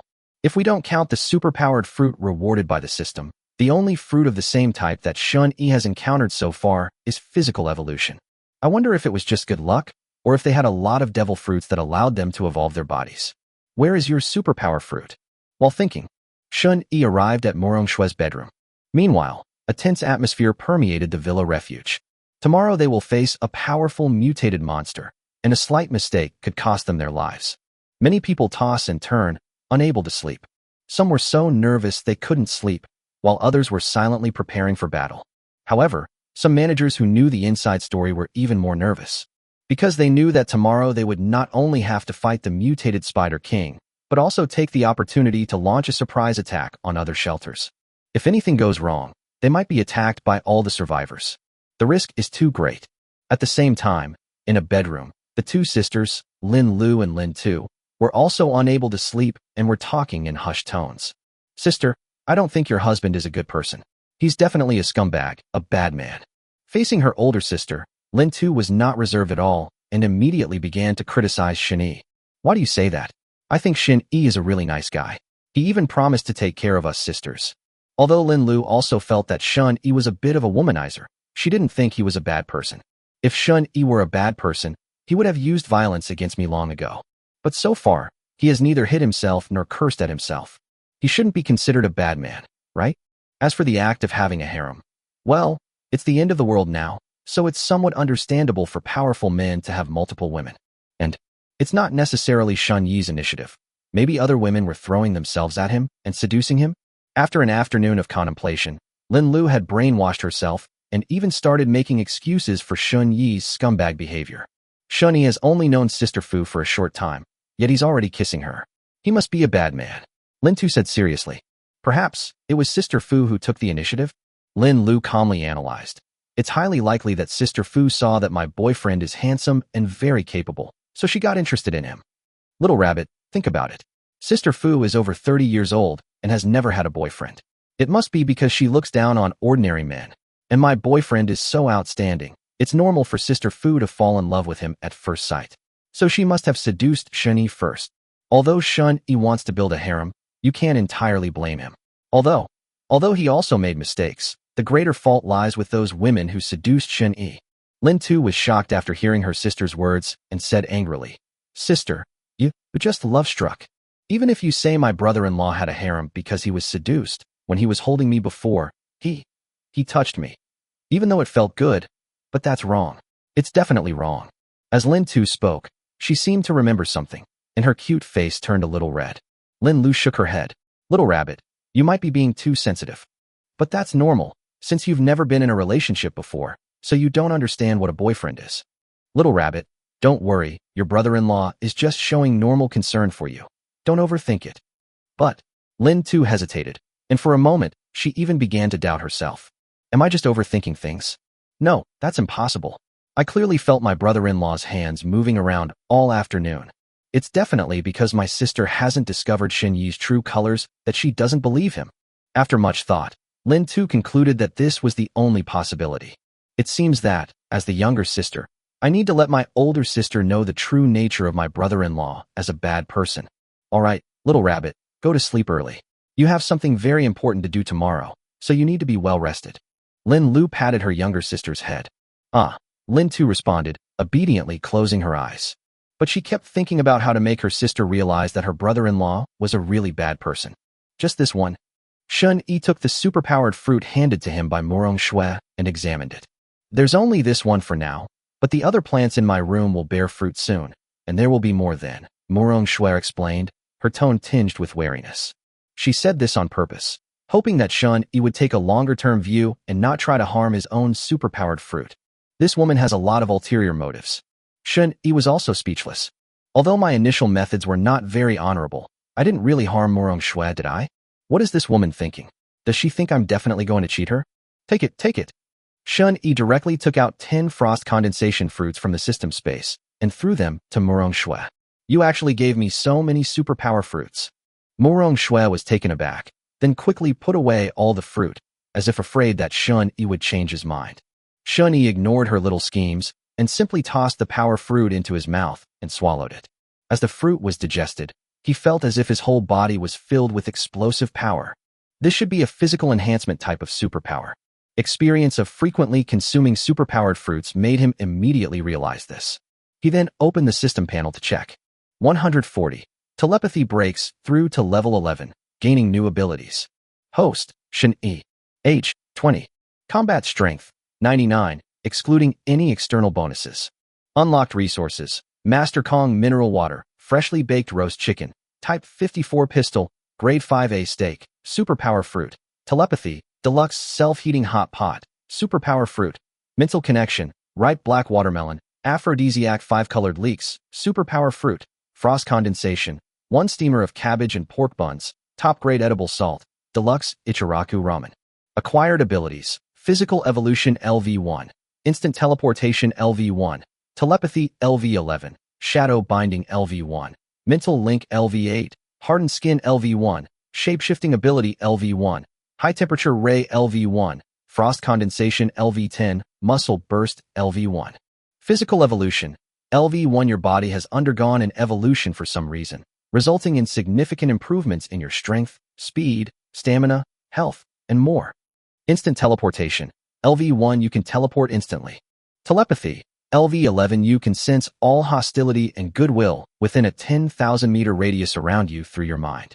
You can also see all the scenes within a 10,000-meter radius without using your eyes, without being hindered by any obstacles, and you gain night vision. Shadow binding, LV1. Within a distance of 20 meters, you can control the shadows of up to 2 targets to bind them. Mental link, LV8. You can establish a mental link with others to communicate and share vision. Currently, the maximum number of people in a mental link is 100, and the maximum distance is 3,000 meters. If you connect with a target who already has a mental link, the maximum distance is doubled, and the number of connected people is not counted.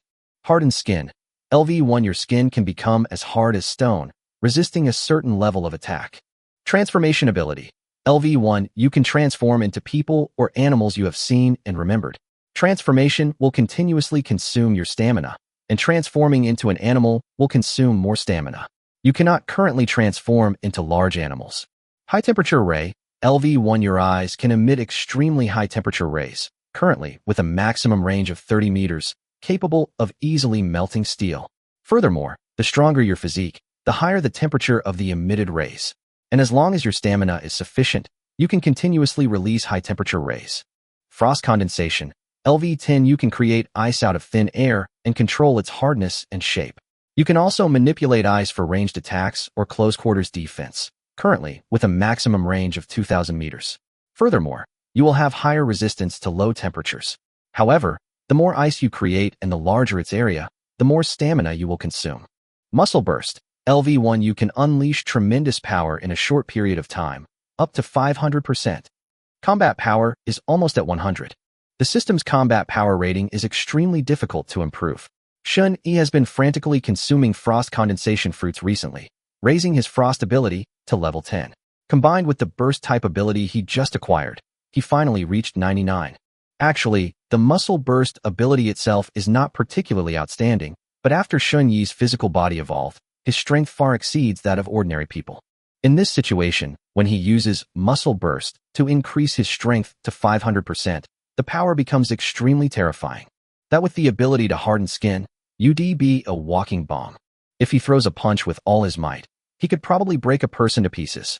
However, Shun Yi is not a person who likes close combat.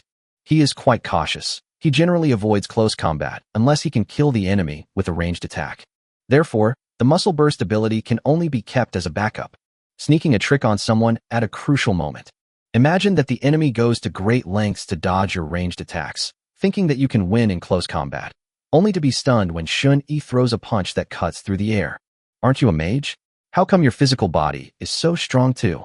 It feels so good to suddenly turn the tide. As long as I have enough trump cards, my enemies will never be able to defeat me. Moreover, he has recently developed a new way to play with shape-shifting ability. Although the ability to shape-shift into other people or animals will not grant him their abilities, he can use his own abilities. For example, transforming into a bird and attacking enemies from the air with high-temperature rays. Or transform into a stronger animal and combine that with muscle bursts. The explosive power will be multiplied. In short, the power of superpowers lies not only in their quantity, but also in how they are combined and used. Although the system only gave him a 2-digit combat rating, Shun-Yi felt that he was much more powerful than a regular missile. Especially the level 10 frost condensation, which has an attack range of 2 kilometers. Even if the enemy runs 3 minutes ahead, they still won't escape your attack range. For other ice-type ability users, even if they had an attack range of 2 kilometers, it wouldn't be of much use, because without vision, they would be helpless as long as the enemy hid. Unless you freeze 2 kilometers directly, but that would be too costly and not worthwhile. But Shun-Yi is different. His telepathy allows him to have a godlike perspective, accurately lock onto enemies, and launch precise strikes. Even more was that after telepathy broke through level 10, it actually gained night vision. Even in absolute darkness, he could see everything around him clearly. That's awesome. I wonder if frost condensation will gain new abilities after reaching level 11. Shun-Yi was filled with anticipation. He wasn't sure if every ability that broke through level 10 would receive a small boost, or if only telepathic abilities would have this kind of boost. Even without any additional improvements, the increase in distance alone was enough to satisfy Shun-Yi. He can even gain superpowers. Morong Shui looked at Shun-Yi as he swallowed the superpower fruit, her eyes filled with envy. She couldn't help but fantasize about how powerful she would be if she could infinitely stack superpowers. I hope this guy isn't lying to me, and that he can really help me break through the limitations of the human body and gain more superpowers in the future, Morong Shui thought to herself. At this moment, Shun-Yi closed the system panel with satisfaction and looked at Morong Shui, asking, I have a question for you. Do you have any recollection of this person from your past life? Who? Morong Shui came to her senses. Fu Yunxi. 141. You're not impotent, are you? Fu Yunxi. Morong Shui was slightly taken aback when she heard the name, then asked, You actually know her? It seems you know her too. Tell me about her. Shun-Yi said with interest. He had only asked casually, but he didn't expect that Morong Shui actually knew about Fu Yunxi. Indeed, given Fu Yunxi's methods and ambitions, as long as she didn't perish halfway, she would definitely have been a formidable figure in her previous life. Fu Yunxi, she is one of the few powerful female superhumans in the mountain city. As Morong Shui spoke, she ate a fruit formed from frost, savoring the cool and refreshing sensation. She continued, I heard she has 2 abilities. One is elemental, allowing her to control the wind. The other is defensive, supposedly able to absorb most attacks and possess extremely strong defensive capabilities. As for the third ability, she definitely has it too, but I've never heard of what it is. Shun-Yi frowned slightly. Does Fu Yunxi have 3 superpowers? But she only told me 2 things today. Could it be that this woman is hiding something from me? Hiding your trump card, huh? You've got a lot of tricks up your sleeve. Of course, it's also possible that she hasn't acquired her 3rd superpower yet. In short, I need to be more careful around Fu Yunxi in the future. After all, her loyalty to me wasn't particularly high, so she wasn't someone I could trust completely. Ambitious women like this can be used, but they should be used with caution. Morong Shui ate another power-boosting fruit and continued. Fu Yunxi is not only strong herself, but she also built a large shelter for thousands of people. I heard that her shelter is very friendly to ordinary people, has a high moral standard, and does not exploit ordinary people, which has attracted many soldiers to join. Soldiers? Shun-Yi raised an eyebrow. Where did these soldiers come from? Moreover, the soldiers actually joined the shelter? Shouldn't it be that the shelters were incorporated into the soldiers' units? After all, the soldiers must have a lot of firearms, and ordinary superhumans certainly can't withstand firearms. It is said that they were an army that came to rescue the mountain city at the beginning of the apocalypse, but they encountered powerful mutated monsters on the way and were scattered. Only a part of the soldiers reached the mountain city alive. Morong Shui paused here, then said with a very confident tone, However, I guess Fu Yunxi must have used some unknown methods, Otherwise, why would most of the soldiers choose to join her shelter? Wait, most of the soldiers? Does that mean there are other soldiers who have joined other shelters? Shin-yi caught the key point. Of course there are. Morong Shue shrugged gently. In the apocalypse, people's hearts are unpredictable. Some soldiers choose profit, while others adhere to their moral bottom line.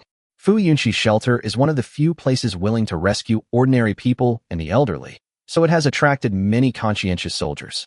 As for those soldiers without conscience, I've heard that some have declared themselves kings, while others have seized other shelters. In my previous life, there was a shelter in the mountain city that was built by the army, but it didn't have a good reputation. I heard that it had even massacred ordinary people. After the apocalypse, people's hearts have long since changed. Not all soldiers are good people. Without rules to bind them, and with weapons in hand, many people might not stick to their beliefs.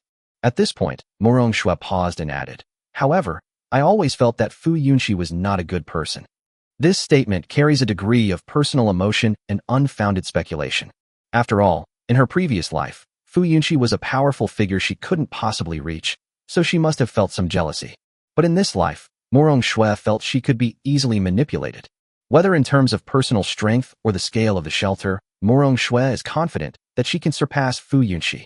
After all, the information about the future and the trump cards he possessed were far beyond what Fu Yunxi could compare to.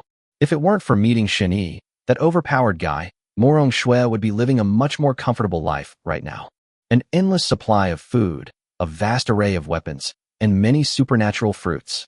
She could have started building her own shelter long ago. After a moment of contemplation, Morong Shue decided to discuss with Shun-yi whether she could manage a shelter. Unfortunately, her original plan was to take over Deep Bay No. 1 after upgrading her telekinetic abilities and start developing a shelter from that community. As it turned out, she discovered a couple of days ago that Shun-yi's women had already unified Deep Bay No. 1. Morong Shue couldn't develop the shelter even if she wanted to. Kill Shun-yi's woman, can we? That won't do, otherwise Shun-yi will kill himself too. Moreover, most of his supplies were taken by Shun-yi, leaving him with no resources to develop any shelter. Therefore, she had no choice but to discuss it with Shun-yi. As long as you entrust the management of the shelter to me, I am confident that I can build a shelter for tens of thousands of people, even surpassing Fu Yunxi's in my previous life. Morong Shue said earnestly. As for the threat of the mutated tree, I remember when it spread to our area. We can evacuate in advance, so there's nothing to worry about. Shun-yi looked at Morong Shue with great interest. From her words, it's clear that Fu Yunxi was indeed a formidable figure in her past life, so formidable that Morong Shue was jealous. So, should the capable Fu Yunxi manage the shelter, or should the reborn Morong Shue manage it? After thinking about it, Shen-yi felt that they could manage it together, with each person managing one shelter. Very reasonable. Anyway, Deep Bay 1 is more than 10 kilometers away from the villa community in a straight line. Even if the two shelters are developed at the same time, there is more than enough space, and they will not affect each other. Perfect. Let's see which of these two women is more capable. Moreover, developing two shelters simultaneously allows for a faster absorption of survivors, which is more advantageous for oneself. I don't object to your proposal, but I won't help you directly either, Shun-yi said calmly. If you can gain control of Deep Bay No. 1 shelter without using force, I will provide you with material support. After all, Jiang Nanyan had put a lot of effort into building this shelter, and Shun-yi would not easily hand over her achievements to Morong Shue. Although Morong Shue's loyalty has increased considerably compared to before, she is still not worthy of Shun-yi's absolute trust. Without using force. Morong Shue frowned slightly. This is very troublesome. Without using force, would Shun-yi's woman be willing to hand over the refuge to him? She had met that woman before. Her name seemed to be Jiang Nanyan. She appeared to be a decisive and somewhat clever woman.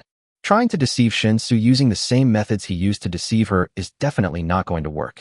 You can't change your perception either, or don't blame me for turning against you, Shen-yi added. He strongly disliked this disgusting ability to alter cognition.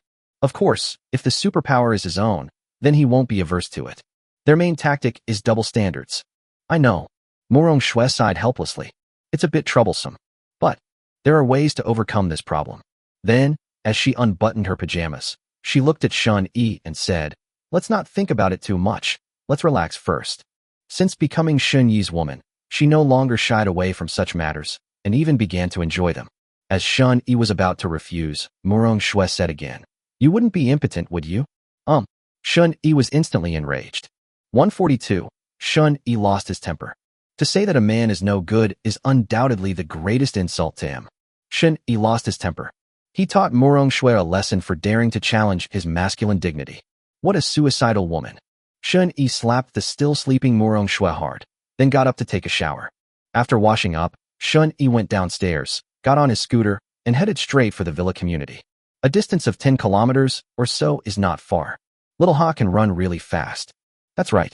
After feeding him for the past few days, Xiaoha has completely accepted him as its master and listens to Shun-yi very well. Even if you use it as a mount, it's very happy, wagging its tail nonstop. Riding his little husky, Shun-yi arrived at the villa refuge in less than 15 minutes. He told Xiaoha to hide first, and then he went into the neighborhood by himself. At this time, most of the combat-capable survivors in the shelter gathered on the top floor of a building, carrying their equipment, and were chatting in whispers. Who exactly is this mysterious figure that Miss Fu has kept us waiting for? I don't know and don't ask. Didn't Miss Fu say that this person is a powerful ability user who can provide food and water for our shelter? As long as this person is here, no one in our shelter will starve to death anymore. It's said that this lord is also very powerful. Although he doesn't act easily, when he does, he can easily deal with even the most powerful mutated monsters. In short, as long as this person is here, we will definitely be able to survive in this apocalyptic world. Everyone's conversation revolved around a mysterious adult. Although they had never heard of this person before, since Miss Fu said he existed, then he must exist.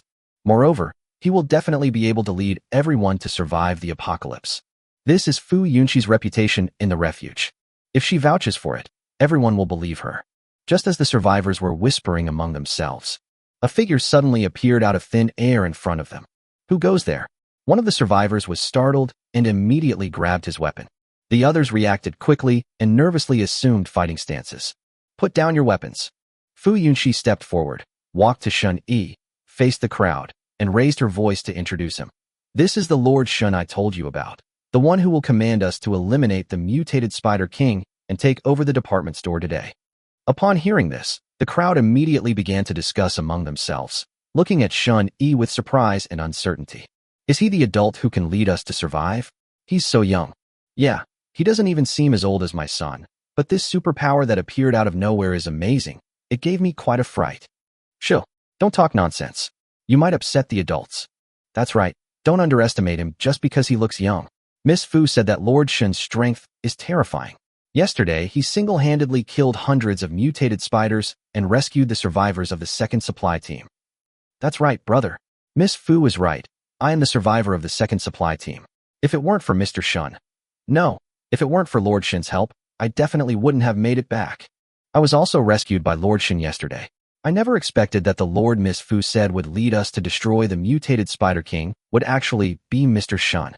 With Mr. Shin here, no matter how strong the mutated Spider King is, it will surely die. Shun-yi glanced at the crowd indifferently, seemingly satisfied with their reactions. This group has good combat awareness. They're not the kind of cowards who beg for mercy when they encounter an enemy. Moreover, Fu Yunqi did a great job of publicity, quickly instilling a sense of awe in these survivors. It should be noted that before this, most of these people did not know him, but they developed a sense of awe towards him simply because of Fu Yunqi's words. This woman certainly has a knack for management. So, Shun-yi gently raised his hand, and hundreds of bottles of mineral water and hundreds of deluxe self-heating hot pots appeared out of thin air in front of him. He said casually, as a greeting gift, each person will receive 3 bottles of water and a self-heating hot pot. From now on, anyone who works diligently for our shelter will be rewarded. No amount of empty talk is as effective as giving out rewards directly. So, Shun-yi was really generous this time. For him, hundreds of bottles of water are just a matter of a few hundred seconds, so he doesn't care at all. Moreover, he had also scavenged a lot of bottled water from supermarkets and department stores, which he couldn't possibly use up. Holy crap, what kind of superpower is this? Upon seeing Shun-yi conjure up a large amount of food and water out of thin air, gasps of surprise erupted from the crowd. Everyone stared in shock at the towering pile of supplies. So what Miss Fu said was true. This person truly has a large amount of supplies, ensuring that the people in the shelter no longer have to worry about starving or dying of thirst. Slight awe for Shun-yi because of Fu Yunqi's words, but not much. They only gave Shun-yi face out of respect for Fu Yunqi. However, when Shun-yi appeared out of thin air and conjured up a large amount of food and water, all the survivors were completely impressed. Their auras were much paler than before. This is a deep-seated reverence. Even the management team members who were initially somewhat afraid of Shun-Yi now have developed a certain degree of goodwill towards him. After all, who wouldn't be happy to get free food and water? Shun-Yi glanced around casually, satisfied with everyone's loyalty, and then let them distribute the supplies themselves. He then walked to Fu Yunqi's side and asked, "How's the plan going?" "Everything is ready. I've already notified the core members. They will launch a sneak attack while the people from other shelters are fighting the mutated Spider King," Fu Yunqi replied immediately. She was also shocked by Shun-Yi's ability to conjure up a large amount of supplies. "I never imagined that what I casually boasted to the survivors would actually come true. Does Shun-Yi really have an inexhaustible supply of resources? But how could this be? This is the end of the world. Where did he get so many fresh supplies? Could he really be some kind of alien?" Fu Yunqi was suspicious mainly because the food and water that Shun-Yi took out were all exactly the same, as if they were copied. This could never have been taken from a supermarket, because even if the goods are from the same brand, there will always be some subtle differences. Either Shun-Yi has the ability to copy objects, or his background is not simple. Yes, the people from the other shelters will be arriving soon. Let's get ready to leave. Telepathy, Shun-Yi saw several teams approaching from different directions, with a considerable number of people, roughly estimated to be 400 or 500. In one of the teams, a system notification was suddenly triggered. 143, the woman with a sword. Bite. A goddess matching the system's criteria has been detected. Initiating a scan for detailed information. Name, Song Qingwan. Age, 22. Appearance, 92 points. Body shape, 94 points. Internal strength, 100 points, without prior personnel approval. Total score, 95 points. Evaluation. Taking them in will unlock one random resource. There was an unexpected surprise. Shun-Yi's gaze fell on the woman who had triggered the system notification. She is indeed strikingly beautiful, and her figure is impeccable, especially with her tight jeans. But what caught Shun-Yi's attention even more was that the woman was exceptionally clean from head to toe, and even her clothes looked like they were washed frequently, white and translucent. In today's world of extreme water scarcity, Shun-Yi has rarely seen a woman who can maintain such cleanliness. Even Fu Yunqi, as the head of the shelter, could only maintain the most basic cleanliness and could not even wash clothes so clean. It was only because of a heavy rain a couple of days ago that the survivors were able to wash themselves a little. Otherwise, the situation would have been even worse. The fact that this woman named Song Qingwan could maintain such cleanliness clearly indicates that she was not lacking in water. Shun-Yi has ever met who doesn't lack water is Murong Shui. But she is a reborn person who prepared a lot of supplies in advance and also set up a rainwater collection device, so it is reasonable that she does not lack water. So, how did this woman manage to do it? There is no doubt that she is hiding some secret. Perhaps it's some kind of supernatural ability?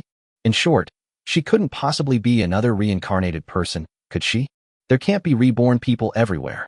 Moreover, if she were a reincarnated person, she wouldn't be reduced to such a lowly position. Shun-Yi observed for a while before turning his gaze away. Anyway, this woman will be mine sooner or later, and I can slowly explore her secrets then. All right, let's go. By this time, the supplies had been distributed, and most of the survivors had returned the supplies to their homes or entrusted them to their families for safekeeping. Fu Yunqi began to organize the group, preparing to go downstairs. Once inside the black fog area, the mission must be completed as quickly as possible. Although the black fog does not directly harm the human body, staying inside for a long time will consume a lot of water resources. Avoid inhaling black fog unless absolutely necessary. Shun-Yi did not go downstairs with the others. He was too lazy to go out and greet anyone else. Instead of wasting time, it's better to eat something to replenish your energy and chat with Lin Lu and her sister-in-law Lin Tu. Unless he occasionally feels interested in practicing his superpowers or wants to communicate with others, Shun-Yi prefers to sit back and reap the benefits. Therefore, the foreplay was left to Fu Yunqi. He will naturally step in when the crucial moment arrives. Fu Yunqi didn't say much about it. After all, even without Shun-Yi, she was confident that she could complete her plan. With Shun-Yi around, it's just an extra layer of insurance. Maybe fewer people will die. Soon, Fu Yunqi led the survivors to meet with people from other shelters. She recognized two of the shelter leaders because they lived in the next neighborhood. They had met several times before when they were scavenging nearby supermarkets, so they were not strangers to each other. After a brief conversation, everyone set off together for the department store. On the way, they also discussed the distribution of supplies in the department store. Fu Yunqi agreed to all the other requests for shelter. Anyway, all these shelters will belong to her eventually, so there's no need to argue about it now. Shani, this ramen is so delicious. Lin Lu ate her ramen with a look of pure satisfaction in her eyes. This naive and innocent girl is also a little foodie. After enjoying the delicious food, she completely forgot about Shun Yi's scumbag behavior. Lin Tu was also eating ramen nearby, but her eyes kept darting around, occasionally stealing glances at Shun Yi, as if she were plotting something. Just tell me if you want to eat it in the future. Shun Yi smiled, putting one arm around Lin Lu's small waist and gently stroking it. He was never stingy with food for obedient women. Lin Lu seemed to have figured something out last night, and her aura was much paler today, almost catching up with Su Wanting and Su Yun, and far surpassing Morong Shui. It has to be said that this kind of innocent and naive girl is good. She makes things easier for people. Lin Lu's face flushed slightly, and she revealed a happy smile. If Shun Yi is willing to give me good food, then it proves that he really likes me. Happy. I have to go out for a bit, Lin Tu suddenly said, her tone hesitant. Okay, go ahead. Shun Yi glanced at Lin Tu and nodded. My sister-in-law's feelings for me are so, even a little lower than yesterday. I can only say she's not disgusted by me. That's normal. After all, seeing what happened between her and Fu Yunqi yesterday must have had a significant impact on her young mind. She needs time to recover. Sister, you guys eat first. When Lin Tu got up to leave, she didn't forget to take the unfinished ramen with her. Looks like this is a little gluttonous rabbit. Only Shun Yi and Lin Lu remained in the room. While stroking the deer, Shun Yi focused most of his attention on observing the actions of Fu Yunqi and the others. 3 kilometers is a very long distance for an ordinary survivor. Under the cover of black fog, directions were hard to discern, and cracks appeared on the ground from time to time, making it very inconvenient to walk. This is why some survivors in certain neighborhoods are unwilling to help. Since the monster 3 kilometers away poses no immediate threat, they see no need to venture out and risk their lives. Therefore, the only ones who joined forces to fight against the mutated Spider King were a few shelters that had already formed a certain scale and order. Only these larger shelters know how terrifying the mutated monsters are. 3 kilometers is indeed a long distance for ordinary people, but for most mutated monsters, it's just a few minutes' journey. In fact, some powerful mutated monsters have a hunting range that far exceeds 3 kilometers. Moreover, mutated monsters can evolve and become stronger. Spider King in the department store is also evolving.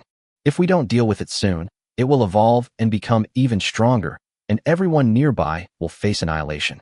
Therefore, any shelter with a sense of crisis and a desire to survive in the long term is willing to contribute. This is not only to help others, but also for one's own survival. Of course, there is an even more important reason: the large amount of supplies in the department store. Once the mutated Spider King is dealt with, the entire department store's supplies can be divided up. This is a massive amount of supplies. It is precisely because of such enormous profits that several shelters were able to temporarily unite. But on the way to the department store, each shelter operated independently, wary of other shelters and survivors. Although we are all human, after more than half a month of living in the apocalypse, no one feels that their fellow human beings are trustworthy. Sometimes, your own kind is more terrifying than a mutated monster. Shun Yi was using telepathy to check on the survivors in several shelters. Suddenly, his attention was drawn to a woman holding a long sword in the department store. She was slashing at the mutated spider, her movements clean and efficient. 144, Qiao Shuefei. This woman is quite capable. Shen Yi's gaze shifted to the woman holding the long sword. Although most of the mutated spiders in the department store were cleared out yesterday, some still managed to escape. Moreover, the mutated Spider King seems to be able to continuously produce new mutated spiders. Shun Yi discovered that just one night later, 7 or 8 more mutated spiders had appeared in the department store. However, these newly emerged mutated spiders were quickly dismembered and killed by the woman wielding the sword. This woman clearly also possessed supernatural abilities. Otherwise, she couldn't have leaped several meters high at such an astonishing speed, making it impossible for the mutated spider to harm her. Interesting. She's actually a wild female superhuman. Shen Yi immediately became interested. The system notification was triggered again when he saw the woman. I've actually run into 2 women who meet the system's criteria today. I'm so lucky. Bite. A goddess matching the system's criteria has been detected. Initiating a scan for detailed information. Name, Qiao Shuefei. Age, 24. Appearance, 94 points. Body shape, 97 points. Internal strength, 100 points. Without prior personnel approval. Total score, 97 points. Evaluation. Taking them in will unlock one random resource. Her body type score is surprisingly high. Shun-Yi took a closer look and then realized that the woman wielding the sword had an exceptionally outstanding figure. Her legs are perfectly proportioned with well-defined muscle lines and clearly visible abs, which is obviously the result of long-term exercise. Her figure is even better than that of the athletic beauty Han Ruashi. This woman was probably no ordinary person even before the apocalypse. He's at least a fitness enthusiast. Looks like I'll have to make an early appearance. Shun-Yi released the naive and innocent girl from his arms, whose face was flushed and who had gone limp. He was already preparing to start unlocking the supplies. But seeing that the woman wielding the sword was about to meet the mutated Spider King, Shun-Yi decided to take her down first to prevent her from being killed by the mutated Spider King. You lie down first. I have something to take care of. Shun-Yi left behind a sentence and then used teleportation to leave. Lin Lu was disheveled, slightly out of breath, with glazed eyes, and her ears and neck were bright red. Shun-Yi's every wish. This is the technique that Shun-Yi has mastered after more than 10 days of training. It took Lin Lu a while to come to her senses. Looking down at her messy clothes, her cheeks flushed even more. But this feeling is so comfortable. So, being touched can feel this good? She glanced furtively at the closed door, then slipped her hand inside her clothes, slowly closed her eyes. Her cheeks flushed even more and made soft sounds. Shun-Yi, everyone get ready. Once we're inside the building, those who can attack from a distance should launch the first wave of attacks. After damaging the mutated Spider King, everyone else should immediately follow up and finish it off. Don't give the mutated Spider King a chance to breathe. I hope everyone can unite. Whether you have special abilities or weapons, attack the mutated Spider King with all your might as soon as you see it. Don't hold back. Otherwise, it will be very dangerous. Everyone in Bayan community, you are the fewest in number, so please clear out any mutated spiders that may appear. Don't let the mutated spiders affect our battle with the mutated Spider King. At the entrance of the department store, a middle-aged man with a square face was outlining a battle plan to hundreds of survivors. Because everyone was not united and could not confidently entrust their backs to others for defense, the battle plan was simple. Each person would fight independently, with ranged attackers striking first, followed by melee attackers to finish off the remaining enemies. If ranged attacks can kill the mutated Spider King in one go, melee fighters won't even need to take any risks. Fu Yunxi glanced at the square-faced man. He is the leader of the Sunshine Community Shelter.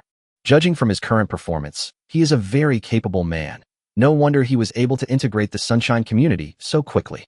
I just don't know what his special ability is, or how easy it is to deal with. Miss Fu, the square-faced man seemed to have thought of something, looked at Fu Yunxi, and said seriously, "This time, the two of us have the most people from our shelters. I hope we won't fight amongst ourselves. Even if there are any problems, we should at least deal with the mutated Spider King first." That makes it sound like Fu Yunxi would resort to underhanded tactics.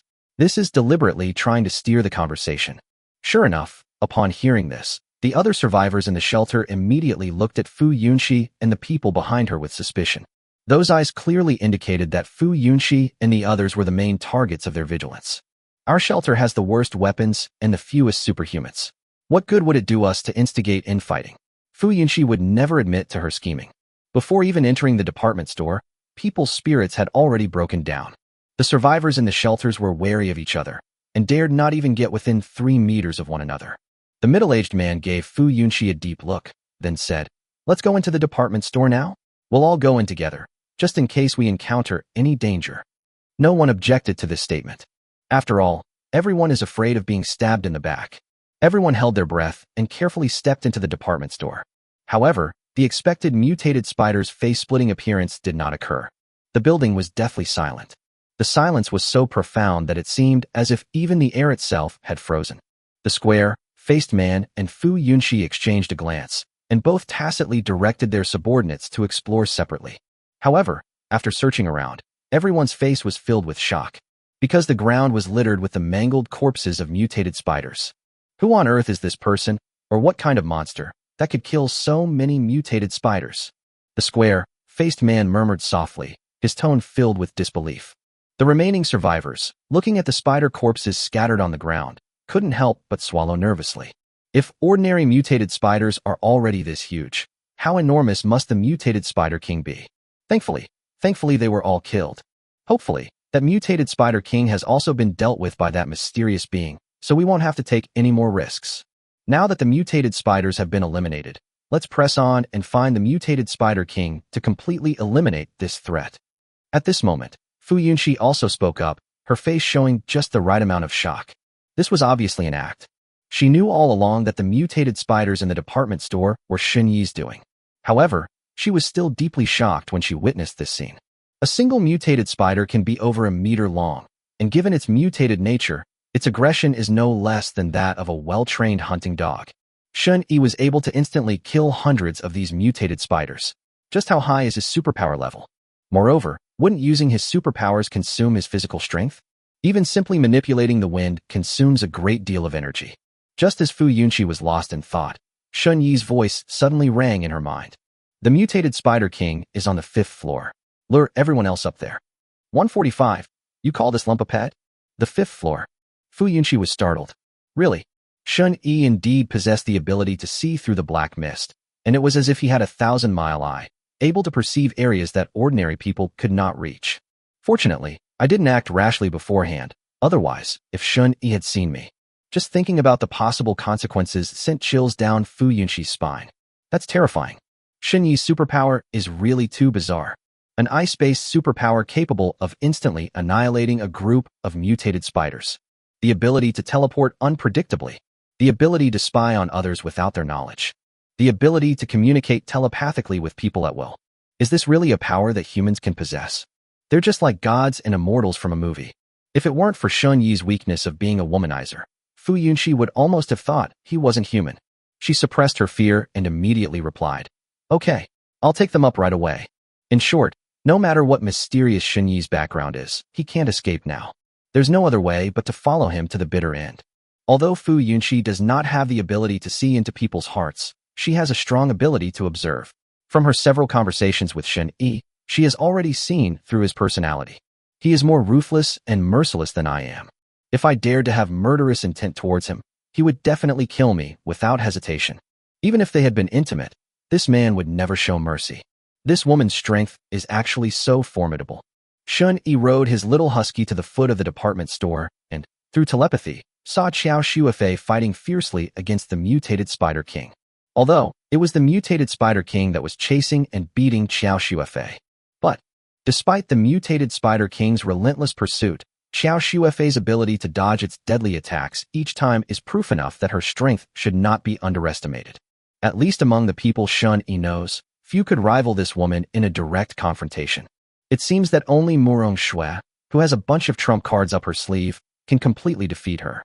Has her ability level been upgraded? Or does she possess extremely high potential for an ability? Qiao Shuifei was still struggling with the mutated Spider King. Xun Yi was in no hurry to intervene. Let's first see just how high this woman's potential really is.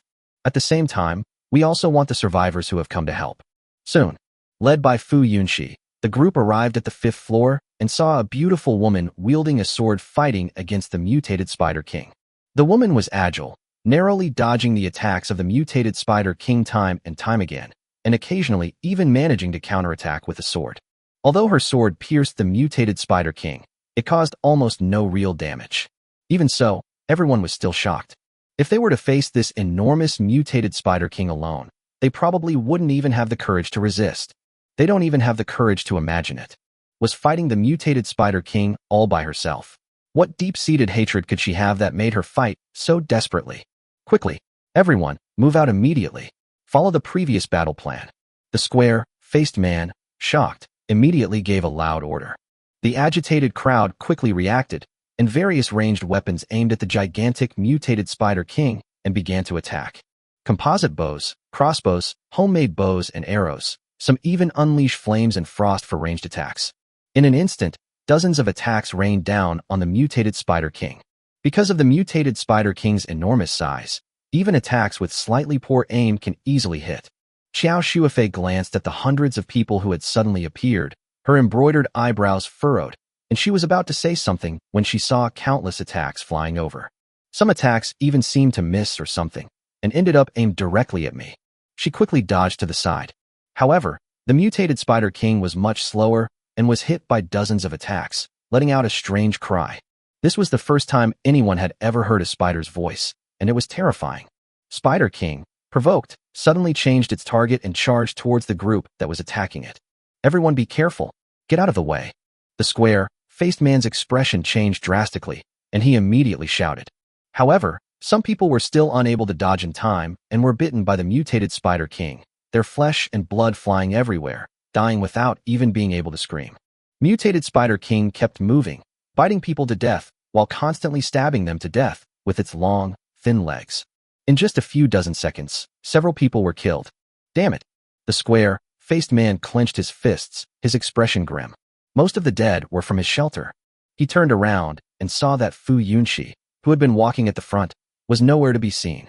Not only Fu Yunxi, but even the survivors under her command have disappeared without a trace. No, we've been tricked. The square-faced man had this thought in his mind, and then immediately roared, "Retreat! Retreat now!" He shouted, and then turned and ran. Damn it! Damn Fu Yunxi! This stupid woman thinking. They actually ran away at a time like this. You fucking think you can run away? Spider King on your own? You've tricked us into dying. Damn woman. They have no brains at all. Narrow-minded women should never be in power. The square-faced man cursed viciously in his heart, but his feet moved with incredible speed as he fled. Behind me, screams continued. Those who were slow to run, or those who couldn't run away in time, were all bitten to death by the mutated Spider King. Mutated Spider King, a woman wielding a long sword, was chasing after it, occasionally thrusting her sword out. Unfortunately, this level of attack had no effect on the mutated Spider King. The mutated Spider King didn't even pay attention to her and continued to chase after the group in front of it, eating one or two people every now and then. Shin-Yi, this monster is... Outside the department store, Fu Yunxi looked at Shun-Yi sitting on the back of a huge mutated monster and couldn't help but be shocked. The other survivors were so frightened that they hid in the distance, not daring to approach. Why are there such huge mutated monsters? It's even bigger than the mutated Spider King. It's my pet. It's not aggressive. Don't worry, Shun-Yi said calmly, patting the little husky beneath him. Little Ha seemed to understand Shin-Yi's words and even wagged its tail obsequiously. Pet. Fu Yunxi was stunned for a moment. You call this huge lump of stuff a pet?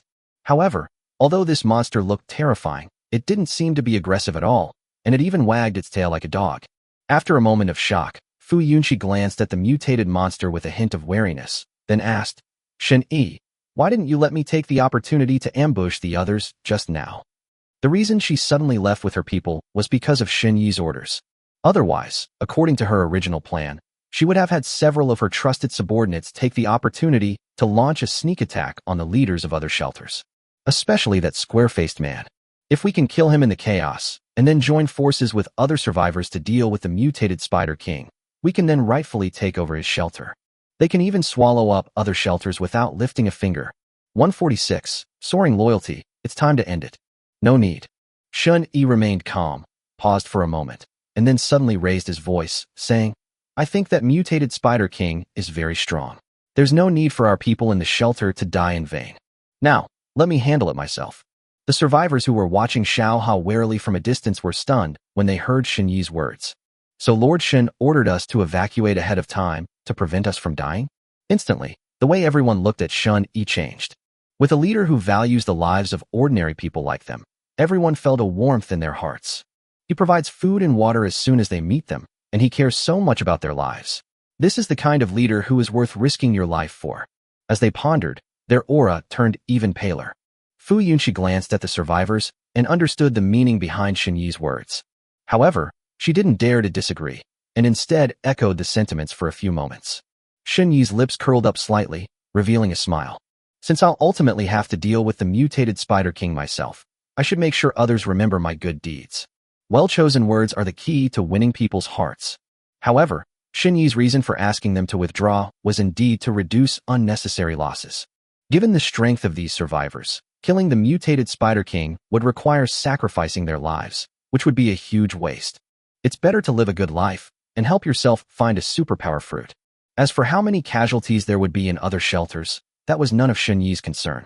Moreover, even if you want to subdue people from other shelters, you should let them experience despair first. When they are at their most desperate, you can then step in to save them. This way, it will be easier to subdue them. Just then, some fast runners rushed out of the department store. The screams were clearly audible. Mutated Spider King is about to emerge. Fu Yunxi looked calmly at the exit of the department store. since Shun Yi instructed him to betray and scheme against the people in other shelters at crucial moments. It proves that he can deal with the mutated Spider King without relying on the power of other shelters. Even Shun Yi doesn't even need to lift a finger. His pet should be able to kill the mutated Spider King, right? Fu Yunxi, you treacherous bitch. Holy crap, how come there's another mutated monster? The square-faced man ran out of the department store and saw Fu Yunxi not far away. He was about to unleash a torrent of curses when he suddenly noticed a gigantic mutated monster standing next to Fu Yunxi. He turned pale with fright and retreated hastily. Little Ha, kill him. Shun Yi gently patted Xiao Ha. The little husky tilted its head, as if it understood something, and then slapped down with its paw, instantly turning the square-faced man into a meat patty. He didn't even have time to use his powers. The gap in strength is too large. The survivors in the other shelters were so terrified by this scene that their legs went weak, and they completely lost the courage to resist. A mutated Spider King is chasing us from behind, and an even more terrifying mutated monster is ahead. We're doomed. Some begged for mercy in despair, while others tried to find a chance to escape. Just then, Shin Yi forcibly connected to everyone's brains and said, "Those who don't want to die, stand still." The voice that suddenly rang in their minds sent a jolt through all the survivors. Who's speaking? They looked around in alarm. The voice seemed to be ringing in our heads. This could be a superpower? What a bizarre superpower. Then, they saw the huge green mutated monster take a few steps forward, then suddenly crouch down, and on its back sat a human. A man. Could it be that the strange power we just witnessed was used by this man? Hiss. What kind of superpower is it that can instantly transmit the same message to nearly 100 people at the same time?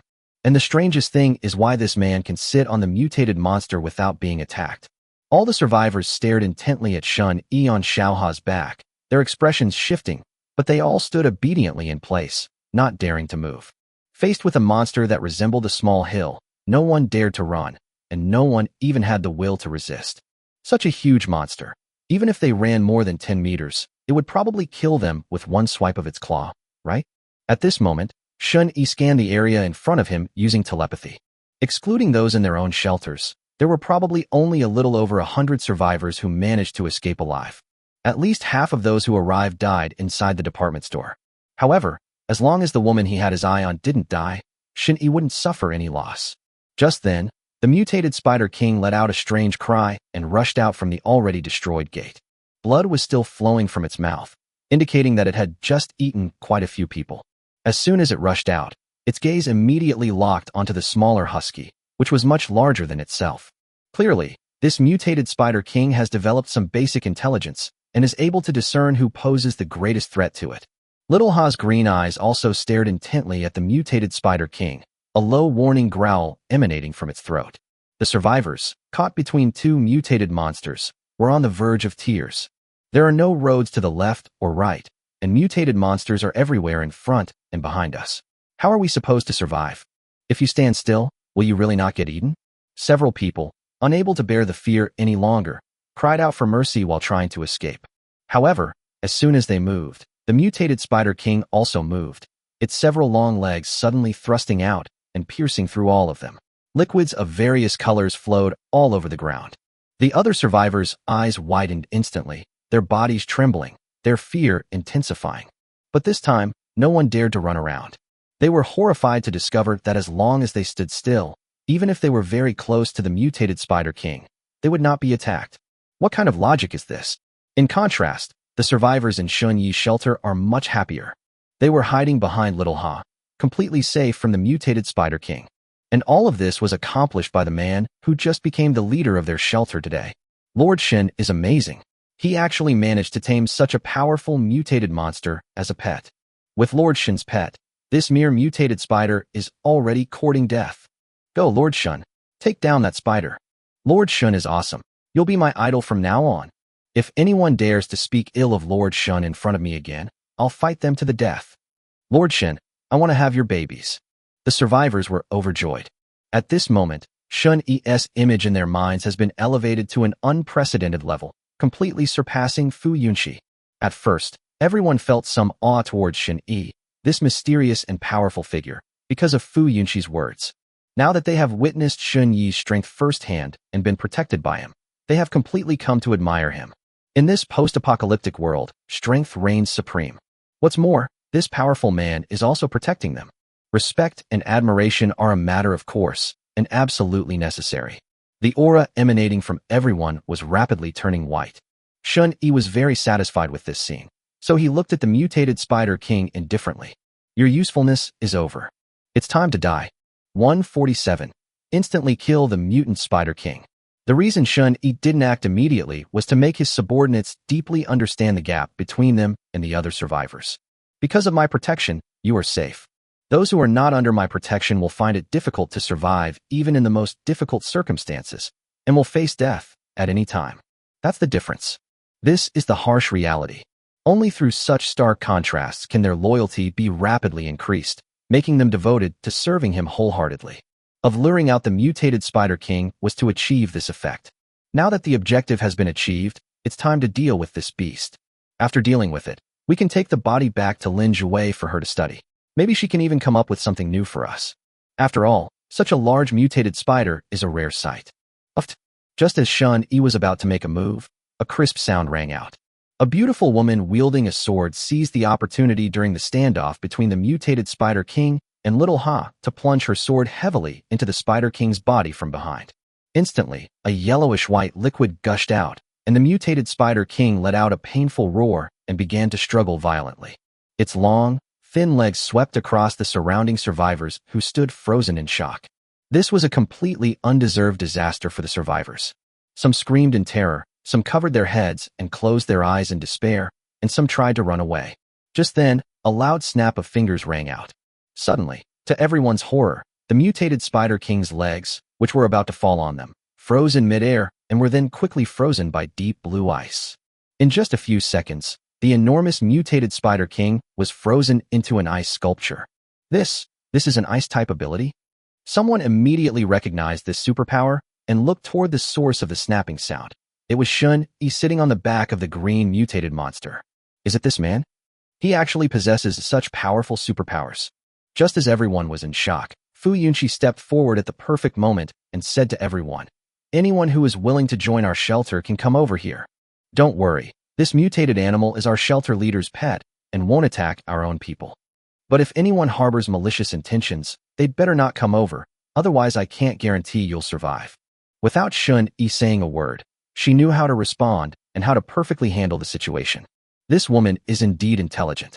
At this point, the survivors, already gripped by fear, naturally chose to join the shelter without hesitation. But they still looked at the enormous mutated monster with some fear, worried that they would be attacked if they went closer. Is this thing really a pet? How can there be such a terrifying pet? After hesitating for a moment, a few people cautiously approached and found that the green mutated monster did not attack them. The other survivors quickly ran over. After all, the mutated Spider King was only temporarily frozen. It was not dead yet.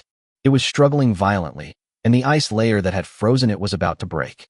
In the face of life and death, dignity is utterly worthless. Even joining someone else's shelter and being their dog is better than dying. Only then did they notice that there was a person standing in front of the mutated Spider King, the beautiful woman who had used the sword earlier. Instead of running away, she gripped her longsword and stared at the mutated Spider King, seemingly waiting for it to break free of the ice before continuing the fight. The hell is this? Is it really necessary to work this hard? Shin-Yi also looked at the woman with great interest. She's played for so long and still has so much energy. She's really something. The woman glanced at Shun-Yi, but only for a moment, before fixing her gaze on the mutated Spider King, as if she was determined to kill it. Do you have a grudge against it? Shun-Yi forcibly connected with Qiao Shuefei's mind through telepathy and communicated with her. Qiao Shuefei was taken aback, then looked at Shun-Yi with some surprise, before replying succinctly, "Yes. Tell me about it. Maybe I can help you." Qiao Shuefei was silent for a few seconds, then said in a somewhat cold voice, "It ate my pet dog." Pet dog? Shun-Yi was taken aback and couldn't help but ask, "So, you fought to the death for your pet dog?" "Yes." Qiao Shuefei spoke very little, but her attitude was very firm. Even if it cost him his life, he would kill this mutated spider to avenge his pet dog. Shun-Yi was speechless. "I thought they were mortal enemies, but it turns out they were fighting for a dog. I didn't understand it, but I was deeply shocked." Bang! Just then, the mutated Spider King broke free of the ice, let out a strange cry, and then turned and ran.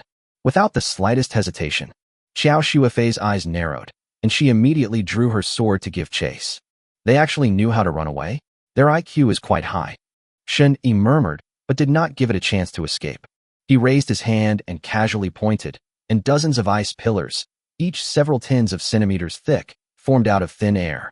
The front of each ice pillar was a sharp cone, which then swiftly pierced the fleeing mutated Spider King. Spider King, which had run more than 10 meters away, seemed to sense the danger and turned around to try to block, but the sharp ice pillar pierced through its huge body and went right through it. A foul-smelling liquid continued to flow out, and the mutated Spider King let out a wail, its several legs struggling incessantly. Smack!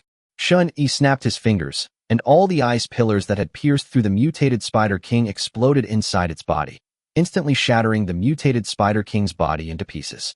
Xiao Shuifei, who had just raised her sword, froze on the spot upon seeing this scene. Dead. He died just like that? I fought for so long, hacked and slashed for so long, and yet I'm not even as strong as this man's casual finger? She suddenly began to doubt her own abilities. I really that weak? Holy crap. Boss Shun is awesome. Lord Shun, from now on you are my god. That's incredible. So this is the true power of ice-type abilities? It seems there's still a lot of room for improvement in my ice-type abilities. I am also an ice-type ability user, but why can't the ice spikes I conjure pierce the mutated Spider King's body? And I can't conjure so many ice pillars. Is there a difference between abilities? Nonsense. Of course there's a difference. Isn't that obvious? He can defeat the mutated Spider King with a single hand? Is this Lord Shen's strength? It's absolutely monstrous. The survivors were utterly shocked. Shen Yi instantly killing the mutated Spider King was incredibly visually impactful for them. With a flick of the finger, he can summon several ice pillars, and with another snap, he can use the explosion of the ice pillars to defeat the mutated Spider King. What incredible power! The monster that hundreds of them couldn't even fight was easily defeated by him. In fact, if it weren't for the visual effect, Shen Yi wouldn't even need to snap his fingers. He could condense ice pillars with a single thought. Level 10 frost condensation can be released without any fancy moves. Immediately, Shen Yi looked at Xiao Shuifei, and his body instantly disappeared on Xiaoha's back. He reappeared, now standing before the woman. What are you going to do? Xiao Shuifei instinctively gripped the longsword tighter. 148. If you don't compromise, strip naked and throw them out. I helped you get revenge, which is equivalent to saving your life. It makes perfect sense for you to join my shelter, right? As Shen Yi spoke, he looked calmly at Xiao Shuifei, his gaze seemingly pure and devoid of any ulterior motives. Xiao Shuifei remained silent for a moment, then sheathed her sword and turned to leave without saying a word. This means to refuse. But she had only taken a couple of steps when Shen Yi's figure reappeared in front of her, blocking her way. I don't want to join your shelter. Please get out of my way. Xiao Shuifei stared at Shen Yi with great vigilance. She knew very well that she was no match for this man. However, this man is so powerful, he shouldn't force me to join his shelter, right? After all, apart from this sword, he had nothing of value on his person. You think I'm discussing this with you? I'm just informing you. Shen Yi smiled faintly and said, since I helped you, you must repay me, otherwise don't even think about leaving. You're not doing this to help me. Even without me, you would have killed that spider anyway. You're doing it for your sanctuary, for your people. Xiao Shuifei said coldly. She had initially felt some goodwill towards Shen Yi, but his attitude of taking advantage of her kindness instantly disgusted her. If Shen Yi really saved her life, she would definitely not forget his kindness. The problem is that even if Shen Yi doesn't intervene, she can still escape even if she can't kill the mutated spider on her own, so there's no danger to her life. Therefore, Xiao Shuifei does not believe that she owes Shen Yi a life. You're right, but whatever my purpose was, I've avenged you. If you don't want to admit it, that's fine too. I'm determined to get you today. Shen Yi didn't care about reason. He was clearly threatening him. How could a woman who can unlock supplies be let go so easily? Not far away, Fu Yunxi overheard Shen Yi and Xiao Shuifei's conversation and was speechless. 1 second she was shocked by Shen Yi's strength. As a result, the next second they saw Shen Yi's lecherous side. Sigh, he's so strong. Why does he like women so much? With such power, wouldn't it be better to do something worthwhile? Fortunately, the other survivors were far enough away that they did not see this scene or hear Shen Yi's words. Otherwise, the lofty image he had just established would probably have collapsed instantly. Fu Yunxi was also very perceptive and stopped the survivors in time, thus protecting Shen Yi's image. For a leader to maintain long-term control of the shelter, their image is crucial. Regardless of how one acts in private, One must at least not be too indulgent and decadent in front of others. At the same time, Xiao Shuefei stared coldly at Shen Yi, a hint of anger flashing in her eyes, and subconsciously wanted to draw her sword. However, she discovered that her sword had been frozen and she couldn't pull it out.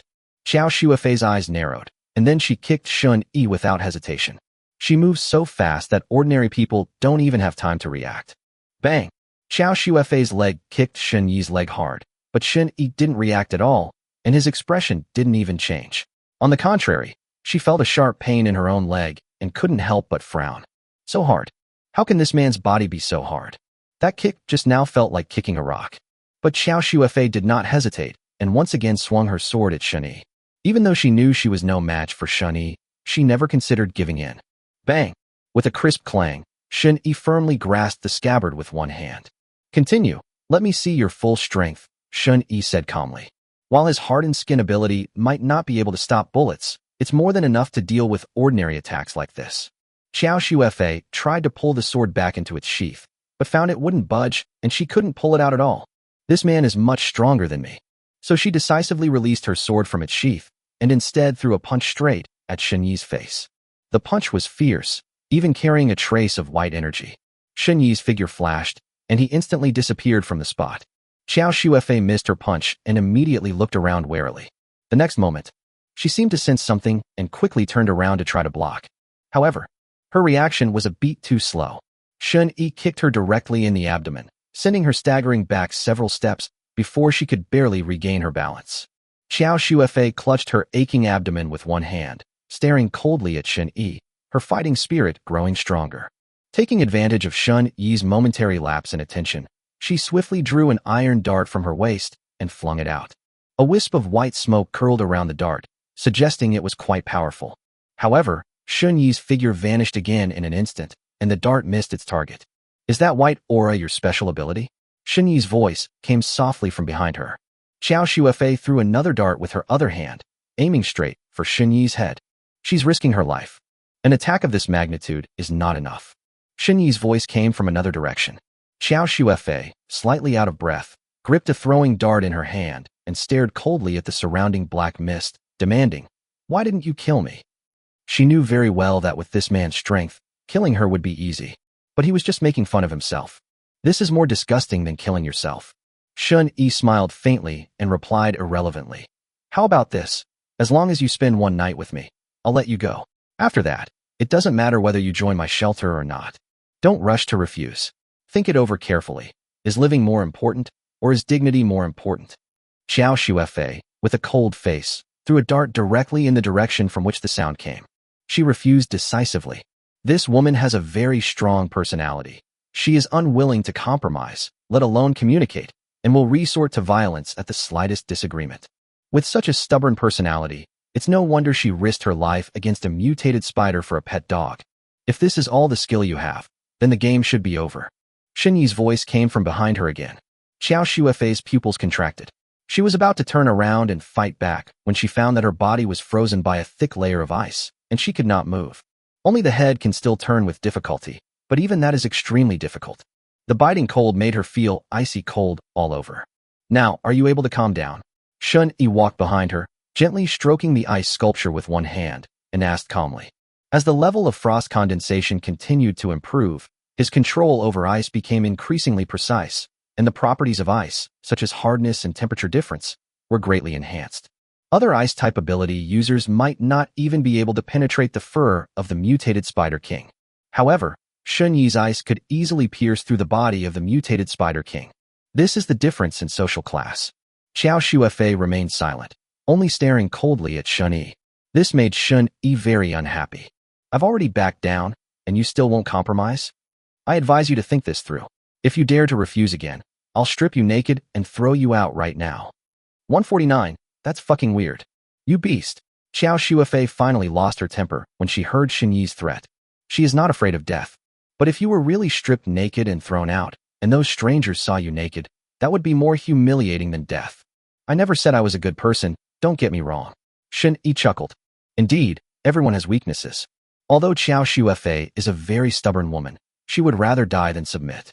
But she still has her weaknesses. Shen Yi's threat to strip them naked and throw them out was just verbal. If Xiao Shuefei isn't even afraid of this kind of threat, then he's decided to let her go for the time being. Then, secretly follow her. Find out where she lives, then threaten her using her family or friends. As long as she is alive, she must have a weakness, and Shun Yi has plenty of time to find it.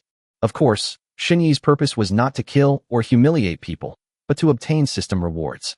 If we really strip Xiao Shuefei naked and throw her out, how can we use her in the future? Well, have you thought it through? Shun Yi's voice struck Xiao Shuefei's heart like a heavy hammer, intensifying her anger. But she didn't seem to have learned any swear words. All she could repeatedly say was, beast. He cursed for several minutes, until his mouth seemed to have dried up, before he finally stopped. All right, you've had your fill of cursing now. Shun Yi listened patiently as Xiao Shuefei finished her rant, without intervening at all. It's okay for him to scold himself a few times. He won't get angry. Anyway, I can get my revenge on the sofa later. Xiao Shuefei, slightly out of breath, stared at Shun Yi and said coldly, spending one night with you is absolutely impossible. Shun Yi frowned, about to explode, but then heard Xiao Shuefei continue. Unless you marry me, I will never sleep with you. Oh. Shun Yi was stunned. Is there really such a good thing? But it's the end of the world. Why are you trying to pull this on me? Do we have to get married before we can sleep together? Is Xiao Shuefei's unwillingness to compromise due to her conservative nature? Even if Shun Yi racked his brains, he would never have imagined this. Who would have thought? If you're unwilling, then kill me. Otherwise, I will never agree to your request. Xiao Shuefei's tone remained icy. However, a faint blush could be seen on her cheeks when she said those words. I don't know if it was because she was shy, or because the ice had been frozen for too long and she was too cold. Marrying you is no problem at all. Shun Yi paused. But given the current situation, we definitely can't have a wedding. But I can promise you that I will hold a wedding for you when the opportunity arises in the future. Shun Yi wasn't lying to Xiao Shuefei, nor was he just being perfunctory. Although he had many women, he had never actually been married. Damn it, when I'm able to afford it in the future, I'm definitely going to have a huge, extravagant wedding. That's what I deserve. Xiao Shuefei stared at Shun Yi for a few seconds, then gently turned her head away. Okay, I promise you. But if you lie to me, I will definitely kill you. No problem, my little wife. If I'm lying to you, you can kill me anytime, Shun Yi said jokingly. Don't shout. It's not time yet. Xiao Shuefei's face visibly flushed red. It's going to happen sooner or later anyway, so calling out a couple of times beforehand won't hurt. Shun Yi found this woman rather interesting. Although he is a man of few words and stubborn, he is quick to fight to the death if things don't go his way. But to my surprise, after I agreed to marry her, the dark aura on her body turned white almost instantly, even omitting the gray. Wait, why is it still turning white? The speed at which his aura turned white was even faster than Murong Shue's. What's wrong with this woman? Is it possible to reverse it like this? Shun Yi was stunned. If he didn't have telepathy, even if he saw Xiao Shuefei blushing, he would only think that she was lying to him. After all, it's impossible for a normal person's emotions to change that quickly. 1 second she was about to kill Shun Yi, the next she was willing to become Shun Yi's wife. This is absolutely outrageous. Shun Yi even suspected that there was something wrong with his telepathy. But no matter how you look at it, even if you stare at it from God's perspective, Xiao Shuefei's aura is still bright white. In just over 10 seconds, it caught up with Su Yun and Su Wanning, and its numbers were still rising. This is absolutely incredible. What exactly was she imagining in that instant? It's impossible for you to be this loyal just because I'm going to marry you, right? This some kind of fairy tale world? Shun Yi was dumbfounded. He checked the breath several times carefully, then couldn't help but ask, you don't hate me anymore? Why should I hate you? Xiao Shuefei's delicate face showed a puzzled expression. Then she added earnestly, since you agreed to marry me, then I am your wife, and I have no reason to hate my man. No, I hate you like that and threatened you, and you don't feel any resentment at all? Shun Yi was completely dumbfounded. Do you want to hear what you're saying? I don't hate him. Xiao Shuefei shook her head and said, I've always thought that the man I'm looking for must be better than me. You defeated me effortlessly, proving that you are much stronger than me, and you will marry me properly, so naturally, I have no resentment. It seems she has opened up to Shun Yi, and her attitude has changed drastically. Previously, she spoke in a cold and concise tone, giving the impression that she was someone who kept at a distance. But now, you can clearly sense a certain obedience in him. It's just so weird. Shun Yi fell silent. The current scene was completely unexpected. In his mind, Xiao Shuefei would either die rather than submit, or she would pretend to compromise and then take the opportunity to ambush him. He even thought it was normal if this woman were to fight him to the death. But this incredible reversal was something Shun-Yi could hardly believe. If it weren't for the radiant aura of loyalty emanating from her, Shun-Yi would never have believed it. Final. He removed the eyes from Qiao Shuefei's body and took a clean set of women's clothing from the system space for her to change into. Qiao Shuefei didn't refuse. She found a secluded corner, changed her clothes, and then came over. Let's go back first and talk about it then. Shun-Yi gave Qiao Shuefei a deep look.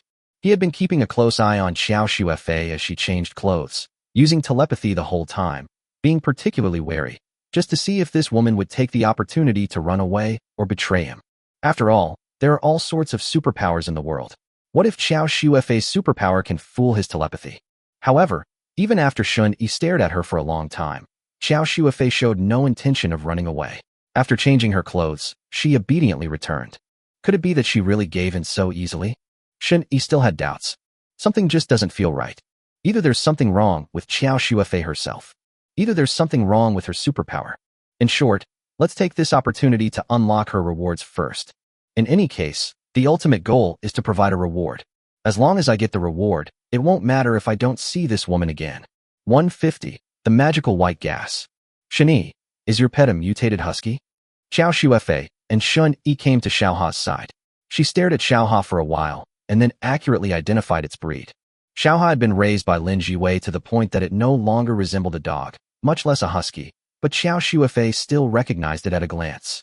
How did you figure that out? Shun-Yi asked, somewhat surprised. I used to own a husky, and I remember some of its habits, but it was eaten by a mutated spider. Qiao Shuefei's tone became a little somber as she spoke. It's clear that she has a deep affection for her pet dog. After all, she was even willing to risk her life for that dog. Shun-Yi asked a few more questions before he learned that although Qiao Shuefei's husky had also mutated, it had not lost its mind like other animals. So she continued to raise it. However, a couple of days ago, when she and her husky went out to find food, they encountered a mutated spider that was hunting. A fierce battle broke out between the two sides. In order to protect Qiao Shuefei, the husky was ultimately killed by the spider, and even its body was eaten by the mutated spider. After recovering from her injuries, Qiao Shuefei went alone to seek revenge on the mutated spider. Recovering from an injury? You mean, you were seriously injured a couple of days ago? Walking along the path to the refuge, Shun-Yi asked in confusion. Through telepathy, he found no marks on Qiao Shuefei's body and could not tell that she had been seriously injured. I once ate a colorful fruit, and afterwards my body's recovery ability became very strong, and I would heal quickly after being injured. As Qiao Shuefei explained, she drew her sword and cut her finger. The wound healed at a visible speed just seconds after the blood started flowing. I see. In Shun-Yi's eyes, that's a pretty good superpower. It's excellent at saving your life. Unfortunately, it's not mine. Although Shun-Yi rarely gets injured, if he had this kind of superpower with extremely strong recovery ability, wouldn't he be able to act even more recklessly in the future? When you threw the darts before, was the white aura you used also a superpower? Shun-Yi asked again. He was deeply impressed by the white mist. Qiao Shuefei could use white mist whether she used her fists, sword, or throwing darts. I think so. I was able to use this white mist after I ate another colorful fruit. As Qiao Shuefei spoke, she raised her arm, and a layer of white mist gradually covered her palm. Shun-Yi glanced at the white mist a few times and asked, tell me in detail what the function of this white mist is.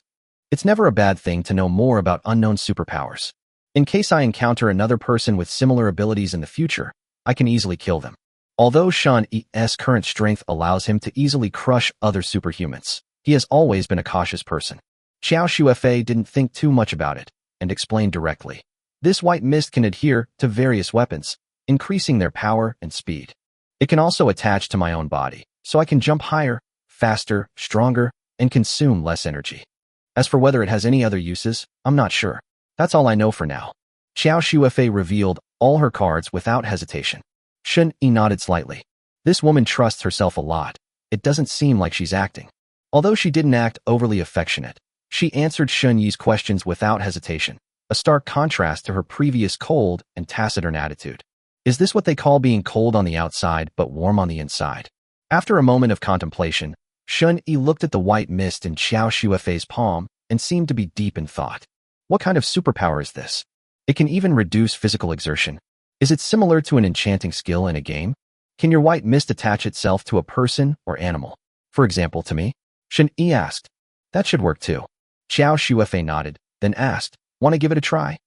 Shen Yi secretly activated his skin-hardening ability and said, come on, try attaching your white aura to me. Xiao Shuefei reached out and placed her hand on Shen Yi's arm, and then a wisp of white mist quickly spread to Shen Yi's body. Shen Yi remained vigilant at all times, ready to use all his special abilities at any moment. If this white mist harms him, he can retaliate immediately. However, it is clear that Xiao Shuefei has no ulterior motives. After the white mist entered Shen Yi's body, Shen Yi immediately felt as if his body had become much lighter. No, it's not just that I feel light. Even the physical strength I just expended is recovering rapidly. The battle at the department store had depleted at least 2/3 of Shen Yi's stamina. But after the white mist entered his body, in just over a minute, at least 1/3 of the energy he had just used up was restored. This recovery speed is much faster than eating. Amazing. Absolutely incredible. The white mist can actually help me restore my strength. I never expected this to be a support ability. But Xiao Shuefei was not in good condition at the moment. Her face was pale, and she seemed to have exhausted herself. But Shen Yi didn't tell her to stop, so she kept going. Shen Yi carefully sensed it for a while longer and felt that Xiao Shuefei would be able to help him fully recover his strength in 2.5 minutes at most. Moreover, this recovery can eliminate physical fatigue, just like having a good night's sleep, and all the fatigue in the body disappears. This white mist ability is quite amazing. After sensing it for a while, Shen Yi said, all right, I think I understand now. We can stop. Xiao Shuefei, pale-faced, finally stopped, breathing slightly heavily. Your physique is actually stronger than mine, even after practicing martial arts for over 10 years. Xiao Shuefei stared at Shen Yi and said in surprise. Clearly, she could also sense Shen Yi's physical strength through the white mist. Have some water first. Shen Yi took out a bottle of water from his system space and handed it to Xiao Shuefei, then asked, what do you mean by practicing martial arts? Do you mean the martial arts in wuxia novels? No, it's just some martial arts techniques for physical fitness that are used to kill people. After Xiao Shuefei finished speaking, she unscrewed the bottle cap and drank the entire bottle of mineral water in one gulp. To improve physical fitness? Killing martial arts? Do you want to hear what you're saying? Shen Yi was not surprised by physical fitness and martial arts. The Xia Kingdom has a long history, and it did indeed have a considerable number of martial arts traditions in the past. Of course, not the outrageous martial arts seen in movies, just pure martial arts. Shen Yi remembered that when Xiaguo was first established, it held a martial arts competition. At that time, the regulations were not strict, so all the participants had real skills, and each of them used deadly moves. It is said that many people died in that martial arts competition. It was after that martial arts competition that the restriction order was issued. After that, what was called martial arts was basically just fancy moves like the lightning 5-strike whip. 151. Having children is enough. Through conversations along the way, Shen Yi also thoroughly understood Xiao Shuefei's family background. She comes from a family of martial artists. Her ancestors were already quite famous during the Republic of China era, and tracing back further, it seems they were already well known during the Qing and Ming dynasties. Xiao Shuefei's parents passed away when she was very young, and she was raised by her grandparents. Her grandfather had 2 family martial arts techniques, a sword technique for killing and a fist technique for strengthening the body. Because Xiao Shuefei loved martial arts, she practiced with her grandfather from a young age. Even after her grandparents passed away, she never gave up. According to Xiao Shuefei, if the others didn't use firearms but instead used melee weapons to fight her, even if she fought 10 against 1, she wouldn't lose. Of course, this is on the premise that one does not possess superpowers. Even with over a decade of martial arts training, a superhuman like Shen Yi was no match for her. Martial arts are just martial arts, not the martial arts skills in martial arts novels. Meanwhile, everyone returned to the villa community. Fu Yunxi led her people to take over other shelters. With Shen Yi's previous forceful intimidation, and with such a large mutated monster like Xiao Ha in charge, the survivors in the other shelters didn't dare to resist at all, and they could be easily recruited. In short, this trip was very fruitful. This applies to Fu Yunxi and also to Shen Yi. What is your relationship with her? Xiao Shuefei stared at Fu Yunxi as she left and suddenly asked a question. She is my woman. Shen Yi did not hide anything. It's going to be exposed sooner or later anyway, so there's no point in hiding it. It'll only make things worse and could even backfire. It's better to put things out in the open and resolve conflicts directly. Xiao Shuefei stared at Shen Yi without saying a word. Although her aura remained unchanged, her eyes held a strange expression. Don't worry, I haven't married her yet. Shun-yi added another sentence. As they spoke, they arrived at the conference room on the top floor. Shun-yi, you're back. As soon as he entered, a petite figure rushed over and hugged Shun-yi's arm. Xiao Shuefei's already cold expression turned even colder, her eyes fixed on Lin Lu. Just as Lin Lu was feeling happy, she suddenly felt a chill. She subconsciously looked at the beautiful woman behind Shun-yi and couldn't help but ask, Shun-yi, who? Who is she? Why does this woman look at me so strangely, like she wants to kill me? It must be my imagination. Her name is Xiao Shuefei, and she is also my woman. Shun-yi gave a brief introduction, then said, Xiao Lu, you should go back and rest first. I have something to discuss with her. Okay, then you have to come find me later. Lin Lu, being sensible, didn't press the matter. She gave a few earnest instructions and then left the room. Then, Shun-yi gently hugged Xiao Shuefei. Wait a minute. Xiao Shuefei declined softly. What's wrong? Shun-yi raised an eyebrow. Xiao Shuefei, slightly out of breath, pressed Shun-yi's hand and asked, You already have a girlfriend, so why did you agree to marry me? Are you lying to me? Shun-yi frowned and said, Who said I can't marry you if I have a girlfriend? Xiao Shuefei was stunned. This sentence mean? Why can't I understand? Since I promised you, I will definitely do it. So you have to be a good boy and listen to me. Shun-yi spoke. Ignoring Xiao Shuefei's bewildered expression, he immediately kissed her. At the same time, in the room at the end of the corridor, Lin Tu was listening to her older sister Lin Lu's words with a shocked expression. Sister, you mean, your husband actually brought another beautiful woman back? And they're in Sister Fu's room right now? Lin Lu nodded. That woman gave me a very strange feeling. I felt that she hated me very much and wanted to kill me. What?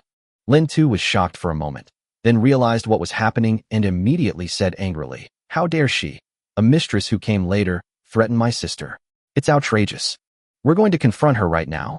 We'll make her apologize to my sister. Lin Tu looked very angry and got up to take action. Sister, aren't you coming with me? Lin Tu noticed that her sister didn't seem to be moving. Shun-yi told me to wait in the room and said he would come to find me, Lin Lu said.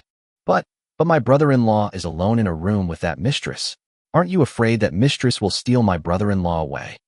Lin Tu seemed a little anxious. Shun-yi is not that kind of person. Lin Lu immediately denied it. However, she then noticed that her sister's expression was off and asked in confusion, Little rabbit, why do I feel like you're more anxious than I am? This, Lin Tu turned her head away somewhat awkwardly and said in a soft voice, I was just worried that you, sister, would be abandoned by your brother-in-law. Abandoned by your brother-in-law?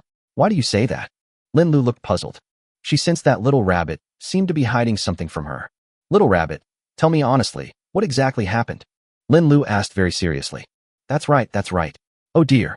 Sister, you were sleeping in the meeting room and didn't hear your brother-in-law showing off his amazing skills at the department store. It said that my brother-in-law just snapped his fingers and killed that incredibly terrifying mutated Spider King. That was a mutated Spider King that hundreds of people couldn't kill. My brother-in-law took it down with just a snap of his fingers. That's incredible. Like a god. As Lin Tu spoke, her eyes started to sparkle. Of course. My boyfriend is amazing. Lin Lu was very happy to hear this, her face full of pride. However, she suddenly realized something. Wait, Little Rabbit, why did you say I would be abandoned by Shun-yi? Lin Tu immediately analyzed with a serious expression. Sister, think about it. Your husband is so strong and handsome. He's bound to attract a lot of women to throw themselves at him. If other women speak ill of my sister to my brother-in-law, and he hears it, he will definitely abandon my sister. Lin Lu was stunned after hearing this. The Little Rabbit is right. Although she and Shun-yi had officially started dating, they hadn't engaged in any intimate acts yet.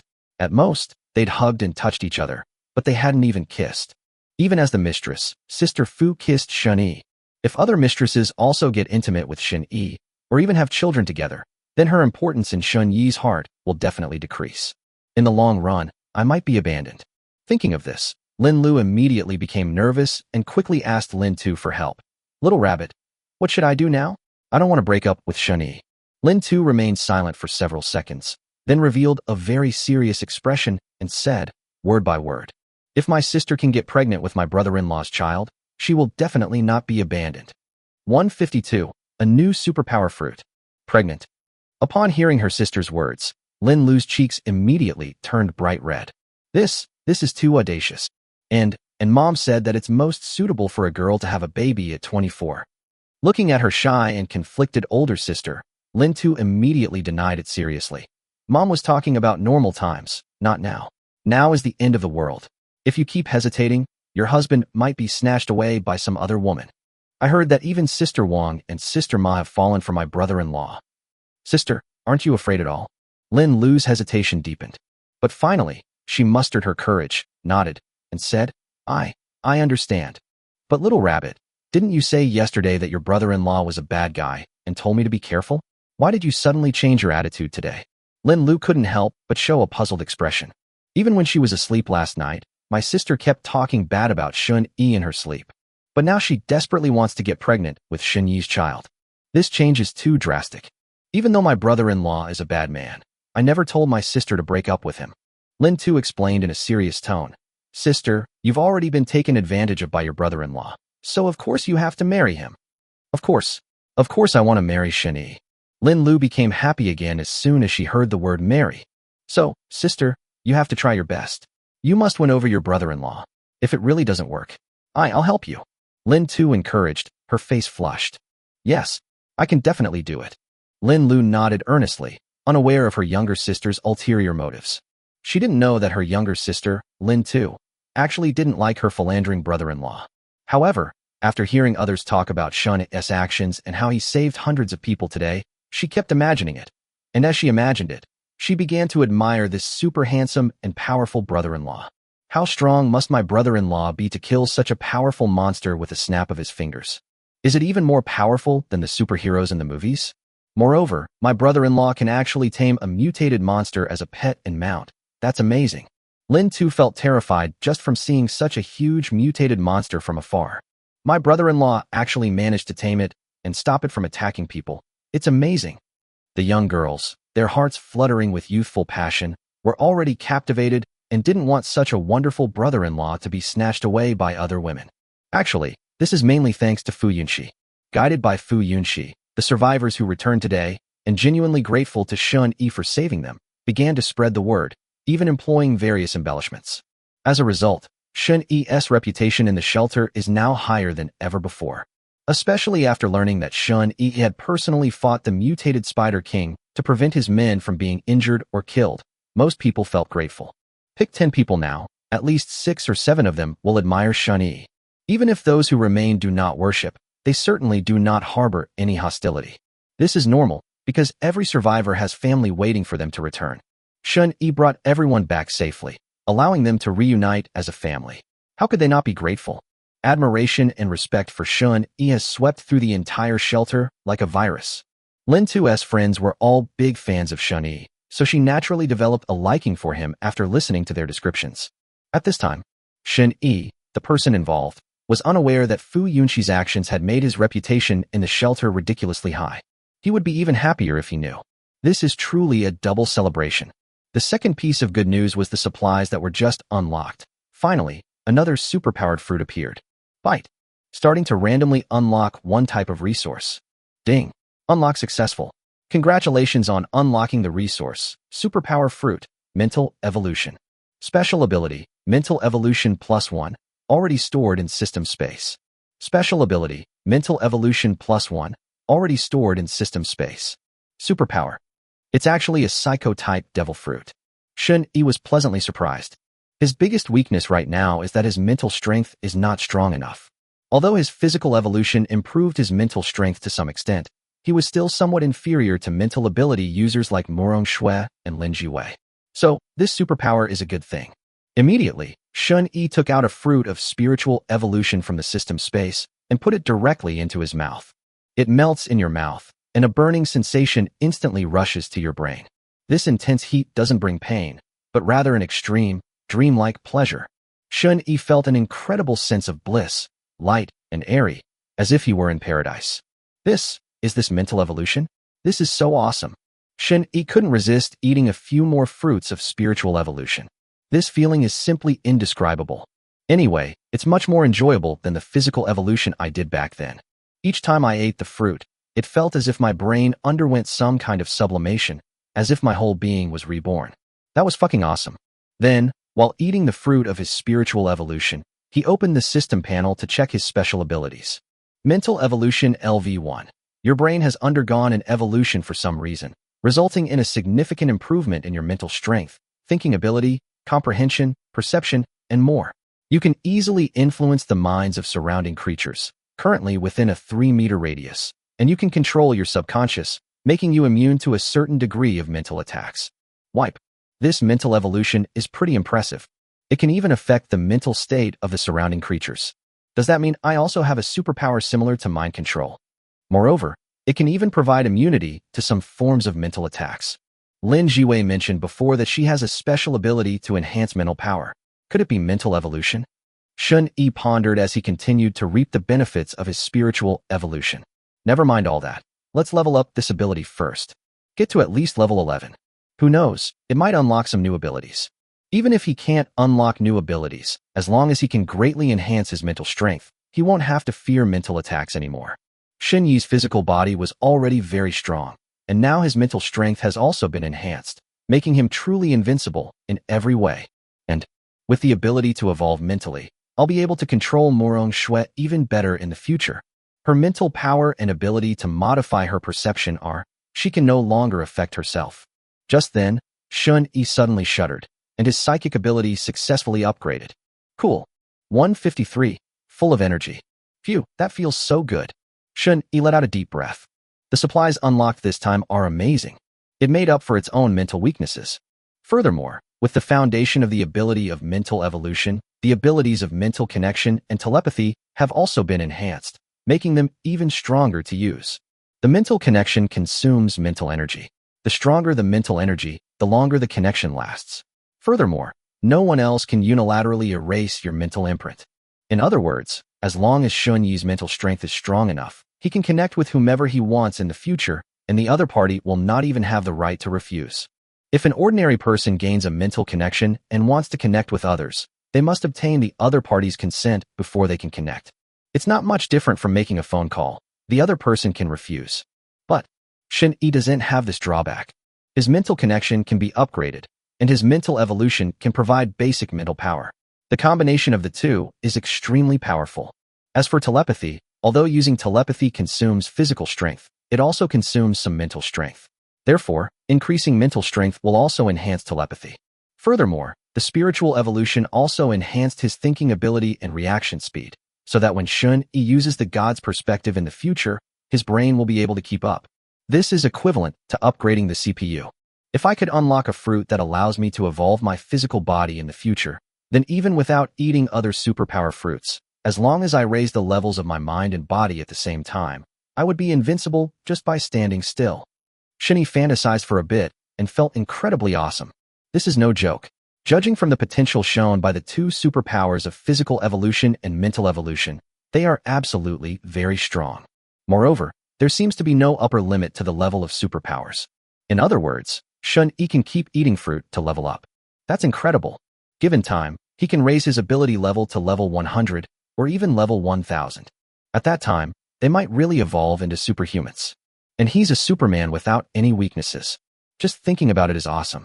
At this time, through constant eating of fruit, Shun Yi's spiritual evolution has been upgraded once again.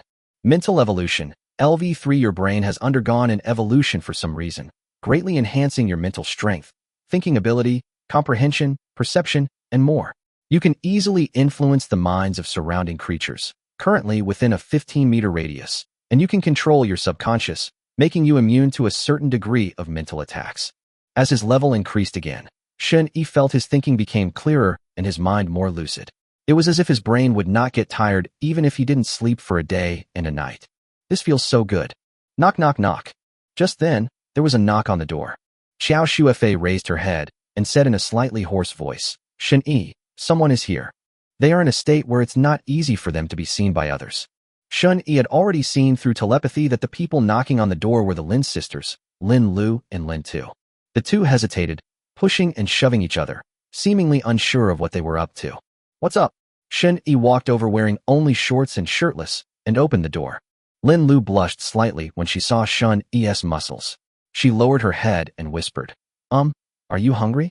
I wanted to ask if you wanted something to eat." Lin Tu, who was shyly covering her face, was speechless upon hearing her sister's words. You said you were coming to confront the mistress, but you backed down as soon as you got to the door? It's obvious that the mistress is seducing her brother-in-law. Sister, hurry up and put in the effort.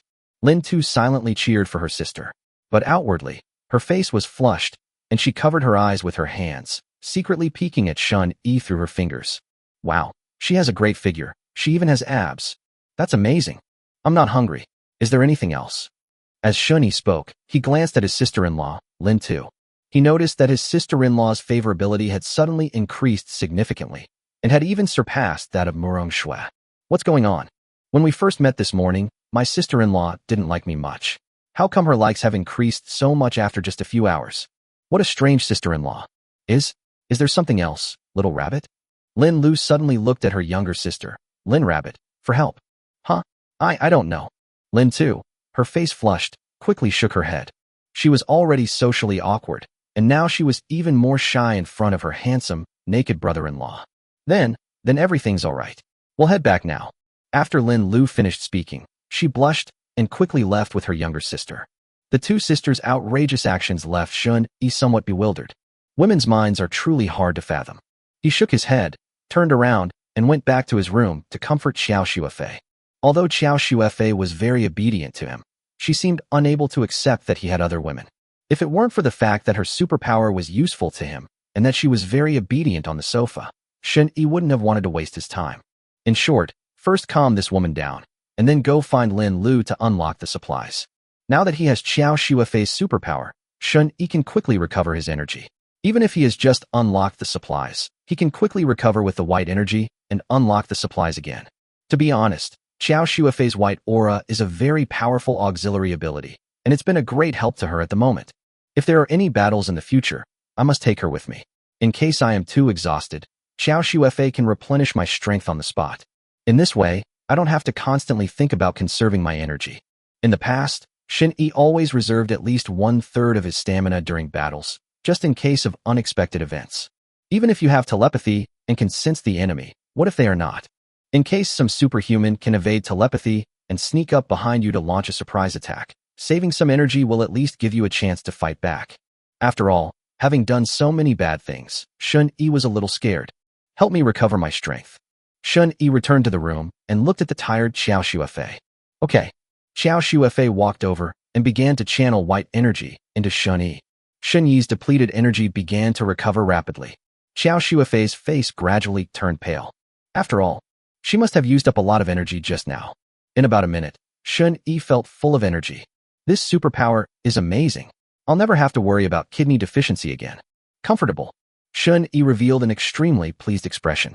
A steamer of steamed buns, a roast chicken, and a bowl of ramen from his system space, and said to the pale-faced Xiao Xuefei, "You eat something and rest for a bit. I have some errands to run." Xiao Xuefei watched Shun Yi leave the room, then looked at the sumptuous food on the table, a faint smile creeping onto her pale lips. 154, Lin Tu. Shun Yi walked out of the conference room and used his telepathy to find Lin Tu in the bedroom and Lin Lu chatting with someone in the next building. Although the two sisters look and have similar figures, their auras are different, so Shun Yi wouldn't mistake them for each other. This is the benefit of telepathy. Why did Lin Lu run off to the building next door? Shun Yi murmured something. He had originally planned to get Lin Lu's reward first. However, given the current situation, there's no rush. Although it was unclear why Lin Tu's favorability had increased so dramatically, this ironically gave Shun Yi an opportunity. Immediately, he used teleportation to arrive directly in Lin Tu's bedroom. At this moment, Lin Tu was lost in thought, her face slightly flushed, and she didn't even notice Shun Yi coming in. Shin Yi's eyes suddenly lit up. "Little dear, your husband is here to see you." As he spoke, he reached out and grasped Lin Tu's calf. Oh. Lin Tu was startled and instinctively began to struggle wildly, kicking her legs around. "Little dear, what's wrong? Don't you even recognize your boyfriend?" Shin Yi looked puzzled and sat down on the bed. I. Lin Tu was taken aback, her cute face instantly turning red as she tried to explain. But she held back the words that were on the tip of her tongue. It seems I've mistaken someone for someone else." Thinking about it, Lin Tu lowered her head and admitted in a soft voice, I am my older sister. No, I am Lin Lu." Lin Tu quickly corrected herself. her face turning even redder and her expression more flustered, afraid that Shun-Yi would notice something amiss. Shun-Yi could easily see through her guilty expression, even without telepathy. Another naive and innocent girl. But, since Lin Tu was willing to cooperate, Shun-Yi naturally wouldn't expose her. He patted the person next to him and called out, "Little dear, come and sit down." I. Lin Tu was extremely embarrassed, but she quickly realized that she was no longer Lin Tu. So this is perfectly normal. She cautiously approached and gently sat down next to Shun-Yi, her head bowed in embarrassment, her heart pounding wildly. Will my sister be angry if she finds out? Surely not. After all, her older sister had always been willing to share all the good things with her since she was little, whether it was delicious food, good drinks, new clothes, or new toys. My sister treats me very well. She definitely won't be angry. She definitely won't. So good. Shun-Yi patted Lin Tu's head and asked, "Did you come to me earlier because you wanted to say something? Now that there's no one else here, you can tell me." I. Lin Tu blushed and stammered nervously, unable to utter a complete sentence for a moment. She was terrified that if she said the wrong thing, Shun-Yi would recognize her identity, which would be too embarrassing. She'll die, utterly and completely. Everyone must die, but it cannot be a societal death. I know what you want to say. Shun-Yi suddenly sighed and said, "Is it because I brought another woman back that you're jealous and angry?" In nothing. Lin Tu lowered her head, not daring to admit it. However, she felt very uncomfortable. Although I'm not Shun-Yi's girlfriend and shouldn't be jealous, I still feel very uncomfortable. This is also why she previously encouraged her sister to cause trouble for that mistress. Unfortunately, the trouble didn't materialize, and the older sister seemed angry. However, this is actually a good thing. If my older sister hadn't gotten angry and left, how would I have had the chance to play her? Thinking of this, Lin Tu's face turned even redder. She lowered her head and sat motionless in Shun-Yi's lap, like a little zombie, her body extremely stiff. "Little dear, don't worry. Although I have other women, my feelings for you are genuine. I will never let you suffer any grievances in the future." Shun-Yi paused for a moment, then said seriously, "I'll marry you once our lives are stable." Lin Tu froze instantly, her heart pounding wildly, and a blush quickly spread to her ears. Marry me? He actually married me. So happy. However, Lin Tu's happiness lasted only a few seconds before she suddenly realized what was happening. Shun-Yi isn't going to marry me, but my older sister. Suddenly, she became a little unhappy again. Lin Tu lowered her head and mumbled softly, "Then, will you take care of Little Rabbit in the future?"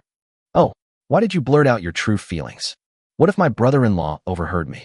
After saying this in a fit of pique, Lin Tu suddenly realized her mistake and hurriedly added in a panic, I mean, Xiao Tu is my sister after all, so of course I have to take care of her. After all, you said last time that you would take care of her." "Yes, I will definitely take good care of Little Rabbit. After all, she is my cutest little sister," Shun-Yi said with a smile. Lin Tu lowered her head, her face flushed red, as if a breath of heat was about to rise from her head, just like a certain anime character. Shy, but inexplicably happy inside. At this time, having learned about Shun-Yi's situation, Lin Lu was on her way home. Hearing her younger sister Lin Tu recount Shun-Yi's impressive feat at the department store, she became very curious and went to ask a friend who had been to the department store that day what had happened. Of course, her main question was about the mistress Shun-Yi had brought back. She wanted to know the background of the mistress. So, after making various indirect inquiries, she finally learned that this mistress and Shun-Yi had only met halfway through their relationship. In other words, she has known Shun-Yi for a shorter period of time than he has. She really was the mistress who came later. This mistress who just arrived today is trying to steal my boyfriend. Let me talk to my sister, and we'll see how we sisters deal with you. Soon, she arrived at the front of her own house. As she passed the conference room, Lin Lu secretly peeked inside several times, but because the door was closed, she couldn't see what was happening inside, so she could only walk back to her room feeling dejected. Mistress. As she walked, Lin Lu muttered unhappily, occasionally kicking something that wasn't there, as if venting her frustration. Then, she raised her hand and knocked on the door. "Little Rabbit, I'm home. Open the door." "Ugh, why did you lock the door from the inside?" 155, my sister is back. "Oh, it seems like my older sister is back," Lin Tu said in a low voice. "Ignore her." Shun-Yi didn't want to pay attention. "Little Rabbit, open the door quickly." Little Rabbit, are you asleep?" Lin Lu knocked on the door for more than a minute, but found that there was no sound from inside the room. "Is the little rabbit asleep? Did you go out to eat?" Lin Lu turned around and looked in the direction of the conference room, hesitating whether to go to the conference room to wait for her sister to return. Standing in the hallway for too long doesn't seem like a good idea. Yes, that's right. That's it. I came to the conference room because I couldn't get back to my room. If Shinny asks, just answer him like this. Having come up with a perfect excuse, Lin Lu smiled and quickly walked towards the conference room.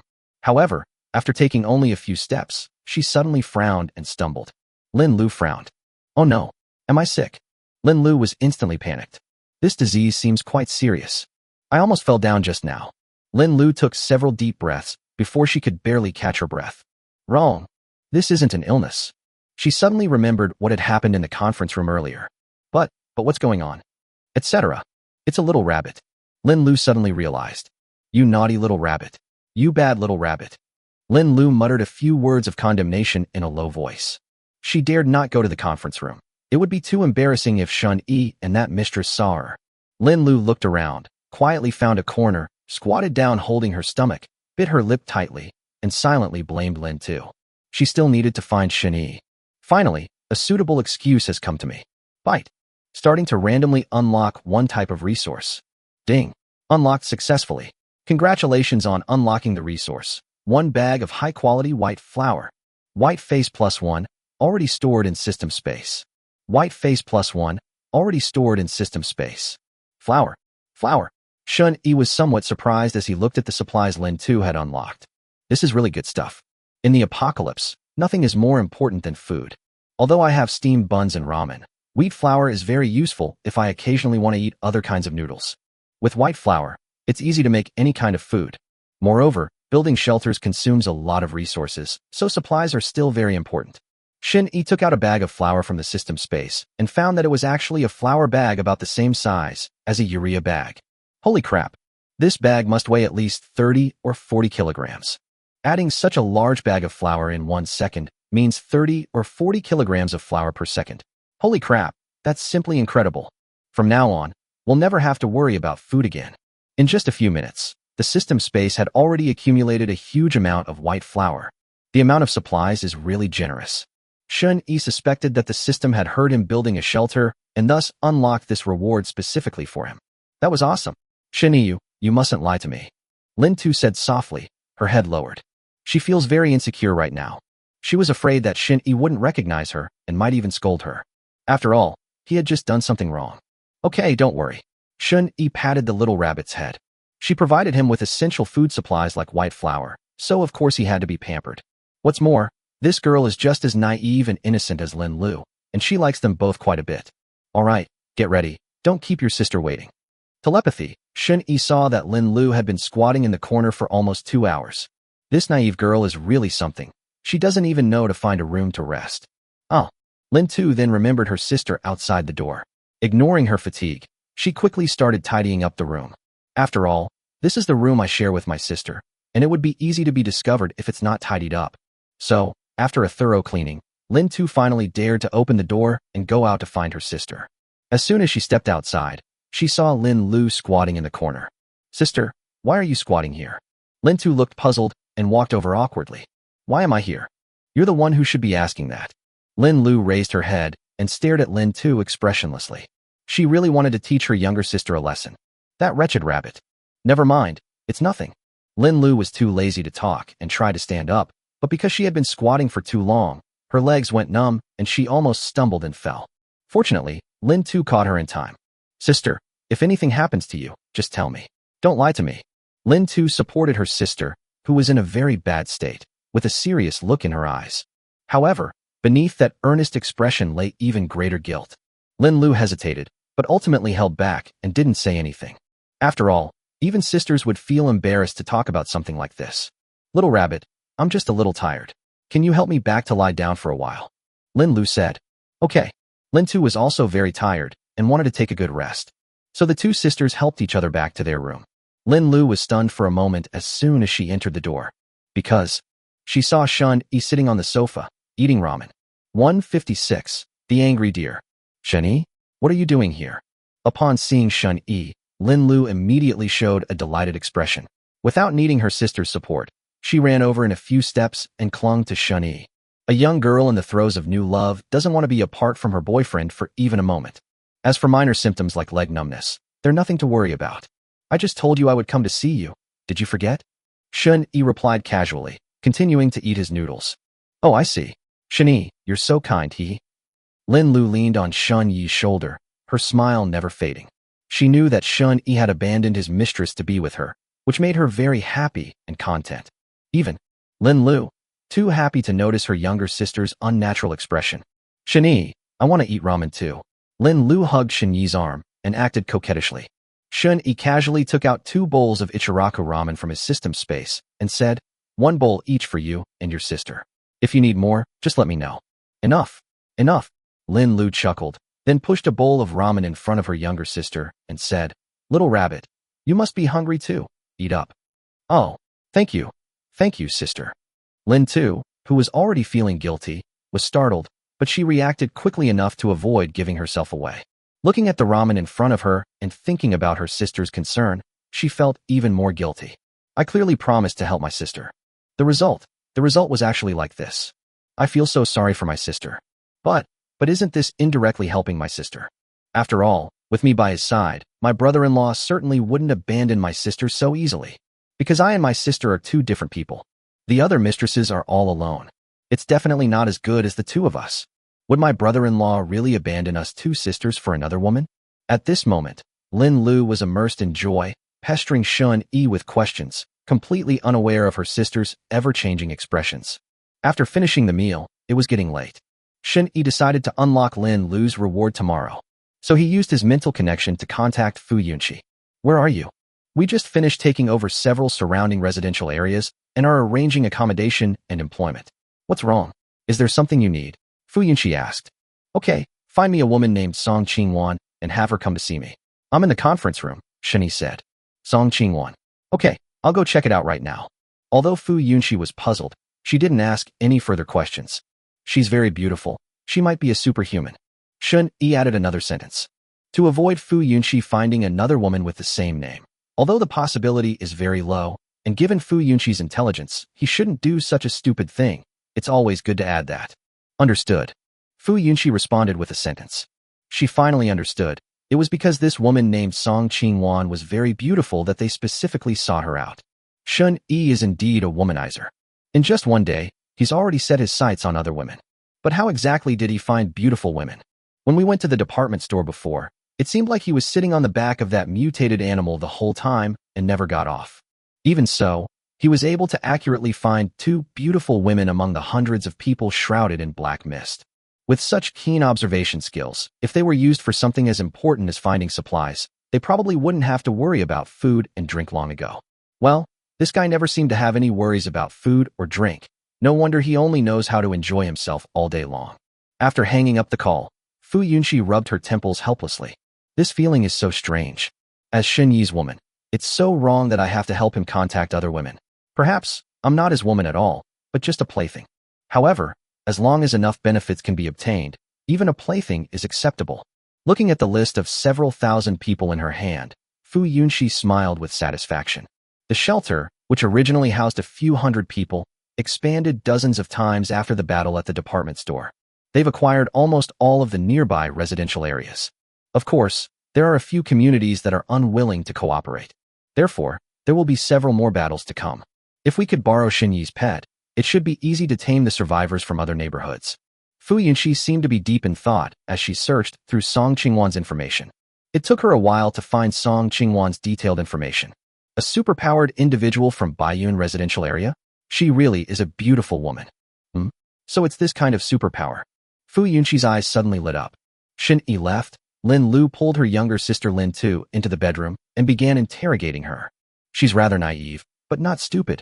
Just now, when Xiaoda locked the door from the inside and was doing something naughty in the room, Shun-yi was actually there too. A man and a woman alone in a room. Even a fool could guess what happened. Sister, what's wrong? In the bedroom, Lin Tu looked at her sister's expressionless face and suddenly felt a little flustered. Could it be that my sister found out? What to do? How am I supposed to explain this to my sister? Lin Tu, stop pretending. What's going on between you and Shun-yi? Tell me. Don't lie to me. Lin Lu stared at Lin Tu, and from her sister's panicked expression, she became even more certain that she had guessed correctly. Something must have happened between my sister and Shun-yi just now.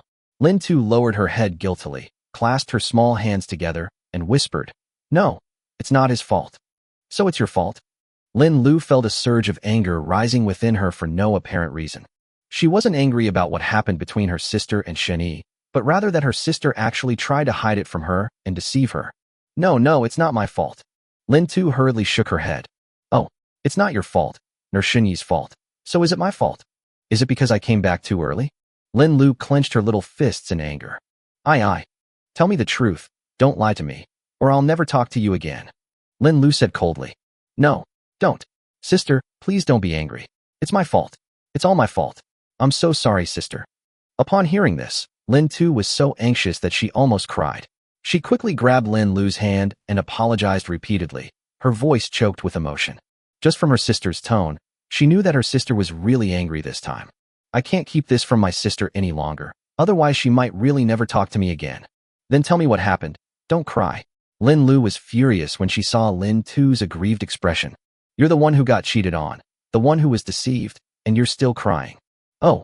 Lin Tu responded with a wrong tone, wiped away her tears forcefully, and then explained in a soft voice.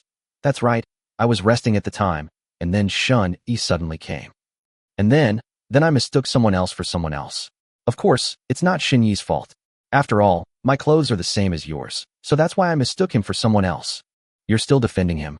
Lin Lu slowly clenched her small fists, suppressing her anger, and asked in a completely emotionless tone. And then? 157. "I can't keep talking like this." "Then Ian." Lin Tu lowered her head and quietly recounted what had happened. Although most of it was true, she still quietly concealed part of the truth. For example, she originally had the opportunity to interrupt Shun-yi's actions, but she didn't. And there will be several such opportunities. "Wait, Shun-yi said he wants to marry me?" As Lin Lu listened to her sister's story and heard Shun-yi say that he wanted to marry her, her eyes lit up immediately, and she was so excited that she almost jumped up. Yes, my brother-in-law said it himself.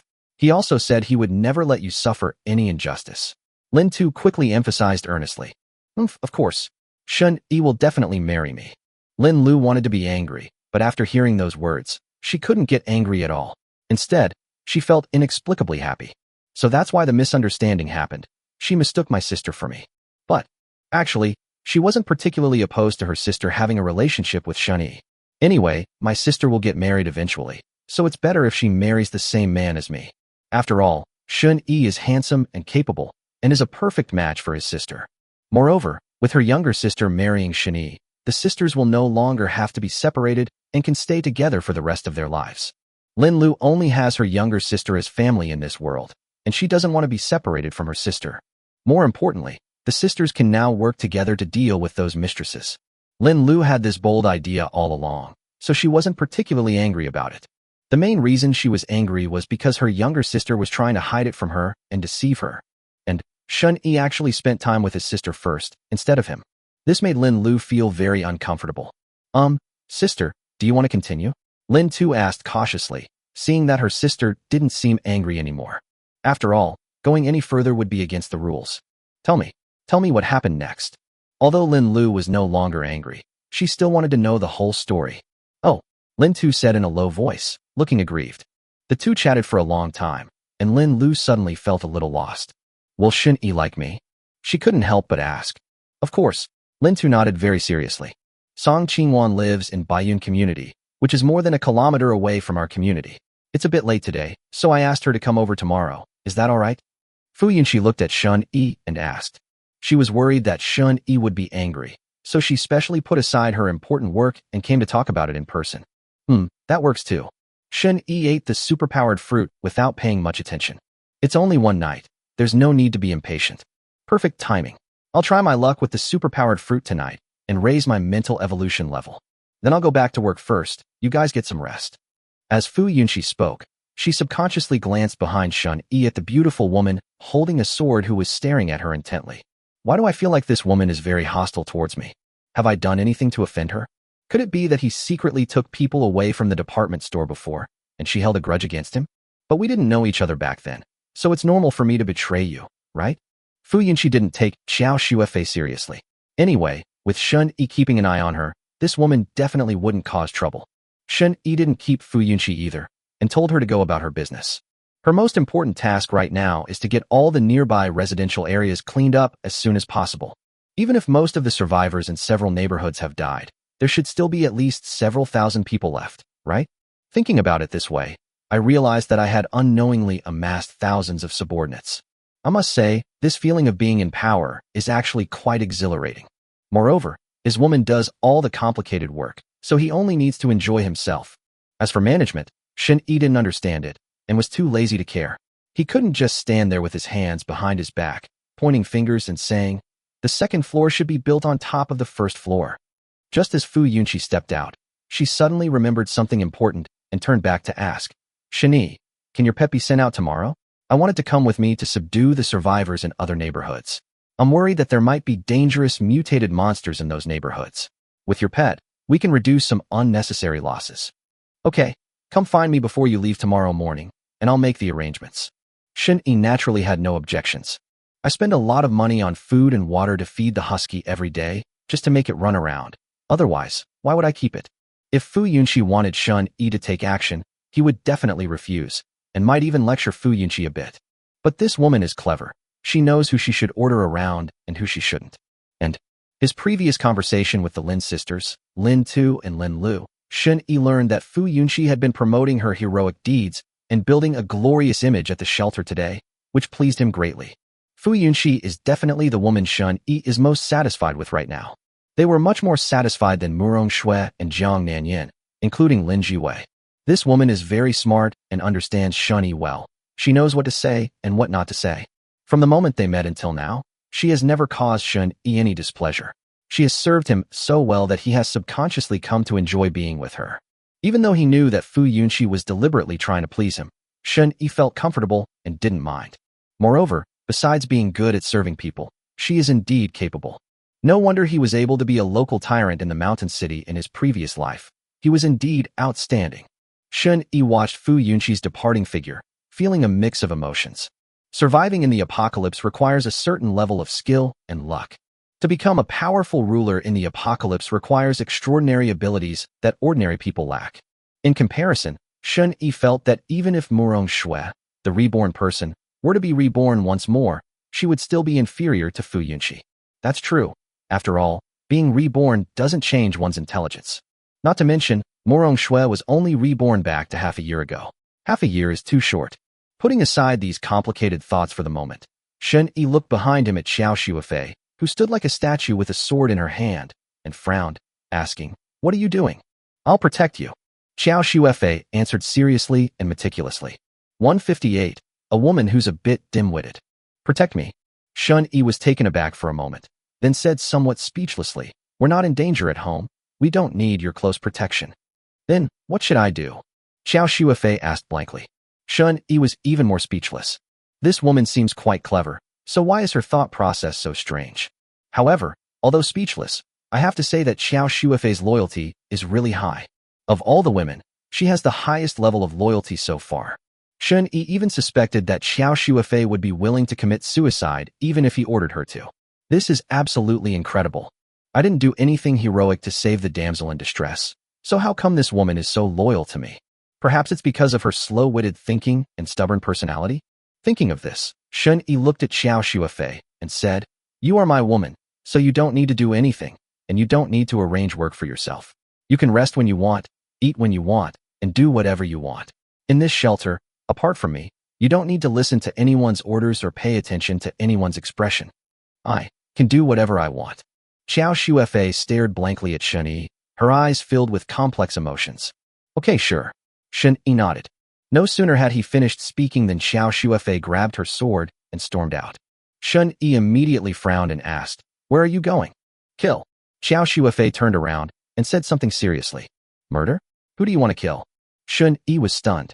Was there anything wrong with what I just said? It seems not. Why would this woman suddenly want to kill someone? Kill that woman from earlier, and those two women who looked very similar before. Xiao Shuifei replied without any emotional fluctuation.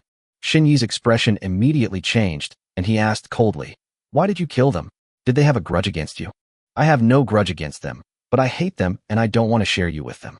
Xiao Shuefei actually answered seriously. Shun Yi was completely dumbfounded. Luckily, I reacted quickly. That idiot almost killed the forest deer and the forest rabbit. As for Fu Yunqi, Xiao Shuefei may not necessarily be a match for her. But it's hard to say. If this dim-witted woman launches a surprise attack, she might actually succeed. However, the key point is that she actually said she wanted to kill his other women right in front of him. That's incredibly audacious. Shun Yi wanted to get angry, but seeing the bright white favorability rating on Xiao Shuefei, he fell silent. This woman harbored no resentment towards him whatsoever. She only wanted to kill other women out of jealousy. This is absolutely incredible. Shun Yi frowned and emphasized, when I said I could do whatever I wanted, it didn't include letting you kill my other women. Remember this. You are absolutely forbidden to kill my woman without my order. Absolutely not. He specifically reminded them twice more. If one day we're not careful, this woman might slaughter the entire harem. That would be too outrageous. Oh, I see. Xiao Shuefei responded, and although her expression didn't change much, you could hear the disappointment in her tone. What's there to be disappointed about? Damn it. This woman is absolutely insane. I have no idea what kind of environment she grew up in. Something is really wrong. Either she has a problematic life experience, or she's just naturally a bit slow. You come here right now. The dejected Xiao Shuefei, Shun Yi felt a surge of anger for no reason. I must make it clear to her. She needs to understand basic principles and absolutely cannot bring harm to her extended family. Nothing was said that night. The next day, Shun Yi got up early, which was unusual for him. With Xiao Shuefei's healing ability, no matter how hard or tiring it is, she can quickly recover her energy. So, he was still full of energy when he woke up today? Of course, the ability of mental evolution also plays a role in this. With his enhanced mental strength, Shun Yi could sleep whenever he wanted and remain energetic even when he didn't sleep. After last night's lesson, Xiao Shuefei obediently promised that no matter how much she hated other women, she would never kill them. Unless Shun Yi tells her to kill. Although Xiao Shuefei is a bit dim-witted and stubborn, she is very obedient to anything Shun Yi said. Therefore, Shun Yi was no longer worried that she would kill all his women. After glancing at Xiao Shuefei, who was still resting, Shun Yi got up, washed up, and then called Fu Yunqi to take her to let Xiao Ha get acquainted with him, so as not to be accidentally hurt. However, after feeding and observing the dog for a period of time, Shun Yi found that Xiao Ha's emotions were very stable and it had not hurt anyone on its own initiative. I don't know if it's because Lin Jiwei privately trained it, it has never entered a bloodthirsty state again. This is also why Shun Yi felt comfortable letting it help Fu Yunqi. Otherwise, sending little Ha wouldn't be helping, it would be clearing out the survivors. Alright, you can go now. Feeding the husky, Shun Yi gave it several warnings before letting it, and Fu Yunqi leave. In fact, this was also a test for Shun Yi. He wanted to see if little Ha would behave or harm the people in his shelter while he was away. If it dares to hurt people, it proves that it hasn't been properly trained. Woof woof. The little husky was wagging its tail wildly at Shun Yi, as if to say that it would be very obedient. Okay, let's set off now. Fu Yunqi still glanced at Xiao Ha with some apprehension. Although this mutated monster was begging for mercy in front of Shun Yi and seemed very obedient, it was uncertain whether it would still be obedient after leaving the neighborhood. However, she thought that since Shun Yi sent it to leave with her, he must have some means of countermeasures, right? Surely they wouldn't use themselves as guinea pigs? How could such a thing possibly happen? At the same time, Shun Yi also teleported back to his room. Of course, he also kept his telepathic abilities active throughout this time, using a portion of his mind to observe the little husky and see if it would behave strangely after leaving him. Now, Shun Yi's mental evolution has reached level 6, so he can multitask, or even multitask 3, 4, or 5 times at once. His powerful processor allows him to easily do things that ordinary people cannot. Mental evolution, LV6. Your brain has undergone an evolution for some reason, resulting in a significant improvement in your mental strength, thinking ability, comprehension, perception, and more. You can easily influence the minds of surrounding creatures, currently within a 150-meter radius, and you can control your subconscious, making you immune to a certain degree of mental attacks. After glancing at the range that his mental abilities could influence, Shun Yi was fairly satisfied. Immediately, he used teleportation to arrive at Lin Lu's bedroom. It's time to unlock new supplies. 159. The devil fruit was handed over. Brother-in-law, you're here. Lin Tu saw Shun Yi appear. She immediately rushed over happily, hugged Shun Yi's arm, and started to act coquettishly, just like a girl in the throes of new love. Lin Lu smiled, but didn't mind. Instead, she pulled out a chair for Shun Yi to sit on. I don't know what the two sisters talked about last night, but they made up today, and their relationship seems even closer. Shun-Yi had been keeping a close eye on them, using telepathy all night, just in case the two sisters started fighting after he left. If it's just an argument, exchanging a few insults is fine, but it would be bad if they started fighting and got into a fight. Therefore, Shun-Yi, the culprit, had been secretly observing, ready to intervene and mediate at any time. As a result, all he saw was Lin Tu crying. After that, the two sisters hid under the covers and whispered to each other for hours, their faces remaining flushed the whole time. However, judging from the two women's behavior today, their exchange was a good outcome, at least for themselves. Having two wives is such a blessing. After having breakfast with the two sisters, Shun-Yi pinched Lin Tu's cheek and said, "Little Tu, go to the living room first. I need to talk to your sister about something." "Oh, I know." The no longer innocent little rabbit immediately understood the meaning behind her brother-in-law's words, clenched her little fist, and secretly cheered for her sister, then got up and left. Lin Lu sat nervously on the edge of the bed, her eyes darting around, looking as if she were very busy. "What's wrong? Are you shy?" Shun-Yi sat down and pinched Lin Lu's cute cheek. "And no, I'm just a little hot." Lin Lu's face turned even redder as she lied. "Really? Lin Lu nodded emphatically, clenching her little fists as if gathering her courage. She looked up at Shun-Yi, her cheeks flushed, and asked, You and Little Rabbit yesterday." "Actually, nothing happened between me and Little Rabbit." Shun-Yi interrupted. Lin Lu was taken aback, then immediately pouted and huffed. "Humph. Don't treat me like a 16-year-old. I'm 18 this year. I know everything." "Then why are you asking?" Shun-Yi found Lin Lu's little expression adorable, so he smiled and pinched her pouting lips. Lin Lu rubbed her mouth and hugged Shun-Yi's arm, saying coquettishly, "I just want to hear you say it yourself." "Okay, then I'll tell you what happened yesterday." At the same time, Fu Yunxi, along with hundreds of combat-capable survivors and the enormous Xiaoha, began their operation to subdue the nearby neighborhoods. At first, the survivors were a little scared when they saw Little Ha. Although they knew it was Lord Shun-Yi's pet, such a huge pet could probably kill ordinary people with just a fart. So apart from Fu Yunxi, no one dared to get within 3 meters of Xiaoha. However, as they walked, they encountered several mutated animals, and after Xiaoha killed them with a single swipe of its paw, the way everyone looked at Xiaoha immediately changed. It seems quite reassuring to have such a powerful mutated monster leading the way. With Xiaoha's help, the operation to subdue the neighborhood went exceptionally smoothly. Although they encountered a powerful mutated plant during the trip, it was dealt with by Xiaoha.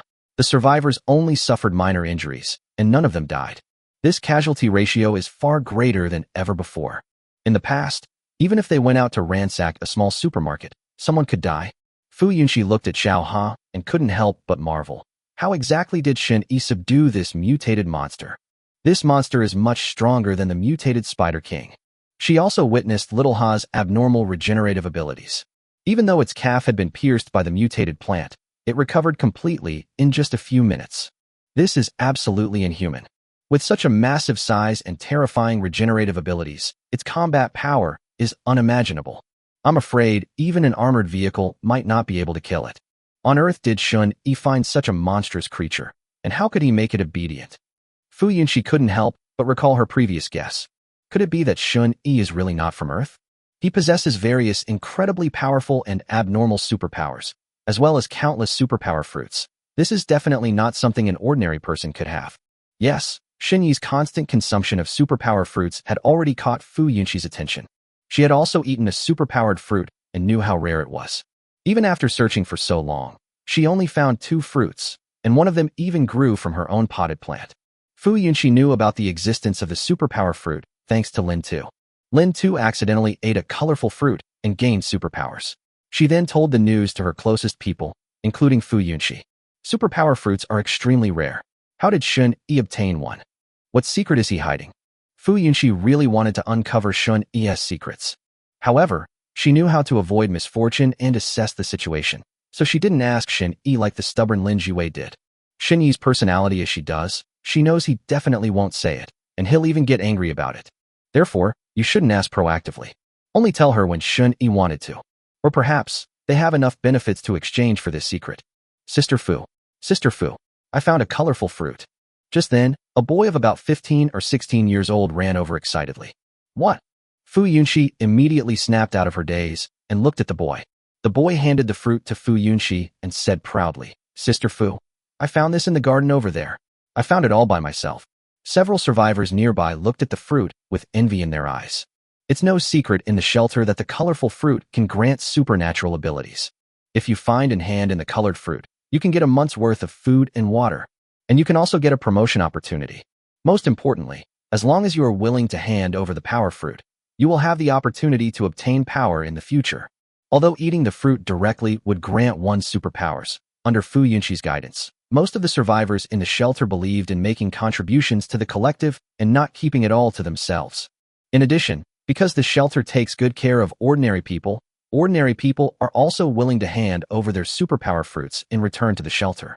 Just like this boy, the first thing he did upon receiving the colorful fruit was to hand it over instead of hiding it.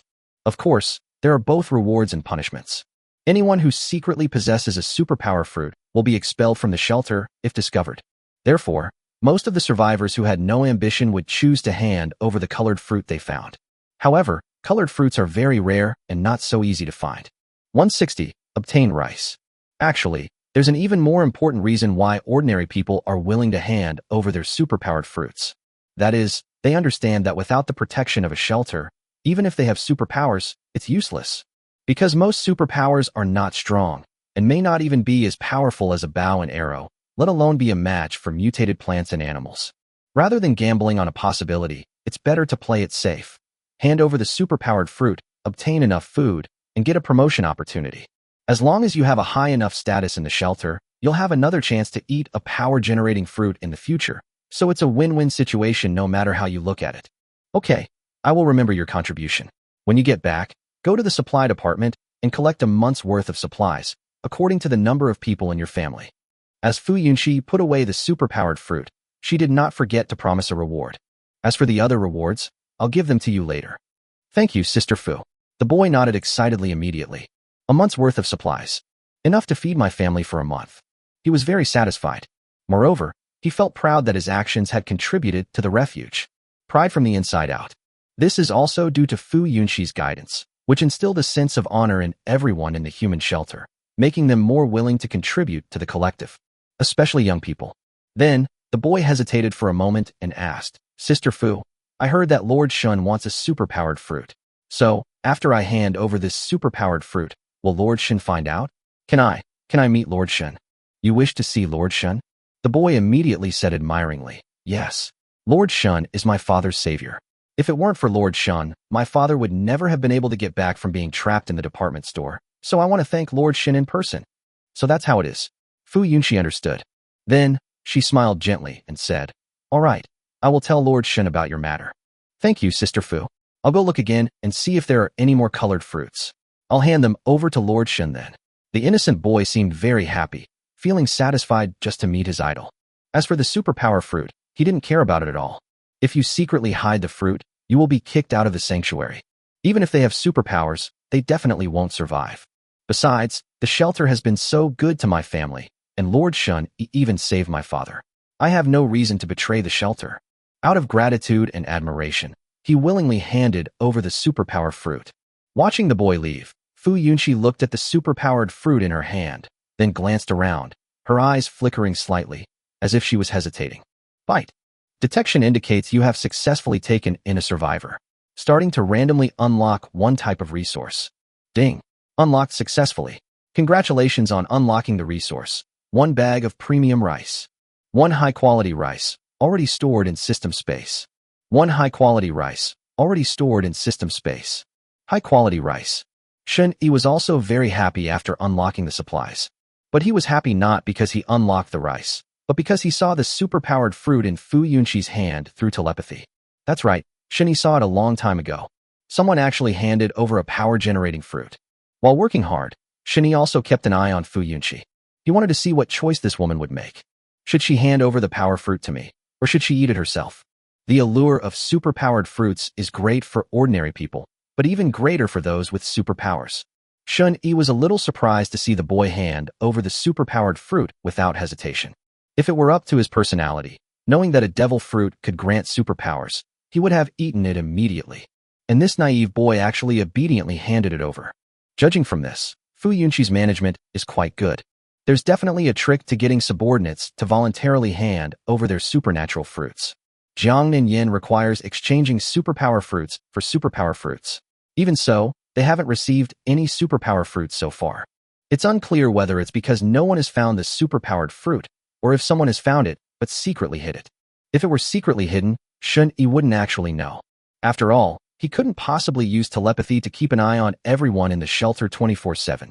That would be too damn tiring. Well, you made the right choice. Shun Yi saw that Fu Yunqi stared at the superpower fruit for several minutes, and instead of keeping it for herself, she put it away. Only then did Shun Yi show a satisfied expression. If this woman dares to play tricks on him, Shun Yi will really have a headache.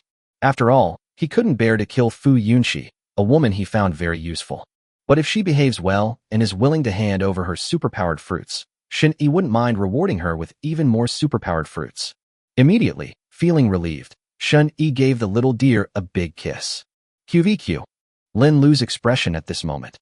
Shun Yi smiled, sat up, and took out a bag of rice from the system space to check it. These two foodie sisters have unlocked all sorts of food items. Unsurprisingly, the bag containing the rice was about the same size as the bag containing the urea, and this bag weighed at least 30 or 40 kilograms. Adding 30 to 40 kilograms of rice per second, awesome. We have rice and wheat flour, and the quantities are plentiful. Even if we were to raise an army of 10,000, we wouldn't have to worry about food at all. Shun Yi was very satisfied. He really does have the idea of building an army. After all, now that the shelters have been built, they can't be without armed defense, can they? Moreover, the stronger the shelter's military power, the more reliable it will be in helping you, and ultimately you will be the one who benefits. As for building the weapons needed for the army, Shun Yi has no shortage of them. He already has over 1 million pistols in his system space, more than he can use. Once he has been waiting for his ability level to increase for a while, and he is completely immune to the lethality of the pistol, he will use the pistol to train his army. Of course, Shun Yi only had a general idea. The specifics of how to establish the army and distribute weapons would have to be arranged in detail by Fu Yunqi and Jiang Nanyan. There are many details involved, so it must be very complicated. In short, it's impossible to give away guns for free. Even if you have unlimited guns, you can't give them away for free. At the very least, a reward and punishment mechanism should be established. For example, only those who make significant contributions to the shelter and are sufficiently loyal should be rewarded with firearms, or even superpower fruits. Anyway, eating 1 or 2 power fruits won't do any good, and the level of your power won't increase overnight. Moreover, as long as the type of superpower reward is controlled, even if subordinates raise their superpower level, they will not be a threat to him or his woman. At the same time, it can also motivate subordinates to work harder, which is beneficial in every way. In short, as long as his rule is not threatened, Shun Yi is quite magnanimous. After lying comfortably for a while, Shun Yi got up and went out. As for Lin Lu, she was still fast asleep. This little girl's constitution is really weak. She needs to exercise more in the future. Alternatively, he could try to get her a fruit that could enhance her physique. Otherwise, with her frail little body, Shun Yi was afraid she would be exhausted to death in the future. That's very possible. Is my sister all right? As soon as Shun Yi stepped into the living room, the naive and sweet Lin Tu pounced on him and hugged his arm.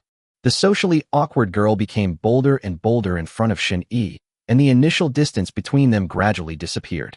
She gradually began to truly treat Jiang Shini as family. 161. The Little Rabbit's Superpowers, Song Qingwan. Is my sister, is she all right? There was a hint of evasion in Lin Tu's eyes, but more than that, there was worry. She was really afraid something would happen to her sister. It's all right, let her rest for a while. As Shun Yi spoke, he took out a large handful of spiritual evolution fruits from his system space and said, "You and your sister can take these fruits and eat them. Remember not to tell anyone else." Wow, this is a superpower fruit. The little rabbit's face immediately lit up with surprise. My brother-in-law has so many superpowers. Wow, that's amazing. Yes, this is the fruit of spiritual evolution, which can enhance your mental abilities. Shun Yi briefly explained the effects of spiritual evolution abilities. I see. Thank you, brother-in-law. Lin Tu happily accepted the superpowered fruit, then pursed her lips and leaned in to give Shun Yi a kiss. He blushed as soon as he kissed the little girl, hiding his head like an ostrich, not daring to look at Shun Yi again. However, she was hiding her head against Shun Yi's chest, and Shun Yi could feel the burning heat on her face. What an adorable, silly girl. Shun-Yi shook his head with amusement and asked, "By the way, I heard from your sister that you also have a special ability? What kind of ability is it?" "My special ability is to plant an imprint in other people's minds through eye contact, and then we can communicate with them, just like using a walkie-talkie or a cell phone." Lin Tu's voice was very soft because she was still shy. "Is that all you've got?" Shun-Yi raised an eyebrow. "It doesn't seem very practical." Shun-Yi's mental connection is also a communication type, but he doesn't need to make eye contact. He can directly and forcibly connect to other people's brains. Although there are limitations in mental strength, it is evident that the mental connection itself is not weak. Furthermore, Shun-Yi can forcibly gain the vision of the person being connected through mental connection, which is also a very useful auxiliary skill. It seems I can also influence the thoughts of those I've marked." Lin Tu heard Shun-Yi ask about serious matters. She gradually suppressed her shyness, thought about it seriously, and continued to answer. "However, I feel that it is very difficult to influence other people's thoughts. Although I have never tried it, I can feel that it is very difficult." "What's affecting your thinking? Tell me more about how you feel." Shun-Yi suddenly frowned. No, Lin Tu's psychic ability seems to be quite extraordinary as well. Upon hearing Shun-Yi's words, the little rabbit began to recall seriously and said, It's probably that I can implant my thoughts into the mind of the person I've marked, and they won't realize it. They'll think it's their own thought. That should be the effect, but I haven't tried it myself, so I'm not sure." The little rabbit's tone lacked confidence and assurance, but her intuition was probably right. You can usually sense what a superpower is and how to use it after you acquire it. However, one also needs to explore and master it oneself. Otherwise, if two superhumans of the same level fight, the superhuman who is more proficient in their own ability can instantly kill the less proficient one. This is why Shun-Yi occasionally uses different combinations of supernatural abilities to kill people. It's also very important to get to know your own superpowers and improve your combat experience. Getting back to the main point, the little rabbit's superpowers are definitely not weak. Moreover, in some ways, it's even stronger than a mental connection. Being able to implant ideas without the other party noticing is an incredibly powerful technique. Although it can't compare to Murong Shue's ability to directly alter perception, it's still quite good. However, the prerequisite of planting a mark is a bit troublesome. I wonder if anything will change after I level up. Eat a few more fruits of spiritual evolution to enhance your spiritual power, and then try implanting thoughts into others. That shouldn't be too difficult, Shun-Yi said, stroking the little rabbit. The little rabbit probably has too weak a mental strength, which is why it's difficult for it to implant ideas into others. This problem can be avoided by simply increasing mental strength. It has to be said that the mental evolution ability and Lin Tu's ability are a perfect match. What a coincidence. Then, I'll give it a try. Lin Tu didn't want to disappoint Shun-Yi, so she started eating superpower fruits in preparation for developing her own abilities. Shun-Yi didn't disturb the little rabbit, letting her practice and let him know when she succeeded. Before he left behind a large handful of fruits of spiritual evolution, as well as some delicious food. The two little foodies love to eat delicious food, so Shun-Yi takes good care of them. The main reason is that the two girls are simple-minded and wouldn't have any thoughts of betrayal. Moreover, thanks to his resources, the two sisters' favorability and loyalty have caught up with Su Yun and Su Wanting, and are even slowly increasing. The more loyal they are, the more satisfied Shun-Yi is, and the more willing he is to reward them. After leaving the two sisters' room, Shun-Yi went to the conference room. Song Qingwan arrived more than an hour ago. They've been waiting for me in the meeting room. Shun-Yi was rather curious about Song Qingwan's special ability, and he could also unlock resources along the way. Killing two birds with one stone, double happiness. Wow, my head feels so much clearer now. Is this what spiritual evolution is? That's amazing. Lin Tu ate more than a dozen superpower fruits in a row. He felt that he was incredibly strong. She could clearly feel that her communication time had increased, and that she was able to implant ideas into other people's minds. Certainly, only those who have been marked can have the implant implanted. Lin Tu was itching to try it out, so she searched for people nearby who had been marked by her. The closest person they found was their older sister in the bedroom. After hesitating for a moment, Lin Tu murmured cautiously, "I'm sorry, sister." Of course, she wouldn't randomly instill bad ideas in her sister. It's just a small test of my superpowers. What should I think about implanting an older sister into the implant? The little rabbit's eyes darted around mischievously as it pondered something. After thinking for several minutes, her eyes suddenly lit up. Yes, that's the idea. Even if my sister finds out in the end, she definitely won't blame me. The little rabbit, for some unknown reason, smiled and began using its special ability to inject an idea into its sleeping sister's mind. Because she gained the ability of mental evolution, the little rabbit's mental strength improved significantly, so the implantation of her ideas went very smoothly without encountering the slightest resistance. Mental evolution is amazing. Hee, my brother-in-law is so good to me. Lin too thought of Shun-Yi. A sweet smile appeared on her face, a genuine joy from the bottom of her heart. At the same time, Shun-Yi also arrived at the conference room and met the beautiful Song Qingwan. 162. Such a straightforward confession? Greetings, Lord Shun. Upon seeing Shun-Yi enter, Song Qingwan immediately stood up, appearing very reserved. This man possesses the formidable strength to single-handedly kill the mutated Spider King. Moreover, he was the leader of the shelter, the absolute top leader. Faced with such a powerful and high-ranking man, even though Song Qingwan, as a superhuman, held a certain position in Baiyun community, she dared not be the slightest bit presumptuous. But why did this person call me here? Is it because you found out about your special ability? Sigh, I knew it. Song Qingwan was mentally prepared from the moment Baiyun community was incorporated into the shelter. After all, one's own superpowers are extremely important to any shelter. It's all right, have a seat. Shun-Yi spoke calmly, then teleported to the sofa and sat down. Song Qingwan's eyes narrowed. That superpower is so cool. Shun-Yi used teleportation at the department store. Song Qingwan sat down with a nervous feeling. Shun-Yi took out a bottle of red wine and 2 wine glasses from his system space. As he opened the wine glass, he said, "Let me first introduce your special ability." Song Qingwan was taken aback for a moment, then quickly composed herself and introduced herself. My name is Song Qingwan, and my special ability is that I can create water and control it. So it's a water-based ability. That's not surprising. Shun-Yi had suspected this before, and now that he had received a direct answer from Song Qingwan, it was considered confirmed. Try it. Shun-Yi poured himself a glass of red wine, and also poured one for Song Qingwan, then pushed it towards her. Song Qingwan wanted to refuse, but hesitated for a few seconds and didn't dare to speak. Because Shun-Yi's tone didn't sound like he was asking him a question. As she picked up her wine glass, she felt even more uneasy. Exactly does Shun-Yi mean? If you're looking for yourself because of your special abilities, why would you drink alcohol? Isn't this too ambiguous? Feeling uneasy, Song Qingwan saw Shun-Yi pick up his wine glass and quickly took a sip as well. Seeing the nervous Song Qingwan, Shun-Yi smiled faintly and then began to savor the wine. It has a sweet aftertaste, not bad. I just ate a lot of meat. Now I'll have some wine to help digest it. Lord Shun-Yi, what brings you here? Song Qingwan put down her wine cup and asked cautiously. She was so nervous that she couldn't sit still. From now on, work for me and be my woman. Shun-Yi put down his wine glass and looked calmly at Song Qingwan. Song Qingwan was stunned, and her face quickly turned red. This was so unexpected, and it's too blatant. Even if someone wants to sexually harass you or confess their feelings to you, they don't have to be so direct. No wonder he made himself drink alcohol, and red wine at that. Lord Shin must have little experience in dating, which is why he's so blunt. Song Qingwan blushed and became conflicted.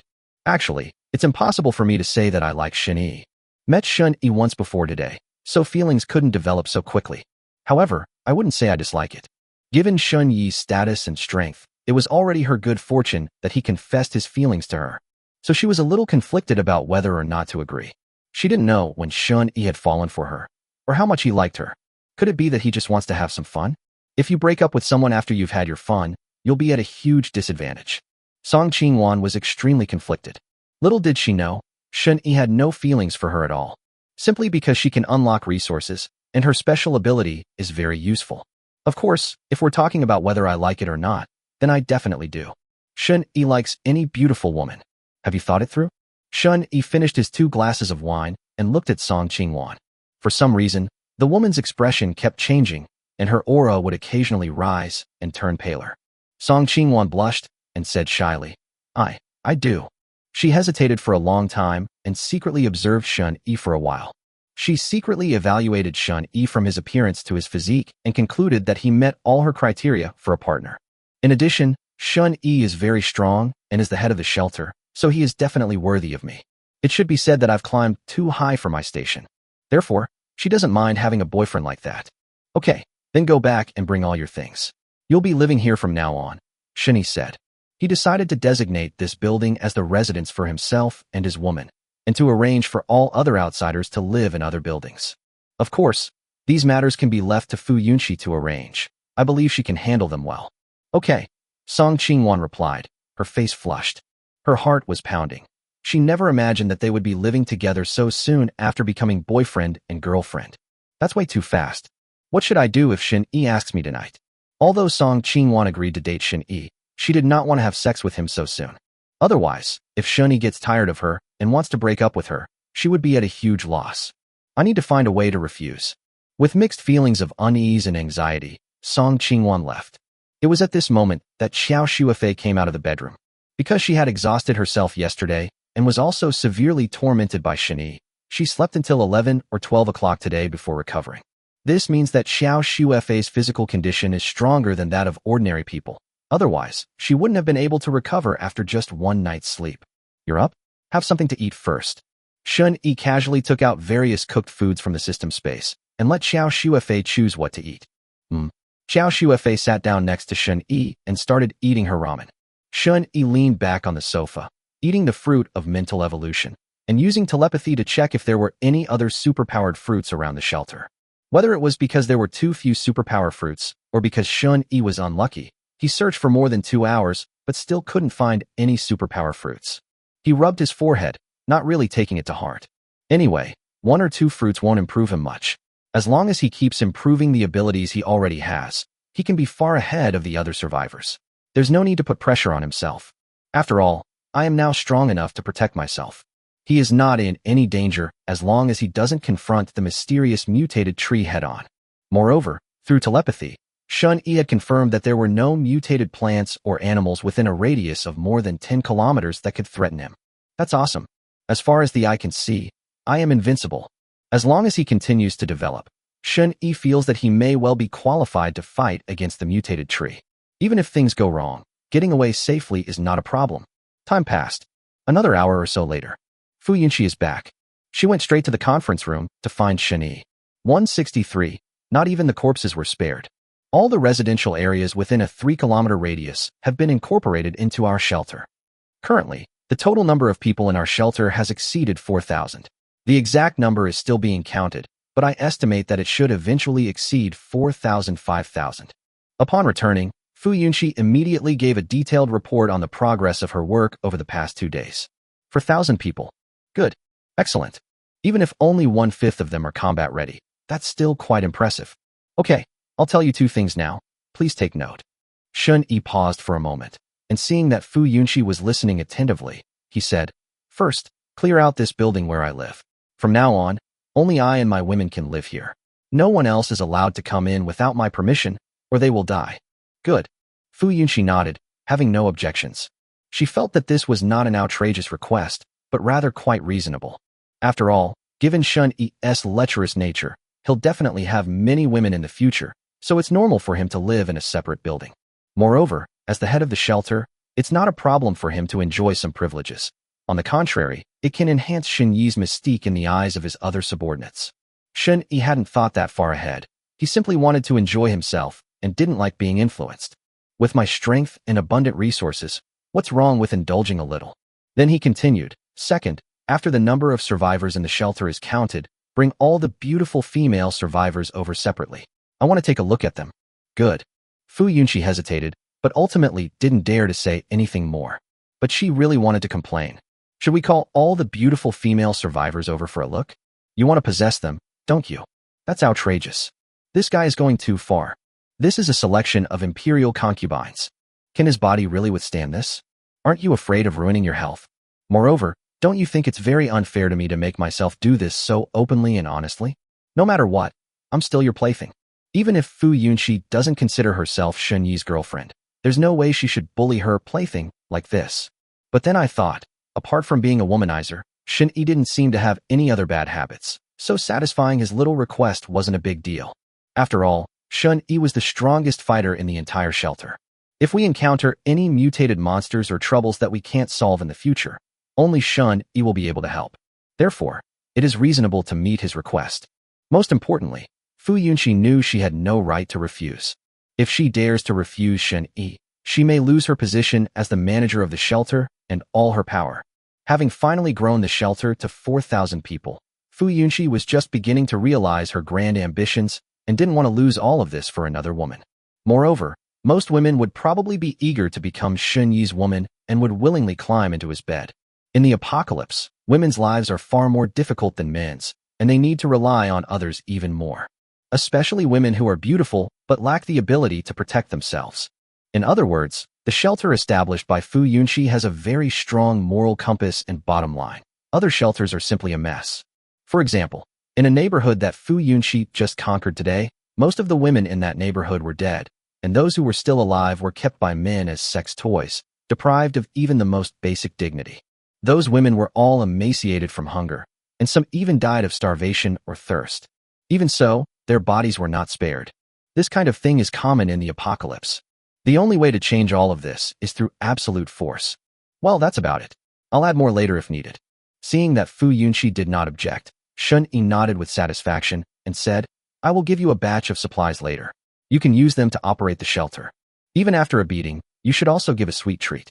Since he had benefited from the shelter, Shun Yi naturally had to make some contributions as well, so that the benefits could be sustained in the long run. The supplies needed for 4,000 people are considerable. If Shun Yi doesn't contribute some of them, Fu Yunxi will have a real headache. Sure enough, upon hearing about the supplies, Fu Yunxi's eyes lit up, and she immediately nodded, saying, Great. With these supplies, the shelter's development will soon be stable. And I will tell the survivors that this is the supplies you provided. Publicity is essential. Such a large batch of supplies could be used to our advantage to enhance Shun Yi's standing among the survivors. Especially those survivors we just gathered today, we need to help them integrate into this big family as soon as possible. Shun Yi nodded in satisfaction. Fu Yunxi is very reliable. There's nothing to criticize about that. I obtained a superpower fruit today. After finishing their business, Fu Yunxi took out the superpowered fruit and handed it over. She had thought about eating it herself, but only for a moment. She didn't actually dare to eat it. Who knows if Shun Yi had already seen the whole process of how he obtained the superpower fruit. If he ate it, he might be in trouble. Not bad. Shun Yi took the superpowered fruit, casually tossed it into his mouth, and asked, What reward do you want? Award. Fu Yunxi was taken aback. Can I still ask for a reward? Oh right. Shun Yi seemed to have told me before that if I found a superpowered fruit, he would give me a reward. She initially thought Shun Yi was just making empty promises, so she didn't take it seriously. After all, she made far more promises to others than Shun Yi did. I can give you telepathy, mental evolution, and frost congealing abilities. It depends on which ability you want, Shun Yi said. Fu Yunxi is very sensible, so he naturally won't be stingy with rewards. So many superpowers. Fu Yunxi was startled. You can even choose a superpower. Just who is Shun Yi? That's way too strong. Shocked, Fu Yunxi immediately suppressed her excitement and asked, could I learn about these abilities first before making a choice? Can. Shun Yi nodded. Then, he gave a brief introduction to the 3 superpowers. As for the mental connection ability, Shun Yi thought it was SOSO, so he didn't mention it. Telepathic abilities, perhaps. After listening to the introduction, Fu Yunxi only thought for a few seconds before making her choice. Her choice surprised Shun Yi a little. He originally thought that, given Fu Yunxi's ambition, she would choose mental evolution or the ability to increase combat power, such as frost condensation. I never expected that I would choose telepathy. Fu Yunxi explained. Telepathy is more comprehensive. As for combat, I think my wind manipulation ability and my other ability are enough for now. Can. Shun Yi didn't waste any time and directly took out 10 telepathic ability fruits and gave them to Fu Yunxi. Chapter 164. Gained a new superpower, shadow summoning. So much. To see that Shun Yi had given her a superpowered fruit. No, the conditions you promised me before weren't just empty promises, were they? They actually gave it to me? Fu Yunxi thought Shun Yi was just lying to her about exchanging 1 superpower fruit for 10, but she didn't expect him to be serious. This surprised and delighted Fu Yunxi at the same time. Even in that instant, her favorability towards Shun Yi increased dramatically, surpassing that of Murong Shui. As long as you behave well, I will do what I say. Shun Yi smiled, feeling even more satisfied. It's hard to gain favor with a smart and opinionated woman like that. Even though she wouldn't easily betray Shun Yi and was willing to serve him in all sorts of ways, her affection for him just wouldn't increase. Because intelligent people all have pride and ambition. Unlike Lin Lu and Lin Tu, who are both naive and innocent, as long as you say a few sweet words to them, your favorability rating will skyrocket as if it's free. Naive and innocent means simple-minded. As for Fu Yunqi, Morong Shui, and Lin Jiwei, their favorability ratings are all very high. It has hardly increased at all. However, Fu Yunqi has already surpassed Morong Shui and is about to catch up with Lin Jiwei. They are trustworthy. Yes, I understand. Fu Yunqi nodded as she took the power fruit. Her suspicions about Shun Yi's identity and background grew stronger. Shun Yi is definitely not simple. He definitely has a big secret. Luckily, I didn't have any ulterior motives, otherwise I wouldn't have been able to obtain so many superpower fruits. Oh, right, there's one more thing, about the boy who handed over the superpowered fruit. Fu Yunqi mentioned the boy again. The boy was willing to hand over the superpowered fruit partly because Shun Yi saved his father, and he admired Shun Yi. Therefore, if possible, Fu Yunqi hopes that Shun Yi can meet the boy, even encourage the teenager. Then, the case of the boy handing over his superpowered fruit and meeting the leader can be used as a typical example for publicity in the shelter. If the publicity is done well, it can further enhance Shun Yi's reputation and gain him even more fans. So that's how it is. Shun Yi was somewhat surprised after hearing this. Unexpectedly, my unintentional act has gained me a little fan. No wonder the other party was willing to hand over the superpowered fruit. I played a part in the relationship. It seems that doing good deeds occasionally does have its benefits. It feels good to receive feedback when you do good deeds. Therefore, Shun Yi did not refuse to meet the boy and let Fu Yunqi make the arrangements. I'll go now. I have a lot of things to take care of. Fu Yunqi stood up and prepared to leave. With more people in the shelter, more problems inevitably arise. If not handled properly, it could become a hidden danger. However, now that I have the ability to communicate telepathically, many things are much easier to handle.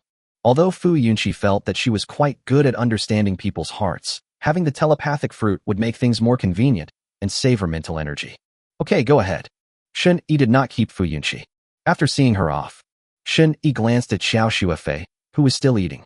Although this dim-witted woman had been staring at Fu Yunqi the whole time, she didn't make a move. It seems that yesterday's lesson had an effect. Very obedient. Such a loyal woman should, in principle, be rewarded with a superpower fruit. But Shun Yi was thinking that once he unlocked fruits that enhance physical strength, he would get her a fruit that enhances physical strength, so that it could help him recover his physical strength better. Of course, for Xiao Shuefei, fruits that enhance physical fitness are the most practical. She has healing abilities and combat abilities. All she lacks is endurance. Therefore, we will not give her the useless superpower fruit for now. Withdrawing his gaze, Shun Yi opened the system panel to check. The superpower fruit I just ate has unlocked a new superpower. Host, Shun Yi. Age, 20. Combat strength, 159, excluding any external bonuses. Unlocked resources, Master Kong mineral water, freshly baked roast chicken, type 54 pistol, grade 5A steak, superpower fruit, telepathy, deluxe self-heating hot pot, superpower fruit, mental connection, ripe black watermelon, aphrodisiac 5-colored leeks, superpower fruit, frost condensation, 1 steamer of cabbage and pork buns, top-grade edible salt, deluxe Ichiraku ramen, superpower fruit, mental evolution, 1 bag of high-quality flour, 1 bag of high-quality rice. Acquired abilities, physical evolution LV1, instant teleportation LV1, telepathy LV11, shadow binding LV1, mental link LV8, hardened skin LV1, shapeshifting ability LV1, high temperature ray LV1, frost condensation LV10, muscle burst LV1, mental evolution LV8, shadow summoning 1. Mental evolution, LV8. Your brain has undergone an evolution for some reason, greatly enhancing your mental strength, thinking ability, comprehension, perception, and more. You can easily influence the minds of surrounding creatures, currently within a 500-meter radius, and you can control your subconscious, making you immune to a certain degree of mental attacks. Shadow summoning. LV1. You can summon 3 shadow golems. These golems can stealthily move in the shadows, possess top-notch martial arts skills, simple minds, and absolute loyalty to you. When a shadow golem dies, it returns to the shadow realm, and you can spend stamina to summon it again. This ability seems interesting. After reading the introduction to shadow summoning, Shun Yi showed an interested expression. 3 absolutely loyal puppets? Immediately, he used his supernatural ability to summon a shadow puppet. With a thought, I saw 3 dark shapes emerging from the shadows on the wall. Xiao Shuefei, who was eating, noticed this scene and turned around instantly. Without hesitation, she immediately stood up and stood in front of Shun Yi, assuming a fighting stance. At that moment, the three dark shapes coalesced into a human form. They were identical in shape, as if cloned, tall and slender, seemingly formed from shadows, their entire bodies shrouded in black clothing, giving people an invisible sense of oppression. Furthermore, all three shadow puppets wore black masks, completely obscuring their faces and revealing only a deep darkness. Their eyes shimmered with a faint, eerie blue light, exuding a chilling aura. After the three shadow puppets appeared, they made no sound or move, but stood respectfully with their dark blue eyes fixed on Shun-Yi, waiting for orders like death warriors. Shun-Yi let out a soft breath. Summoning these three shadow puppets actually consumed nearly 1/5 of his stamina. However, one advantage is that once the puppet is summoned, you don't need to consume stamina anymore. In other words, the shadow puppet can exist indefinitely, unless Shun-Yi withdraws his powers, or they are killed. From this perspective, the shadow summoning ability is quite useful. Even if the shadow puppet isn't very strong in combat, it can still be used as a shield. Anyway, you can summon it infinitely after it dies, so it doesn't hurt at all. 165. Song Qingwan, full of confidence. Shun-Yi, who are they? Xiao Shuifei stared warily at the shadow puppet. These three strange people who suddenly appeared gave her a very dangerous feeling. These are the puppets I summoned. Perfect timing, I want to see their strength. Can you help me try and defeat them without using any special abilities? Shun-Yi said. According to the description of the ability, the shadow puppet possesses top-notch martial arts skills and should be quite powerful. I just don't know how she compares to Xiao Shuifei. Xiao Shuifei has practiced martial arts for more than 10 years, and her physical fitness is comparable to Shun-Yi, who has eaten the fruit of physical evolution. Even without her special abilities, Shun-Yi would be no match for Xiao Shuifei, given her expertise in assassination and extensive combat experience. Yes. Xiao Shuifei nodded in agreement, turned and went into the bedroom, took out her longsword, and prepared for battle. Immediately, Shun-Yi had a thought and directly ordered the shadow puppet to attack Xiao Shuifei. Controlling puppets was extremely easy for him. He only needed to give commands in his mind. Upon receiving the order, the shadow puppet slowly turned its head, its gaze locking onto Xiao Shuifei. Then, it reached into its chest and pulled out a black, sword-shaped weapon with a fluid and eerie motion. Without any hesitation or words, the shadow puppet suddenly charged towards Xiao Shuifei, its sword blade sharp and fierce. Xiao Shuifei was prepared and quickly drew her sword to meet the attack. The two swords clashed fiercely in midair, yet surprisingly, they made no sound. However, the impact of the force was real. Xiao Shuifei felt the powerful force emanating from the sword, a hint of surprise flashing in her eyes. She wondered what material the opponent's weapon was made of, that it could silently block her sword. Shun-Yi also raised an eyebrow. The shadow puppet even comes with its own weapon, and it seems to be a pretty good one. I don't know if I can use it. Thinking of this, Shun-Yi immediately gave an order to the other shadow puppet to take out a sword as well. The puppet obediently drew a jet black sword from its chest and respectfully presented it with both hands. However, the moment the black sword left the puppet's hand, it turned into a wisp of black smoke and vanished without a trace. It seems that only shadow golems can use this special weapon. Shun-Yi was a little disappointed, but it's also understandable. After all, this thing was taken from a shadow golem, so it would be outrageous if it could be mass-produced. On the other side, a shadow puppet's battle with Xiao Shuifei was still raging. I never expected that this woman, who's a bit dim-witted, would have such exquisite swordsmanship. Shun-Yi thought to himself. In terms of swordsmanship alone, Xiao Shuifei was actually able to suppress the shadow puppet. If she uses her powers again, she can definitely kill the shadow puppet single-handedly. Of course, the shadow golem is not weak either. However, Shun-Yi gave an order forbidding it from killing anyone. Also, shadow golems are not good at direct combat. They can move stealthily in the shadows and make no sound. They are clearly assassins and are the perfect tools for assassination. Alright, stop. After watching for a while, Shun-Yi called a halt to the battle. If the fight continues, the shadow golem will definitely lose. Unless all three shadow golems attack together. But with Xiao Shuifei's swordsmanship, plus her two special abilities, she will definitely be able to turn the tables and kill them. However, the shadow puppet is, after all, an assassin, and one that can be summoned in large numbers. It is already quite impressive that it has such strength. If we can upgrade the level of shadow summoning in the future and directly summon thousands or tens of thousands of shadow golems, that would be awesome.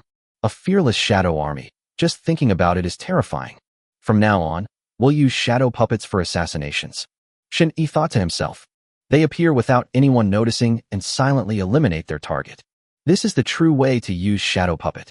Shen-Yi, I'm sorry. Xiao Shuefei walked over, lowering her head in self-reproach. Sorry? What do you mean? Shen-Yi asked, puzzled, not quite understanding the meaning behind Xiao Shuefei's words. I was unable to solve it quickly. I'm just too useless. Xiao Shuefei's voice went even lower. She felt she had let Shen-Yi down, failing to defeat the strange black-clad man quickly. In terms of swordsmanship alone, the opponent is not much worse than me. Moreover, this strange man's swordsmanship was so bizarre that she was nearly injured several times. If Shen-Yi can summon such a powerful monster, will he still need me in the future? Thinking of this, Xiao Shuefei felt inexplicably lost and thought she was so useless. Upon hearing Xiao Shuefei's words, Shen-Yi was taken aback for a moment, then found it somewhat amusing. This woman's way of thinking is truly unique. No, you are very useful. As Shen-Yi spoke, he gestured for Xiao Shuefei to sit down next to him, and at the same time ordered the shadow puppet to lie in wait in the shadows outside the door. Xiao Shuefei blushed slightly, understanding Shen-Yi's meaning. She gently lifted her hair and lowered her head. At the same time, Song Qingwan arrived at the top floor of the shelter. All right, you can go now. She looked at the people who were helping her with her luggage and said indifferently, her expression even carrying a hint of arrogance. These people are members of the shelter's security team. Since the nearby residential areas had already been incorporated into the government, and with the escort of the guard team, Song Qingwan did not encounter any danger along the way. Moreover, because of Fu Yunxi's orders, they were very dutiful, even helping Song Qingwan carry her luggage upstairs. Standing at the conference room door, Song Qingwan was filled with a myriad of thoughts, unable to hide her excitement. From today onwards, she is the mistress of this shelter. I'm actually quite excited about it. Shen-Yi would never abandon me easily. After all, I am of great use to him and indispensable to the shelter. As Song Qingwan thought this, her anxiety completely dissipated. She had been worried about what would happen if Shen-Yi got tired of her and dumped her. But on her way home to get her luggage, she thought about it carefully and realized it was impossible. Why? Because I'm a superhuman who can create water. In this apocalyptic world, water is one of the most important resources. Even if Shen-Yi gets tired of playing with her body, he definitely won't abandon her easily for the sake of his water-based superpowers. In fact, he'll spoil her. In the previous Bayun community, others respected him because of his supernatural abilities and dared not offend him. The same must be true here. After all, the larger the shelter, the more water it needs, and the higher one's status becomes. Thinking of this, Song Qingwan couldn't help but feel a surge of pride. This is also why she looks down on the members of the guard team. They're just a group of ordinary people. From now on, they will all be my subordinates and must obey my orders. Even Fu Yunxi, a woman of high status, felt inferior to her. After all, her man was the head of the shelter, and she was the mistress of the shelter, second only to Shen-Yi in status. Even Shen-Yi wouldn't dare to offend me casually, let alone Fu Yunxi. As a result, Song Qingwan became more and more confident the more she thought about it, and she no longer felt the nervousness and restraint she had when she met Shen-Yi that morning. She confidently straightened her clothes and knocked on the door. Crunch. The door wasn't locked. Song Qingwan was stunned for a moment, but didn't think much of it. She picked up her luggage, pushed open the door, and entered as if she had returned to her own home. Only, the moment she stepped inside, the sight before her made her freeze in place. The luggage in her hands fell heavily to the floor. 166, Shameless Dog and Dog Couple. Song Qingwan stared in disbelief at the scene before her, her face gradually turning red. Did I go to the wrong room? Or am I hallucinating? Yes, it's an illusion. It must be a hallucination. Come in, and close the door behind you. Shen-Yi merely raised his eyes and glanced indifferently at the shocked Song Qingwan. He had already sensed the woman's arrival through telepathy, but he hadn't paid any attention to it. Otherwise, without his orders, the shadow puppets lurking in the shadows would have already attacked. The shadow puppet only obeys Shen-Yi's orders and is loyal only to Shen-Yi. It harbors strong hostility towards everyone else. You all. Song Qingwan's face was filled with disbelief. This man confessed his feelings to me this morning, but after only 2 or 3 hours, he's already hooking up with another woman. Moreover, after being caught cheating, he showed no remorse whatsoever and even made his legitimate girlfriend close the door. This is absolutely shameless. Scumbag. What a shameless scumbag. You shameless bastards. You two are absolutely despicable. Song Qingwan grew angrier the more she thought about it, and finally couldn't help but curse out loud. Upon hearing this, Xiao Shuefei immediately looked up, her beautiful eyes filled with murderous intent. Even with Shun Yi's order not to kill, she almost couldn't resist. I want to kill this bitch. Song Qingwan was startled by Xiao Shuefei's gaze, but quickly realized, why should I be afraid of her? It was clearly that bitch who seduced my boyfriend. And that scumbag Shen Yi. None of them are good. Those two adulterers. An angry Song Qingwan cursed and turned to leave. But the next moment, the door was suddenly slammed shut. Outside the door, a dark shadow seemed to flash by. Song Qingwan froze. Her pupils contracted sharply. She swallowed unconsciously, and a look of fear appeared on her face. When she came in, the hallway was completely empty. What is that dark shape? Could it be a ghost? Did I let you leave? At this moment, Shen Yi's calm voice came through, with a hint of coldness in his tone. Song Qingwan turned her head and saw the beautiful woman helping Shun Yi fasten his belt. This scene instantly ignited her anger. What do you mean? Why won't you let me leave? Shun Yi did not answer, but only glanced at Xiao Shuefei indifferently. Immediately, Xiao Shuefei stopped holding back and walked straight up to Song Qingwan, raising her hand to deliver several resounding slaps to the still angry woman. Shut up, you bitch. Xiao Shuefei cursed and hit at the same time, attacking with both hands. She never wanted to share Shun Yi with other women in the first place, and now there are still women who don't know what's good for them. Not only are they ungrateful, but they even dared to insult Shun Yi. That's just asking for trouble. The sound of slapping was unusually loud in the quiet room. Song Qingwan never expected to be attacked, so she was completely unprepared. By the time she realized what was happening, she had already been slapped more than a dozen times. Her cheeks were swollen and red, her head was spinning, and her mouth was filled with a metallic, bloody taste. You bitch. Stop it right now. Enraged, Song Qingwan attempted to use her supernatural abilities to attack Xiao Shuefei. However, before her water sphere could fully solidify, it was shattered by Xiao Shuefei's slap. Of course, Xiao Shuefei's slap was aimed at her face. Moreover, because the force was too great, Song Qingwan was knocked to the ground, feeling dizzy and unable to stand up for a long time. Xiao Shuefei wanted to continue, but Shun Yi stopped her. If you keep hitting her, you might ruin her face. Shun Yi wasn't sure if the damage to his face would still meet the system's standards, which is why he stopped him.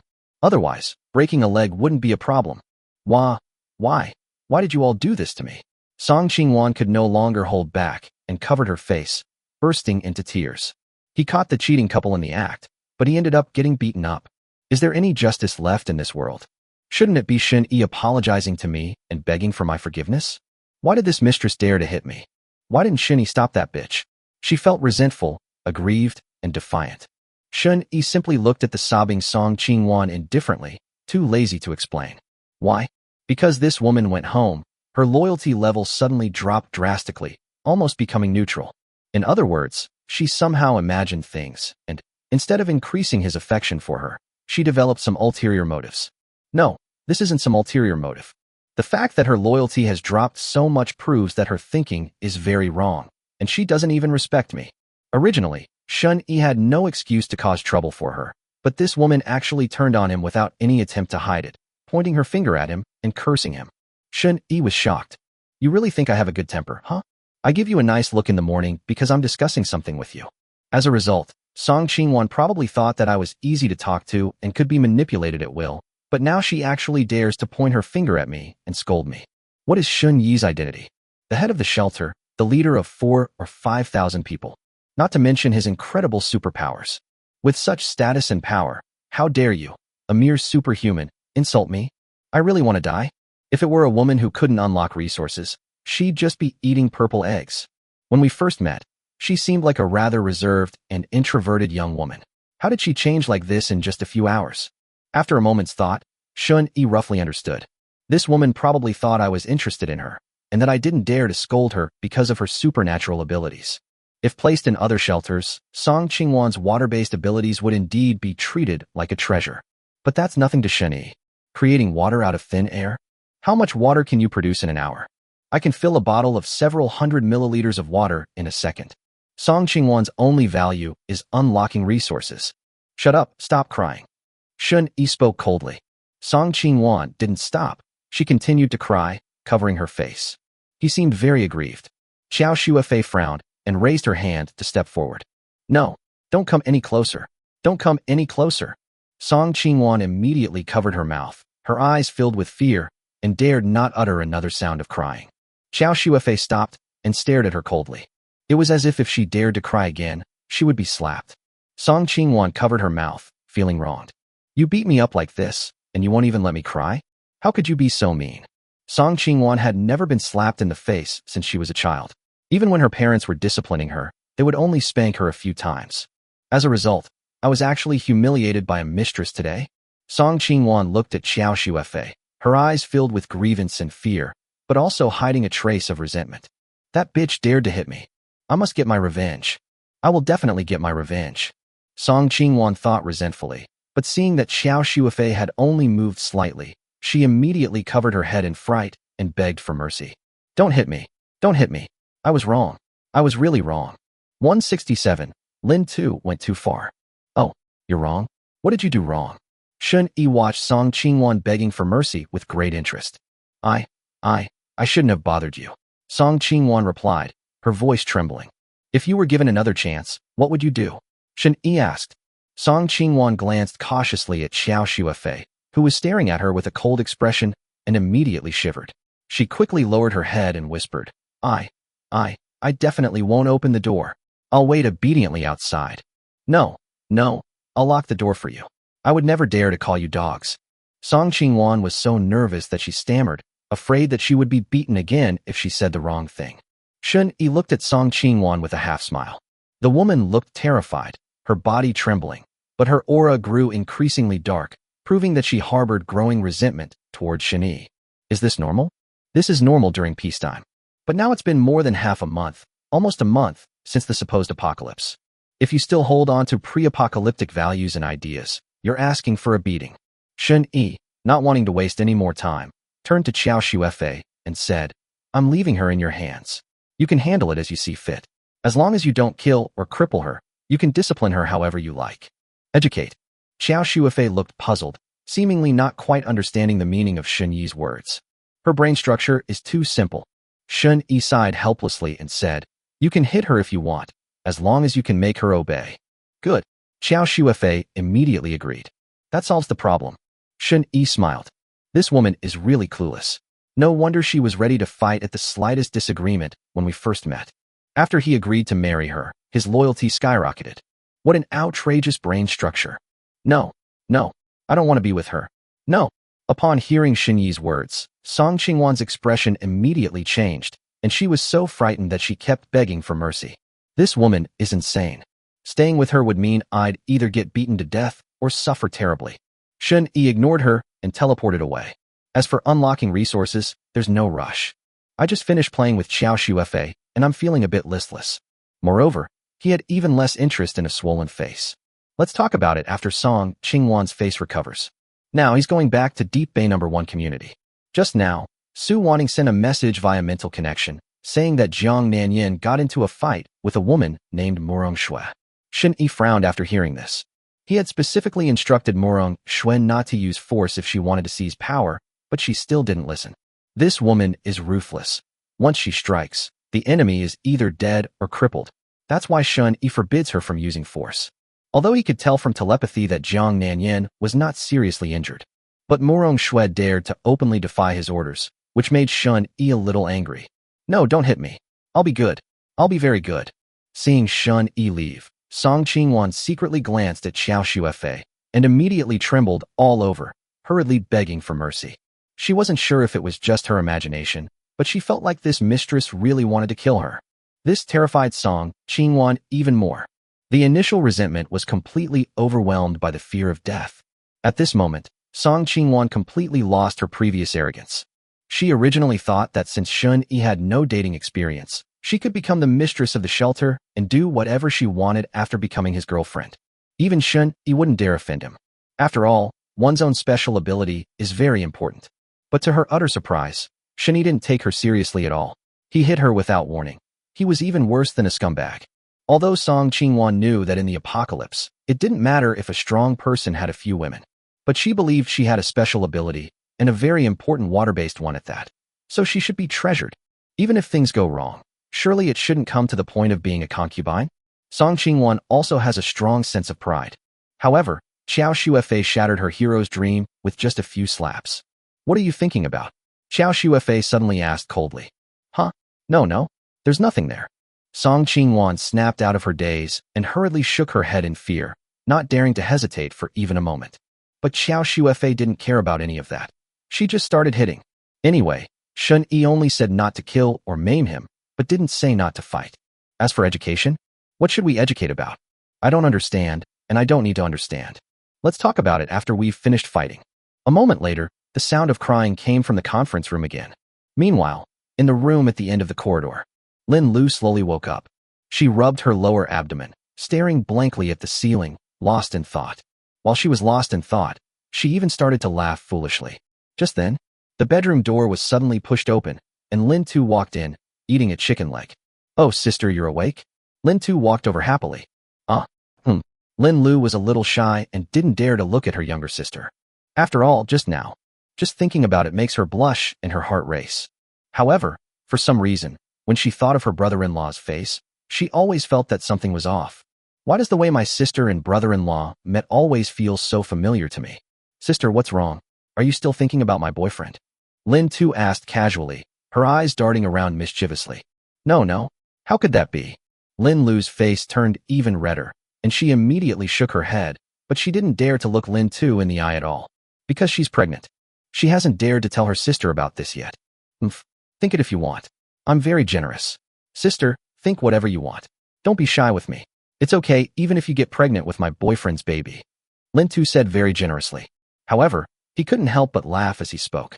I never expected that such a complex idea could be successfully implanted. The idea she instilled in her sister was, Shun Yi is her boyfriend, and she generously gave him to her sister. Then, the older sister got pregnant with Shun Yi's child. This series of complex thoughts consumed a lot of Lin Tu's mental energy, and it took her a while to recover. But she is very happy to see the results now. I never imagined my superpower could be used like this. That's amazing. The little rabbit felt a surge of pleasure at having successfully pulled off its prank. Little rabbit, you're so kind. Lin Lu was deeply moved when she heard Lin Rabbit's words, and her eyes even reddened. My sister is so generous. Thinking of this, she gently stroked her lower abdomen with one hand, hesitating whether to tell her about her pregnancy. Ahem, actually sister, you. Seeing her sister's tearful expression, Lin Tu realized that things might be getting out of control. She went too far. Lin Tu swallowed nervously, wanting to confess and receive leniency. But the words caught in his throat, and he hesitated to say them. This time it seems like we've really messed up. What's wrong? Lin Lu looked puzzled. She knew Little Rabbit well. In the past, when Little Rabbit showed such a guilty expression, it meant she had done something wrong to herself. But wasn't it me who did something to betray her this time? 168. Jiang Nanyan with a bruised and swollen face. Actually, you and Shun Yi are the couple. It's all my fault. Lin Tu lowered her head and spoke so softly that it was almost inaudible as she carefully recounted the entire process of how she implanted the idea. She dared not hide it from her sister. After all, once they see Shun Yi, this matter will definitely be exposed. Besides, Lin Tu never intended to hide it from her sister. She just wanted to play a joke on her. What did you say? Lin Lu was stunned, her face filled with shock and disbelief. Sister, I'm sorry. I'll erase all thoughts of implantation right now. Lin Tu said in a panic, immediately preparing to take action. Wait. Lin Lu's voice trembled slightly. You mean, all of this is fake? I'm not pregnant at all. Lin Tu responded softly. Lin Lu stood frozen in place, as if she had lost her soul, her eyes vacant and motionless. Sister, are you all right? Lin Tu was startled by her sister's reaction and rushed forward to help her. Lin Lu slowly turned her head, her eyes cold and empty, staring straight at Lin Tu, and said in a low voice, Get out. Sister, I just wanted you to experience what it's like to be pregnant. I really didn't mean to steal your husband. Lin Tu explained in a panic, her voice trembling with tears. However, Lin Lu remained expressionless, only coldly repeating, I told you to leave. Lin Tu dared not speak again, lowered her head, and walked out of the room with a mournful face. She knew she had really messed up this time. My sister is angry. My sister is really angry. What should I do? Lin Tu paced back and forth in the living room, so anxious that tears were about to fall. Oh right, brother-in-law, I need your help. She suddenly thought of Shun Yi. Now, only my brother-in-law can help me. Thinking of this, Lin Tu immediately ran out the door and headed straight for Shun Yi's conference room. However, just as she reached the door and was about to knock, she suddenly heard faint sobbing coming from inside the room, along with the crisp sound of slapping. Lin Tu's hand hovered in midair, stunned. What's going on? Why is there crying coming from my brother-in-law's room? She held her breath, her heart pounded, and she was momentarily at a loss. Tell me what happened. Shun Yi frowned as he looked at Jiang Nanyin, who had a bruised and swollen face but looked smug, and at Murong Shui, who was furious and wanted to fight back. Strange. So damn weird. Although it was Jiang Nanyin who was beaten, the two had completely opposite emotions. Murong Shui was furious, while Jiang Nanyin looked smug. That brainless woman deserves a beating. Murong Shui stared coldly at Jiang Nanyin, her tone full of anger. If Shun Yi hadn't come back, and if others hadn't stopped her, she definitely would have continued to attack. You're the one who's brainless. Jiang Nanyin rubbed her swollen cheek and retorted defiantly. Then she looked pitifully at Shun Yi and said with a wronged expression, Honey, I just said that I also ate the frost power fruit and gained frost power, and she started hitting me like a mad woman. I didn't even fight back.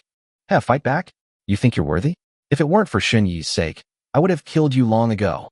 Murong Shui sneered, her eyes full of disdain. Honey, look. She even threatened me. All I have is the ability to freeze ice. I haven't offended her. Jiang Nanyin continued, feeling wronged. You bitch. How dare you say that? Didn't I just say that if you say that again, I'll tear your mouth apart? Murong Shui was instantly enraged and made a move to rush forward. Shun Yi snorted coldly, and Murong Shui, who had just acted impulsively, had to calm down. Although her face still showed murderous intent, she stopped what she was doing. Seeing this, Su Wanting and Su Yun, along with the other girls, secretly breathed a sigh of relief. Murong Shui is such a domineering woman. Of course, Jiangnan Tobacco also made mistakes. Wanting, tell me the details of what happened. Shun Yi looked at Su Wanting and asked in a calm tone. Su Wanting immediately stepped forward, glanced at Murong Shui and Jiang Nanyin, and said, It's like this. We were busy with the shelter when Murong Shui suddenly barged into the office and said that she would be in charge here from now on, and anyone who disagreed could fight her. Fight. Shun Yi looked at Murong Shui and frowned. Didn't I tell you that you're not allowed to use force? I didn't use any force. I only threatened her verbally. Murong Shui argued righteously. Isn't even a verbal threat allowed? I didn't actually lay a hand on her. Shun Yi ignored her excuses and turned to Su Wanting, saying, Continue. There was no fight at first, Su Wanting explained. Seeing Murong Shui's smug expression, she added, But we found a superpowered fruit. We were planning to give it to you today, but Murong Shui insisted that we give it to her first. Of course we didn't want to, and then we started arguing. A fruit with superpowers? Shun Yi grasped the key point. Yes, honey, this is what our shelter members handed in this morning. Jiang Nanyin, her face bruised and swollen, quickly handed over a superpowered fruit, a hint of pride on her face. Not bad. Shun Yi took the fruit and nodded in satisfaction. After so many days, we finally made some progress. Then why did you fight? Shun Yi casually tossed the superpowered fruit into his mouth and asked. It's just, Jiang Nanyin stammered, seemingly hesitant to speak. Clearly, she also has her own issues in this. Seeing this, Su Yun spoke up to explain. It turns out that after Jiang Nanyin discovered that Murong Shui also had ice-related superpowers, she started showing off her ice-related superpowers nonstop, saying that it was a reward from her husband. For some reason, Murong Shui became unhappy and told her to shut up. But Jiang Nanyin not only didn't stop, it became even more brazen in its flaunting. The darker Murong Shui's face became, the more excited she became. Even when Murong Shui called her a parasite, she smugly replied, So what if I'm a parasite? As long as my husband likes me, that's all that matters. After all, he's given me many supernatural fruits as rewards. You old woman, you can't compare.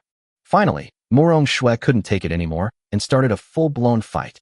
If Su Wanting and Su Yun hadn't been there in the room to stop them, someone might have died. There's no way anyone could die. I'm very careful with my actions. Murong Shui interjected. Shun Yi glanced at her, and Murong Shui pouted. Although she was unconvinced, she wisely shut her mouth. After hearing what had happened, Shun Yi understood why the two had fought. Jiang Nanyin deliberately provoked Murong Shui, who had a fiery temper and was easily angered. To be honest, Shun Yi was a little disappointed in Murong Shui. They got so easily carried away and started a fight. How can a shelter be managed with such a fiery personality? Immediately, Shun Yi said, Murong Shui, you should not interfere in the affairs of the shelter anymore. What? Murong Shui was stunned, her face filled with disbelief. 169. Murong Shui, feeling wronged. Why? Murong Shui asked unwillingly, her eyes full of resentment. This was clearly not my fault. It was this bitch who deliberately disgusted me, which is why I resorted to violence. Murong Shui was angry because she felt inexplicably annoyed after hearing that Jiang Nanyan also had ice and frost abilities. He had sacrificed so much to obtain the frost power fruit, but this bitch got it so easily. Not only did they get it, but they also deliberately flaunted it in front of me, disgusting me. She refrained from killing Jiang Nanyan on the spot, which was already out of respect for Shen Yi. Otherwise, how could Jiang Nanyan have only suffered minor injuries? Moreover, in the end, it was all Shen Yi's fault. If his reward of the superpower fruit hadn't been unfair, how could things have escalated to this point? What? You dare question your husband's decision? Do you want a rebel? Jiang Nanyan seized the opportunity and immediately began to question him. Although he was bruised and swollen, it didn't affect his performance. Now that Shen Yi has her support, Murong Shui dares not make a move again, let alone take away her power. That's right, she deliberately provoked Murong Shui before. At first, Jiang Nanyan didn't know how to compete with Murong Shui. After all, in terms of strength and experience, she was no match for the old woman Murong Shui. But when it came to being charming, she didn't think she would lose. So, when she realized that Murong Shui was particularly interested in the frost ability, she came up with a plan. She deliberately brought up the frost fruit in front of Murong Shui, constantly provoking her until she broke down in anger. As long as Murong Shui strikes first, Jiang Nanyan is confident she can gain Shen Yi's support, because Shen Yi hates women fighting amongst themselves. Of course, to prevent being killed by Murong Shui, she specifically asked Su wanting to contact Shen Yi in advance, fearing that things might go wrong. You bitch, how dare you slander me? Murong Shui clenched her fists in anger and glared at Jiang Nanyan. She wasn't stupid. The moment she finished giving Jiang Nan cigarettes, she realized she'd been tricked. Not to mention that Shen Yi had warned her long ago not to use force to seize power. Even without that warning, given Shen Yi's personality, he would never tolerate women fighting amongst themselves. What's more, that bitch Jiang Nanyan starts acting all cute and charming as soon as she sees Shen Yi. When a woman is with a man, being charming and coquettish is far more effective than reasoning with him. Even knowing this, Murong Shui never thought of acting coquettishly, because she was not the kind of person who was weak. She felt she was being treated unfairly, so she fought back.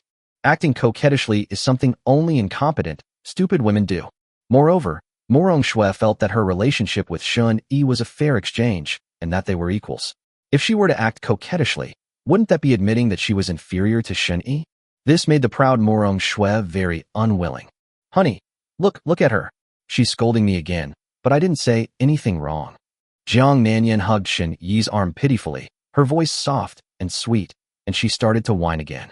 Murong Shui's anger flared up even more instantly. Damn it, I'm going to kill this bitch. I've been reborn. Why should I have to put up with this kind of treatment? Su Wanting and Su Yun exchanged glances and all showed helpless smiles. Jiang Nanyan would never act so coquettishly normally. What's wrong with her today? How can I find different ways to annoy Murong Shui? Although they didn't have much affection for Murong Shui either, they thought that since they were all Shen Yi's women and would see each other all the time, there was no need to make things too awkward. But who would have thought that Jiang Nanyan, who is usually the most rational, would deliberately cause trouble today? Is this a case of being forced to punish Murong Shui before they're satisfied? Actually, it's normal that the girls don't understand, because they don't value the power of the shelter and have no ambition for it. On the contrary, they find managing the shelter exhausting. If someone else is willing to manage it, then let them manage it. They'd rather just lie down and relax. Anyway, my husband doesn't mind them lying flat, so there's no need for them to work hard. But Jiang Nanyan's personality and ideas were different from theirs. She was single-mindedly focused on gaining power and unwilling to relinquish it. Therefore, she harbored deep hostility towards Murong Shui. Okay, stop arguing. Shen Yi interrupted the two women's argument with some impatience and said coldly, this matter ends here today. Murong Shui should not interfere in the affairs of the shelter in the future. It's settled then. And I don't want to hear you fighting over this again. Yes, honey. Don't worry, I'll listen to you the most. I will never fight with this old woman again. Even if she hits me, I will never fight back. Jiang Nanyan nodded repeatedly like a good child. Murong Shui stared at Shen Yi, clenching her fists so tightly that her knuckles cracked. But in the end, she didn't say a word of explanation, and just turned and left in a huff. On her way home, Murong Shui grew angrier and and her eyes welled up with tears. Damn Shun-yi. You stinking Shun-yi. You biased bastard. I gave you so many devil fruits and even gave you my body, and you only gave me a few ice frost fruits, but gave so many to other women. You're such a biased bastard. You won't let me manage the shelter? I don't want to manage it for you. You bastard. Go to hell. You bastard. For the first time since her rebirth, Murong Shui felt wronged. For some reason, what angered her most was not the disgusting Jiang Ninyin, but Shun-yi's unfair ruling. Yes, I did take action. But wasn't that all because of that bitch Jiang Ninyin? I was so angry. Am I not even allowed to use my fists? Am already being very good by not crippling or killing her. Damn it. You biased bastard. All you do is criticize me. Bastard, bastard, bastard. Honey, let me massage your shoulders. Seeing that Murong Shui had left in anger, Jiang Nanyan immediately abandoned her demure demeanor and diligently massaged Shun-yi's shoulders and legs, appearing obedient and afraid that Shun-yi would blame her. She didn't think her little schemes for power and profit could fool Shun-yi. Shun-yi responded with a faint yes. He did not think that Jiang Nanyan's provocative behavior was excessive. If just a few verbal provocations are considered going too far, then every time my woman argues, won't I have to be the judge? That's impossible. Therefore, as long as one doesn't cross the line, it doesn't matter if one is vying for power and profit. Moreover, Jiang Ninyin has also collected a supernatural fruit for herself, so it's even less likely that she will be punished. Did Jiang Nin Tobacco make a mistake today? No, absolutely not. So, Shun-yi enjoyed the massage and opened the panel to check his newly acquired superpower. 170. Gained a new superpower, virus resistance. Virus resistance. LV1. You have extremely high resistance to many toxins and are completely immune to some. You have extremely high resistance to most diseases and do not get sick easily. This superpower is simple, brutal, but also incredibly powerful. It's like giving yourself a permanent positive buff. It's incredibly awesome. It's a pity there aren't enough fruits to upgrade. Otherwise, if the level were increased, wouldn't it be possible to become immune to all viruses? That would be absolutely outrageous. I'll never have to worry about being poisoned or assassinated again. Shun-yi's only weakness is probably his poison resistance. Given the wide variety of superpowers, there must be superpowers with toxic attributes in this world. And those green mutants from before, they must have been poisonous. Therefore, the ability to develop viral resistance came at just the right time, directly making up for its shortcomings. Cool. That's fucking awesome. Shun-yi, who was initially annoyed by the argument between Jiang Nanyan and Murong Shui, suddenly felt much better. A handful of frost-condensed fruit from his system space and handed it to Jiang Nanyan, saying, "This is your reward." "Thank you, honey." Jiang Nanyan's eyes lit up, and she happily accepted it immediately. This hand definitely has more than 10. To my surprise, my husband not only wasn't angry, but he also rewarded me. Sure enough, as long as I work hard to find the superpower fruit and do my job well, even if I occasionally act cute, my husband won't mind. My husband is so good. Su Wanting, Su Yun, and Bai Sini, who were standing nearby, all showed expressions of envy when they saw this scene. Here you go, you've all worked hard lately, take a few each. In high spirits, Shun-yi immediately sent each of them a few frost condensation fruits. I didn't give out too much, not because I was stingy, but because I couldn't just give it out randomly. Otherwise, it could easily cause the girls to lose their motivation and also dampen Jiang Nanyan's enthusiasm. The more you give, the more you will receive. Although Shun-yi didn't understand management, he did know some basic methods of managing subordinates. Just like Zhou Wan'er, who was lying flat in the bedroom, Shun-yi couldn't possibly give her a special power fruit. This little green tea girl doesn't like working. She spends her days eating and sleeping, occasionally exercising, and living a very comfortable life. Thank you, honey. Su Wanting and the other girls immediately cheered, happily stepped forward to accept the fruit, and each of them kissed Shun-yi. Jiang Nanyan watched from the side, showing no emotion. After all, Su Wanting and the others had indeed helped her a lot. Especially today, when facing Murong Shui, they stood firmly behind her. Jiang Nanyan was originally thinking about whether to share some of the frost fruit with Su Wanting and the other girls. After all, they are now considered family, and they will definitely be the closest sisters in the future. Even if Shun-yi brings other women in the future, their relationship will definitely not be as close as theirs. After distributing the rewards and leaving some food for the girls, Shun-yi went to find Lin Jiwei. Let's see how this woman's research is progressing. As for her injury, you don't need to worry about it. An entire medical team, including Jiang Huimin and Jiang Yutong, dedicated to taking care of her. If something still happened to her, then the medical team should be disbanded. Not bad. Shin-Yi teleported to Building 1 and saw guards patrolling and standing guard downstairs. He nodded in satisfaction.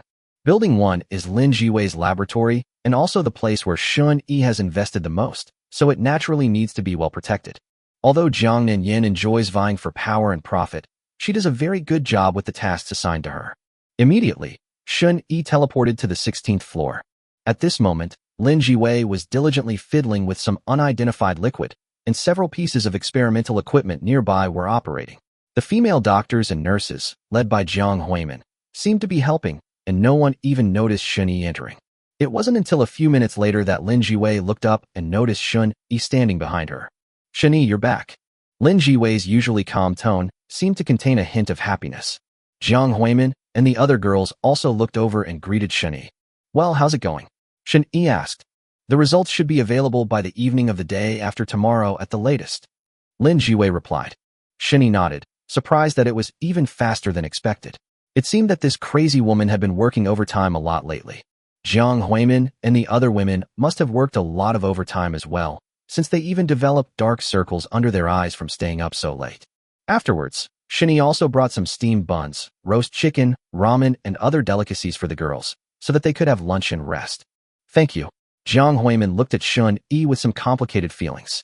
Although she was also Shun-Yi's woman, there seemed to be no affection between them. They haven't even seen each other since that night. Shun-Yi seems to be very busy every day and rarely goes home. Shun-Yi did not skimp on her food and drink. She was given the freshest food, which tasted great, and there was plenty of water to drink as much as she wanted. She could also take a shower every other day. Besides, because she lived in the same building as Lin Jiwei, she could still use electricity, so she could say she was living a very happy life. This left Jiang Huimin with mixed feelings. Logically speaking, she should be quite content with this kind of life in the apocalypse. However, she still thinks of Shun-Yi from time to time. After all, he was her first man. It would be even better if there were feelings involved. During the meal, Jiang Yutong took the initiative to talk to Shun-Yi. She expressed her wish that she would not be a nurse, but instead work with Jiang Nanyin, or even lead a team to search for supplies. Although she felt safe being with Lin Jiwei, she didn't really like the atmosphere. Ever since her last murder, she's felt restless and unwilling to live an ordinary life. Shun-Yi did not refuse, and even gave Jiang Yutong several frost condensation fruits and telepathy fruits, so that she could gain superpowers and then go find Jiang Nanyin. The shelter is short-staffed, so if Jiang Yutong wants to do it, then she should. Anyway, I'll take care of everything, so I'm not afraid of anything going wrong. Thank you, honey.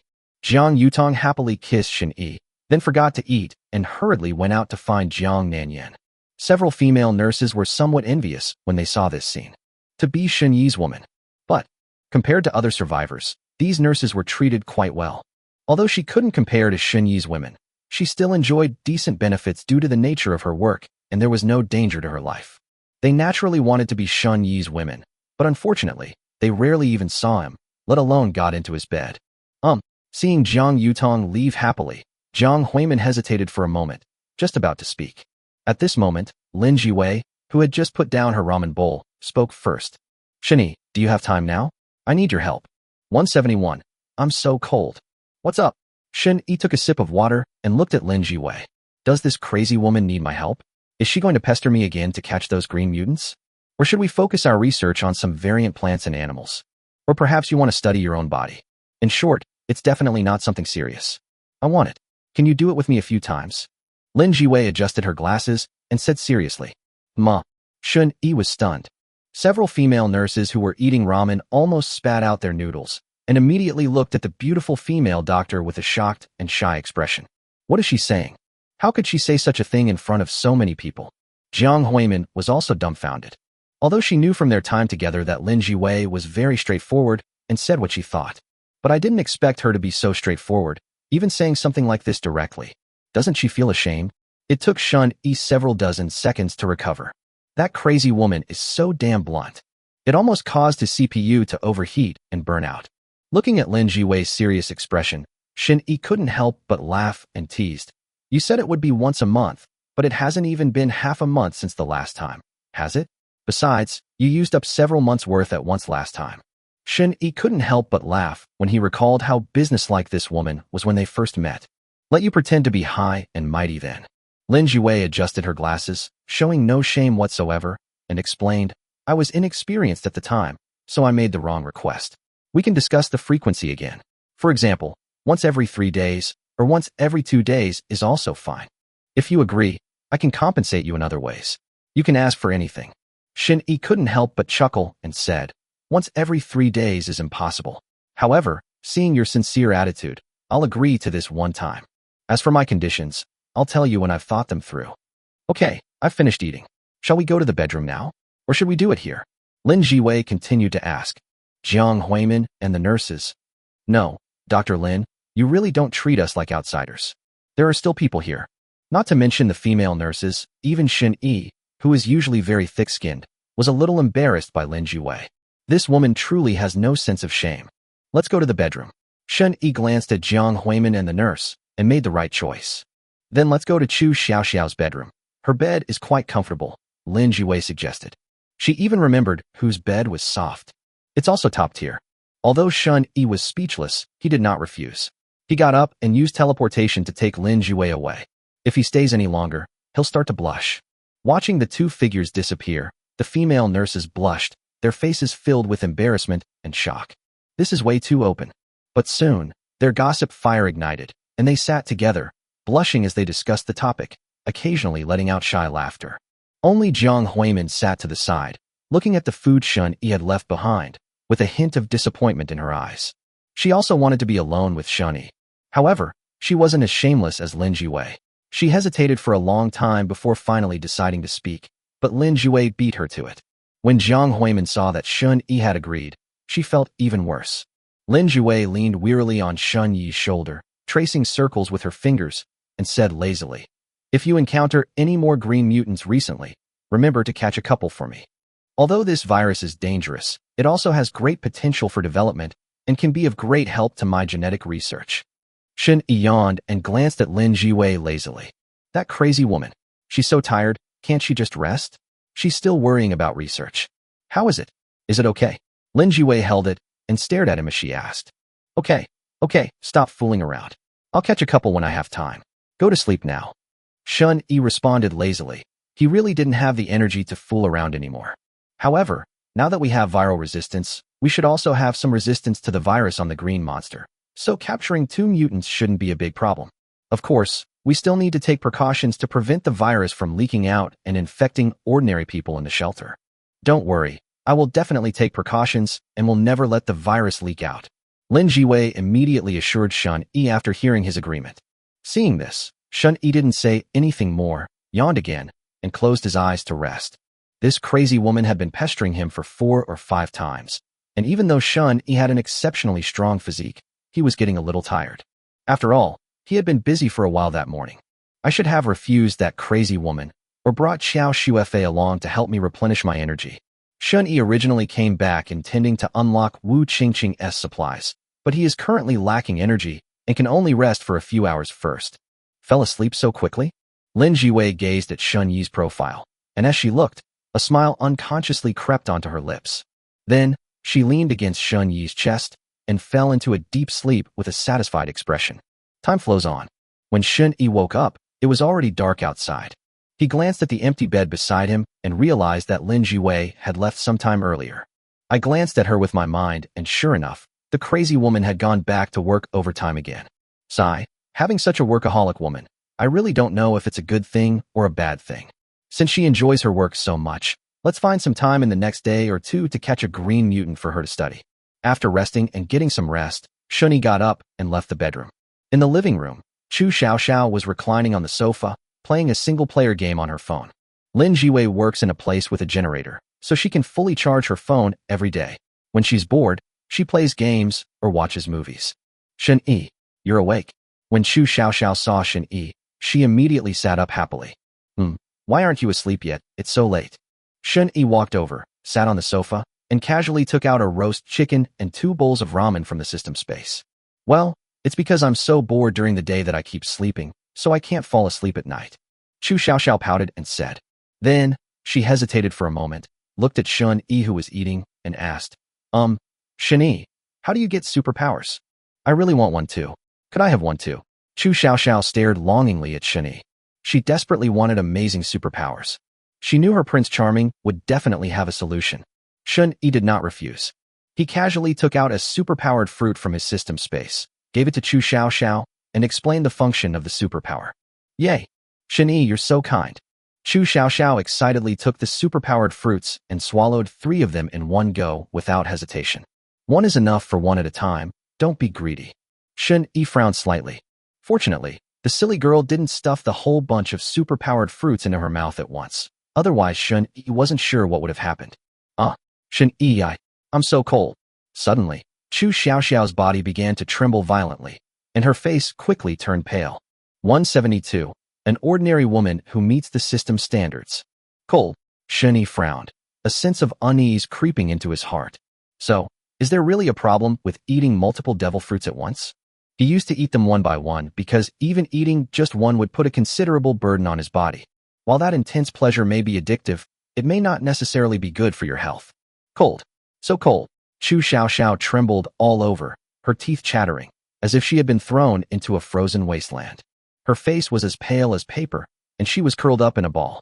Shun-Yi quickly reached out and touched Chu Xiaoxiao's forehead and arms. They were icy cold to the touch, as if her body temperature was rapidly decreasing.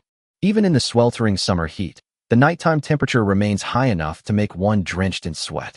Shun-Yi was already covered in a thin layer of sweat, but Chu Xiaoxiao was ice cold all over, obviously because she had eaten 3 superpower fruits at once and something had gone wrong.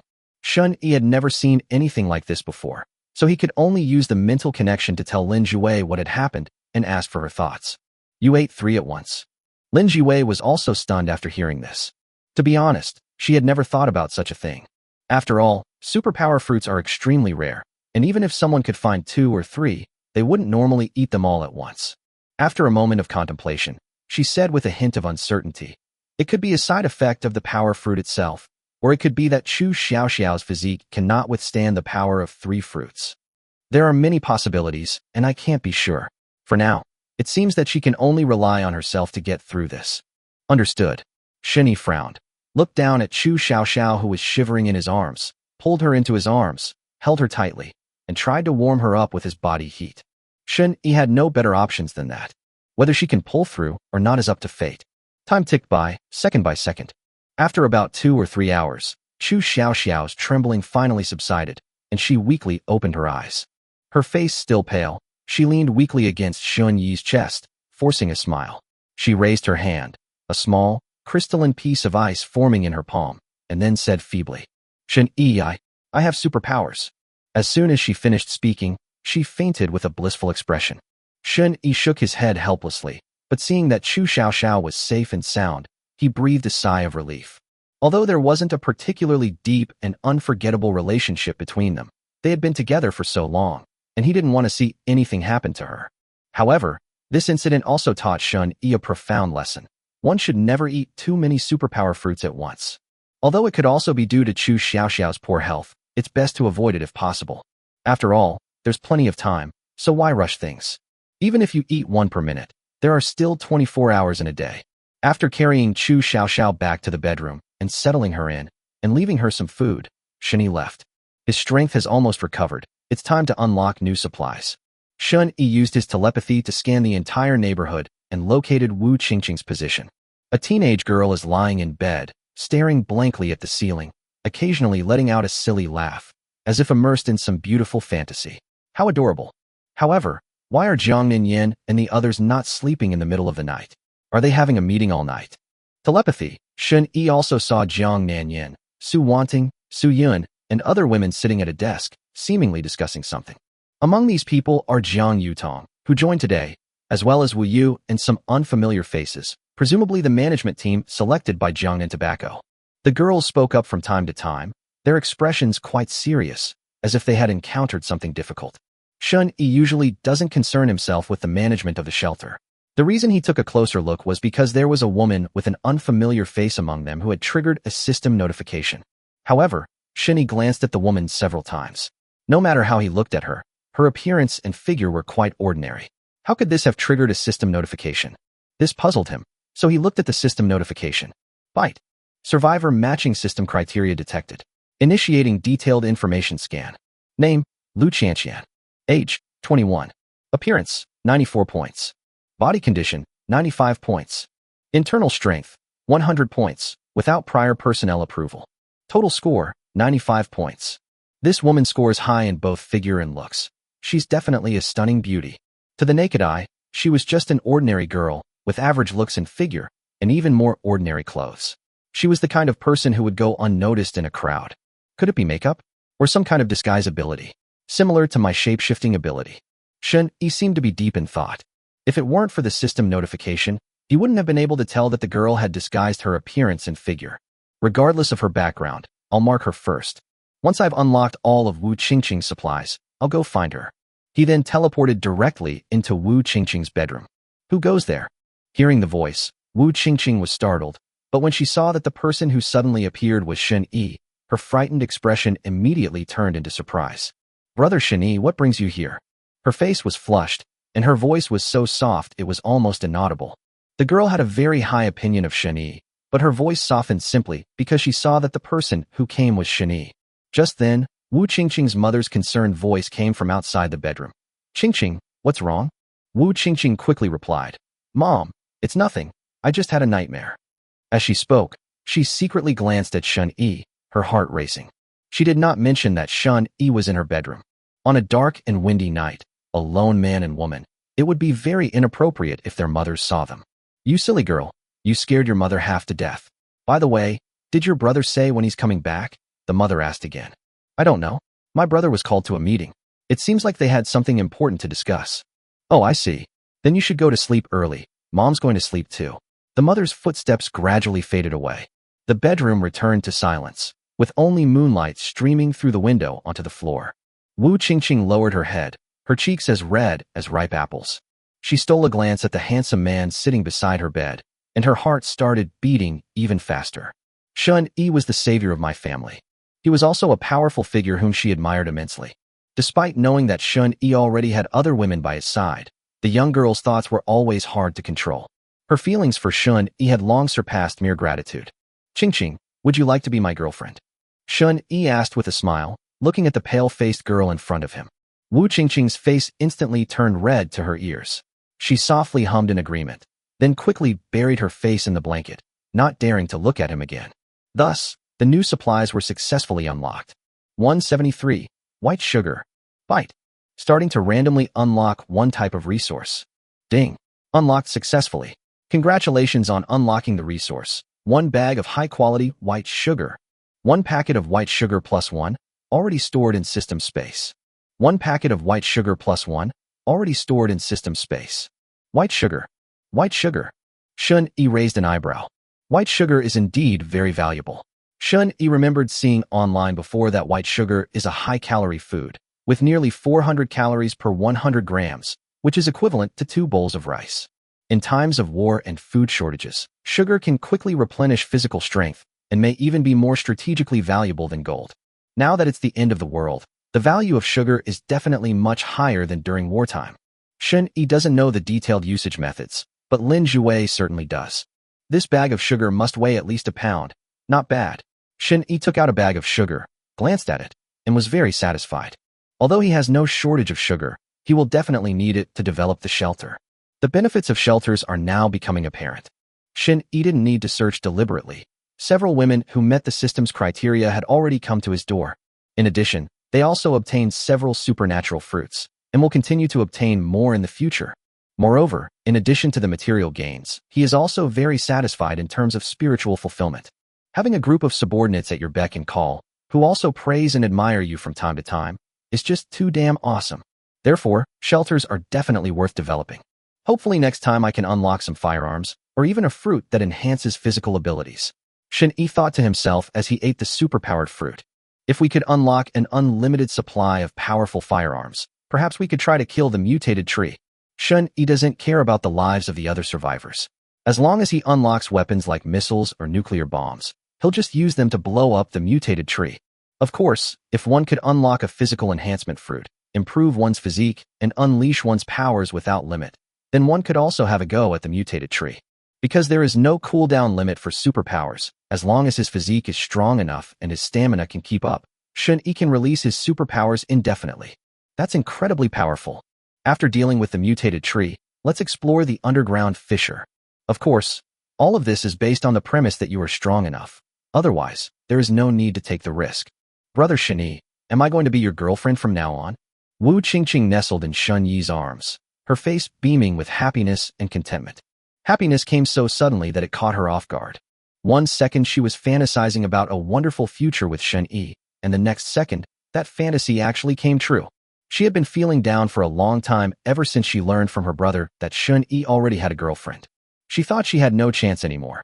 After all, Shen Yi's girlfriend was so beautiful, how could she possibly be interested in her? However, after moving into the shelter, she learned from the casual conversations of other survivors that Shen Yi actually had more than one girlfriend. This news instantly lifted Wu Qingqing's spirits from the depths of despair to the heights of elation. Her first reaction wasn't that Shen Yi was a womanizer, but rather that she was excited, since Shen Yi had several girlfriends. Did that mean she also had a chance? So every night before she fell asleep, she would fantasize about her and Shen Yi. Unexpectedly, this fantasy became a reality tonight. Looking at the silly girl in his arms with a face full of happiness, Shen Yi smiled and hugged her, saying, "Of course, from now on you are my woman." Brother Shen Yi. Wu Qingqing's cheeks flushed, but more than that, she couldn't hide her joy. Shen Yi did not leave until dawn. Before leaving, he left behind a large amount of food, water, and some supernatural fruits formed from frost. Shen Yi was never stingy with his women, especially girls like Wu Qingqing who had a very high level of affection for him. Looking at the mountain of food in front of her, Wu Qingqing fell into a deep sleep, completely satisfied. Even in her sleep, a sweet smile remained on her lips, and she would occasionally whisper Shen Yi's name. Leaving Wu Qingqing's house, Shen Yi used his telepathy to scan the area and found that Jiang Nanyin and the other women were already resting. So he returned to Chu Xiaoxiao's place. As for the woman who was hiding her true appearance, he decided to investigate her after dawn. Although that woman had entered the management team, Shen Yi was not worried that she would do anything detrimental to the shelter. After all, Jiang Nanyin and the other women all possess telepathic abilities, so if any of these women have any bad intentions, they will definitely be detected immediately. Appearance and physique can be changed, but hostility cannot be hidden. Could this woman have been deliberately recruited by Jiang Nanyin? Shen Yi thought to himself.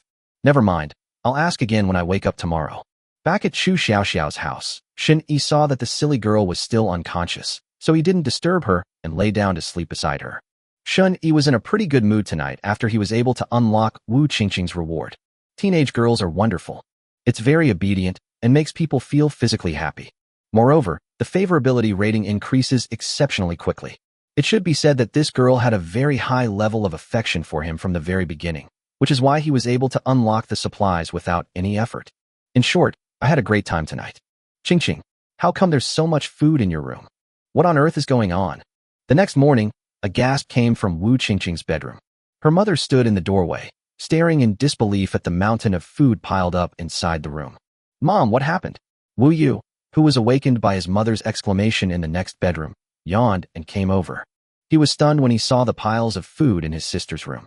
Holy crap, where did all this food come from? Wu Yu's eyes widened, his face filled with disbelief. He worked hard every day, but could only get enough food and water to barely make ends meet. And then, out of nowhere, so much fresh food appeared in his sister's room. No wonder my usually gentle mother made such a shocked sound. These foods were actually given to me by brother Shen Yi. Wu Qingqing explained softly, her face flushed. Given by Shen Yi? Wu Yu and his mother were both stunned. The name Shen Yi was not unfamiliar to them. He is the leader of the shelter, possessing absolute power and prestige. At the same time, he was also the savior of his own family. Why would Lord Shen Yi give you food? Wu Yu couldn't help but ask, his mind filled with doubt. Lord Shen Yi came last night. But why would the adults come all the way to my house and give my sister so much food? Could it be because I've been working hard lately and have earned my boss's appreciation? It's just, Wu Qingqing lowered her head, clutching the blankets. Her face flushed, seemingly finding it difficult to speak. Wu Yu wanted to ask more questions, but his mother interrupted him. Xiaoyu, I'll ask about Qingqing. It's getting late. Go eat first. You still have work to do after you eat. The mother's tone was very serious and earnest. Oh, okay. Wu Yu glanced at the rising sun outside and realized that he really should go to work. There's a lot going on at the shelter lately, so I can't skip work. As for my sister's matter, it shouldn't be a problem to leave it to my mother to handle. After Wu Yu left, the mother walked to Wu Qingqing's bedside, hesitated for a moment, and then suddenly lifted the covers. A striking red color came into view. The mother's expression changed instantly. 174. He knows how to be an official. Ching ching, you guys last night. You actually. The middle-aged woman's face was pale, her voice trembled, and she couldn't utter a complete sentence for a moment. She was convinced that her daughter must have been bullied. How could a weak daughter possibly resist a man as powerful and high-ranking as Shun-Yi? It's all my fault. I heard the noise in your room last night, but I didn't stop it in time. The mother's eyes gradually reddened, and her tone was full of self-blame. Wu Qingqing was taken aback, realizing that her mother might have misunderstood, and quickly shook her head to explain, Mom, it's not what you think. Actually, it was actually my initiative. As she finished speaking, her voice grew softer and softer, and her cheeks turned as red as ripe apples. The mother froze, staring at her daughter in disbelief. You took the initiative? Wu Qingqing lowered her head, her voice barely audible. Then, she quietly explained to her mother what had happened last night. Of course, she slightly optimized the content, saying that she took the initiative to confess to Shun-Yi. After hearing this, the mother was speechless for a moment, her feelings complicated, not knowing whether she should be sad or relieved. From a certain perspective, it is indeed something to be happy about that my daughter could become the woman of a strong person like Shun-Yi. But she also knew that Shun-Yi had more than one woman by his side. As a mother, how could she possibly want her daughter to become someone else's concubine? Although Shun-Yi was their family savior, she still found it hard to accept. Wu Qingqing noticed her mother's worry and immediately comforted her. Mom, actually, brother Shun-Yi is very good to me. Look, he gave me so much food. And he even said that I can go to him for whatever I want to eat in the future. He's very generous to me. The mother sighed, a hint of helplessness in her voice. It's not that I'm afraid he'll treat you badly. It's that I'm afraid his women will treat you badly. My daughter is so young and doesn't understand anything, yet she has to go through this. If it were before the apocalypse, she would never agree to her daughter becoming someone else's concubine, even if it meant being beaten to death. But in today's world, what power do women have to resist? Moreover, her daughter is luckier than most women, having a strong man like Shun-Yi to take care of her. At least she won't have to fear starving to death or being harmed by strangers in the future. Wu Qingqing shook her head, her tone firm. Mom, don't worry. Brother Shun-Yi will protect me. Besides, I'm not a child anymore. I can take good care of myself. Looking at her daughter's resolute expression, the mother felt a mix of emotions. In the end, she just sighed and, while helping her daughter change the sheets, told her some things she needed to pay attention to. Wu Qingqing was very happy to receive her mother's support. However, after hesitating for a moment, she still did not take out the superpowered fruit that Shun-Yi had given her. Not tell Mom and my brother about this yet, otherwise it might upset Shun-Yi. How are you feeling today? While eating breakfast, Shun-Yi looked at Chu Xiaoxiao, who had just come out of the bedroom. This silly girl has been unconscious since yesterday and has only just woken up. I'm a little tired and a little cold. Chu Xiaoxiao was also a little scared. I never imagined that gaining superpowers would be so dangerous. Yesterday, she felt like she was about to freeze to death. Thankfully, we made it through. Don't rush to eat things you don't understand in the future. No one's going to take them from you. Shun-Yi shook his head and gave a word of advice. He never expected that Chu Xiaoxiao would eat 3 superpower fruits at once. All the other women, including the naive and innocent Lin Tu, were very cautious after obtaining the superpowered fruit. They would eat one at a time and wait a while before eating another.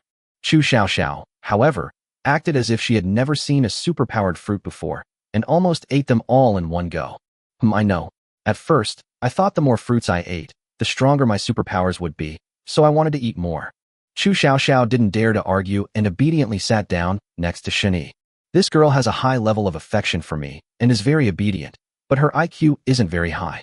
Shun-Yi sighed helplessly and said, Go wash up and then eat something. As for the superpower fruit, don't eat it for the next few days. Wait until your body has fully recovered before eating it. Chu Xiaoxiao nodded immediately. She narrowly escaped death yesterday, and now she doesn't dare eat any superpowered fruits. But Shun-Yi's concerned expression and the way he gently held her after the accident yesterday, she couldn't help but feel happy. Perhaps, almost dying yesterday wasn't such a bad thing. At least, it's confirmed that Shun-Yi truly likes me. In the apocalypse, Chu Xiaoxiao was already very content to have a man who cared about her so much. As she pondered, her aura grew increasingly pale. Shun-Yi glanced at Chu Xiaoxiao, who was staring blankly and smiling. and felt that the girl might have frozen her brain to a crisp yesterday. He could only sigh helplessly, leave some food and water, and then leave. He has already used his mental connection to notify Jiang Huimin, asking her to come and give Chu Xiaoxiao a thorough checkup, and to stay with her for the next 2 days to observe whether she has any lasting effects. Having a professional medical team is so convenient. They're there whenever you need them if you're sick. After arranging things for Chu Xiaoxiao, Shen Yi located Jiang Nanyan's position and teleported there. At this time, Jiang Nanyan was in a room marked office. The room had clearly been specially renovated. Most of the furniture had been moved out, leaving only a large desk and some chairs for meetings. Husband, Jiang Nanyan saw Shen Yi. She immediately got up to greet him. The other members of the management team also stood up immediately. Although most of them had never met Shen Yi, they already knew that Shen Yi was the true manager of the shelter and the absolute leader. No one would be foolish enough to be disrespectful and create an opportunity for someone to be proven wrong. Anyone chosen by Jiang Nanyan to be a manager, even if it's just a small team manager, can't be a fool. Shen Yi took the seat of honor, and after sitting down, he glanced at everyone and said indifferently, "Please sit down." Everyone sat down, but they were all a little reserved. Many people were meeting Shen Yi for the first time and didn't know what kind of temperament he had, or whether he was easy to get along with. "Honey, have some tea." Jiang Nanyan took the initiative to place her teacup in front of Shen Yi. I don't know where she got the hot water, but she even made hot tea. This woman knows how to be an official. Shen Yi picked up his teacup, blew on it, and casually said, "Don't worry about me. You guys continue your discussion." 175. Jiang Nanyan Wu. Shen Yi's sudden appearance made the atmosphere of the meeting even more serious. Even Jiang Nanyan was a little nervous, and when she spoke, she wanted to showcase her abilities even more.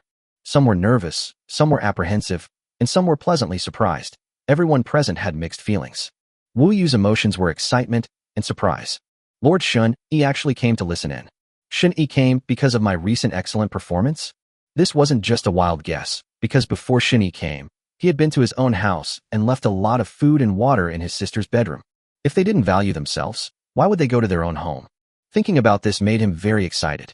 Since joining the shelter, Wu Yu has worked tirelessly, constantly offering suggestions and strategies. In addition, he was also very smart and had certain management skills, so Jiang Nanyan made him the captain of a small team, which belonged to the management team. Because the shelter is still relatively small, with only a few hundred people, the squad leader is already part of the management team and can attend meetings. At this moment, there was one woman who was extremely nervous, more nervous than anyone else. She is Lu Qianqian. When Shen Yi's gaze swept over everyone just now, it lingered on me the longest. Did he discover my identity? Lu Qianqian sensed something was wrong. Her heart suddenly raced, and cold sweat broke out on her palms. She lowered her head, not daring to meet Shen Yi's gaze. Although she had never met this man, she already knew how terrible he was from other people's stories.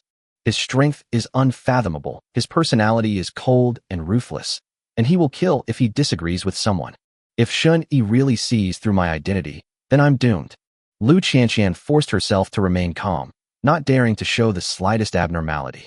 The meeting is proceeding as scheduled. Shen Yi sat in the main seat, listening to his subordinates' reports with an indifferent expression. It turns out that the shelter recently had a conflict with survivors from the neighboring community over a dispute about supplies in a supermarket. Because neither side was willing to compromise, the conflict gradually escalated, and there have even been casualties. The shelter has begun preparations for battle, ready to engage in combat with the neighboring community. Shen Yi had no intention of interfering in this matter.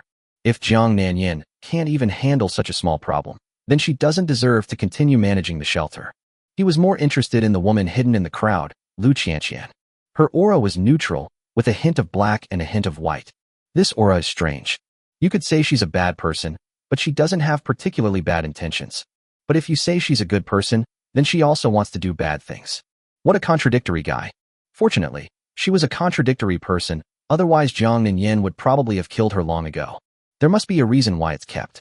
What is the background of this woman named Lu Qianqian? Shen Yi asked Jiang Nanyan directly through the mental connection.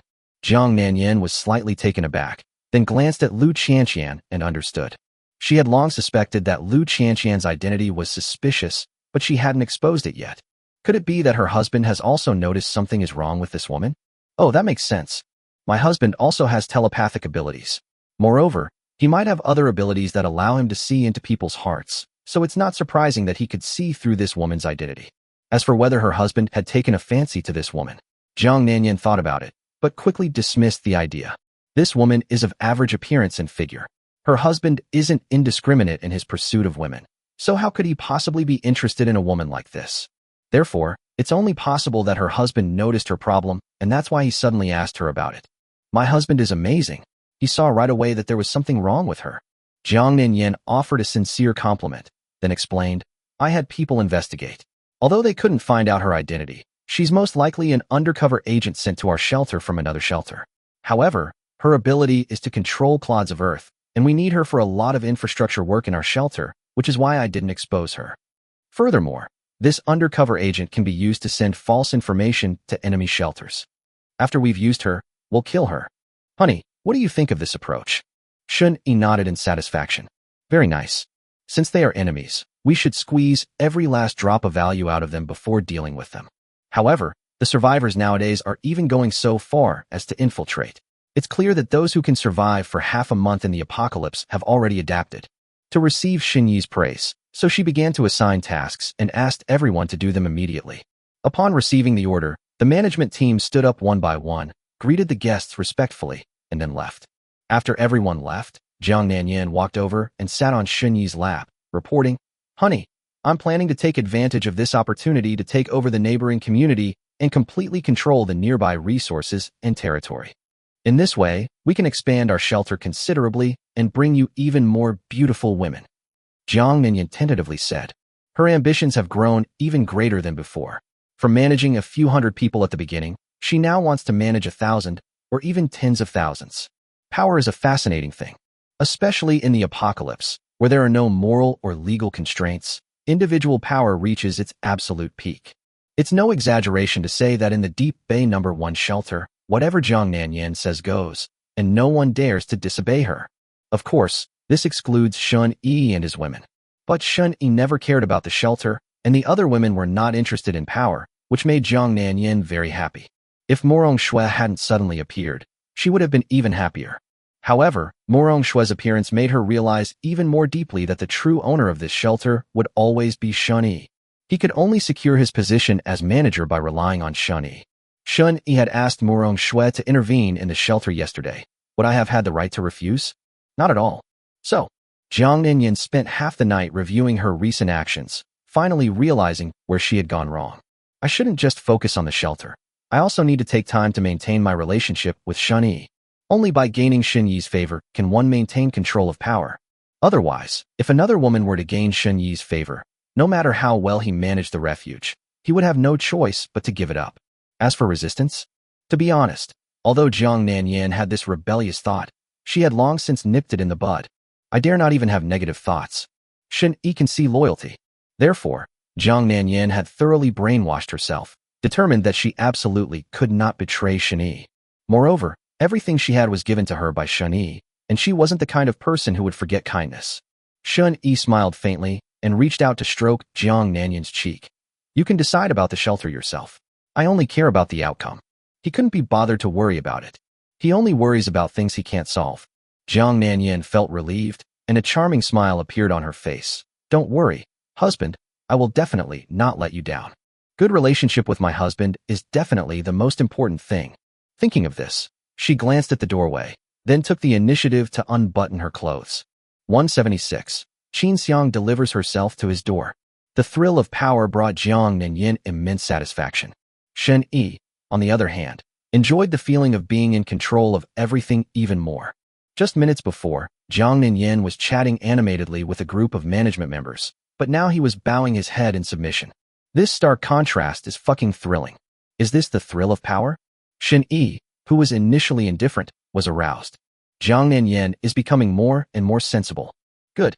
Shen-Yi closed his eyes, leaned back in his chair, enjoying the sense of control while activating his telepathy to watch Lu Qianqian, who had just left.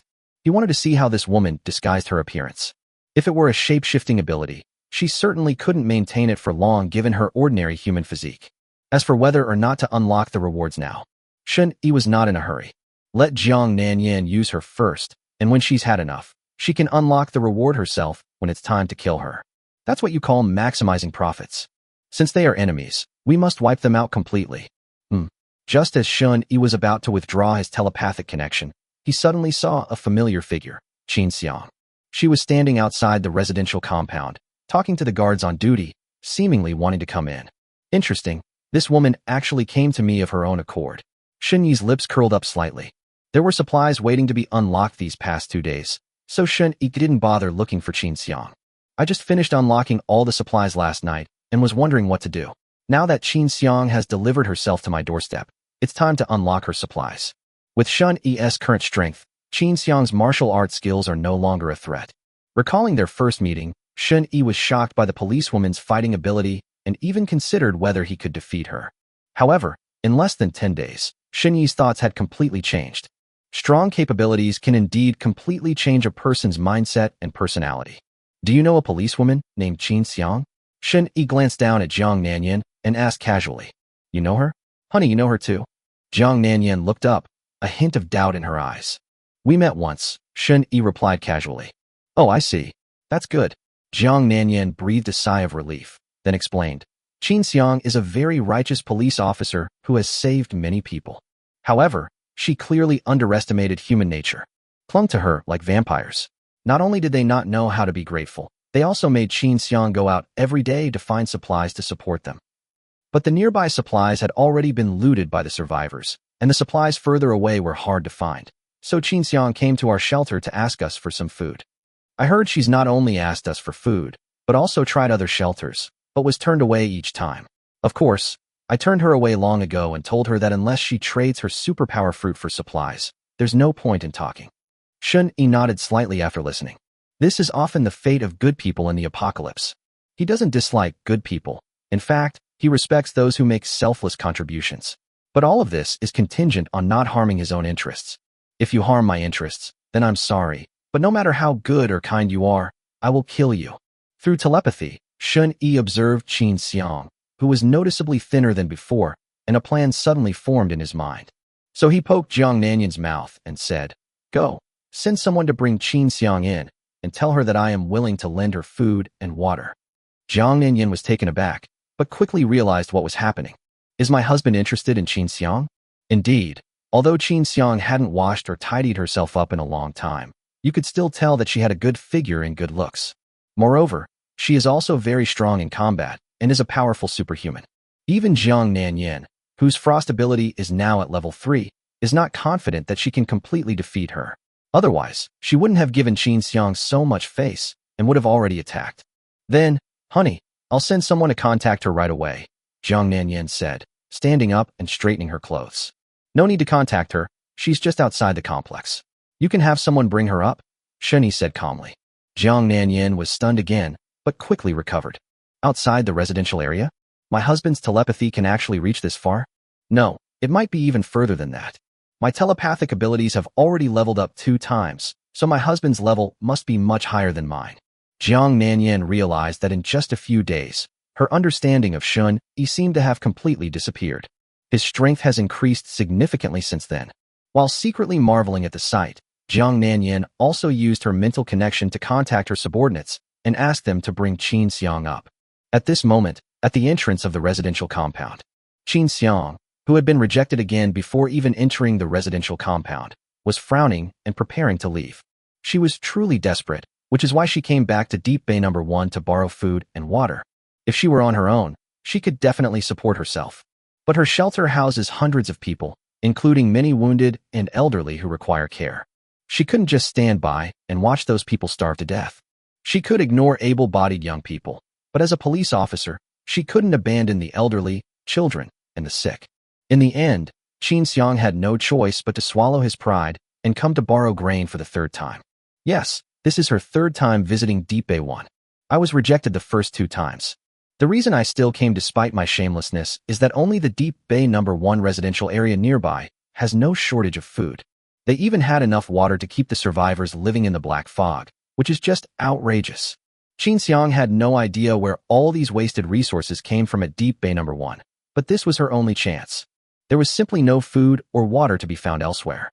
Searched almost all the small convenience stores and supermarkets within a 7 or 8 kilometer radius. As for large supermarkets and department stores, Most of them were also looted, and some contained very powerful mutated animals, so even Qin Xiang wasn't confident she could break in. Hey, Officer Qin, wait a moment. Our Lord Jiang would like to invite you upstairs. He says he has something to discuss with you. The guard on duty suddenly called out, his tone much more respectful than before. It was as if they had suddenly received an order. Qin Xiang paused for a moment, then nodded in agreement. Jiang Ninian willing to talk? Did she agree to lend the supplies? Regardless, let's meet first. If all else fails, then agree to her previous condition and work for her shelter for free for a period of time to repay the interest on the food and water she lent you. That's right, it's just interest. The borrowed food and water must be repaid in full. Jiangnan Tobacco is a very sophisticated and self-interested businessman. He would never do a losing business. 177, full of villainous charm. Hello, Ms. Jiang. When Qin Xiang saw Jiang Nanyan again, a hint of surprise flashed across her eyes. After not seeing each other for several days, the other person was still so clean. When you get close, you can even smell a faint scent of shower gel. Does this woman take a bath every day? Where did she get so much water? It's unbelievable how shocking it is. This is the apocalypse, and many people don't even have water to drink, yet some people are able to take a bath. That's way too extravagant. Qin Xiang couldn't understand where all the water resources in the Shunluan No. 1 residential community came from. Even if it rained recently and they collected a lot of rainwater, they wouldn't waste it so extravagantly, would they? Moreover, the Deep Bay No. 1 community not only has plenty of food and water, but also a lot of people with superpowers. Jiang Nanyan in front of me is a superhuman, and I've heard that most of the women in their management team are superhumans. This is absolutely outrageous. Officer Qin, come with me, someone wants to see you. Jiang Nanyan led the way to the conference room. Qin Xiang was taken aback for a moment, then followed him with a puzzled look. Why does Jiang Nanyan's attitude make it seem like the people in the room are of higher status than her? Honey, she's here. Upon entering the conference room, Jiang Nanyan reported to Shen Yi, who was seated at the head of the table. Husband. Qin Xiang was stunned again. Jiang Nanyan's husband? She actually got married. However, judging from Jiang Nanyan's attitude, it seems that she feels more respect for this man than intimacy. Their relationship is definitely more than just husband and wife. This man might actually be the true owner of the Deep Bay No. 1 community. Thinking to herself, Qin Xiang also sized up this man whom Jiang Nanyan respected. Wait, it's him? Officer Qin, it's been a long time. Shen Yi smiled faintly and raised his hand, saying, No need to be polite, please sit down. Thank you. Qin Xiang sat down in a daze. She still looked completely incredulous. This man was the same one she had met briefly a while ago, who had generously given her a self-heating hot pot and bottled water. The self-heating hot pot was very generous in portion and tasted excellent, so Qin Xiang was very impressed. Besides, the man's elusive abilities also left a deep impression on her at the time. However, I never expected that the man I met once before would be the owner of Deep Bay No. 1 shelter. No wonder they have no shortage of food and water here. Qin Xiang remembered that the man just waved his hand casually and food and water appeared. That makes sense. Deep Bay No. 1 is now quite famous in several nearby communities because of its excellent benefits and the survivors' ethical standards. As a result, many survivors from other communities want to join, but joining is very difficult. Overall, the manager of this shelter shouldn't be a bad person, otherwise they wouldn't be able to manage it so well. Thinking of this, Qin Xiang hesitated for a moment, glanced at Jiang Nanyan, and then asked Shen Yi, Could you lend me some food and water from your shelter? I have some elderly people and children there who need care. Don't worry, I will definitely repay it. If you're still worried, you can send someone to follow me. Shen Yi tapped his fingers lightly on the table, a faint smile on his face, and said, No need for that. I can lend you food and water. Our shelter has plenty of those things. Really? Thank you. Thank you so much. Qin Xiang stood up excitedly and kept thanking him. Sure enough, this man is a good person. Don't rush to thank me. I also have a request. Shen Yi leaned back in his chair, looking at Qin Xiang with great interest. She is much thinner than before. Please go ahead. Qin Xiang wasn't surprised. After all, in the apocalypse, if someone was willing to lend food and water, how could they not have any requests? As long as it's not excessive, she'll agree. Even agreed to work for his shelter for free for several months. If we can't borrow food and water, some people will really starve to death. You will be my woman. Shen Yi made this request. Qin Xiang was taken aback. Her face darkened slightly, and she directly refused, saying, I cannot agree to this request. She considered many possibilities, but she never expected the other party to make such a request. That's outrageous. Absolutely outrageous. His wife was sitting right next to him, yet he still managed to say such shameless things. However, why did Jiang Nanyin not react at all when she heard this? Isn't she angry? Qin Xiang glanced at Jiang Nanyin subconsciously, only to find that her expression was indifferent, without a trace of resentment. Seeing Qin Xiang looking over, she even said, "Officer Qin, since my husband has taken a liking to you, it's your honor. Join our family from now on." Join the family? Qin Xiang was completely dumbfounded. Jiang Nanyin would actually say something like that? Has she been brainwashed? No, she's definitely been brainwashed. Otherwise, even if a normal woman isn't jealous, she wouldn't actively help a man find other women. Immediately, Qin Xiang's gaze towards Shun Yi was strange. Does this man possess some kind of hypnotic ability? Otherwise, given Jiang Nanyan's personality, how could she be so humble? Based on their previous interactions, Qin Xiang believed she knew Jiang Nanyan well. She was a strong-willed woman with a strong personality, and she would never allow her husband to cheat on her. She certainly wouldn't say something so outrageous. Qin Xiang stared at Shun Yi warily and asked, You can hypnotize people? Hypnosis? Shun Yi raised an eyebrow and said with a smile, You guessed right, I can hypnotize. You are not allowed to hypnotize me. Qin Xiang immediately stepped back and drew the pistol from her waist.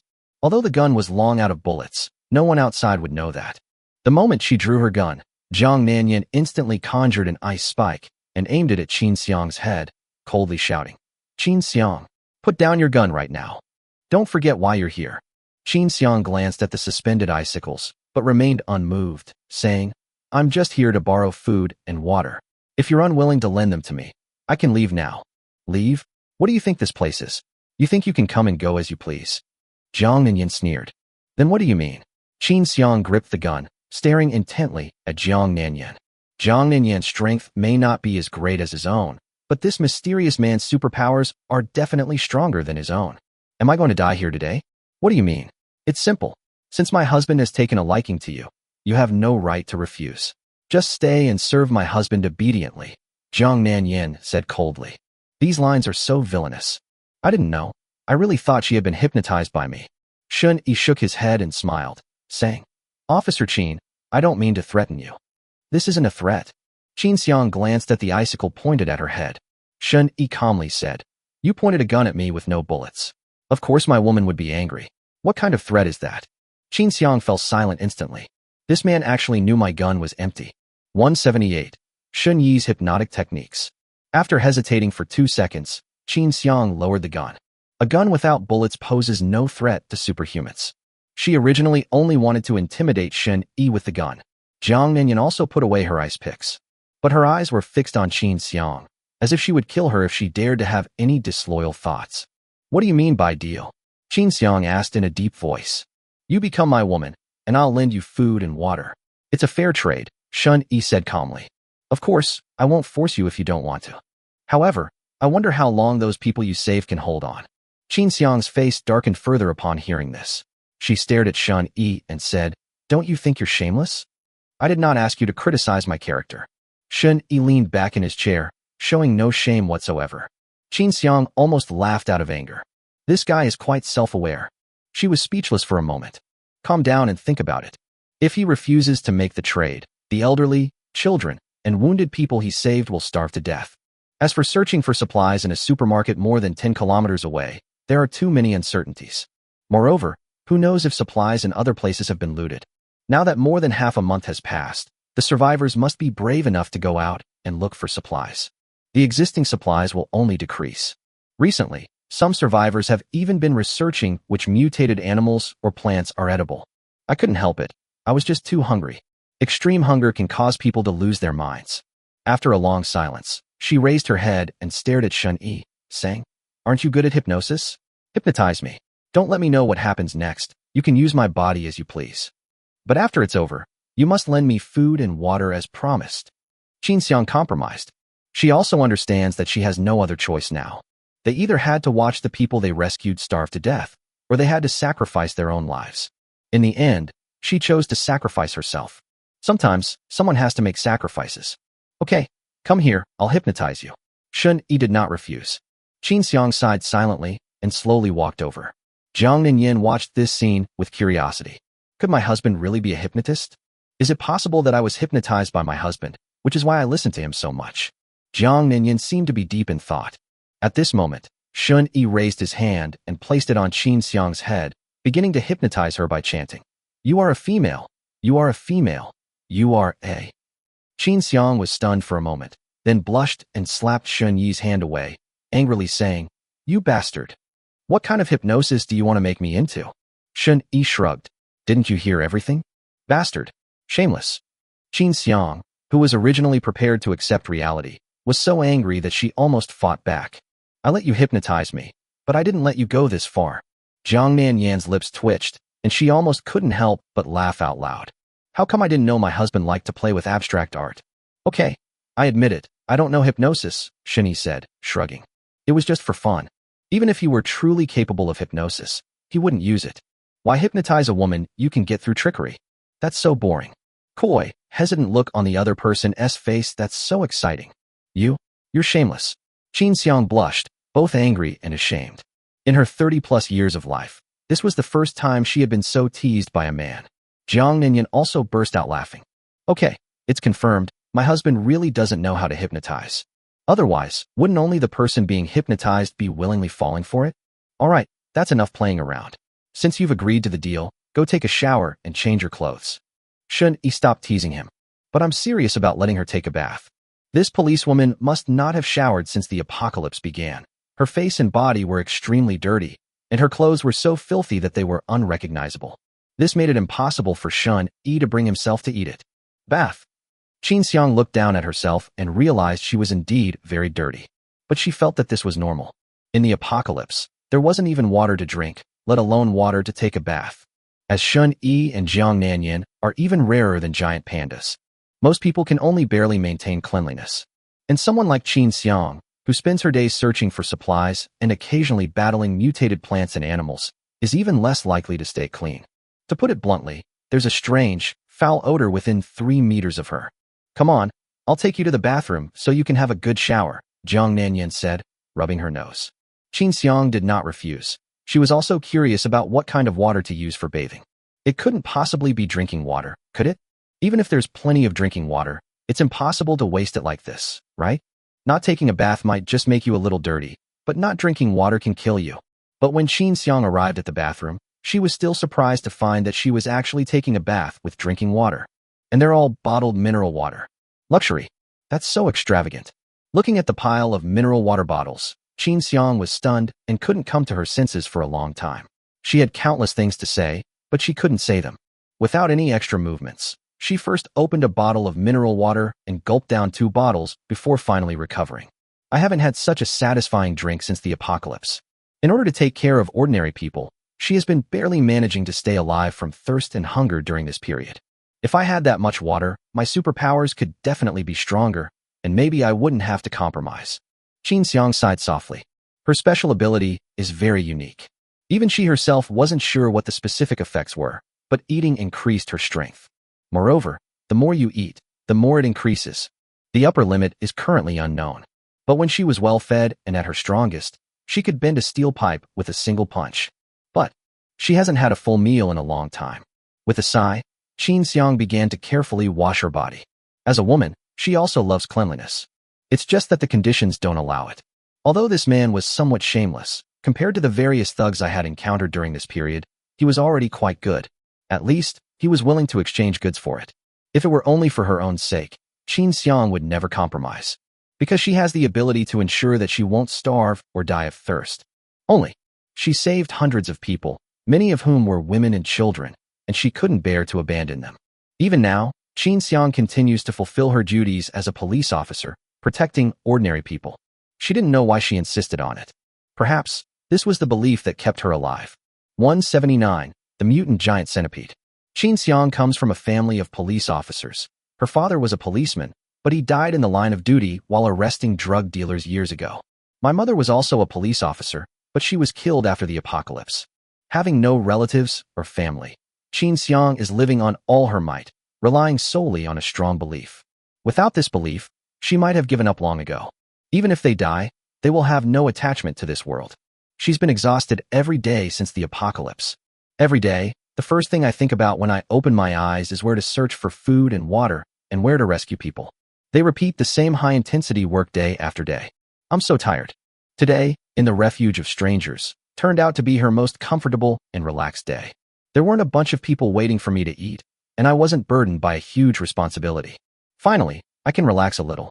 Lying in the bathtub, rinsing herself with mineral water, she suddenly felt a little tired. These days have been so tiring. One by one, familiar colleagues passed away. She had to go out every day to find supplies, facing all sorts of mutated monsters and dangerous thugs, leaving her physically and mentally exhausted. I really want to take a break. Leaning against the bathtub, Qin Xiang dozed off while showering and eventually fell into a deep sleep without realizing it. This policewoman. Well, never mind. Let her rest for a day. Shun Yi saw this scene through telepathy and shook his head slightly, but did not wake the other party. There's no rush to unlock the supplies. Judging from the various wounds on the policewoman's body, she has probably been in quite a few battles recently. It's not surprising that they're this exhausted. Nanyan, go and arrange for Qin Xiang to rest. We'll talk when I get back. Shun Yi used his mental connection to notify Jiang Nanyan. He left the conference room. Okay, honey. Jiang Nanyan arrived at the bathroom door and, through telepathy, saw Qin Xiang, who was exhausted and fast asleep. Looking at the woman's noticeably thinner figure and the various scars on her body, she couldn't help but feel a sense of relief. Fortunately, she met her husband early on, otherwise her fate would probably have been even worse than Qin Xiang's. Qin Xiang was just dirty, just tired, just injured, but the fact that she survived until now proves how strong she is. Especially considering he's still alive with a bunch of burdens, he's practically a Superman. Jiang Nanyan thought about it and realized that if it were her, she probably would have been bullied by other boys back in school. It's also possible that she might choose to commit suicide by jumping off a building. But no matter what the outcome, just thinking about it is terrifying. Whispered in Qin Xiang's ear as she helped her up.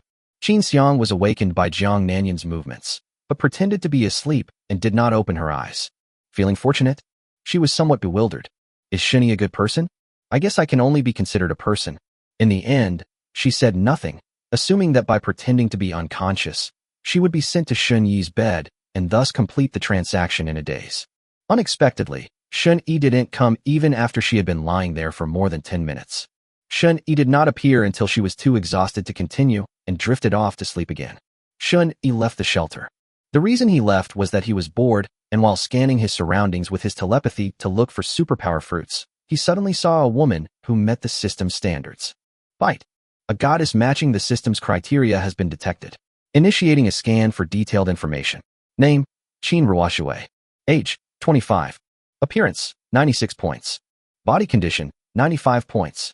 Internal strength, 100 points, without prior personnel approval. Total score, 96 points. Evaluation. Taking them in will unlock one random resource. The woman was filthy, and her hair was so dirty it looked like it hadn't been washed for days, all matted together. However, the system gave it a high score. However, the reason Shun Yi used teleportation to travel was not because he was in a hurry to unlock the supplies, but because this woman was in danger and her life was hanging by a thread. Since he had nothing better to do, Shun Yi decided to step in and save the other party, and also to stretch his muscles and practice his superpower proficiency. Unlock a resource along the way. This achieves multiple goals at once. However, this mutated monster seems a bit too strong. Shun Yi used telepathy to look at the scene 2 or 3 kilometers away, and his expression became unusually solemn. At the same time, a small team of survivors is desperately fleeing for their lives. There was clearly nothing behind them, but everyone's expression was one of panic, even terror. It felt as if some monster might appear at any moment. Don't stop. Everyone, don't stop. Run. We have to lure it further away. Think of our families. If this monster goes back, our families will all die. The middle-aged man ran ahead, shouting as he went. But just then, the ground beneath their feet shook. Suddenly, a giant centipede, tens of meters long, emerged from the ground and bit the fastest-running middle-aged man into its mouth, making a cruel chewing sound. The others were also flung away by the giant centipede's body, scattering in all directions. Some people fell into the underground cracks and screamed in agony. Some were in excruciating pain and dizziness, and some got up and continued to run away. Ruoxue, hurry, run. A short-haired woman staggered to her feet, then rushed to the long-haired woman who had fallen a short distance away. She hurriedly helped the woman up and then tried to run away. Just then, the centipede that had just devoured the humans suddenly turned its head, its countless claws writhing wildly, and its antennae thrashing violently. Seemingly unaffected by the black mist, it abruptly lowered its head and lunged at a young man who had just stood up. The young man only had time to let out a shrill scream before his body was instantly swallowed by the centipede's enormous jaws, turning into flesh and blood in the blink of an eye. Even his clothes and shoes were chewed up and swallowed. The survivors, their faces filled with terror, ignored their physical pain and fled in all directions, crying out in despair. The short-haired woman and the long-haired woman supported each other and staggered away in one direction.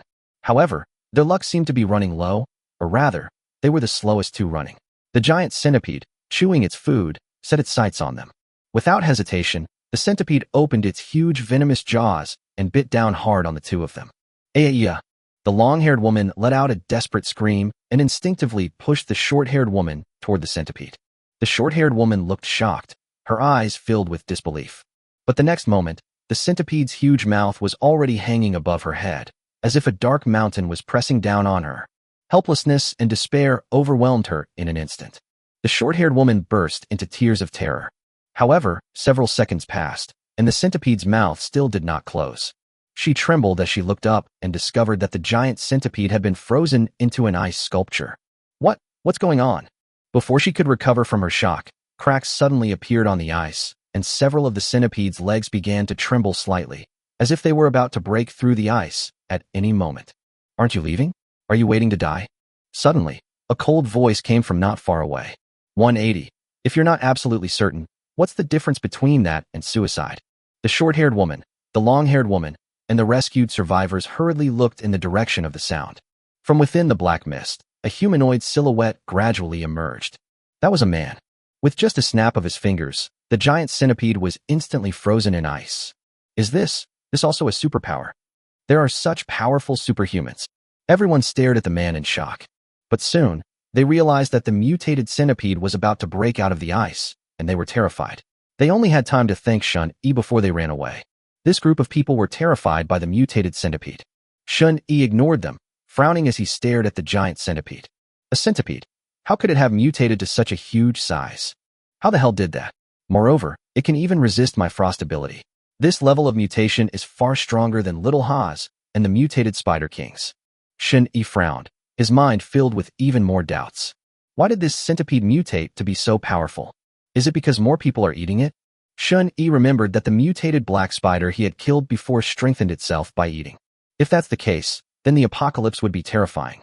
Nowadays, there must be many mutated animals that have eaten large numbers of humans and other mutated creatures. So, to what extent will they evolve?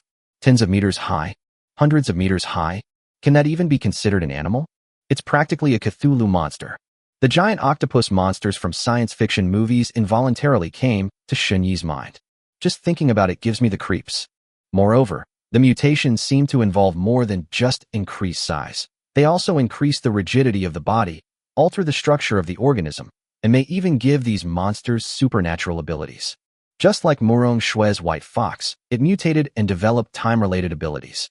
In short, this world is very dangerous. I have indeed become a bit lax lately. Shun-Yi reflected on it for a moment. While the mutated tree is undoubtedly the biggest threat, that doesn't mean other mutated plants and animals are safe. Recently, Shun-Yi has become somewhat arrogant after unlocking the frost condensation ability, an offensive superpower.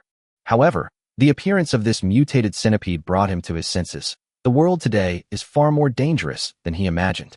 Even though it will take another 6 months for the mutated tree to completely cover the mountain city, this 6-month period does not mean absolute safety. Mutant animals can also cause you some trouble. Therefore, from now on, whether you are going out or at home, you must remain highly vigilant. Shun-Yi glanced at the giant centipede again before using teleportation to leave. Although he was 80 to 90% confident he could kill the mutated centipede if he used all his strength, Shun-Yi didn't want to take such a big risk. If you're not absolutely certain, what's the difference between that and suicide? This mutated centipede is very strong. It is the strongest mutated monster Shun-Yi has encountered so far. The moment he froze the centipede, he had already used up more than half of his strength. Adding to the energy consumed during the journey, Shun-Yi now only has 2/3 of his stamina left. The only way to kill this mutated centipede is through a war of attrition. But to fight a protracted war with a monster you have no grudge against is just plain stupid, isn't it? Shun-Yi had just tried to kill it instantly with the Shatter Ice skill, but he found that his stamina consumption suddenly accelerated before he could even activate his ability. This proved that even Shatter Ice could not kill the mutated centipede, and might even allow it to break free of its restraints prematurely. Just how many more terrifying mutated monsters like these are lurking in this mountain city? Shun-Yi fell silent. It seems necessary to ask Morong Shui about this matter. She survived for more than half a year in her previous life, so she must have gathered a lot of information about these monsters. Knowing in advance can help you avoid being caught off guard when you encounter such a situation. Moreover, Shun-Yi guessed that these powerful mutated monsters must all have weaknesses. Otherwise, we wouldn't even need to wait for the mutated tree to grow up. These monsters alone would be enough to wipe out humanity. 6 months have passed since my previous life, and there are still millions of survivors in the mountain city. This means they must have the skills to survive, or the methods to fight against mutated monsters. Otherwise, if even I can't kill the mutated centipede without taking any damage, how can the others survive? The value of those who are reborn is still very high. Should we try to comfort Morong Shui when we get back? Shun-Yi began to think. At the same time, the mutated centipede finally broke free from the ice. Its countless legs writhed wildly, as if in a fit of rage, and began to wreak havoc on the surrounding buildings. Many buildings collapsed under its impact. Faintly, one could still hear the screams of some innocent survivors. Just as the mutated centipede was wreaking havoc, the ground suddenly began to shake violently, as if something was moving rapidly underground. The mutated centipede suddenly stopped moving, as if sensing some kind of danger. Its antennae twitched rapidly, and its legs moved rhythmically, seemingly alert to any movement underground. Boom! Suddenly, the ground cracked open, and a huge, earth-yellow monster burst out of the ground, its massive body slamming heavily into the mutated centipede, sending it flying. After the mutated centipede fell to the ground, its countless legs wriggled rapidly, and it instantly stood up again, emitting a piercing hiss. It opened its blood-red maw and charged madly at the yellowish-brown monster. The two enormous creatures collided violently, causing the surrounding buildings to collapse and dust to fly as they fought. Even from several kilometers away, the deafening sounds of destruction could be clearly heard. In the distance, the survivors who had escaped some distance hid behind the ruins, looking in terror toward the direction from which the sound came. Enveloped in black mist, they couldn't see what was happening, but the terrifying commotion was enough to send chills down their spines. Could it be that mysterious man from earlier was fighting the mutated centipede? He actually has such great strength? The crowd was shocked and incredulous, but in any case, the man had saved their lives. At this moment, all they could do was pray silently that he would be safe and sound. In the corner, the long-haired woman looked guilty and whispered to the short-haired woman, "Yun-gu, just now. I'm sorry, I really didn't mean to." The short-haired woman turned away coldly, ignoring her apology. Just now, at the most dangerous moment, she rushed to help her best friend Qin Ruoxue without hesitation, only to have the other push her into the mouth of the mutated centipede. If it weren't for that mysterious man's timely intervention, I would have been dead long ago. A moment of crisis reveals a person's true character. Chu Yunj finally understood the weight of this saying. This is my best friend. My best friend who keeps saying she'll live and die with me. I used to share the food and water I found with her all the time. I was so blind. Yun-gu, I really didn't mean it. In that situation just now, my mind went blank. It was a completely subconscious reaction. I was wrong. I really deserve to die. Please forgive me. I'll do anything as long as you forgive me. Qin Ruoxue looked remorseful, her voice trembling, and she looked like she was about to kneel down. 181. What did I do wrong? Forgive you? Huh? What did you do wrong? You just wanted to kill me to save your own life. Chu Yunj remained expressionless, her heart filled with only disappointment. If she still believes Qin Ruoxue, then she really deserves to die. Someone had warned me before that Qin Ruoxue was selfish and had serious character flaws. But Chu Yunj always felt that it was outsiders gossiping and trying to sow discord between her and Qin Ruoxue. It wasn't until what happened just now that she finally saw Qin Ruoxue's true nature. She is truly a heartless and utterly shameless person.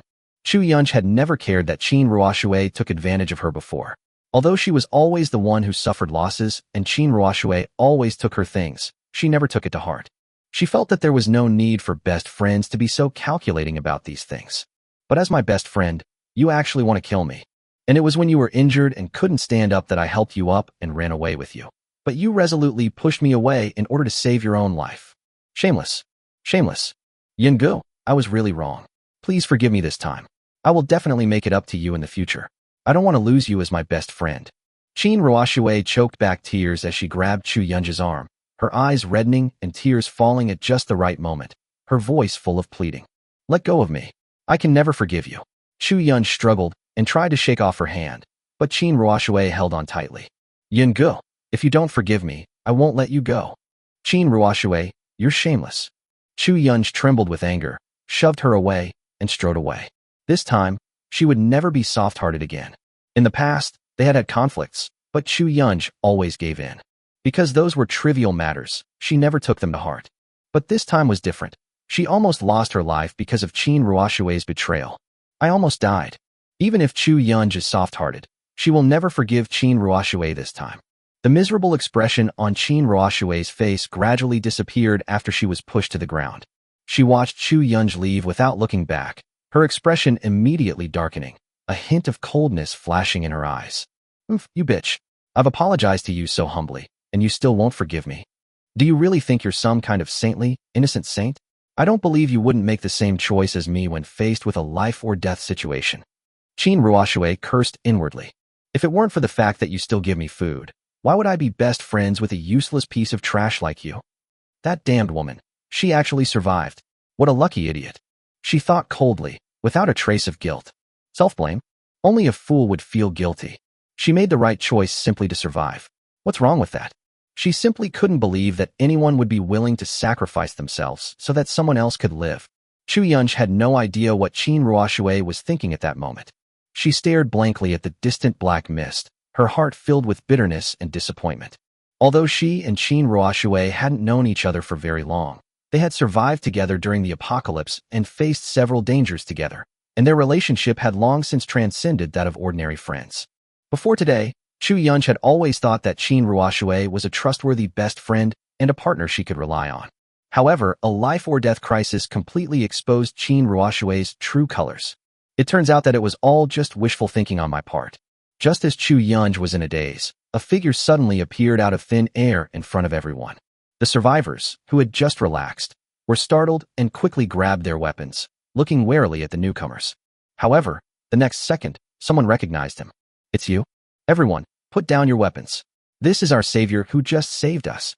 Someone shouted hurriedly. The others were stunned. Although they were far away at the time, they knew that a mysterious man had appeared and used his supernatural powers to freeze the mutated centipede, which allowed them to escape. So everyone put down their weapons and looked at the newcomer with curiosity and trepidation. This man is so clean. Has he never experienced the apocalypse? How can it be so clean? Or is this the true strength of the powerful? To live so calmly, even in the apocalypse. Shinny glanced around casually and asked, "Who's the leader here?" The survivors looked at each other, but no one stepped forward.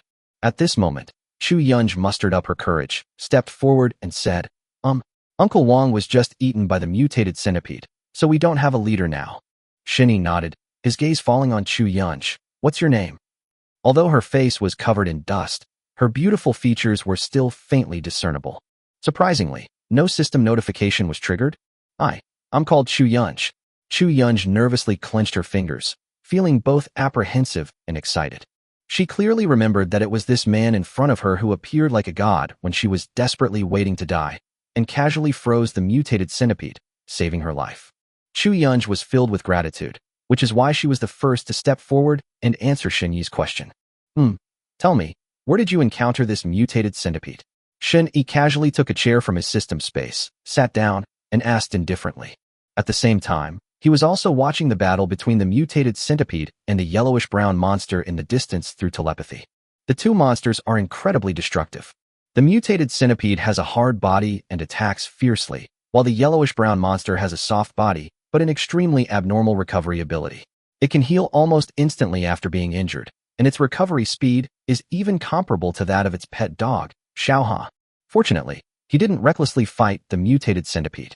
Otherwise, if this yellowish-brown monster had suddenly appeared, even if Shun Yi had killed the centipede, he might have died from exhaustion. Therefore, you shouldn't risk your life without absolute certainty. Anyway, the mutated centipede won't chase after me or threaten my refuge, so it's fine to let it live for now. It's not too late to deal with it once we find its weakness or are strong enough to overwhelm it. At this moment, Chu Yun took a deep breath suppressing her excitement at meeting her benefactor, and began to recount the origin of the mutated centipede. We don't know where this mutated centipede came from. Just 2 days ago, it suddenly appeared outside our community and ate more than a dozen people from our community. Our weapons couldn't handle it, so we discussed it and decided to lure it away to another place so it wouldn't harm our families anymore. And then, what you saw happened. Chu Yunj spoke somewhat reservedly, occasionally glancing furtively at Shin Yi, her face slightly flushed. My benefactor is so handsome, and his superpowers are amazing. He can even conjure up a chair out of thin air. 182. It's black when cut open. Shun Yi's teleportation and his superpower of conjuring objects out of thin air shocked the survivors present and filled them with awe. They absolutely dared not offend such a powerful and mysterious man. After all, the opponent could easily freeze that terrifying mutated centipede and even escape unscathed after a fierce battle with the centipede. Regardless of the outcome of the battle, being able to emerge unscathed from such a monster is enough to prove his strength. There used to be a person with superpowers in their neighborhood, but when they went to challenge the mutated centipede the day before yesterday, they were eaten on the spot. Compared to that giant centipede, superhumans are less than ants. But this man could freeze a giant centipede with ease. This is a true powerhouse. Just think about the superpowered people in my neighborhood. Sigh, never mind. This is incomparable. It appeared suddenly. Shun Yi listened to Chu Yunj's story and seemed to be deep in thought. This centipede has mutated to be so powerful, it's clear it had already wreaked havoc somewhere before. But why did it suddenly appear near Chu Yunj's neighborhood? Was it attracted by something, or was it simply hunting for food? This is very important. If he was attracted by something, then Shun Yi must also check his shelter to avoid unintentionally attracting powerful mutated monsters and bringing about unnecessary disaster. Although Murong Shui, a reborn individual, can ensure the safety of Deep Bay No. 1, she wouldn't build a safe house to live in long term if it weren't safe. But the past life is the past life, and this life is this life. The future is not static. Shun Yi was unsure whether his actions would change things, influence the future, or cause the Deep Bay No. 1 to be targeted by monsters. Of course, the need for shelter is one reason, but the main reason is for one's own safety. If you were to be ambushed by one of these burrowing monsters while you were sleeping, you might also fall victim to it. After thinking for a while, Shun Yi said, "Take me to see your neighborhood."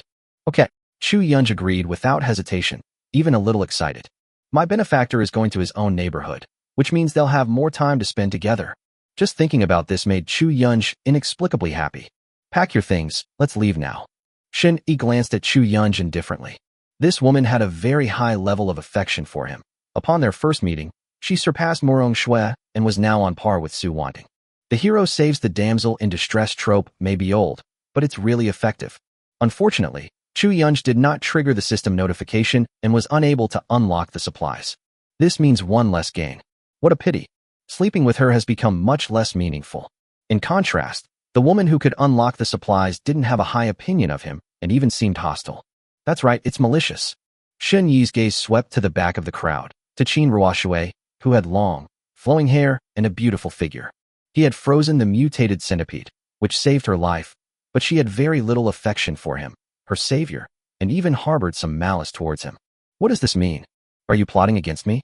This woman is definitely no good. Through telepathy, Shun Yi had already seen Qin Ruoshui push Chu Yunj towards the mutated centipede in a moment of crisis. She betrayed her friend without the slightest hesitation, as if she had been prepared and had planned it all along. Although Shun Yi didn't know what the relationship was between Qin Ruoshui and Chu Yunj, he saw that Chu Yunj went to help Qin Ruoshui immediately when she was injured, which showed that the two had a good relationship. However, Qin Ruoshui abandoned her best friend who had saved her when she was in danger. Even a sophisticated egoist like Shun Yi would hesitate for a moment over such a double-dealing behavior, but she did it without hesitation. This woman is rotten to the core. Benefactor, may I ask your name? Chu Yunj asked cautiously. She suddenly spoke up because she noticed Shin Yi's gaze falling on Qin Ruoshui, which made her alert. Qin Ruoshui is a bad woman. We absolutely cannot let her harm our benefactor. Shun Yi replied calmly, then said, "Let's go, lead the way." Chu Yunj nodded quickly. Despite being shrouded in black fog, she could vaguely discern directions through the surrounding buildings. After all, their neighborhood wasn't far from here, and she was quite familiar with the surrounding area. Seeing this, the other survivors dared not object and obediently followed behind. Although Shun Yi saved them, no one found him easy to get along with. From Shun Yi's indifferent expression and tone, they could always feel an invisible pressure that made them afraid to get close. Even if someone wanted to say a few words of thanks, they hesitated and didn't dare to speak. Shun Yi naturally didn't bother to pay attention to the other NPC's thoughts. While traveling, he also kept eating the superpowered fruits. Finally, after eating countless fruits, his frost condensation ability leveled up, breaking through to level 10. Frost condensation, LV11. You can create ice out of thin air and control its hardness and shape. You can manipulate ice for ranged attacks or melee defense, currently with a maximum range of 2,500 meters. Simultaneously, your resistance to low temperatures is greatly increased, and you are immune to damage from the ice you create. However, the more ice you create and the larger its area, the more stamina it consumes. Really, after breaking through level 11, frost condensation gains a new passive ability, immunity to damage from the ice it creates. At first, Shun Yi didn't quite understand the significance of this ability, but after careful consideration, he suddenly realized. Being immune to damage from his own ice means he can create extremely hard ice to encase himself and withstand enemy attacks without taking any harm himself. As the level of frost condensation increases, the hardness of the ice that Shun Yi can control will also increase. In the future, the ice he creates may be as hard as diamonds, or even harder. At that time, as long as he freezes himself, no matter how the enemy attacks, they will not be able to break through his defenses. Thinking of this, Shun Yi was very satisfied. Another way to save your life. Moreover, Shun Yi felt that this ability could be even more powerful, it just needed to be developed. But this is already great. It can be concluded that breaking through to level 11 in superpowers will grant additional abilities. Would breaking through to level 21 also increase abilities? If there's an improvement every 10 levels, then even the most basic superpower would have a very high ceiling. Thinking of this, he suddenly felt a sense of anticipation as he ate the power fruit. With my level 11 frost ability, I might be able to kill the mutated centipede with a single ice shatter, Shun Yi thought to himself. After his superpower was upgraded, the hardness of the ice he created increased, which meant that his combat power had increased again. Therefore, this idea is reasonable. Following that, led by Chu Yunj, Shun Yi ate the superpowered fruit while traveling. Before long, they arrived at Taeyunting residential area. Shun Yi used telepathy to scan the entire neighborhood, searching for anything that might attract the mutated centipede. Suddenly, his gaze was drawn to a particularly conspicuous plant. 183. Killing without a knife. Where did the mutated centipede first appear? Shun Yi withdrew his telepathic connection and looked at Chu Yunj. It's the west gate of our community. Someone went out to look for supplies and was attacked by a mutated centipede hiding underground. Only one person managed to come back alive. Chu Yunj explained in detail. You mean the mutated centipede didn't chase after the fleeing people? Shun Yi grasped the key point. If it didn't chase after the fleeing people, how could these people have lured the mutated centipede away today? This is clearly unreasonable. I don't know either, Chu Yunj replied softly. She regretted not asking the survivor more carefully why he was able to come back alive. That way she could have answered her benefactor's question. I know. Just then, Qin Ruoxue, who had been standing in the middle of the crowd, stepped forward. Chu Yunj looked at her instantly, her brows furrowing slightly. Did she know? What does she know? Why did she interrupt at this moment? What does she mean? Qin Ruoxue ignored Chu Yunj as if she didn't know her at all, and looked at Shun Yi and said, I talked to that survivor. The reason he was able to survive was because the mutated centipede was attracted by something near the west gate and suddenly turned back. He heard that after the mutated centipede went back, it seemed to be fighting some other monster, but he didn't dare to stop and watch, so he didn't know exactly what happened. I speculate that other mutated animals or plants may have attracted the mutated centipede, which is why the survivor was able to escape. Qin Ruoxue has strong communication skills. She not only explained the matter clearly, but also added her own analysis, which was well-reasoned and supported by evidence, making people look at her with new eyes. This woman is very good with words. However, a trace of malice still remained in her. Shun Yi looked at Qin Ruoxue meaningfully and nodded, saying, Your speculation makes some sense. He also believes that other mutated creatures may have attracted the giant centipede. Qin Ruoxue is indeed a clever woman, but she has a terrible personality. If it were Shun Yi from more than half a month ago, he would have eliminated Qin Ruoxue, who had always been hostile to him, without hesitation. But now he is very strong and is not afraid of the malice of a little woman. If she continues to be incorrigible after we unlock the supplies, it won't be too late to eliminate her then. That's the advantage of having strength. Shun Yi has more room to maneuver and doesn't need to worry about making a mistake. With skin hardening activated, even if Qin Ruoxue stabbed him with a knife, he wouldn't feel a thing. His viral resistance also made Shun Yi immune to most toxins, so he wasn't afraid of being poisoned by Qin Ruoxue. With high physical and magical resistance, what's wrong with taking a little risks? Shun Yi's current strength is equivalent to having 4 twos for aces and 2 kings in Do Diju, a popular Chinese card game. Even if he splits his hand, he could easily defeat Qin Ruoxue. Qin Ruoxue, of course, had no idea what Shun Yi was thinking. Seeing that she had successfully attracted Shun Yi's attention, she continued to analyze. Moreover, after I discovered that this mutated centipede appeared in our community, it has been guarding the area near the west gate. Even when we tried to lure it away more than an hour ago, it was still waiting outside the west gate. Therefore, I suspect there might be something attracting Xidiman. Of course, I'm just guessing. I don't know if it's accurate. Qin Ruoxue said that last sentence on purpose. She wanted to pique Shin Yi's curiosity and make their paths inevitably cross. This man is very strong. Once I get in touch with him, my safety will be guaranteed. As for asking Chu Yunj for forgiveness, no need. Go to hell, you bitch. After all, Chu Yunj had discovered her true colors. If Shun Yi found out about this, it would definitely lower his impression and goodwill towards her. Therefore, Chu Yunj died under suspicious circumstances. Qin Ruoxue remained silent throughout the journey, waiting for an opportunity. Get in touch with Shun Yi and then secretly kill Chu Yunj. What you're saying is just your wild guesses. It's not true. Chu Yunj seemed to finally lose her temper and retorted. But she was not very assertive, because she also felt that Qin Ruoxue's analysis made a lot of sense. She just didn't want Shun Yi to be deceived by Qin Ruoxue, that bad woman. That's right. I admit that everything I just said was just my personal speculation, and it might not be accurate.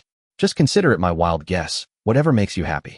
Qin Ruoxue smiled, with an expression of humility and willingness to learn. Then stop talking nonsense. Chu Yunj muttered, her confidence waning. She always felt that Qin Ruoxue had ulterior motives. Therefore, she wanted to prevent Shun Yi and Qin Ruoxue from having any interaction. However, her attempt to stop her seemed a bit foolish. For example, the other survivors looked at Chu Yunj with disgust. They all felt that Qin Ruoxue's words made a lot of sense. Chu Yunj was just jealous of her. Even if you want to impress a powerful man, is it really necessary to do this? What a brainless, stupid woman. She wants to show off whenever she meets a powerful man. How snobbish. If Shun Yi didn't have telepathy and couldn't see through the two people's feelings for him, he would most likely think, like everyone else, that Chu Yunj was stupid, snobbish, and liked to interrupt, while Qin Ruoxue was smart, rational, and intelligent. Without a doubt, he would prefer Qin Ruoxue and dislike the stupid Chu Yunj. But the truth is quite the opposite. Chu Yunj's favorability rating is very high, and she has already caught up with Su Wanting. Qin Ruoxue's malice, however, was even greater. This proves that although Chu Yunj's words are unpleasant, she truly cares about herself. However, she probably doesn't even realize how stupid her words were. She had been tricked by Qin Ruoxue. Qin Ruoxue deliberately went along with her words, even putting on a humble expression, just to elevate Chu Yunj and make others hate and attack her. She could kill Chu Yunj without even lifting a finger. What a scheming woman. This was the first time Shun Yi had ever encountered a woman like this. Indeed, a woman who can survive for more than half a month in the apocalypse without losing weight is truly remarkable. Yes, Yingu, you're right. I was just talking nonsense. Mr. Shun Yi is really amazing. He was able to deduce the answer after hearing me just once. Qin Ruoxue looked at Shun Yi with great humility. Her words both flattered Shun Yi and subtly put Chu Yunj in an awkward position, making Chu Yunj feel even more ashamed. Upon hearing Qin Ruoxue's words, the other survivors intentionally or unintentionally turned their gazes to Chu Yunj, with some even whispering that she was truly shameful. Chu Yunj lowered her head in shame after being told off by everyone, and didn't have the courage to speak again. I'm so stupid. How could someone do something so shameful? Now that everyone hates her, she doesn't know how she's going to live in this neighborhood anymore. Just as Chu Yunj was feeling utterly ashamed, Shin Yi's calm voice came. If you really think you're talking nonsense, then don't say it next time. I don't like talking nonsense, understand? 184. A special mutated plant with green fruit. Huh? I understand. Qin Ruoxue responded blankly after hearing Shin Yi's words. I was just being polite. Why did this man take it so seriously? You don't really think I'm talking nonsense, do you? Is his emotional intelligence really that low? The survivors who were discussing Chu Yunj were also stunned. But no one dared to question Shin Yi's words, and everyone fell silent for a moment. If someone says they don't like it, then they don't like it. If you have the ability, whatever you do is right. Only Chu Yunj stared blankly at Shun-Yi, her eyes slightly reddening, as if Shun-Yi had saved her life again. Although she knew that Shun-Yi must have said that casually, and it couldn't possibly be because of her. But she was still very happy and touched. Because after Shun-Yi said that, no one else dared to look at him with that kind of look that seemed to regard him as an idiot anymore. Chu Yunj felt a warmth in her heart. She had 1,000 words to say, but because of shyness, she hesitated for a long time without uttering a single word. All right, you guys wait here. I'll go check out the west gate. Shun-Yi said something indifferently, and his body instantly disappeared from the spot. Is he emotionally unintelligent? It's definitely not high.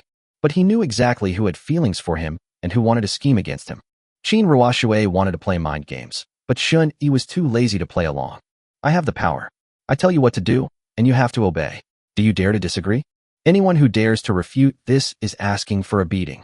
A woman as wicked yet clever as Qin Ruoxue would never refute Shun-Yi even if he scolded or hit her. Instead, she would flatter him and say that he was right to scold her. Even though she secretly wished she could kill Shun-Yi, she could hide it well on the surface. This is what a rotten, festering woman is like. Otherwise, he wouldn't have been able to live this long. Putting aside his chaotic thoughts, Shun-Yi teleported to a very special plant that he had already spotted with his telepathy. The plant was about 1 meter in size and emitted a faint colored light in the black mist. Its shape resembles a flower, but it is not any type of flower that Shun-Yi has ever seen. In the center of its flower, there is a green fruit the size of an apple, which looks unripe. Could it be an immature superpower fruit? There's actually such a huge superpower fruit. Shun-Yi examined the green fruit. This blue fruit was much larger than any other superpowered fruit he had ever seen. If it really is a devil fruit with superpowers, what kind of superpowers would it have? Lost in thought, Shun-Yi guessed that the mutated centipede was guarding this plant. Because he scanned his surroundings with his mind and did not find any other special plants or objects. There is a greater than 90% chance that the mutated centipede came for this special plant, or rather, for the fruit on this plant. Moreover, the mutated centipede seemed to know that the fruit was not yet ripe, which is why it did not eat it beforehand. Is it the centipede's instinct? Or does it have some special ability? Shun-Yi seemed to be deep in thought. He didn't think the mutated centipede could be so intelligent as to be able to tell whether a fruit was ripe or not. It's highly likely that they were following their instincts, or perhaps they had a special ability to sense that the fruit was inedible. So, should we pick them beforehand? Shun-Yi hesitated slightly. Since the mutated centipede didn't eat it, it proves that the green fruit probably wouldn't have any effect before it matured. Picking them would most likely be a waste. So, after hesitating for a while, Shun-Yi didn't take it off. Anyway, I'm not afraid of mutated centipedes with my own strength, so there's no need to rush.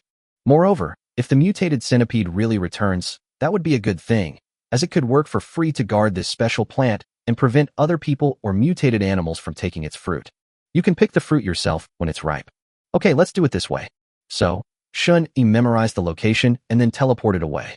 Of course, he would also dedicate some of his attention to keeping a close eye on this special plant with his telepathy, lest it be stolen by thieves. Now that I've seen it, it belongs to me. Anyone who dares to steal my fruit is a thief. After thinking it over, Shun-Yi decided to stay in this neighborhood for the night and observe the changes in the plant. Back in front of the survivors, Shun-Yi told them about staying overnight. Hearing that Shun-Yi wasn't leaving today, Chu Yunja's eyes lit up. Just as she was about to extend an invitation, Qin Ruoxue beat her to it. Mr. Shun-Yi, if you don't mind, you can come and stay at my house. I will treat you well. My home is on the 17th floor, so you won't be affected by the black fog. I also have plenty of food and water at home, so please feel free to use them.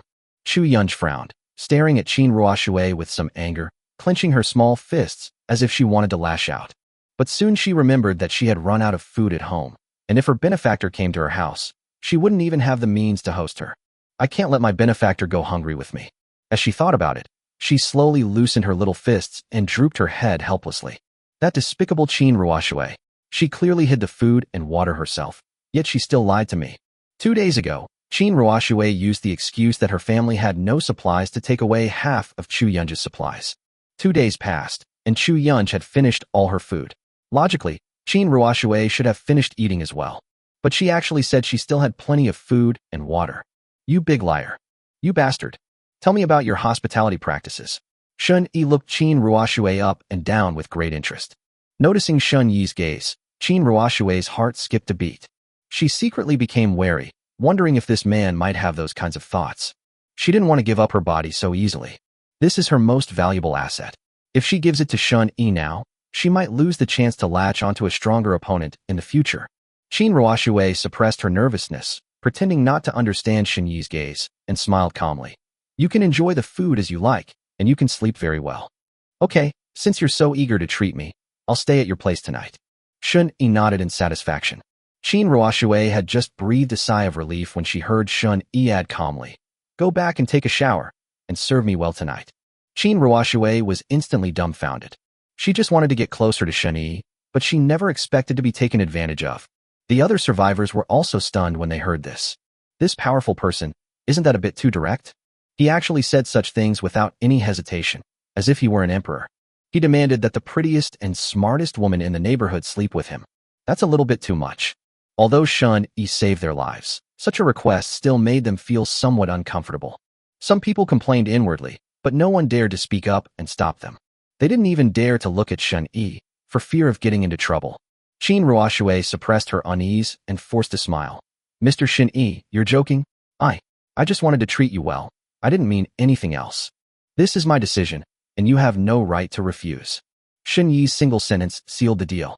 Anyone who dares to refuse will be made an example of. 185. This man doesn't treat himself like a human being. What are you waiting for? Lead the way. Shun Yi glanced at Qin Ruoshue, who was in a daze, and spoke calmly. Trying to outsmart me? You didn't know that you were my target. Since you've extended such a sincere invitation, I'll just unlock some supplies while I'm at it, so that all this journey I've taken today won't be in vain. As for what the other survivors might think, Shun Yi didn't care at all.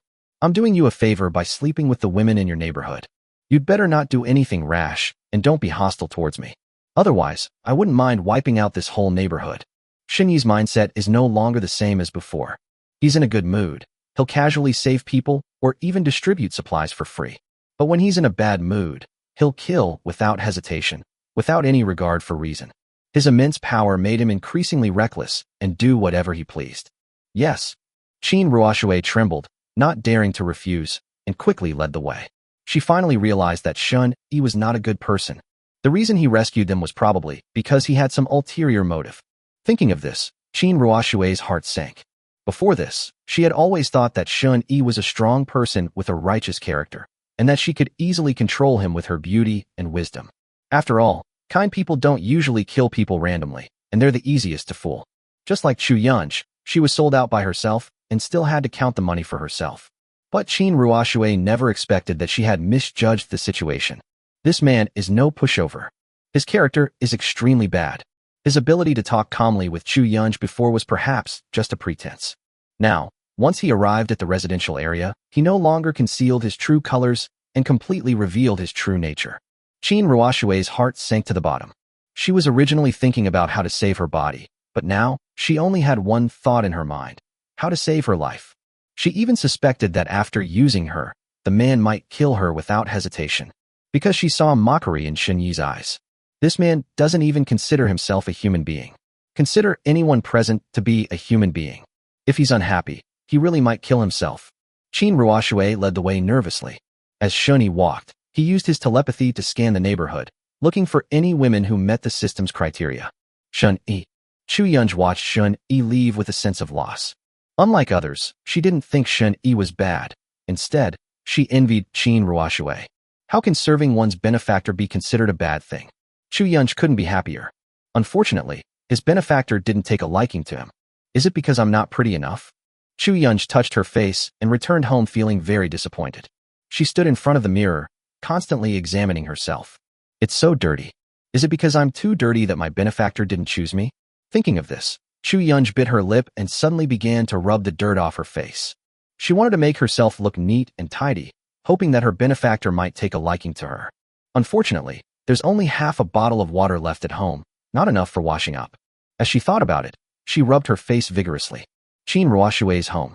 Shun Yi sat on the sofa and ordered without any politeness. Go take a shower and get yourself clean. Don't let me smell the stench. Qin Ruoshue hesitated for a moment, then said in a low voice, But I don't have that much water at home. Who said there isn't? Shun Yi looked at her calmly and said, There are 5 cases of mineral water under your bed, enough for you to take a good shower. Qin Ruoshui's eyes widened instantly, her face filled with shock. You? How did you know? Stop talking nonsense and go take a shower. Don't waste time.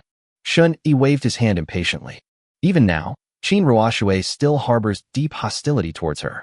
He wouldn't be polite to a woman who's always trying to scheme against him. Qin Ruoshui's heart sank to the bottom. She never expected that Shun Yi would know so much about where she hid the water. This man is far more terrifying than I imagined. That's my drinking water.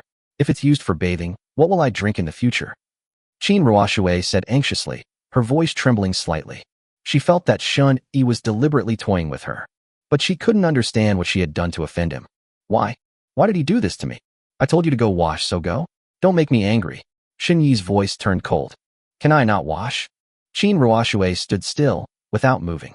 She painstakingly saved up for so long, racking her brains and putting in so much effort, and finally managed to collect a few boxes of mineral water. How could she use them for bathing? This is practically cutting off their own path to survival. Shun Yi, that beast, forcing me to do this. What makes him so special? Does having power mean you can do whatever you want? Smack! Shun Yi suddenly struck, slapping Qin Ruoshui across the face and knocking her to the ground. Can't you understand what I'm saying? Can you understand now? Qin Ruoshui covered her swollen cheek, her eyes instantly reddening. But she didn't dare to talk back, and she didn't even have the courage to look up at Shun Yi. The slap made her dizzy and lightheaded. If she were slapped again, she felt like she would die. She was afraid of death, terrified of death. Sensing the murderous intent in Shun Yi's eyes, she dared not hesitate any longer. She staggered to her feet, supporting herself on the sofa, and went into the bedroom to fetch bottled water. Shun Yi crossed his legs and looked indifferently at Qin Ruoshui's back. She became increasingly hostile towards herself. That makes perfect sense. He knew that this woman might seem obedient on the surface, but she must be holding a grudge against him. But it doesn't matter. He was deliberately trying to torment her, to see how long she could endure it. At this time, in the bathroom, as Qin Ruoshui tenderly washed her body with mineral water, she cursed Shun Yi viciously in her heart. That beast! How dare he treat me like this? She roared inwardly, and even had a bold and vicious idea. When she was serving Shun Yi later, she would take him by surprise and stab him to death. But she quickly suppressed the thought. With this beast's strength, he's probably not afraid of knives. If I can't kill him, I'm doomed. She didn't want to die. She schemed and did all sorts of bad things, just to survive. Vent her anger by cursing Shun Yi in her heart, not daring to utter a sound for fear of being heard. Damn it, how did I get so dirty? My bottled water. As Qin Ruoshui washed her body, she felt extremely distressed. Although she had tried her best to conserve water, after showering, she had less than 3 bottles of mineral water left from what she had been saving for so long. Her heart ached so much it felt like it was bleeding. This water was something she had painstakingly saved. It was her hope for survival in this apocalypse. It's all that damned beast's fault. Her resentment towards Shun Yi deepened. However, after taking a shower, Qin Ruoshui walked out of the bathroom, appearing meek and submissive, without revealing the slightest dissatisfaction. Shun Yi glanced at her indifferently and said, "Come over." 186. Superpower Fruit. Bite. Starting to randomly unlock one type of resource. Ding. Unlocked successfully. Congratulations on unlocking the resource. Superpower Fruit. Shape-shifting ability. Superpower Fruit. Transformation ability +1. Already stored in system space. Superpower Fruit. Transformation ability +1. Already stored in system space. Superpower. Huh. Qin Ruoshui, that wicked woman, actually revealed a superpower fruit? Shun Yi was surprised and delighted. Although shape-shifting abilities are generally not very strong, they are very versatile and are quite useful abilities. Shun Yi was very happy to be able to unlock the power of the fruit. He no longer lacks food. What he lacks now is fighting power or powerful weapons. Immediately, his murderous intent towards Qin Ruoshui lessened. It must be said, this wicked woman is very obedient. Even though he hated himself to death, he didn't show it at all, nor did he launch a sneak attack. This kind of bad woman really has a different feel to her. Since she poses no threat to his safety and won't cause him any trouble, Shun Yi doesn't mind keeping her around for amusement. With that in mind, Shun Yi also began to eat the transformation fruit.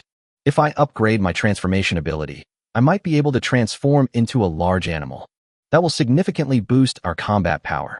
While eating the superpowered fruit, Shun Yi used his mental connection to send a message to Jiang Nanyan. I won't go back tonight. I'll have Qin Xiang wait for me tonight, and we'll complete the transaction tomorrow. What attracts Shun Yi more now is this special plant and this green fruit. Through telepathy, he saw that the mutated centipede had returned, and to prevent any accidents, Shun Yi was ready to take action at any moment. However, after the mutated centipede returned, it simply stayed by the colorful plant and did nothing else. It seems it really is waiting for the fruit to ripen. It can even attract mutated monsters. What is the origin of this plant? Shun Yi was filled with doubt. He also looked forward to its maturity even more. What exactly will be the effect of this fruit? Could it be stronger than a superpower fruit? As he pondered this, he frowned and glanced at the woman massaging his legs. Be careful with the pressure you apply. Qin Ruoxue dared not refute, and her massage movements became even lighter. Shun Yi continued to enjoy the fruit while eating his superpowered fruit. The shape-shifting ability has been upgraded again. Transformation ability, level 4. You can transform into people or animals you have seen and remember. Transformation will continuously consume your stamina, and transforming into an animal will consume more stamina. You cannot currently transform into large animals. It's level 4, but it still can't transform into a large animal. But Shun Yi could sense that he could now transform into animals larger than himself, such as lions and tigers. This was quite an improvement compared to before. Each upgrade of the shape-shifting ability increases the types of shape-shifting. So, if I break through to level 11, will I gain any special abilities? Or will it mean that you can transform into some kind of super large animal? Shun Yi seemed to be deep in thought. If it takes level 11 to transform into a large animal, then that ability is far too weak. Unless, of course, you can transform into a mutated creature like a mutated centipede. That would be awesome. Just thinking about it is so exciting. Anyway, I have plenty of time, so I'll try to level up to level 11 first. If the deformation capability has high potential, it can be a focus for future upgrades. If your potential is only average, upgrade other abilities first.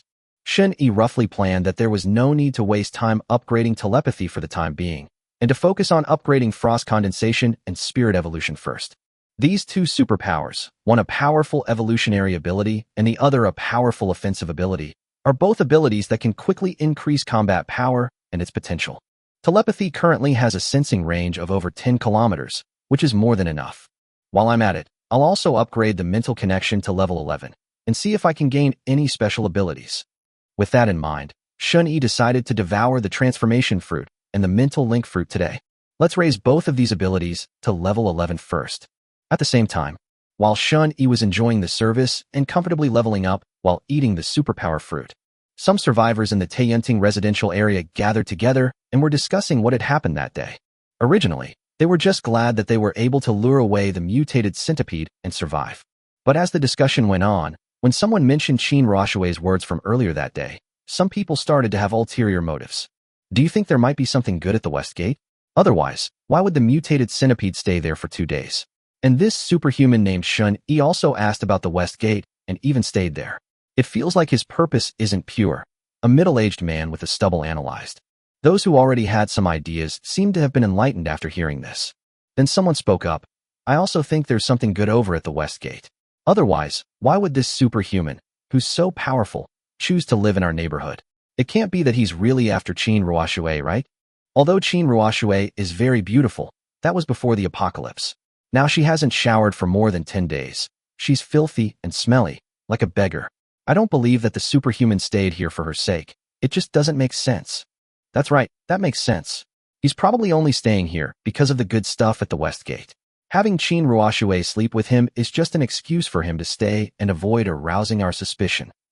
Ming immediately agreed. Then, the more everyone analyzed it, the more reasonable it seemed.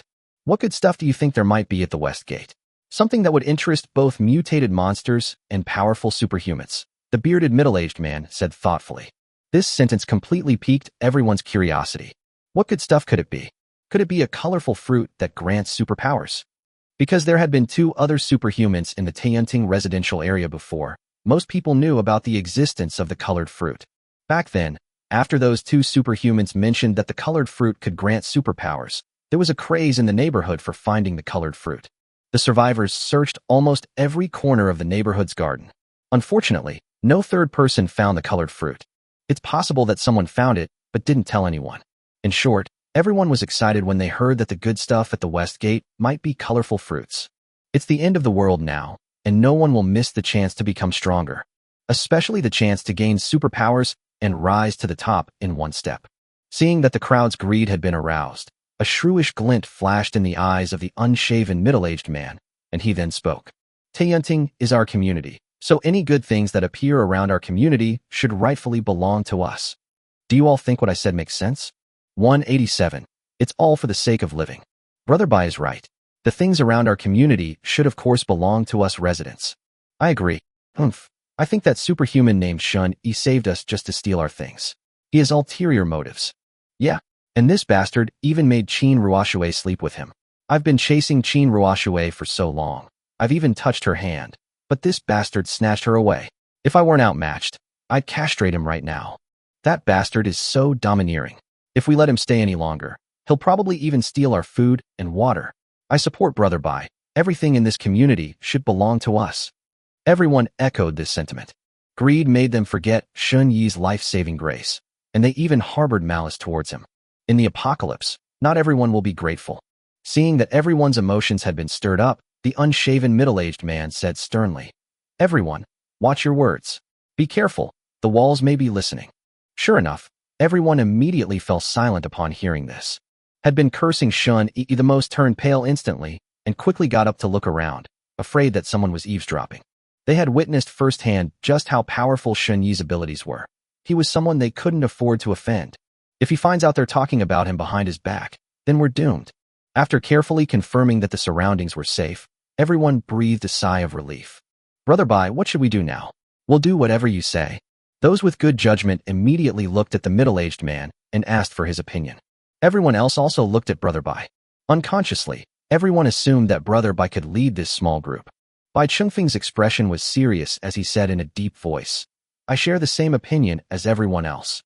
Everything in this community must belong to us residents. Therefore, I suggest that we send someone to scout the west gate beforehand, while that ability user isn't paying attention. If there are any colored fruits or anything else, just pick them. If not, then it's very likely that the superhuman pocketed it. We'll figure out a way to get it back from him then."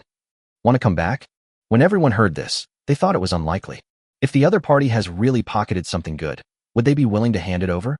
Bai Chengfeng noticed the change in everyone's expressions, sneered, and said in a sinister tone, "When I say want, I don't really mean want. We can use some unconventional methods. Everyone, think about this carefully. Are people with superpowers really invincible? No matter how strong he is still a human being. He has weaknesses and needs to eat, drink, and use the toilet. These are our opportunities." Upon hearing this, everyone suddenly realized what was going on. So that's how you ask for it. Bai Chengfeng's cold gaze swept over everyone, and he said seriously, "Since no one has any objections, I hope that no one will spread what happened today. Otherwise, if that superhuman finds out about our plan beforehand, everyone will die." Yes. Everyone immediately responded with serious expressions. No one would be foolish enough to expose something like that. Seeing this, Bai Chengfeng began to make arrangements. First, send a few people to check the west gate. Then, look for an opportunity to strike at Shun Yi. Bai Chengfeng did not believe that people with superpowers were invincible. Before this, he had killed a superhuman using certain methods. Even if Shun Yi is stronger than the superhuman he killed, he can't possibly be a Superman. At most, they might have stronger superpowers, but they are still human. If they get shot through the heart, they'll still die? If we knew his weaknesses, we would be even more confident in killing him. You guys were saved by him. Do you know his weaknesses? Bai Chengfeng looked at the three young men. The three looked at each other, then shook their heads. Although they had been saved by Shun Yi, they had only met him once and knew his name. As for his weaknesses, they had no idea. After all, they hadn't said a single word to Shun Yi. That man has such a powerful presence. I don't know his weaknesses, but he must really like women, especially beautiful women. Otherwise, he wouldn't have let Qin Ruoshui sleep with him, a young man said seriously. Don't talk about him. I like beautiful women too. Every normal man likes them, right? What kind of weakness is that? A short-haired man laughed. The others were also amused. That's right. What normal man doesn't like beautiful women? They're struggling to even afford food and drink, so they have no time for women. However, upon hearing these words, Bai Chengfeng narrowed his eyes and murmured softly, "Likes beautiful women? If that's the case, then I might have a plan to kill him." He thought of his beautiful daughter. Deep Bay No. 1 residential community. When Qin Xiang woke up, it was already dark outside. "I slept so well that I feel completely refreshed. If she hadn't been woken up by hunger, she could have slept until the next day. Shani didn't come? What does he mean by that? Qin Xiang looked at the darkening sky outside and frowned in confusion. What happened to the deal? Was he lying to me? That's probably impossible. Or perhaps he saw that I was too tired, so he didn't disturb my rest? Thinking of this, for some reason, Qin Xiang felt a warmth rise in her heart. Although Shun Yi is shameless, at least he still has some humanity. Knock, knock, knock. Just then, there was a knock on the door. Qin Xiang was taken aback. Her heart suddenly raced, and she became inexplicably nervous. Could it be him? Since there's no way to avoid it anyway, might as well face it sooner rather than later. Taking a deep breath, Qin Xiang got out of bed and opened the door. But they found a young woman standing outside the door, holding a plate of sumptuous food. Officer Qin, excuse me, this is dinner that our Lord Jiang instructed us to bring to you. Lord Jiang said you can stay here tonight, and the transaction can be done tomorrow. Tomorrow?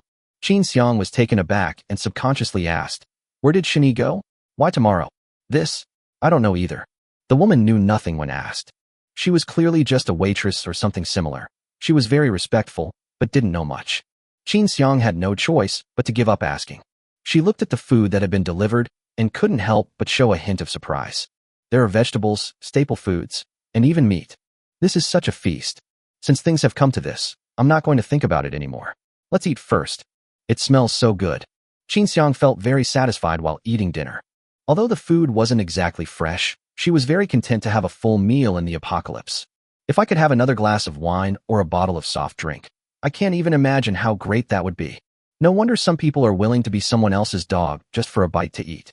Sigh, it's all just to survive. 188. How can people be so evil? It feels so good to be full. Qin Xiang devoured a sumptuous dinner in a whirlwind, patted her slightly bulging belly, and felt incredibly satisfied. At that moment, she even temporarily forgot about the more than 100 ordinary people who were still waiting for her to return to the shelter. After eating and drinking her fill, Qin Xiang felt drowsy and lay on the bed, staring blankly at the ceiling, her thoughts drifting away. The benefits at this shelter are amazing. No wonder the survivors in the vicinity are all eager to join. Even Qin Xiang couldn't help but be tempted. After all, as long as you join this shelter, you'll have food and water every meal and never have to go hungry again. If it weren't for her unwavering belief, Qin Xiang might have truly been corrupted by this comfortable life. After all, she was just an ordinary person. But this shelter even has waiters who deliver meals. Isn't that a bit too outrageous? Qin Xiang recalled the young woman who had brought her food and asked if she wanted to stay and serve her. She felt both absurd and shocked. That woman was actually a dedicated service provider. In a post-apocalyptic world, who can afford to support waiters? Of course, Qin Xiang also knew that the people she was serving were definitely the management of the shelter, such as Jiang Nanyan and Shani. Even so, this still shocked Qin Xiang. Just how much wealth does Shun Yi possess to live such a luxurious life? Think about my own shelter. Although it's called a shelter, it really has nothing. However, the order at Deep Bay 1 shelter was indeed very good. Qin Xiang visited several times and found that the management here was very well organized, with everyone performing their duties. Some are responsible for standing guard and patrolling, while others are specifically assigned to go out on missions or to search for supplies. Everyone has their own post and job. Moreover, there is no infighting or fighting over food here. The entire shelter presented a thriving scene. In contrast, her own shelter had somehow split into several small groups, and they would fight whenever she was not there. Even when she was alive, the survivors were still fighting each other openly and secretly. Qin Xiang felt a headache just thinking about it. Although she used to be the captain of the criminal investigation team and had strong personal abilities, she was a major weakness in management. In addition, she has to go out every day to find supplies, so how can she have time to manage the shelter? Sometimes, when encountering monsters and getting injured, even self-defense becomes a problem, let alone worrying about management. After much thought, Qin Xiang realized that she might not be suited to run a shelter. Even if she sells her body to borrow food this time, what about in the future? Just ask Shani for a trade every time we're short of food, can we? Moreover, even if Shun Yi were willing, Qin Xiang would have no face to continue the transaction. Perhaps, we can let them join Deep Bay 1. This thought popped into Qin Xiang's mind. But she quickly dismissed the idea. Because it's not a matter of whether she wants to or not, but whether Jiang Nanyan and Shun Yi are willing to accept it. A group of elderly people, children, and some women who are too weak to even kill a chicken. They probably wouldn't be willing to accept them. Thinking of this, Qin Xiang sighed. She was too ashamed to bother Shun Yi, and Jiang Nanyan any further. She has received enough today. She took a clean bath, enjoyed a delicious meal, and had unlimited water to drink. This kind of luxurious life is just too comfortable. Thinking of this, Qin Xiang sat up again, unscrewed a bottle of mineral water, and gulped it down. Take advantage of the opportunity and drink more. If the transaction is completed tomorrow, there won't be another chance. I wonder if we can have a few more servings of that meal. Qin Xiang wanted to ask someone, but she was a little embarrassed. At the same time, sitting in the next office, Jiang Nanyan observed Qin Xiang's every move and expression through telepathy, a slight smile playing on her lips. The delicious food and unlimited water were, of course, specially arranged by her. Even the attentive waiters were specially arranged. The goal was to corrupt Qin Xiang and make her stay willingly. Qin Xiang is quite capable. If she could join the shelter, it would be a huge benefit. Moreover, this can be considered as helping her husband win over a woman, and she might even receive an extra reward from him. As for the food and water consumed, it's really nothing. After all, once the deal is finalized tomorrow, Qin Xiang will be Shun Yi's woman. As long as she is willing to behave, she can enjoy these benefits in the future. Even better than what we enjoy today. These are just for Qin Xiang to experience in advance. They are not considered extravagant or wasteful. Shun Yi is very generous to his women. I hope you can understand and behave yourself, Jiang Nanyan murmured softly. Then, she looked at the plan in her hand. We need to increase the number of waiters. These waitresses are there specifically to serve Shun Yi and his women. Although it is somewhat extravagant, it can solve some women's employment problems. Of course, there is an even more important reason. These waitresses were all carefully selected by Jiang Nanyan. They are the most beautiful female survivors in the shelter. If Shun Yi takes a fancy to someone, he can win her over any time. A little trick by Jiang Nanyan to please Shun Yi. Since the incident with Murong Shui, she has come to understand more and more that only by making Shun Yi happy can she get more rewards and secure her position. While you're at it, please arrange for someone to go check on my best friend. I hope she's still alive.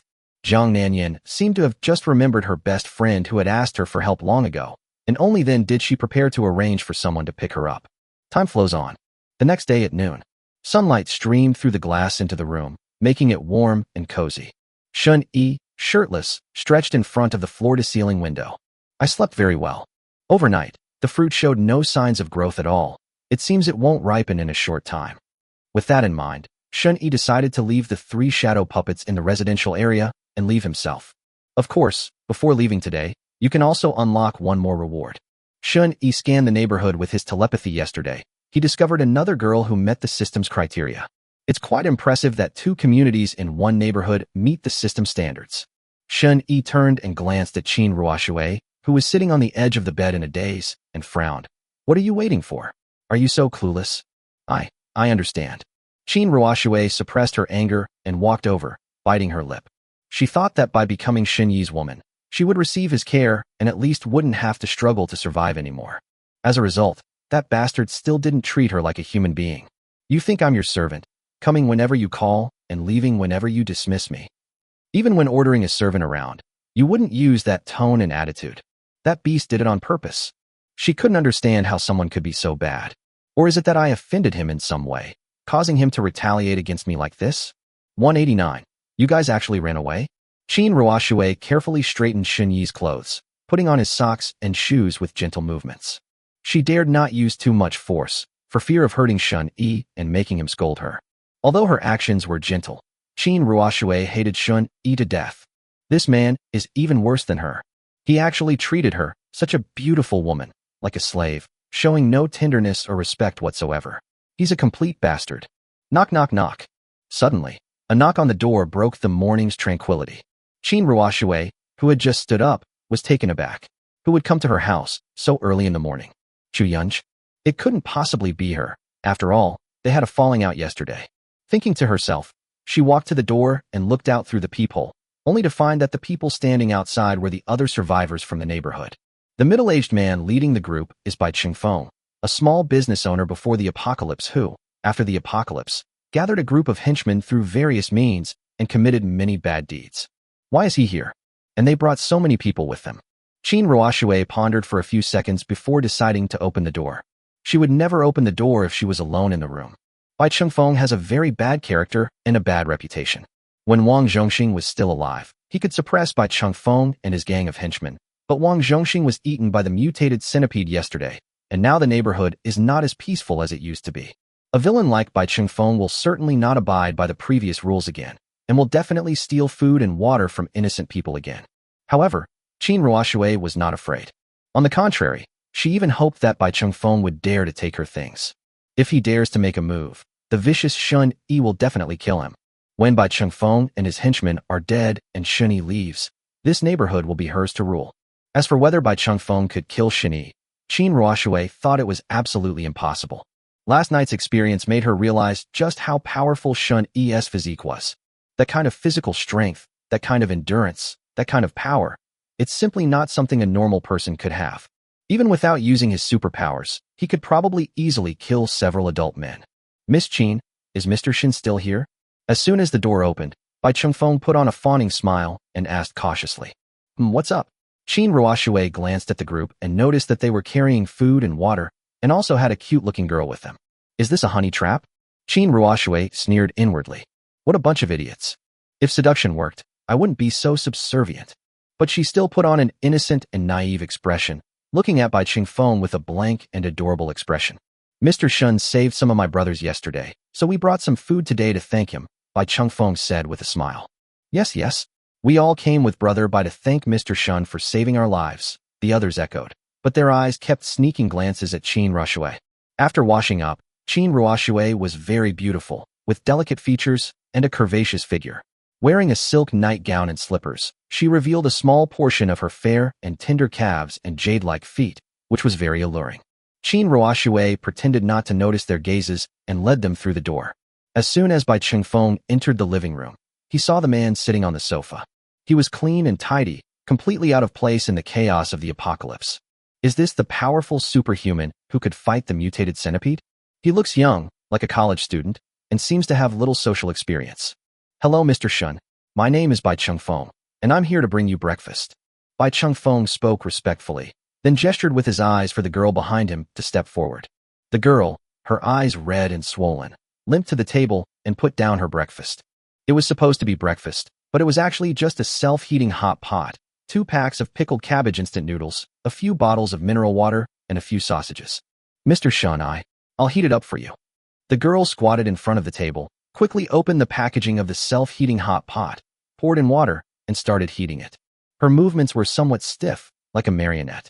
Shun Yi leaned back on the sofa, watching indifferently. Bai Chengfeng observed Shun Yi's expression and felt a slight tightening in his heart. Just as my younger brother had said, this young man was very difficult to get along with. He didn't utter a single word in the face of such a friendly gesture. But he noticed that Shun Yi glanced at his daughter a few times. This shows that he really likes beautiful women. If you have a weakness, then things are easier. Xiaoyu, you stay here to serve Mr. Shun. If Mr. Shun has any other needs, please be sure to tell us immediately, and we will do our best to meet them, Bai Chengfeng said to the girl. The girl lowered her head, bit her lip, and nodded silently. She seemed to have been forced to come, and her mood remained very low. Bai Chengfeng then looked at Shun Yi with a beaming smile. Mr. Shun, is there anything else you need? If not, we won't disturb your meal any longer. Then let me ask you, besides what you just said, is there anything else you want to say? Shun Yi rested his chin on his hand, looking at Bai Chengfeng with a teasing expression. Bai Chengfeng was taken aback, somewhat confused. Mr. Shun, what do you mean by that? I'm rather slow-witted and don't quite understand what you mean. Could you please explain it more clearly? You're stupid? Since you're so stupid, then go die. Shun Yi's eyes suddenly lit up with a red light. Bai Chengfeng's heart tightened, and his expression changed drastically, as if something bad was about to happen. He reacted very quickly, immediately reaching for the weapon hidden at his waist. Only, before his hand even touched his clothes, Shun Yi's eyes shot out 2 red laser beams that instantly pierced through his head. The flesh and blood evaporated instantly, emitting a pungent smell, and Bai Chengfeng's body fell straight down, crashing heavily to the floor. Most of his head was gone. He couldn't even let out a scream. Moment. Everyone present was stunned. What happened? Why can this man's eyes shoot lasers? Why did he suddenly decide to kill someone? Qin Ruoxue's body trembled violently, and she was so frightened that she almost collapsed to the ground. She considered many possibilities. He realized that Bai Chengfeng might have been killed by Shun Yi because of his scheming. He realized that Bai Chengfeng might have angered Shun Yi because of his attitude and then been killed. But to everyone's surprise, Shun Yi suddenly killed someone. He was even killed suddenly amidst by Chengfeng's flattery and smiles. Without the slightest warning. He's like a madman with unpredictable temper. Why aren't you running yet? Shun Yi turned his head and looked at the others. Everyone trembled, their expressions of fear growing increasingly horrified. Some people couldn't take it anymore, shouted, "Have mercy," and turned to run away. You guys actually dare to run away? Shun Yi's eyes lit up instantly, and a scorching laser beam shot out, piercing through the two fleeing individuals.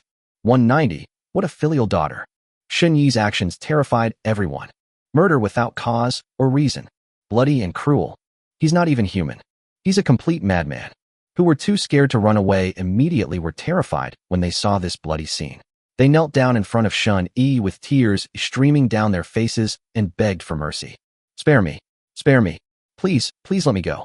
I have a 60-year-old mother at home who needs your care. I beg you. I'll kowtow to you. Wah. Mr. Shun, please spare me. I didn't do anything. It's all by Chengfeng's fault. He's the one who instigated us to assassinate you. Some people were so frightened that they blurted out by Chengfeng's conspiracy. Oh. Shun Yi raised an eyebrow, as if he had just learned of this, and showed an interested expression. You're planning to assassinate me? Tell me, how exactly are you going to assassinate me? Upon hearing Shun Yi's words, Qin Ruoshue's previously fearful expression instantly turned into one of utter terror. She initially thought Shun Yi killed people because he knew about Bai Chengfeng's conspiracy beforehand, but it turned out he knew nothing at all. So he really killed someone just because of a disagreement over a single sentence. This guy is insane. Qin Ruoshue trembled with fear, thinking how incredibly lucky she was to have survived last night from such a capricious madman. She glanced instinctively at the corpses of the two escapees. Shun Yi was the one who told them to run, but they were killed as soon as they ran. Shun Yi is utterly inhuman. Even if Bai Chengfeng didn't scheme against him, he would probably still kill Bai Chengfeng. There was no reason. It was just killing for the sake of killing. He's absolutely insane. At this moment, a man stammered, Bai Chengfeng overheard your conversation with Qin Ruoshue yesterday, and then he let us. So verbose. Shun Yi impatiently interrupted him, unleashing a high-temperature ray that instantly pierced the man's head. He then cursed. You can't even explain something this simple. You're wasting my time. You tell me, how do you want to kill me? Shun Yi turned to look at another young man. The young man was deathly pale and trembling all over, but he dared not hesitate for a moment. He quickly and briefly said, Bai Chengfeng ordered us to poison your food. When the poison takes effect, we will swarm you and kill you. I see. No wonder you were so kind as to bring me food. Shun Yi nodded, seemingly unsurprised. After all, from the moment they met, Shun Yi noticed that the group of people exuded a very dark aura, clearly indicating that they had come prepared. The kneeling young man cried and begged for mercy. Mr. Shun, please let me go. I will never dare to do it again. I have an elderly mother in her 60s to support. I really can't die. Please. I will do anything for you. Just let me go this time. Just this once. Mr. Shun, I was wrong. I'll be your dog from now on. I'll never dare to disobey you. Please forgive me. Please. Another man also cried and begged. Don't be silly. How could I possibly let you go? Shun Yi smiled faintly. The two men's expressions changed drastically instantly. They tried to run away, but found that they could no longer move. Looking down, they realized that their lower bodies had been frozen solid. The two men were filled with terror and were about to beg for mercy when the freezing cold spread rapidly throughout their bodies, turning them into ice sculptures and rendering them unable to make a sound. In just a few minutes, everyone who came with Bai Chengfeng, except for the lame girl, was dead. Shun Yi didn't kill the girl was because she met the system's standards and had no intention of killing him. Bite. A goddess matching the system's criteria has been detected. Initiating a scan for detailed information. Name, Bai Xiaoyu. Age, 19. Appearance, 92 points. Body shape, 91 points. Internal strength, 100 points, without prior personnel approval. Total score, 92 points. Evaluation. Taking them in will unlock one random resource. Shun Yi raised an eyebrow and realized that even though he had killed the lame girl's father, she showed him no hostility whatsoever. This piqued his interest. I killed your father, don't you hate me? Shun Yi asked with interest. The girl trembled with fright and quickly replied in a tearful voice. I don't hate you. I really don't hate you. She emphasized it twice, fearing that the man in front of her would kill her without warning, just like he had killed everyone else. Oh, why don't you hate me? Through telepathy, Shun Yi confirmed that the girl did not hate him and even had a slight liking for him. This is outrageous. What kind of incredibly filial daughter is she? Bai Xiaoyu didn't dare hesitate, or even stutter, and immediately replied, because Bai Chengfeng killed my mother, and he often beat me. As she spoke, she pulled up her sleeve, revealing the bruises on her arm. Not only her arms, but her entire body was covered in scars. Shun Yi looked at Bai Xiaoyu's injuries with some surprise, but not much astonishment. If Bai Chengfeng were a good father, no matter how rebellious the girl was, she would never have any affection for the man who killed her father. Only irreconcilable hatred can give rise to such an extraordinary personality. Tell me your story, Shun Yi said, taking out 2 roast chickens, 2 bowls of ramen, and 3 steamers of buns from his system space. He planned to listen to the story while having a simple breakfast. Bai Xiaoyu subconsciously swallowed, then quickly looked away and began to recount her experiences. Her biological father, Bai Chengfeng, used to be a loan shark. He had a fiery temper and a violent personality. He would beat his wife and children every time he drank. He would beat them with a baseball bat. He had no humanity at all. Bai Xiaoyu grew up in a violent environment. Her left leg was broken by her biological father when she was a child, and she has been a cripple ever since. But what she hated most about Bai Chengfeng was that this beast pushed her mother off the building and killed her, then faked it as a suicide, all for the sake of a few 100,000 yuan in insurance money. Ever since learning about this incident, Bai Xiaoyu has wanted to avenge her mother. However, she lacks strength and is physically incomplete, making her no match for a grown man. You're still too naive. It's easy to kill someone, like putting rat poison or paraquat in their drink, Shun Yi commented while eating. Bai Xiaoyu pursed her lips. She had considered poisoning him, but each time she was too afraid to do it. She was afraid Bai Chengfeng would find out, and she was also afraid the police would arrest her after Bai Chengfeng died. Timid and cowardly, she never had the courage to kill. 191. A father who died young, seriously ill, a student. Bai Xiaoyu's behavior is actually not difficult to understand. Having been beaten and abused by her biological father since childhood, she had developed a deep-seated fear of that man. She didn't even have the courage to run away, let alone resist. Fear was deeply ingrained in her soul. Ultimately, she was just a little girl who had lost her mother. Lung fog. You deserve to have your legs broken. After hearing Bai Xiaoyu's story, Qin Ruoxue felt nothing but disdain and contempt for her. As for sympathy, it doesn't exist at all. In her view, if she doesn't even dare to resist, what use is the sympathy of others? If she were to encounter such a beastly father, she would not hesitate to exchange her life for his. If you're ruthless and vicious enough, no one will dare to bully you. Of course, this is on the premise that the person who bullies you doesn't have superpowers. With Shun Yi's strength is on a completely different level from her. Qin Ruoxue simply couldn't think of how to exchange her life for his. Even if she risked her life, it would only take one punch from him. As for poisoning, that's even more impossible. First, she didn't have any potent poison. Second, Shun Yi could conjure food out of thin air, leaving her no opportunity to poison him. Neither force nor intrigue worked against Shun Yi, so Qin Ruoxue dared not resist, at least not outwardly. Are you hungry? Shun Yi glanced at Bai Xiaoyu. Of Shun Yi, Bai Xiaoyu quickly and honestly answered, hungry. There's still quite a bit left, you can eat it. Shun Yi pointed to the remaining half-eaten roast chicken and half a steamer of buns on the table. Bai Xiaoyu was stunned for a moment, seemingly incredulous. This devil actually made me eat? What if he stabs me to death with a chicken bone the moment I start eating? Terrifying images flashed through Bai Xiaoyu's mind, filling her with immense fear. Yet, she dared not refuse Shun Yi, so she could only tremble as she stepped forward, carefully picking up a steamed bun and slowly putting it into her mouth. Although the food smelled delicious, she was filled with fear and had no desire to taste it. Qin Ruoxue watched coldly from the sidelines. She initially thought that the unpredictable Shun Yi would kill the girl with lung fog. But Bai Xiaoyu had already eaten 2 steamed buns, and Shun Yi still hadn't made a move. Could it be that Shun Yi was truly moved by the background of this lung fogger, which is why he didn't take action? This thought flashed through Qin Ruoxue's mind. If Shin Yijin is so easily moved, should I also fabricate a tragic and pitiful backstory? A father who died young, a mother with a serious illness, a younger brother and sister who are still in school. In that instant, Qin Ruoxue's past life flashed through her mind. It seems like they don't even need to make things up. It's already tragic enough. Does he really not intend to kill me?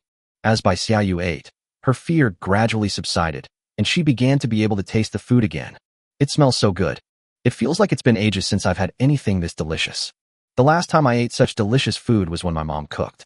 Thinking of her mother and the first half of her life, Bai Xiaoyu's eyes gradually reddened. No hatred for Shun Yi, the man who killed her father. Instead, she felt a sense of gratitude. If Shun-Yi hadn't killed her father, she might never have escaped the shadow of that tragedy for the rest of her life. She dared not defy her father at all. Even though her father forced her to come and be with a strange man this morning, Bai Xiaoyu only cried in her room for a long time before obediently coming. But to her surprise, this man easily killed her father, whom she was terrified of. When she saw her father being killed, she felt more relief and excitement than sadness. Bai Xiaoyu felt that she was being very unfilial and bad, but she still couldn't help being happy. I finally avenged my mother. He's finally dead. However, after the immense joy came endless emptiness and confusion. If your only relative dies, even if you survive, how will you live your life? With her crippled leg, even going out to find supplies is very difficult. Why is this lung fog causing you to cry? Is it really that delicious? Qin Ruoxue looked at the roast chicken and steamed buns on the table and couldn't help but swallow. It smells so good. I can't even imagine how delicious it will be to eat it. She really wants to eat it too. However, since Shun-Yi didn't speak, she didn't dare to reach out and take it. Want some? Eating and drinking his fill, Shun-Yi leaned back on the sofa, watching Qin Ruoxue swallow with great interest. After that intimidating remark, the woman's hostility towards him lessened considerably. Sure enough, you need to use even worse methods to deter this kind of bad woman. Yes, a large part of the reason Shun-Yi killed Bai Changfeng and the others was to make an example of them. Qin Ruoxue is that monkey.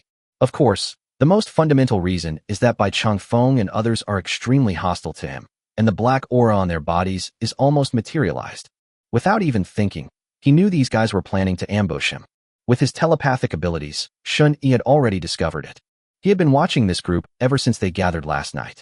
When Shun-Yi saw their aura gradually turn black, he knew they had bad intentions.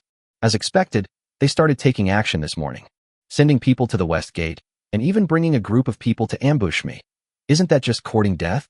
However, to everyone's surprise, Bai Changfeng thoughtfully sent his daughter, which saved Shun-Yi a lot of trouble. Originally, Shun-Yi was considering whether to wait until Bai Changfeng and the others left Qin Ruoxue's house before killing them, so that Bai Xiaoyu wouldn't hold a grudge against him for killing her father. But looking at Bai Changfeng, who was covered in black energy, Shun-Yi was very unhappy. So, without hesitation, he killed Bai Changfeng on the spot. And others. He didn't care whether Bai Xiaoyu would hold a grudge against him. If you dare to hold a grudge against me, then I'll kill you after I unlock the supplies. Anyway, there's no emotional connection, so I can bring myself to do it. However, to Shun-Yi's surprise, Bai Xiaoyu turned out to be a filial daughter who wanted to kill her father. That would kill two birds with one stone. It serves as a warning to others and unlocks resources. Awesome. The effect was also remarkable. Qin Ruoxue, that rotten woman, was so frightened that she dared not speak for a long time. Her aura kept fluctuating, changing from deep hostility to shallow, and now it was mostly neutral. This proves that the bad woman now only wants to eke out a living and dares not have any improper thoughts towards Shun-Yi anymore. It feels really good to subdue a bad woman like that. This was also a wicked sense of humor that Shun-Yi developed after gaining power. Hearing Shun-Yi's question, Qin Ruoxue's mind raced for a while, but she couldn't figure out what he meant. So, she nodded readily and said, I want to eat. If you make me happy, you'll get to eat. Shun-Yi said calmly. Qin Ruoxue was taken aback and subconsciously looked at Bai Xiaoyu, who was eating. But she hesitated for only a moment before swallowing hard and quickly stepping forward. As if afraid that if they were too slow, all the food on the table would be eaten. Bai Xiaoyu munched on a chicken leg, looking completely bewildered, not understanding what the beautiful Qin Ruoxue was up to. 192. Was he born evil? Okay, let's go eat. Shun-Yi said calmly.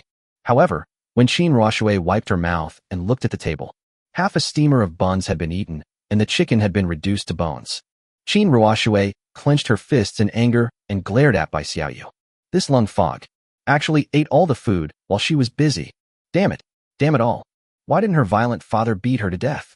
Qin Ruoxue, who had worked hard for half a day but got nothing, wished she could strangle Bai Xiaoyu. But because Shun-Yi was present, she didn't dare to make a move. She just glared at Bai Xiaoyu with great resentment for a while, and then rummaged through the chicken bones for meat to eat. I didn't smell it wrong. This chicken really smells amazing. Damn lung fog. It didn't even leave me a little bit. As Qin Ruoxue gnawed on the meat on the bone, her resentment towards Bai Xiaoyu grew stronger. She really killed Bai Xiaoyu. Her reluctance to resent Shun-Yi doesn't mean her personality has improved.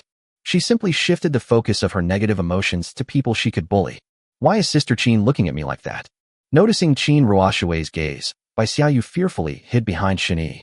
For some reason, she sensed murderous intent in Qin Ruoshui's expression, but she didn't quite understand why Sister Qin had such a strong desire to kill her.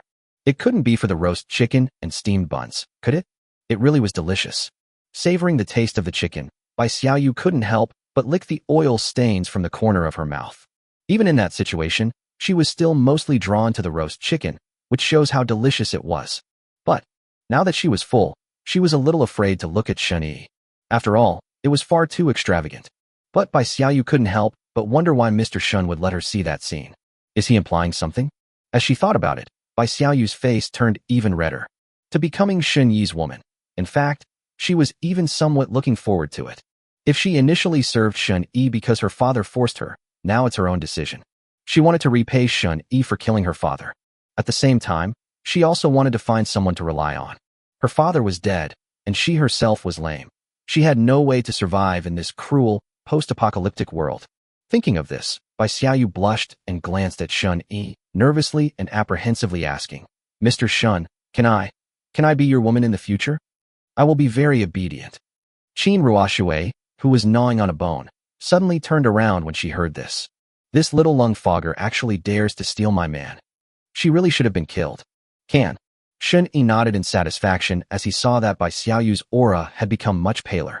It seems this meal was quite fruitful.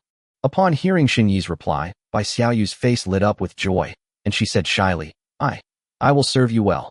Okay, go take a shower first, then let me see how much you've learned. As Shen Yi spoke, he casually took out several cases of mineral water from his system space. They actually bathed in mineral water? Bai Xiaoyu was shocked. This was too extravagant. She was shocked by Shen Yi's superpower. He could conjure up mineral water out of thin air. That's amazing. No wonder he was so clean. Bai Xiaoyu was amazed, obediently responded, picked up the bottled water, and limped into the bathroom. After you finish eating, clean up the corpses in the room. Shen Yi looked at Qin Ruoshui, who was still slurping up bones. Qin Ruoshui had a bone in her mouth with no meat in it, and she was a little dissatisfied, but she still obediently agreed. Then, her gaze fell on the small half-bowl of ramen soup that Shen Yi had left uneaten. That soup smells so good. After hesitating for a few seconds, she didn't mind that it was Shen Yi's leftovers and picked it up to drink. Although the soup had cooled down, it still tasted delicious. As Qin Ruoshui sipped her soup, her mind was filled with a myriad of thoughts. She never expected that Shen Yi could conjure up so much food and water out of thin air. What kind of superpower is this? It's absolutely amazing. Looking back, Shen Yi's superpowers are astounding. Instant teleportation, manipulation of frost, shooting lasers from his eyes, and even conjuring up all sorts of food and water. It's as if he can conjure up anything he wants. He's even more powerful than Superman. I never expected him to be so extraordinary. Qin Ruoshui thought to herself, if I could win his favor, wouldn't I be able to walk around with impunity in the apocalypse and never have to worry about being bullied again? Thinking of this, Qin Ruoshui felt a surge of excitement. But then she thought about it again, and Shen Yi's terrible personality made her feel frustrated. I've been so obedient, yet this bastard still treats me like a servant, never even giving me a proper meal. Was he born so evil? Or is it because I did something wrong that he treated me so badly? Qin Ruoshui began to seriously reflect on her behavior after meeting Shen Yi, trying to find the root of the problem. After thinking it over, the only thing that might have caused the problem was probably the scene where she pushed Chu Yunj to her death. Could it be that he witnessed that scene, which is why he had a bad impression of me? The more Qin Ruoshui thought about it, the more likely this was. Damn it! If that's really the case, then I have no way of explaining it. After finishing her meal, Qin Ruoshui moved the corpses, feeling both angry and helpless. Because it's the truth, no matter how many reasons she makes up, it doesn't change the fact that she betrayed her friend. Sigh. How can I change Shen Yi's impression of me? Shen Yi ignored Qin Ruoshui's emotions. He leaned back on the sofa, rubbed his lower back, and suddenly felt a little regretful. We still need to unlock Qin Xiang's supplies today. Perhaps we shouldn't go too far. Luckily, Xiao Shuefei can help me recover my energy. Shen Yi planned that after unlocking Bai Xiaoyu's supplies, he would first go to Xiao Shuefei to recover his energy, and then go back to Qin Xiang to unlock the supplies. Okay, that's the plan for today. As for the few people Bai Chingfeng sent to the West Gate to secretly pick fruit, they had already been eaten by the mutated centipede long ago, without Shen Yi needing to do anything. Little did they know, The mutated centipede had already returned. Anyone who dares to approach that special plant will be attacked by the centipede. This shows how protective it is of its food. However, this can also be used as a free form of protection. Through telepathy, Shun-Yi discovered that the blue fruit showed no signs of ripening. So he instructed the shadow puppet to continue guarding it, no longer wasting his energy watching it. When the shadow puppet lurks in the shadows, even a mutated centipede cannot detect it, making it perfect for intercepting prey. Once the green fruit ripens, the shadow puppet can simply pick it. Shun-Yi won't even need to lift a finger. 193. The Real Apocalypse. Mr. Shun doesn't dislike me at all. In the bathroom, as Bai Xiaoyu washed herself, her cheeks involuntarily flushed as she recalled the scene from earlier. God knows how nervous she was when she asked, "Can I become Shun-Yi's woman?" Looking back now, she is even shocked and ashamed of her own audacious behavior at the time. However, she had no regrets. A courageous attempt gave her a chance to live, and she felt only gratitude and happiness. From now on, she has a family again. In fact, at the moment her father died, Bai Xiaoyu felt a sense of relief and ease, but after calming down and looking at her father's body, all that remained in her heart was confusion and emptiness. Although her beastly father often beat and scolded her when he was alive, at least he gave her a home. Even a home that is neither warm nor safe. But after her beastly father died, she lost her last relative and her home. Her mind was filled with confusion and fear, and she didn't know what to do in the future. She didn't know how she was going to live alone in this cruel world. Extreme panic made her instinctively want to find someone to rely on. Even if it means giving up self-respect and dignity, one must find someone to rely on. So she pleaded with Shun-Yi, begging to become his woman, humbly hoping to stay by his side, even if only as his casual outlet. If Shun-Yi had rejected her back then, Bai Xiaoyu might have chosen to commit suicide, because she didn't have the courage to face this cruel, apocalyptic world alone. But now, she has the courage to live on. Even knowing that she was just a punching bag for Shun-Yi and not even a friend, Bai Xiaoyu was still willing and even happy about it. Shun-Yi. She murmured his name softly, as images flashed through her mind that made her cheeks flush even more. About 10 minutes later, after taking a shower, Bai Xiaoyu, wrapped in a bath towel, limped out of the bathroom.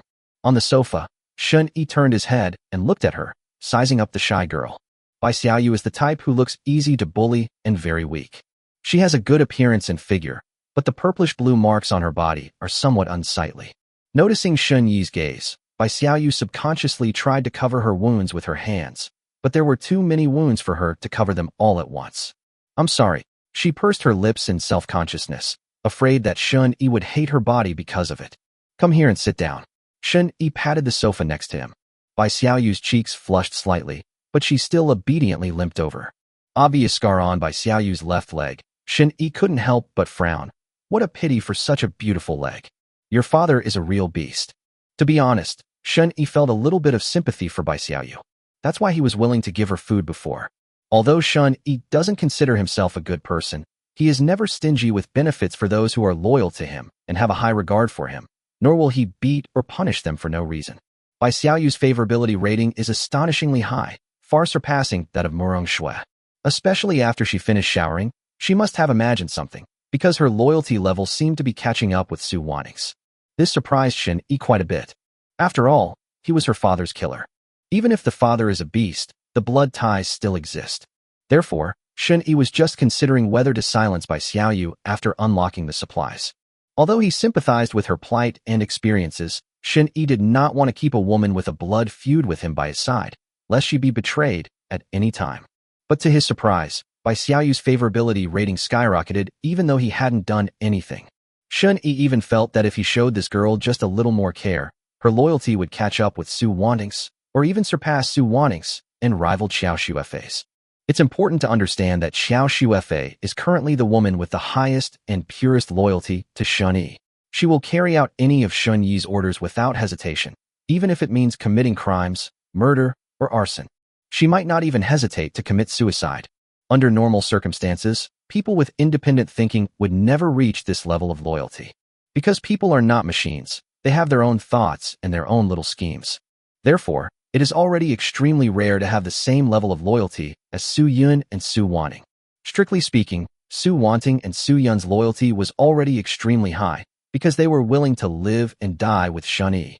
It is absolutely impossible for a normal couple to live and die together. Those willing to die together are a rare find, perhaps only one in 100,000. A personality and character like Xiao Shuefei's are actually an anomaly. It was as if she had completely abandoned her own thoughts and personality, handing everything over to Shunyi, even her life. Loyalty is terrifying. Therefore, seeing Bai Xiaoyu's high level of favorability, Shunyi gave up the idea of killing her. Her positive impression of Shun-Yi told him that she absolutely did not hold grudges, not even for the murder of his father. Since that's the case, there's no need to silence them. At the same time, Qin Ruoxue, who was moving the body, stared wide-eyed at the scene before her in disbelief. She looked at Bai Chengfeng's corpse, which she was dragging in her hands, and then at Bai Xiaoyu. She felt that all of this was too absurd and tragic. Even as a wicked woman with no bottom line, Qin Ruoxue felt that Shun-Yi and Bai Xiaoyu were too perverted and had no bottom line. Anyway, at least let her move these bodies out. Or at the very least, let her move Bai Chengfeng's body out. After all, Bai Chengfeng is Bai Xiaoyu's biological father. Could it be that leaving Bai Chengfeng's corpse here will increase the attack speed of these two freaks? Qin Ruoxue was numb. Since meeting Shunyi, she has truly experienced what the end of the world means, what lawlessness means, what it means to do whatever one wants, and what moral decay means. No, it's not that morality has declined. It's that there is no morality at all. Numb, Qin Ruoxue could only continue to drag the corpse along. She had been complaining in her heart that Shun-Yi wouldn't let Bai Xiaoyu help clean up the body and tidy the room, but the scene in front of her completely shattered her worldview, to the point that she stopped having wild thoughts altogether. Just as Qin Ruoxue was panting heavily and numbly dragging out the last corpse, a person came up the stairs. Upon seeing who it was, Qin Ruoxue frowned slightly. He ruthlessly chased them away, saying, "Don't come any closer. Don't come near my house. I don't want to see you. Get out. Get out now." 194. Numbness. Hee, sister, if mom knew about your attitude, she would be angry. A handsome young man looked at Qin Ruoxue with a smile. It's clear that the young man lives in good conditions. At least he's well fed and watered, and his complexion is rosy. Get out of here right now. Qin Ruoxue replied coldly, as if she deeply hated the young man. The young man, however, paid no attention. Instead, he looked at the corpse on the ground and said with a smile, "Sister, you've killed someone again? However, it's the end of the world now, so it's normal." Qin Ruoxue ignored his words with a cold face and continued to drag the last corpse to the window, throwing it out the window. She disposed of all the bodies in this way. Since it's the end of the world anyway, nobody cares. The corpses are left downstairs. They'll soon be dragged away by mutated plants or eaten by mutated animals, saving you time and effort. Sister, there's actually a reason I came to see you this time. Mom said she wants to see you and asked you to go downstairs and bring some food and water. Never mind, I'll just go in and get it myself, so you won't be too stingy. As the young man spoke, he walked towards the room on his own, completely disregarding whether Qin Ruoxue agreed or not. Qin Tianhe, I told you to get out. Didn't you hear me? Qin Ruoxue grabbed her brother's arm tightly and pushed him toward the stairwell in anger. Regardless of whether Qin Ruoxue agreed or not. That damn brother of yours. Know nothing about sucking her blood since he was a child. No matter what good things she has, he always takes them away. She had wanted to kill her younger brother countless times, but she always held back when she thought of her seriously ill mother. Sis, are you trying to hide the food and leave mom and me behind? You're becoming more and more unfilial. Qin Tianhe frowned, shoved Qin Ruoxue aside, and tried to barge into the house. It's obvious that he came here today for the supplies in Qin Ruoxue's house. Qin Tianhe, I'm telling you, there are other people in my room. If you don't want to die, stop right now. Otherwise, no one can save you. Qin Ruoxue stood up and shouted loudly. The unpredictable Shun-Yi was in the living room. If his younger brother went in and saw something he shouldn't have, he would definitely be killed. Even though she hated her younger brother, Qin Ruoxue didn't want him to lose his life in vain. His mother would be heartbroken if he died. Hey sis, you found a man? Well, you know, having a man in the apocalypse makes life better. Let me see what your new brother-in-law looks like. Qin Tianhe, however, showed interest and turned to go into the room. Qin Ruoxue's expression changed drastically. She wanted to step forward to stop them, but it was too late. Qin Tianhe had only taken 2 steps forward when his legs suddenly froze. What is this? Qin Tianhe looked down at his frozen legs and the ice spreading rapidly up his upper body. His face instantly turned panicked and terrified. Where did this ice come from? Why can't I move? No, my legs. I can't feel my legs. Help me. Sister, please help me. If I die, how are you going to explain it to mom? You fucking have to save me. Terrified, Qin Tianhe roared incoherently at Qin Ruoshui. Only when he was about to die did he realize that his sister's words had not lied to him. Getting close to the room could really kill you. Qin Ruoshui stared at her younger brother, who was pleading for help in fear, her expression constantly changing. In that instant, an evil thought popped into her mind. Let her younger brother freeze to death like this. That way, she won't feel guilty. But thinking of her seriously ill mother, Qin Ruoshui slowly loosened her fist and rushed into the room, pleading with Shun Yi, who was exercising. Mr. Shun, please don't kill him. He's my own brother. He didn't mean to offend you. Please spare his life. Shun Yi held by Xiao Yu in his arms, completely ignoring Qin Ruoshui. The young man's screams and pleas for mercy continued to echo in the stairwell. Shun Yi didn't freeze him to death quickly, but instead controlled the ice to spread upwards little by little, deliberately torturing him. Let him experience what despair truly means. How dare you interrupt me while I'm unlocking supplies? You're asking for it. With his telepathic abilities, Shun Yi had naturally seen the young man long ago. He originally didn't want to kill a complete stranger. But this guy just had to stubbornly come and die. Shun Yi doesn't have a cuckold fetish. He doesn't like his woman's body being seen by other men. He is extremely possessive. Not to mention that his woman's body has been seen naked. He would destroy any man who covets his woman. Even if there's no emotional attachment, as long as it's mine, whoever tries to take it will die. To Shun Yi, women were also considered a kind of thing. As for the young man's identity and his relationship with Qin Ruoshui, Shun Yi didn't care. If you mess with me, even if you're Qin Ruoshui's father, I'll still kill you without hesitation. Seeing that Shun Yi was completely ignoring her, Qin Ruoshui knew that pleading would be useless. In fact, if she says another word, she might even be killed along with them. In that instant, Qin Ruoshui deeply felt Shun Yi's ruthlessness and cruelty. He doesn't treat her like a human being at all. She even killed her own brother without any mercy. When Qin Ruoshui came out of the room again, she saw that the ice had spread over Qin Tianhe's mouth. So, he couldn't even make a cry for help. He just stared at Qin Ruoshui with terrified and helpless eyes, as if he was begging her for mercy and for help. But soon, his body was completely frozen. In just a few minutes, he experienced what despair truly meant. Watching their bodies freeze bit by bit, feeling helpless and powerless in despair. Therefore, even after he turned into an ice sculpture, his expression remained one of despair and pain. Damn it, I told you to leave. Why aren't you leaving? Qin Ruoshui gritted her teeth and angrily cursed. She had always hated her younger brother who had been sucking her blood since childhood, but seeing him frozen into an ice sculpture, she couldn't help but feel a pang of sadness. After all, they are family members connected by blood. She felt both sad and angry. If only my brother had listened to a single word of my advice, he wouldn't have died. It's all Mother's fault for spoiling my younger brother. Otherwise, how could he dare to be so arrogant and excessive in the apocalypse? Don't they know that there are no laws, no rules, and no morals in the apocalypse? And Shun Yi, I'm already your woman. I'm willing to do anything for you. I've even given you my body, yet you don't care about my feelings at all and killed my brother. How awful. How awful. How awful. He's such a heartless bastard. Qin Ruoshui clenched her fists in anger, but then she remembered that Shun Yi was in the room and had the ability to freeze people without even seeing into the hallway. She felt only a surge of fear. What can I do about this monstrous strength? Leaning helplessly against the wall, Qin Ruoshui stared blankly at her younger brother, frozen solid, momentarily at a loss for what to feel. Pleasure?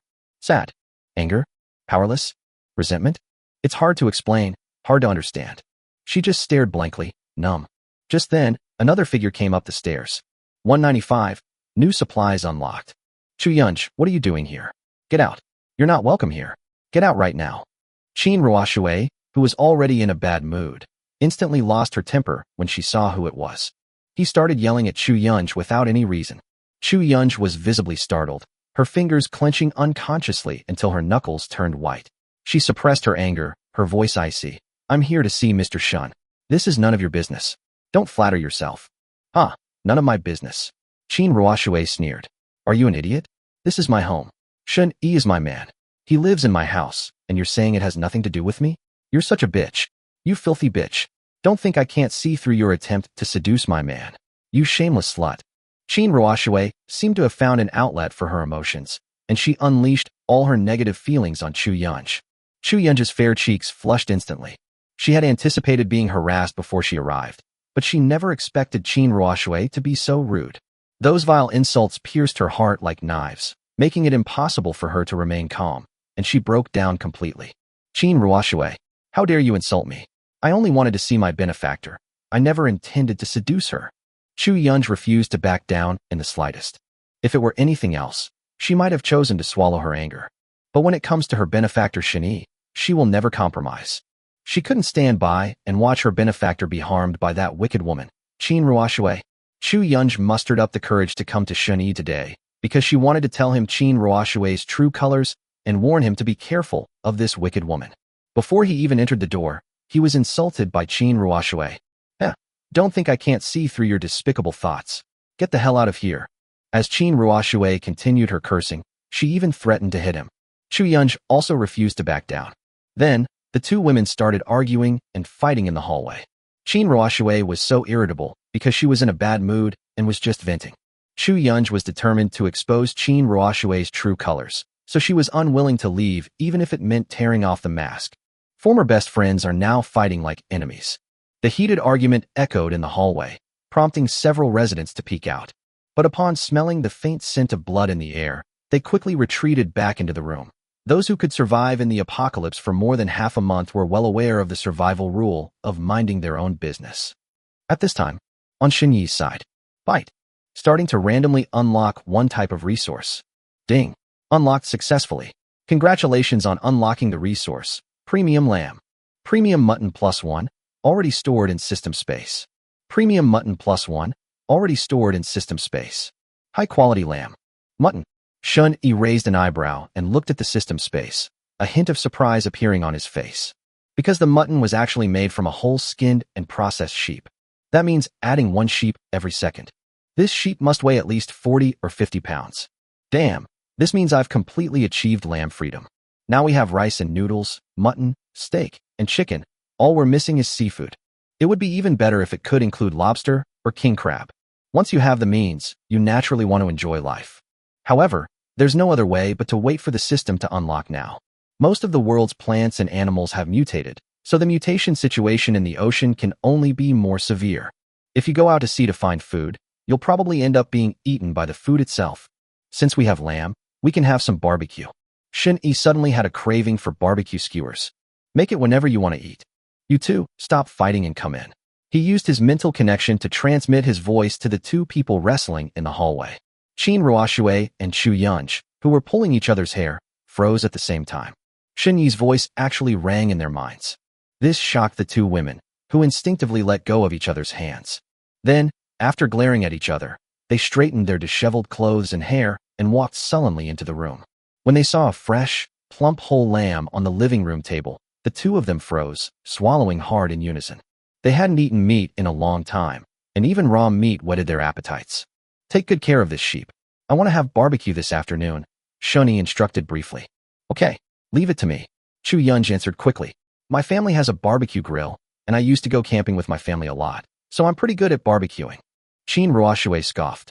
What's so difficult about barbecuing? I can do it too. Although she had no prior experience with grilling, she thought, it's just grilling meat, right? How difficult can it be? She even got her C1 driver's license in just 1 month. How could barbecuing be as difficult as learning to drive a manual car? You all work together. In short, when I come back this afternoon, everything should be ready. Shen Yi finished speaking calmly. He didn't waste any time and immediately used teleportation to leave. The idea of having barbecue was just a spur-of-the-moment decision. Just let the three women handle it. Strictly speaking, there should be two. Bai Xiaoyu is still resting and can't help. This girl was abused since childhood and is obviously malnourished. In addition, she has not been eating enough recently, so her physical condition is too poor and she has little strength. So, after obtaining the supplies, Shen Yi carried her into the bedroom and let her rest. Stop daydreaming. Go and bring your barbecue grill up. We'll have a barbecue on my balcony this afternoon, Qin Ruoxue said coldly to Chu Yunj. If Shen Yi hadn't stopped her, she would have definitely taught that bitch a lesson today. Chu Yunj snorted but did not refute. Before leaving, she glanced at the sheep on the table again and swallowed hard. This lamb looks very fresh, without any mutations, rot, or contamination. It must taste delicious. Our benefactor is truly amazing. Even after so long since the apocalypse, there's still fresh meat to eat. Chu Yunj was filled with admiration and envy. Then, after leaving Qin Ruoshui's house, she suddenly remembered that she had forgotten to mention the important matter earlier. However, thinking that her benefactor would return in the afternoon, she began to carefully consider her words, determined to expose Qin Ruoshui's true colors in the afternoon. At this moment, inside the room, Qin Ruoshui looked at the mutton on the table, her expression gradually becoming complicated, as if she were caught in some kind of dilemma. On the other side, after leaving the Taiyunting residential area, Shun Yi headed towards the villa refuge. He needed to find Qiao Shuefei first to recover his energy, and also to check on how Song Qingwan was being trained. Along the way, Shun Yi avoided all monsters and did not waste time on unnecessary battles. He soon arrived at the villa refuge. Using his telepathic senses, Shun Yi saw that Fu Yunqi had already moved all the residents of the building where the conference room was located, leaving only his woman for him to live and play with. Good, you get things done very efficiently. Then, when Shun Yi teleported into the conference room, he saw Song Qingwan kneeling on the ground, head down, sobbing softly, as if she had just been beaten. 196, soon to be above 10,000 people. Shun Yi, you're back. Qiao Shuefei stood up to greet her, her voice as gentle as a clear spring. She didn't make any deliberately intimate gestures, yet she gave people a unique sense of closeness. Why don't you greet your master? She suddenly turned to look at Song Qingwan, who was still sobbing, and her tone turned cold. Song Qingwan trembled violently, collapsing to her knees as if electrocuted, her forehead almost touching the ground. Welcome home. Shun Yi was stunned. What's going on? Looking at the trembling Song Qingwan, and then at the serious-looking Qiao Shuefei, Shun Yi was momentarily stunned. This scene was truly unexpected. He did indeed have Qiao Shuefei educate Song Qingwan, but he didn't expect the effect to be so outstanding. However, looking at the obedient Song Qingwan, a strange sense of satisfaction arose spontaneously. It seems that this feeling is not bad. Shun Yi glanced at Qiao Shuefei, surprised that she had such abilities. It seems that we could also throw that wicked woman Qin Ruoshui to Qiao Shuefei for a little training. Who knows? Maybe there will be some kind of chemical reaction? Shun Yi, what's wrong? Don't you like it? Qiao Shuefei thought he didn't like it when she saw that Shun Yi didn't speak, so she turned to look at Song Qingwan. Why are you looking at me like that? Song Qingwan trembled with fear, but dared not utter a sound. She was truly wronged and aggrieved. Whether Shun Yi likes it or not is none of my business. I didn't do anything wrong. Qiao Shuefei is a crazy woman. She's a devil. If she had known that Shun Yi had such a madwoman by his side, she would never have agreed to become Shun Yi's woman. Just think how comfortable she used to be. She was treated like a treasure in Baiyun community, with a group of people serving her good food and drinks every day. No one dared to hit her or even scold her. But she's been driven crazy by Qiao Shuefei these past 2 days. If she dares to say a word back, she'll get a beating. If she doesn't speak of Shun Yi with a respectful attitude, she gets another beating. Song Qingwan was so stressed. Even when crying, I dare not make a loud sound. If she had known earlier, she would never have agreed to be Shun Yi's girlfriend. No, I like it very much. Shun Yi smiled and saw that Song Qingwan's aura had turned from black to white. Although their loyalty is still not very high, it is at least on par with Murong Shue's. This proves that she at least wouldn't plot against him or stab him in the back. Qiao Shuefei's education was quite effective. I'm glad you like it. Qiao Shuefei rarely showed a smile, as if the ice and snow were just beginning to melt. She was willing to do anything to make Shun Yi happy. Please help me regain my strength. Without hesitation, Qiao Shuefei stepped forward, her slender fingers glowing with a shimmering white light as she channeled the white energy into Shun Yi's body. Although she was very tired every time she helped Shun Yi recover his strength, she did it willingly. What are you still standing there for? Qiao Shuefei suddenly said coldly. I'm sorry, I'm so sorry. Song Qingwan was startled and quickly crawled to Shun Yi's side, her hands trembling as she began to massage him. I never expected that Qiao Shuefei would even teach massage. It was unexpected, but very comfortable. Shun Yi closed his eyes contentedly. Such imperial enjoyment was unimaginable before the end of the world. Sigh, this kind of life is far too extravagant. In this way, Song Qingwan's supplies can also be unlocked. But let's not rush into it. Today we'll unlock Qin Xiang's supplies, and tomorrow we'll unlock Song Qingwan and Lu Qianqian. Shun Yi had not forgotten Lu Qianqian, who had infiltrated his shelter. Anyone who dares to covet my shelter deserves a severe reprisal. At the same time, just as Shun Yi was enjoying himself, a knock suddenly sounded on the door. Come in. Shun Yi spoke calmly. The door was pushed open, and Fu Yunqi walked in. Ignoring the erotic scene before her, she sat down opposite Shin-yi, disregarding the visuals and sounds, and earnestly reported, "The total number of people in our shelter has now exceeded 5,500, of which about 3,700 are men and about 1,500 are women. As the population grows, I'm considering including 2 nearby residential areas in our shelter area so that we can have more space to move around." Then I prepared. Fu Yunqi elaborated on the expansion plan in detail, her voice calm and professional. For her, this was a milestone achievement, and it was necessary to give Shun-yi a detailed reply. This would not only demonstrate her capabilities, but also allow Shun-yi to understand the scale of the shelter. Not bad. Shun-yi nodded in satisfaction. Before we knew it, the number had exceeded 5,000. If this were the army, it would be at least more than a regiment, right? Fu Yunqi is indeed a capable woman. As Song Qingwan listened to the report, her heart began to race involuntarily. More than 5,000 people. This is comparable in size to a small village. She secretly glanced at Shun-yi's sharply defined profile and suddenly felt that the training she had received over the past 2 days wasn't so unbearable after all. Her man was about to become someone of great power and influence. A man above 10,000. This thought made her feel hot all over. Vanity spread like wildfire. As Shun-yi's woman, she was one of the mistresses of this refuge. Dignity and shame are nothing compared to power. She was initially willing to become Shun-yi's girlfriend because she valued his status and strength. Now that he holds a high position, she is naturally excited. Song Qingwan is a rather vain woman who cares a lot about status and reputation. Thinking about it carefully, even though she was Shun-yi's mistress, she was still in a higher position than others. Even at her worst, she was still second only to 3 people and above 1,000. The 3 people are Shun-yi, Fu Yunqi, and Xiao Shuefei, whom she fears the most. Apart from that, she held the highest status in this shelter. Just thinking about it makes me feel so good. This overwhelming feeling of vanity even caused her to develop a huge increase in her affection for Shun-yi, because she realized that as long as she served Shun-yi well, she could get all of this. She was incredibly excited just from imagining herself standing tall and proud in front of thousands of people. The effort behind the scenes yields remarkable results in public. It's a great deal. Moreover, with status and fame, you won't have to suffer anymore. Song Qingwan didn't want to suffer. I'd rather make sacrifices than suffer. After reporting the important matters, Fu Yunqi paused and said, "Also, I have compiled a list of young and beautiful female survivors, which is only about 10. When would you have time to review it? I can arrange it at any time." "No rush. Let's arrange for them to stay in this building first, and we'll talk about it when I have time."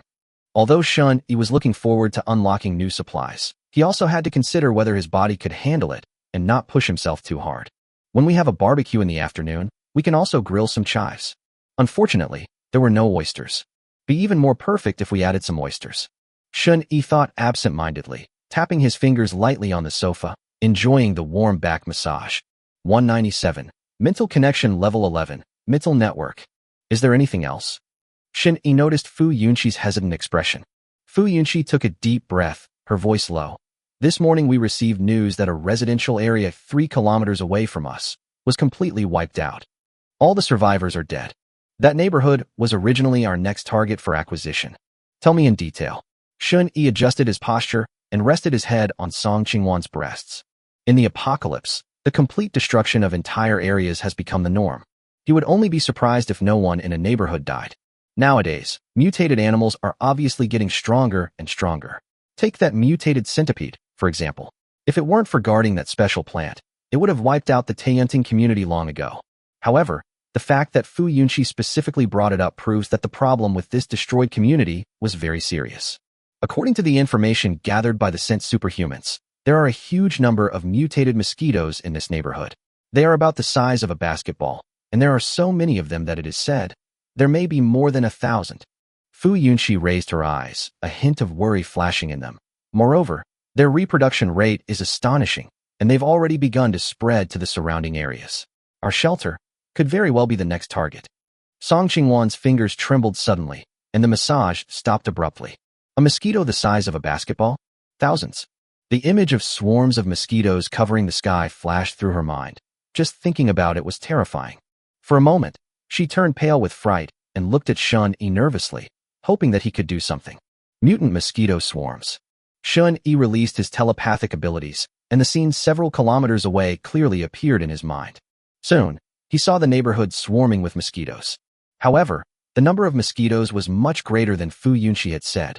The entire neighborhood was covered by swarms of mosquitoes, like a crawling black carpet, and the number was already close to 10,000.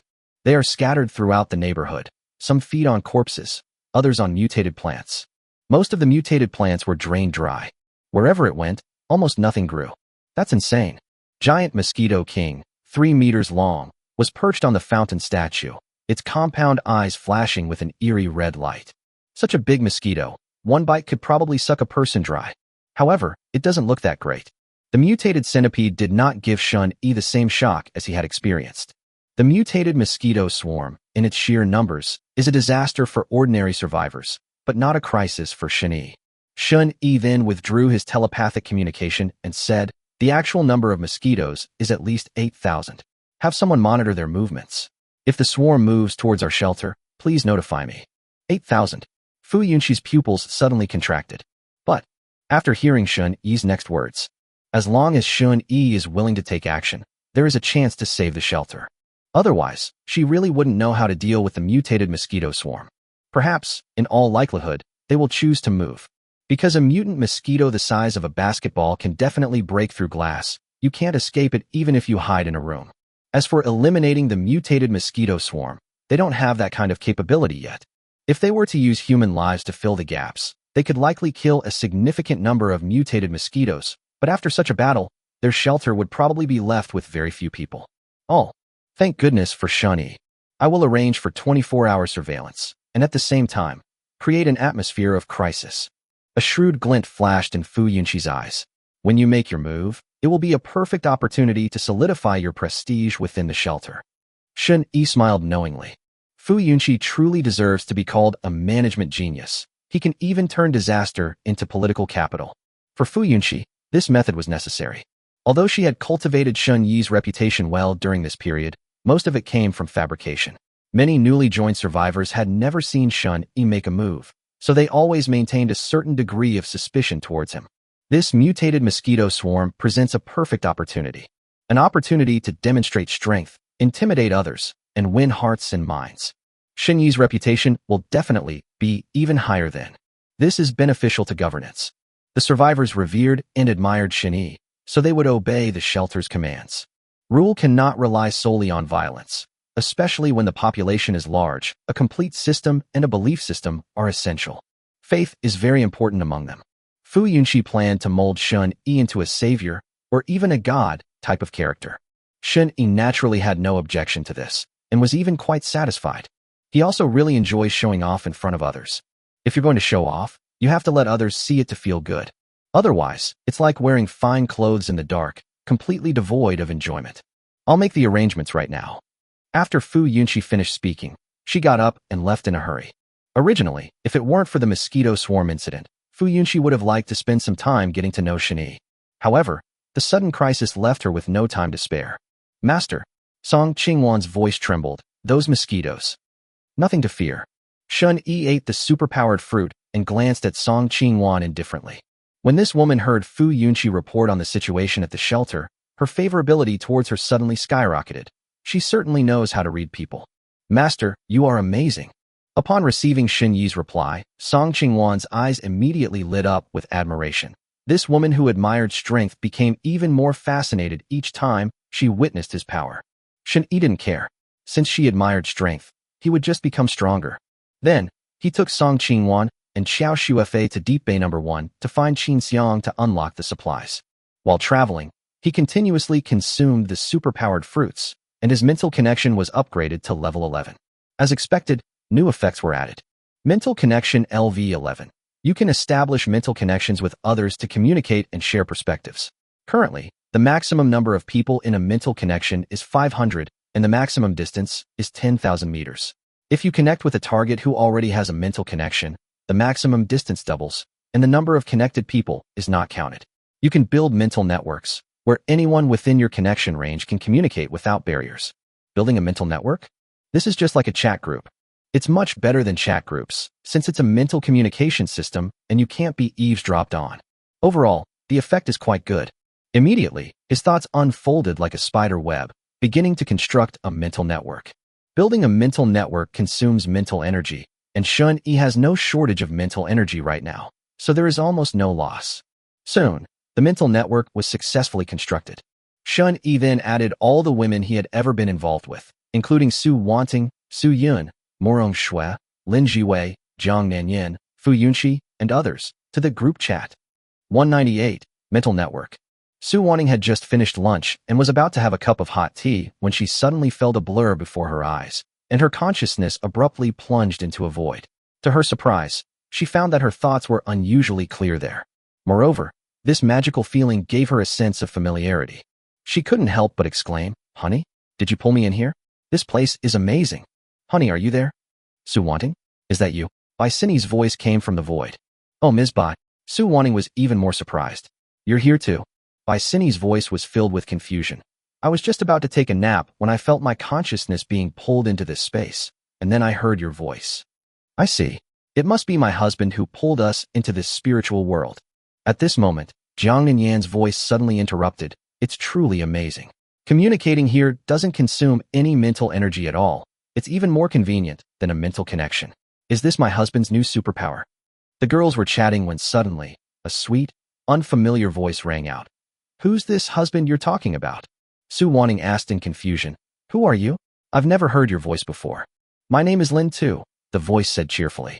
"My sister's name is Lin Lu, my boyfriend's name is Shun-Yi, and my brother-in-law's name is also Shun-Yi." The air suddenly froze. A dozen seconds later, Su Wanting's voice came softly. "Our husband is also named Shun-Yi." Without needing to say more, the women understood their relationship. They were all sisters who had used the same thing. Lin Tu. Could it be that everyone in this consciousness world is my brother-in-law's girlfriend? Lin Tu. Is my sister there? Sister, please answer if you hear me. Please answer if you hear me. Shut up, I don't want to talk to you. Came an angry voice, clearly belonging to Lin Lu. Bai Sini exclaimed in surprise. You two are sisters? Your voices are exactly the same. Lin Tu, yes. We're sisters, twins, we look exactly alike, and our voices are the same too. Bai Sini. So that's how it is. Just then, a cheerful voice suddenly joined the chat. Wow, what an amazing place. Is this a chat group in my brain? I can actually hear all of you clearly. Chu Xiao Xiao. Hello everyone, my name is Chu Xiao Xiao. Could you please introduce yourselves first? Jiang Yutong. Is my husband here too? There are so many strangers. Lin Jiwei. Is this a mental connection ability? Shani, your mental connection has been upgraded? Have you gained some new ability? Sure enough, he's a research fanatic. Because Shun-Yi gave away a lot of mental connection fruits, it wasn't surprising that Lin Jiwei knew about mental connection abilities. However, it was quite remarkable that she could deduce from the conversation among the women that this was a new ability that appeared after the mental ability was upgraded. Shun-Yi suspected that this crazy woman must have taken the time to study mental connection abilities, otherwise she wouldn't have been able to deduce it so quickly. Thinking of this, Shun-Yi also spoke up. That's right, this is the mental network I have built. Within a certain range, you can communicate at any time. Communicating here won't consume any mental energy, so just treat it as a chat group. The women immediately erupted in cheers, showering Shun-Yi with praise. Shun-Yi suddenly felt that this new ability was actually quite good. Although Su Wanting and the other women have the ability to connect mentally, making communication easy, the other women do not. Therefore, the role of mental networks is still very significant. The only downside is that it's quite noisy. In just a short while, the women in the mental network were curiously asking each other about their identities and names, chatting away happily. Especially Chu Xiao Xiao and Lin Tu. These two idiots are introverted and shy in real life, and they don't talk much, but they are unusually active online. I chatted with almost everyone for a few minutes. It's clear that these two naive and innocent girls are the most excited. Of course, some people were excited, while others were shocked. The women realized that they were all Shun-Yi's women. It turns out that Shun-Yi has had so many women without anyone noticing. That's outrageous. Su Wanting was the most shocked. She had known Shun-Yi the longest and was his first woman. Her shock was the most direct. After all, just over 2 weeks ago, Shun-Yi only had her as his woman. And now, there are 8 or 9 people talking right now. At that moment, another gentle voice came. Honey, the meat is all cut and the fire is ready. What time are you coming over for barbecue? The speaker was Qin Ruoshui. Shun-Yi is able to clearly perceive the location and identity of each person through the mental network. Only he could do that. The remaining users who were pulled into the mental network could only identify other users by their voices. Is this wicked woman finally going to make her move? Shen Yi's eyes turned slightly cold. From the moment he left the Taiyunting residential area, he used a portion of his mental energy to observe Qin Ruoshui with telepathy, to see if she would poison him. That's right, poisoning. He deliberately left a sheep for Qin Ruoshui to handle, not just for the sake of eating roast meat, but also to see if this wicked woman had the guts to do bad things. He needed a reason to kill her. Qin Ruoshui, that wicked woman, was never loyal to me. Moreover, Shen Yi recently killed her younger brother, so this wicked woman is very likely to resent her and plot against her. Therefore, Shen Yi deliberately gave her a flaw. If she dares to poison him, Shen Yi will no longer care about their one-day marriage and will kill her directly. Ultimately, Shen Yi did not abandon his humanity and bottom line and would not kill indiscriminately. Certainly, it refers to killing people related to him. If it were a stranger, Shen Yi would show no mercy. That's why he gave Qin Ruoshui a choice. If she can give up her hatred, Shen Yi wouldn't mind taking care of her. If you dare to poison me, then die. Xiao Xuefei. Hello, I'm Shen Yi's wife. At this moment, Xiao Xuefei, the last person to be added to the group chat, boldly introduced herself. The air froze instantly. This woman's self-introduction is so arrogant. If you were Shen Yi's wife, then what are we? Mistress? When they introduced themselves, they only said that they were Shen Yi's girlfriends. None of them dared to say that they were Shen Yi's wife. Xiao Xuefei's words successfully aroused everyone's hatred. However, because of Shen Yi, no one clashed with her. But there's no doubt that Xiao Xuefei has been ostracized by everyone, because nobody paid any attention to her. But Xiao Xuefei didn't care. She was just asserting her sovereignty. Shen Yi smiled and shook his head, but didn't interrupt. He studied the mental network more closely and discovered that he could block messages. After blocking them, you won't hear the girls chatting anymore. Yeah, I can mute it when I'm sleeping in the future, so it won't disturb me. However, with Shen Yi's current powerful mental strength, he can even chat in the mental world while sleeping without any problems. Speaking of which, with my powerful mental strength, could I possibly block out sensory abilities? Shen Yi suddenly thought of this. Perfect timing, we've arrived at Deep Bay 1. Try using Jiangnan cigarettes to see if they can block telepathic prying. 199:191 Assault Rifle. Honey, I can see your aura. It hasn't changed at all. Jiangnan Yin used telepathy to observe the aura flowing around Shen Yi and reported back.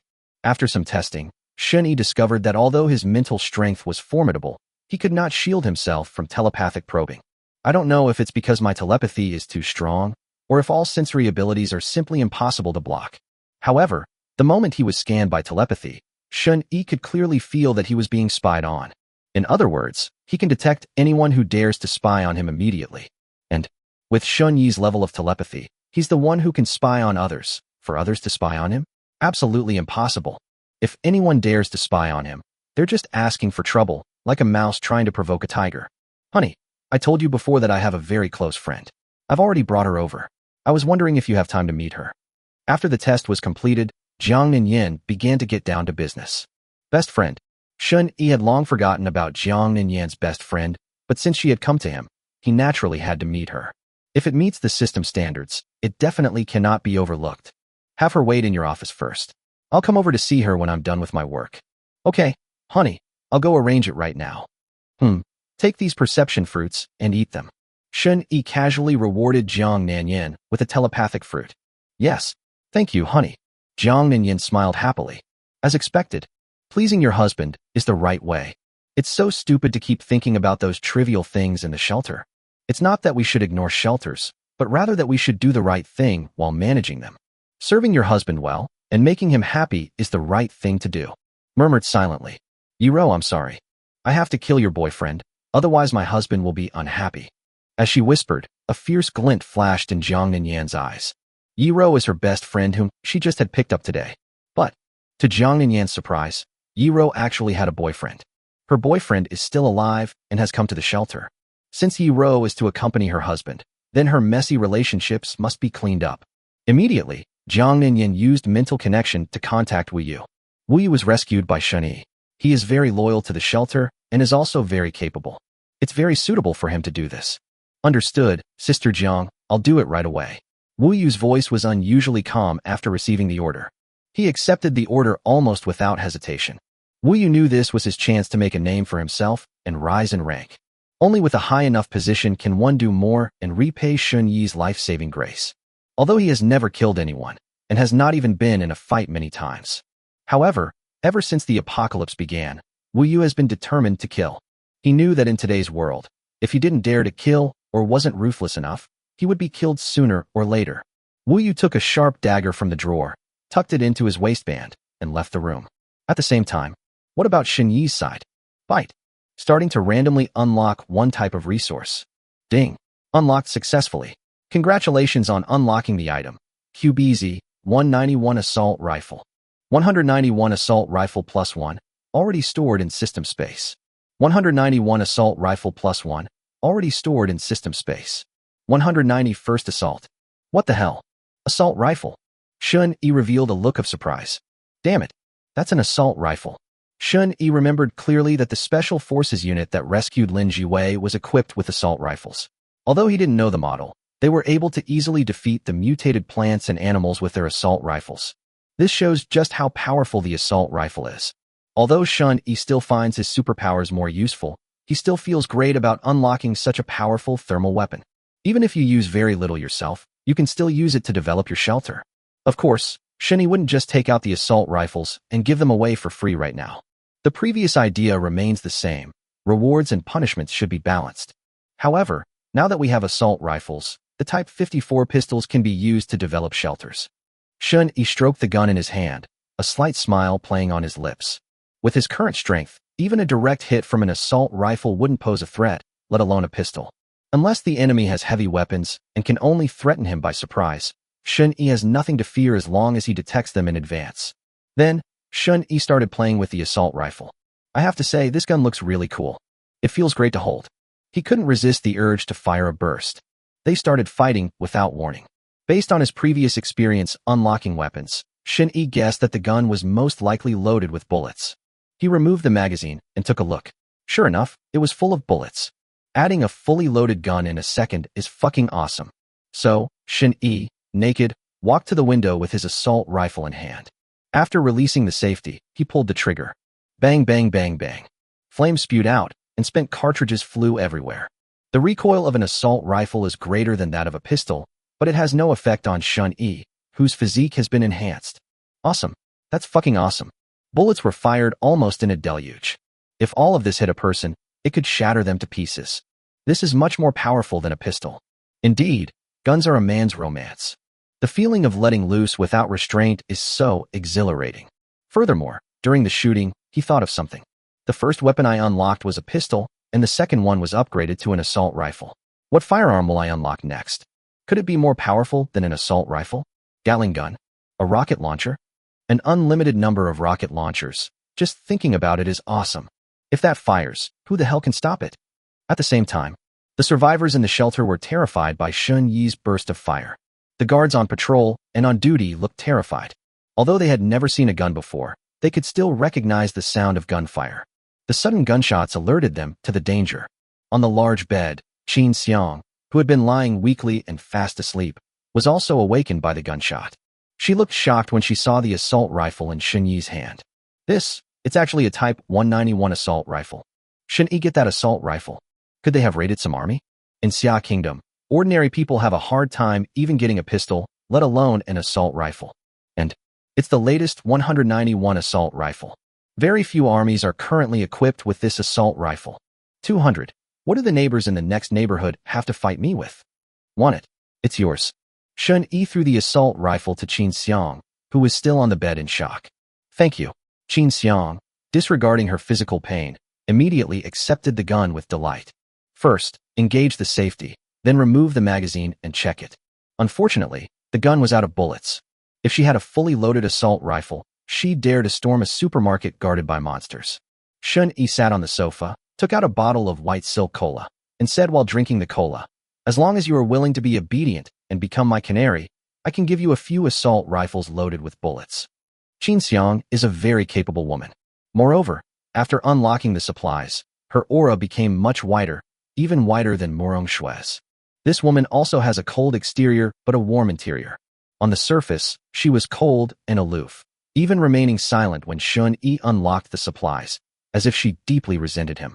but the aura emanating from her was growing paler and paler. What an interesting woman. Shun-Yi really wanted to win her over and see what this strong woman would be like when she was obedient and docile. I love girls with contrasting personalities. No need. Qin Xiang bent down to pick up the clothes scattered on the ground, her voice indifferent.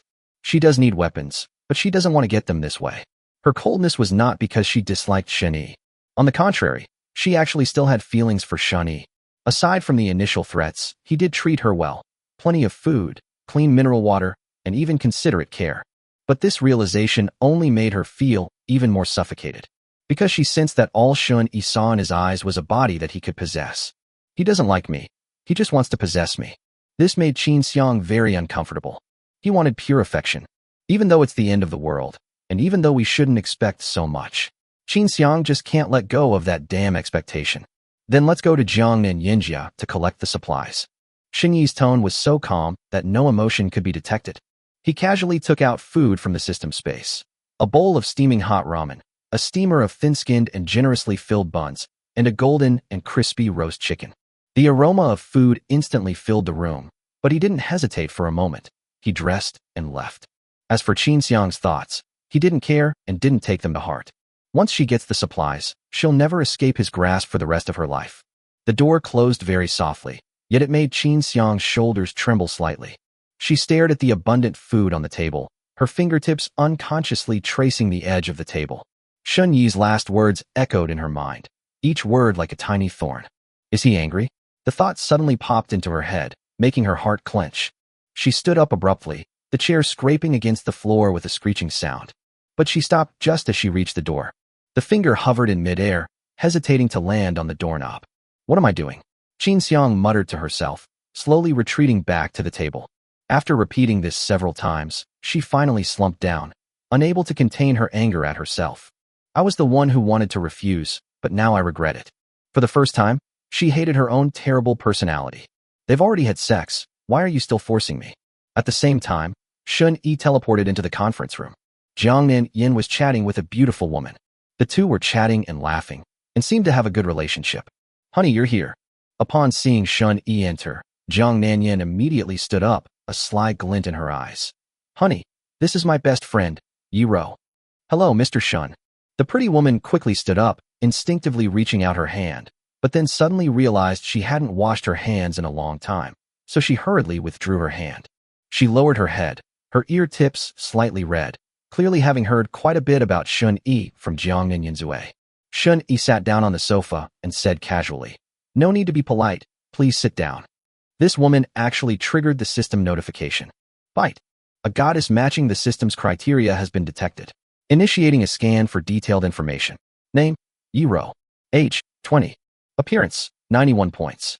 Body shape, 93 points. Internal strength, 100 points, without prior personnel approval. Total score, 94 points. Evaluation. Taking them in will unlock one random resource. Mr. Shun, could you please send someone to rescue my parents? Yi-Ro asked hesitantly, seemingly prepared to be refused. As Jiangnan Yin just mentioned, the true manager of the shelter is Shun-Yi. Only if Shun-Yi agrees can someone be sent to rescue her family. But Shun-Yi might not agree. All right, let Nan Yin handle this, Shun-Yi said calmly. Thank you. Thank you so much. Yi-Ro looked up in surprise, her face full of gratitude and delight. Jiangnan Yan's eyebrows furrowed almost imperceptibly. She had assumed her husband would use this incident to threaten Yi-Ro. And they actually agreed to it? Does her husband not like Yi-Ro? This left Jiangnan Yin somewhat disappointed. In the process of rescuing Yi-Ro, several members of the guard team were injured, including one seriously. This wave of losses is quite significant. After expressing her gratitude a few more times, Yi-Ro left full of anticipation. Seeing this, Jiangnan Yin couldn't help but say, Honey, Yi-Ro is actually very pretty, but she hasn't taken a bath or tidied up in a while, so she might not look very good. Should I arrange for her to wash up first, and then you can take a look? She thought the reason her husband didn't like Yi-Ro was because he didn't realize how beautiful Yi-Ro was. Tomorrow, Shun-Yi rubbed his temples. Have her get ready and wait for me in the room. The reason he didn't take action was because he was exhausted after unlocking the supplies. He's not a pile driver. He can't work 24 hours a day. Jiangnan Yan's eyes lit up, and she immediately understood. She knew exactly what to do. Wasn't Yi-Ro's family the most important thing to her? If she wants to save her family, She has to compromise. Looks like I'm going to have to be the bad guy this time. Aren't you planning to start a war with the neighboring community? Take these pistols and use them to minimize unnecessary casualties. Shun-Yi casually took out several hundred Type 54 pistols from the system space and threw them on the table. Zhang Nanyan's pupils contracted, and she gasped. So many guns. With these guns, what can the neighboring community use to fight me? Her fingers trembled with excitement, and images of sweeping through the neighboring neighborhood flashed through her mind. Honey. Her voice was so sweet it could drip honey, her slender hands already restlessly reaching for Shun-Yi's waistband. You're so good to me. Shin-Yi pressed down on her restless hand. Let's take care of business first. You are my priority. Jiang Nanyan relentlessly pressed on. In the end, Shun-Yi let Jiang Nanyan go. He still needs to go eat barbecue. He can't be listless. However, before heading to Taiyunting residential area, Shin-Yi first went to Morong Shue's house. There are a few important things I need to discuss with Morong Shue. However, this woman was still arguing with him because of what happened a couple of days ago.